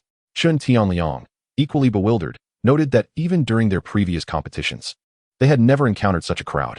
The riverbank was teeming with anglers, many of whom were merely spectators now, having lost the desire to cast their lines. However, the electrifying atmosphere stirred something within them, particularly as streamers. If they could catch fish in this bustling environment, it would undoubtedly draw attention, increasing their chances of gaining new followers. The thought alone was exhilarating. Quickly, they gathered their gear and approached Xiao Yu and her companions to take their places. In truth, the girls were already quite fatigued, having caught numerous sizable fish, leaving others green with envy.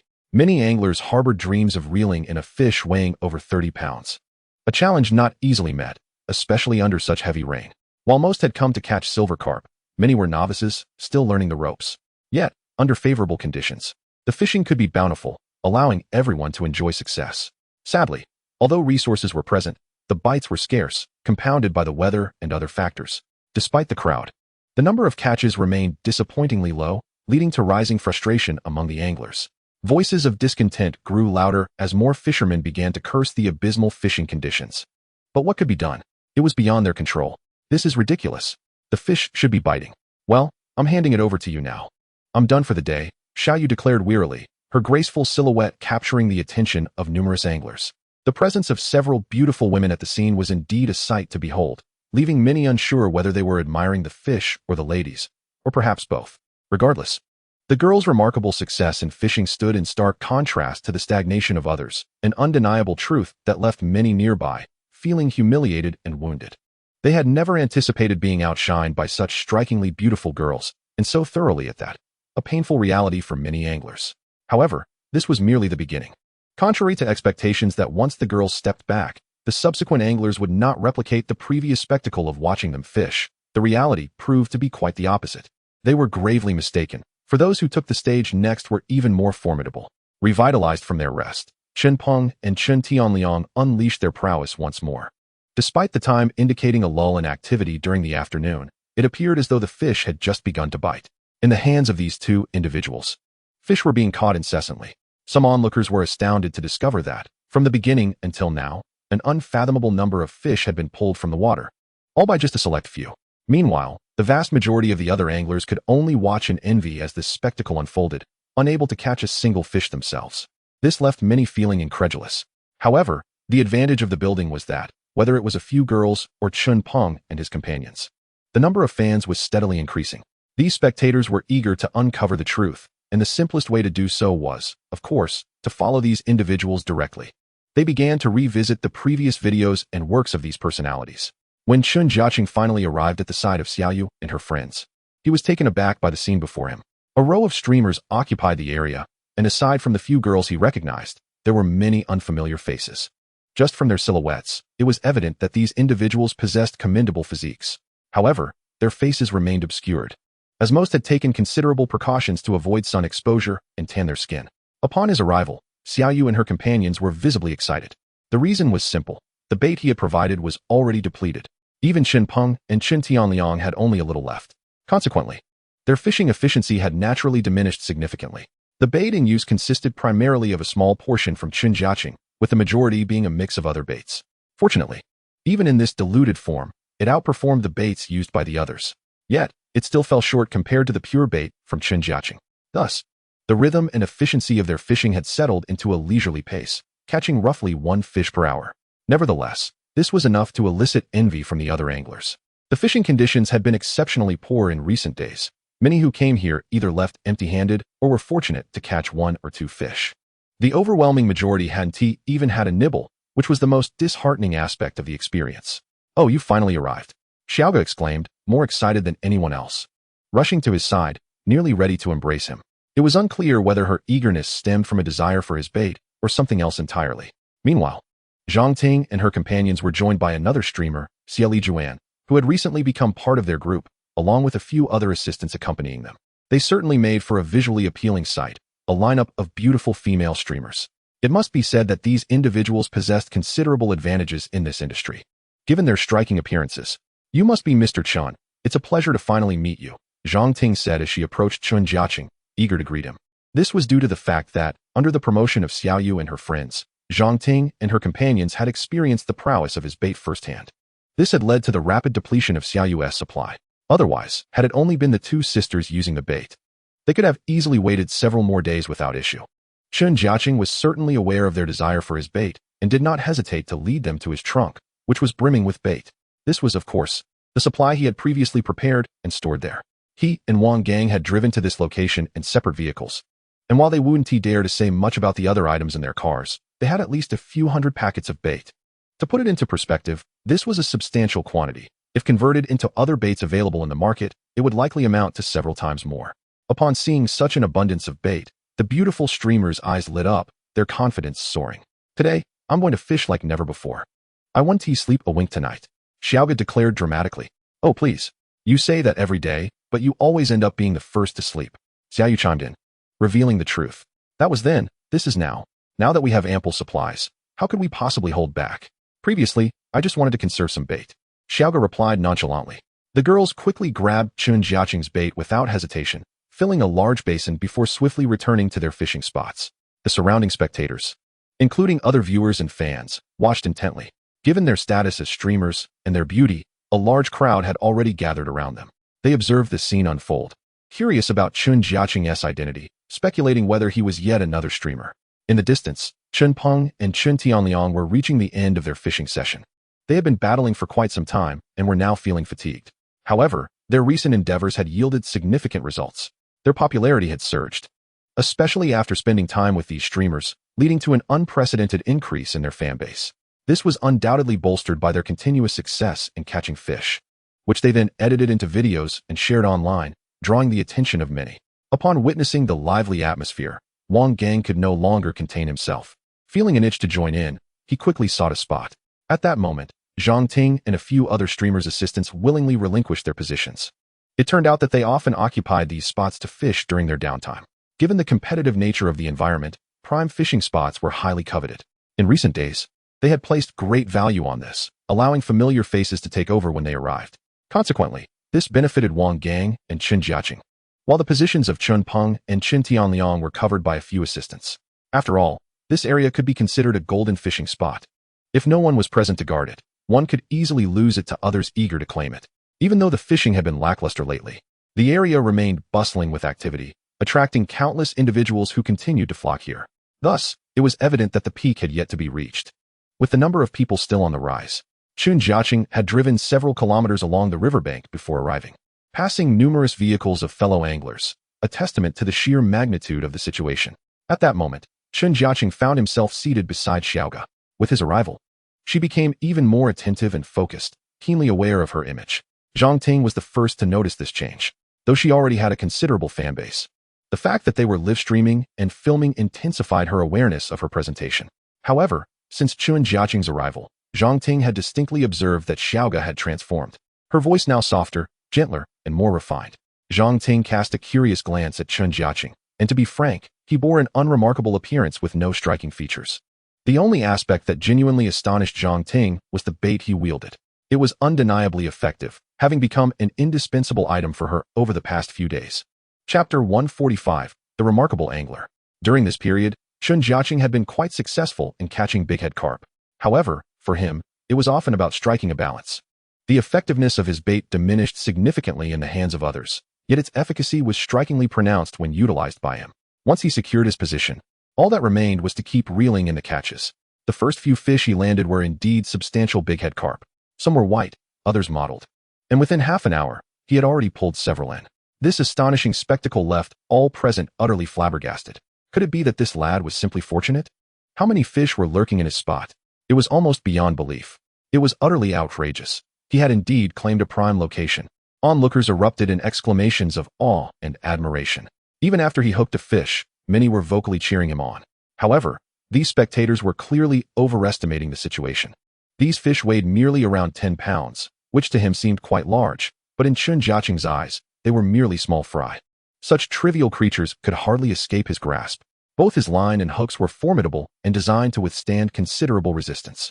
Thus, to others, it appeared as if these fish offered little in the way of struggle, whether they weighed 10, 8, or even 20 pounds.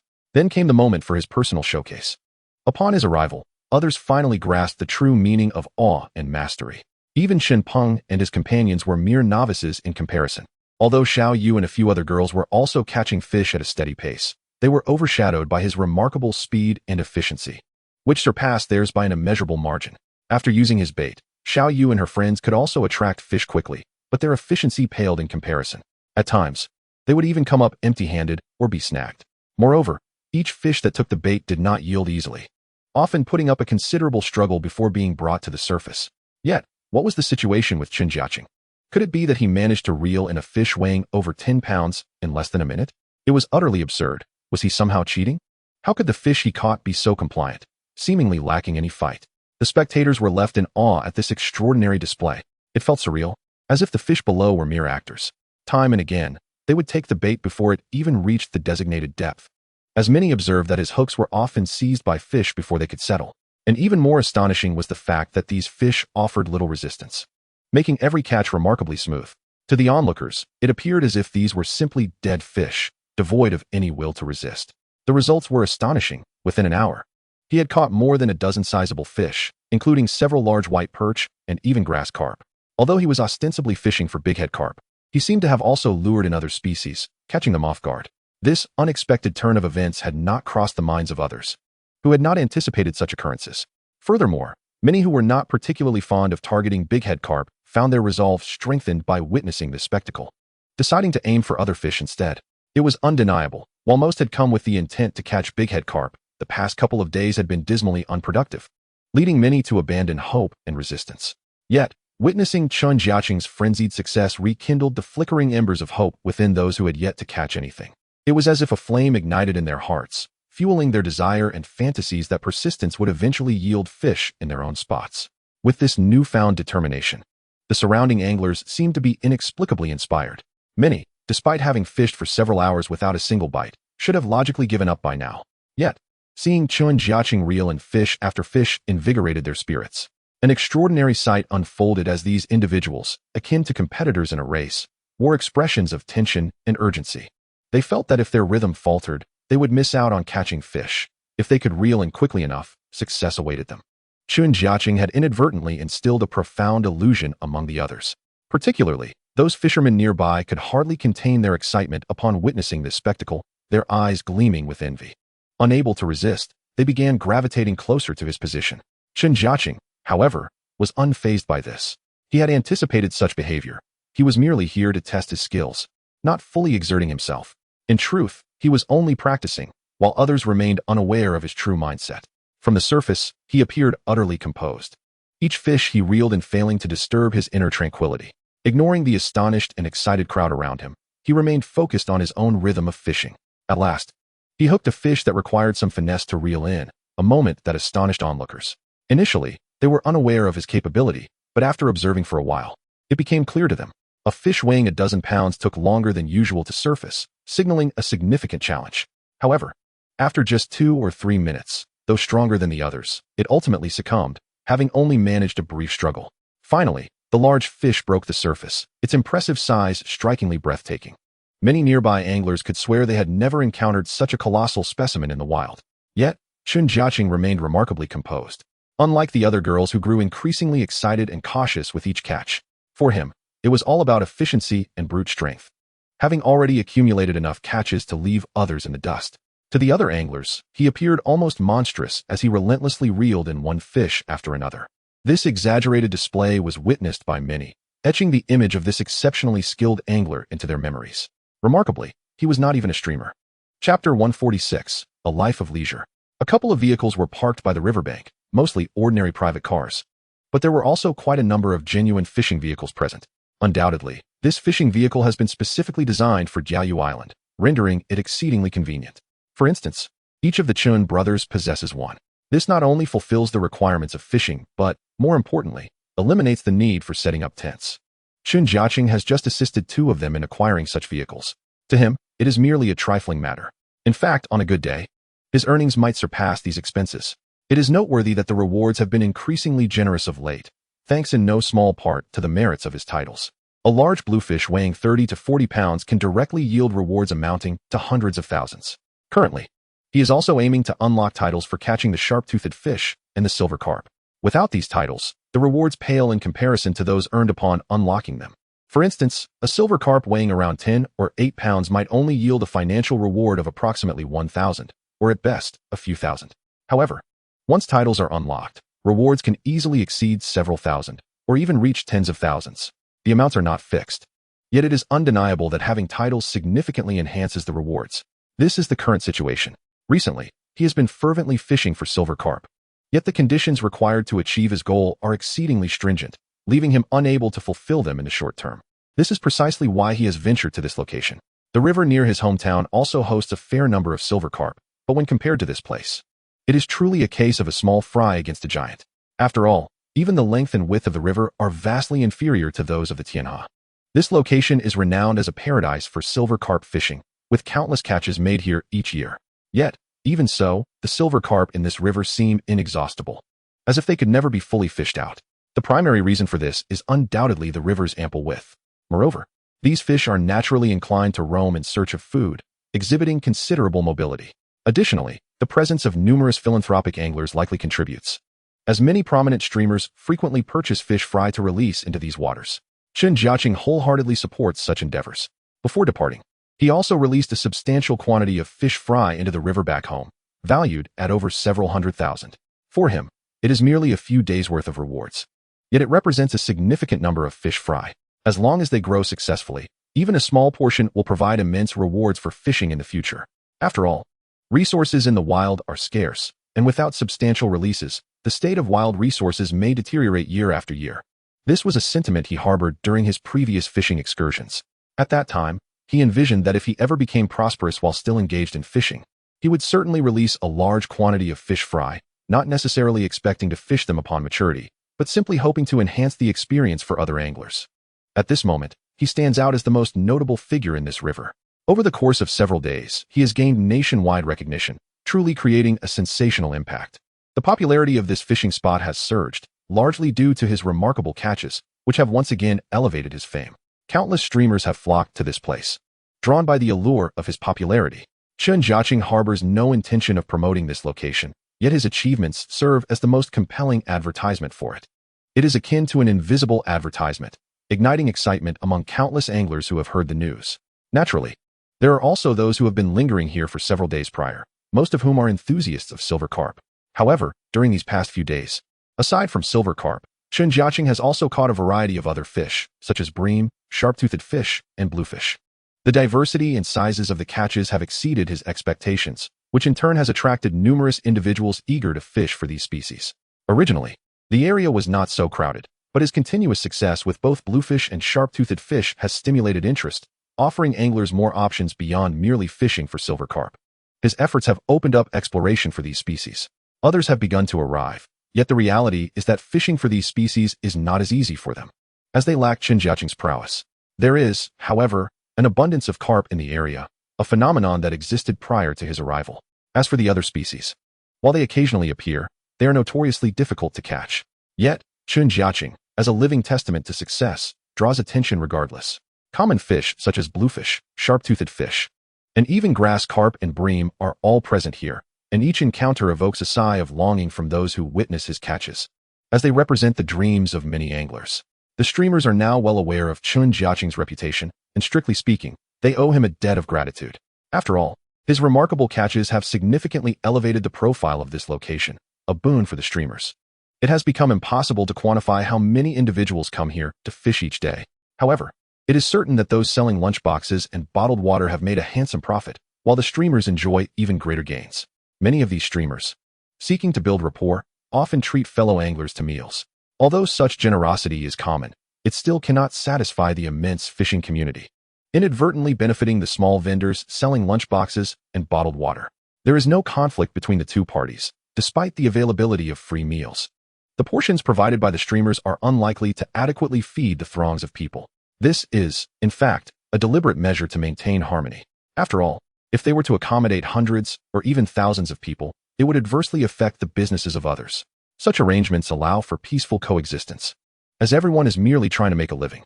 While the streamers promote free meals, their true aim is to garner attention and attract more followers, serving their own interests. Chapter 147. A rare opportunity at this moment. Chen Jiacheng and his companions paused. It turns out he has developed a considerable interest in culinary pursuits and is currently preparing dinner for the evening. This has become one of his greatest passions. To create a lavish feast, he requires a plethora of ingredients, all of which he had prepared in advance.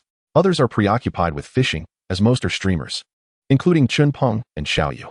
However, an unexpected twist involves Xiao Guo. At this moment, rather than engaging in fishing like the others, he chose to assist Chen Jiacheng. Preparing meals for such a large group, naturally, one person alone was insufficient. Initially, he intended to call upon Wang Gang, but unexpectedly, the enchanting Xiao Gu arrived in person. Meanwhile, Xiao Yu, who was fishing from a distance, paused momentarily upon witnessing this scene, as if grasping an unspoken understanding. He refrained from voicing his thoughts and continued to focus on his current task. The past few days had been a jubilant celebration, with fish being caught incessantly, attracting quite a few admirers. Additionally, he had forged friendships with various individuals within the fishing community, including several streamers. The advantages of knowing these individuals were self-evident. When gathered together, both parties could benefit from each other's fanbase, potentially drawing in a portion of the other's followers if one could showcase their own talents or charm. It could be said that they were mutually enhancing each other's success. "I'll come to assist you," Xiao Gu said with an air of nonchalance. However, her presence was perceived differently by others, as if aware of her unique position, striving to draw closer to him. This realization caused Xiao Gu a twinge of embarrassment. Yet she felt compelled to seize this rare opportunity for connection. Undoubtedly, a sense of urgency had begun to brew within her. Had she remained indifferent to Chen Jiacheng at the outset, she likely wouldn't have cared so much. But as time passed, she increasingly recognized his remarkable abilities. To speak of nothing else, just the bait he used was something she felt she would never be able to replicate in her lifetime. Therefore, she resolved that it was time to take the initiative. Thus, Chen Jiacheng began to sense that Xiao Gu might harbor feelings for him. Her demeanor was relatively reserved. But under the guise of helping out, they found themselves alone together. Preparing dinner for the two of them was indeed a significant task, although many ingredients had been pre-prepared. Various other aspects still required manpower. As they busied themselves, Xiao Gu relished the moment. Although she longed to say something, she found herself at a loss for words, waiting for Chen Jiacheng to speak first. Yet, he too was unsure of what to say to this captivating woman. In her absence from fishing, Xiao Ji's attire contrasted starkly with her usual look, showcasing her graceful figure and striking features. To his surprise, Xiao Gu proved to be quite skilled. She was far from merely a pretty face, excelling in tasks such as chopping vegetables and other culinary endeavors with remarkable finesse, presenting a clean and efficient demeanor. Previously, he had been unaware of this aspect of her, as he had never had the opportunity to witness her capabilities until now. "You are far more capable than I had anticipated," Chen Jiacheng complimented, unable to restrain his admiration as he observed her delicate waist while she washed fresh vegetables. A sight that was undeniably delightful. "Not at all. These are merely ordinary tasks," Xiao Gu replied, maintaining a calm facade despite her inner delight at his praise. "In this age, there are few girls as capable and beautiful as you." Chen Jiacheng generously expressed his admiration. "Is it really true what you say? Or are you merely flattering me?" Xiao Gu asked earnestly. "Of course, everything I say is genuine. I am not just trying to flatter you," Chen Jiacheng responded with sincerity. For a moment, both fell into silence, as if they understood each other's sentiments yet remained uncertain. The awkwardness lingered for a brief instant before Xiao Gu quickly turned her head away, her cheeks flushed with shyness. This allowed Chen Jiacheng to appreciate her silhouette without feeling uncomfortable. However, this carefully arranged atmosphere did not last long, as it was soon disrupted by Wang Gang, who had grown hungry. The task of catching fish was indeed physically demanding, consuming not only strength, but also a considerable amount of energy. Consequently, as mealtime approached without sustenance, he was beginning to feel the strain. Not just him, But also Chen Peng and others frequently glanced back at Chen Jiacheng's location. Upon noticing this, Chen Jiacheng and Xiao Ge hastened their efforts, with Wang Gang joining in. Through their collective efforts, dinner was prepared within a matter of minutes, resulting in a hearty feast cooked outdoors, comprising at least a dozen generous portions. In addition to their initial companions, Zhang Ting and a few others, friends made during this fishing trip, were also present. These individuals were fellow streamers within the fishing community. Spending time with them had been relatively pleasant. Upon seeing the sumptuous meal, Zhang Ting and the others could hardly contain their appetites. Although there were no concerns regarding food here, quality still mattered. For instance, many anglers resorted to boxed meals, while only a select few streamers catered to ordinary people. Sometimes, even when large quantities were prepared, they could only satisfy a few hundred. Yet one must consider how many individuals were fishing in the river. Therefore, the majority still relied on boxed meals for sustenance.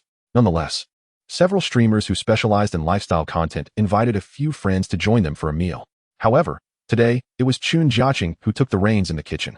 In this context, everyone was eager to seize this rare opportunity. Chapter 148. The gathering. A lively atmosphere ensued as the group dined and shared amusing fishing stories. With a gathering of over 20 individuals, the scene was quite bustling, and the attendees displayed a keen interest in Chen Jiacheng, who was not a streamer. Although he had orchestrated the meal and prepared the dishes, both in presentation and flavor, it was impossible to overlook the more crucial aspect, his fishing prowess. Once everyone was satisfied, it was time to resume their duties. After some contemplation, Chen Jiacheng deliberately changed his position to sit beside Xiao Ge, much to her delight. As she speculated on his thoughts, a wave of shyness washed over her. It appeared that the two had taken a step closer in their relationship. Indeed, ever since the last time Chen Jiacheng inadvertently stumbled into the tent, an indelible mark has been left on their hearts. Naturally, the awkward incident has remained unspoken between them. What brings you here? Xiao Ge inquired cheerfully. What else could it be? It's simply because the enchanting beauty like you is here, Chen Jiacheng replied with equal delight. Yet there are beauties all around, aren't there? Xiao Ge gestured towards a few nearby companions, whether it be Zhang Ting or the friends accompanying her. Each was more stunning than the last, all in the prime of their youth. They also seemed to be particularly dedicated to maintaining their figures, which appeared to be a common trait within the fishing community. Each female angler often evokes the illusion that their success stems more from their allure than from their angling prowess. But they cannot be compared to you. You are indeed the fairest, Chen Jiacheng playfully remarked. Regardless, upon hearing his words, Xiao Ge felt a surge of happiness within her heart, brimming with anticipation for the moments to come, convinced that they would be even more delightful, especially with the one she cherished seated beside her. Consequently, her demeanor transformed entirely. Even her voice unconsciously softened and became more delicate. This change was so palpable that those around her sensed she was enraptured. She radiated an aura of increased femininity. And the onlookers, fully aware of the situation, feigned ignorance while eagerly observing the pair's interactions, creating ample opportunities for the two to bond. The ensuing moments grew increasingly entertaining, as Chen Jiacheng continuously caught fish, leaving Xiao Ge to take on the task of netting them. Despite there being other assistants available, everyone seemed to possess an unspoken understanding not to intrude, allowing the two to collaborate seamlessly. That fish is quite large, why don't you give it a try? Chen Jiacheng suggested, feeling the strength of the fish tugging at his line. Given the effectiveness of his rod in his capable hands, he discerned that this fish was indeed substantial. Xiao Ge had also caught numerous fish, yet none of significant size, and she was eager for the thrill of the catch. Let me handle it, Xiao Ge exclaimed, momentarily stunned before swiftly setting down her net. There was no choice.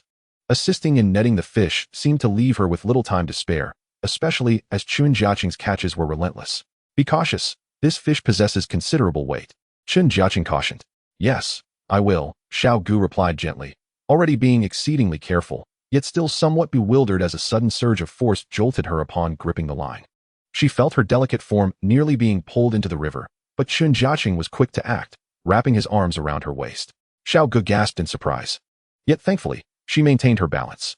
The exhilarating sensation coursing through her was intensified by the closeness of Chen Jiacheng, whose embrace sent tingles throughout her body. This fish is enormous, Xiao Ge exclaimed in excitement. Feeling the softness of her waist, Chen Jiacheng found himself momentarily flustered, particularly with so many eyes upon them. He could not afford to let his thoughts wander, and instead focused on guiding her in reeling in the fish. However, it became evident that they had underestimated the size of the fish, as it resisted fiercely, nearly pulling Xiao Ge into the water multiple times, with Chen Jiacheng holding onto her for dear life. Yet, he reveled in the thrill of the struggle, It felt far more exhilarating than simply reeling in a fish. After more than half an hour of this exhilarating battle, Xiao Gu was completely exhausted. Several times, Chen Jiacheng had to firmly grasp the rod to prevent the fish from escaping. When he sensed the moment was right, he exerted his strength and finally pulled the fish to shore. The moment it emerged, everyone present was left in awe. One angler even brought a scale, and the weight registered an astonishing 45 pounds. It was indeed a true giant, its head nearly the size of a human's. Xiao Gu was equally astonished by the fish's size, her lovely face a mix of surprise and fatigue. As excitement surged, the crowd gathered around to take photographs, knowing that each of them were streamers. Such a remarkable catch would surely generate a sensation online, drawing even more attention. The presence of so many onlookers was largely due to the buzz created by Chen Jiacheng's previous achievements, both in size and quantity, which had left an indelible impression on many. This was precisely why, despite others having less luck, the allure of fishing here remained irresistible. After viewing the videos, many realized they were not far from this location, especially those who had previously visited, felt compelled to return and test their luck. Chapter 149, Protecting the Fishing Environment. The excitement brought by Chen Jiacheng continued unabated. Giant fish kept being caught, with 30 to 40 pounders being reeled in almost daily. This was indeed groundbreaking news. Previously, such substantial fish would occasionally appear, but the intervals between catches were lengthy, sometimes taking weeks. The vast majority of fish caught were typically under 10 pounds. However, with the arrival of Chen Jiacheng and his companions, it seemed a new norm had been established. Their daily catches were impressive, with fish weighing 10 to 20 pounds becoming routine. This phenomenon sparked envy among countless anglers, leading to a frenzy among streamers eager to connect with Xiao Yu and Xiao Gu, whose remarkable fishing prowess had become widely known within their circles. Many streamers sought to collaborate with them on video projects, and naturally, Xiao Yu and Xiao Gu had no reason to decline. Regardless, one finds themselves fishing here. While these streamers, indifferent to the origins of their audience, orchestrate simple narrative-driven shoots upon their arrival. Undoubtedly, this has significantly amplified the visibility of both parties, as they swiftly amassed a staggering 3 million followers. Within such a brief span, the two young women, Xiao Yu and Xiao Gu, have achieved this remarkable level of popularity. Meanwhile, Chen Peng and Chen Tianliang have not been outdone, rapidly surpassing the 1 million followers milestone. Presently, their earnings from this endeavor suffice to comfortably support their households.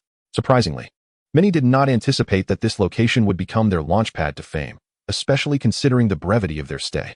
However, this surge in popularity has brought forth numerous challenges. Originally a bustling fishing spot, the influx of their entourage has introduced a wave of disorder, as many visitors leave behind an unfortunate amount of litter, which remains uncollected and carelessly discarded. Certain areas along the riverbank are now strewn with various bait packets and assorted plastic wrappers, remnants left by anglers. This unsightly situation has prompted many newcomers to furrow their brows in disapproval. Although some individuals have taken the initiative to oversee the cleanup of this refuse, their efforts are woefully insufficient, relying heavily on the collective awareness of the majority. Yet, it is evident that many lack this sense of responsibility, rendering this site a point of contention for numerous visitors. What was once a splendid fishing locale is now marred by the environmental degradation brought on by the overwhelming influx of fishers. As the situation escalated, Xiao Yu and her fellow streamers convened to deliberate on the pressing issue. They could no longer allow this to continue. When they first arrived, the environment was relatively pristine, with only the occasional piece of litter, in stark contrast to the current state of disarray. It seemed, as netizens pointed out, that their presence had attracted more people, inadvertently damaging the environment. Being public figures, these streamers naturally bear a greater responsibility to lead by example. After some discussion, they resolved to devote the entirety of the day to addressing the litter before returning to their fishing pursuits. Consequently, they pooled their resources and efforts. Commencing a cleanup endeavor on camera, they summoned at least a dozen garbage trucks, and under the streamers' direct guidance, they began collecting trash along the riverbank. The live broadcast showcased their commitment. While the influence of a single streamer might not suffice, Xiao Yu had cultivated camaraderie with her fellow streamers. Although they specialize in fishing, they occasionally share content promoting environmental stewardship, which also serves to enhance their public image. Naturally, the other streamers were eager to participate. Before long, a multitude of fans joined the effort under the leadership of these streamers. The riverbank rapidly transformed as heaps of garbage began to vanish, illustrating the adage that many hands make light work. Initially, only a handful of individuals were involved, but as the streamers actively engaged in the cleanup and broadcasted their efforts, it inspired others, both those present and those who heard about it, to join in. By afternoon, the river appeared significantly more inviting, devoid of the litter that once plagued the angler's surroundings. The atmosphere became more uplifting, and witnessing the positive impact of their actions filled the streamers with a sense of fulfillment, further reflected in the commendations they received online. Though they spent the day collecting refuse rather than fishing, they found joy in the praise flooding their comment sections, which brought them immense satisfaction. Once the cleanup was completed, they returned their focus to fishing. Saga, unlike the others, opted not to join them in the cleanup, but instead approached Chen Jiacheng. He, too, had participated in the efforts, and they found a relatively secluded spot together. This was a strategic choice, as Chen Jiacheng was pursuing more than just carp. Thus, he had no need to compete for the prime fishing locations, which had become overcrowded, necessitating his retreat from those areas. Now, the vicinity was sparsely populated, with most people clustered in areas known for abundant catches. "What brings you here?" Chen Jiacheng inquired, surprised. "Am I not welcome?" Saga replied with a smile, her fishing rod in hand. "Of course you are. Allow me to assist you with your gear," he said, setting down his rod to help her carry her fishing equipment to their spot. Once everything was in order, they sat side by side, fishing together. An unspoken connection seemed to blossom between them. Although words were absent, their hearts felt a sweet warmth, as though they were on a date rather than fishing. This notion flickered within Chen Jiacheng's mind. Chapter 150. The arrival of the junior disciple today marked the arrival of a significant figure, the junior disciple, renowned within the community. She commands a following exceeding 5 million, primarily due to her illustrious master, a true titan in the fishing realm. Recently, there has been an unprecedented surge of large carp in this area, and news has swiftly circulated throughout the fishing circles, prompting the junior disciple to traverse hundreds of kilometers to arrive. Upon first glance, Chen Jiacheng did not find her particularly striking. While she was certainly attractive, she paled in comparison to the female streamers by his side. What caught his attention, however, was her remarkable skill and prowess. She was indeed a prodigy of a master, thoroughly eclipsing him and his entire team in terms of technique. However, when it came to sheer catch, the outcome remained uncertain. For those around him had the advantage of her bait, a significant edge despite the disparity in skill. The junior disciple soon engaged in a friendly competition with Xiaoyu and the others, employing some of Xiaoyu's signature techniques. Whenever new streamers arrived, Xiaoyu would typically arrange for a simple competition, complete with rewards and penalties, fostering camaraderie among streamers and providing engaging content for their fans. Xiaoyu has experienced an astonishing surge in her fanbase during this period, now boasting over 3 million followers. Xiaogu has similarly thrived.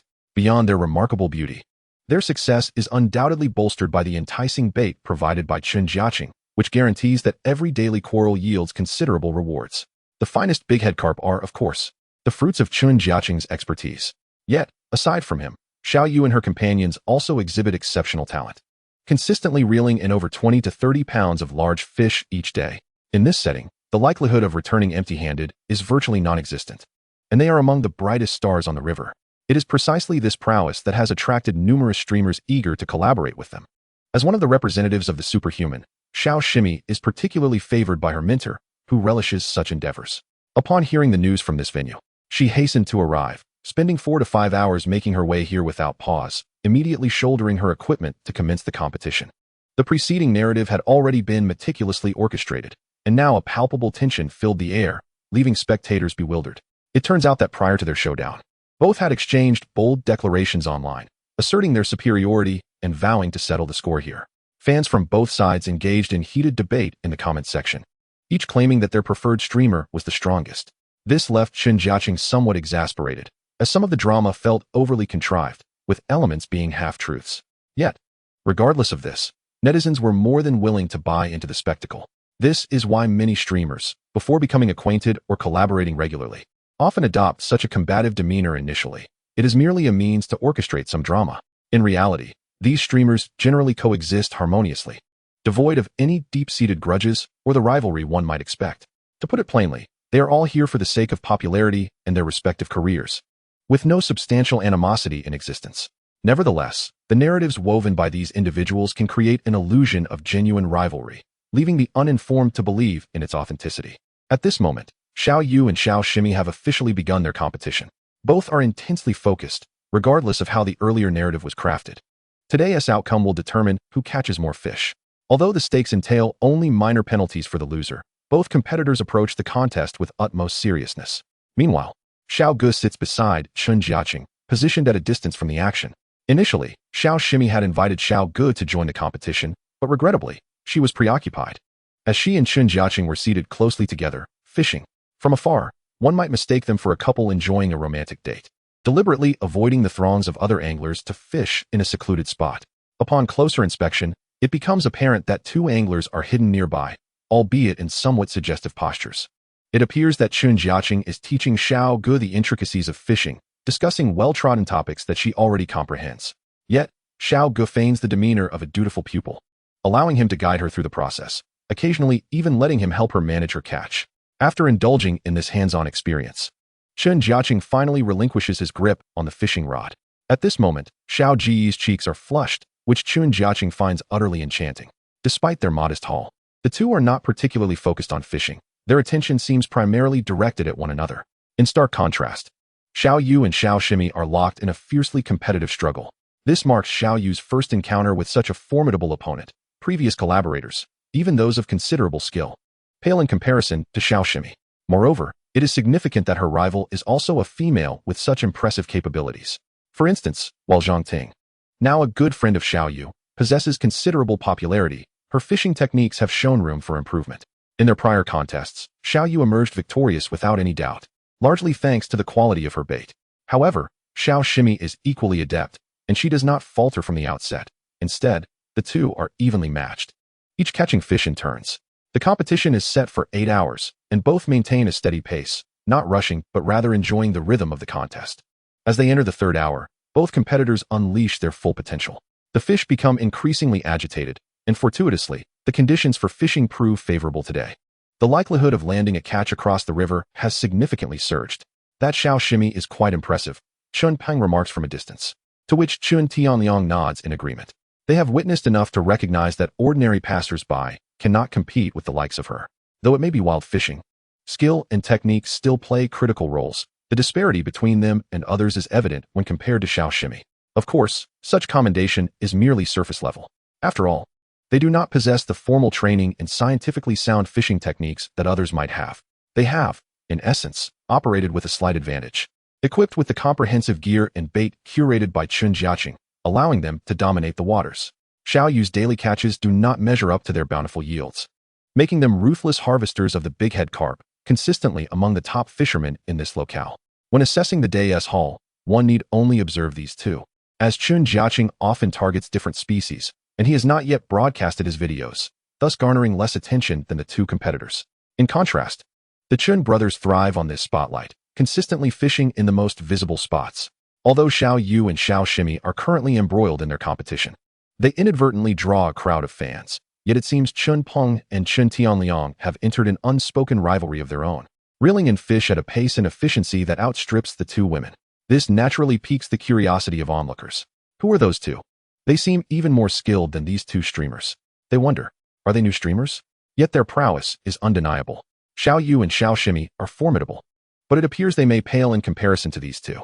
At that moment, the onlookers nearby also began to realize something intriguing. Chen Peng and Chen Tianliang appeared remarkably at ease, yet their catch was eclipsed by Xiao Yu, as the duo was engaged in a competition that demanded more effort. The fishermen present were utterly astonished. Although the fishing conditions that day were generally favorable, with everyone managing decent catches, none could hold a candle to the impressive haul of Chen Peng and Chen Tianliang. Averaging 5 or 6 fish per hour, their performance was nothing short of extraordinary, though merely a reflection of their usual prowess. They maintained a simple, relaxed rhythm, eschewing intensity and focus, which, had they chosen to exert themselves further, could have yielded even greater results. However, such exertion would have been rather exhausting, prompting them to take a leisurely approach during the fight with the fish. Often, they could have reeled in their catches sooner, yet for the sake of spectacle, or perhaps due to a desire to avoid excessive effort, they ambled along nonchalantly. Observing the anxious fishermen nearby, one could sense their eagerness to take a turn at the rod. As the competition neared its conclusion, Xiao Gu dashed over, his face flushed with excitement, seemingly oblivious to the type of fish that had just been caught.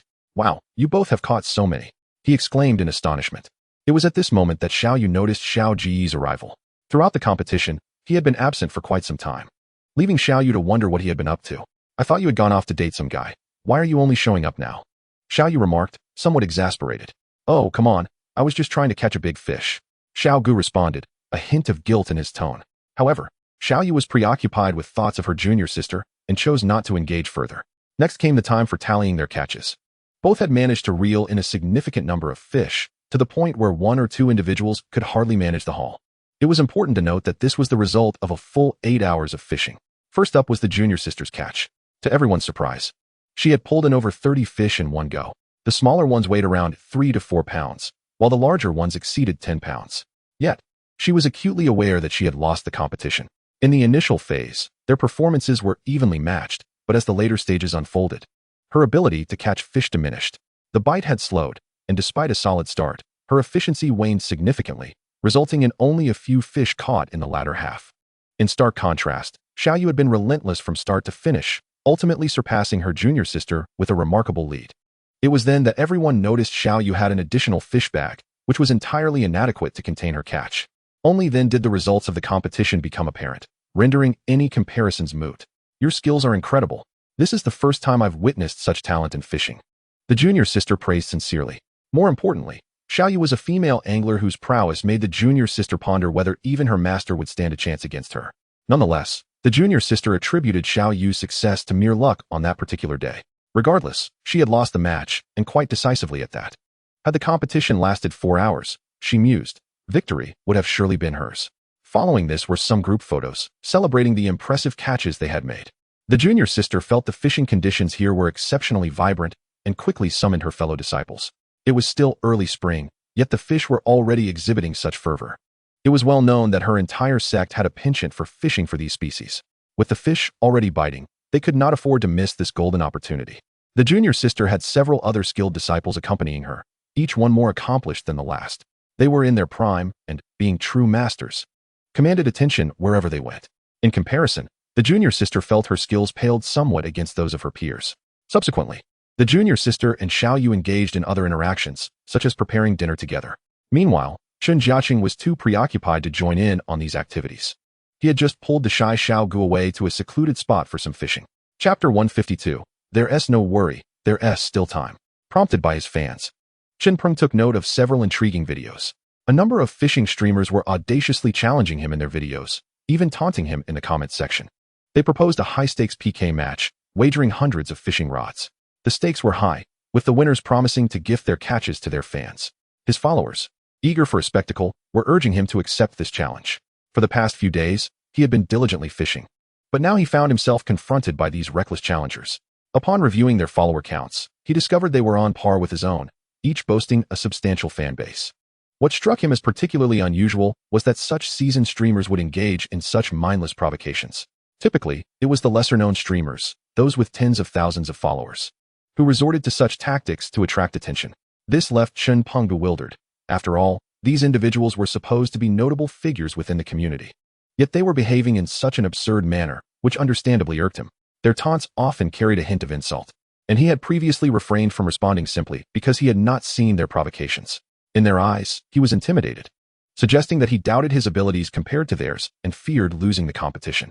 Thus, he decisively released a video statement, inviting them to come forward. Curiosity piqued. He wondered whether these individuals were genuinely foolish or merely seeking attention. Regardless, a showdown was inevitable, and after some contemplation, he decided to double the stakes. After all, some of these challengers had traveled hundreds, even thousands of kilometers, and he felt it would be unfair for them to make the journey in vain.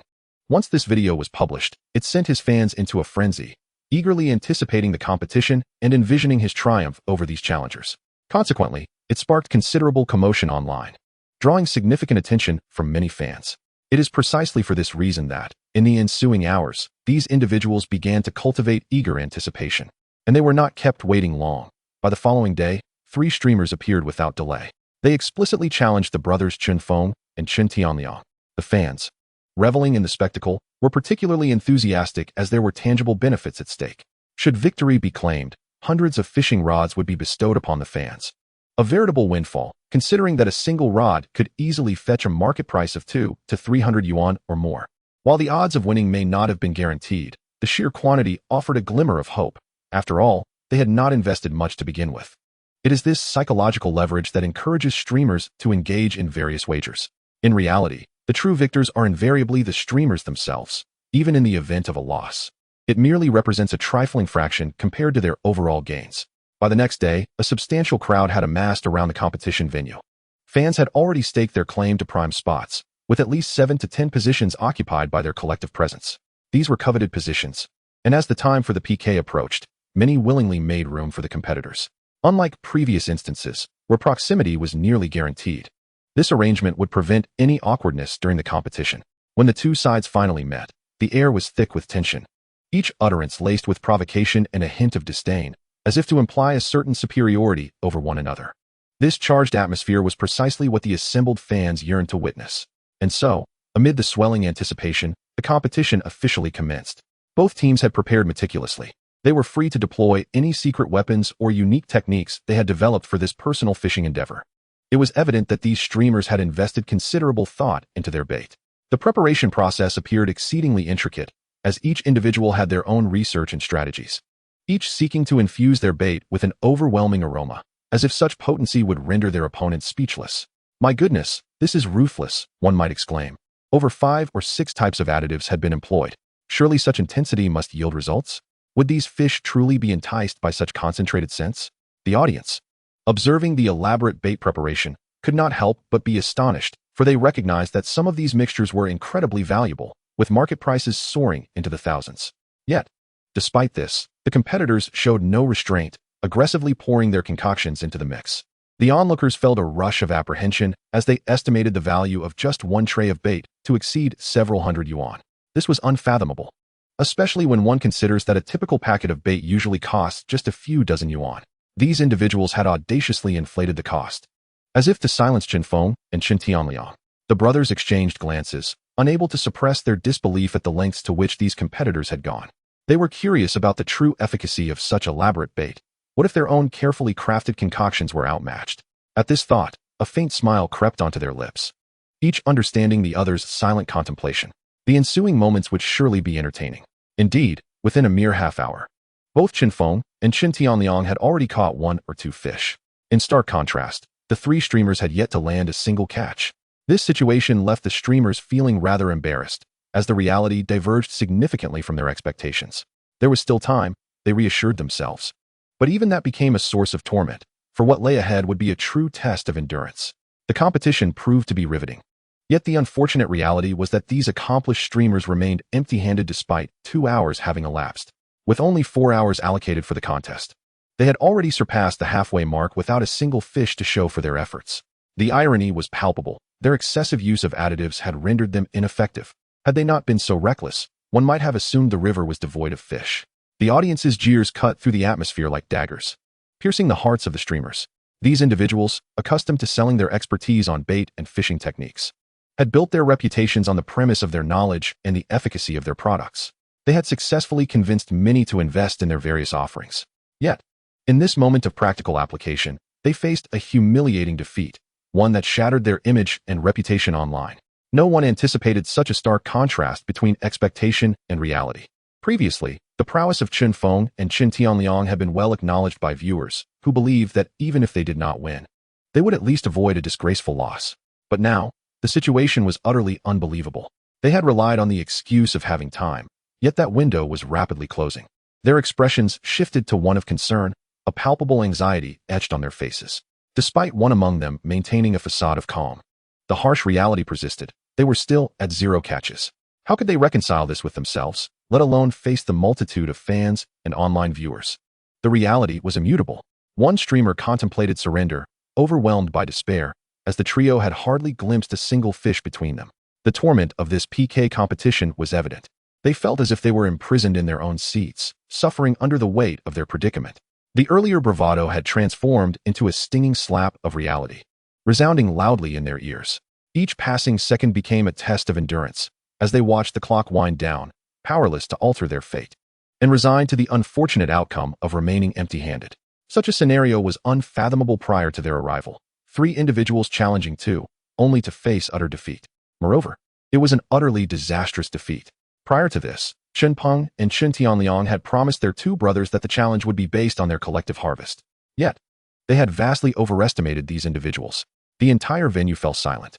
Once the competition concluded, the 3 of them shockingly hadn't caught a single legitimate fish. What sort of game was this? Not only had the mental state of these streamers crumbled, but their fans were also left in disbelief, unable to fathom such an outcome. In an instant, they became mute, unsure of what to say. An awkwardness enveloped the atmosphere, a palpable sense of having been slapped in the face. In truth, these individuals had been misled by the streamers, convinced that their bait was extraordinarily effective. Who could have anticipated that the practical results would be so dismal? For a moment, everyone felt somewhat lost for words. However, Chen Peng had no intention of indulging their sentiments. He had them efficiently haul out several boxes of fishing rods. Most of these would be placed in the comment section to be given away to his fans later, but for the other fishing enthusiasts and fans present, their luck was even greater, as being a fan significantly increased their chances of winning a fishing rod. Thus, the fans present were elated. Conversely, the fans of the three streamers hung their heads in disappointment. Many swiftly shifted their allegiance to Chen Peng and Chen Tianliang, transitioning from detractors to admirers. It is worth noting that prior to this, they had boisterously proclaimed online that they could defeat the two brothers. Yet now, the three streamers were rendered speechless. As fans, they naturally felt a sense of shame. Soon, they abandoned the three streamers, shedding the burden from their hearts. Only then did they realize the true prowess of Chen Peng and Chen Tianliang. Nevertheless, the three streamers were clearly not ready to concede defeat. Believing that their poor performance was merely a stroke of bad luck or a lack of familiarity with the venue, after concocting various excuses, they resolutely expressed their desire for a rematch. Of course, this would not occur today, but rather in 2 days' time. During these days, they intended to familiarize themselves with the fishing conditions and strategize. Finding such an excuse provided them with a modicum of comfort and offered psychological solace to their fans. However, many likely understood the reality of the situation but were unwilling to admit it. To this, Chen Peng remained indifferent. As long as the stakes were appealing to him, it was not a problem. Perhaps gathering a few hundred fishing rods was merely a trivial matter for them. However, this was only a singular instance. Should there be multiple rounds, they might find it increasingly burdensome. After all, if these individuals wished to challenge him, they would undoubtedly have to pay a price. Especially since they had instigated the provocation in the first place. Chen Peng had always been in a position of reactive response. After settling this round, they began to eat, resting for a while before continuing the competition. They had arranged for other streamers to participate in a fishing duel. However, unlike the previous challengers, Chen Peng and his companion were more lenient with these others. The truth was that this had all been prearranged, merely a scripted performance. Thus, their mindset was entirely different from that of the provocateurs. With these new challengers, it was more about mutual cooperation and accomplishment. Yet the three streamers were undoubtedly still aggrieved. In the ensuing period, they could be seen shuttling in and out of various positions within the designated area. Additionally, they began to incessantly adjust their bait. To their astonishment, they discovered that apart from the time spent competing against Chen Peng and his brother, they were able to catch fish quite successfully at other times. Chapter 154. Fishing or Dating. Subsequently, Chen Peng and Chen Tianliang challenged various fishing experts from across the nation. Now that they had become million-level streamers, the number of challengers naturally increased.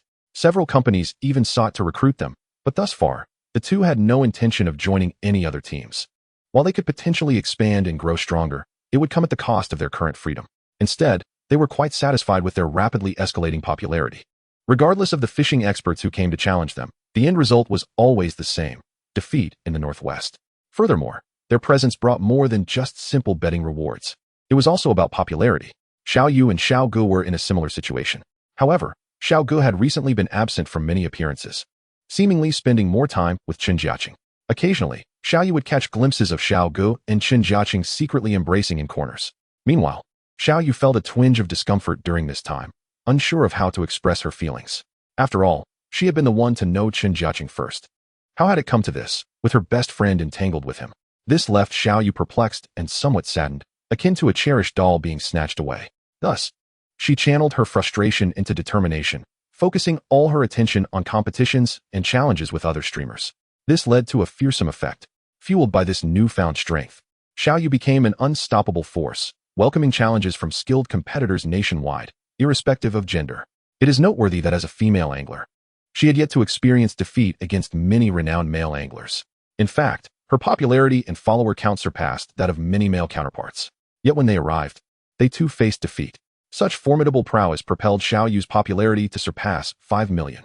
In contrast, Xiao Gu had only just crossed 3 million. Although the latter's follower count was still growing, the pace paled in comparison to Xiao Yu's. This disparity stemmed from Xiao Yu's numerous successful duels against various streamers, each victory naturally attracting more attention from netizens. It was only then that they recognized the emergence of this exceptional angler. Unlike other fishing streamers, her skills were genuinely formidable. Whether in friendly matches or major competitions, Xiao Yu consistently clinched the championship title, while she mostly remained by the riverside. She occasionally ventured to nearby fishing spots due to netizens questioning her ability to catch fish in those locales. To silence her critics, she would occasionally step out. But her primary focus remained on the wild river. After all, if one could catch so many fish in the wild, why would they need anything else? This sentiment resonated with many fishing enthusiasts, drawing considerable attention. Suddenly, she has risen to prominence. Today, Xiao Yu has firmly established herself within the fishing community. Although she cannot quite compare to the elite fishing streamers, having amassed over 5 million followers, she has certainly made a name for herself. Even more astonishing is the rapidity of Xiao Yu's growth. Her fishing skills and burgeoning popularity have left many in the industry astounded. It appears as though she has experienced an explosive rise, winning over countless online users with her talent and charisma. Among the many female anglers, Xiao Yu stands out as a paragon of both beauty and skill. Even with the emergence of streamers boasting tens of millions of followers, none have formally challenged Xiao Yu. Those who fish alongside her have clearly seen that their catches pale in comparison to hers, leaving many fishing streamers perplexed, especially those from her junior's school. Upon the invitation from her junior, some of her senior brothers finally arrived, but after 2 challenges, they suffered dismal defeats at Xiao Yu's hands. These 2 competitors are formidable, consistently ranking among the top in numerous competitions and are at the peak of their careers. The outcome of their failure against a female angler was utterly unforeseen. Prior to the contests, many believed Xiao Yu would surely falter. Who could have anticipated the sheer ferocity of her prowess? Meanwhile, Chen Jiacheng seems to have lost interest in fishing. He appears to be merely going through the motions, exuding an air of leisure. Occasionally, he and Xiao Gu discreetly retreat to a corner to enjoy each other's company. This scene leaves Xiao Yu feeling somewhat exasperated. It is already mealtime, and she intends to give her sister a proper talking to. Her own popularity has soared to over 5 million, while her counterpart remains stagnant at just above 300,000. Still shy of the 400,000 mark. Initially, Xiao Ji's growth seemed even more vigorous than her own, yet it has since faltered. Undoubtedly, due to her recent lack of focus. Xiao Yu is acutely aware of the reasons behind this decline, but perhaps it is best left unsaid. Nevertheless, she feels a pang of discomfort. Are you still a fishing streamer, or have you become increasingly lazy? Xiao Yu scolded Xiao Gu, her expression reflecting a mix of disappointment and concern. Xiao Gu, however, shrugged off the reprimand with a nonchalant demeanor. Why rush? We've already garnered so many fans. With proper management, we can sustain ourselves for a lifetime, she retorted. Despite her own growth not matching Xiao Yu's rapid ascent, Xiao Ji's progress remains commendable. Furthermore, she is savoring the sweet experience of romance, feeling utterly enveloped in love. With her heart so consumed, the idea of dedicating hours to fishing and streaming seems less appealing.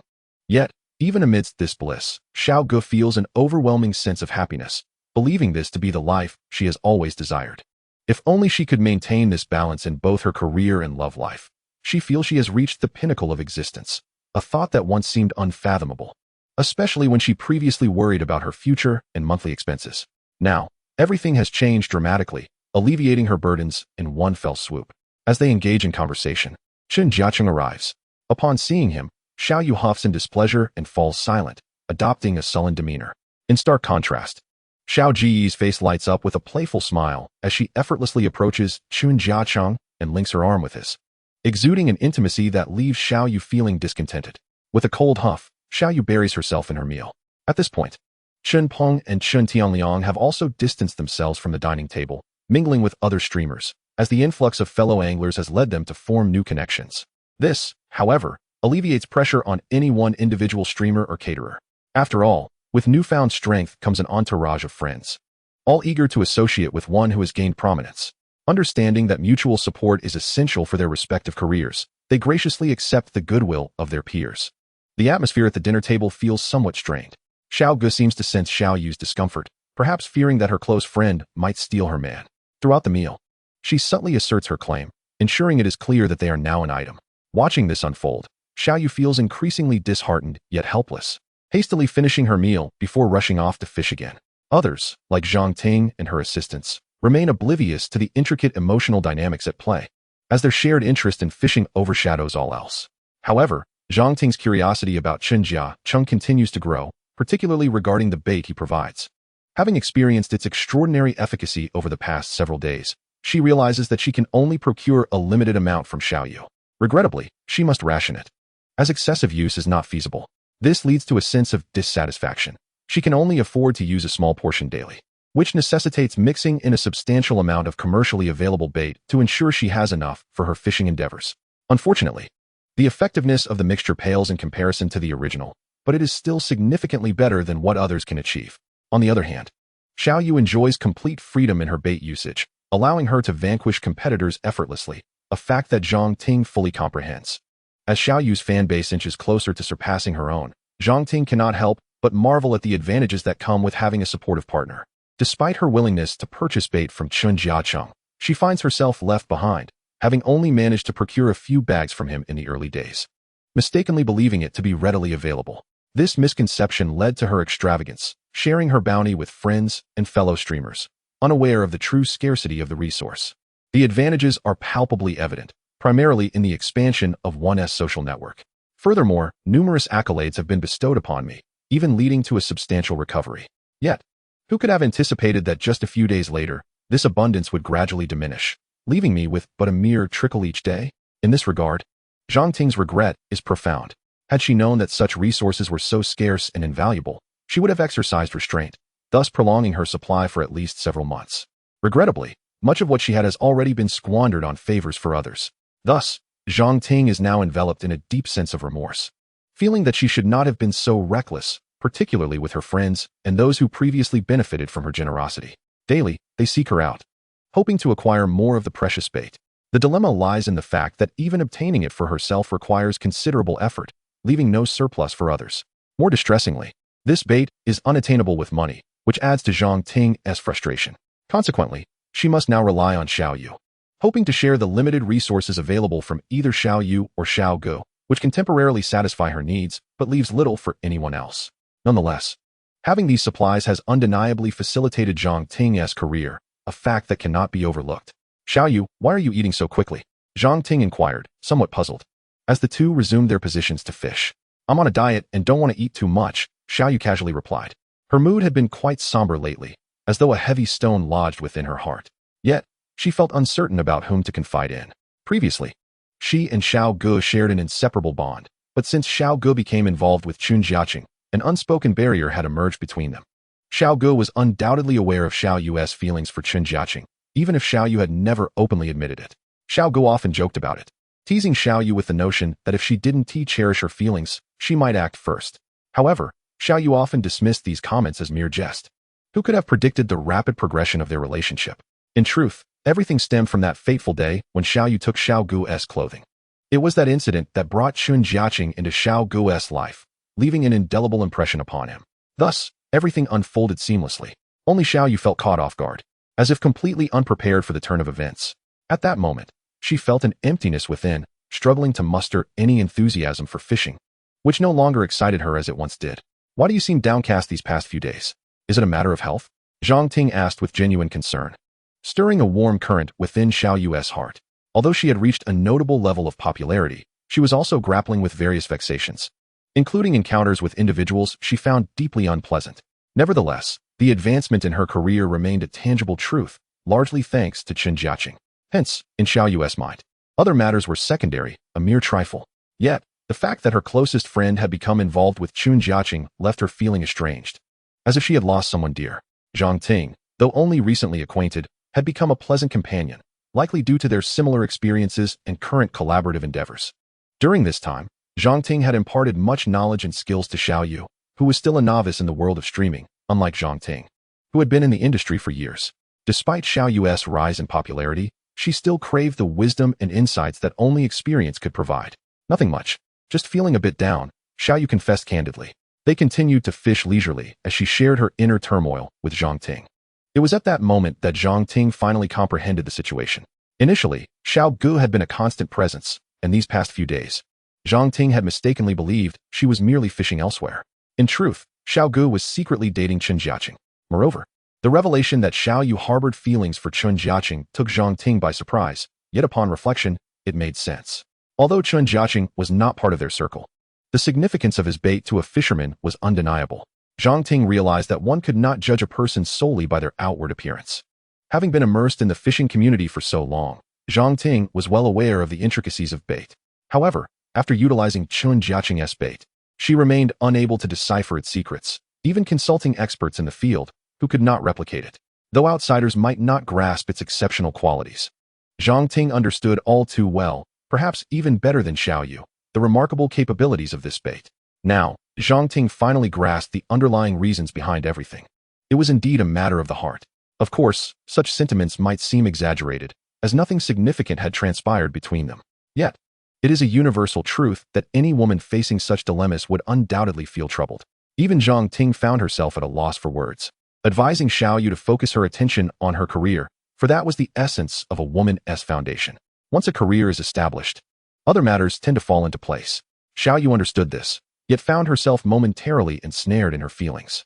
Nevertheless, after articulating her burdens to Zhang Ting, she felt a sense of relief wash over her. The pent-up emotions had been more unbearable due to the absence of a confidant, and expressing them had alleviated her distress. Subsequently, Xiaoyu managed to recalibrate her mindset, rekindling her interest in fishing. Seeing her dear friend regain her spirit brought a sigh of relief to Zhang Ting, who had feared that Xiaoyu might remain disheartened and cease fishing altogether. Even if she desired to borrow some of Xiaoyu's bait, she would feel too embarrassed to ask. Yet, with Xiaoyu's mood lifted, she eagerly offered Zhang Ting a generous supply of bait. In truth, Xiaoyu exhibits a commendable sense of restraint. Aware that this bounty comes from Chen Jiacheng, she recognizes that he owes her nothing. Thus, she often exercises caution in her usage and refrains from indulging frivolously.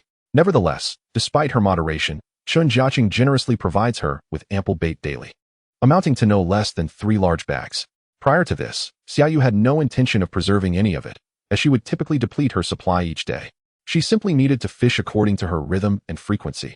Of course, if she desired more, she could readily ask for it, as others might not have access to such resources. However, Chen Jiacheng's generosity extends to a select group of friends who initially fished alongside him. He even regularly shares some with acquaintances he had prior connections with, although they must purchase it. In light of these circumstances, Xiaoyu has undeniably benefited greatly. Naturally, she is cautious not to squander this gift, and she has recently adopted a more purposeful approach, aiming to conserve some for herself. She has realized that this bait serves not only for her fishing endeavors, but can also be utilized to forge connections or bolster her reputation, which has proven immensely advantageous. Consequently, Xiaoyu has decided against using up her daily allocation entirely. After receiving some bait from Chen Jiacheng, she now temporarily sets aside a few bags. This bait has evolved into a valuable tool for her, aiding in expanding her social network and enhancing her career. The two of them enjoyed a delightful fishing experience, and in the afternoon, they engaged with other streamers. The area was relatively devoid of spectators, as they were not at a particularly popular fishing spot. Previously, Zhang Ting had been quite concerned about this, but with the bait provided by Xiaoyu, she felt increasingly confident. She believed that no matter where she cast her line, she would continuously catch fish, free from worries about a lack of bites. This newfound assurance allowed Zhang Ting to feel empowered, confident in her ability to attract attention in this area. Meanwhile, Chen Jiacheng seemed to gradually fade from the spotlight, as he had been preoccupied with accompanying Xiao Ge. The two swiftly entered a sweet phase of their relationship, where the act of fishing became secondary to the joy of each other's company. They preferred to seek out secluded corners for fishing, avoiding the crowded spots frequented by others. Xiaoyu observed this with a heavy heart, often lamenting that they would miss meals together, uncertain of where they had disappeared to. Chapter 157, The Challenge Against Master Lu, a million-follower streamer. Following this, Chen Peng and Chen Tianliang achieved remarkable success, rising to fame in a single battle, regardless of the fishing masters from the fishing community who dared to challenge them. All met with defeat. Among these challengers were several renowned fishing streamers with millions of followers, including professional anglers. However, after facing Chen Peng and Chen Tianliang, they suffered devastating losses, often failing to even reach half of their usual catch. This staggering disparity resulted in a rapid increase in the duo's follower count within a short span of time. Xiaoyu's followers surged to over 6 million, a testament to her undeniable skill. Previously, many had been skeptical, but after challenging her and failing, they sought other venues. While distant locations were deemed too inconvenient, Xiaoyu, Chen Peng, and a few others were willing to teach these challengers a lesson in nearby areas. Additionally, the stakes of their challenges grew increasingly extravagant, primarily aimed at providing benefits to their followers. However, success was imperative. A failure would result in substantial losses, particularly for Chen Peng and Chen Tianliang. The bets escalated dramatically, with rods exceeding hundreds and bait quantities becoming outrageous. Their intention was to set a barrier for those aspiring to capitalize on their popularity. For instance, many small streamers with recently acquired followers in the hundreds of thousands sought to challenge them. In the past, such challenges would have been welcomed. But now that their follower counts had skyrocketed, they were reluctant to engage without tangible stakes. Nevertheless, numerous individuals remained undeterred, underestimating the duo's formidable prowess. Believing it was merely a matter of proximity, many even contacted the duo privately, hoping to engage in a no-stakes competition. The duo, however, never entertained such requests, promptly blocking anyone attempting to take advantage of them, in order to avoid unpleasantness. It is worth noting that the two have become incredibly sought after within the community, with numerous companies vying to have them endorse their products, not to mention the streamers themselves. In reality, what attracted people to them was the potential they represented. With their follower count skyrocketing at an astonishing pace, even those with millions more followers sought to associate with them. At this juncture, they arranged to challenge a heavyweight fishing streamer whose follower count exceeded 10 million. Few anglers in the community have reached such heights. This individual was not seeking anything else, as he had already garnered significant popularity. More importantly, he wished to verify the authenticity of the duo's online reputation. He accepted all bets, considering the stakes a mere trifle given his status. However, for smaller streamers, such sums represented considerable risk. Master Lu, undoubtedly, was not to be underestimated. He specifically requested a challenge against Chen Peng.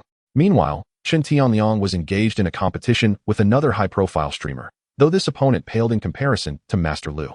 Lu's prowess was well recognized in the community, and his fishing style closely mirrored that of Chen Peng and his companions, primarily focusing on wild fishing. While he occasionally faced challenges in catching fish, he was unpretentious about it. It is evident how formidable a streamer must be to reach the 10 million follower milestone. Furthermore, although he had a team behind him, he was the owner of the company, not merely a puppet to others. His commercial approach was more subtle than that of other teams. Thus, he prioritized a comfortable experience for his viewers. As both were heavyweight figures in the fishing arena, they were surrounded by a throng of enthusiastic fans. Chen Peng had recently faced a string of defeats against various experts, yet I find myself a dedicated fan, having never encountered such an impressive fishing streamer before. His videos showcase his focus on wild fishing, and I have heard that he only began catching bighead carp this year. I have a feeling Master Lu is even more remarkable, given his extensive participation in numerous large-scale fishing competitions, where he has amassed an impressive number of championships. Indeed, the costs involved merely stem from the recent surge in popularity. Prior to this, he had never participated in a professional competition. So how could he be compared to Master Lu? The spectators buzzed with lively discussions, as opinions on the champion varied widely, with some rooting for their favorite streamers. Naturally, this led to debates and controversies. Fortunately, the match had commenced, and once the competitors took their positions, they engaged directly. It must be said that Master Lu's experience was evident, as he handled every aspect with remarkable finesse, leaving little room for error, which in turn placed considerable pressure on Chen Peng. Master Lu did not invest heavily in bait. Instead, he focused on other elements. After swiftly adjusting his approach, he discerned how to catch the fish in this location, allowing him to land a few. Conversely, Chen Peng's method appeared rather simplistic and brute force. He simply employed a frantic frequency of casting, utilizing Chen Jiacheng's bait, which, as expected, drew in a significant number of silver carp. Upon witnessing this scene, Master Lu's eyes narrowed in surprise. He had not anticipated such aggressive fish activity today. Without overthinking it, he hastened to increase his own frequency, adjusting as needed based on his extensive experience rather than adhering to a rigid strategy. As time elapsed, over an hour had passed. Despite Master Lu's formidable skills, he found himself somewhat overshadowed by Chen Peng. Lacking any finesse or technique, Chen Peng relied solely on sheer force, akin to a novice striking down a seasoned master. Observing such raw vigor from his opponent, the audience erupted into even more animated discussions. Isn't this fellow just extraordinarily lucky? How can he have such a good catch rate? Indeed, it seems Master Lu's position initially had little action, only improving after his adjustments. They viewed Chen Peng as a fortunate soul. Behind him stood a throng of spectators, many of whom were ardent fans of Master Lu, who had long been a household name. Chapter 158, The Humble Master. Master Lu, at this moment, could not help but concede that Chen Peng's prowess was genuinely impressive. As the competition concluded, he managed to maintain his composure in the earlier stages. But as the match progressed, despite exhausting all his strategies, he could not match the frequency of catch that Chen Peng maintained. It was, to him, utterly astonishing. The two were merely separated by a distance of 7 or 8 meters, with no other competitors in between. Thankfully, if they were only a few meters apart, the competitive atmosphere would have been stifled. Throughout the match, Master Lu discovered that the closer he drew to Chen Peng, the less action he encountered. Consequently, he opted to change positions, moving further away, a decision that proved to be wise. After all, The competition had no restrictions on positioning, allowing for flexibility in selection. Recognizing his initial spot was unproductive, he could change locations freely, a lesson learned after wasting a significant portion of the initial half-hour. Yet, he could not fathom why there had been consistent bites from the beginning to the end, especially since each catch was strikingly noticeable from afar. During the first half of the competition, he exerted every ounce of effort, embodying a spirit of determination. However, as the latter half approached, fatigue set in, and he gradually began to relinquish hope, shifting to an analytical mindset regarding the entire event. He yearned to learn and replicate Chen Peng's success, but soon realized it was beyond his grasp, despite maintaining a steady casting frequency. The most frustrating aspect was the lack of bites. Nevertheless, it was merely a minor competition, and he did not take it to heart. Instead, he pondered how circumstances had unfolded so drastically. What was it that allowed Chen Peng to achieve such success? At that moment, he found himself akin to a humble student, eagerly seeking knowledge and techniques from Chen Peng regarding fishing. No one expected the esteemed Master Lu to approach a fledgling streamer for guidance. Many other fishing streamers who encountered Chen Peng often assumed a senior role. Not to mention, Master Lu's expertise surpassed that of numerous streamers. With a wealth of experience and accolades that far exceeded most in the community, he was not merely famous for his videos. His presence had graced countless educational competitions, where he had claimed numerous championships, securing his long-standing reputation. "Oh dear, Master Lu, your inquiry is too flattering. It is merely a mutual exchange of learning," Chen Peng replied, taken aback by Master Lu's humility. This was unexpected, as over time, he had encountered many skilled individuals. Some were genuinely talented, while others merely bore names. Yet, regardless of their abilities, those who gained prominence often displayed a certain arrogance, having spent considerable time in the field or achieved fame. In contrast, Chen Peng was still a newcomer, having entered the scene only recently, and not being a professional competitor meant he was often underestimated. Yet here stood Master Lu, exhibiting even greater humility than others. At that moment, Master Lu harbored no other emotions. He simply sought to expand his knowledge of fishing techniques. He recognized that Chen Peng was unlike anyone else, possessing formidable skills but often appearing perplexed during various operations in the process of landing fish. This left Master Lu bewildered. In terms of experience, he was undoubtedly among the elite in the fishing community, having participated in various competitions and outdoor fishing for over a decade or two. Chen Peng, on the other hand, was a complete novice. As the two continued to fish together, the competitive atmosphere dissipated. Chen Peng struggled to explain his success, attributing it solely to the effectiveness of his bait. Although Master Lu was initially surprised, his curiosity outweighed any other sentiment. He wanted to experiment. At that point, Chen Peng offered some of his bait to Master Lu. Taking it, Master Lu returned to his original position to fish. Soon, the results were clear. Just as Chen Peng had indicated, the bait was indeed extraordinary. After only a few casts, he noticed significant movements on his float. Based on his experience, this indicated that fish were indeed present. Astonished, he wondered if they were the target species. Master Lu found himself grappling with uncertainty. Because this bite appeared to be both real and deceptive, occasionally, small fish would show up, leaving him puzzled about the recent developments, unable to discern the situation. But soon, he managed to seize a firm bite. In an instant, a tremendous force tugged at his hand. He had indeed hooked a fish. At that moment, old Lu could hardly contain his excitement. The sensation of strength in his hand was overwhelming. Caught unprepared, he stumbled slightly, almost losing his balance and nearly falling forward. Fortunately, his assistant, quick on his feet, managed to catch him just in time. Otherwise, he might have been pulled into the river. Before long, old Lu regained his composure and began to showcase his true mastery, initiating his personal performance. Many onlookers could see that the fish was quite large, as the sound and spectacle of the struggle were utterly exhilarating and astonishing. Time and again, he pulled it closer, yet it repeatedly fought back under his expert control. Thus ensued a genuine battle between man and fish. Even Chen Peng stood nearby, ready to assist in the capture. After nearly half an hour, the mighty fish finally surrendered. When it broke the surface, everyone present was astounded, especially when it was dragged ashore. Even old Lu himself was taken aback, as this catch surpassed his previous record for wild fishing. The fish's massive body lay at his feet, igniting pure joy within him. Chapter 159. The Fisherman's Feast. At this moment, Chen Jiacheng arrived to witness the spectacle. He had heard of Master Lu's reputation, but he was unprepared for the reality he encountered. The master was not as he had envisioned. Instead, he was like a diligent apprentice, earnestly absorbing the knowledge and skills of fishing, meticulously studying the bait. Master Lu had thoroughly tested the bait provided by Chen Peng and discovered it to be extraordinarily effective. In all his years of fishing, He had never encountered such a miraculous bait. Its allure was astonishingly potent. This left him somewhat bewildered, sensing something was amiss. Based on his extensive experience, such a phenomenon was virtually unheard of. Even the most remarkable bait had its limits. Yet, with this bait, he was able to catch fish with surprising speed, 7 or 8 within a mere hour.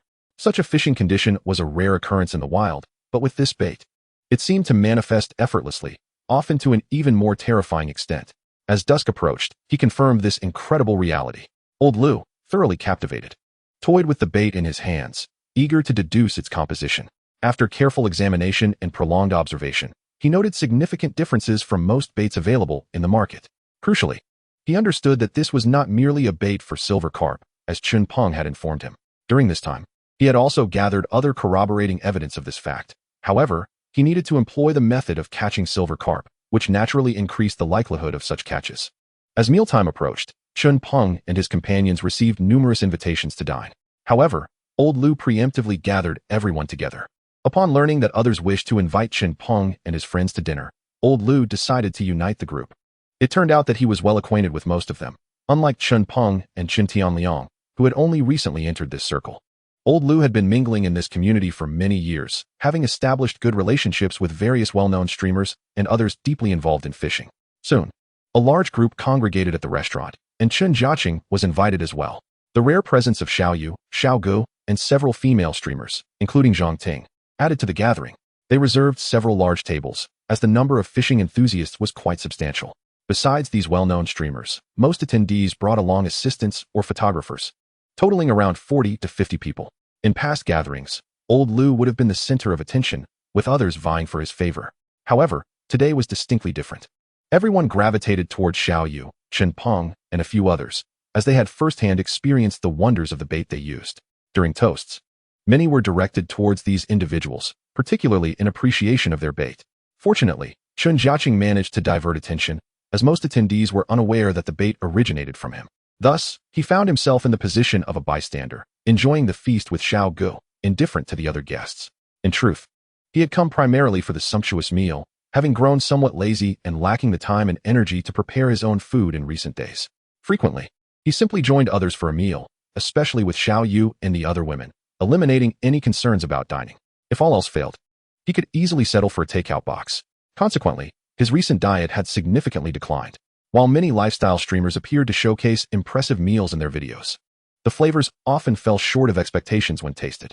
More often than not, these individuals exaggerated for the sake of visual appeal, and to him, the taste was truly underwhelming. This was partly due to the varying levels of experience among these streamers. Some were relatively competent, while others had scarcely cooked at all. In front of the cameras, everyone was keen to flatter, proclaiming the food to be delicious and delightful. However, privately, even if they failed, they might not truly be able to eat it. While others continued to discuss the bait, Chen Jiacheng and Xiao Gu had already eaten their fill. After exchanging casual greetings, they quietly slipped out, leaving the restaurant and heading into a nearby hotel. Xiao Yu and the others remained oblivious to their departure, as the atmosphere was overwhelmingly lively, filled with streamers. It was no exaggeration to say that a significant portion of the fishing community was gathered at this feast, with only a few top masters absent. Alongside many popular fishing streamers, even the slightest drizzle felt somewhat overwhelming. Initially, it was manageable, but the incessant flattery from an overwhelming number of individuals seeking to gain favor and procure bait from him became unbearable. In utter exasperation, he found himself contemplating Chen Jiacheng. Yet, who could have predicted that the fellow had already made his escape? Chen Jiacheng and a few others exchanged bewildered glances, utterly at a loss. According to the words of these individuals, if they did not provide some bait today, they would be trapped in a never-ending drinking session during the meal. This realization made Chen Ping's head spin, forcing him to retreat to his car to retrieve the remaining dozen or so packs of bait. No one anticipated that. Upon presenting the bait at the table, it would be met with a frenzied scramble. Even Lao Niu found it difficult to maintain his composure.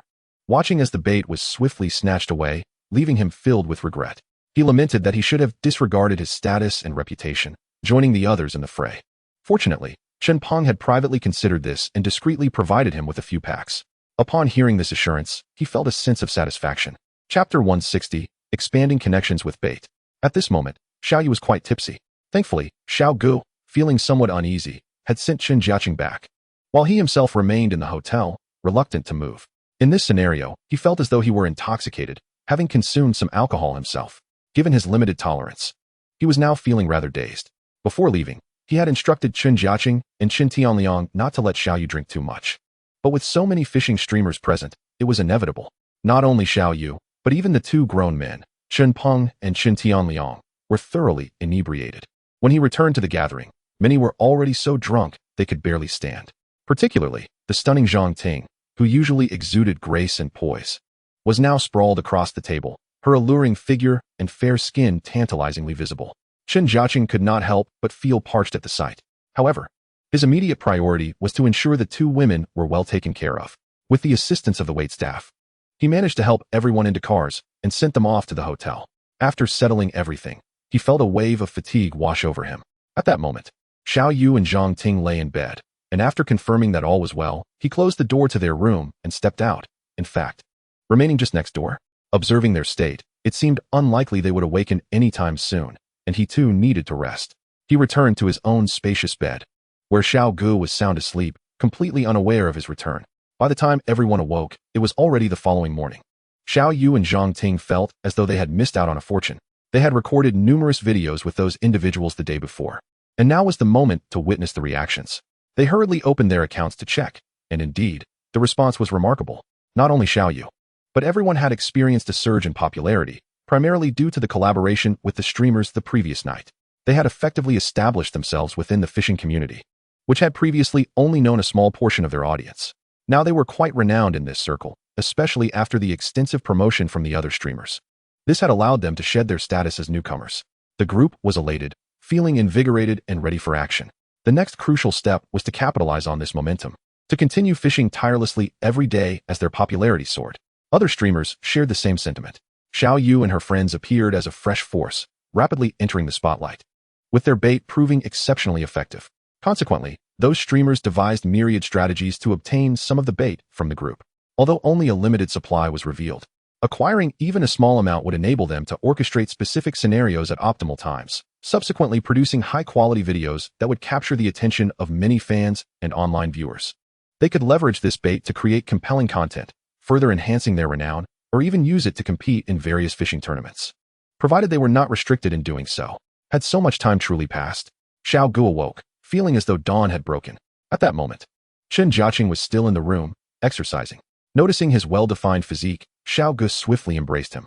Before long, there was a knock at the door. It was Xiao Yu and Zhang Ting, appearing somewhat anxious.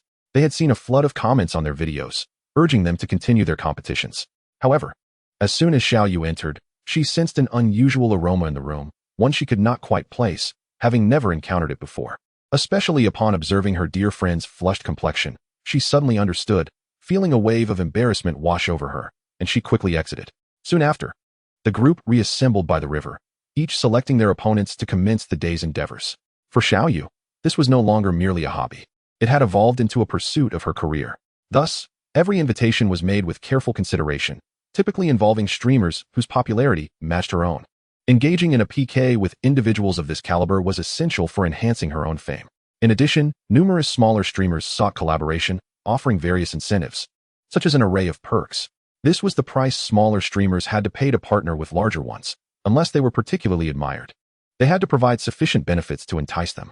Fortunately, Xiao Yu and her friends were not swayed by these offers, as their rising popularity had dramatically transformed their financial situation. Now, even a month of income exceeded 5 or 6 figures, and they no longer needed to worry about living expenses. Chen Jiacheng returned to his spot to fish once more, still preferring less crowded areas. At this time, he and Xiao Gu had fully entered a sweet phase, finding a secluded corner where they could fish while indulging in romantic conversations, truly relishing the moment. Meanwhile, Xiao Yu was blissfully oblivious to their presence. If she had felt any earlier frustrations, they seemed to have dissipated, as the reality of their situation had taken shape. After all, one cannot simply abandon their close friends. Upon careful reflection, there often lingers an unsettling sense of dissatisfaction within me. I cannot help but feel that things ought to be otherwise. Fortunately, Chen Jiacheng has not been remiss in indulging himself, especially in the realm of bait, where he has spared no expense. Not only has he satisfied his own craving for freedom, but he has also managed to leverage this bait to expand his network expeditiously. Despite his recent entry into this circle, he has found himself among numerous esteemed fishing masters, whose popularity far surpasses his own. Yet, they treat him with utmost courtesy. for they covet the bait he possesses. Chapter 161, Terrifying Fishing Skills. Ding. He has caught a bigmouth, earning a reward of 388 yuan and unlocking the bigmouth killer title. At that moment, Chen Jiacheng inadvertently reeled in a significant bigmouth, which brought him immense joy. He had longed to unlock this title, for he harbors a particular fondness for bigmouths. More importantly, their value, whether for sale or as gifts, surpasses that of many other fish species. Naturally, this is contingent on their size, which is a challenge for others. Unless one specifically targets this species, the occasional catches tend to be rather small. However, for Chen Jiacheng, it is considerably simpler. Even incidental catches are often 2 to 3 pounds, with the largest exceeding 10 pounds. While others were fervently engaged in their fishing endeavors, he was quietly reeling in substantial quantities of bigmouths. Moreover, due to the popularity of this fish among anglers, it is common for onlookers to purchase his catches on the spot at fair prices. Many fans of Chen Peng and Chen Tianliang have even presented him with fish they caught. Regardless, the issue of processing these catches is never a concern for him. For instance, in just over 2 hours of fishing today, he has already landed more than 10 bigmouths. The smaller ones weighing over half a pound and the larger ones around 5 to 6 pounds. The river is teeming with a rich variety of fish. However, most believe that only silver carp inhabit these waters. Yet, as he continues his exploration, an increasing number of anglers have begun to experiment with other species. Indeed, once they discover the right methods and locations, they too can achieve commendable results. Nonetheless, it is unlikely that they could replicate the astonishing effects he has accomplished. Seeing his large bigmouth, Xiao Gu was filled with envy. Fortunately, he had also enjoyed a successful outing, having caught several sizable grass carps, which are quite rare here. As most others were catching silver carp, the catches of the two have evoked admiration from many. Numerous lifestyle streamers have made it a point to reserve fish from this location to prepare for their fans and create content, necessitating a supply of fish. Typically, local anglers present their catches of silver carp to these streamers in exchange for meals. However, the situation is quite different for Chen Jiacheng. Countless lifestyle streamers are aware that his catches are consistently impressive and often comprised of rare species. Not only are these fish scarce, but their sizes are also substantial. Thus, many choose to place advance orders. If it's just 1 or 2 individuals, he readily gifts them, but with larger groups, a fee is expected, albeit at reasonable rates. Especially for acquaintances, whom he often gifts fish. This arrangement allows them to enjoy a variety of dishes prepared by others rather than laboring over a stove themselves, alleviating many concerns. They can effortlessly invite others to dine. All it takes is a simple arrangement. Subsequently, the two send out a message about their catches, and soon several lifestyle streamers arrive to take all the fish away. Chen Jiacheng finds fishing here exceedingly convenient. Often, with a mere word, he can have what he desires fulfilled. However, this convenience comes with the expectation of reciprocation, such as sharing some of his catches or providing bait, which keeps others eager to please him. After watching others take away the fish, the two resumed fishing. Ding. He caught a crucian carp, earning 824 yuan. Chen Jiacheng has long since become accustomed to such swift catches, while beside him, Xiao Gu gazed at him with admiration and awe. In truth, Xiao Gu has been thoroughly captivated by Chen Jiacheng's exceptional fishing prowess. Since entering the fishing community, he has encountered numerous esteemed masters and popular streamers. Yet none can compare to Chen Jiacheng. Xiao Gu has engaged in friendly competitions with various streamers, and although he has benefited from their fame, it is more than sufficient to outclass them. As his knowledge expands, he finds himself increasingly perplexed by Chen Jiacheng. While he has met other fishing masters who excel in certain areas, their success often seems contingent on luck and the whims of the fish. In contrast, Chen Jiacheng appears utterly unfazed by such factors. Wherever he finds a body of water, regardless of the weather or conditions, fish are always eager to bite. Such extraordinary fishing skills would astonish not only Xiao Gu, but likely every angler who witnesses them, leaving them in disbelief. Presently, Chen Jiacheng does not engage in the same reckless challenges as Chen Peng and others. However, his hidden abilities are the most formidable. Most outsiders and online viewers perceive Chen Peng and his fellow streamers as the most fearsome, yet those who truly enter this circle recognize Chen Jiacheng as the underlying powerhouse. His prowess is truly terrifying, placing him in an entirely different league. Yet, only a select few within the community are privy to this fact. Those elite masters who frequently fish alongside Chen Peng are aware of this secret, initially struggling to believe that such a remarkable angler exists. However, after engaging with Chen Jiacheng, they realized that Chen Peng and others were not exaggerating. Their accounts were, in fact, quite modest. In the realm of fishing, any master stands before him akin to a novice, thoroughly outclassed. He causes a veritable upheaval within this community. Every angler who witnesses his skills cannot help but marvel at the sheer terror of his abilities, which seem almost supernatural. Thus, in everyday interactions, many mistakenly perceive him as a mere novice in the art of fishing. The equipment was not as complete as that of others. Often, it appeared rather simple and casual. Chapter 162, The Largest Fish of the Day. A remarkable event transpired in this stretch of river today. An actual behemoth emerged. A large catfish. Its weight a staggering 50 pounds or more. Countless onlookers gathered at the scene. The protagonist who caught this fish was none other than Chen Jiacheng. At this moment, the fish remained in the keep net. Such a colossal specimen attracted the gaze of innumerable spectators, while many small streamers frantically captured photos and videos. In truth, beyond their astonishment, their primary motive was to ride the wave of popularity. Chen Jiacheng, however, remained indifferent. If they wished to take pictures, so be it. Deep down, he felt as though he had ascended to the status of a true influencer, while these onlookers were mere supporting characters. Indeed, it was nearly accurate. His follower count had approached 4 million, a testament to his recent efforts in growing his presence in the community at an astonishing pace. Fully integrated into the fishing circle, he often collaborated with other streamers. A satisfied expression graced Chen Jiacheng's face, for this fish had shattered his previous record, and he had not anticipated it would be a catfish of such magnitude. His joy was boundless. After daily struggles, he had finally reaped the rewards. No longer fishing, he sat beside others, engaging in cheerful conversation. After all, this catch had drained much of his energy. Even more astonishing was the fact that this incident continued to gain traction online, with numerous streamers posting related videos. This would undoubtedly bolster his popularity. At this moment, his own video had yet to be released, but he discovered a flurry of comments on his previous videos, with viewers eager to confirm whether the largest fish caught in the river today was indeed his. In the past, when sizable fish were caught, it rarely sparked such excitement, as most weighed around 20 to 30 pounds. While such weights were not uncommon, they paled in comparison to the shock this fish had elicited. After all, it was typical to catch several fish of that size daily, and no one could definitively claim the title of the largest. This was entirely different. The impact was monumental. A throng of spectators lingered, captivated by the scene, akin to the fervor surrounding a renowned celebrity. Particularly present were those interested in fishing or drawn here for that reason. "I have fulfilled my wish," Chen Jiacheng exclaimed joyfully, still basking in the exhilaration of the moment. At that moment, he was not merely a streamer but a true angler, savoring the joy that fishing imparted, the profound elation of landing the largest catch of his life, a feeling uniquely understood by fellow fishermen. Once he felt it was time, he edited his video and promptly posted it, directly acknowledging in the comments that the largest fish caught today was indeed his.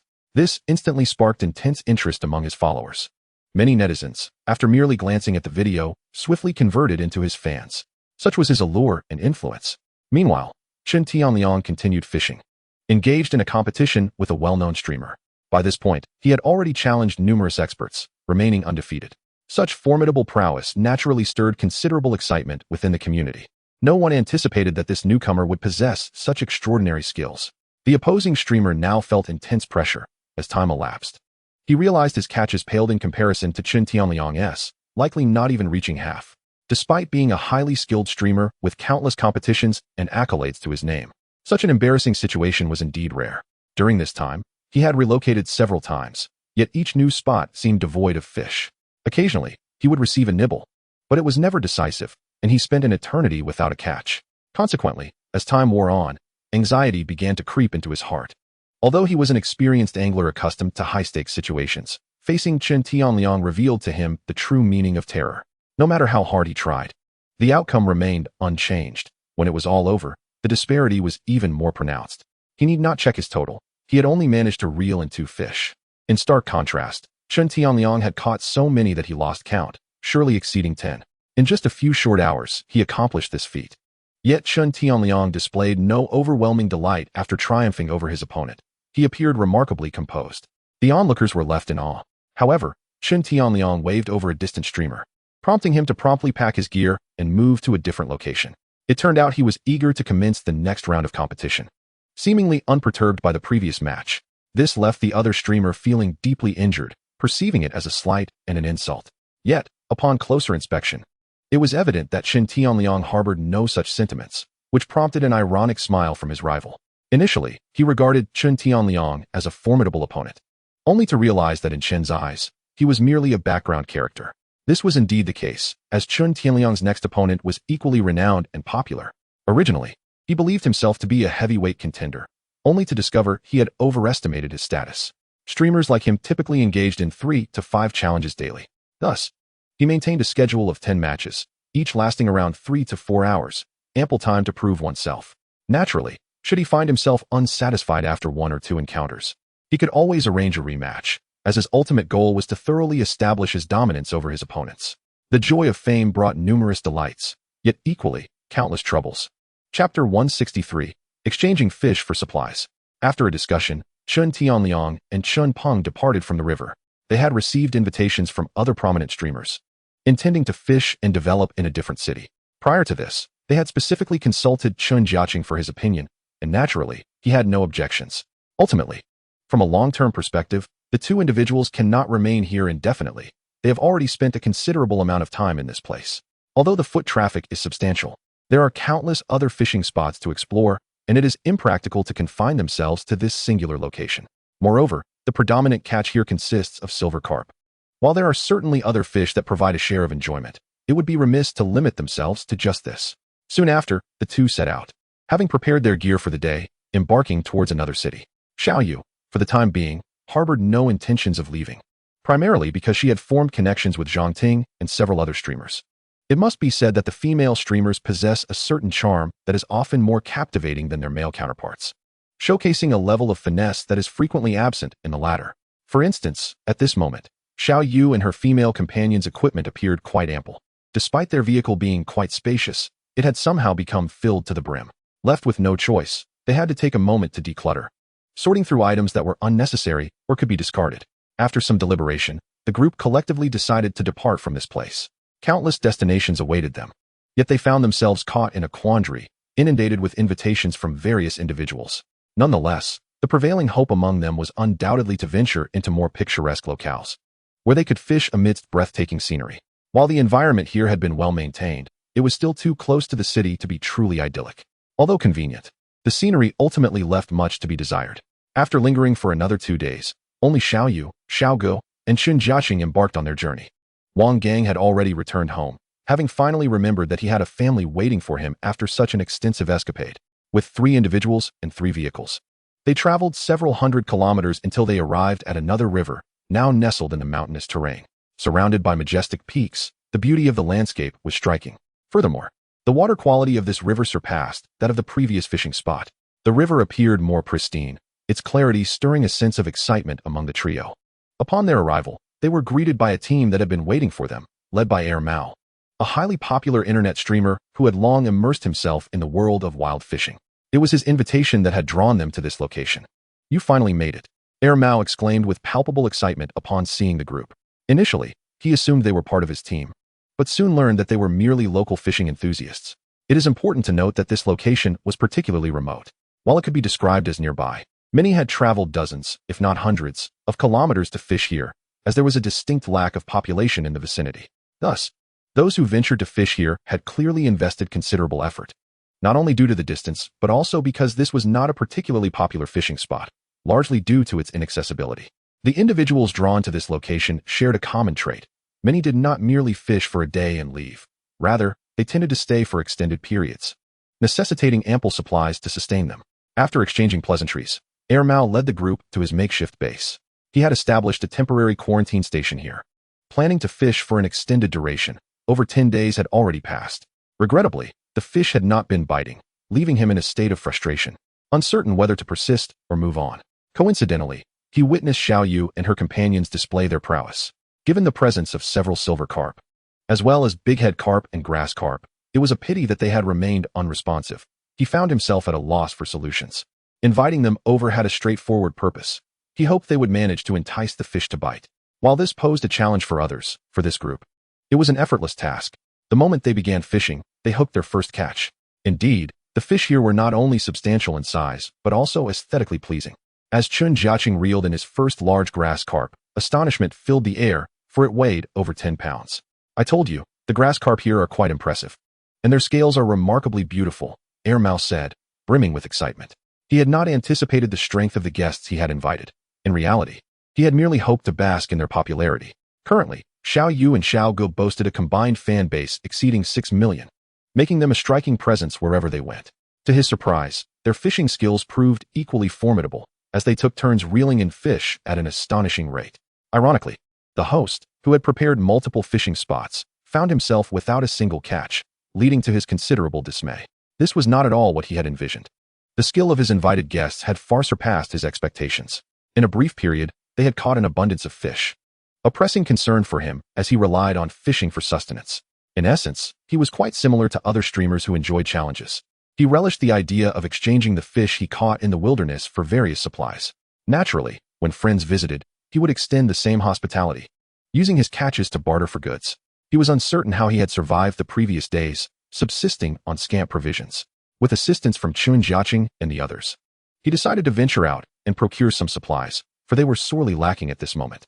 He could not accept the provisions brought by Chen Jiacheng and the others, adhering to a personal rule that intrigued many of his followers. He was determined not to breach this principle. Thus he set off with a substantial haul of fish, aiming to trade for supplies in the nearby county. This was the first time he had attempted to exchange such a large quantity of fish, filling an entire vehicle. He had even hired help for transportation, as doing it alone would have been a logistical challenge. As Chapter 164 unfolds, Chen Jiacheng and Air Mao arrived at the nearby trading post. In the past, it would have sufficed for just Air Mao and his cameraman, but today was markedly different. The bounty they had amassed was extraordinary. In a remarkably short time, they had caught an impressive number of fish, something he had scarcely dared to imagine. Thus began his indulgence. Initially, Chen Jiacheng had been reluctant to join, but he was compelled to experience this adventure.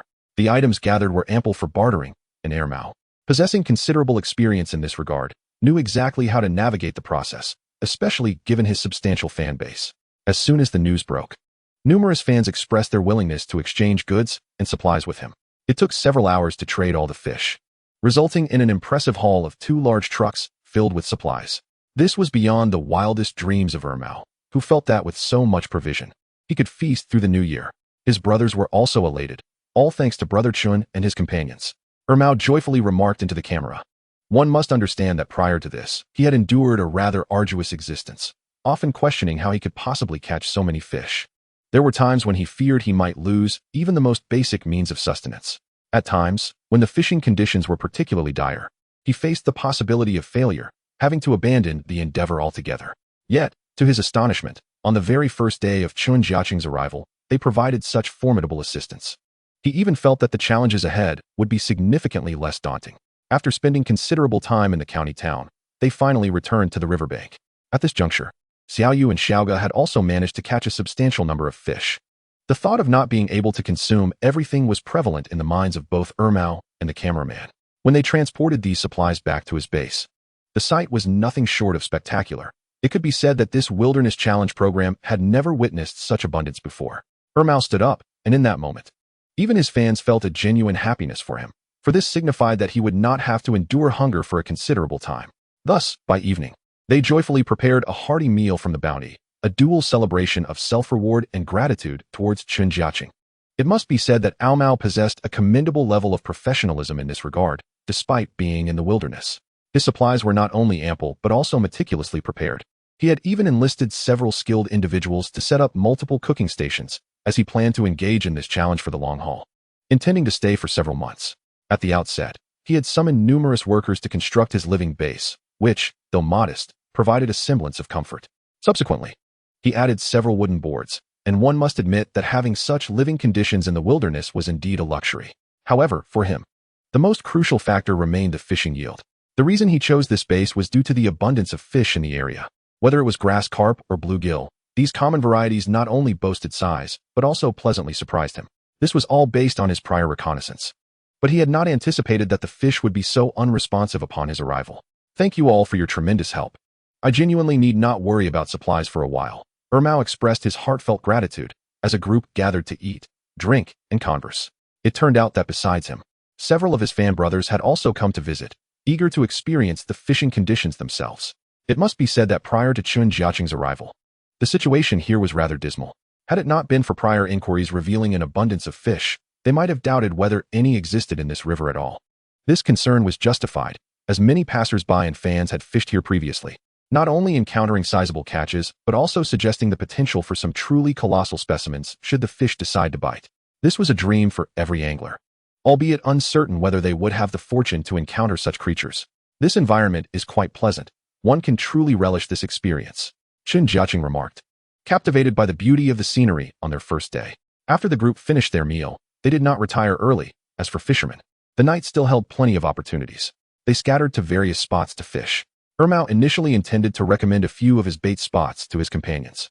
He had spent a considerable time preparing them, awaiting a downpour to enhance their effectiveness, and he wanted Chen Jiacheng to witness the situation. Chen Jiacheng, of course, was determined not to disappoint. He first approached the initial baiting spot. It must be said that Mao possessed considerable talent and experience in this area. The obstacles were plentiful, and the water was dauntingly deep, reaching 7 to 8 meters. Yet, for Chen Jiacheng, these challenges posed no issue. Under Mao's watchful gaze, he expertly rigged the bait and cast it into the water. Previously, Mao had suggested using grains or corn to target larger fish, a tactic from his own experience. However, Chen Jiacheng had no intention of relying on such methods, knowing that doing so would diminish his advantages, and he preferred to use his own bait. On his very first cast, he hooked a fish weighing over 10 kilograms. This astonishing spectacle left Mao utterly astounded. Soon, excitement surged within him, prompting him to rush to other spots to fish, mistakenly believing that the fish were biting everywhere. After all, if they were biting so well during the day, how promising might the night be? Observing Mao's enthusiastic sprint to the distance, Chen Jiacheng merely shook his head, aware that Mao was likely to face disappointment soon. However, he was unconcerned, focusing instead on his current fishing. It must be noted that the quality and size of the fish here genuinely pleased him. Even with a bountiful catch, the quality of the fish remained exceptional. Moreover, selling the fish posed considerable challenges, leading him to contemplate that his recent haul would have to support Mao as livelihood or be exchanged for supplies. Chapter 165. There's no pressure in this challenge.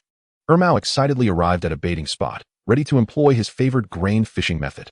Observing the performance of Chen Jiacheng and his companions stirred a sense of anticipation within him, leading him to believe that the fish must be biting profusely. Otherwise, how could the fishing be so effortless? He began to tease the fish.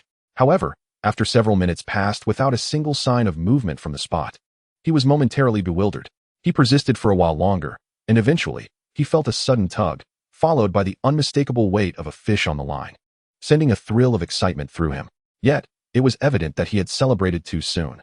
Before he could apply any pressure, a powerful surge from below severed his fishing line. What on earth was that monster? Mao stared blankly at the camera, perplexed.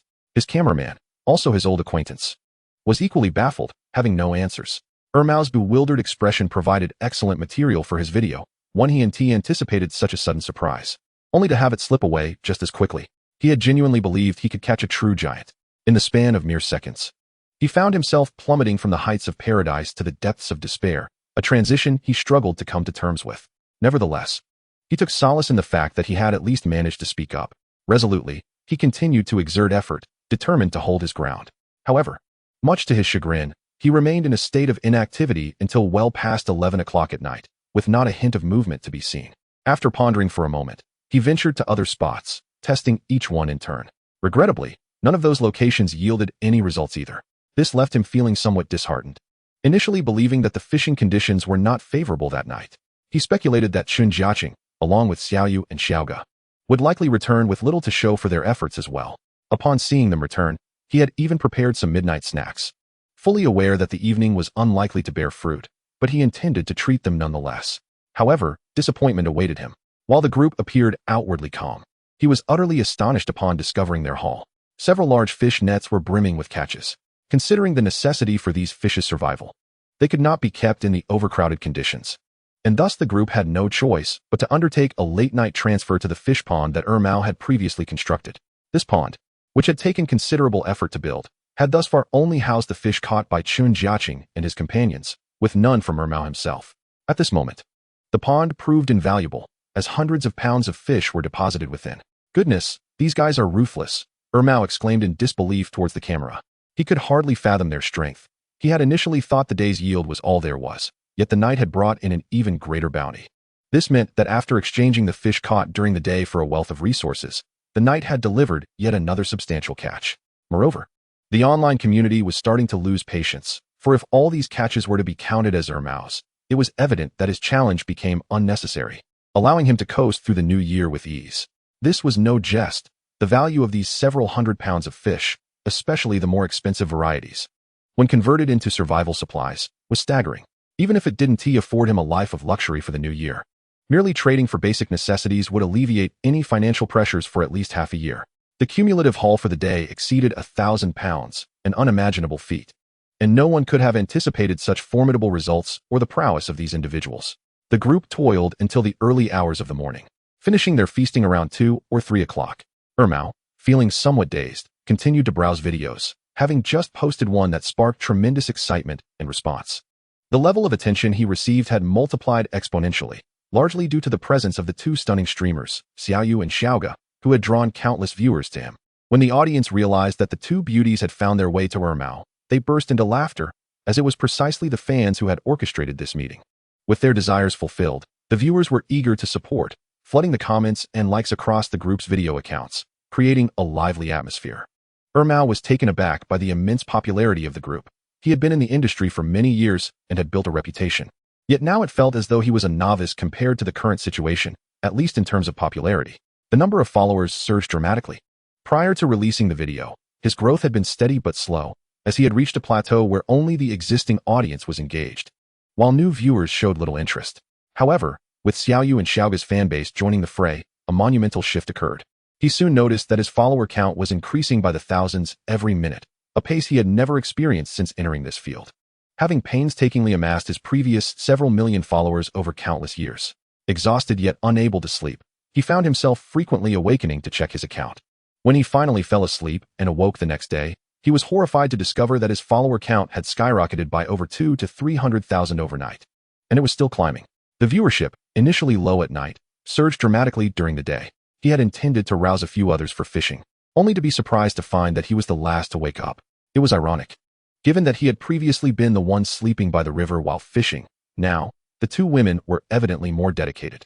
Chapter 166, Forcibly Altering the Rules. Goodness.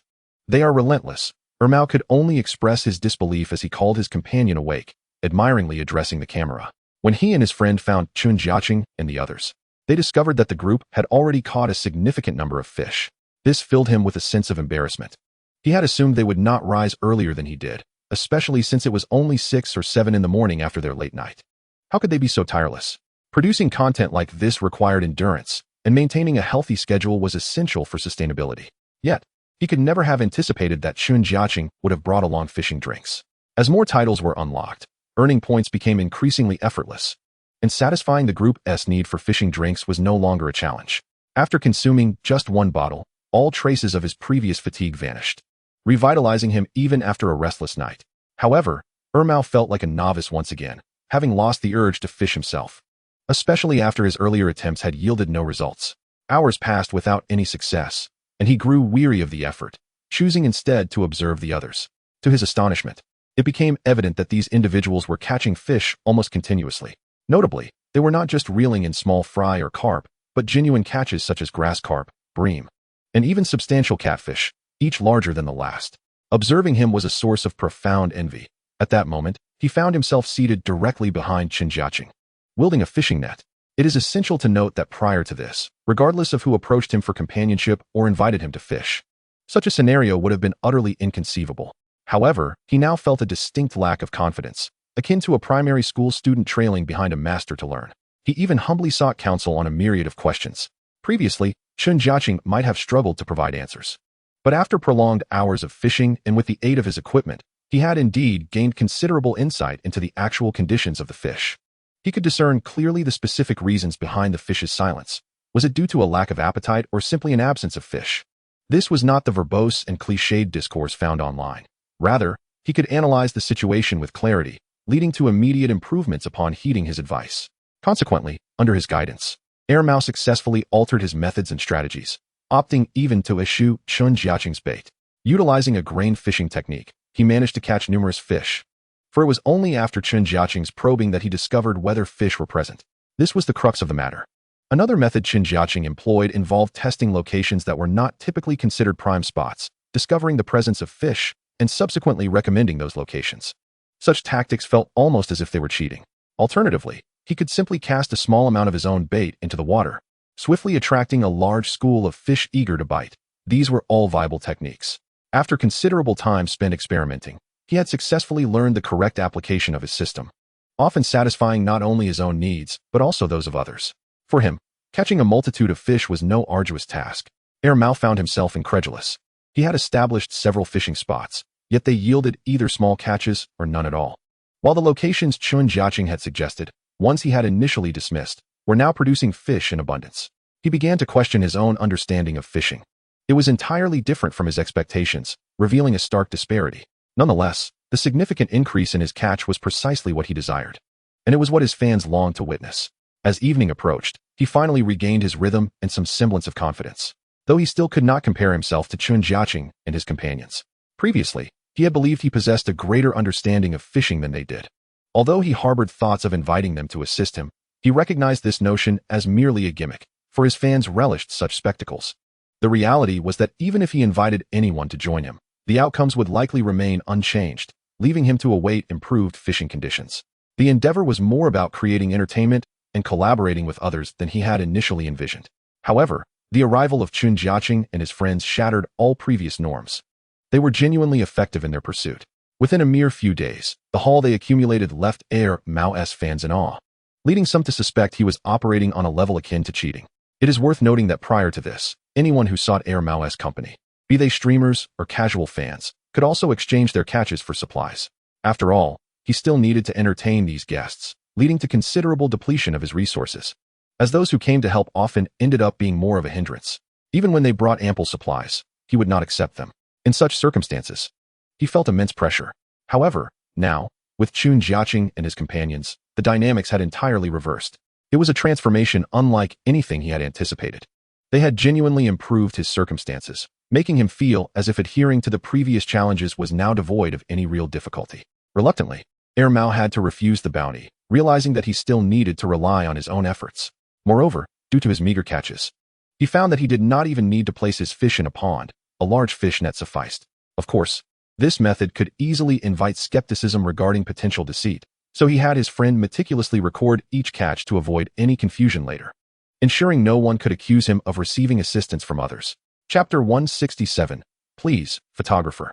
No one anticipated such an amusing turn of events, compelling Mao to reluctantly embrace everyone's suggestions. Thus, he found himself entirely reliant on his own efforts, though he was in a much better position than at the outset, having amassed a significant stockpile of supplies on the very first day. Additionally, thanks to Chen Jiacheng's advice, he had identified several promising fishing spots. Although these locations could change frequently, as long as Chen Jiacheng remained nearby, there was no need for him to worry about failing to catch fish. Therefore, Mao had begun to rise. By the end of the day, while he could not claim to have caught multiple large fish, he was confident that he could manage 3 or 5. With these catches, his basic living needs were secured, and the initial batch of supplies would sustain him for an extended period, allowing him to accumulate resources for future exchanges. Regardless, his life had undoubtedly improved, and there was no denying it. More importantly, the surge in popularity filled him with immense joy. This represented growth in his career, causing him to smile like a fool. Upon waking, his first action was to check how many followers his account had gained. Moreover, he had fully embraced the joy of fishing. "Brothers, I'm back on my feet," Mao exclaimed, showcasing his impressive catch, a stunningly beautiful grass carp weighing at least 7 or 8 pounds.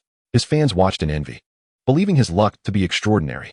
He then initiated a live stream, a rarity for him due to the uncertainty of his catches. There was little to showcase. However, the situation had changed. This morning, Chen Jiacheng had recommended an ideal spot.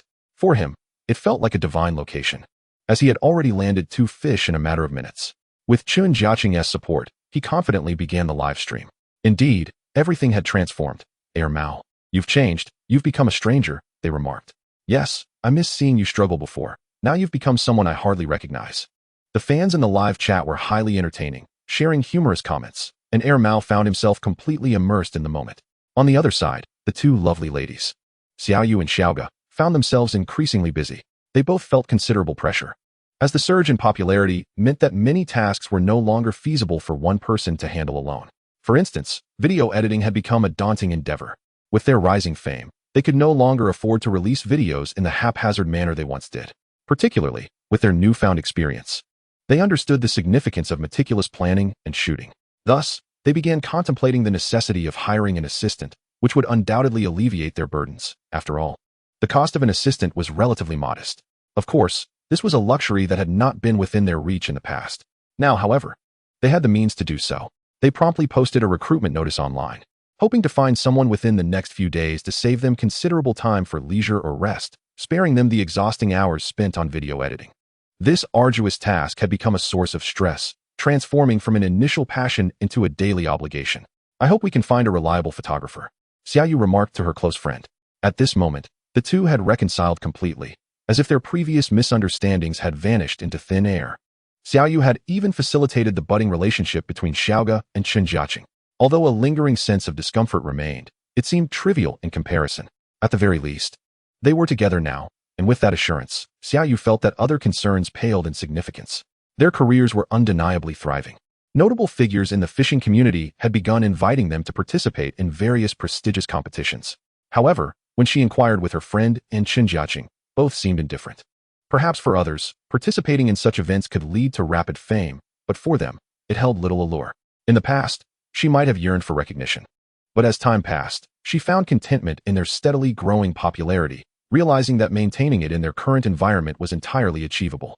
Competing in tournaments seemed excessively taxing. "Perhaps it will work out. We can take it easy then and enjoy some well-deserved relaxation," Xiaoga cheerfully chimed in. Often, the two resembled a duo, inseparable and always in sync, resulting in their fanbase being a shared community. They had reached a level of camaraderie that facilitated their swift reconciliation. Although a hint of distance lingered in their hearts, it was largely overshadowed by other pursuits. Both understood that, regardless of everything, their careers remained paramount. Each day brought new growth and transformations. They were currently strategizing their future endeavors, recognizing that to accelerate their progress, they needed to let go and hire a competent photographer. Ultimately, accomplishing this would simply require financial investment. Before long, after an extensive search over 2 years, they identified a photographer who had garnered considerable acclaim in the industry.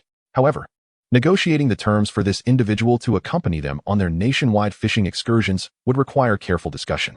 They valued the photographer's expertise, knowing that securing such a talent would undoubtedly enhance their professional trajectory.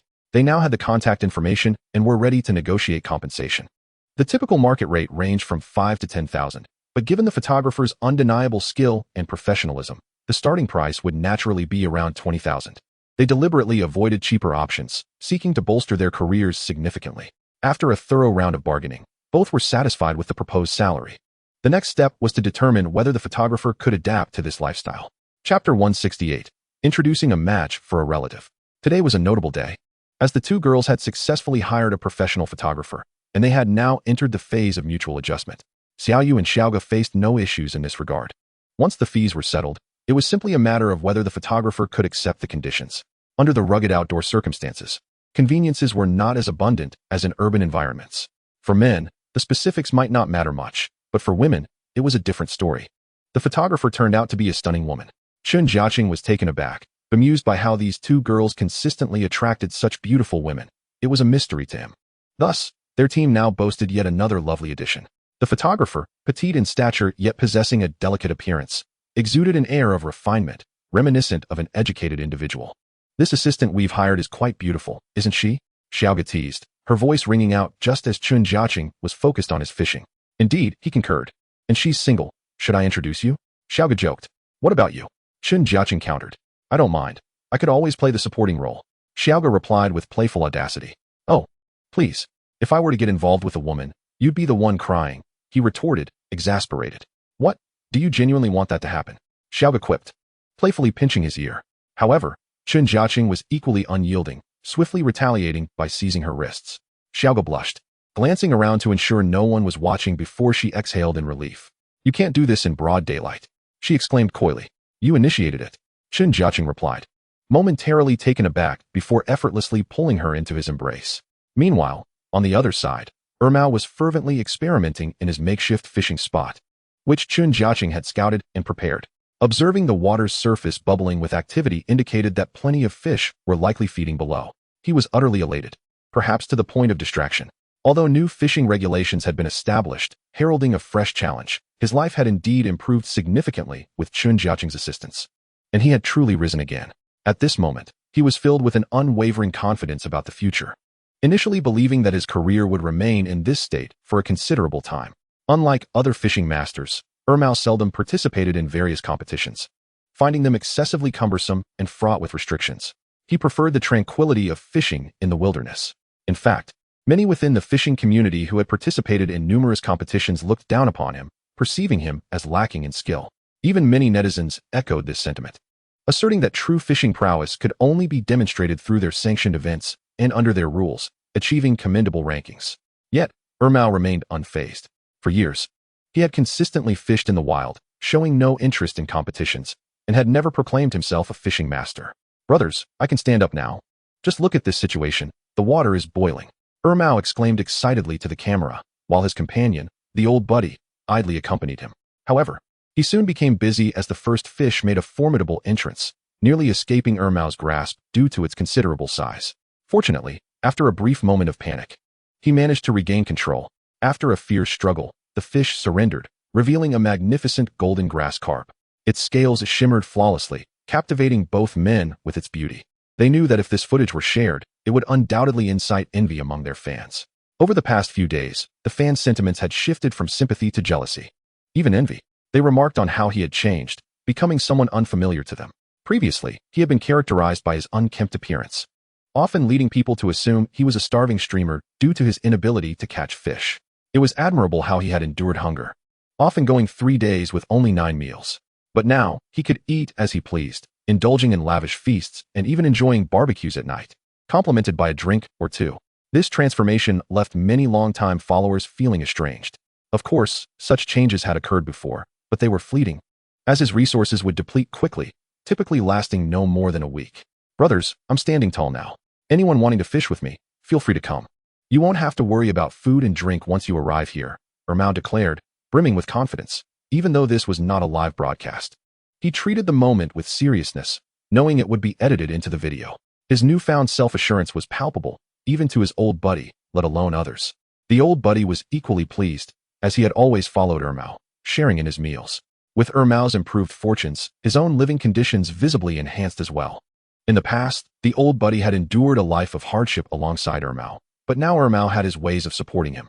He frequently mentioned wanting to introduce the old buddy to potential partners, knowing that the latter was of a certain age yet still single.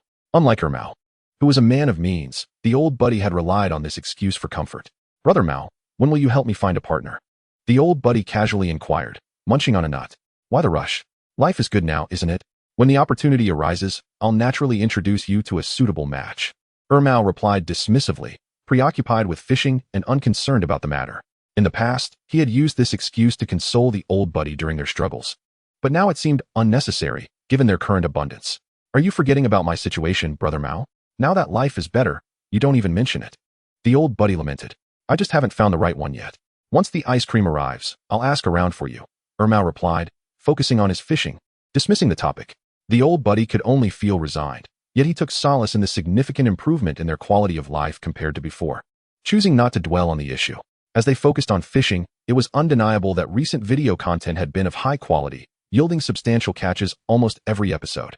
Leaving the old buddy astonished, he then glanced at a group of attractive women in the distance, feeling a stir of emotions. However, he regretted that the disparity in their social standings made him hesitant to approach them, as he recognized his own limitations. Given the status of Xiaoyu and Xiaoga, even Ermao paled in comparison. The prospect of pursuing those women seemed far-fetched. Yet, with the arrival of a new and beautiful photographer, a fellow professional, his thoughts began to shift. While she appeared to possess more expertise in the field, he felt a sense of confidence in his own skills as a professional. At this moment, the old buddy had lost interest in Ermao, frequently glancing back at Wang Shiriwe, the new photographer. Coincidentally, she turned and noticed him. Regrettably, the old buddy's appearance seemed somewhat disheveled, especially after spending so much time fishing in the wilderness with Ermao. His lack of attention to personal grooming had become a significant obstacle, often leaving him looking like a wild man. After all, they were in the wild, where they had merely set up a base, and the conditions were less than ideal. The old buddy felt a twinge of embarrassment, realizing how dismal his situation had become by following Ermao. If this continued, he would inevitably remain single for life. Determined, he resolved that he must take the initiative and no longer delay action. Did she perhaps harbor feelings for him? Upon noticing Wang Shiriwe looking his way, a smile crept onto his face. However, Wang Shiriwe was not thinking along those lines. She wondered if he was perhaps a fool for fixating on them. Wang Shiriwe inquired about Xiaoyu, who momentarily hesitated. Well, the two of them had always been this way, one could easily grow accustomed to it. Perhaps due to their prolonged stay in the wilderness. After pondering for a moment, Xiaoyu remarked that, in the eyes of these few girls, Ermao and Lao Biao formed a duo that undoubtedly epitomized the quintessential wild fishing enthusiasts. Naturally, they could not be expected to resemble ordinary individuals, as both their outward appearances and personalities bore certain peculiarities. In the distance, Lao Biao, unable to hear their conversation, noticed the girls casting glances in his direction and felt a surge of optimism, sensing that he might have a chance. Little did he realize that the girls were merely deliberating whether he was a fool with questionable intelligence. At that moment, Ermao was overjoyed. Today's fishing spot proved to be exceptionally fruitful, with fish biting incessantly, much to his delight. Simultaneously, he thought of his wife, who had been clamoring to join him lately. It seemed that upon witnessing his improved circumstances, she wished to partake in the experience. After some contemplation, Ermao agreed, predicting her arrival later that day. Upon receiving this news, Lao Biao felt even more uneasy. After all, every time his girlfriend arrived, he was left with nothing but the scraps while Ermao basked in the joys of companionship. Originally, he lived with Ermao, but once his girlfriend came, Lao Biao found himself relegated to sleeping in a tent outside. Consequently, over this extended period, Lao Biao had become somewhat of a loner. However, this time he glimpsed a glimmer of hope in Wang Shiyue. Over the course of several days, they had been fishing and dining together, naturally growing more familiar with one another. At this moment, as mealtime approached, Lao Biao eagerly anticipated it. In the past, mealtime merely signified his hunger, exacerbated by Ermao's lackluster culinary skills, leading to shared meals at the bottom of the hill. Now, with resources plentiful, Lao Biao's palate had become discerning, and more importantly, he felt compelled to impress. He volunteered to take on the cooking duties. Wow, Lao Biao, your culinary skills are impressive. You've hidden your talents well. You've never cooked for me before, Ermao exclaimed after tasting a few of Lao Biao's dishes, utterly astonished. The reason was straightforward. They had spent considerable time together, and it had always been Ermao who handled the cooking, as it was his responsibility. Lao Biao had claimed he couldn't cook, yet now, exquisite dishes adorned the table before them. After sampling several dishes, Ermao felt as though he had stumbled upon a new world. Guys, Lao Biao has been concealing his skills. He only cooks when there are girls around. He previously told me he couldn't cook. Ermao felt quite aggrieved as he addressed the camera. Although it was mealtime, it also served to enhance their content, with cameras positioned nearby to capture the moment. Prior to editing, no one could ascertain which segments would resonate well, so it was prudent to film as much as possible, knowing that any lackluster footage could be discarded later. This explained why everyone acted somewhat differently in front of the camera. Aside from Chen Jiacheng, the others, as streamers, maintained their public personas. Chapter 170, Chong Lo. At this juncture, another streamer arrived at the base, a rather eccentric individual who had spent years fishing in the wild for sustenance. Despite wearing glasses and exhibiting some neurotic tendencies, his skills were undeniably formidable. Ermao introduced Chong Lu to Chen Jiacheng, who merely nodded in acknowledgement, not overly concerned. Ermao then escorted Chong Lu to his fishing spot. Brother Ermao, I've been watching your videos, and you've been catching some significant grass carp lately, Chong Lu exclaimed, eager to glean the latest insights. Indeed, this time, I'm truly on a roll. Previously, I invited you, but you were hesitant. You'll see, you've arrived late. Ermao responded confidently. In the past, during his challenges, he had sometimes endured hardships and had invited numerous streamers to assist him. Chong Lu, having collaborated with him multiple times, had not brought about any significant change, often merely adding to the burden. Nonetheless, their camaraderie made these collaborations enjoyable. This time, Ermao felt an immense sense of confidence, believing that Chong Lu's presence was a means of reciprocation, given the excellent fishing conditions. Without further ado, Chong Lu settled into Ermao's spot and prepared his gear. He was not inclined to search for another location. He simply wished to indulge in the thrill of fishing. True to form, he was not disappointed. Within a mere 10 minutes, he hooked a substantial grass carp. It resembled the stunning fish featured in Ermao's previous videos, boasting a beautiful sheen and an impressive size, which elated Chong Lu. He promptly decided to make this spot his home. Initially, he had approached this location with skepticism, but after experiencing such favorable conditions, he began to formulate plans for the future. Meanwhile, Chen Jiacheng was also busy. Ding. You've caught a grass carp. Reward, 36, 549 yuan. He realized that the grass carp population here was indeed substantial, becoming the primary species he encountered, yielding generous rewards due to his newly unlocked title. Furthermore, despite having invested significantly in his luxury villa, his finances had rapidly soared into the millions. This was why he had grown increasingly indifferent to the fish he caught. Upon arriving here, Ermao found it challenging to accept the fish he caught, as his fans would perceive it as if he were cheating. Selling the fish was also problematic, given the lack of nearby inhabitants and the scarcity of other anglers. Even when a few fans managed to find their way here, they were primarily there to fish and wouldn't leave with a significant haul. Thus, the ultimate fates of these fish were either to be consumed on-site or released back into the water. With such a limited number of people, it was impossible to eat everything, especially considering that even Xiaoyu and Xiaoga could catch dozens or even hundreds of pounds in a day. Quite lovely. But let them grow a bit more. They're still a tad small. Chen Jiacheng remarked encouragingly as he removed a fish from the hook and released it back into the river. This act left Mao and the others momentarily dumbfounded.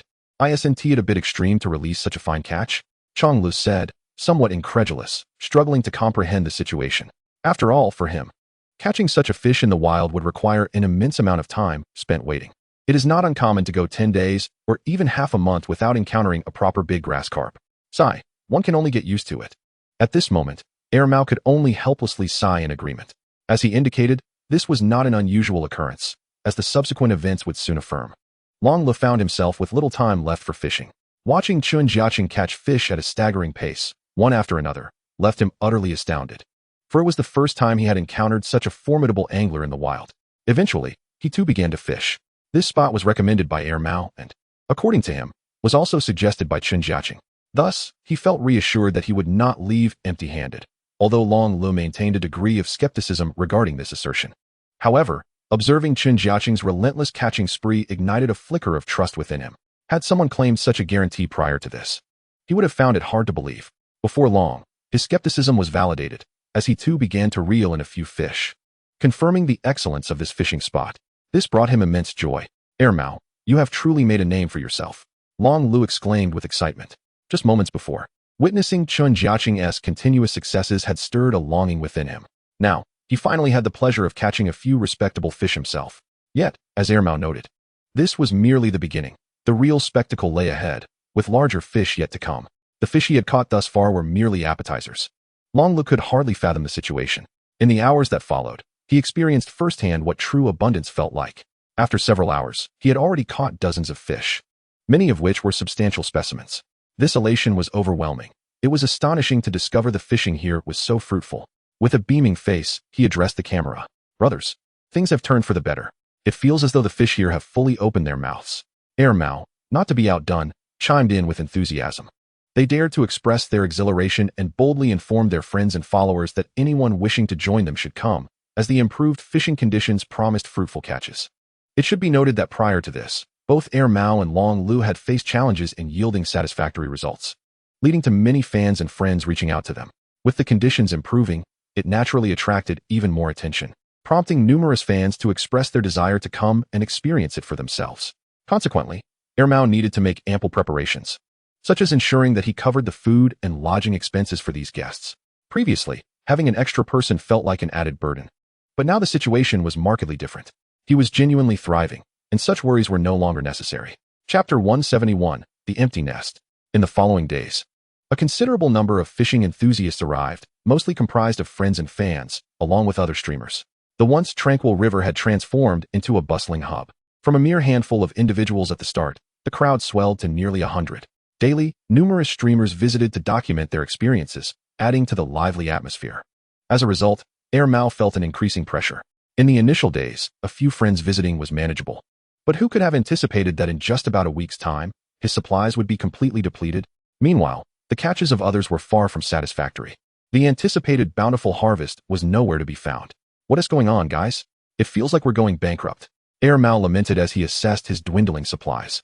Feeling utterly bewildered, what began as an abundance had dwindled to a meager half-bag of rice and some corn, primarily for fishing. He struggled to comprehend how so many supplies, thought to last for months, had vanished so swiftly. Addressing the camera, he expressed his confusion. It turned out that while some of his friends managed to catch a few fish upon their arrival, they could not share their bounty with Mao due to the prior fishing regulations established by Chen Jiacheng. Who could have imagined that so many would arrive in such a short span? Naturally, he had to entertain them, relying on the remaining supplies and the few fish caught recently. Although Mao had been enjoying decent catches lately, it still fell short of what could be considered lavish. He had yet to shake off the mindset of abundance, believing he had ample supplies. When friends and fans arrived, he felt compelled to warmly host them with generous meals and treats. Little did he know that this period of hospitality would lead to his current predicament. In an instant, He felt as though he had plummeted from paradise to despair. Despite catching several fish that day, most were small, and even if he exchanged them for supplies, they would yield little in return. The total weight of the fish was only a few dozen pounds, yet there were so many friends present. It was unimaginable how quickly he had fallen from grace. Faced with this dilemma, Ermau had no choice but to inform the others to fend for themselves, as his supplies could barely sustain him and his companion for a few days. Subsequently, Ermau hurriedly resolved to fish more in the coming days to exchange for supplies. His friends and fans were equally taken aback, for before their arrival, Ermau had confidently assured them that their every need would be met. It was undeniable that the first few days had indeed been as he had promised, with ample food, drink, and, most importantly, fish to catch. However, no one could have anticipated that within just a few days, the fish in the usual spots would be nearly exhausted, leading to a return to the previous scarcity. In desperation, Ermau sought out Chen Jiacheng. At this moment, he realized that no one else could assist him, and if things continued this way, his challenge would surely fail. Recognizing the gravity of the situation, he approached Chen Jiacheng with urgency. Watching Chen Jiacheng catch fish one after another filled him with envy. Just a few days prior, he had managed to catch some fish himself, and with ample supplies, he had felt at ease. More importantly, he had not been particularly envious, as he was focused on his own success. However, with the increasing number of people in the area, it became apparent that the local fish population was limited, especially with Chen Jiacheng and his companions fishing at an astonishing rate. In a matter of time, the nearby fish stocks had been significantly depleted, and the distant fish had yet to arrive. The results of the past couple of days have been increasingly disappointing. He promptly conveyed the situation and subsequently sought Chen Jiacheng's assistance to rectify everything. Chen Jiacheng was, of course, well aware of the underlying circumstances, which was precisely why he had distanced himself from Ermau. The closer one approached his base, the scarcer the fish resources became. Initially, Ermau was skeptical of this fact, but after Chen's explanation, he came to understand and accept it. After all, Chen Jiacheng had repeatedly demonstrated the validity of his thoughts and actions through concrete evidence.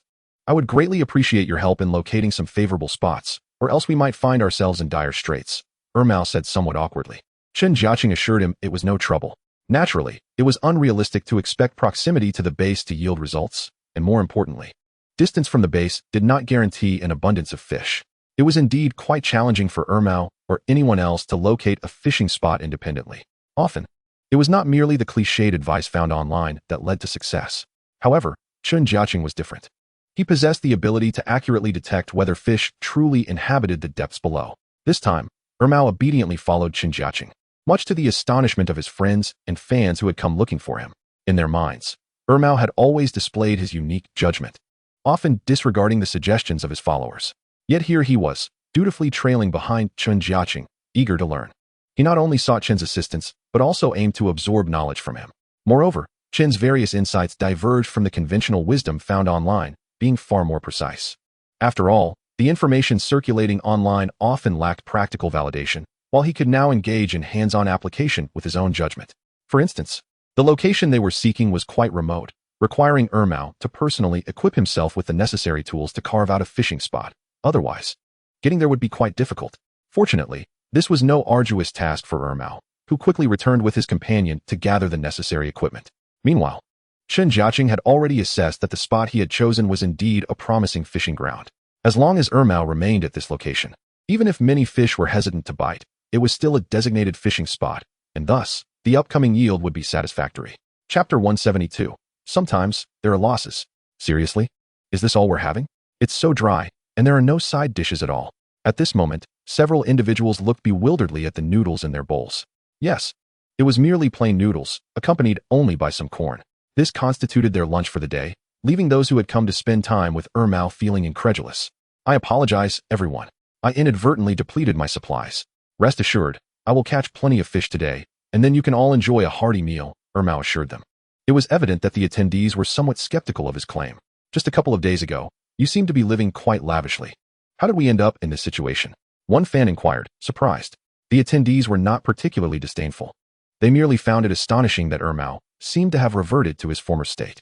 Next, Ermau candidly recounted his circumstances. Meanwhile, Chen Jiacheng and Xiao Yu were not dining with Ermau. After all, they were not participating in the challenge. The fans and friends were merely there for the entertainment value of the program, and in reality, they had brought their own supplies, which were strictly for personal use and could not be shared with Ermau. Otherwise, it would undermine the challenge's established rules.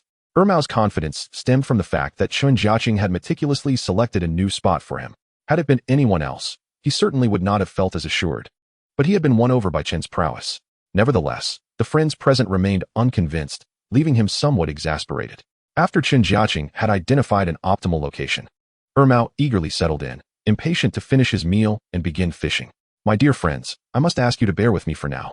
Once I catch some fish this afternoon, we will swiftly replenish our supplies, and you shall all enjoy a splendid feast tonight, Ermao consoled them. Perhaps more for his own reassurance than theirs. After all, apart from him and his companion, many others were well stocked. And even his companion could accept additional provisions and assistance from others. It was merely Ermao's own reluctance that hindered him. This was a principle he had set for himself, and he was unwilling to break it. Otherwise, he would lose much of the joy, though it would be somewhat challenging when the fish were not biting. Some attendees believed him, while others did not. Regardless, Ermao was determined not to dwell on it any longer. After hastily consuming a few bites of food, he hurried to his designated spot to commence fishing. In addition, he was joined by several friends who had followed him there, eager to partake in the fishing experience. Previously, he had recommended a few fishing spots that he had prepared in advance, allowing these friends to enjoy the thrill of fishing. After all, even in the wild, camaraderie is enhanced by ample fishing spots, significantly increasing the chances of reeling in larger fish. This principle had been proven through countless experiences. With unwavering confidence, Ermao settled into his spot, and soon, his expectations were met. Within just over 20 minutes, he had his first catch. Initially, he had harbored doubts about whether there were indeed fish in this particular spot. However, upon receiving Chen Jiacheng's advice to enlarge his line setup, his confidence surged. And soon enough, he had hooked a sizable bighead carp, weighing at least 5 to 6 pounds. This was nothing short of astonishing for him. After all, having fished for so long in this area, he had never caught such a large specimen, let alone by accident, as he had not specifically targeted this species. At this moment, he was using bait of his own, primarily because, while Chen Jiacheng's bait was formidable, he had endorsed products from various manufacturers, necessitating the use of their offerings while fishing. Regrettably, the outcome had been somewhat awkward. Had it not been for Chen Jiacheng's guidance, he might have remained in a state of inactivity. Now, however, the situation had dramatically improved. He felt an overwhelming sense of triumph and vindication. Moreover, this was merely an appetizer. What lay ahead included crucian carp, grass carp, and even bluefish. In just a span of 3 to 4 short hours, he had successfully hooked dozens of fish, far beyond his own expectations. The frenzy of activity at this spot was astonishing and had propelled him to an unprecedented peak of success. Even his companion was busily occupied, assisting with the fishing in addition to the official filming. Time slipped away unnoticed, and before they knew it, evening had arrived. The fishing conditions remained quite favorable.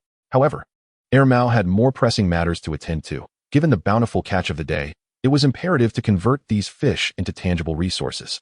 Thus, though he felt a pang of reluctance, he managed to suppress his excitement and diligently began packing up his gear to secure the fish. In fact, he had some leftover fish from previous days, but their total weight was merely a few dozen kilograms. Yet, in the course of this afternoon alone, he had reeled in over 100 kilograms, largely due to several sizable specimens weighing between 20 to 30 kilograms each. While the total might not be overwhelmingly impressive, it should suffice to address his immediate needs for sustenance. After all, his stock of resources was dwindling, leaving only some staple grains, while other necessities, such as beverages and various dishes, were scarce. The cooperative required a significant quantity of fish to exchange for supplies, and Ermao often wished for fair trades. Unfortunately, he frequently encountered individuals eager to take advantage of him, which made it difficult for him to stand his ground. This often resulted in him having to part with more fish than he would have liked during exchanges. Many fans regarded this as foolish, expressing their disapproval in the comments. Yet only he understood the intricacies of his situation. Chapter 173. Support from the fans. Ermao returned to the resource exchange location, surprised by the increased ease of the process this time, a result of his rising popularity. The surge in his fanbase stemmed from several factors. Despite a lackluster performance in recent days, his earlier successes had been noteworthy. Additionally, the prominent streamers, including Yu, had contributed significantly to his visibility. The combination of these elements had led to a remarkable increase in his followers. Upon learning of his presence at the exchange, many nearby fans flocked to support him. Ermao relished the opportunity to trade with these fans for a simple reason. He was less likely to be taken advantage of, and at times, they even offered him more resources than he expected. This generosity made him feel slightly embarrassed, yet the convenience of dealing with familiar faces was invaluable. Unlike the random bystanders he often approached, who frequently sought to exploit him, He was acutely aware of the dynamics at play. As a streamer, he was the one who proposed exchanges based on fish, but some individuals were reluctant to engage in such transactions. This created a sense of urgency.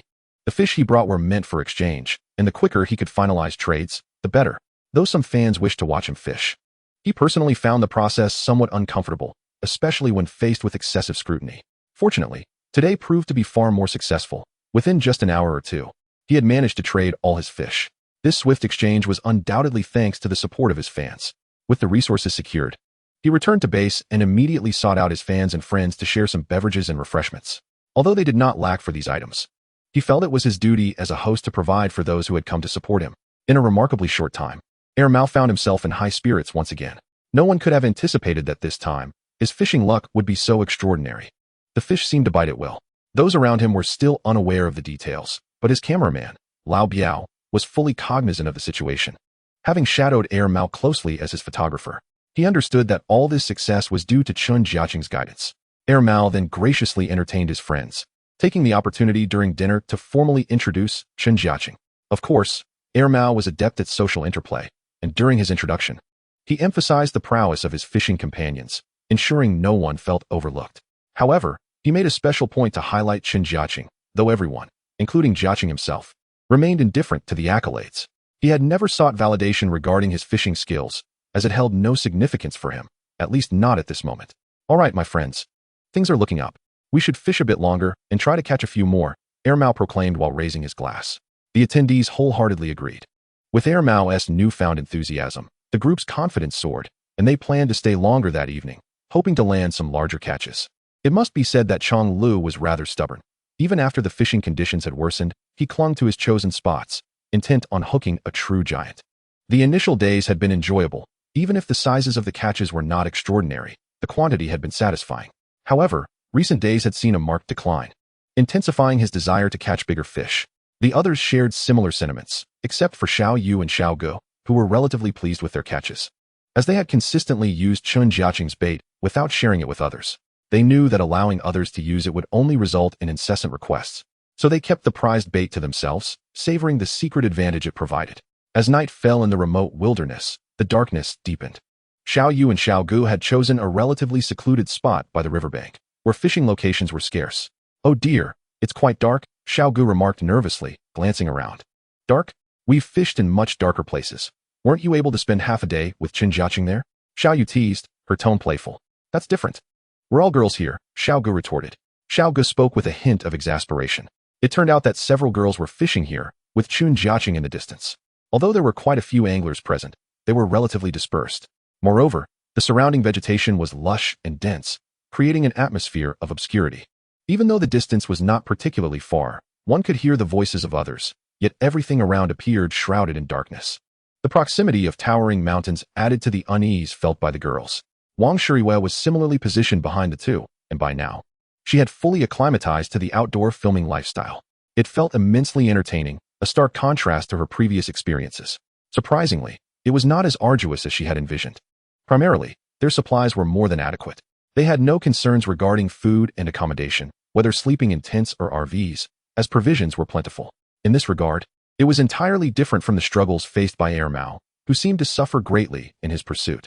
Unable to catch fish, he grappled with basic living conditions, let alone a comfortable lifestyle. However, the current group enjoyed a relatively relaxed and pleasant fishing experience, often requiring little more than to leisurely film the proceedings.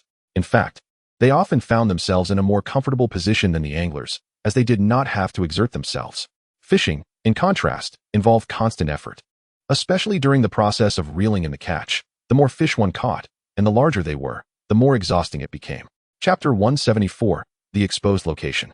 Soon, Xiao Ge hooked a substantial fish, one that was nearly impossible to control. She quickly called Chen Jiacheng over. Upon his arrival, rather than reeling in the fish himself, he opted to assist her. Yet, in Xiao Yu's eyes, it seemed as though they were merely showcasing their affection for one another. Though it was nighttime, they were illuminated by lights as they fished, revealing their close proximity. At that moment, Chen Jiacheng held Xiao Ge protectively, fearful that the fish might pull her into the water.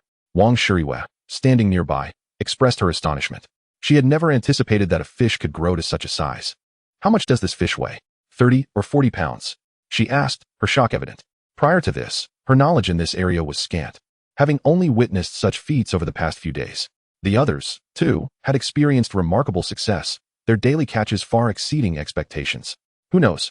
It's certainly 1 TB small, Xiaoyu added. By this time, it was around 11 or 12 at night, but for the group, the hour felt early. This was largely due to the freedom their profession afforded them.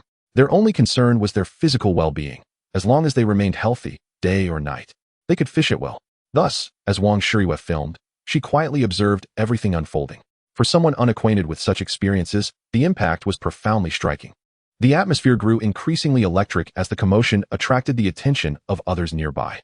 Even Air Mao arrived, drawn by curiosity after hearing about the impressive catch. Everyone was eager to ascertain the size of the colossal fish. However, it was impossible to determine immediately, as the fish showed no intention of surrendering easily, resisting fiercely and inciting further intrigue among onlookers. After over half an hour of struggle, the fish finally breached the surface for a fleeting moment, only to dive back down again.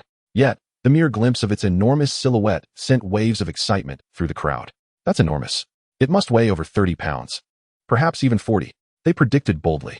Xiao Gu was taken aback by her own luck in landing such a massive catch, her beautiful face flushed with exhilaration. Had it not been for Chen Jiacheng's assistance, she would have been pulled under several times, and the fish might have escaped long ago. After another 10 minutes, the fish finally succumbed. When it was finally dragged onto the bank, everyone present was astounded. Even Chen Jiacheng was surprised by its size, estimating it to exceed 40 pounds.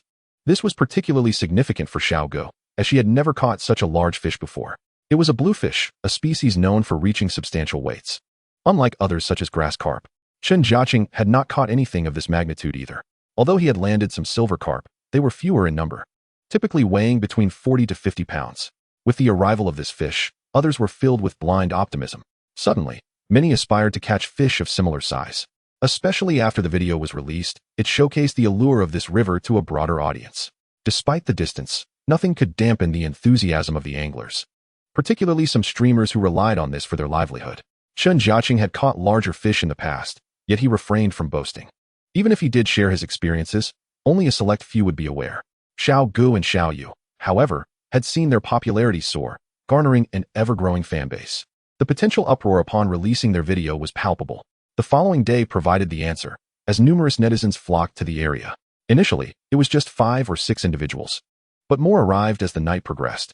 By the following morning, what had once been a tranquil river transformed into a bustling scene filled with anglers.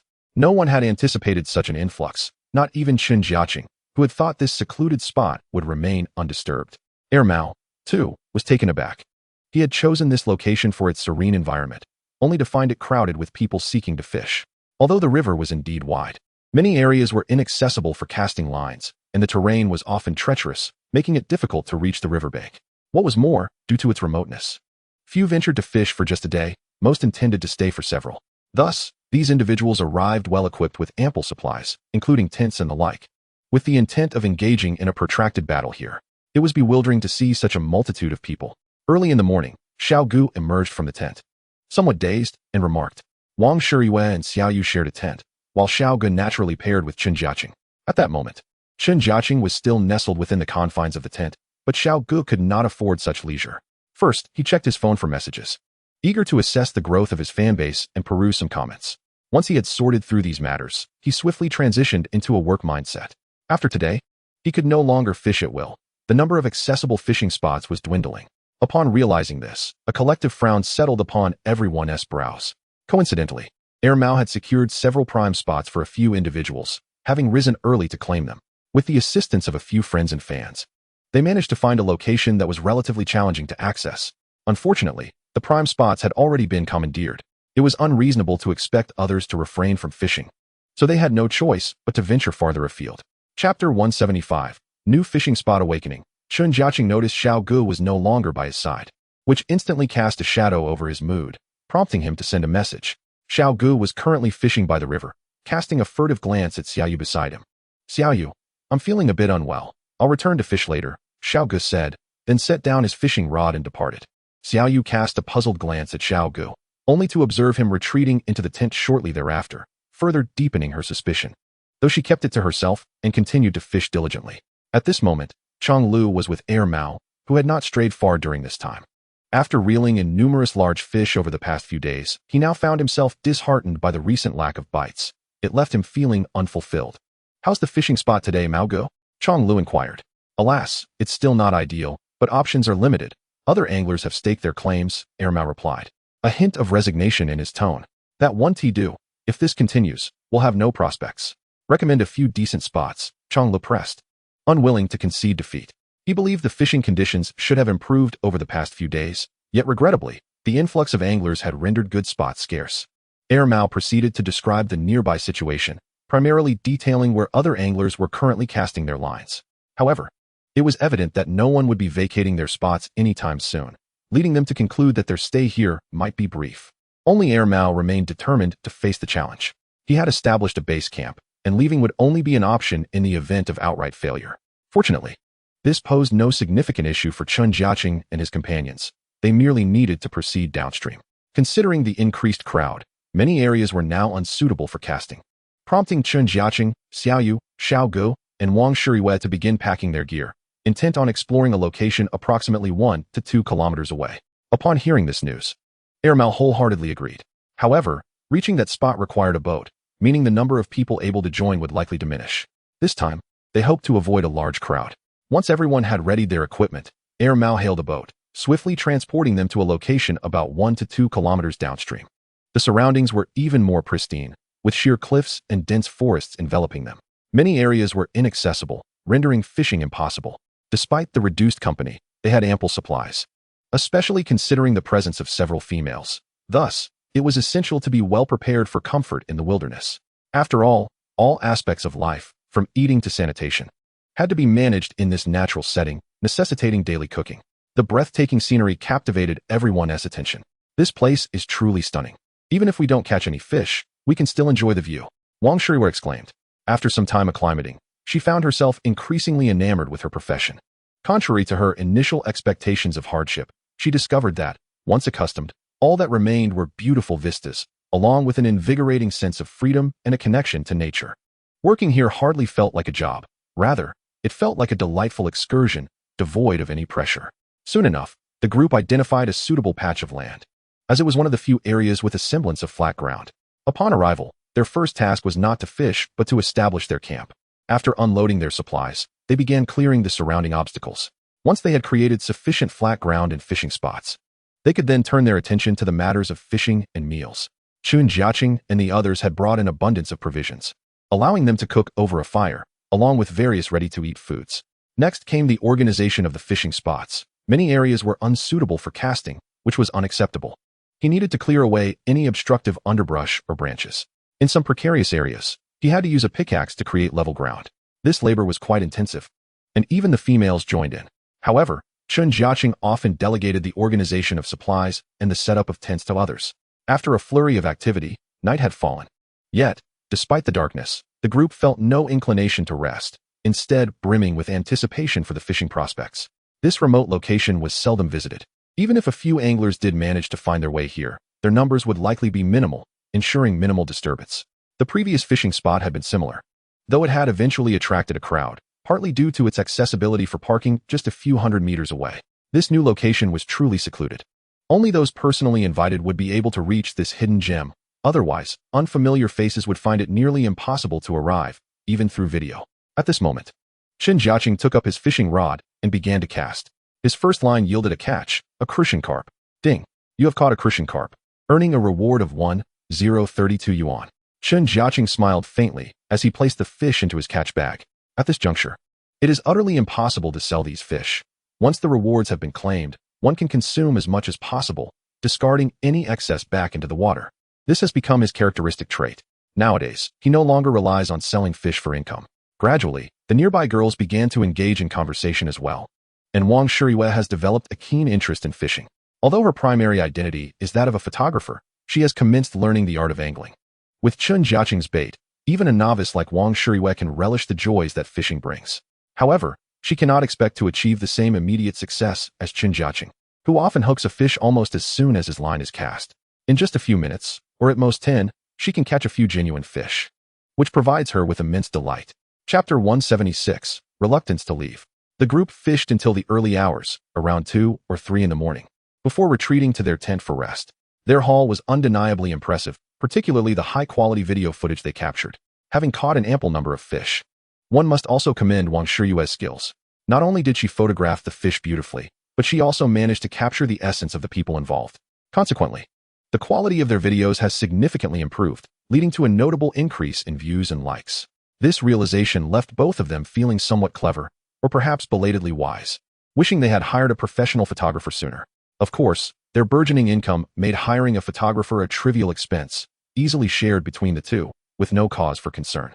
They have now fully appreciated the immense convenience that comes with employing a professional photographer, freeing them from the worries of video editing, allowing them to focus solely on the joy of fishing each day. Once Wang Shiyue finished editing the videos and shared them with her own work, the process became remarkably straightforward. As a result, the girls quickly formed a close-knit sisterhood. However, due to their late night, they awoke the next day past 9 o'clock, which is quite late for avid anglers. They had already missed the earliest bites. Nonetheless, the previous night's extensive fishing was primarily aimed at catching larger specimens. Fortunately, the morning fishing conditions were still quite favorable. Xiaoyu and Saga each caught numerous fish, including Wang Shiyue.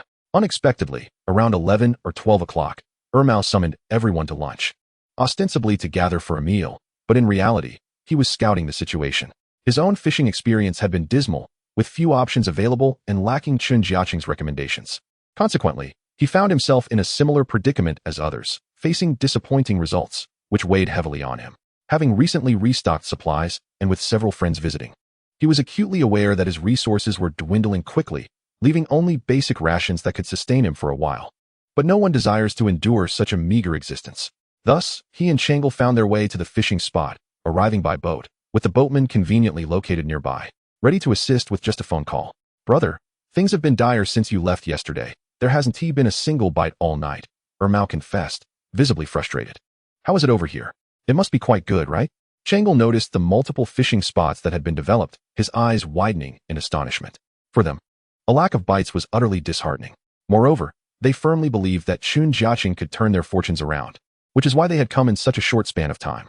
Significantly, both had brought along some basic equipment, clearly with the intention of fishing. Chen Jiacheng did not hesitate to guide them to the best spots.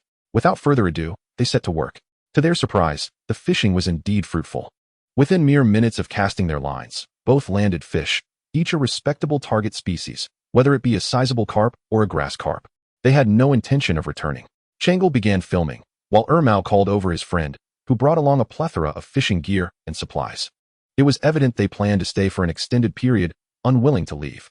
Observing this, Chen Jiacheng felt a mix of amusement and exasperation, quickly reminding them of the need to set up tents and create additional space for activities. If they did not take the initiative to establish their own area, it would become too cramped, with tents placed uncomfortably close together. While this may not bother others, Chen Jiacheng found it quite inconvenient, as it would hinder his ability to fully engage. Thus, he urged them to carve out their own space. Reluctantly, the two picked up shovels and hoes, beginning to dig while casting envious glances at the other fishermen. The most humorous sight was Wang Shiyue, the novice, who, despite her beauty, seemed to flounder when she hooked a large fish, causing quite the commotion. Her lack of experience and relative weakness contributed to her struggles. Xiaoyu and Saga, seasoned anglers by now, handled even the largest fish with ease, relying on their well-honed skills and experience, needing only assistance when strength was insufficient. Ding. Caught a grass carp. Reward: 58,965 yuan, 10 points. The arrival of the grass carp made Chen Jiacheng unable to contain his delight. The monetary reward was secondary, the points were truly enticing. His personal savings had already surpassed the 10 million mark. Despite the ongoing renovations on his grand villa, he had managed to save such a significant amount. Now, he faced the amusing dilemma of having earned considerable money just yesterday, yet new earnings had arrived today. These grass carp, weighing over 10 or 20 pounds, offered a generous reward. However, such high points are seldom granted, making this a stroke of extraordinary luck. After experiencing this windfall, he became wholly absorbed in fishing, disregarding the presence of others. Saga, noticing his intense focus, refrained from interrupting, sensing that this was the moment when Chen Jiacheng's charisma was at its peak, filling her with joy and reinforcing her belief in him. Thus, she chose to quietly admire him from the sidelines. As others momentarily succumbed to the frenzy of fishing, they became wholly absorbed in the art of angling before them. However, upon returning to his base the following day, Ermao was taken aback. The once bustling scene had vanished, and after several days of continuous fishing, many had failed to catch a single fish. Chapter 177. Fishing for People? Ermao noticed a significant reduction in the number of anglers. Yet an abundance of litter had accumulated, as many visitors had neglected to carry their trash away upon departure. This immediately caused him great distress. The reason for his vexation stemmed from the fact that his base was established in this very location, and the sight of garbage surrounding him was undeniably displeasing. Moreover, the majority of these individuals had come here because of him or his fellow streamers, Xiaoyu among them.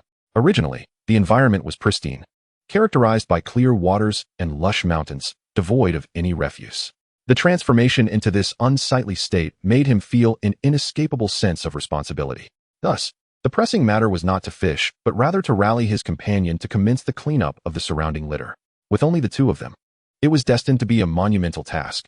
A large group had lingered for merely a few days, yet their presence had inflicted considerable damage and disruption. Setting aside the litter strewn about, the ground was marred by numerous pits and depressions, rendering the area visually unappealing. Nonetheless, these concerns paled in comparison. For once the refuse was cleared, the natural landscape would eventually conceal the remnants of their collective negligence through the growth of various plants. Therefore, addressing the garbage was paramount. If left unattended, it would likely remain for an extended period. They exchanged glances, and then Ermao and his companion began their laborious task. Their initial plan had been to collect supplies and transport them to Chen Jiacheng's location, not to undertake such a daunting chore. However, they bore no grievances, acknowledging that the situation was a consequence of their own actions. After all, establishing this base here had a profound impact, though they intended to dismantle it upon departure.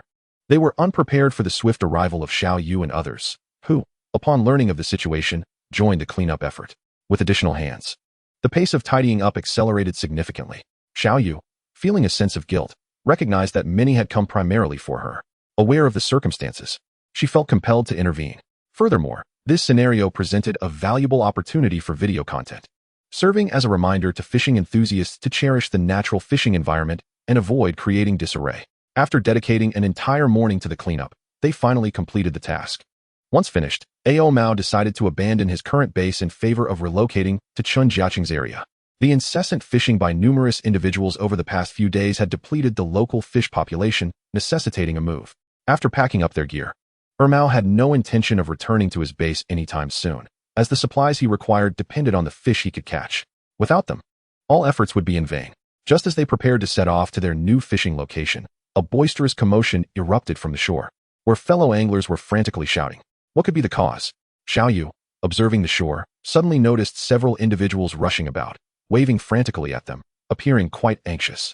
Chen Jiacheng and his companions exchanged glances, scrutinizing the situation at the water's edge. They soon discerned that several anglers had clustered together. Could it be that someone had hooked a large fish? The confusion was palpable. No, it's worse. Someone has fallen into the water. Old Biao's exclamation startled everyone present. They quickly instructed the boatman to steer the vessel toward the shore. As the boat approached, the gathering of anglers became increasingly evident, with a couple of daring souls leaping into the water. It should be noted that the river's depth was quite daunting, reaching 3 to 4 meters at the banks, and plunging to 5 or 6 meters further out. At this moment, Chen Jiacheng and his companions could not yet see the submerged individual, as the distance obscured their view. Once the unfortunate angler had fallen, he swiftly vanished beneath the surface. Only those on the shore could catch fleeting glimpses of him as he struggled, occasionally surfacing and then sinking again, resembling a fish caught in a line. It was clear that this angler had no swimming ability, which compounded the dire situation. Soon, the boat carrying Chen Jiacheng and his friends finally reached the shore. At this point, Chen Jiacheng caught sight of the fallen individual, albeit vaguely. Without hesitation, he unsheathed his fishing rod. This action puzzled his companions.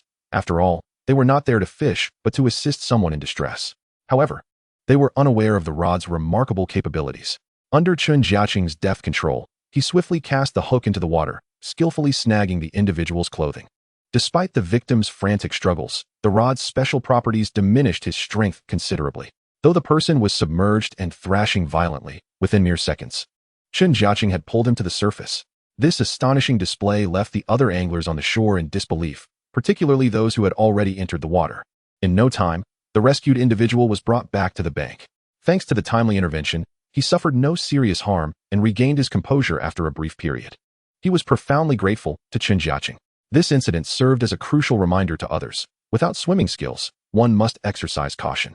It became clear that not all areas were level, Some locations were steep, and anglers had erected platforms, making it easy to slip into the water. Chapter 178, Rectification.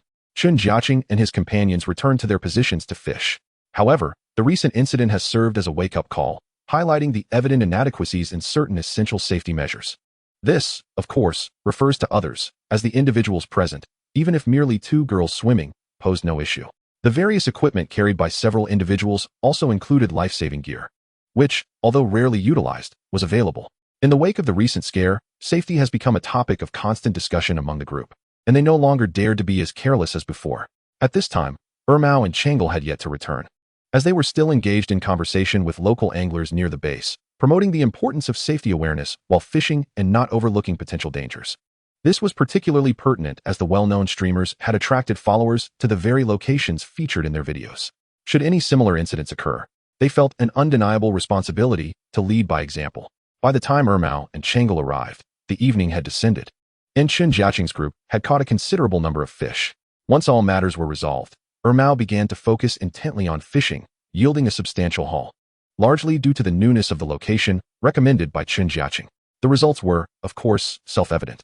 Sitting directly above the fishing spot, he could cast his line and catch legitimate target fish in a remarkably short time. Upon arriving at this location, the local anglers expressed a desire to join Ermao, who, if fishing alone, would have gladly obliged their request. However, with Chen Jiacheng's group present, he felt compelled to decline. To spare the feelings of those who had approached him, he returned to the base to engage with them. Although he was unable to catch much fish near his own constructed base, he chose to accommodate the emotions of the newcomers. Nevertheless, after spending just over half a day there, he could not sustain it indefinitely, especially given that his success was contingent not only on enjoyment, but also on the quantity of fish caught to exchange for supplies. Thus, despite the considerable time spent with the others, he steeled himself to return to the fishing spot where Chen Jiacheng and the others were located. By this time, Changle had already tasted success, having caught over 30 pounds of fish in just half a day at a spot recommended by the base. Most of his catch consisted of wild carp, their golden scales evoking envy in Ermao. Eagerly, he sought out a spot to begin fishing himself. Undoubtedly, this was the time for overtime work, and although Ermao felt some reluctance, there was no other option. Typically, he would not fish so late, especially after already spending a significant amount of time fishing during the day. Finally, having settled those matters, he could truly focus on fishing. With a weary expression, he settled into his designated spot, positioned merely a dozen meters from Changle.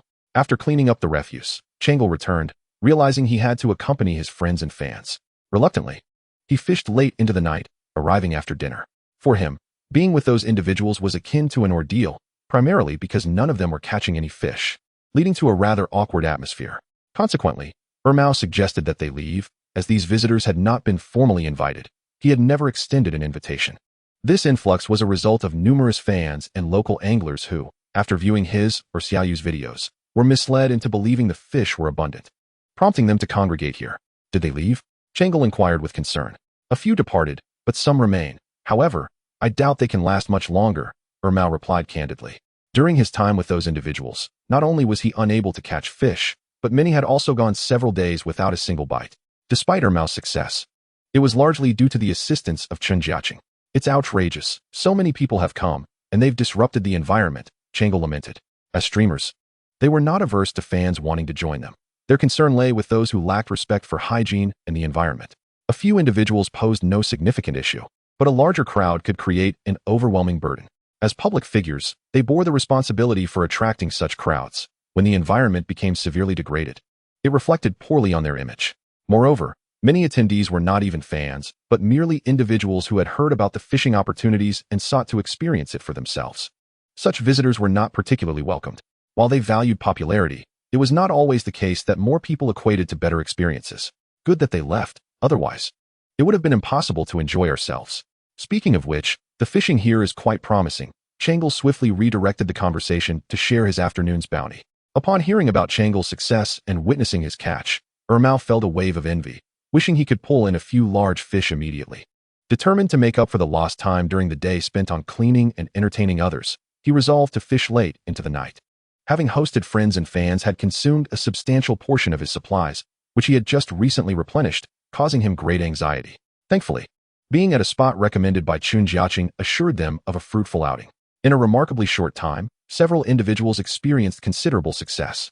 Chapter 179. The irresistible temptation of the angler, an unusual occurrence, transpired that night. Feeling fatigued, Chen Jiacheng opted to cease fishing and retreated to the tent with Saga, leaving the remaining members to continue their arduous efforts. Changel was the first to hook a significant fish, only for it to break free within a mere 20 seconds, leaving him momentarily bewildered by the sheer force. Next in line was Mao, who, despite his fatigue and growing drowsiness, pressed on with determination. Just a little longer, old Biao. Let's catch more fish today, and I'll prepare everything for you tomorrow. Mao encouraged his companion. Due to the persistent complaints of his cousin, he was eager to return home and rest. However, how could his cousin leave him alone? The two could only rely on each other for support and encouragement. Particularly his cousin, who, despite his constant grumbling, remained steadfastly by Mao's side. At that moment, after an extended period of inactivity, Mao contemplated giving up. Who could have anticipated the sudden arrival of a colossal fish? The speed of its approach was akin to a stealthy ambush, catching Mao entirely unprepared. In a flurry of panic, he hastily raised his fishing rod, only to be met with an overwhelming force. In the blink of an eye, his rod slipped from his grasp, pulling him towards the riverbank. Witnessing this, his cousin quickly embraced him, halting Mao's perilous trajectory towards the water. However, the line had reached its breaking point. One moment, it felt as if a tremendous strength was intent on dragging him under, and in the next, it snapped abruptly, sending both men tumbling to the ground. Wow, that fish was enormous. Mao exclaimed, utterly speechless. What a pity that the line broke. It must have weighed over dozens of pounds, his cousin lamented. Initially, Mao had intended to reel it in. But who could have foreseen such a massive creature's sudden appearance? A sense of reluctance washed over him, and he resolved to persist. Yet, his cousin was utterly exhausted. And Mao understood, urging him to retire for the night while he remained vigilant. At this moment, Chang Lu joined him, analyzing the unfortunate line break they had just experienced. Incredible, brother Mao. There's a genuine monster lurking here, Chang Lu exclaimed dramatically. Indeed, it severed our line. Let us stay a while longer and see if we can encounter it again. The two conferred, while the others had already succumbed to slumber, leaving only the two of them unwilling to concede defeat. This was a common phenomenon among anglers. After experiencing a line break, they often felt compelled to seek retribution. Reminiscing about the thrill of that immense power, they continued to wait, but who could have imagined that dawn would arrive before their eyes? During the night, they had caught a few fish, yet none matched their expectations of giants. After enduring the entire night, both men were bleary-eyed and bloodshot. They could no longer hold on and hurried back to their makeshift beds, collapsing into deep slumber. Nevertheless, the memory of the fish that had severed their line lingered in their minds. Upon awakening, they rushed to recount their experiences from the previous night to Chen Jiacheng, detailing the circumstances surrounding their line break. The tackle they had used should have easily handled fish weighing 20 to 30 pounds, yet they had been cut. It was evident that the fish they had encountered was truly formidable. Chen Jiacheng's interest piqued upon hearing their tale. While he was indifferent to most matters, he held a particular fascination for large fish. After learning about their adventures, he promptly visited the two fishing spots to test his luck. Once he cast his line, it didn't take long before he began to catch fish. Over the next couple of hours, he reeled in a considerable number of fish from those spots. But none reached the impressive size that Mao and his cousin had described. The largest was merely over 20 pounds. This left him feeling slightly disappointed and speculating that perhaps the larger fish only emerged later in the day. He began to feel a sense of regret, as he had caught many fish during these past few days, yet had yet to encounter any of the truly massive specimens. Therefore, he decided to remain in pursuit of the giants, as he regarded anything under 50 pounds as inconsequential. During this time, he received a message from Wang Gang. It appeared that after a brief respite, Wang Gang could no longer contain his enthusiasm and wished to join him for fishing. Upon returning to his home, he realized that fishing in the nearby waters did not compare to the experience of fishing alongside Chen Jiacheng, though he could easily outperform other local anglers. It was primarily due to the quality of the bait. The local resources were severely lacking, particularly since he lived in a county town with an abundance of other anglers. The pursuit of large fish was nearly impossible. They were best sought in remote, wild areas. Chen Jiacheng shared his location with Wang Gang, leaving it to him to decide whether to come. The journey was quite far, and a mere day or two would render the trip meaningless. However, based on his understanding of Wang Gang, he anticipated that if he did come, it would likely be for an extended period, perhaps even measured in months.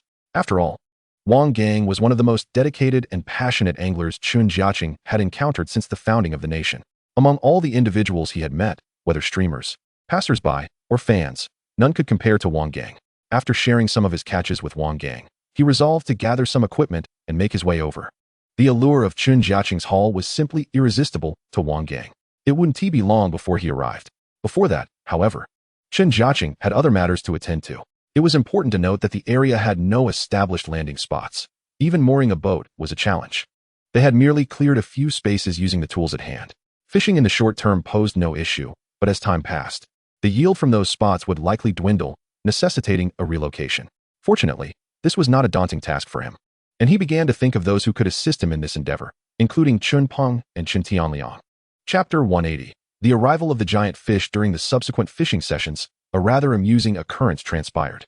The giant fish seemed fixated on Mao and his companions. Throughout the ensuing time, they either experienced line breaks or snapped rods. This left Chen Jiacheng enviously watching, as he had not felt such excitement in ages. However, he was puzzled. The largest fish he had caught weighed only 30 pounds at most. Thus, he found himself unable to deduce whether the smaller fish were responsible for severing the lines of others. Logically, that shouldn't have been the case, considering that both Xiao Yu and the two female anglers, along with Mao and his companions, were relatively experienced in catching large fish and would not typically suffer such ridiculous line breaks. After a day's fishing, Xiao Yu had several line breaks, as did Xiao Gu, while Mao and Chong Lu experienced similar misfortunes. In fact, Chong Lu even managed to break a rod. He was at a loss for words regarding the situation.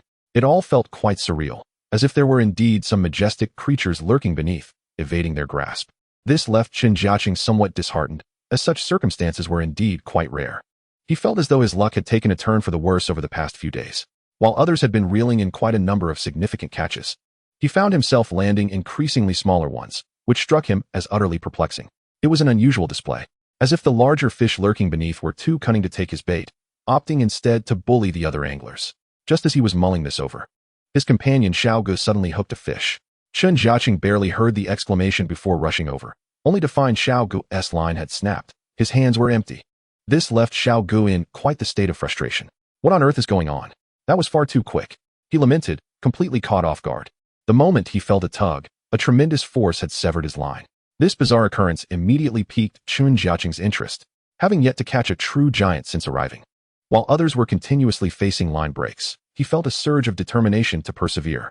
Before long, he experienced a strike himself, quickly seizing the opportunity to set the hook, only to feel a notable force on the other end. Chen Jiacheng hoped that this fish would be larger, but it soon ceased its struggle, leaving him somewhat disheartened.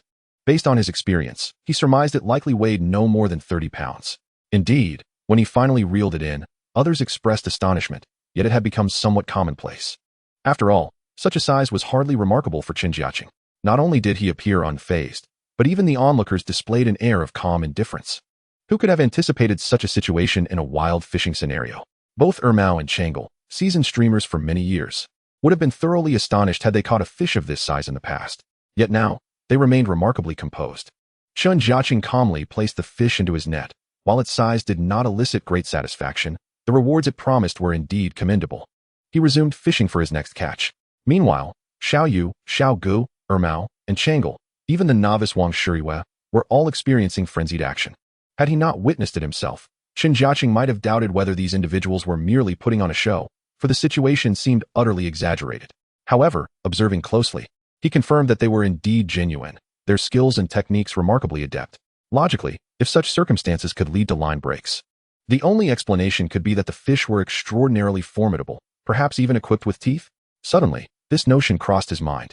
Under normal circumstances, one wouldn't expect to suffer line cuts unless careless or using insufficient line. Yet it was evident that none of them were negligent.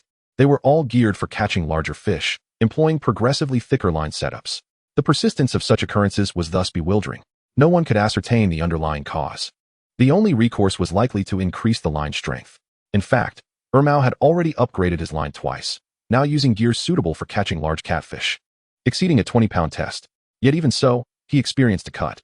Changel, even more embarrassed, did not lose his line, but rather broke his rod. This peculiar situation left the onlookers in a state of confusion, unsure of what was transpiring. Chen Jiacheng could only continue fishing, hoping that such an anomaly would bite his hook. Just then, as he observed the others, Xiao Yu was again met with a line cut. Turning around, he noticed that his own float had vanished. Startled, he realized it was yet another ambush from below, and without hesitation, he struck hard. Soon, he felt a tremendous force on the line, a sensation he had never experienced throughout his fishing endeavors. The sheer strength was terrifying, pulling him inexorably toward the water. No matter how he braced himself, the force was too great for him to withstand. I'm being pulled into the water," Xiao Yu shouted urgently. In the moments that followed, both Ermao and Changel rushed to assist him. Once submerged, Chen Jiacheng found himself unable to exert any strength. Initially disoriented, he quickly regained his composure, excitement surging within him. This fish must be exceptionally large. It was merely a matter of whether he could bring it in. With the help of his companions, he was swiftly fitted with a large flotation device. The others watched as Chen Jiacheng was dragged further away. Fortunately, the pull was brief. He resurfaced within mere seconds. In addition, Changel hastily secured a rope around him. After being pulled out approximately 30 meters, the fish's strength began to wane. Allowing Chen Jiacheng to gradually return to shore, the group collectively exhaled in relief, fearing that any further distance would pose greater danger, not only regarding the fish, but also their personal safety. Upon returning to the bank, even Chen Jiacheng felt a twinge of apprehension. In the moment of excitement underwater, he had overlooked the inherent dangers. Perhaps, having fished for so long without encountering such formidable creatures, he had grown complacent regarding their strength. His confidence had swelled due to his impressive gear, leading him to underestimate the capabilities of the fish. Today's oversight stemmed largely from his carelessness. After all, had he been properly prepared, that initial surge of power, while frightening, likely wouldn't have been enough to drag him under. That was far too perilous, Xiao Gu remarked. Visibly concerned, Chen Jiacheng, now thoroughly soaked, was relieved to find that the fish had lost much of its vigor upon returning to land. Strictly speaking, the first surge had exhausted it considerably, compounded by the limitations of his fishing rod. Chen Jiacheng was certain that, had it not been for his sturdy equipment, he would have had no chance of reeling in such a forceful specimen. It felt akin to being tugged by a bull. As the tension lifted, an air of anticipation settled among the group. After all, such a colossal fish is exceedingly rare, and everyone is eager to uncover the true extent of its terrifying nature. It forcibly dragged Chen Jiacheng into the water, leaving no doubt that it is indeed a formidable creature. Observing the expressions of anticipation on the faces of others, Chen Jiacheng felt a similar excitement within. However, it is crucial to note that the fish only temporarily restrained itself. This does not imply a surrender. It continued to exert its strength, albeit clearly nearing its limits. As a few more minutes elapsed, Chen Jiacheng sensed it was time to intensify his efforts, pulling fiercely towards the obstacles behind him. Notably, his line differed from the others, possessing the unique ability to stretch and retract freely. This detail went unnoticed by the others, who assumed that the fish's immense size was the reason for the apparent slack. Nonetheless, due to the limitations of their lower level, even with its retractable nature, the line could only extend a few meters. At the moment of being dragged down, the line reached its maximum length, retracting to its utmost limit. Finally, the fish could no longer withstand the strain and breached the surface of the water, creating a spectacle akin to a door being flung open. Its gigantic form astonished all present. Undoubtedly, this was a large catfish, and its size was yet to be fully comprehended, merely acknowledged as immense. "My goodness, this is astonishingly large," exclaimed Mao, brimming with envy. Nearby, Chang Lu felt equally awestruck. It was clear that none of those present had ever laid eyes on a fish of such magnitude, let alone caught one. Its size was beyond imagination. Surely, it must weigh over 100. Xiao Yu interjected eagerly. Chen Jiacheng, drawing from his own judgment, boldly estimated that it likely surpassed 100 pounds. The disparity when compared to the previous 50 or 60-pound fish was astounding. Subsequently, several individuals took turns in an arduous effort to bring the fish ashore. The net was undoubtedly too small, but fortunately, the fish had exhausted all its strength, flopping about like a lifeless creature. Its innocent, wide eyes looked around in a state of mild panic, imbuing it with an almost sentient quality. Incredible. This fish is so appealing that if we were to sell it, I bet it would fetch at least several thousand, boldly remarked Xiao Gu. After hearing this, the catfish made a last effort to flick its tail fin. That is certainly possible. Several thousand is within reach, Mao concurred. The group engaged in lively banter about its potential worth, though they were not overly concerned with the monetary aspect. The reason was simple, among those present. While their circumstances might have been modest prior, their involvement in the fishing community had led them to substantial success. To any of them, several thousand did not constitute a significant sum. Selling it seems unnecessary. It's hardly worth the trouble, Chen Jiacheng finally spoke up. Upon hearing this, the catfish appeared to breathe a sigh of relief, becoming markedly more docile. Let us keep it for a meal. Such a large fish could easily provide several hearty stews. Chen Jiacheng's next remark plunged the fish into despair as it closed its eyes, seemingly unwilling to hear the chatter of the humans, as if it understood their words. The extraordinary display of its sentience captivated all present, especially the two girls, who gazed at the fish not as a mere creature, but as a child. Chen Lu even whimsically attempted to lift the fish by himself, only to realize the futility of his efforts against its slippery, formidable size and weight. After several unsuccessful attempts, he conceded. Ultimately, the three of them had no choice but to lift it together. Chen Jiacheng stood in the center, flanked by Xiao Yu and Xiao Ge. Together, they managed to hoist the fish briefly, while Lao Biao and Wang Shuriwei frantically captured the moment on camera, fully aware of the rarity of such an opportunity. There was no need for any special techniques. Even a simple frontal shot was astonishing. Xiao Yu and Xiao Ge exerted all their strength. Yet a significant portion of the fish remained on the ground.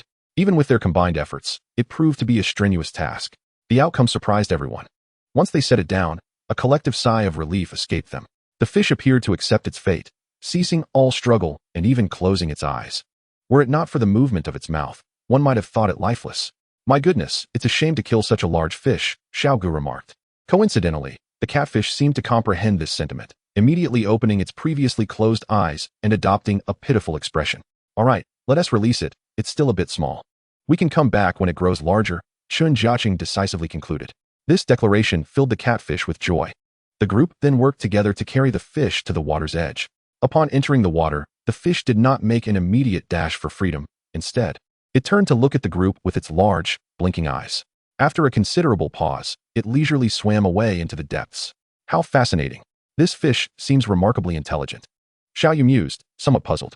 Of course, reaching such a size is no small feat. Chen Lu added enviously, seeing so many creatures weighing over 100 pounds. It's no wonder they snapped our lines, Mao remarked in astonishment. Soon, the conversation shifted to the challenges of landing such a massive fish. How could we possibly catch such a large one in one go? It seems we all need to upgrade our tackle, Xiao Ge expressed his concern. You all can do that. I, for one, want to be attempting it, Chen Jiacheng replied nonchalantly. We can't compare to your skills, we're not nearly as proficient. Others chimed in. Indeed, even if it were merely 20 or 30 pounds, I doubt we could handle it, they acknowledged. How astonishing that you managed to reel in such a large fish in one go. You truly are formidable, the others marveled. Had the fish not been caught, they might have assumed it weighed only 20 or 30 pounds. Indeed, in Chen Jiacheng's hands, despite the initial surprise of being dragged into the water, the fish had not displayed its true strength during the subsequent struggle. This left those present in disbelief, pondering that, had they been in his position, even several hours might not suffice to land such a creature. More importantly, such a sizable fish, no one has the confidence to withstand it. It is highly likely that it will simply escape due to its sheer size. Chen Jiacheng now feels somewhat fatigued. He has expended quite a bit of energy earlier, and at this moment, he decisively pulls out a bottle of beverage to drink, quickly revitalizing himself. This is its remarkable quality, one that the others present have long since become accustomed to, as they perceive his extraordinary physical constitution. After all, catching just a fish weighing over 100 pounds should not leave him exhausted. Subsequently, the group perseveres, yet, as before, chaos ensues with others frantically tangling their lines. Chen Jiacheng consistently finds himself unable to encounter those colossal fish. At this juncture, his frustration is no longer solitary. The others share in his vexation, all feeling as if the fish somehow discern who among them is the easier target. Indeed, these fish seem to have become sentient, only seeking us and not you. Xiao Yu lamented at this moment, prompting a mix of laughter and tears among the others. After all, such occurrences beg the question of whether it is good or bad.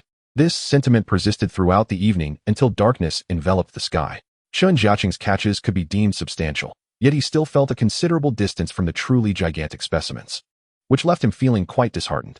Even during dinner, he could not help but vent his frustrations to the others. Despite their repeated attempts at changing lines, the results remained unchanged. Either the lines were too thick and snapped the fishing rod, or, more importantly, the use of safety ropes still resulted in the fish evading capture time and again. It was utterly absurd. He could not fathom what sort of creatures lurked beneath the water, repeatedly severing lines. At this moment, Chen Lu, equally disheartened, expressed his frustration. Seizing the opportunity during their break, everyone shared their incredulous experiences with the fish that had managed to escape. It seemed that, apart from Chen Jiacheng, everyone else had wildly encountered the phenomenon of fish fleeing. Fortunately, they had prepared ample fishing gear. Otherwise, they would not have been able to endure the wear and tear. After their meal, Xiao Yu and Xiao Ge decided to take a breather. To their surprise, the beautiful photographer Wang Shuriwei proactively picked up a fishing rod. The two exchanged glances and smiled gently, signifying that Wang Shuriwei had fully embraced the hobby. Prior to her involvement in this realm, she had only understood it through videos. However, with the daily experience of catching fish, she had wholly transformed into an angler. Even though her two employers had decided to rest, Wang Shuiwei was not in agreement, clearly relishing the thrill. Moreover, during the day, although she had also fished, she had not forgotten her responsibilities. She had primarily focused on photography, which limited her fishing enjoyment. You all have encountered so many cut lines. I can't believe there are such massive fish, Wang Shuiwei remarked, evidently embodying the enthusiasm of a novice who had just been introduced to the sport. Seeing her enthusiasm, both Xiao Yu and Xiao Ge felt a surge of joy.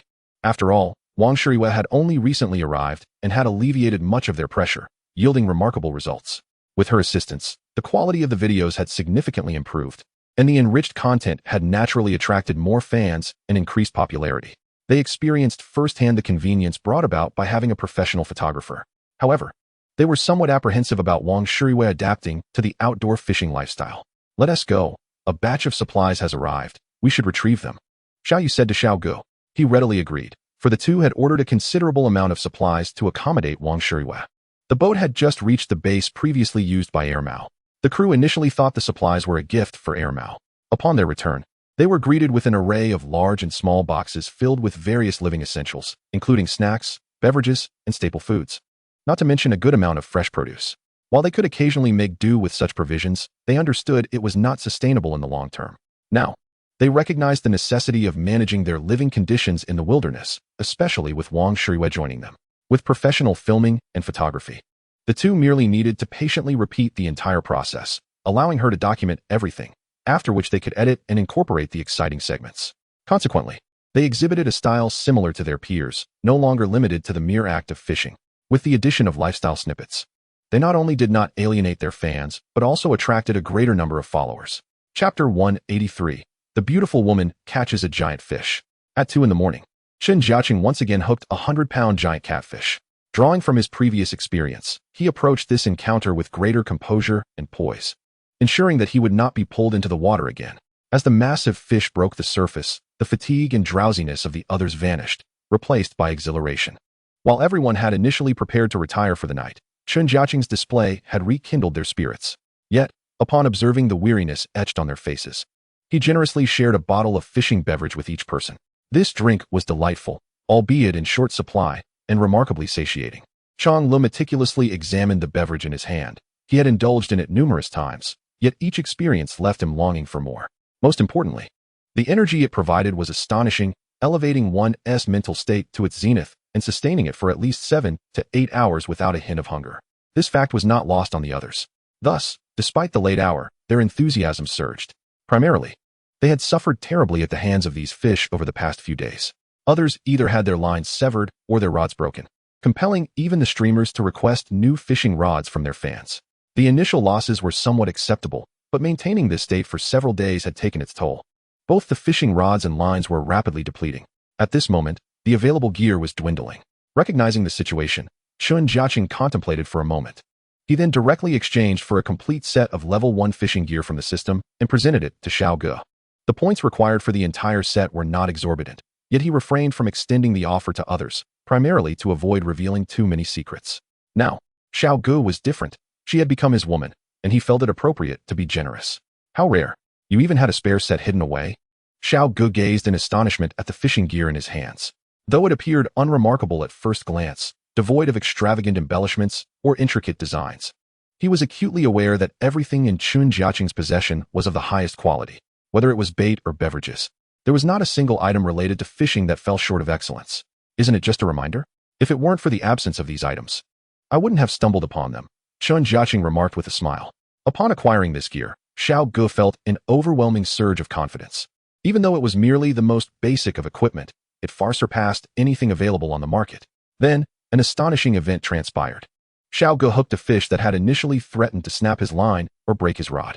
However, due to the superior quality of Chen Jiacheng's fishing gear, this fish was not easily capable of severing the line or breaking free. As soon as he felt the tug, Xiao Ge shouted in excitement, prompting those nearby to rush to his aid. Almost instantly, he found himself being pulled towards the water. Chen Jiacheng quickly rushed forward, wrapping his arms around Xiao Ji's waist, stabilizing him as they were dragged toward the riverbank. Xiao Ge attempted to lift the rod, but the sheer force was beyond his capability. Realizing that merely holding on to Xiao Gu would not suffice, Chen Jiacheng freed one hand to grasp the fishing rod. With his grip on the rod, it finally steadied against the relentless pull. Yet, even Chen Jiacheng felt the formidable strength of the fish. Still, his hold on the rod diminished some of that overwhelming force. "Oh dear, this is truly terrifying," Xiao Gu exclaimed, his delicate skin flushed with excitement and exertion. Having managed to stabilize himself in this first encounter, he and Chen Jiacheng retreated several meters while maintaining their grip on the rod. During this time, Xiao Gu noticed that the fish's strength had waned considerably. Otherwise, how could it be so easily drawn back? Once they had created a safe distance, Chen Jiacheng relinquished the rod. The moment he did, Xiao Gu felt the resurgence of the fish's powerful pull, dragging him once again toward the water. How can this fish still possess such strength? Xiao Gu gasped in fright. Meanwhile, Chen Jiacheng stood ready at the side, vigilant and prepared to assist at a moment's notice. Xiao Gu crouched down, his body tense as he fought to reclaim ground. Yet, he was once more dragged several meters closer to the river, his feet splashing into the water. Fortunately, after expending considerable energy, the fish had weakened slightly, leading to a stalemate between them. To allow Xiao Gu to fully experience the battle, Chen Jiacheng only intervened when it became evident that Xiao Gu could no longer maintain control. Nearby, Wang Shirihua pointed her camera directly at the scene, ensuring every moment was meticulously documented. Chen Jiacheng understood how significant this footage was for Xiao Gu. Should he intervene excessively, it would detract from the essence and enjoyment of the experience. Thus, Xiao Gu engaged in a fierce struggle with the fish, a mere prelude to what lay ahead. Fortunately, after securing his footing, Xiao Gu gradually gained the upper hand, withstand several powerful surges from the fish. Time and again, the fish grew weary, ultimately revealing its white belly to the surface. At that moment, the sheer size of the creature sent a thrill through everyone present. However, until it was fully out of the water, no one dared to relax their vigilance. Due to the recent encounters with large fish, they had prepared a larger net than before. Otherwise, how could they hope to contain such a massive catch? With a combined effort, they finally managed to haul the fish onto the bank. Chapter 184. The Transformation of the Cousin. No one expected this newly chosen location to yield such colossal catches so effortlessly. Now, even Xiao Gu had reeled in a true giant, weighing over 100 pounds. This ignited a fervor among the others, prompting them to fish tirelessly through the night. Meanwhile, Xiao Yu, utterly exhausted, sought out Chen Jiacheng for his fishing beverages. The reason for her urgency was clear. Since Xiao Gu had caught that enormous fish, his popularity had surged dramatically, even outpacing her own. Although her overall following had yet to surpass his, the gap was narrowing. Xiao Yu recalled a time when her own growth had stagnated due to her romantic pursuits. But now Xiao Gu was catching up. Additionally, every angler harbors dreams of landing a 100-pound fish, and Xiao Yu was no exception, yearning to fulfill that aspiration. Chen Jiacheng, ever generous, handed her 3 bottles, ensuring she could continue her fishing endeavors for days on end without rest. "Thank you," Xiao Yu exclaimed, pleasantly surprised by Chen Jiacheng's generosity. In her excitement, she leaned in and kissed him, then hurriedly turned and dashed away. Feeling the warmth lingering on his cheek, Chen Jiacheng found himself momentarily dazed. However, he quickly dismissed any lingering thoughts, attributing her exuberance to excitement. Unbeknownst to him, once Xiao Yu had departed, her face remained flushed, a mix of exhilaration and tentative curiosity swirling within her. Though she had come to accept Chen Jiacheng's relationship with Xiao Gu, a part of her still felt a pang of reluctance, buried deep within her heart. Yet, as time passed and their bond deepened, her mindset began to shift. She realized that happiness must be grasped firmly in one's own hands and depended on one's own efforts. Chen Jiacheng was oblivious to these inner conflicts. He soon returned to Xiao Gu's side, where the group was gathered not far away, but due to numerous obstacles, visibility was limited. Even a distance of 5 or 6 meters could obscure the situation unless one was in a more open area. Therefore, when a large fish was caught, the only way to communicate was through loud shouts. Upon inspecting Xiao Ji's catch, Chen Jiacheng was pleasantly surprised by its impressive size. The hefty fish, weighing 100 pounds, was naturally released back into the water, along with the other catches. Once Wang Shirihua arranged all her bounties and captured a photograph, she gently returned them to the river. This spectacle left Mao, who was nearby, filled with envy, as his own haul consistently paled in comparison to that of Xiao Gu. This disparity left him quite disheartened. Logically, he had been fishing here longer and should have been more familiar with the surroundings. After all, he had not only established a base, but had also explored many nearby locations. In terms of experience, he surpassed everyone present, yet he found it embarrassing that, when it came to daily fishing yields, he and Chang Lu were the least successful. They consistently lagged behind the 2 girls, not to mention Chen Jiacheng. Initially, They were quite indignant, silently competing day after day, but the results remained drastically different. They realized that the challenge was largely due to Chen Jiacheng's superior bait, which was also the primary source of Xiao Yu's dissatisfaction. After all, Chen Jiacheng possessed an abundance of excellent gear. Recently, Xiao Gu had noticeably increased his daily catch thanks to the equipment provided by Chen Jiacheng, whereas he typically garnered fewer fish than Xiao Yu. Xiao Yu understood the efficacy of the items given by Chen Jiacheng all too well. She couldn't help but feel envious. While they struggled to catch enough fish to eat, others were releasing 100-pounders. At this moment, Lao Biao spoke up directly in front of Air Mao. "Don't worry, Lao Biao. Our haul today is substantial as well. We surely won't be able to eat it all, and we can work overtime tonight to trade tomorrow." Air Mao attempted to console him. It seemed that during this period, Lao Biao had come to realize that Wang Shiyue held no interest in him at all. Instead, she appeared far more captivated by the fish, which left him quite vexed. Hence, the others often caught sight of Air Mao, the photographer, squatting behind Wang Shiyue to capture her every move. Wang Shiyue also had her own account and was posting videos, but in comparison to others, she was just starting out, with only a few tens of thousands of followers. Meanwhile, Lao Biao had become completely infatuated with fishing. Besides assisting with filming, he incessantly supported her, liking and commenting on every video, displaying an almost fervent enthusiasm. Having even subscribed to various memberships, becoming her #1 fan. This left Air Mao utterly disheartened. As his own photographer, Lao Biao seemed far less generous towards him. It appeared as if he had transformed into someone else's photographer, constantly tailing another's every move. More importantly, Lao Biao's loyalty to Air Mao seemed to wane, as he often sarcastically remarked that he was inferior to a few women. This infuriated Air Mao, making him feel that Lao Biao could no longer distinguish who was the true leader. Yet, he found himself powerless to change the situation. After Lao Biao made those snide remarks, he promptly scurried back to Wang Shiyue's side. Regrettably, Wang Shiyue paid him no mind, treating him merely as bait for her fishing endeavors. Not only did she have him net the fish, but she often assigned him auxiliary tasks as well. It was worth noting that in many instances, Air Mao had difficulty persuading Lao Biao to assist him, who would proudly proclaim himself a professional photographer, often unwilling even to net fish, let alone tackle other tasks. However, since Wang Shiyue's arrival, Lao Biao's servile nature had been fully revealed. He was eager to assist with any chore. Additionally, his remarkable culinary skills had been showcased before everyone, as he cheerfully took on the responsibility of cooking daily. Had it not been for Wang Shiyue's presence, Air Mao might have never realized Lao Biao's hidden talents. Undoubtedly, Air Mao was deeply troubled. Previously, he could have used the excuse of helping Lao Biao find a romantic partner to his advantage. Yet now, Lao Biao had grown wise to his tactics and did not believe his words. Chapter 185 was indeed a mere prelude. It appeared as though they had stumbled upon a significant fishing spot, with several of them taking turns reeling in large catches. Unfortunately, they failed to land any. Both Chong Lu and Air Mao had been dragged into the water multiple times, but despite their efforts, the fish managed to escape. It was then they truly appreciated how challenging it had been to catch the 2 fish earlier, especially Chen Jiacheng's, which he had landed solely through his own skill, a feat they had witnessed in its entirety. Yet, when it came to their own attempts, the task became exceedingly arduous. At that moment, Air Mao found himself once again submerged in the water. However, he had made ample preparations beforehand, even securing a safety rope. He simply hadn't released his grip on the rod, and now he was diving in to retrieve it. He had also equipped himself with adequate safety measures, including a life jacket. As he tightened his grip on the fishing rod, the fish below surged with renewed vigor. Those on shore could see Air Mao being pulled further away, causing their hearts to race. Although this thrilling pursuit appeared exhilarating, the lurking dangers were omnipresent. Despite having a life jacket, it did not guarantee absolute safety. On the contrary, as they continued to reel in the fish, hazards could arise at any moment, prompting the others to remain vigilant for rescue. Air Mao was swiftly dragged over 30 to 50 meters into the water. Fortunately, the fish seemed to tire, granting Air Mao a chance to swim back to shore.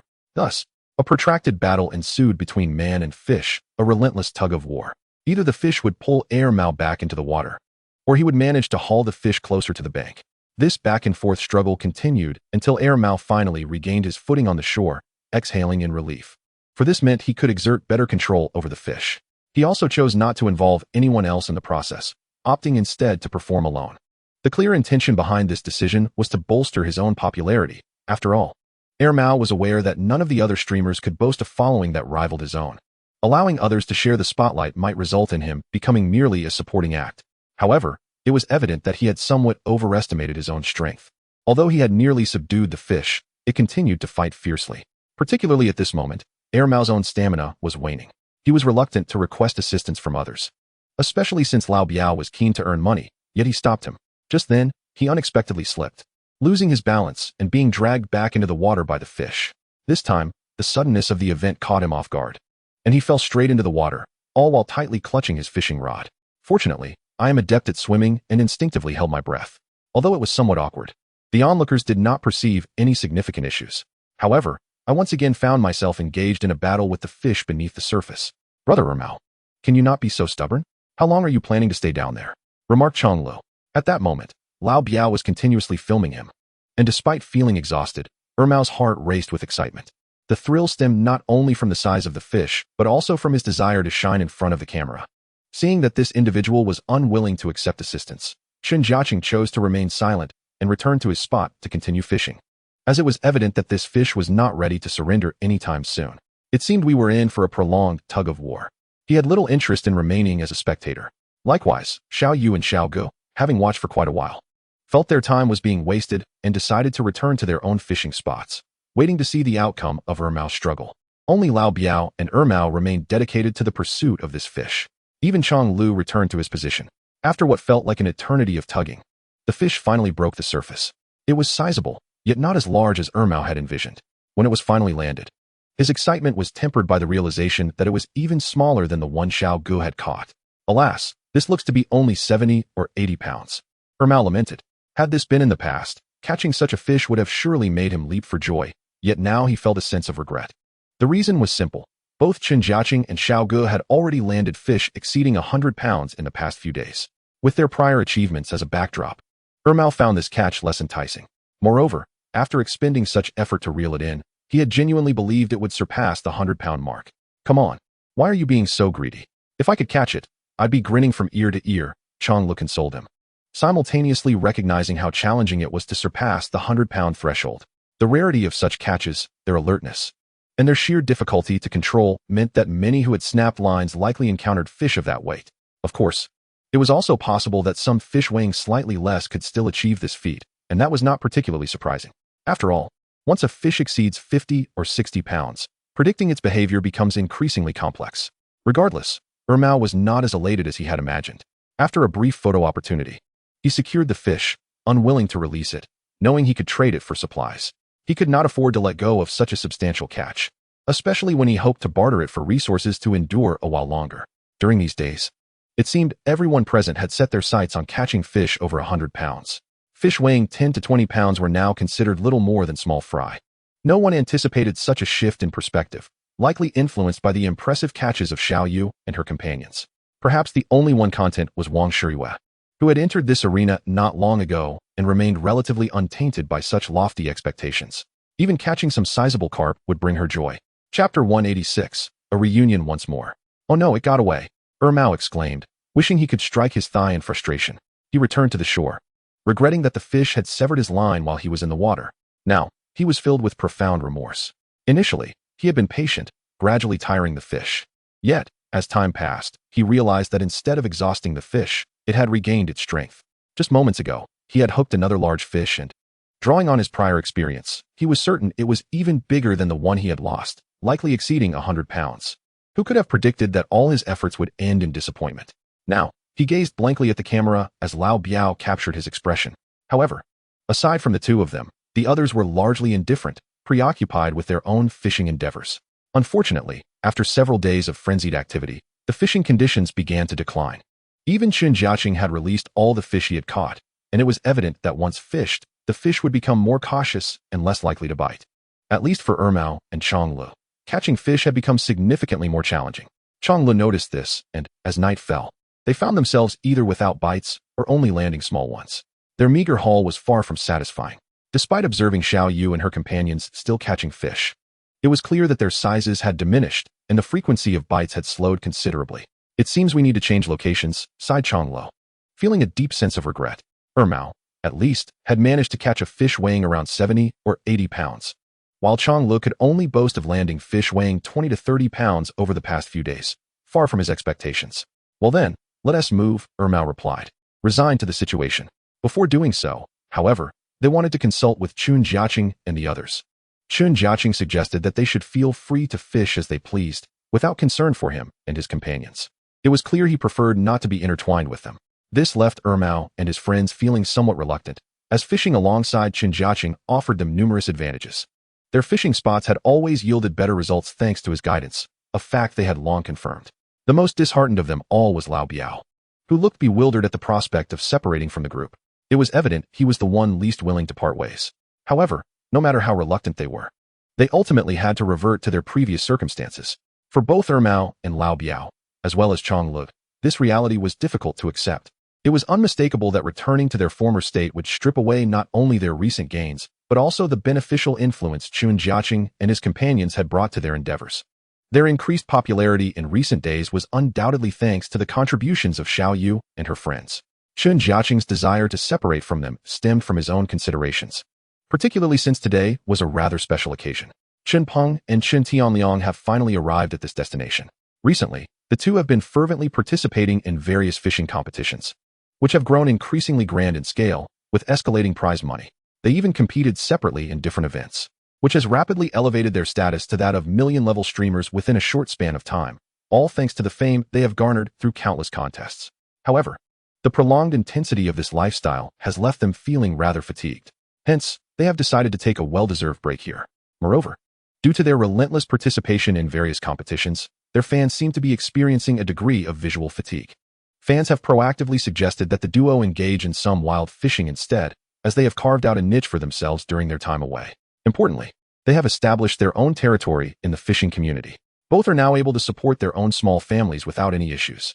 Not to mention the assistance from Chen Jiacheng, whose family fishing tackle shop has expanded significantly, now reaching the county seat. Given the limited foot traffic and consumer base in rural areas. That evening, Chen Peng and Chen Tianliang finally reached the location where Chen Jiacheng was waiting to pick them up, who had also conveniently relocated to a new spot. As for the conditions of this new area, Chen Jiacheng was not the least bit concerned. He felt that any part of the nearby water system was promising, as long as they could endure the wait. Upon reuniting with his brothers, Chen Jiacheng noticed that they had undergone considerable changes, particularly due to their recent involvement in various fishing competitions, some of which had become quite formalized.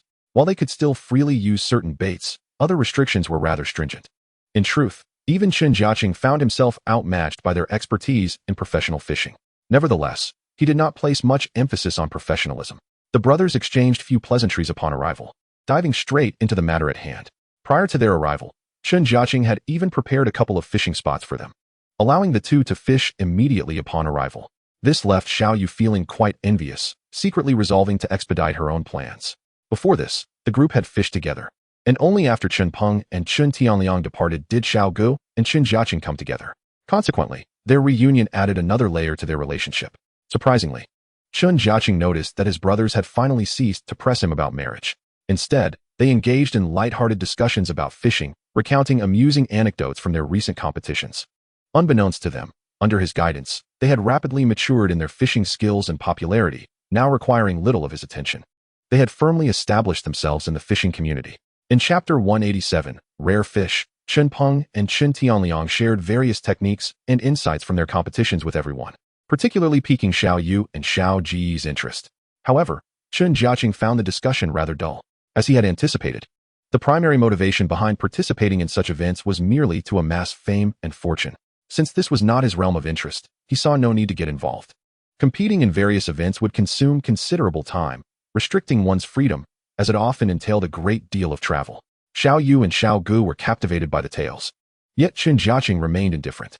At that moment, Xiao Yu and her companion were already eager to join various competitions, inspired by Chen Peng and his brother's rapid fan growth, which was nearing 2 million, a remarkable feat achieved in a relatively short time.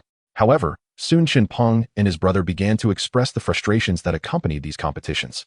While fame and fortune could be attained, winning was a prerequisite. Without a championship title, who would remember them?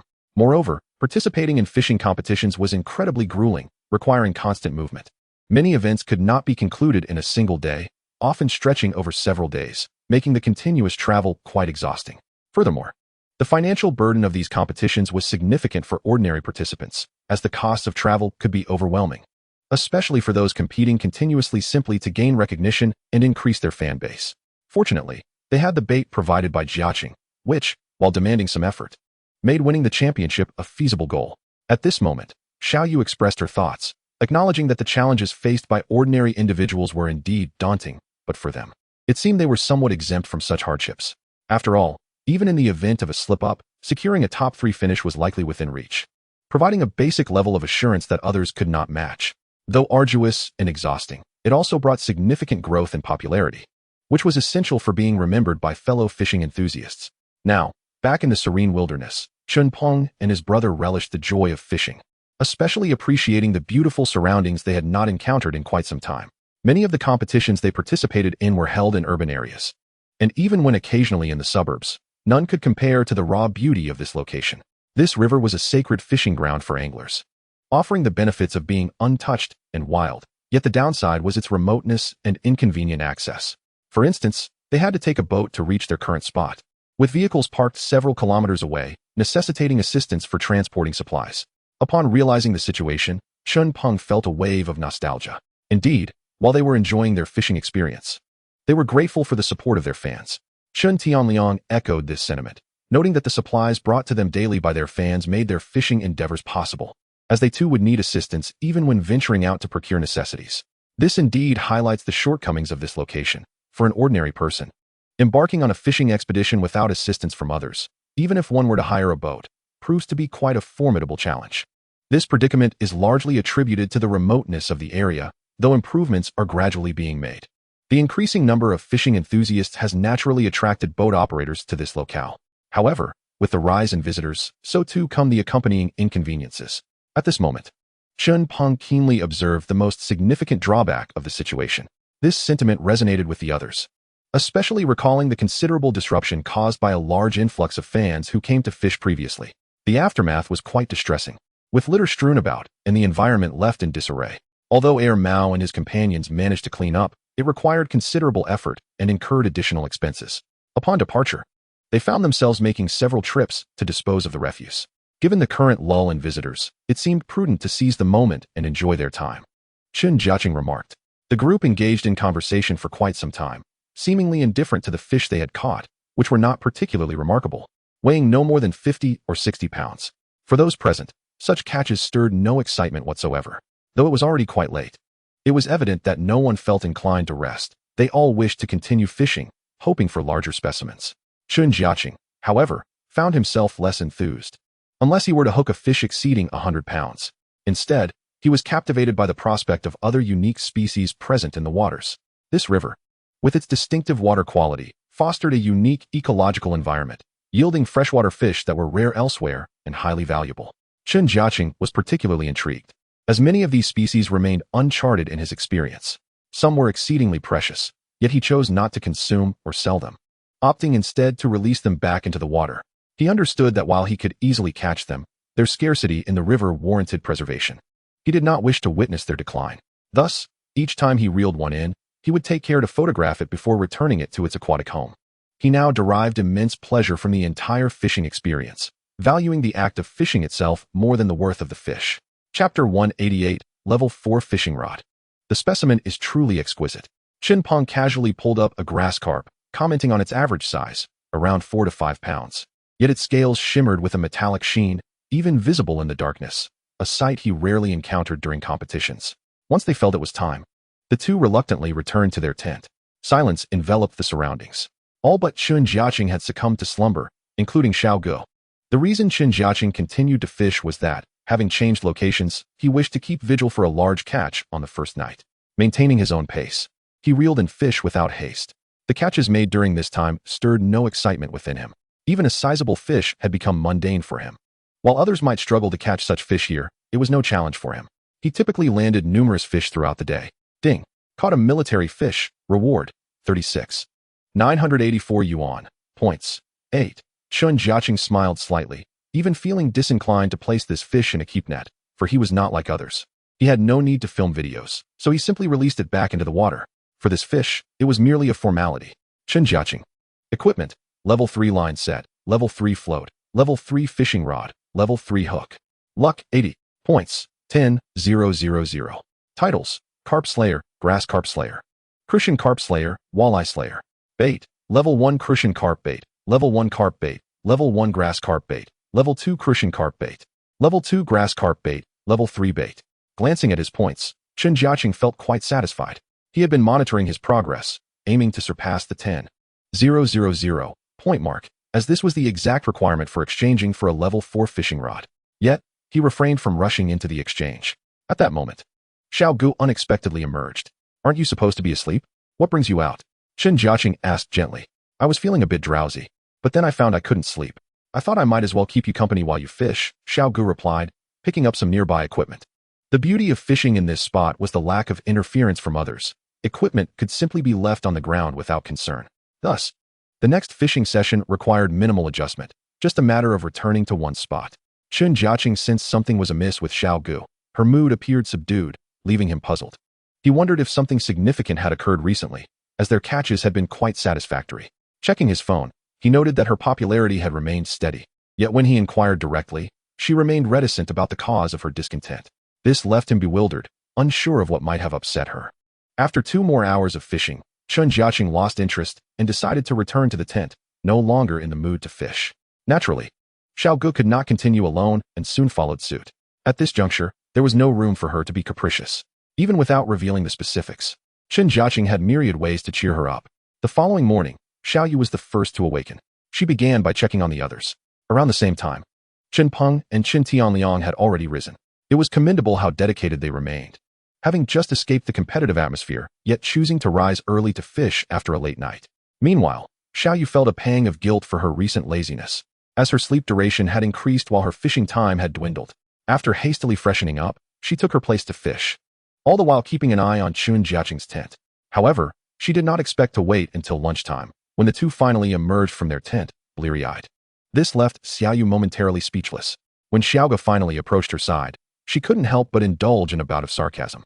However, Xiaoga merely adopted a nonchalant demeanor, indicating that she felt no need to exert herself so vigorously. After all, her career was still on the ascent, a statement that rendered Xiao Yu utterly speechless. Under normal circumstances, or rather, by all reasonable standards, one would prioritize their career. Yet, Xiao Yu found herself pondering the situation from another angle. If she were to enter into a romantic relationship, would her partner exhibit the same level of enthusiasm? After all, when would there be time for fishing? Wouldn't it be simpler to catch a boyfriend instead? Enough said. I can't be bothered to argue with you any further. You're like a dead pig that's unperturbed by boiling water, Xiao Yu remarked helplessly. It seemed that Xiaoga, her dear friend, understood something but chose not to elaborate further. As a new day dawned, in the distance, Chen Jiacheng astonished everyone around him. He had just cast his line and, in a mere 10 minutes, landed a giant catfish weighing over 100 pounds. Although he had caught sizable fish before, this time he did so quietly, without causing much commotion, making it seem rather unremarkable. It wasn't until he drew the massive fish out of the water that others finally took notice. As it lay in Chen Jiacheng's hands, the fish appeared to have lost all its strength, struggling helplessly and opening its mouth in innocence. My goodness, is this fish here to show gratitude? It's remarkably obedient, Xiao Yu exclaimed in astonishment. Nearby, Chen Peng and Chen Tianliang were equally taken aback, never expecting to catch such a large fish, let alone one that seemed utterly exhausted. They also noticed that Chen Jiacheng was using a rod that appeared different from his usual 6'3" or 7'2" rods. He had instead opted for an 8-meter rod. This was, in fact, a level 4 fishing rod he had exchanged for early that morning. The extraordinary effectiveness of this equipment was now fully evident. Chapter 189. The power of the new fishing rod. The astonishment among the onlookers was palpable. No one had anticipated that such a large fish would be so compliant. However, it was only in the water that it seemed subdued. Once on land, its terrifying power became apparent. It thrashed wildly, and with a single swipe of its tail, sent Chen Peng sprawling to the ground. Even a group effort to restrain the fish proved futile. Fortunately, they were far enough from the water's edge that it took some time for the fish to calm down, allowing them to avoid a return to the water. This unexpected turn of events left everyone bewildered, including Chen Jiacheng himself, who had not foreseen the fish's explosive strength once it reached land. As Yugu had already stripped down, he was surprised to find that none of them could contain the creature. Initially, the others speculated that the fish might be sick or somehow incapacitated, only to realize how mistaken they were, leading to a rather chaotic scene. However, this chaos produced excellent video material. Such a wildly aggressive fish was indeed a rarity. After landing the fish, it seemed intent on fighting back, demonstrating strength that could not be underestimated. Chen Peng and Chen Tianliang both sustained minor injuries in the process. They had each enlisted their respective cameramen to capture the spectacle. Even though they had not caught the fish themselves, the sheer size of it, coupled with the fact that it was caught in the wild, would undoubtedly attract the attention of numerous viewers and fans once shared online, significantly boosting their popularity. After everyone had taken their photos, Saga and Chen Jiacheng worked together to safely return the massive fish to the water. The fish, having narrowly escaped, hurriedly swam away. Witnessing this spectacle, everyone burst into laughter. "How amusing! This fish is truly exceptional," Chen Tianliang remarked. "Indeed, it is no small feat to grow so large. It must possess greater intelligence," Chen Peng added enviously. The two had participated in various fishing competitions, but rarely had the opportunity to fish in the wild. The fact that such a large fish was caught in these circumstances was almost unbelievable, even for them. Despite having recorded the entire process, they anticipated skepticism from countless viewers and fans. Such was the nature of their profession. Unless witnessed firsthand, doubt would always linger, particularly for streamers like them, whose popularity was experiencing a meteoric rise. Nonetheless, the sheer rarity of capturing such a large fish on video was valuable, outweighing any potential skepticism. Having faced countless doubts throughout their journey, they had long since adapted their mindset. After a brief rest to recover from the earlier exertions, during which they had become quite messy, the group returned to their spots with renewed confidence. Chen Jiacheng initiated another round of fishing, igniting anticipation for what was to come. However, an extraordinary event unfolded. Without a doubt, as soon as he cast his line again, he hooked yet another fish, which turned out to be even larger than the last. Upon reeling it in, it was estimated to weigh over 50 pounds. This astonishing scene left everyone in a state of shock. Remarkably, this was merely the beginning. Every time he cast his line, he caught a fish. The most intriguing part was that all the fish seemed remarkably docile until they were brought ashore, at which point they would thrash violently. In stark contrast, the others found their bites diminishing significantly, while smaller fish, such as crucian carp, continued to bite. The larger varieties like grass carp and catfish appeared to be exclusively congregating around Chen Jiacheng. He could hardly stop. Every casual cast resulted in a catch. Moreover, he had not even prepared any bait, as he was simply testing the capabilities of his new rod. This brought him immense satisfaction. Within a short span of less than an hour, he had reeled in 7 or 8 fish, all weighing between 30 and 40 pounds. In particular, a 30-something pound grass carp drew gasps of astonishment from the onlookers. At this point, Chen Peng, Chen Tianliang, and even Xiaoyu and Saga had lost interest in fishing for themselves. Primarily, the bites had significantly decreased at their spots, and secondly, the sight of Chen Jiacheng reeling in such large fish not only provided a visual spectacle but also required their assistance. There was no alternative. The fish he caught were simply colossal, often weighing over dozens of pounds. Even with assistance, the situation appeared somewhat chaotic. Only a handful of individuals could collectively subdue these formidable creatures. Moreover, not all the fish had been released yet. Everyone was eager to witness just how many fish Chen Jiacheng could ultimately reel in. Despite the numerous helping hands, the frenzy remained palpable. The reason was straightforward.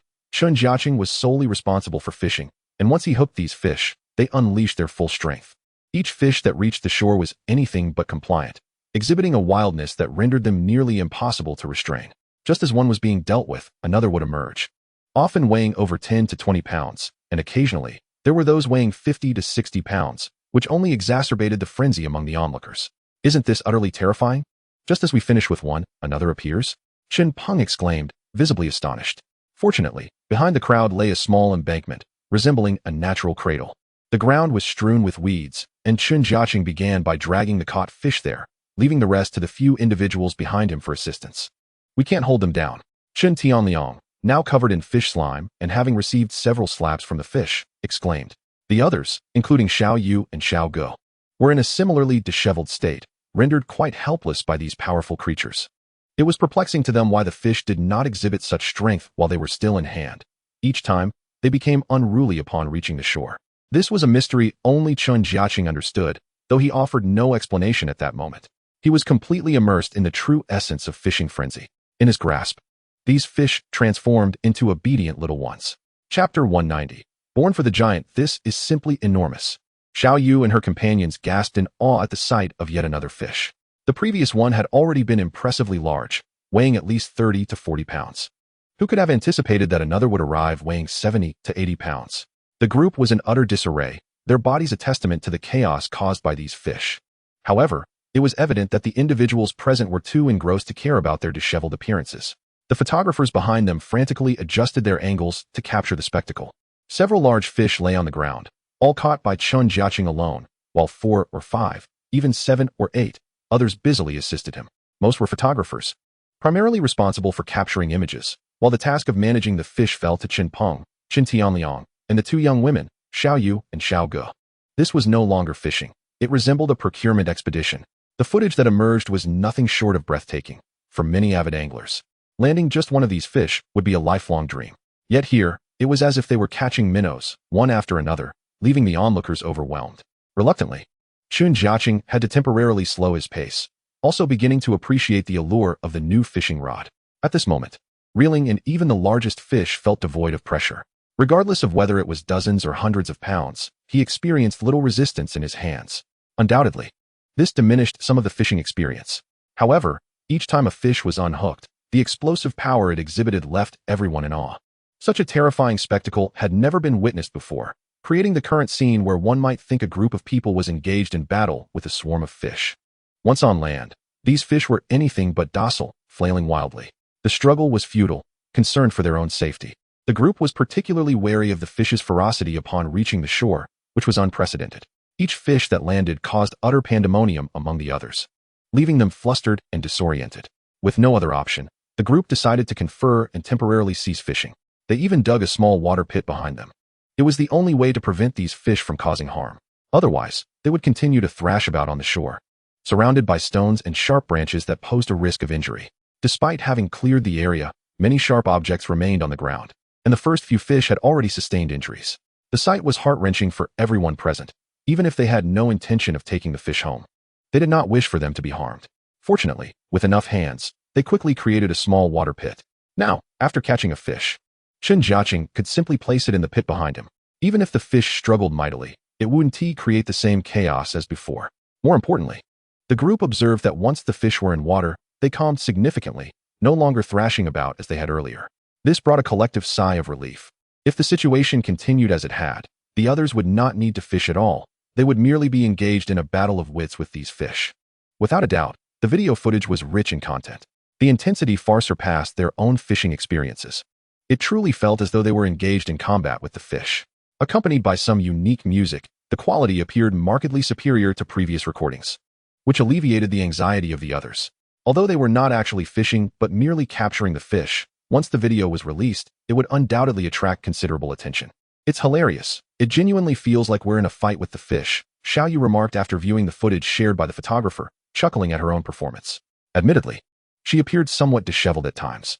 However, this was unedited footage. Once they saved all the clips, they would edit out the less favorable moments and retain the highlights. The group eagerly anticipated the impact of the video upon its release.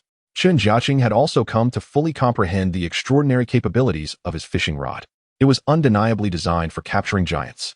Not only did it diminish the fish's strength, but it also proved to be irresistibly attractive. Previously, while it had decent allure, once the fish surpassed a certain size, the attraction waned. Now, however, the situation was entirely different. This river, this stream, was rife with countless legends. Who could have imagined landing fish weighing 70 to 80 pounds, or even over 100? Yet, such occurrences were rare and typically took an extensive period. Yet here he was, having caught several within a single day. Xiao Yu and her companions, though envious and yearning to catch a fish of such magnitude themselves, were increasingly astonished to find that the closer they got to Chen Jiacheng, the fewer fish remained. It was as if he had claimed them all for himself. This was not surprising to anyone, as previously, when fishing alongside others, if someone approached too closely while using Chen Jiacheng's bait, such an outcome would indeed occur. Thus, throughout the entirety of today, while others refrained from fishing, they were instead preoccupied with catching fish. It was only by nightfall that they began their own angling endeavors, albeit with newfound experience. All the while, they remained a considerable distance from Chen Jiacheng. At this moment, only Xiao Ge lingered behind him. Simultaneously, the small fish pond behind them had released a substantial batch of fish. The few fish caught during the day soon became too numerous to accommodate, leading to a sense of overcrowding. After filming their video, the fish would be returned to the water. This cycle continued ad infinitum, and it was impossible to ascertain which wave of fish it was by now. The sensation was akin to encountering a frenzy of bites in a private fishing hole, with fish being caught one after another. To be candid, had it not been for the eyewitness accounts of those present, one might find it hard to believe that this was indeed wild fishing, merely from watching the footage. However, this was not a concern for Chen Jiacheng. It was an issue for the other streamers to ponder, as it bore no relevance to him. With each fish reeled in, he would receive a reward before releasing it, facilitating a scenario that pleased all parties involved without jeopardizing the local fish population. He harbored no desire for the places he frequented to remain irreparably damaged for an extended period, as that would weigh heavily on his conscience.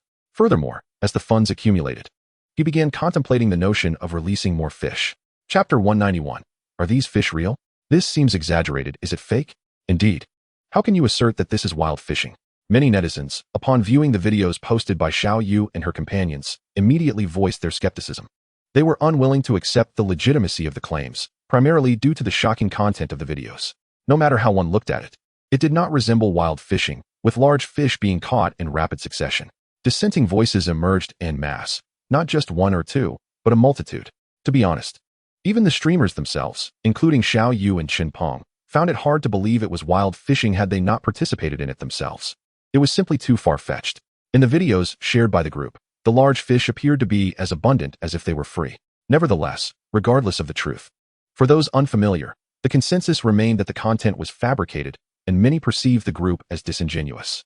After reviewing the comments and messages on their respective videos, it was no exaggeration to say that doubts arose not only from casual netizens, but also from their own fans. Fortunately, they had explicitly stated that they were not the ones fishing.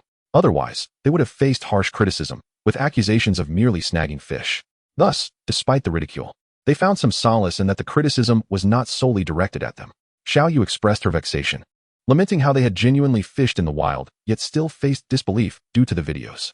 Xiao Gu seemed to empathize with the sentiments of the netizens, unexpectedly speaking on their behalf. The others were certainly aware of the viewers' feelings, but facing such skepticism, even if not specifically targeting them, left them feeling a profound sense of imbalance. Yet, what could be done? They understood that engaging in arguments in the comments section would only exacerbate the situation, deepening misunderstandings.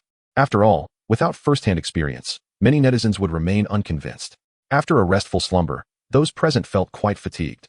Despite the previous day's lack of fishing, they sensed a significant decline in bites, even after moving closer to Chen Jiacheng. It was evident that they needed to maintain a greater distance from him to achieve better results. They were aware that moving farther would mean being over 100 meters away. Yesterday, each had been over 20 to 30 meters apart, resulting in dismal catches, with even the few bites they received not yielding substantial fish. This was clearly due to the influence of Chen Jiacheng. The prowess of the new fishing rod was rather extraordinary, profoundly affecting the other anglers' luck. Consequently, Qin Peng and his companions resolved to be more strategic, begrudgingly taking their tools to create new fishing spots. It was a necessity. To maintain a satisfactory yield, they had to set up farther away. However, not every location was suitable for fishing. The area had already undergone multiple cleanings, leading to an increasing number of accessible spots. Yet they were still impacted by Chen Jiacheng's presence. They realized they were still too close and needed to venture even farther. Interestingly, Xiao Gu harbored no intention of fishing today, opting instead to accompany Chen Jiacheng and assist him. He had no concerns about gathering video material, as he could simply record the entire process and edit it for release, showcasing his support. However, as time progressed, the videos released by the group garnered significant attention online.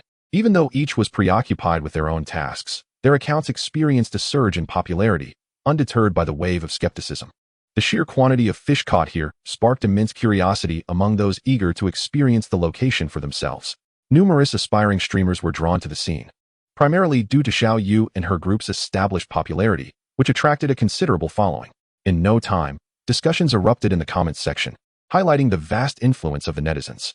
They could uncover anything, except for finding a girlfriend. Despite the secluded nature of their fishing spots, some netizens managed to deduce their location through keen observation and analysis. It was worth noting that even the cameraman had deliberately refrained from revealing their exact position, capturing only the surrounding environment, which appeared largely unremarkable. After all, the area was enveloped by deep mountains and forests, with only a clear stream flowing through. Who would have thought that these astute netizens could piece together their whereabouts from mere clues? Before long, Chen Jiacheng noticed a boat approaching from a distance, piquing his curiosity about its occupants. Upon closer inspection, he realized it was Chong Lu and Air Mao. It was precisely because of the video released yesterday that the two individuals happened upon it, prompting them to come and verify the situation. Now, not to mention other passers-by. Even they could scarcely fathom how it was possible to catch such an enormous quantity of fish. Although they harbored doubts, they were well aware of Chen Jiacheng and his companion's circumstances, rendering any possibility of deceit implausible. With a keen sense of curiosity, They had arranged to come early in the morning to investigate the matter. Upon arriving at the riverbank, they hurriedly rushed to inspect the area, eager to discover where the fish might be. However, to their dismay, they found that all the fish caught the previous day had been released, leaving not a single one behind. Thus, upon their arrival, they encountered an empty scene devoid of any fish. Chapter 192, Judging a Gentleman with the Mind of a Small Man. Mao and Chong Lu exchanged bewildered glances, failing to perceive even a shadow of a fish. "Where are your fish?" Mao asked Chen Jiacheng, a look of confusion on his face. "They were released," Chen Jiacheng replied nonchalantly, his demeanor suggesting that it was merely a handful of insignificant fish that had been set free. "Is it truly that impressive?" Chong Lu inquired, his curiosity piqued. "Indeed. And they were considerably larger than those in the video. There were several weighing over 100 pounds, Chen Jiacheng continued, tantalizing the two with his words. This revelation left them momentarily in a state of disbelief. Were it not for their familiarity with Chen Jiacheng's character, they might have suspected him of boasting. However, due to their understanding of him, they refrained from further doubts, albeit feeling a tinge of regret. "What's the matter? Are you two regretting something? Would you like to see you now perform?" "I can arrange that for you," Chen Jiacheng remarked, igniting a spark of hope within them. After all, the impact of that video still lingered vividly in their minds. Upon hearing his suggestion, the duo's interest was rekindled, and they resolved to postpone their fishing endeavors temporarily to observe the situation here. They had no choice. Their fishing attempts had yielded dismal results at their previous location. Initially, they had hoped that a change of scenery would lead to continuous catches of large fish, only to discover that their expectations were overly optimistic.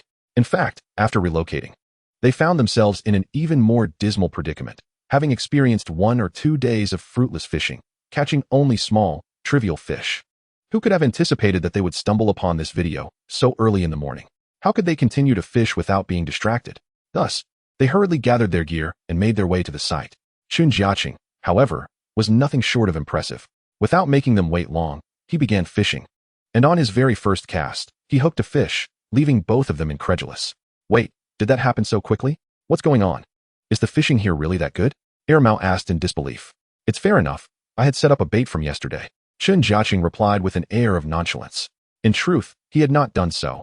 He merely sought to provide himself with a plausible excuse for the forthcoming catches, ensuring that he would not be caught off guard should he land an abundance of fish.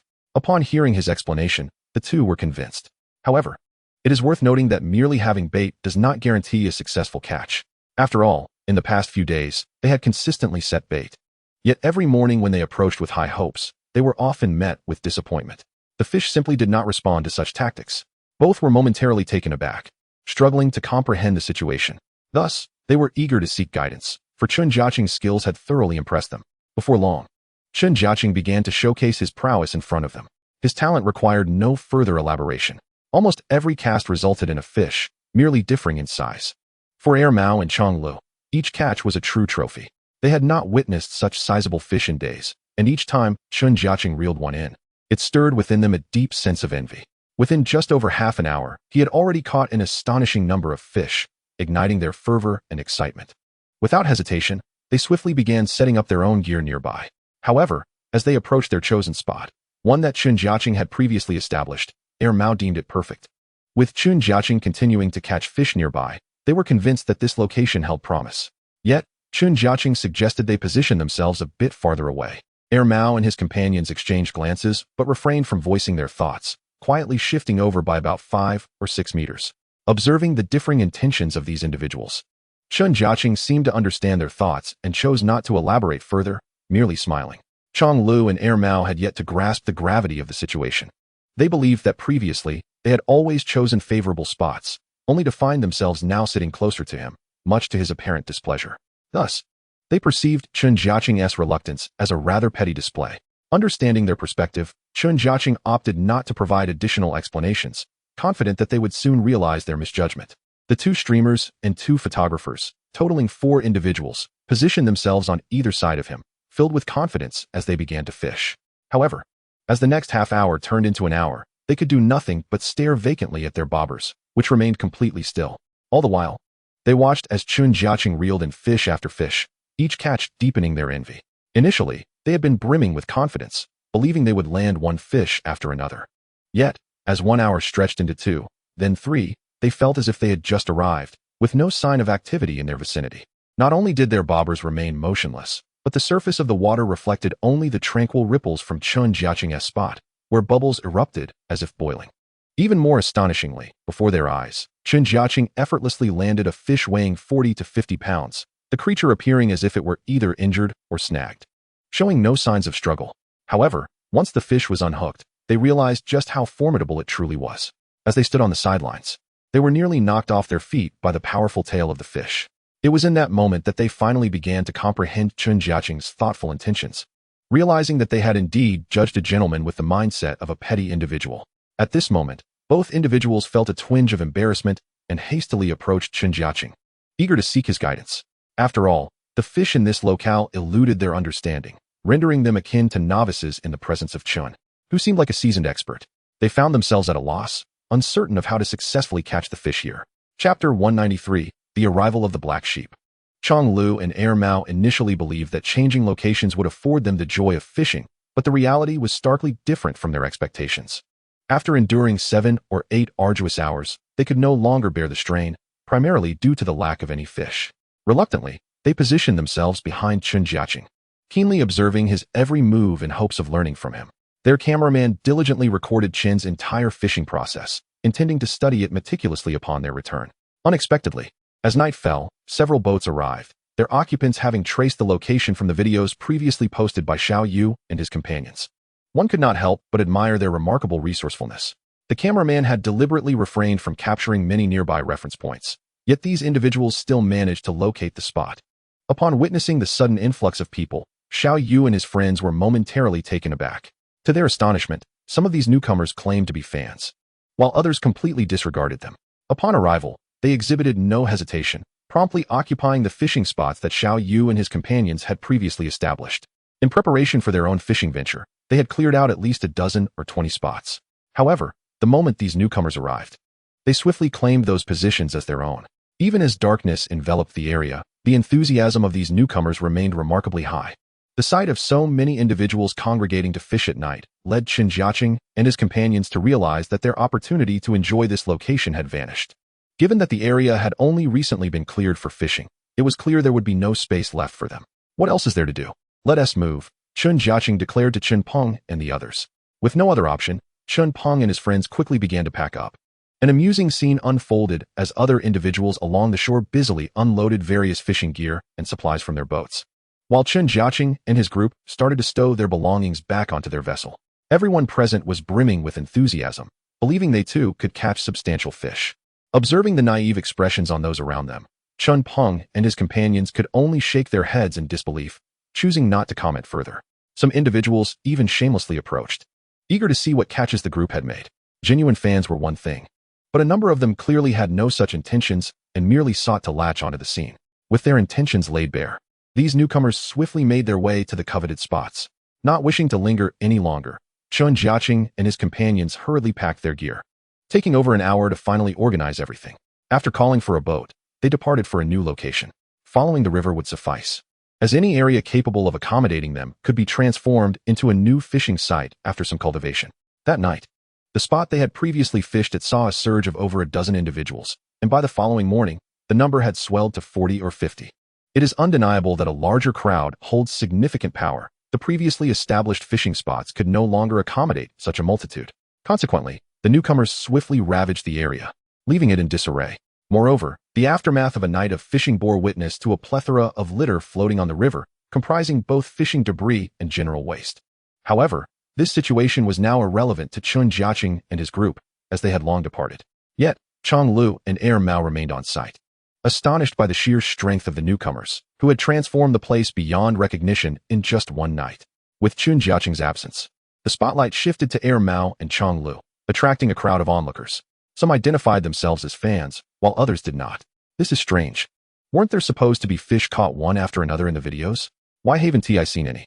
One voice rose above the rest, questioning the authenticity of the claims. I knew it was fake all along. I came here just to uncover the truth. Look at us. A dozen or so people fishing for hours, and only 2 managed to catch a couple of fish weighing around 10 pounds.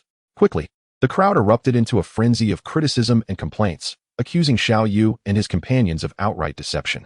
They had come to verify the situation firsthand, and with so many failing to catch anything, their frustrations mounted. The complaints did not remain confined to their immediate vicinity. Individuals took to various live streamers' comment sections, leaving disparaging remarks. Some even posted their own videos, showcasing the reality of the situation, further fueling the discontent. As the discontent spread rapidly, more and more individuals began to take notice of the content being shared, particularly regarding the alleged deceit of Xiao Yu and his group.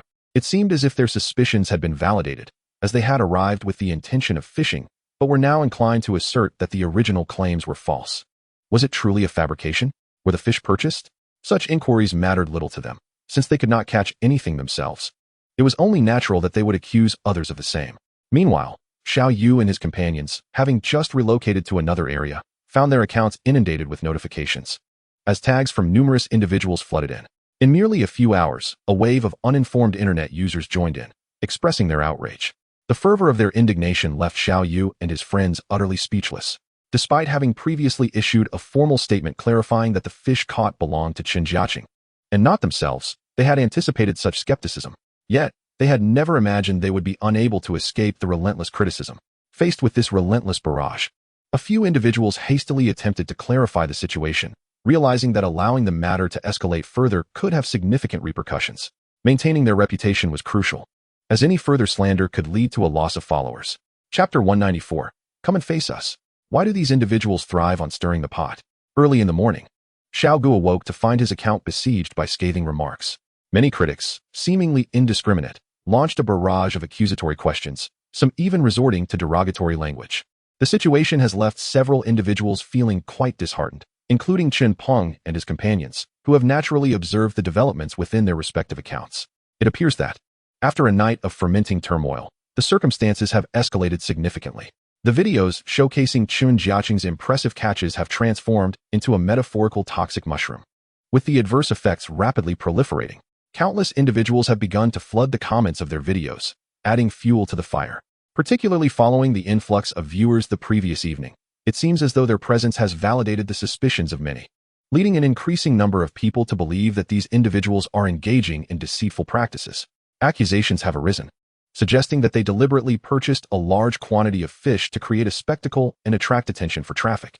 This has understandably infuriated the group. It is utterly outrageous that, despite the authenticity of their claims and their clarification that the fish were caught by Chen Jiacheng, they continue to face relentless scrutiny and accusations. Upon viewing the plethora of comments on her video, Xiao Yu found herself at a loss for words, her frustration mounting. At this moment, Chen Jiacheng, having risen leisurely, remained oblivious to the unfolding drama. After a night of moving and setting up tents, he had toiled until the early hours, feeling drained despite the assistance of fishing beverages. While he could endure lengthy fishing sessions, the physical exertion of various laborious tasks had taken a toll on his mental state. The others, however, could not afford to indulge in such leisurely slumber. They had their accounts to manage, a multitude of videos, and a plethora of messages requiring responses. Thus, they rose early to monitor their accounts, only to discover that the sky had seemingly fallen. What had once been a steady surge in follower growth had now not only stagnated but even declined. This disheartening turn of events was undoubtedly a consequence of the recent incident. Panic began to seep into their minds, as they found themselves grappling with a situation they had never encountered before. In a moment of confusion, they were unsure of how to proceed. Their attempts at replies seemed futile, only inciting further attacks from the detractors. Chen Tianliang, upon replying to several comments on his video, found little support. Instead, it sparked a new wave of hostility. The others faced similar dilemmas, leaving the group of streamers feeling perplexed, unable to comprehend why these individuals harbored such deep-seated animosity towards them. These individuals were not their fans, but merely passers-by who stumbled upon their videos. Yet, it was astonishing how quickly they had morphed into detractors, despite the fact that the fish in question had been caught by Chen Jiacheng, not them. The vitriol directed at them felt unjustified, as if their mere act of sharing the video had inflicted harm upon the detractors' kin. Observing the despondent expressions on his companions' faces, Chen Jiacheng chuckled lightly, for he possessed a solution to this predicament. Upon witnessing his demeanor, the others felt a spark of hope, as if they had found their savior. Jiacheng, do you have a plan? Please, share it with us. We cannot endure this any longer. If this continues, we will lose our followers, Xiao Gu implored, desperation evident in his voice. The others fixed their gazes upon him, eagerly awaiting a resolution. Let us invite them here for a live demonstration. I'll catch the fish myself, proving that they are indeed real. Chen Jiacheng boldly articulated the crux of the matter. Upon hearing this, the The group fell silent for a moment before comprehension dawned on them. Indeed, if they doubted the authenticity of their claims, then witnessing it firsthand would quell their skepticism. Chen Jiacheng surveyed the surroundings, remarking, given the spaciousness of this area, accommodating hundreds of spectators would pose no challenge. Exactly. Let them come, if they doubt us. Let them witness the truth and feel the sting of their own disbelief, Xiao Yu declared, clenching her fists in determination. All right then. Let us publish a video challenging those skeptics. Chen Jiacheng replied with a calm demeanor. With his endorsement, the group felt a surge of relief. Though the ramifications of the incident continued to unfold, they now felt emboldened. The heightened attention could ultimately turn to their advantage, converting skeptics into supporters once the truth was laid bare. The potential for their popularity to surge was palpable. Thus, despite the current adversity, they realized that with the right approach, they could navigate back to the path of success. Inspired by this realization, the group wasted no time in re-releasing videos, inviting doubters to witness the truth for themselves. To underscore their determination, Chen Jiacheng assured them of his commitment to the challenge. Empowered by his words and confidence in his abilities, Xiao Yu and the others didn't hold back, their rhetoric becoming increasingly fervent. The conditions of the challenge they proposed were audacious, demanding that doubters attend to witness the spectacle. They declared that fishing would commence at 7 a.m. the following day and continue for a full 12 hours. Chen Jiacheng would take on the challenge alone, asserting that if he failed to catch over 800 pounds of fish, it would validate the accusations of deceit. No one had anticipated their audacity would reach such heights, especially the antagonistic detractors, who, upon seeing the streamers issue such a bold challenge, felt a surge of excitement, compelled to witness the unfolding drama firsthand. Moreover, numerous bystanders, intrigued by the challenge, were drawn into the spectacle. The fervor surrounding the challenge had transcended digital boundaries, igniting a firestorm of debate. It's astonishing how they refused to admit to any wrongdoing, some commenters mused, claiming Chen Jiacheng caught all those fish. Who would believe that? The skepticism persisted, particularly in the wake of the streamers' challenge, which sent shockwaves through their follower base, causing even some of their supporters to waver. After all, one could only wonder how it was possible to catch such an abundance of fish in the Jiayu Islands. More crucially, they imposed such stringent conditions upon themselves. Even within high-density aquaculture ponds, successfully catching over 800 pounds of fish in such a brief timeframe constitutes a significant challenge. Thus, to assert that this goal could be achieved in the wild is met with skepticism by many. After Xiao Yu and his companions released the video, the outcome was predictably met with disbelief. Rather, it sparked an even greater sensation, drawing in more participants and heightened interest in the event. Particularly, the challenge issued led countless individuals to conclude that these streamers had truly lost their minds. Some even suggested that this was merely a ploy to garner attention, unafraid of the backlash. After all, any form of notoriety, whether positive or negative, contributes to popularity. They seemed willing to do whatever it takes. I am curious to see what consequences await them should they fail the challenge. Such streamers deserve to be unfollowed. Their words are nothing but empty bravado. One after another, netizens flooded the comments beneath their videos with fervent hostility. Upon witnessing this reaction, Xiao Yu and his companions were not taken aback. Having committed to accepting the challenges from these individuals and allowing them to supervise on-site, they felt no fear, especially when considering how these critics would react should they indeed manage to catch such a large quantity of fish. At this moment, smiles adorned their faces. Just wait. A monumental surprise awaits you. Chen Jiacheng silently gritted his teeth at this thought. Before that, however, ample preparations were necessary, starting with clearing the already spacious area. Although there was ample room for many to stand, the profound impact of this event was well understood. Inevitably, more spectators would flock to this location, for safety's sake, and to tidy up the surroundings, including some underbrush and various obstacles. A thorough clearing was imperative. Armed with machetes and hoes, the group set to work in the vicinity. At this juncture, none had the inclination to fish. After all, the more pressing matter was to ensure the success of this event. Otherwise, failing to provide proof could lead to a drastic decline in their follower count. In just a day or two, they had already lost tens of thousands of followers.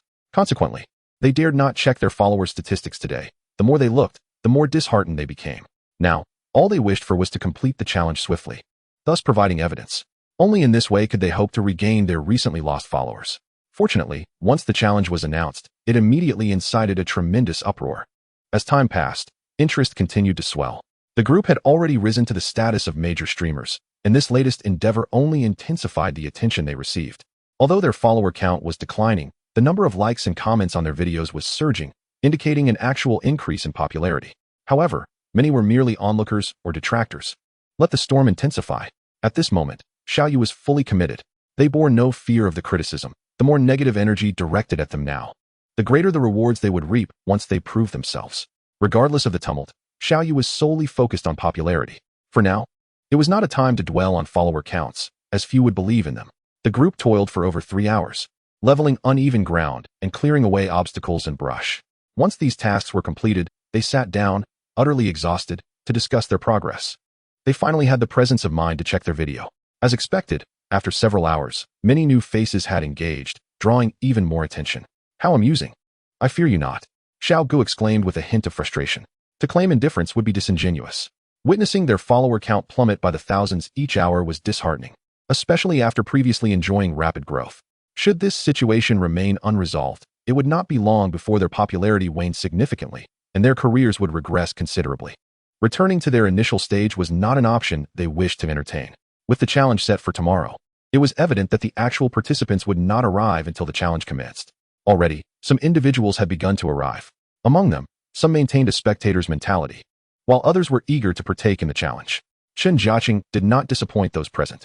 Although the day's events were not the official challenge, he showcased his prowess before the audience.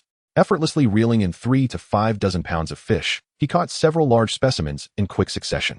Such skill was indeed impressive. Even though the official challenge loomed ahead, the level of talent he displayed was already shared through video, though many remained skeptical. After all, the crowd was relatively small, and he had only managed to impress those directly present. A greater number continued to doubt his formidable capabilities. Nevertheless, for Xiaoyu and his companions, merely demonstrating their skill before this audience was a source of satisfaction. The current situation was that after over 3 hours of fishing, they had amassed more than 200 pounds of fish.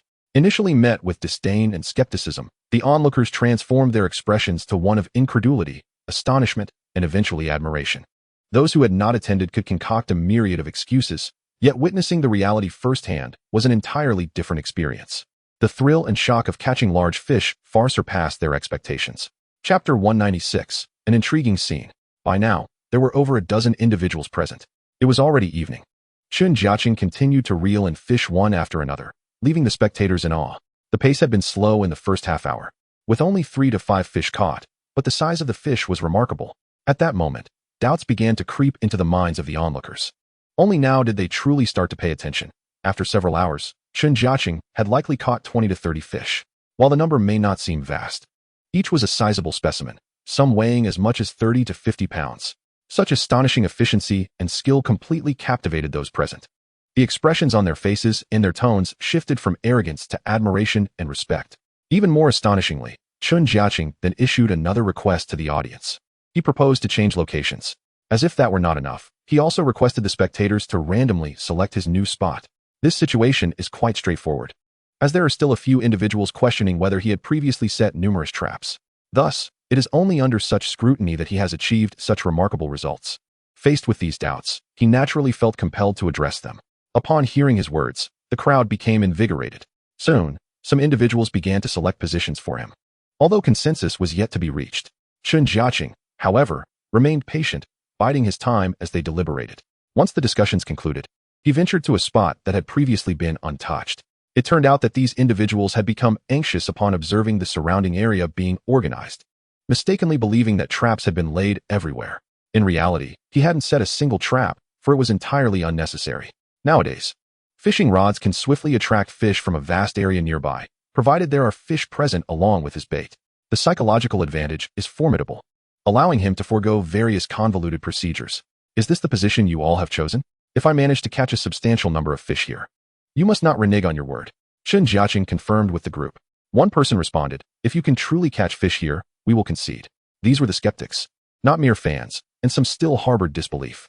Subsequently, Chen Jiacheng calmly settled into his chosen position and effortlessly cast his fishing rod. This rod, measuring 8 meters, was technically classified as a level 4 rod, capable of flexible extension up to 10 meters, though there was no need for such lengths.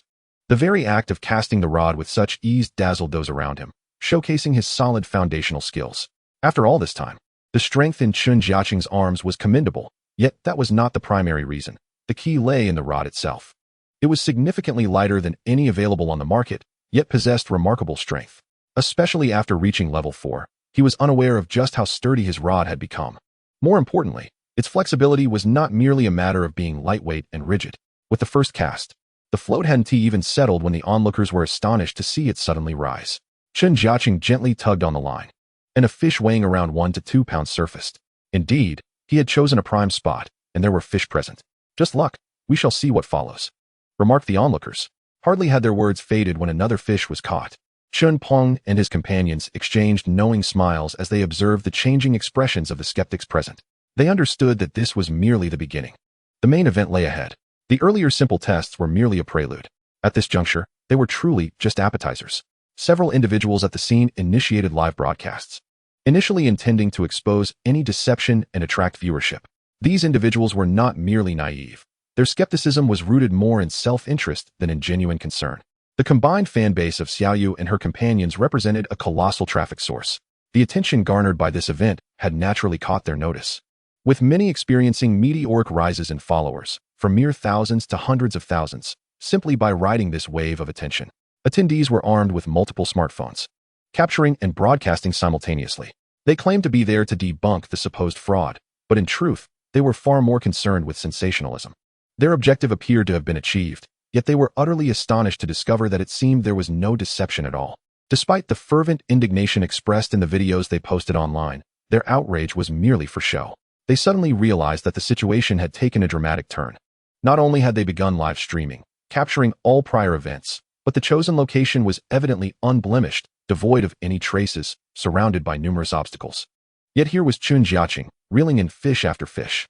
This spectacle left them incredulous. Had they not witnessed it firsthand, they might have continued to cling to their prior beliefs. Now, the expressions on their faces morphed into astonishment, one more shocked than the next, some even forgetting to film. Xiaoyu and Chen Peng's respective cameramen were keen to capture this extraordinary moment. Although it might have been shocking to others, the prowess of Chen Jiacheng was a familiar sight to them, thus they remained unfazed. They meticulously documented the astonished expressions on the skeptics' faces, which would serve as perfect material for the forthcoming video. Then, an unexpected scene unfolded. The skeptics, utterly astonished, were caught on camera by Xiaoyu's team, who shifted their focus to these individuals. This surreal occurrence, compounded by the live broadcast, was remarkable. Yes, incredible. From today onward, I intend to follow these streamers. Indeed, they were no longer denying Chen Jiacheng's genuine skill. Those who had arrived first at the site suddenly altered their narrative. This unexpected shift caught many off guard. Prior to this, these individuals had even released videos disparaging Chen Peng and the other streamers. Now, however, their tone had changed entirely, leaving many perplexed. Since the initial arrivals were few, the skeptics still constituted the majority. Even though they had posted their videos, the immediate response did not yield clarity. Instead, it only intensified the convictions of those who suspected that Xiaoyu and her team had hired a legion of shills to validate their claims. This realization sparked even greater interest. Simultaneously, several streamers became involved, recognizing the immense potential for viewership. Everyone sought a slice of this substantial pie. Ordinary netizens, misled by the unfolding drama, assumed the videos truly depicted the streamers engaging in deceitful fishing practices.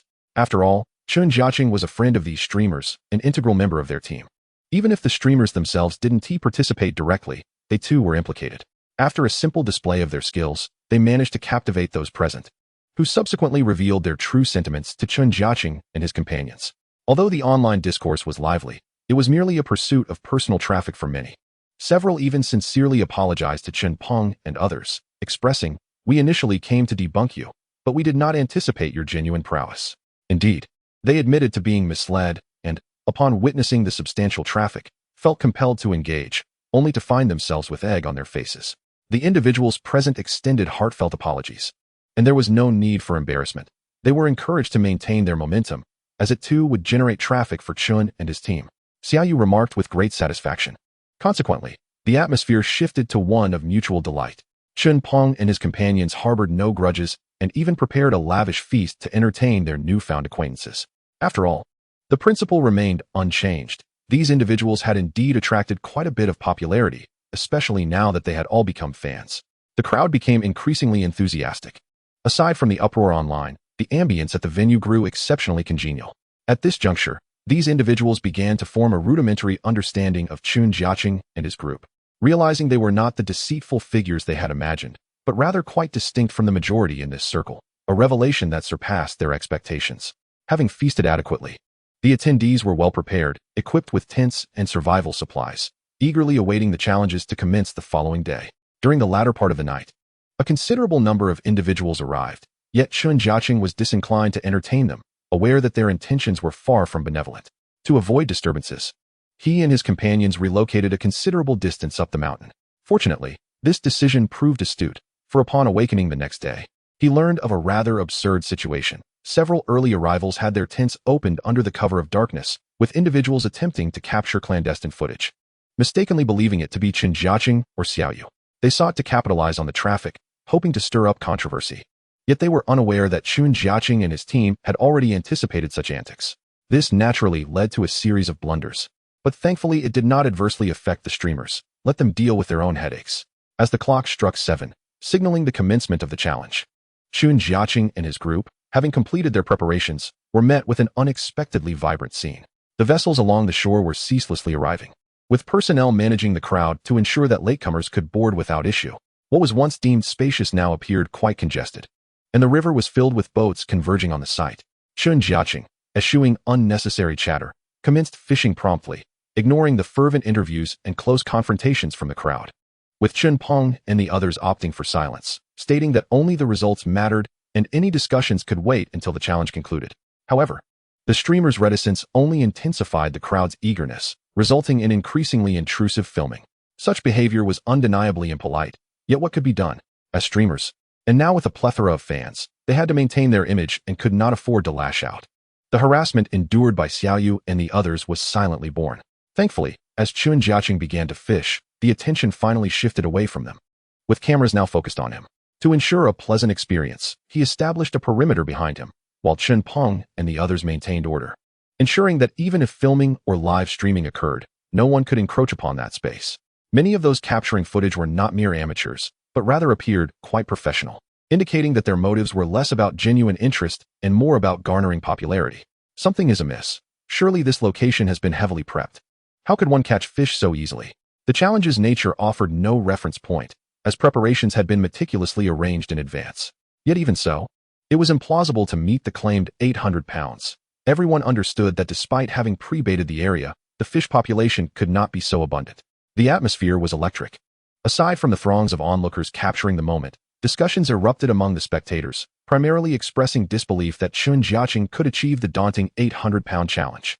Chapter 198, All-Out Assault. The competition had officially commenced, and the fervor at the venue exceeded all expectations. Prior to this moment, no one believed Chen Jiacheng could accomplish the 800-pound feat yet. Merely an hour into the challenge, the crowd's demeanor shifted dramatically. What began as mockery transformed into astonishment, with many attendees' expressions frozen in disbelief. As Chen Jiacheng reeled in fish after fish, an unprecedented silence enveloped the crowd. The atmosphere became peculiar, as it diverged sharply from their preconceived notions. Could it be that Chen Jiacheng was indeed catching this many fish before their very eyes? Although the crowd appeared densely packed, it paled in comparison to the online viewership and streaming audiences, which were exponentially larger. The impact and excitement generated by this event were profound, attracting over 10 million online viewers across various streaming platforms. It was an unprecedented spectacle, particularly within Xiaoyu's streaming room, given her integral role in the event. The viewer count skyrocketed to several times its previous figure, even surpassing it by a significant margin. Initially, many viewers were merely spectators, some even coming to disparage, their comments increasingly vitriolic. However, as the situation evolved, many of the onlookers transformed into ardent supporters. This defies logic. Weren't we told it was impossible? How is he managing to catch so many fish in front of us? I don't know. I merely came to watch, but it seems this fellow is quite formidable. Perhaps it is merely a misunderstanding. The multitude present at the scene can certainly attest that no deception has taken place. This is, after all, the great outdoors. I cannot fathom how one could possibly catch such a multitude of fish in the wild. Surely, the individuals gathered here must all be loyal supporters of their group. No? What a farce. There are already several hundred people in attendance, and have you not noticed how many can only observe from a distance? Yet, one must consider that the combined fan base of these few streamers is indeed vast, making it entirely feasible to enlist such a large number of group members. The atmosphere within the live stream is incredibly lively, yet despite the impressive haul of fish, countless individuals continue to voice their skepticism. It seems they are unwilling to accept the evidence before their very eyes and still believe that Chen Jiacheng and his companions are engaging in trickery. They simply lack the evidence to support their claims, thus giving birth to an array of excuses and justifications. Observing people like Xiaoyu and others, although a sense of anger bubbles within, they realize that this is not the moment for defense. Actions speak louder than words. As long as this challenge persists, it is likely that these individuals will cease their previous demeanor. After approximately 2 hours, Chen Jiacheng decided to change locations, as a swarm of detractors had appeared, accusing him of pre-baiting the area. Although the established rules did not prohibit such actions, and he had not engaged in them, his desire to utterly triumph in this battle of public opinion compelled him to eliminate any possible excuses for his critics. He permitted the multitude present to select their spots freely, determined that today he would win them over. Resolute in his decision, he relocated. If the first 2 hours had merely been a warm-up, it was now time for him to truly unleash his prowess. As soon as Chen Jiacheng cast his line into the water, he received a bite almost instantly, and with a swift motion, he hoisted a fish from the depths. A 3 to 5 pound white fish soared into the air before the eyes of the assembled crowd and the livestream audience alike. It is worth noting that this was not a spot of his own choosing. It was predetermined by others, thereby silencing those who would claim he had pre-baited the area. As he continued to reel in fish after fish, the atmosphere became eerily quiet. The once bustling chatter faded into silence, leaving only the sound of cameras clicking. No one had the inclination to speak, much less to mock or jeer as they had previously. At this moment, Chen Jiacheng was firing on all cylinders, his strength exceeding what it had been before, and the speed at which he was catching fish intensified. Large fish weighing over 10 pounds, or even 30 pounds, were effortlessly drawn from the water, as if they were mere small fry. Though one cannot claim that every catch soared into the air, it was evident that he was reeling them in with sheer force. This astonishing display left the audience in awe, for there was no one online who could rival Chen Jiacheng's exceptional fishing skills. In just over half an hour at this new location, he had not paused, and the rate at which he was catching fish could be measured in seconds. It was nothing short of terrifying. Any fish under 10 pounds seemed to leap directly from the water. The moment these fish burst forth, countless cameras captured the spectacle. At this juncture, it was not only the spectators present who were astonished, but even his friends, like Xiaoyu, were left speechless.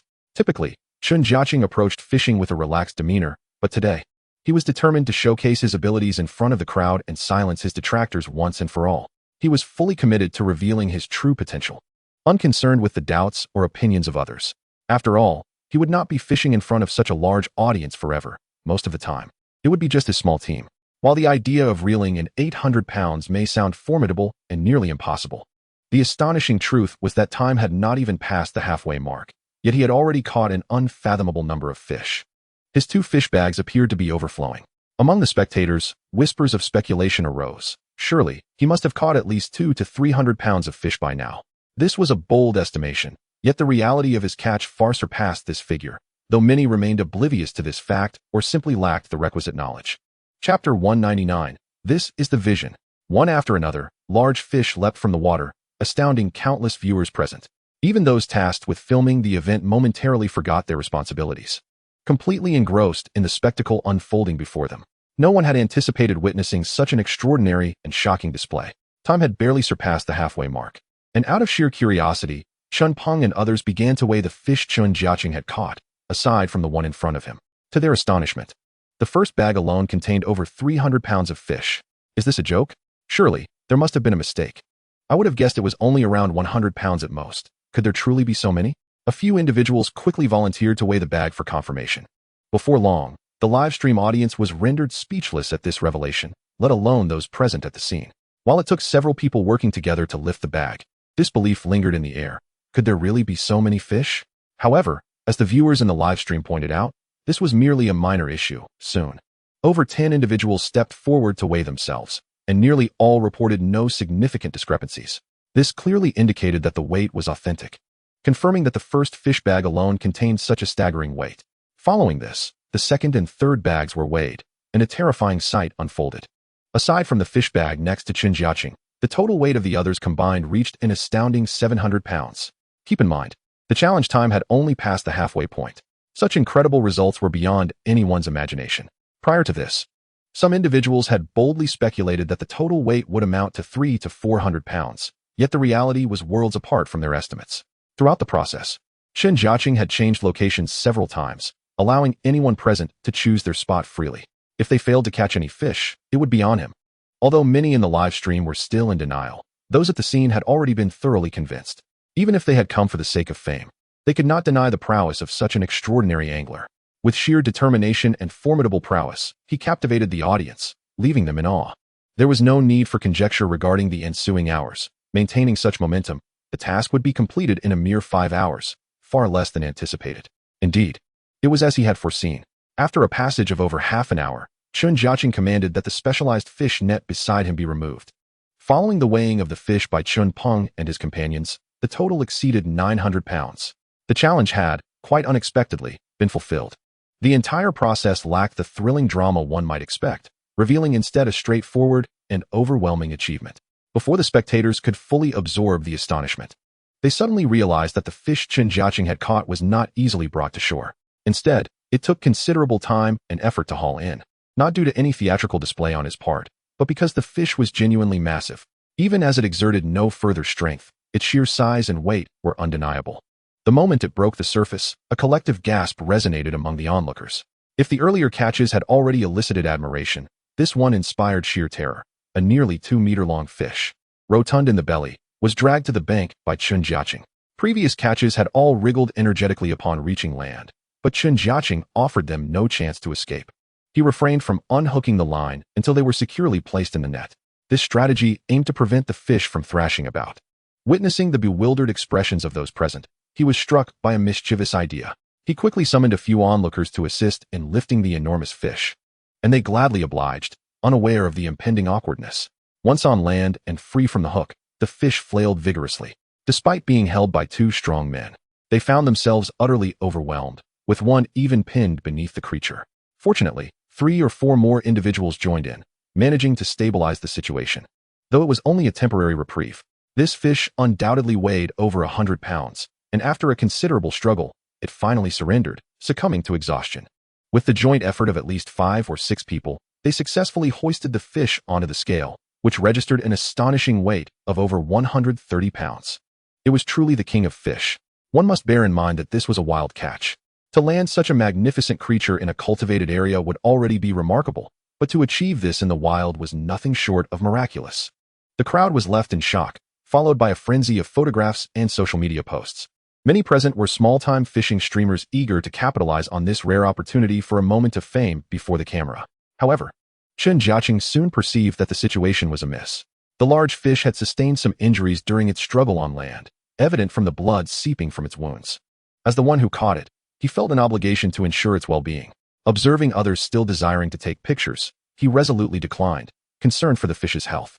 "I must return this fish to the water post-haste. It has already been injured," he declared, effectively halting the advance of those still eager to pose for photos. Upon hearing this, the previously jubilant atmosphere instantly shifted to one of solemnity, as the crowd noted the fish's injuries. Although the attendees were initially excited, they recognized the importance of prioritizing the fish's health, and thus were willing to pause their revelry, albeit reluctantly. What no one anticipated was that Chen Jiacheng would release the fish back into the water immediately, rather than setting it aside temporarily. This act of magnanimity left the crowd in awe.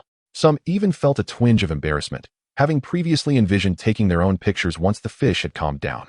Chapter 200. Not here to seek fame. What is true grandeur? This is grandeur. Chen Jiacheng, alongside Chen Peng and others, gently returned the magnificent catfish to the water. The challenge had ceased to hold any significance, having far surpassed expectations. Not only did they return this majestic fish, but under the watchful eyes of many, Chen Peng and his companions swiftly released all their catches back into the water. To countless viewers online, this display was nothing short of extraordinary. The beauty of these wild fish, each one a stunning specimen, was remarkable. Not only Chen Jiacheng, but also the other streamers, including Xiao Yu, exhibited no hesitation in releasing the fish. This scene, broadcast to numerous online viewers, created a profound impact, elevating the spirits of many. No one had anticipated such an act. After all, with so many fish caught, one might think it reasonable to keep some for personal benefit. Yet, Chen Jiacheng had no intention of sharing with those present, as he perceived them not as fans, but as opportunists. "Incredible! All these fish returned to the water. Truly unbelievable," exclaimed one.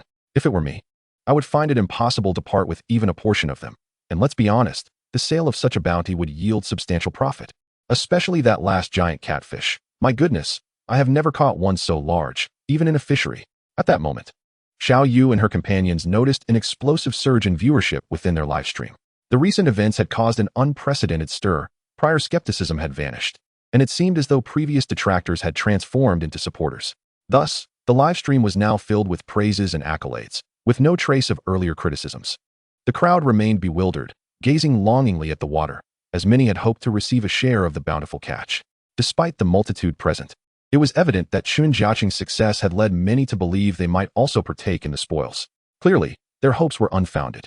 Not only that, after wrapping everything up, Chen Jiacheng and Chen Peng, among others, assumed a demeanor that suggested they wished to dismiss those around them. This was largely due to the fact that a few individuals still harbored intentions of lingering, eager to capture photographs and partake in group snapshots.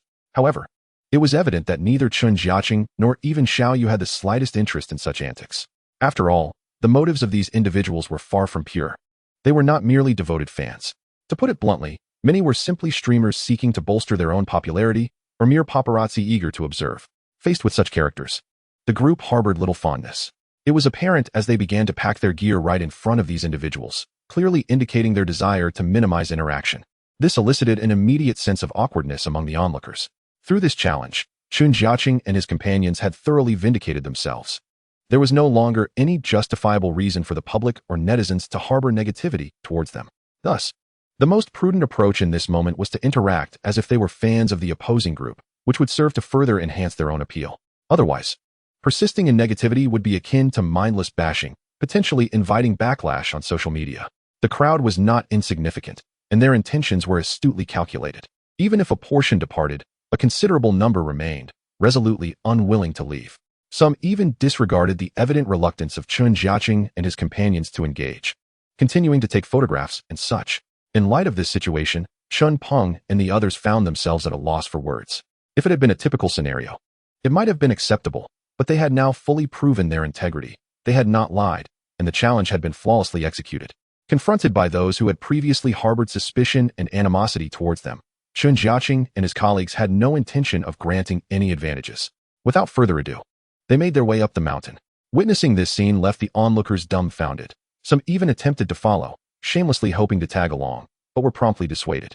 After all, among those present were individuals who still valued their dignity. Given that Chen Jiacheng and his group had clearly signaled their disinterest in engagement, those wishing to enhance their popularity had to exhibit some self-awareness. Consequently, they could only leave in a staggered manner, complying with the situation. Chen Jiacheng observed a series of boats approaching the shore, gradually ferrying these individuals away. It took several hours before a significant portion of the crowd had dispersed, leaving only a sparse collection of individuals reluctant to depart, cognizant that Chen Jiacheng and his group were still situated halfway up the mountain, hoping to capitalize on the remaining popularity. However, as Chen Jiacheng and his companions hastily gathered their belongings and adopted an attitude of departure, the sheer number of people gradually vacating the area meant they chose not to join the commotion, opting instead to wait until the crowd had thinned. They were also aware that some individuals still lingered, hoping to siphon off attention. Rather than idly waiting, they decided to indulge in culinary delights. Contrary to what one might expect, they were not languishing in the depths of the mountains. They had an ample supply of provisions at their disposal. Soon, through collective effort, a sumptuous feast was prepared. At this juncture, Mao and Chong Lu had also arrived at the scene, but upon witnessing the situation, they wisely chose to leave. Following this encounter, the popularity of Xiao Yu and her companions soared dramatically, surpassing that of Chong Lu and Mao. The latter had merely been in the circle for a longer duration, yet in terms of genuine fan engagement and popularity, they were no longer on the same level. It is noteworthy that when Xiao Yu and her group first arrived, their popularity paled in comparison to that of the others. Yet, in such a short span, their popularity surged to an astonishing degree, swiftly compensating for previously lost followers and even exceeding many.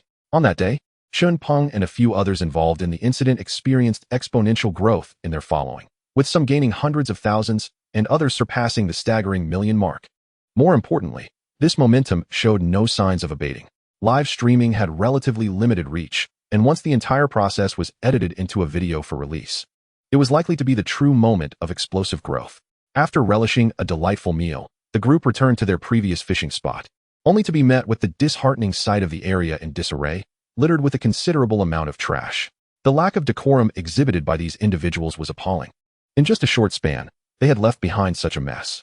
Chen Peng, upon seeing the debris, felt an overwhelming headache and lamented, "Alas, we did bring them here. There's no use complaining now." Let us just roll up our sleeves and clean this up. Chen Jiacheng was not particularly surprised, as he had anticipated such an outcome. The group began to tidy up. Had it been just one or two individuals, the task would have been daunting. After all, it was impossible to ascertain the number of people who had come. Was it 300 or 500? The area had become considerably more open. Consequently, not only was there trash along the shore, but also floating debris on the water's surface, comprising primarily of various discarded items. Additionally, an amusing scene unfolded as a dozen individuals remained on site, not in pursuit of popularity, but rather to fish. Particularly, the spots where Chen Jiacheng had previously fished became coveted locations for these individuals. With others having departed, they could finally fish in peace. After a couple of hours, however, they discovered that the activity was not as fruitful as they had hoped. The fishing spots were not as lively as anticipated, and they could not achieve the success that Chen Jiacheng had experienced. Had they not witnessed his earlier catch, they would have found it unbelievable. Now, they found themselves lamenting why they could not catch any fish, while Chen Jiacheng had seemingly endless success.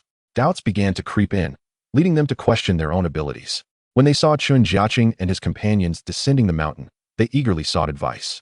Not wishing to be stingy, Chen Jiacheng recognized that these individuals were different from the previous group. Their intentions were not as blatant. Thus, he kindly offered them some advice, suggesting that they avoid the spots he had just fished, as the lingering scent of his bait would deter the fish. Let those fish linger, reluctant to disperse.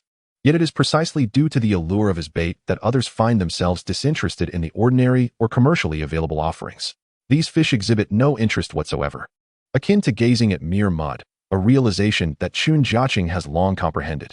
In essence, the temptation of his bait is so potent that, even without consuming it, the fish are captivated merely by its scent, firmly imprinting the flavor profile in their memories, rendering them indifferent to all else, as if, in their eyes, other baits have transformed into mere sludge. After engaging in a brief conversation and sharing some fundamental information with the others, Chen Jiacheng departed. He then collaborated with his companions to tidy up the surrounding litter. However, to the surprise of a few, those fishing in the area, upon witnessing this scene, set down their fishing rods and voluntarily joined in. Suddenly, the number of participants swelled. Originally just a handful of people, including Xiaoyu and the photographer, now had the addition of several anglers, making the collective effort seem quite substantial. With this newfound camaraderie, it appeared that the nearby refuse could be swiftly cleared away. And indeed, it transpired as such. Fortunately, the large group did not linger for long. Otherwise, the volume of trash would have been far greater. Once the cleanup was completed, they promptly arranged for a boat to transport the waste to a disposal site, which, of course, incurred a fee. Fortunately, for those present, this was not a concern, as their objective was to leave behind a pristine environment upon their departure, rather than a scene of chaos and debris. Thus, even when establishing new locations, they did not operate haphazardly. Rather, they engaged in meticulous management, accounting for various obstacles and numerical markers, though these items were not considered refuse. Over time, nature would decompose natural materials, yet human-made items such as plastic bags would not. Before departing, everyone took a moment to appreciate the now clean and tidy surroundings. Breathing a sigh of relief, this transformation left the remaining anglers feeling somewhat regretful.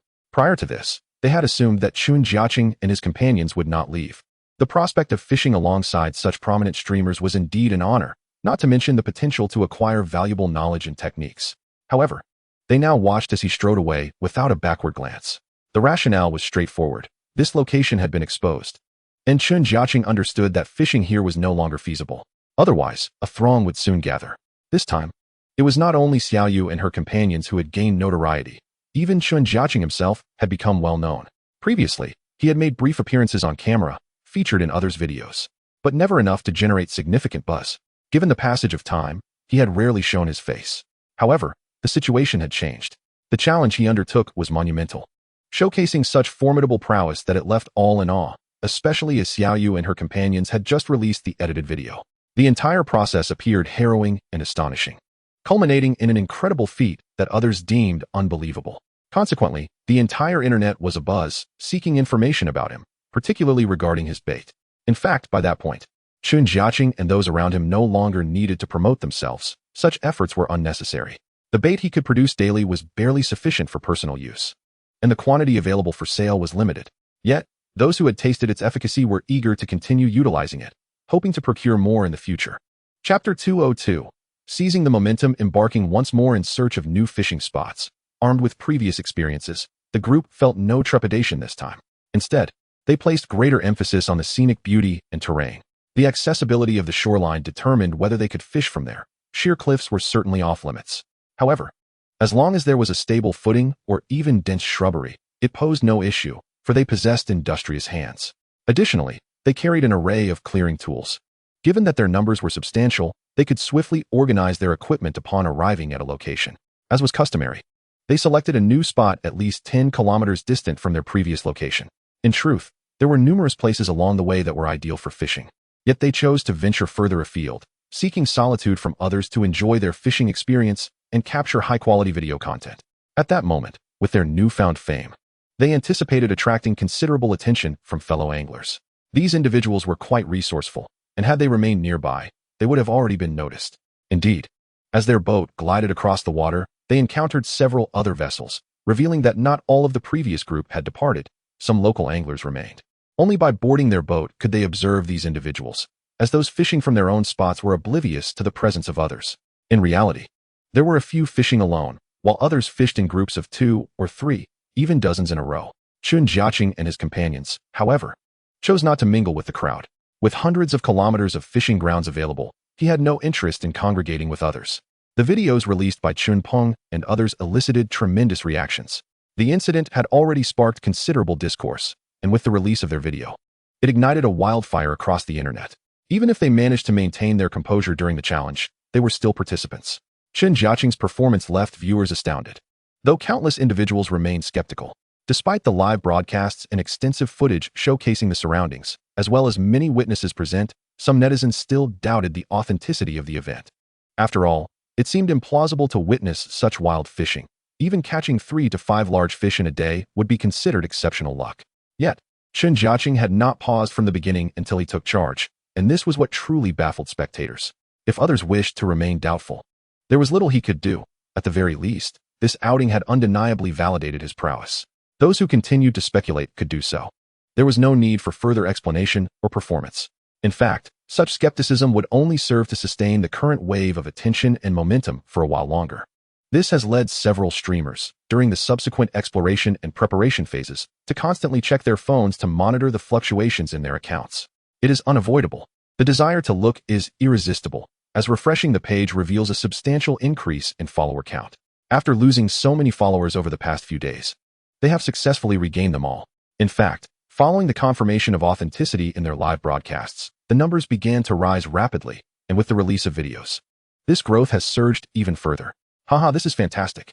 Indeed, this wave has transformed into an opportunity for fan growth, exclaimed Xiaoyu with palpable joy. Isn't it? You finally turned a crisis into a blessing, replied Xiaoga calmly beside her. If anyone was unperturbed by these changes, it would undoubtedly be Chen Jiacheng.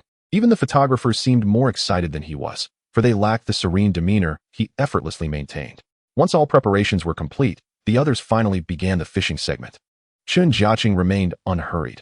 For him, this felt akin to his daily work routine. He maintained his regularity, but with the freedom to fish at his leisure. Additionally, he took the opportunity to admire the surrounding scenery. Unlike the others who eagerly rushed to their fishing spots, he ambled along the nearby path, searching for wild mushrooms to enhance the flavors of their catch. Upon witnessing his actions, the others seemed to understand. He was foraging for wild mushrooms. However, the others lacked his leisurely spirit, as they were amidst a surge of viewer engagement, which was not the time to waste. They needed to seize the moment, capture more videos, check their accounts, and respond to comments. Just as Chen Peng and the others had imagined, this phase of exploration lasted a mere few hours. Their accounts were practically exploding with activity, traffic surged, and the influx of information was overwhelming. The group hurried to their designated spots, set up their fishing areas, and began frantically operating their phones. It was not until over half an hour had passed that they finally commenced fishing. Of course, this segment spent on their phones would be cut by the photographers, whose goal was to portray an unwavering passion for fishing. Sitting by the water while fiddling with a phone hardly conveyed such dedication. Furthermore, the photographers appeared exceedingly serious, perhaps feeling the pressure brought on by the rising popularity of the streamers. They showcased their professional skills, becoming increasingly focused, in stark contrast to their previous demeanor, where they often fixed their phones in place and played around. Now, they dared not miss a single captivating moment or detail. The streamers did not need to remind them. They had already become engrossed and serious. I hope we can capture some excellent footage today, riding this wave of popularity to elevate our visibility, Chen Peng murmured. The others shared similar sentiments. At this moment, Chen Peng and the others discovered a peculiar issue regarding Chen Jiacheng's rising fame. Originally, the videos were posted under their personal accounts, but since Chen Jiacheng was the main attraction, it had sparked considerable buzz. Numerous fishing gear manufacturers sought to have him endorse their products. However, the dilemma was that Chen Jiacheng had not registered his own account, making it impossible for them to reach him. Consequently, they could only leave comments under the streamer's videos, directly expressing their desire for collaboration. This left the group both amused and exasperated, as it was evident that while they were being approached, the true object of interest was Chen Jiacheng.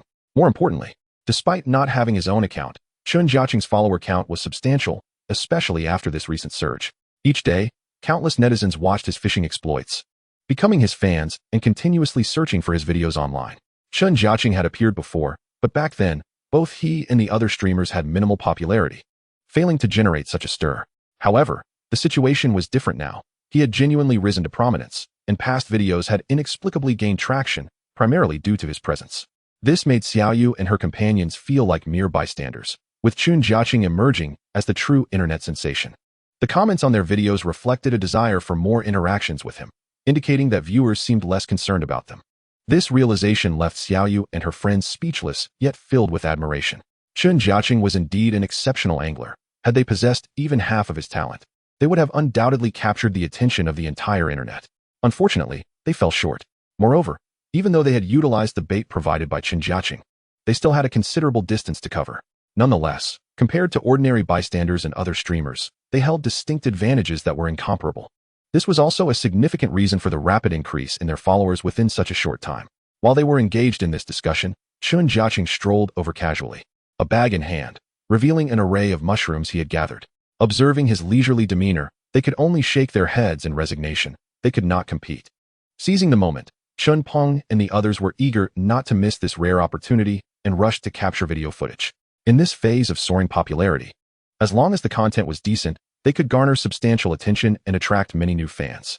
Chen Jiacheng sensed the atmosphere of determination surrounding him as they pursued their fishing endeavors. However, he remained unaffected, adhering to his usual routine. Perhaps it was due to the absence of challenge. For him, a fish weighing 30 or 50 kilograms felt no heavier than a child's toy. In stark contrast, the others would be drenched in sweat after reeling in a fish of 20 or 30 kilograms. Moreover, while Chen Peng's group often targeted larger fish, they frequently had to balance their efforts with smaller catches. This made it nearly impossible to hook fish exceeding 50 kilograms, as their gear simply could not withstand the strain. Furthermore, the need to accommodate smaller fish often resulted in missed opportunities for larger ones. The process of targeting bigger fish could be exceedingly dull and often yielded no rewards. To obtain quality footage, it was essential to strike a balance between sizes, allowing for the occasional surprise catch. "Look, these netizens are actually searching for us in the comments," Xiao Gu suddenly exclaimed to Xiao Yu in the distance. Upon hearing this, the other streamers began to check their accounts, and indeed, they discovered numerous inquiries about the fishing spots in their videos. There was nothing to conceal regarding the previous fishing location. They might as well share it openly. Furthermore, it was reasonable to anticipate that it wouldn't be long before the spot they occupied yesterday would be teeming with people. Surprisingly, there were even inquiries about their current location, prompting everyone to exercise caution before disclosing it. At the very least, they decided to wait until they had enjoyed their fishing experience before revealing anything, as they had only just begun. However, what surprised a few was that even without revealing their location, the fishing enthusiasts possessed remarkable abilities. Although the distance to the previous spot was considerable, it didn't deter these individuals from searching along the way. One couldn't help but admire these anglers. Their resourcefulness allowed them to locate the gathering of streamers. After spending a good portion of the day there, they were astonished to see others arriving at their fishing spot. It is worth noting that this place had been thoroughly checked beforehand, with little evidence of anyone having been there. These locations had been established upon their arrival. Yet to their astonishment, even such a remote area had been exposed to others in such a short time. Fortunately, the influx of visitors was minimal, comprising only 3 to 5 individuals. In light of the small number, the group felt no fear. Rather, they warmly welcomed these newcomers. The visitors were quite considerate, having come specifically to join the streamers, and even brought along supplies. Although the streamers were not lacking in resources, the enthusiasm of these fans, identifying themselves as such, warmed their hearts. Without hesitation, they guided these fans to some prime fishing spots. Responding to the warmth of Chen Peng and others, the fans did not hold back. Their primary intention was to enjoy fishing together. 4 fishing enthusiasts, The essence of hospitality lies solely in the act of fishing itself. Soon, under the arrangements of Chen Peng and the others, these fans started catching fish from their designated spots. While the catches were not particularly large, they were indeed respectable specimens of crucian carp, bringing a sense of comfort to the newcomers. However, to Chen Peng's surprise, more fans gradually arrived. This influx was not due to the initial group revealing their location, but rather because these individuals had navigated along the river to find them. This skill was something that left Xiao Yu and the others in awe. Moreover, these fans could be considered true enthusiasts. They not only relished the act of fishing, but genuinely admired their favorite streamers. How could any streamer resist such devoted fans? They not only warmly welcomed these individuals with an abundance of supplies, but also personally selected some well-prepared spots for them. While they could not guarantee a bountiful catch, the fishing experience was assured. For these fans, the ability to fish was secondary. Simply being in the company of their beloved streamers was a tremendous honor and joy. At that moment, Xiao Yu and her companions were no longer small-time streamers, boasting nearly 7 to 8 million followers. That was no trivial matter, making them quite a prominent presence wherever they went, especially within the fishing community. Another group of fans arrived, but fortunately, they had little connection to Chen Jiacheng. As he was not particularly interested in such gatherings, he sought out a secluded spot, only to be surprised to find that among these fans, a few had actually come specifically to see him. Xiao Yu brought several beautiful young women before him, each radiating youth and vitality, equipped with various protective measures. Despite wearing masks, their voices and well-proportioned figures revealed their beauty. This left Chen Jiacheng somewhat at a loss, as he had rarely encountered such a situation before. While some fans had approached him in the past, they were predominantly male fishing enthusiasts. This was the first time several attractive women had sought him out. Jiacheng, they are here for you, Xiao Yu cheerfully announced, leading them over before turning away without a glance. This only heightened Chen Jiacheng's sense of unease, as he was inexperienced in interacting with female fans. Unlike Chen Peng and the others, who exuded confidence, he felt less composed and more awkward in such encounters. Fortunately, this was not a significant issue. These fans had even brought him gifts.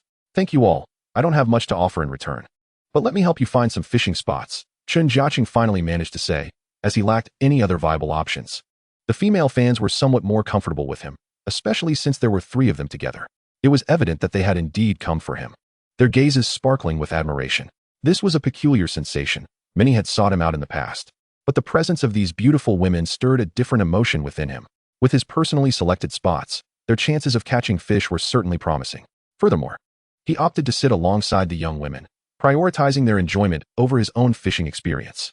After all, it was a rare occasion for him to have female fans come bearing gifts, and he felt it was essential to treat them well. Thus, he generously shared his bait with them. While the young women may not have been overly concerned with his bait, they were nonetheless pleased to receive whatever he offered. Yesterday's challenges had propelled Chen Jiacheng to newfound fame across the internet, and even though he had not released any videos at the moment, it did not diminish his remarkable prowess. Increasingly, people were taking note of this unconventional figure. Despite possessing exceptional fishing skills, he had not relied on them as his primary source of income. This was indeed astonishing. In today's world, anyone with some skill and dedication could amass a following, especially among fishing enthusiasts. Many, however, were compelled to persevere in this pursuit out of necessity. Yet, Chen Jiacheng felt no such pressure, and news about him circulated online. For instance, the grand villa belonging to his family stands out remarkably, making it clear that he is not lacking in financial resources. It is worth noting that the overall framework of such villas has long been established, now entering the phase of interior decoration. From an external perspective, it exudes an air of anticipation, and one cannot expect to complete such a project without several million in investment. This amount only accounts for the structural framework and does not encompass the expenses related to furnishings and decorations. As a result, many have deduced that his family must be quite well off. Although their previous circumstances were rather average, they are undeniably thriving now.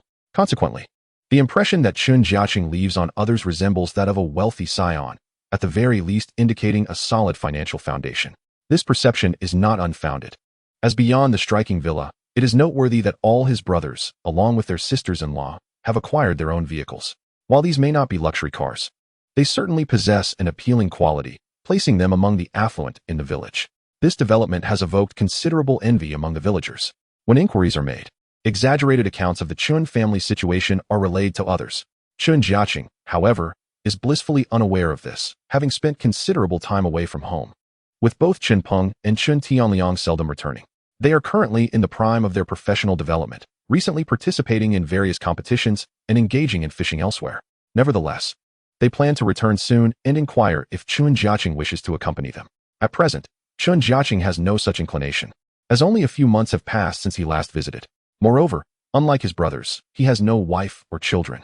He is a man destined to live alongside the fish. The riverbank is his true home. Thus, he hasn't yet contemplated returning. Although he has urged Chen Peng and Chen Tianliang to accompany him to a nearby county to procure a substantial supply of goods for the family. While he may not be returning himself, he certainly cannot neglect the gifts, which include those for his parents and the children of Chen Peng and Chen Tianliang. It is worth mentioning that both Chen Peng and Chen Tianliang have also established themselves, now enjoying monthly earnings that easily range from 30 to 50,000, if not exceeding 100,000. This marks a profound transformation compared to their previous financial situation, making the ability to support a family a trivial matter. Chapter 205, Attending to a Female Fan. Chen Jiacheng and his brothers arrived at the largest shopping mall in the vicinity. Eager to ensure their family lacked for nothing, they embarked on a shopping spree, acquiring an abundance of food, drink, entertainment, and clothing. After filling several shopping carts, they finally felt a sense of satisfaction. Having completely filled the vehicles of both Chen Peng and Chen Tianliang, the space was utterly maxed out. Indeed, prior to this, the brothers had never exhibited such extravagant shopping habits, which are typically associated with women. Even with improved financial conditions, they often exercised restraint. However, this time was different. Considering their family's needs, they felt an overwhelming sense that something was lacking, especially now that they found themselves in a more prosperous position. In a remarkably short span of time, they had managed to fill their cars to the brim, leaving them in awe. "Oh dear. It seems the car is simply too small," Chen Peng lamented. "Indeed, our fishing gear occupies a considerable amount of space," Chen Tianliang concurred. Yet, his observation held true. The two had indeed risen to a position of stature and influence as streamers. However, unlike many others in the industry, particularly the more prominent streamers, they lacked a dedicated team, merely accompanied by a single photographer each. Unlike others, who often travel to fish with multiple vehicles filled with various tools and supplies, their setup was relatively modest and simplistic. Furthermore, they found no need for a plethora of extraneous fishing equipment. The reason was simple. All their gear had been previously acquired by Chen Jiacheng and remained unchanged. During this period, Chen Peng and Chen Tianliang had indeed purchased a number of trendy and high-end fishing products available on the market. Yet, they were baffled by the outcome. Despite initially adapting to these new tools, they ultimately discovered that the equipment provided by Chen Jiacheng performed far better. Even with intricate designs and current popularity, the actual fishing experience these expensive tools offered paled in comparison. The finest fishing rods and tackle, no matter how formidable, proved inferior to what Chen Jiacheng had provided for them. After testing these new products, they reported their findings back to Chen Jiacheng, who was left both amused and exasperated. He advised them to refrain from wasting money on such items in the future, assuring them that he would handle their needs comprehensively. Consequently, unlike most other streamers, they had minimal requirements in this regard. Nevertheless, fishing gear remains essential, alongside various everyday supplies and personal items. In reality, it was these items that took up much of the space, as the two often found themselves living outdoors for extended periods, at least 3 to 5 days at a time. The necessary supplies were not lacking. After completing their purchases, Chen Peng and Chen Tianliang began their journey homeward, parting ways with their brothers. Though they had been away for only a few months, it felt like an eternity. This sense of time was amplified by their significant developments during these months. It is important to note that prior to leaving home, their earnings had not been particularly impressive. Now, they were returning in triumph, heightening their desire to go home.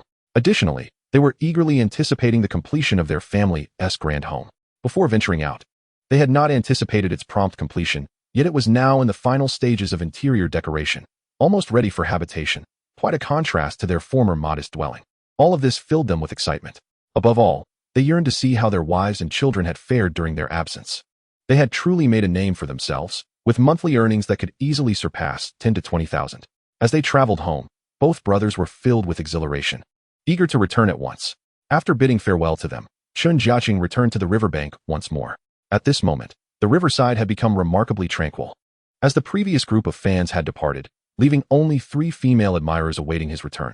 Chen Jiacheng, naturally fond of such devoted fans, took the opportunity during his shopping expedition to procure a generous assortment of gifts for them.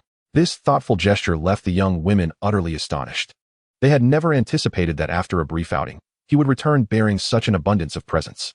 Given the rarity of having a few female fans, Chen Jiacheng was indeed generous, considering these gifts merely a mere prelude to what was to come. What astonished the young women even further was the subsequent fishing experience. All of them shared a passion for angling, yet they had never encountered a day as exhilarating as this. It was Chen Jiacheng's assistance that led to the remarkable success they experienced. They soon discovered that the fish were biting with remarkable enthusiasm. As if they were being offered on a silver platter, simply casting their lines resulted in immediate action. What was even more thrilling was that all the fish caught were precisely the species they had sought. The girls were overjoyed. Initially, they had simply hoped to enjoy Chen Jiacheng's company while fishing, but they never imagined this day would hold so many delightful surprises. In the brief span of just 2 to 3 hours since Chen Jiacheng had left, upon his return, he found that the collective catch of the 3 girls had likely exceeded 30 or 40 pounds. While such a yield might be deemed modest by Chen Jiacheng standards, for the young women, it felt akin to a bountiful harvest from a secret fishing hole. As soon as he returned, the girls gathered around him, bubbling with excitement, eager to showcase their impressive haul. It turned out that their catch was collectively placed in a net. Chen Jiacheng feigned surprise, expressing his admiration. Yet his display of astonishment only served to evoke discomfort in Xiao Yu and Xiao Gu, who watched from a distance, feeling an unsettling sense of rivalry with 3 unfamiliar women. Chapter 206. The shift of roles. The female fans were utterly exhilarated. After Chen Jiacheng returned, he helped them set up their fishing spots, resulting in immediate success. Who could resist such fortune? It was not until dinner time that the girls reluctantly set aside their fishing rods. Unbeknownst to them, night had fallen. Let us go have a meal. If you're interested, we can continue fishing afterwards. If not, you're welcome to rest early, Chen Jiacheng cheerfully suggested. Previously, he harbored a significant aversion towards unfamiliar faces, primarily due to the presence of men, many of whom had ulterior motives, eager to outdo him or entertain peculiar intentions. The girls were elated by his words, especially upon witnessing the feast laid out for dinner, which felt nothing short of a grand banquet amid the wilderness, truly a slice of life. After satisfying their hunger, the female fans were certainly not inclined to retire for the night. Instead, they returned to the riverbank. At this point, Xiao Yu and her companion found their respective spots by the water, while Chen Jiacheng remained with his devoted fans. Rather than indulging in his own fishing, he focused on ensuring their success. They continued to fish until past 11 o'clock, and by then, the total weight of their collective catch had already surpassed 100 pounds, a feat they had never dared to imagine. Once they concluded their fishing, they eagerly snapped photos of their impressive haul, even enlisting Wang Shuriyue to assist in editing a video. For avid anglers, this was of paramount importance, as they had never experienced such a prolific day of fishing in all their years. Beyond mere photographs, they were eager to feature their exploits in a video, inspired by the day's remarkable bounty. Until now, they had viewed the world of short videos with trepidation, feeling the pressure was immense. However, today's unexpected success instilled them with newfound confidence, especially since Chen Jiacheng had consented to be part of their video. It was well known that he was a celebrated figure in the fishing community, garnering attention from many netizens, and his occasional appearances in Xiao Yu's videos invariably highlighted his astonishing catches. Consequently, many anglers viewed Chen Jiacheng as a dedicated aficionado of the sport. Despite his exceptional skills and prowess, he had chosen not to pursue a career in live streaming, which puzzled many observers. Moreover, his talent for bait making was becoming increasingly recognized, thanks to previous collaborations with various streamers who had extolled the virtues of his bait. Yet, remarkably, Chen Jiacheng had never engaged in self-promotion. He had only allowed others to market his bait in the early days, as it had quickly become a scarce commodity due to its unparalleled effectiveness. Now, he preferred to position himself in a prime fishing area, targeting wild fish, knowing that each fishing session required relocating to maintain a sustainable yield. His method of attracting fish was so effective that, upon changing locations, he would inevitably draw in fish from a vast surrounding area. Ironically, due to the extraordinary potency of his bait, fish he caught would often be reeled in mere moments after being released, a phenomenon that had persisted for quite some time. Consequently, Chen Jiacheng sometimes found himself at a loss for words, bemused by the greediness of these fish, who seemed to forget the pain of being caught. This phenomenon allowed him to enjoy lengthy fishing sessions in one spot, as he could easily identify fish with unique characteristics after catching them multiple times. As time slipped away, the female fans retreated into their respective tents, having prepared for an overnight stay in this remote area. They understood that unless they planned to arrive and depart on the same day, they would need to bring along essential supplies for their survival. The girls had arrived by taxi, and without their own vehicles, they faced numerous inconveniences. For instance, each individual's essential supplies and daily necessities cannot be overly abundant, leaning instead towards simplicity. Fortunately, once one arrives at this place, such concerns dissipate. After all, Chen Jiacheng and his companions have made ample preparations. Although it may not be classified as a base, they have never lacked for living essentials, primarily due to their established connections with boatmen. For their sustenance, they merely need to place an order, and the goods will be delivered promptly. Although a nominal fee is charged for each delivery, this is hardly a concern for Chen Jiacheng or Xiao Yu and others. It is largely thanks to the assistance of these individuals that they often do not find it necessary to venture out to gather supplies. This explains why the members of the Chen family have only needed to make occasional trips to the nearby county or shopping mall, primarily for the sake of shopping. As dawn broke, they hurriedly rose to prepare for the day. Among the group, Xiao Yu and Xiao Gu, driven by their interests and professional commitments, were particularly eager. Conversely, Chen Jiacheng was the last to awaken, primarily due to the previous evening's exertions with Xiao Gu. During the day, he had spent time with the female fans while Xiao Gu busied herself with her live stream, leaving her little time to keep a watchful eye on him. However, the night brought a dramatic shift in dynamics. Upon rising, Chen Jiacheng quickly engaged in some light stretching, feeling a twinge of soreness in his lower back.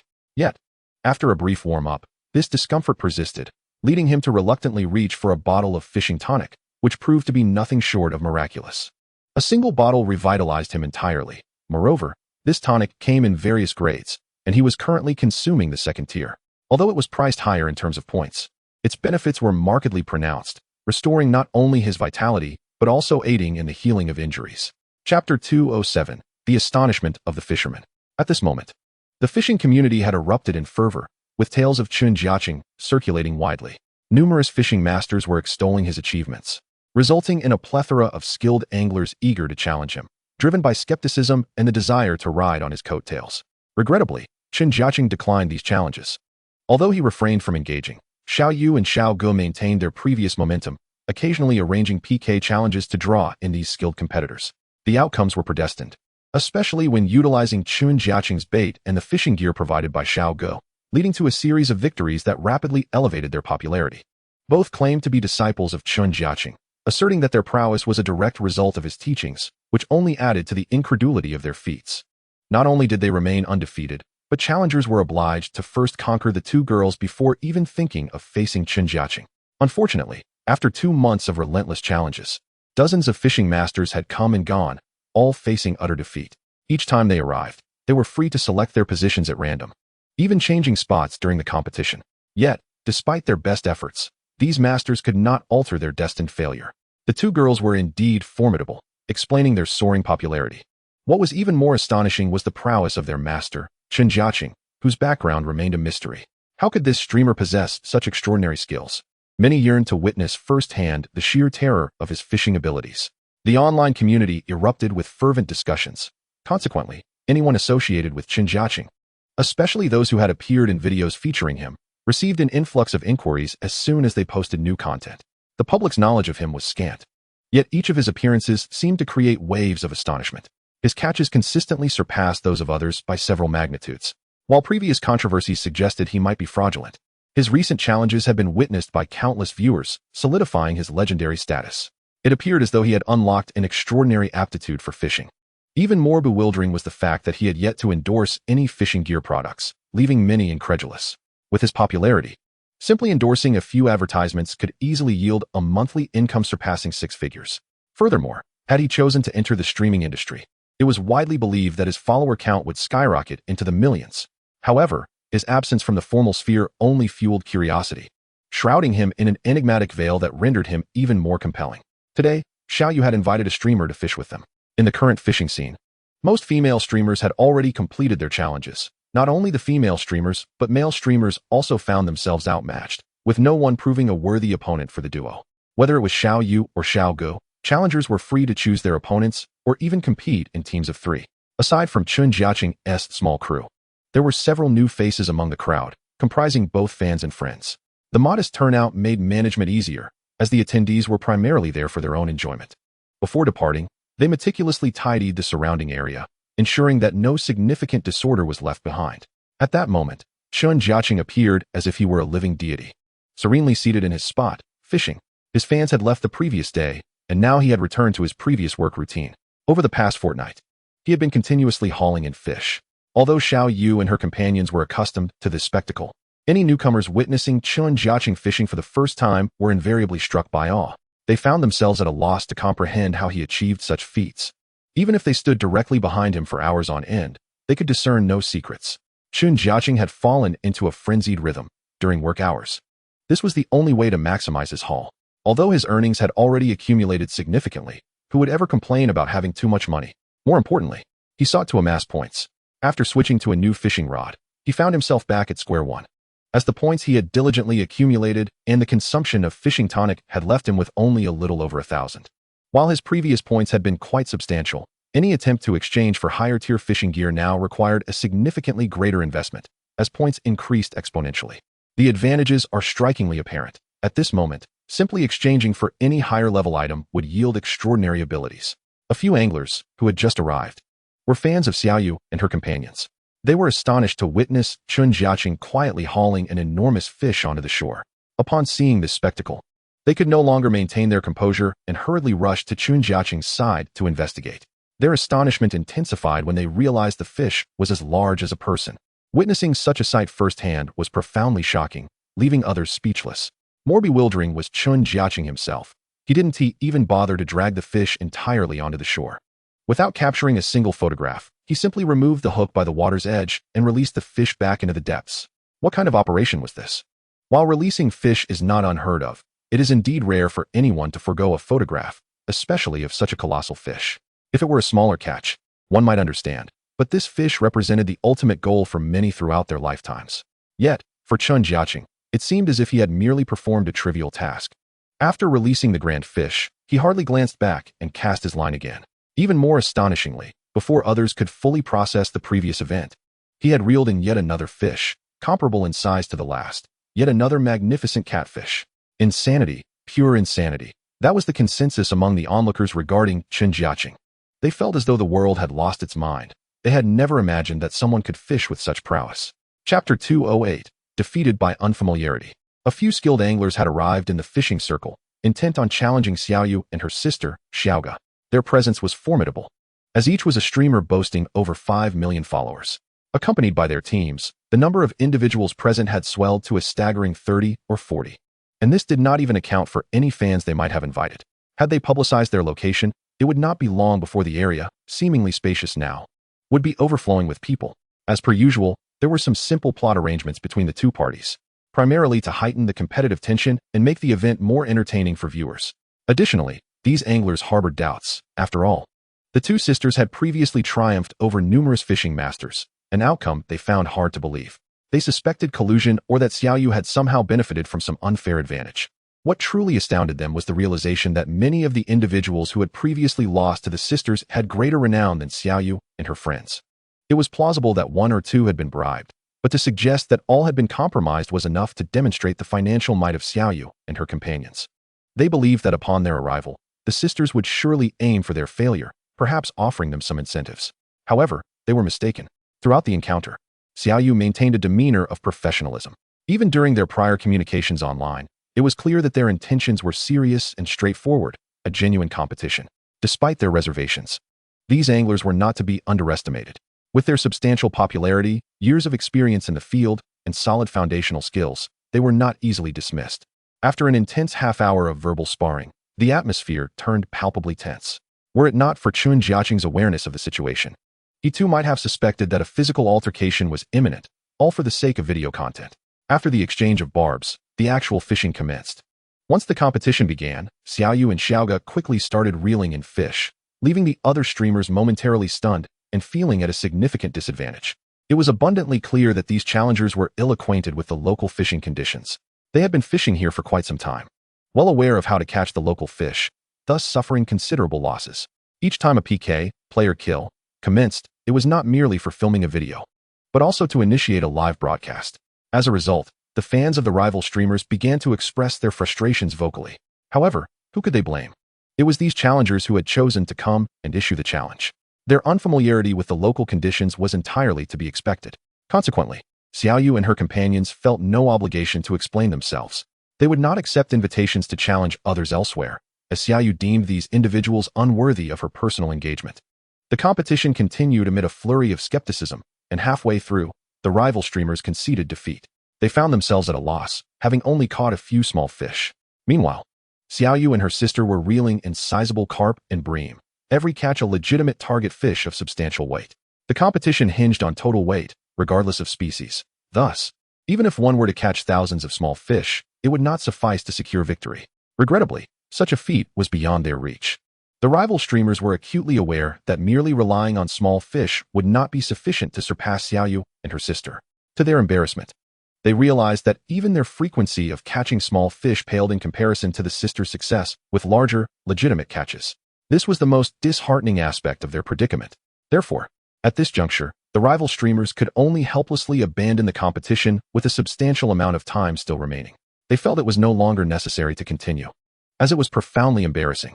With the situation deteriorating, they resorted to using smaller hooks, resulting in an inevitable catch of only minuscule fish.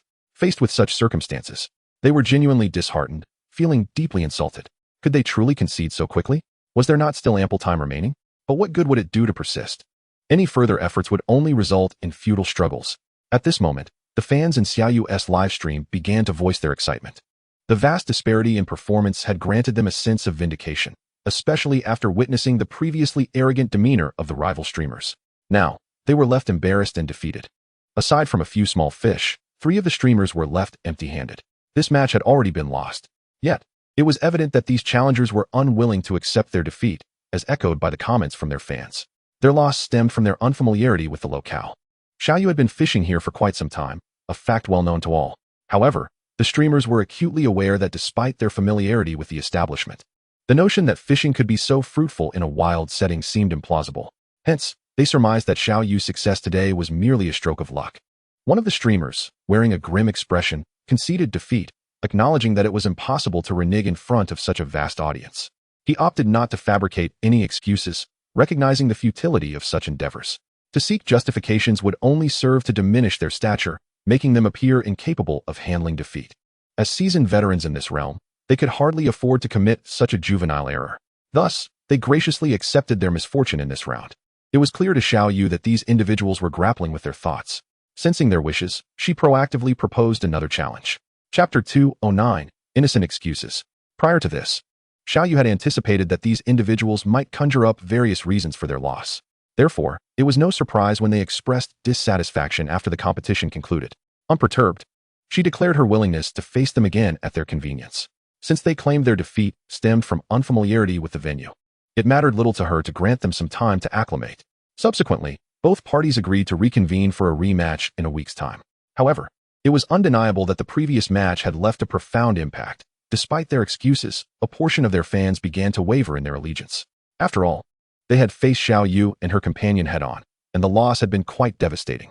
While the justifications were primarily articulated by the streamers' fans, it was evident that the streamers themselves found merit in them. They, too, pondered how they could suffer such a humiliating defeat otherwise. Thus, these individuals commenced fishing nearby. Now devoid of competition, they aimed to unravel the secrets of the local fishery over the coming days, preparing to issue another challenge once they had gained sufficient knowledge. This time, the stakes were significantly raised, starting with hundreds of fishing rods. This was to ensure that only those with substantial financial backing could participate, thereby deterring lesser-known streamers with only a few tens of thousands of followers. With this condition set, it was clear that only those with considerable wealth would dare to engage. Overall, it was evident that the more popular streamers possessed greater prowess. However, it could not be denied that some less prominent figures also had substantial financial resources. In the face of such affluent challengers, Xiaoyu and her companions welcomed them with open arms. After all, her popularity had surged, necessitating the distribution of numerous rewards to her fans. When questioned about the source of these rewards, it was evident that she would not be funding them from her own pocket. While she might profess otherwise, the reality was that very few would willingly part with their own money, and even fewer would do so on multiple occasions. More often than not, such claims served merely as a guise, essentially profiting off their fans. For those who lost to her, the penalties were direct. They were required to provide a plethora of fishing equipment, including tanks, tackle boxes, and various baits. Initially, the stakes had not been so high. But as more individuals sought to challenge her, Xiaoyu naturally raised the bar. The benefits were apparent, especially when one could ensure victory after victory. After all, those who arrived were essentially bringing money to her doorstep. Given that such equipment was not inexpensive, often exceeding tens of thousands, and at times, even reaching hundreds of thousands. However, these figures merely represented market estimates. Frequently, those who made claims were not genuinely prepared to fulfill them. More often, They operated under the aegis of teams and collaborating manufacturers who provided the necessary equipment, thereby minimizing their losses. Nevertheless, the undeniable truth remained beyond the stakes. Popularity was of the utmost importance. While they sought to attract Xiaoyu's fans, it was clear that they possessed their own level of skill and audience. Naturally, the first defeat would have some repercussions on their standing. Yet, at this point, there was no turning back for them. They could only hope to familiarize themselves with the area and ultimately vanquish Xiaoyu. Such a victory would not only vindicate them, but also bolster their own popularity. In the following days, Chen Jiacheng observed these individuals tirelessly fishing, often sacrificing rest for the pursuit. Whenever fatigue set in, they would retreat to a nearby tent for brief respite, only to emerge again, eager to fish. Their relentless repositioning was commendable, and Chen Jiacheng recognized their level of skill. For instance, when they found a spot devoid of fish, they would promptly adjust their strategies, quickly enticing fish to bite. Should conditions prove exceedingly poor, they would unhesitatingly relocate, demonstrating no reluctance. Through these strategies, they consistently managed to catch fish. What perplexed them, however, was the continued success of Xiaoyu and her companion, who seemed to catch an abundance of fish regardless of their location. They had been in close proximity, monitoring Xiaoyu's progress, and were astonished to find that the two girls consistently outperformed them in terms of catch. Even in solo efforts, they proved to be formidable opponents. This left the streamers in a quandary. While they could excuse their initial inexperience, they had now participated in numerous rounds and believed they understood the local fishing conditions. Yet, they could not fathom why their results lagged behind Xiaoyu's. Had it not been for their earlier bravado, they might have sought guidance from Chen Jiacheng and his companions. However, their pride and self-imposed stature prevented them from doing so. They resolved to maintain their dignity, choosing to observe from a distance while fishing themselves. To their dismay, as days passed, their yields remained inferior to Chen Jiacheng and his group. The most frustrating aspect was the persistent feeling of being unable to surpass them, which weighed heavily on their spirits. Initially, they had assumed that 2 days would suffice to comprehend the local fishery, yet now they found themselves engulfed in confusion. Particularly, witnessing Xiaoyu's continued success filled them with both envy and pressure. It seems that this time they have encountered a formidable opponent. The other party's unwillingness to cooperate is one thing, but the real source of discomfort lies in their undeniable strength. In an unfortunate turn of events, the group had no choice but to postpone their plans, originally intended to span 2 or 3 days, now extending to 10 days or even half a month. Despite their eagerness to defeat Xiaoyu and prove themselves, they recognized that in this territory, within the realm familiar to their adversaries, they would not gain any advantage. The only recourse left was to prolong their efforts until they could navigate the situation with clarity, thereby opening the door to hope and opportunity. Chapter 210, Raising the Stakes. At this juncture, Chen Jiacheng resumed fishing for the Chinese giant fish. Over the past 2 years, the number of anglers pursuing this species has surged. His choice to target this fish was not merely a trend-following endeavor. Rather, he found that while attempting to catch other species, he was frequently interrupted by these fish. Thus, there was no hesitation in his decision, particularly since the size of these fish is notably impressive. Weighing in at 20 to 30 pounds constitutes a mere juvenile. While specimens of 40 to 50 pounds are not uncommon, it is essential to understand that this is far larger than the typical Chinese carp. Reaching such a weight categorizes them as genuine behemoths. The sight of their large mouths evokes a sense of festivity in him. When they attain weights of 40 to 50 pounds, they are indeed capable of accommodating several adult fists. He employed a float fishing method. Almost immediately after casting, he reeled in a catch, which appeared to weigh around 3 to 5 pounds. With a hint of disdain, Chen Jiacheng unhooked the fish and promptly returned it to the river. He then proceeded to cast again. Predictably, every fish he caught was immediately tossed back into the water without a moment's hesitation. He disregarded the need for reservations, showing no interest in capturing photographs. This scene caused the other streamers in the distance to twitch at the corners of their mouths, unable to suppress their astonishment at his ruthlessness. They were the very streamers who had challenged Xiaoyu, and during the past few days, they had been familiarizing themselves with the local conditions. Regrettably, their initial confidence had waned. After several days, while they had gained a better understanding of the environment, they had also witnessed the terrifying prowess of Chen Jiacheng and his companions. In their eyes, this was not fishing at all. It was akin to a wholesale operation, each catch more extravagant and alarming than the last. By now, these individuals had abandoned any thoughts of continuing their challenge, yet their fans still clamored for a rematch. After witnessing the true strength of these competitors, the grandiose declarations they had previously made felt utterly hollow, bordering on self-deprecation. Initially, their desire to challenge stemmed from ignorance of the competitors' capabilities. However, after days of fishing, They were astonished to discover that Chen Jiacheng and his group seemed to possess an almost supernatural advantage, extinguishing any desire to compete. The dilemma was that they were now trapped by their fans' expectations, who eagerly awaited news of a renewed challenge. To dismiss their fans' desires would clearly portray them as fearful, a scenario they wished to avoid, as it would leave them unable to lift their heads in front of their supporters. Consequently, the group found themselves ensnared in a state of indecision, engaged in endless discussions about strategies. Ultimately, they could only resign themselves to continuing the challenge, despite their dwindling confidence. They felt as though they had fallen into a significant trap. They had initially believed that collaborating with Xiaoyu would elevate their own popularity, yet thus far, they had not achieved any victories in the challenges. Had they known the outcome, they would have abstained from participating, feeling utterly humiliated. How unfortunate it was that they had been swayed by their fans' encouragement to defeat her. At this point, two of the streamers felt a simmering resentment within them. Fishing here proved to be far more challenging than anticipated. After several days of experience, they found it exasperating, even enduring long stretches with no bites at all. They had encountered large fish, but only after prolonged waiting. It is crucial to note that the competition did not allow for such extended durations. While Xiaoyu and her companions seemed to be catching large fish with ease, one after another, inciting jealousy and frustration among their rivals. What could they do but muster the courage to challenge once more, despite the daunting stakes? The streamers expressed their frustration, aware that their teams and sponsors were keeping close tabs on their performance. However, the losses they incurred would not be compensated by their sponsors, who would charge according to production costs. This was no small sum. At their level, even a minor expenditure could reach tens of thousands.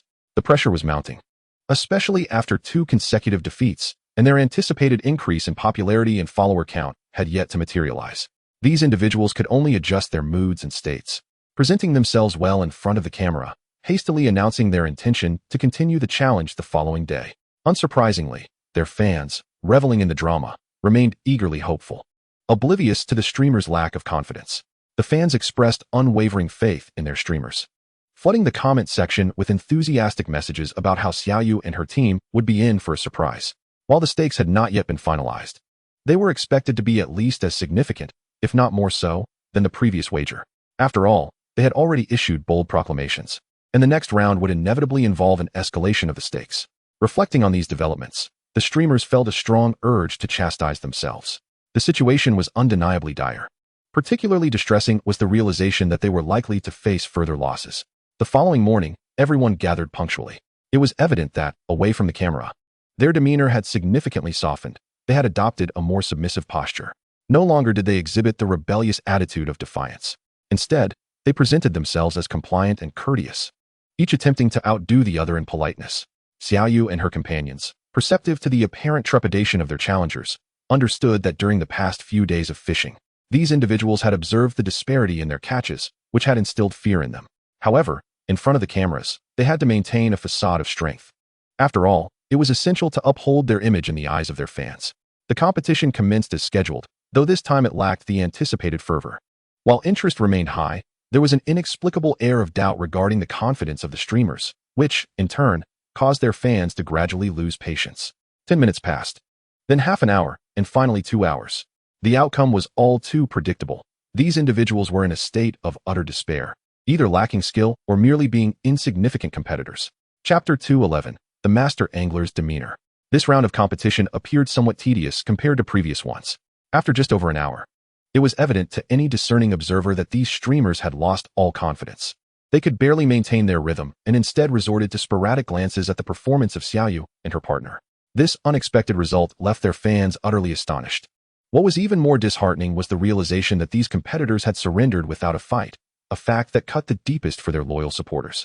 Undoubtedly, their popularity began to plummet at an alarming rate. Even before the competition concluded, the viewership in their streaming rooms was in a freefall. Many could no longer bear to watch, as the expressions on the faces of these streamers were unmistakably marked by defeat. The conclusion was, of course, devoid of suspense. Witnessing this scene, the streamers felt an overwhelming urge to vanish. Especially considering their obligation to pay the wager, the situation became even more distressing. Not to mention the loss of their fanbase. After this live stream, each of them had seen a significant drop in followers, often losing tens of thousands. It was clear that the fans were not keen on this outcome. Even in defeat, they would have accepted the situation. But the fact that their favorites had been so thoroughly outmatched without even putting up a fight was the most painful realization for those who had steadfastly supported them. In stark contrast, Xiaoyu turned away and resumed her fishing as if nothing had happened, seemingly unaffected by the unfolding drama. In truth, this was merely a part of the process for her. She was certain of her opponent's inevitable failure. Initially, when competing against other streamers, Xiaoyu might have felt a surge of excitement and tension. However, at this stage, her mindset had evolved into one of tranquility. Unless she encountered a truly formidable opponent capable of besting her, her inner peace would remain unshaken. Observing this, the other streamers found themselves at a loss for words and hurriedly packed up their gear, calling for a boat to leave. They realized they had no skills to justify remaining there, and this outing had dealt a tremendous blow to their morale. Before setting out, they had harbored lofty ambitions, mistakenly believing they could climb the ranks by surpassing Xiaoyu and her companions, hoping this encounter would boost their popularity. It was only now that they recognized their delusions and the humiliation they had brought upon themselves. Finally, those competitors departed, and the sight of their expressions was utterly comical. "Look at their faces. Huh, it's absolutely hilarious," exclaimed Xiaoga, her joy palpable. The atmosphere finally settled into a sense of calm, leaving only familiar faces behind. Conversations could now flow freely. Prior to this, the presence of those streamers, especially with their entourage, had made everyone uncomfortable. The constant fear of being filmed without consent added to the tension.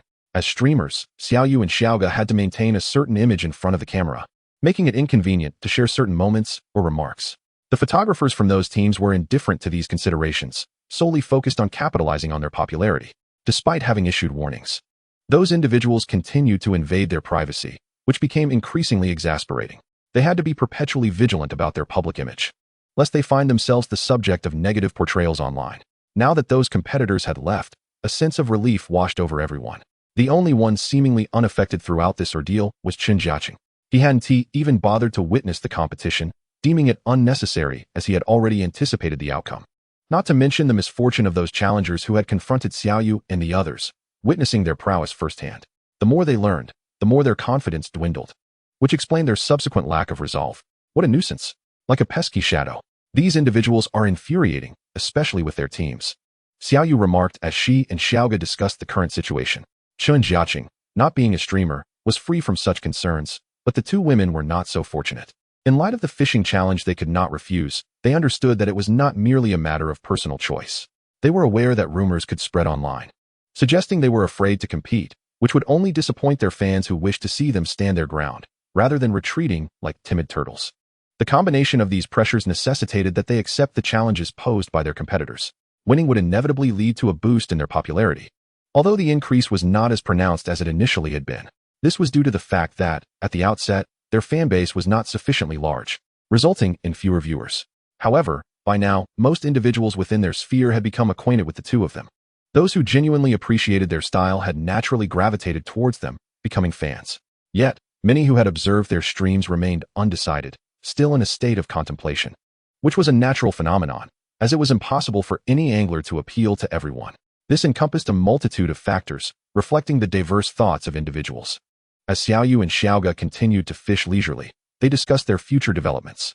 Challenges would still need to be embraced, albeit with a more fixed schedule and frequency, avoiding excessive repetition. Primarily, they found themselves fatigued after numerous competitions, not from the fishing itself, but from the performance required before the camera, as each match was broadcast live. Furthermore, even when they weren't streaming, the opposing team's photographers would still capture footage of them, which was the most frustrating aspect for the two women. Many fans seemed eager to see what the two looked like outside of their fishing personas.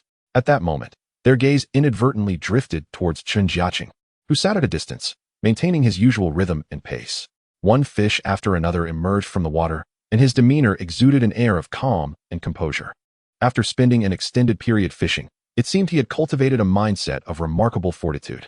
To him, any situation appeared trivial, and in the eyes of the two women, he truly embodied the essence of a master angler. Chapter 212, The Jester. To Chen Jiacheng's bewilderment, several heavyweight figures had arrived today. Among them was a streamer named Zhu Qing, a formidable competitor and professional player, boasting numerous championships.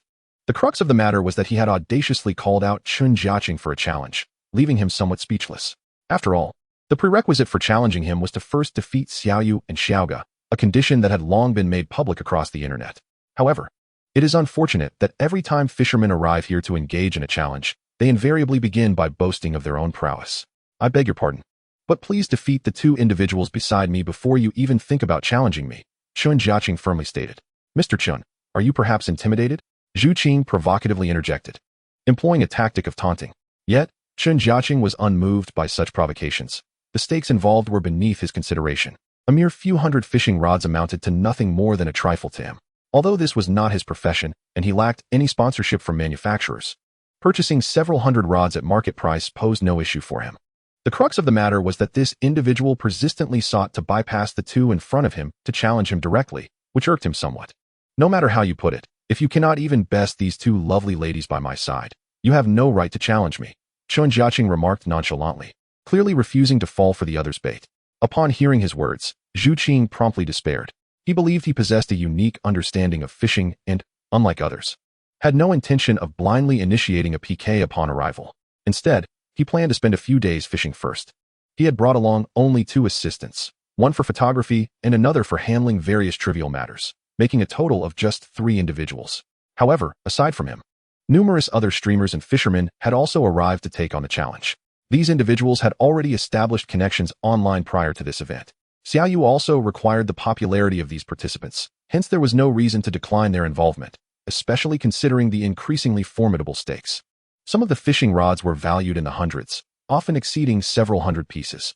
These individuals had come bearing such items. Their sincerity was palpable, and the journey itself was arduous. They had to carry a considerable amount of other supplies, including food and fishing gear. Thus, the cost of making such a trip extended far beyond mere stakes. The cumulative expenses from the journey were substantial. For smaller streamers, this was a significant burden, though the larger streamers were in a different league altogether.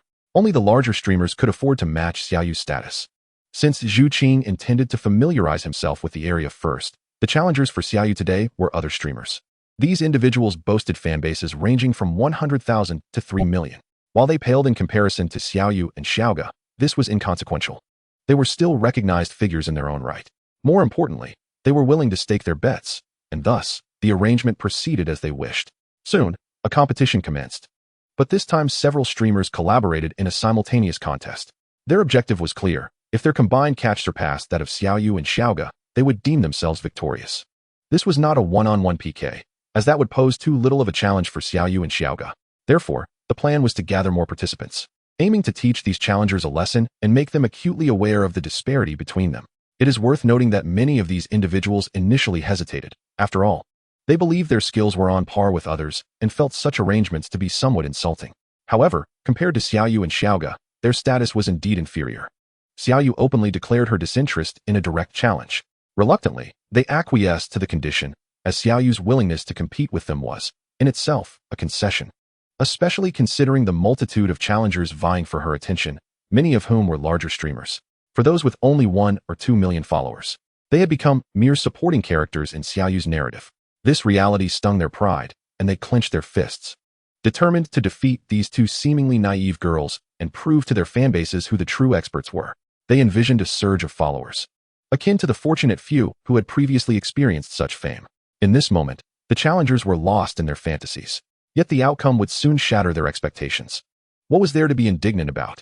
Observing their expressions of determination and defiance, one could easily mistake them for aspiring champions. However, what transpired next was nothing short of comical. After over half an hour, while they struggled to catch even a single fish, Xiaoyu had already reeled in dozens of pounds. Xiaoyu's fans erupted in ridicule directed at these streamers. Though the challengers streamed their own content, their viewership barely reached a few thousand, whereas Xiaoyu and Saga each enjoyed tens of thousands of online spectators. The stark contrast, coupled with the fans' mockery and derision, caused the challengers to lose their composure. Indeed, prior to the competition, they had harbored grand ambitions, even fantasizing about teaching the two female streamers a harsh lesson.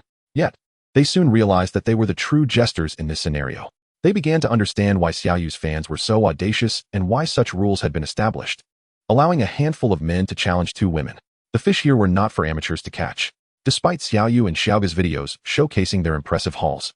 Such success was predicated on specific conditions. It was evident that they were wholly incapable of meeting those prerequisites, lacking any assistance, and feeling utterly unfamiliar with the fishing environment. Their tenacity was fueled solely by their fervor.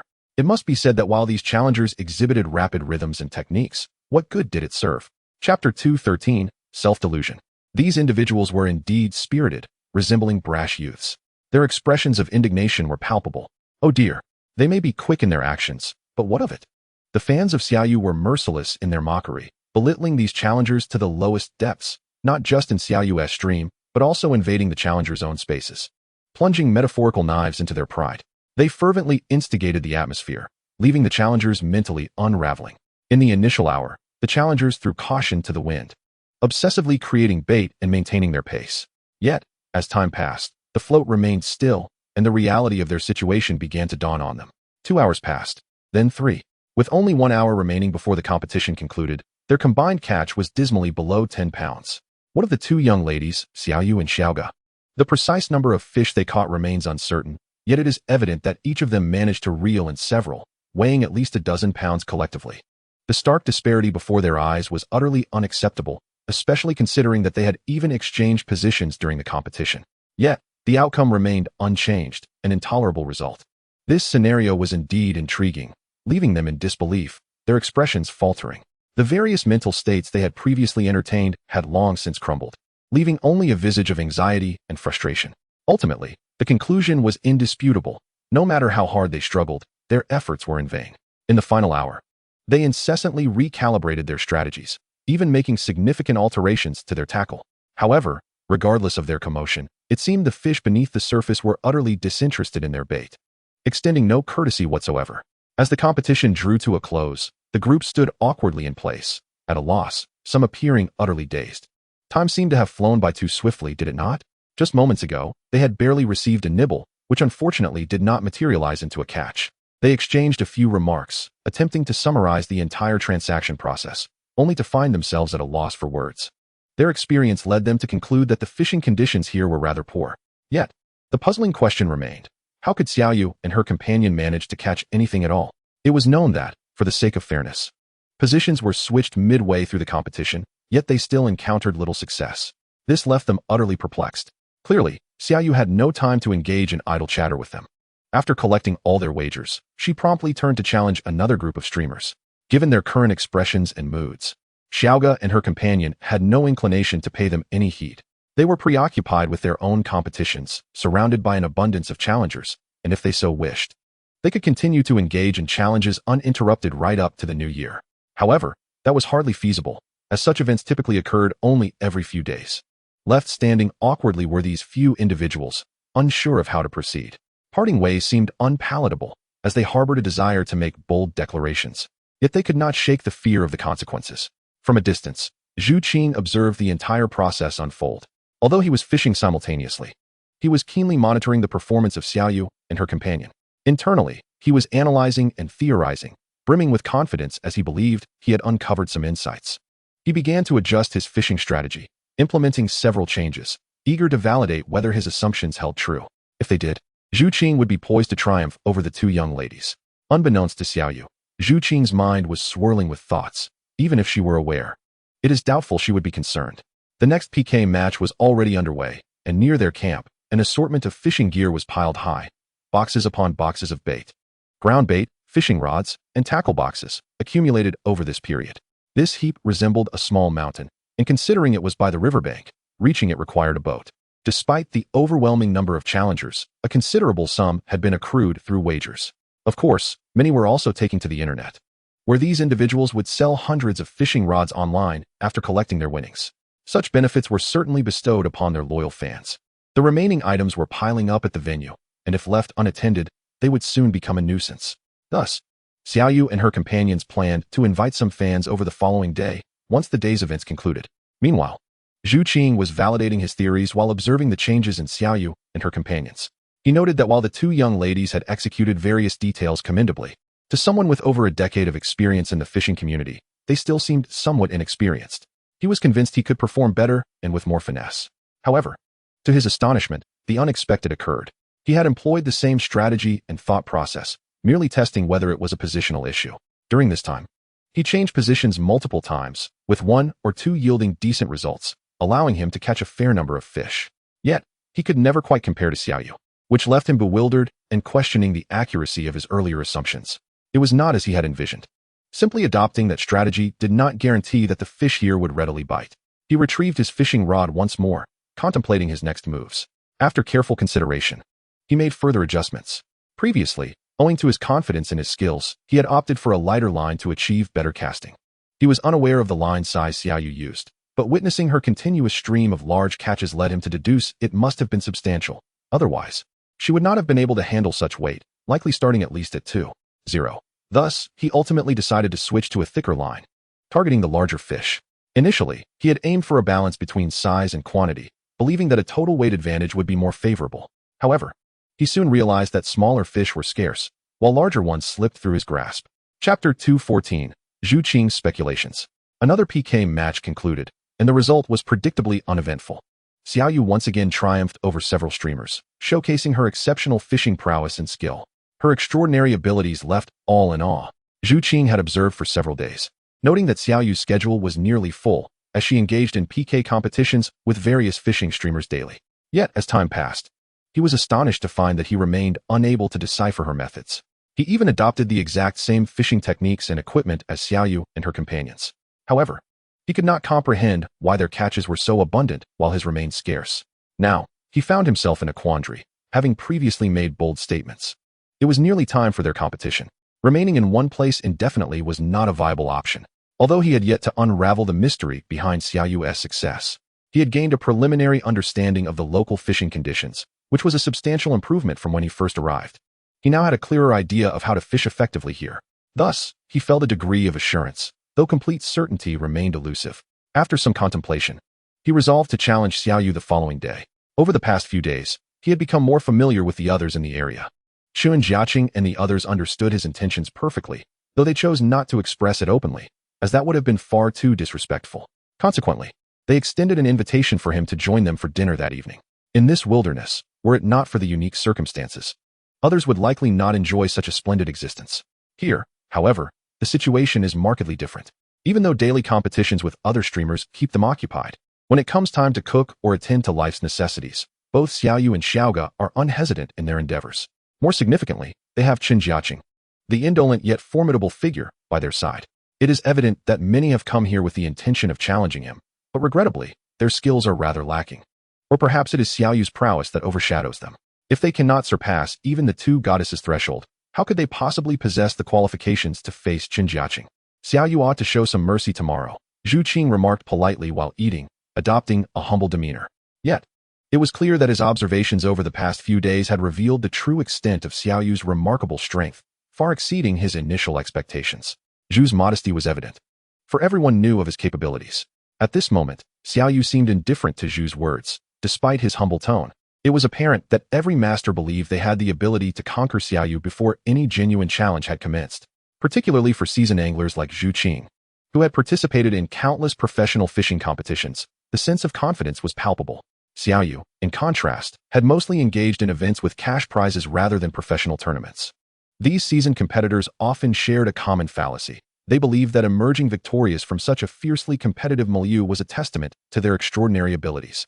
Unless fortune were to abandon them, they assumed their skills would surpass those of any opponent. Zhu Qing, a champion with numerous accolades, was accustomed to securing top placements even on his off days. In terms of fishing experience and other related facets, he had achieved an almost flawless state.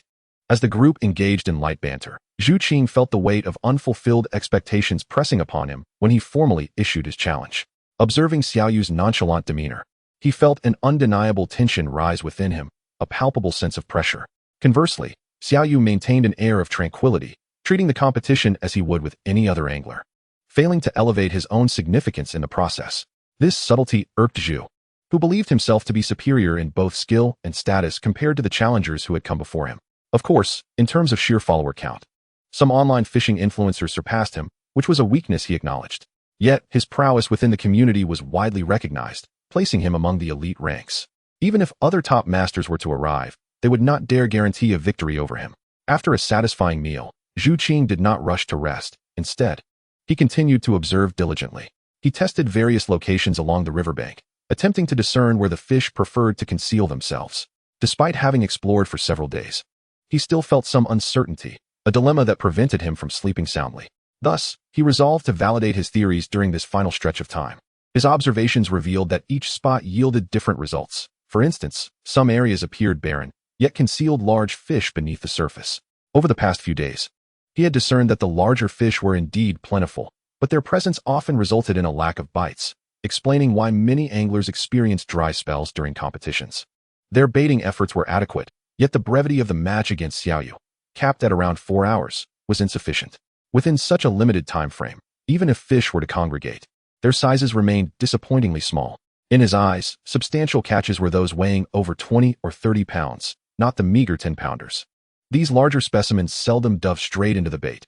They typically took their time, circling the area until they felt secure enough to feed. Hence, catching such notable fish often required prolonged patience. Understanding this, he aimed to avoid any missteps, ensuring tomorrow's match would also be set at 4 hours. More importantly, they would alternate positions, with spots selected at random. He had no intention of pre-baiting, as his pride forbade such actions, yet observing was certainly beneficial. He intended to assess water depths and analyze prior fishing conditions reported by others. It was well past midnight when he finally returned to his tent to rest, having spent over 4 hours since dinner in contemplation rather than focused fishing. During this time, his thoughts crystallized, and he crafted a strategic plan for the following day. Drawing on his experience, he understood that entering the competition blindly was unwise. Despite extending an invitation, he had adequately prepared. Meanwhile, Xiaoyu remained engrossed in fishing, seemingly unconcerned about the impending match. Strictly speaking, she was live-streaming, and the recent challenges had propelled her popularity to new heights. Each broadcast drew an enthusiastic audience, with gifts pouring in as if they were free. Seizing this rare opportunity, Xiaoyu and Saga continued their live stream, even in the late hours, illuminated by the glow of their lights. However, they knew they needed rest for the next day, unless, of course, they could coax Chen Jiacheng into providing them with some fishing beverages. Chen Jiacheng had previously redeemed several items, and although he felt a twinge of regret over his points, he was not yet unwilling to indulge, albeit with moderation. The presence of such beverages was what empowered the two young women, allowing them to challenge countless streamers without succumbing to fatigue or weakness. This phenomenon astounded many online viewers, especially during moments of intense competition when they faced sizable fish. Even so, their stamina appeared boundless, leaving many men envious of their vigor. More intriguingly, these two women, with their seemingly delicate physiques, did not appear to possess such extraordinary strength, a mystery that eluded the comprehension of others. It is merely a matter of two individuals possessing remarkable prowess, coupled with their extensive fishing experience, that has granted them genuine strength. At this moment, Chen Jiacheng has opted to retire early for the night, blissfully unaware of the circumstances surrounding these individuals, or perhaps he simply does not care. Although these individuals have come with the intention of challenging him, in truth, most are merely seeking a fleeting moment of glory. For instance, his legion of online admirers extols him as a deity of sorts, particularly after he showcased his formidable skills, which were undeniably awe-inspiring and extraordinary, winning him a significant number of devoted fans. His fishing style is markedly distinct from that of any other streamer in the current online landscape. Nevertheless, it is precisely this straightforward and unrefined approach that has garnered him considerable attention. Naturally, there remains a faction of skeptics who question the authenticity of his abilities. However, there are still those who firmly believe in his genuine talent, and this group has become his true supporters. They eagerly anticipate his performances, yet it is unfortunate that he does not identify as a streamer and does not require their validation.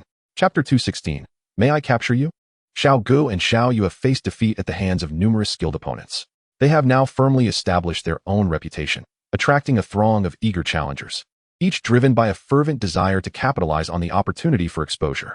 Even though the stakes are relatively high, many are willing to grit their teeth and endure the risk of loss for the sake of gaining popularity and attention. Consequently, the line of challengers is ceaseless, with some individuals fully aware of their inadequacy, yet still pressing forward with determination. This phenomenon has inadvertently transformed into a veritable pool of attention, with countless individuals vying to participate, necessitating a queue due to the limited number of challengers permitted each day, typically around 3 to 5. This is particularly true when popular figures are involved. For instance, if lesser-known individuals from Shenzhen wish to challenge Xiaoyu, they may need to send multiple competitors at once. In such a scenario, the number of participants could exceed a dozen in a single day. Regardless of the circumstances, Xiaoyu and Xiao Gu, the two captivating women, have truly triumphed over a multitude of adept competitors. Prior to this, there were amateur anglers, casual observers, and even a few bona fide professionals. Yet, regardless of their former identities and years of fishing experience, in the presence of these two women, they felt like novices. Each PK match and competition has left these challengers bewildered, as the stark disparity in skill becomes painfully evident, resulting in some being unable to accept their defeat. A group of individuals continues to maintain their previous positions along the river, persistently shifting their locations. However, despite this, each event still attracts a significant number of onlookers, with some even arriving through subtle hints or simply searching nearby. If the crowd is small, it poses no issue, and discretion is unnecessary. Yet, the fear of excessive numbers, often exceeding several hundred, looms large, as it could lead to unforeseen incidents that would disrupt the fishing experience. After all, this is wild fishing, not a professional venue, and both Xiaoyu and Xiaogu prioritize safety. In this remote wilderness, while individuals can access the area, significant inconveniences remain. The foremost concern is resources, and should any unforeseen circumstances arise, timely rescue may not be guaranteed. Observing the scene, Chen Jiacheng quietly relocated to a different corner to fish. He preferred not to crowd alongside Xiaoyu and her companions, as they were already competing and a multitude of photographers surrounded them. "What are you following me for?" Chen Jiacheng inquired, puzzled, as he noticed the two women behind him. They were, in fact, photographers, professionals associated with two of the streamers present. He never anticipated that.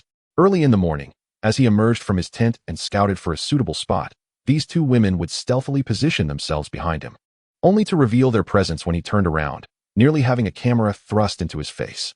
"Hello, Mr. Chen, may we film you?" One bespectacled beauty inquired softly. "Of course, but please refrain from disturbing my fishing," Chen Jiacheng cautioned. This elicited immediate, jubilant responses from the two women, who eagerly nodded in agreement, assuring him they would not interfere, and promptly set up their filming equipment nearby. Their elation stemmed from the knowledge that capturing footage of Chen Jiacheng would generate considerable traffic. They were, after all, hoping to benefit from their association with the streamers. Everyone is aware that Xiaoyu and Xiaogu are immensely talented. Yet the underlying issue is that they are also accompanied by a top-tier figure, Chen Jiacheng. Although he has made only a handful of public appearances, his prowess remains shrouded in mystery. Many perceive him as a miraculous entity, while others suspect a facade. This amalgamation of opinions has led to a degree of controversy surrounding Chen Jiacheng, making him a subject of considerable debate. As the competition unfolds, it is accompanied by a surge of interest. In the distance, among those competing are two female streamers who glance at their photographers capturing Chen Jiacheng. Their hearts swell with joy, for fortuitously, they find themselves free from the competition at that moment. Once their photographers have edited the footage of Chen Jiacheng, they plan to casually engage with him, anticipating a significant boost in their own popularity. It is worth noting that both women have amassed fan bases in the millions.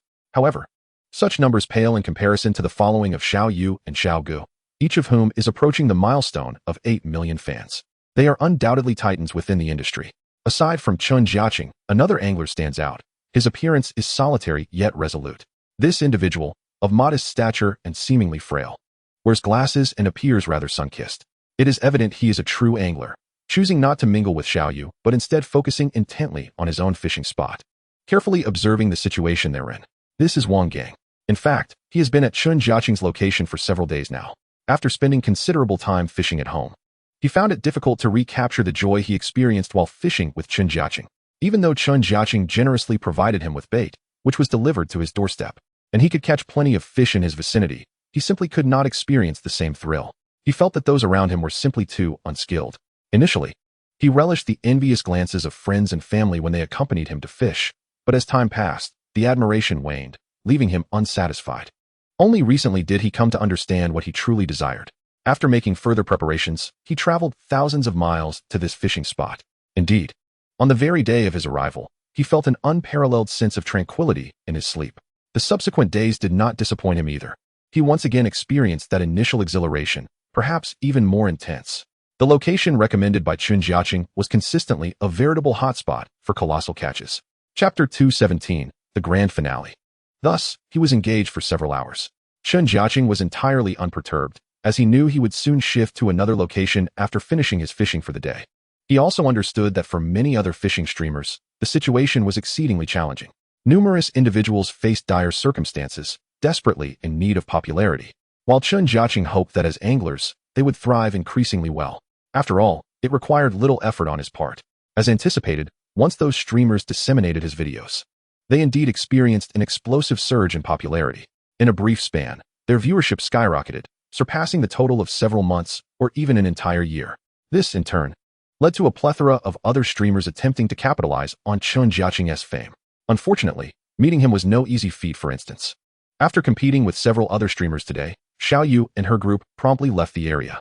In the near future, they would not engage in any more competitive challenges, making it increasingly difficult for others to locate Xiao Yu and her companions. Chen Jiacheng maintained his remarkable efficiency, relentlessly pursuing larger fish in the following days. Catching fish weighing over 100 pounds became a mere routine, with several nearing 200 pounds. The rewards he reaped were extraordinarily bountiful, and his personal worth accumulated to over 100 million. The primary source of this wealth was his points, which he subsequently redeemed for a complete set of top-tier, brand-new fishing gear. The equipment was akin to a detector, instantly sensing the traces of nearby fish activity upon being cast. Furthermore, it could gauge their size and other characteristics, rendering it an extraordinary asset.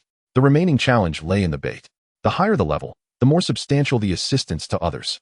However, this also bore significant repercussions, potentially disrupting the local ecosystem.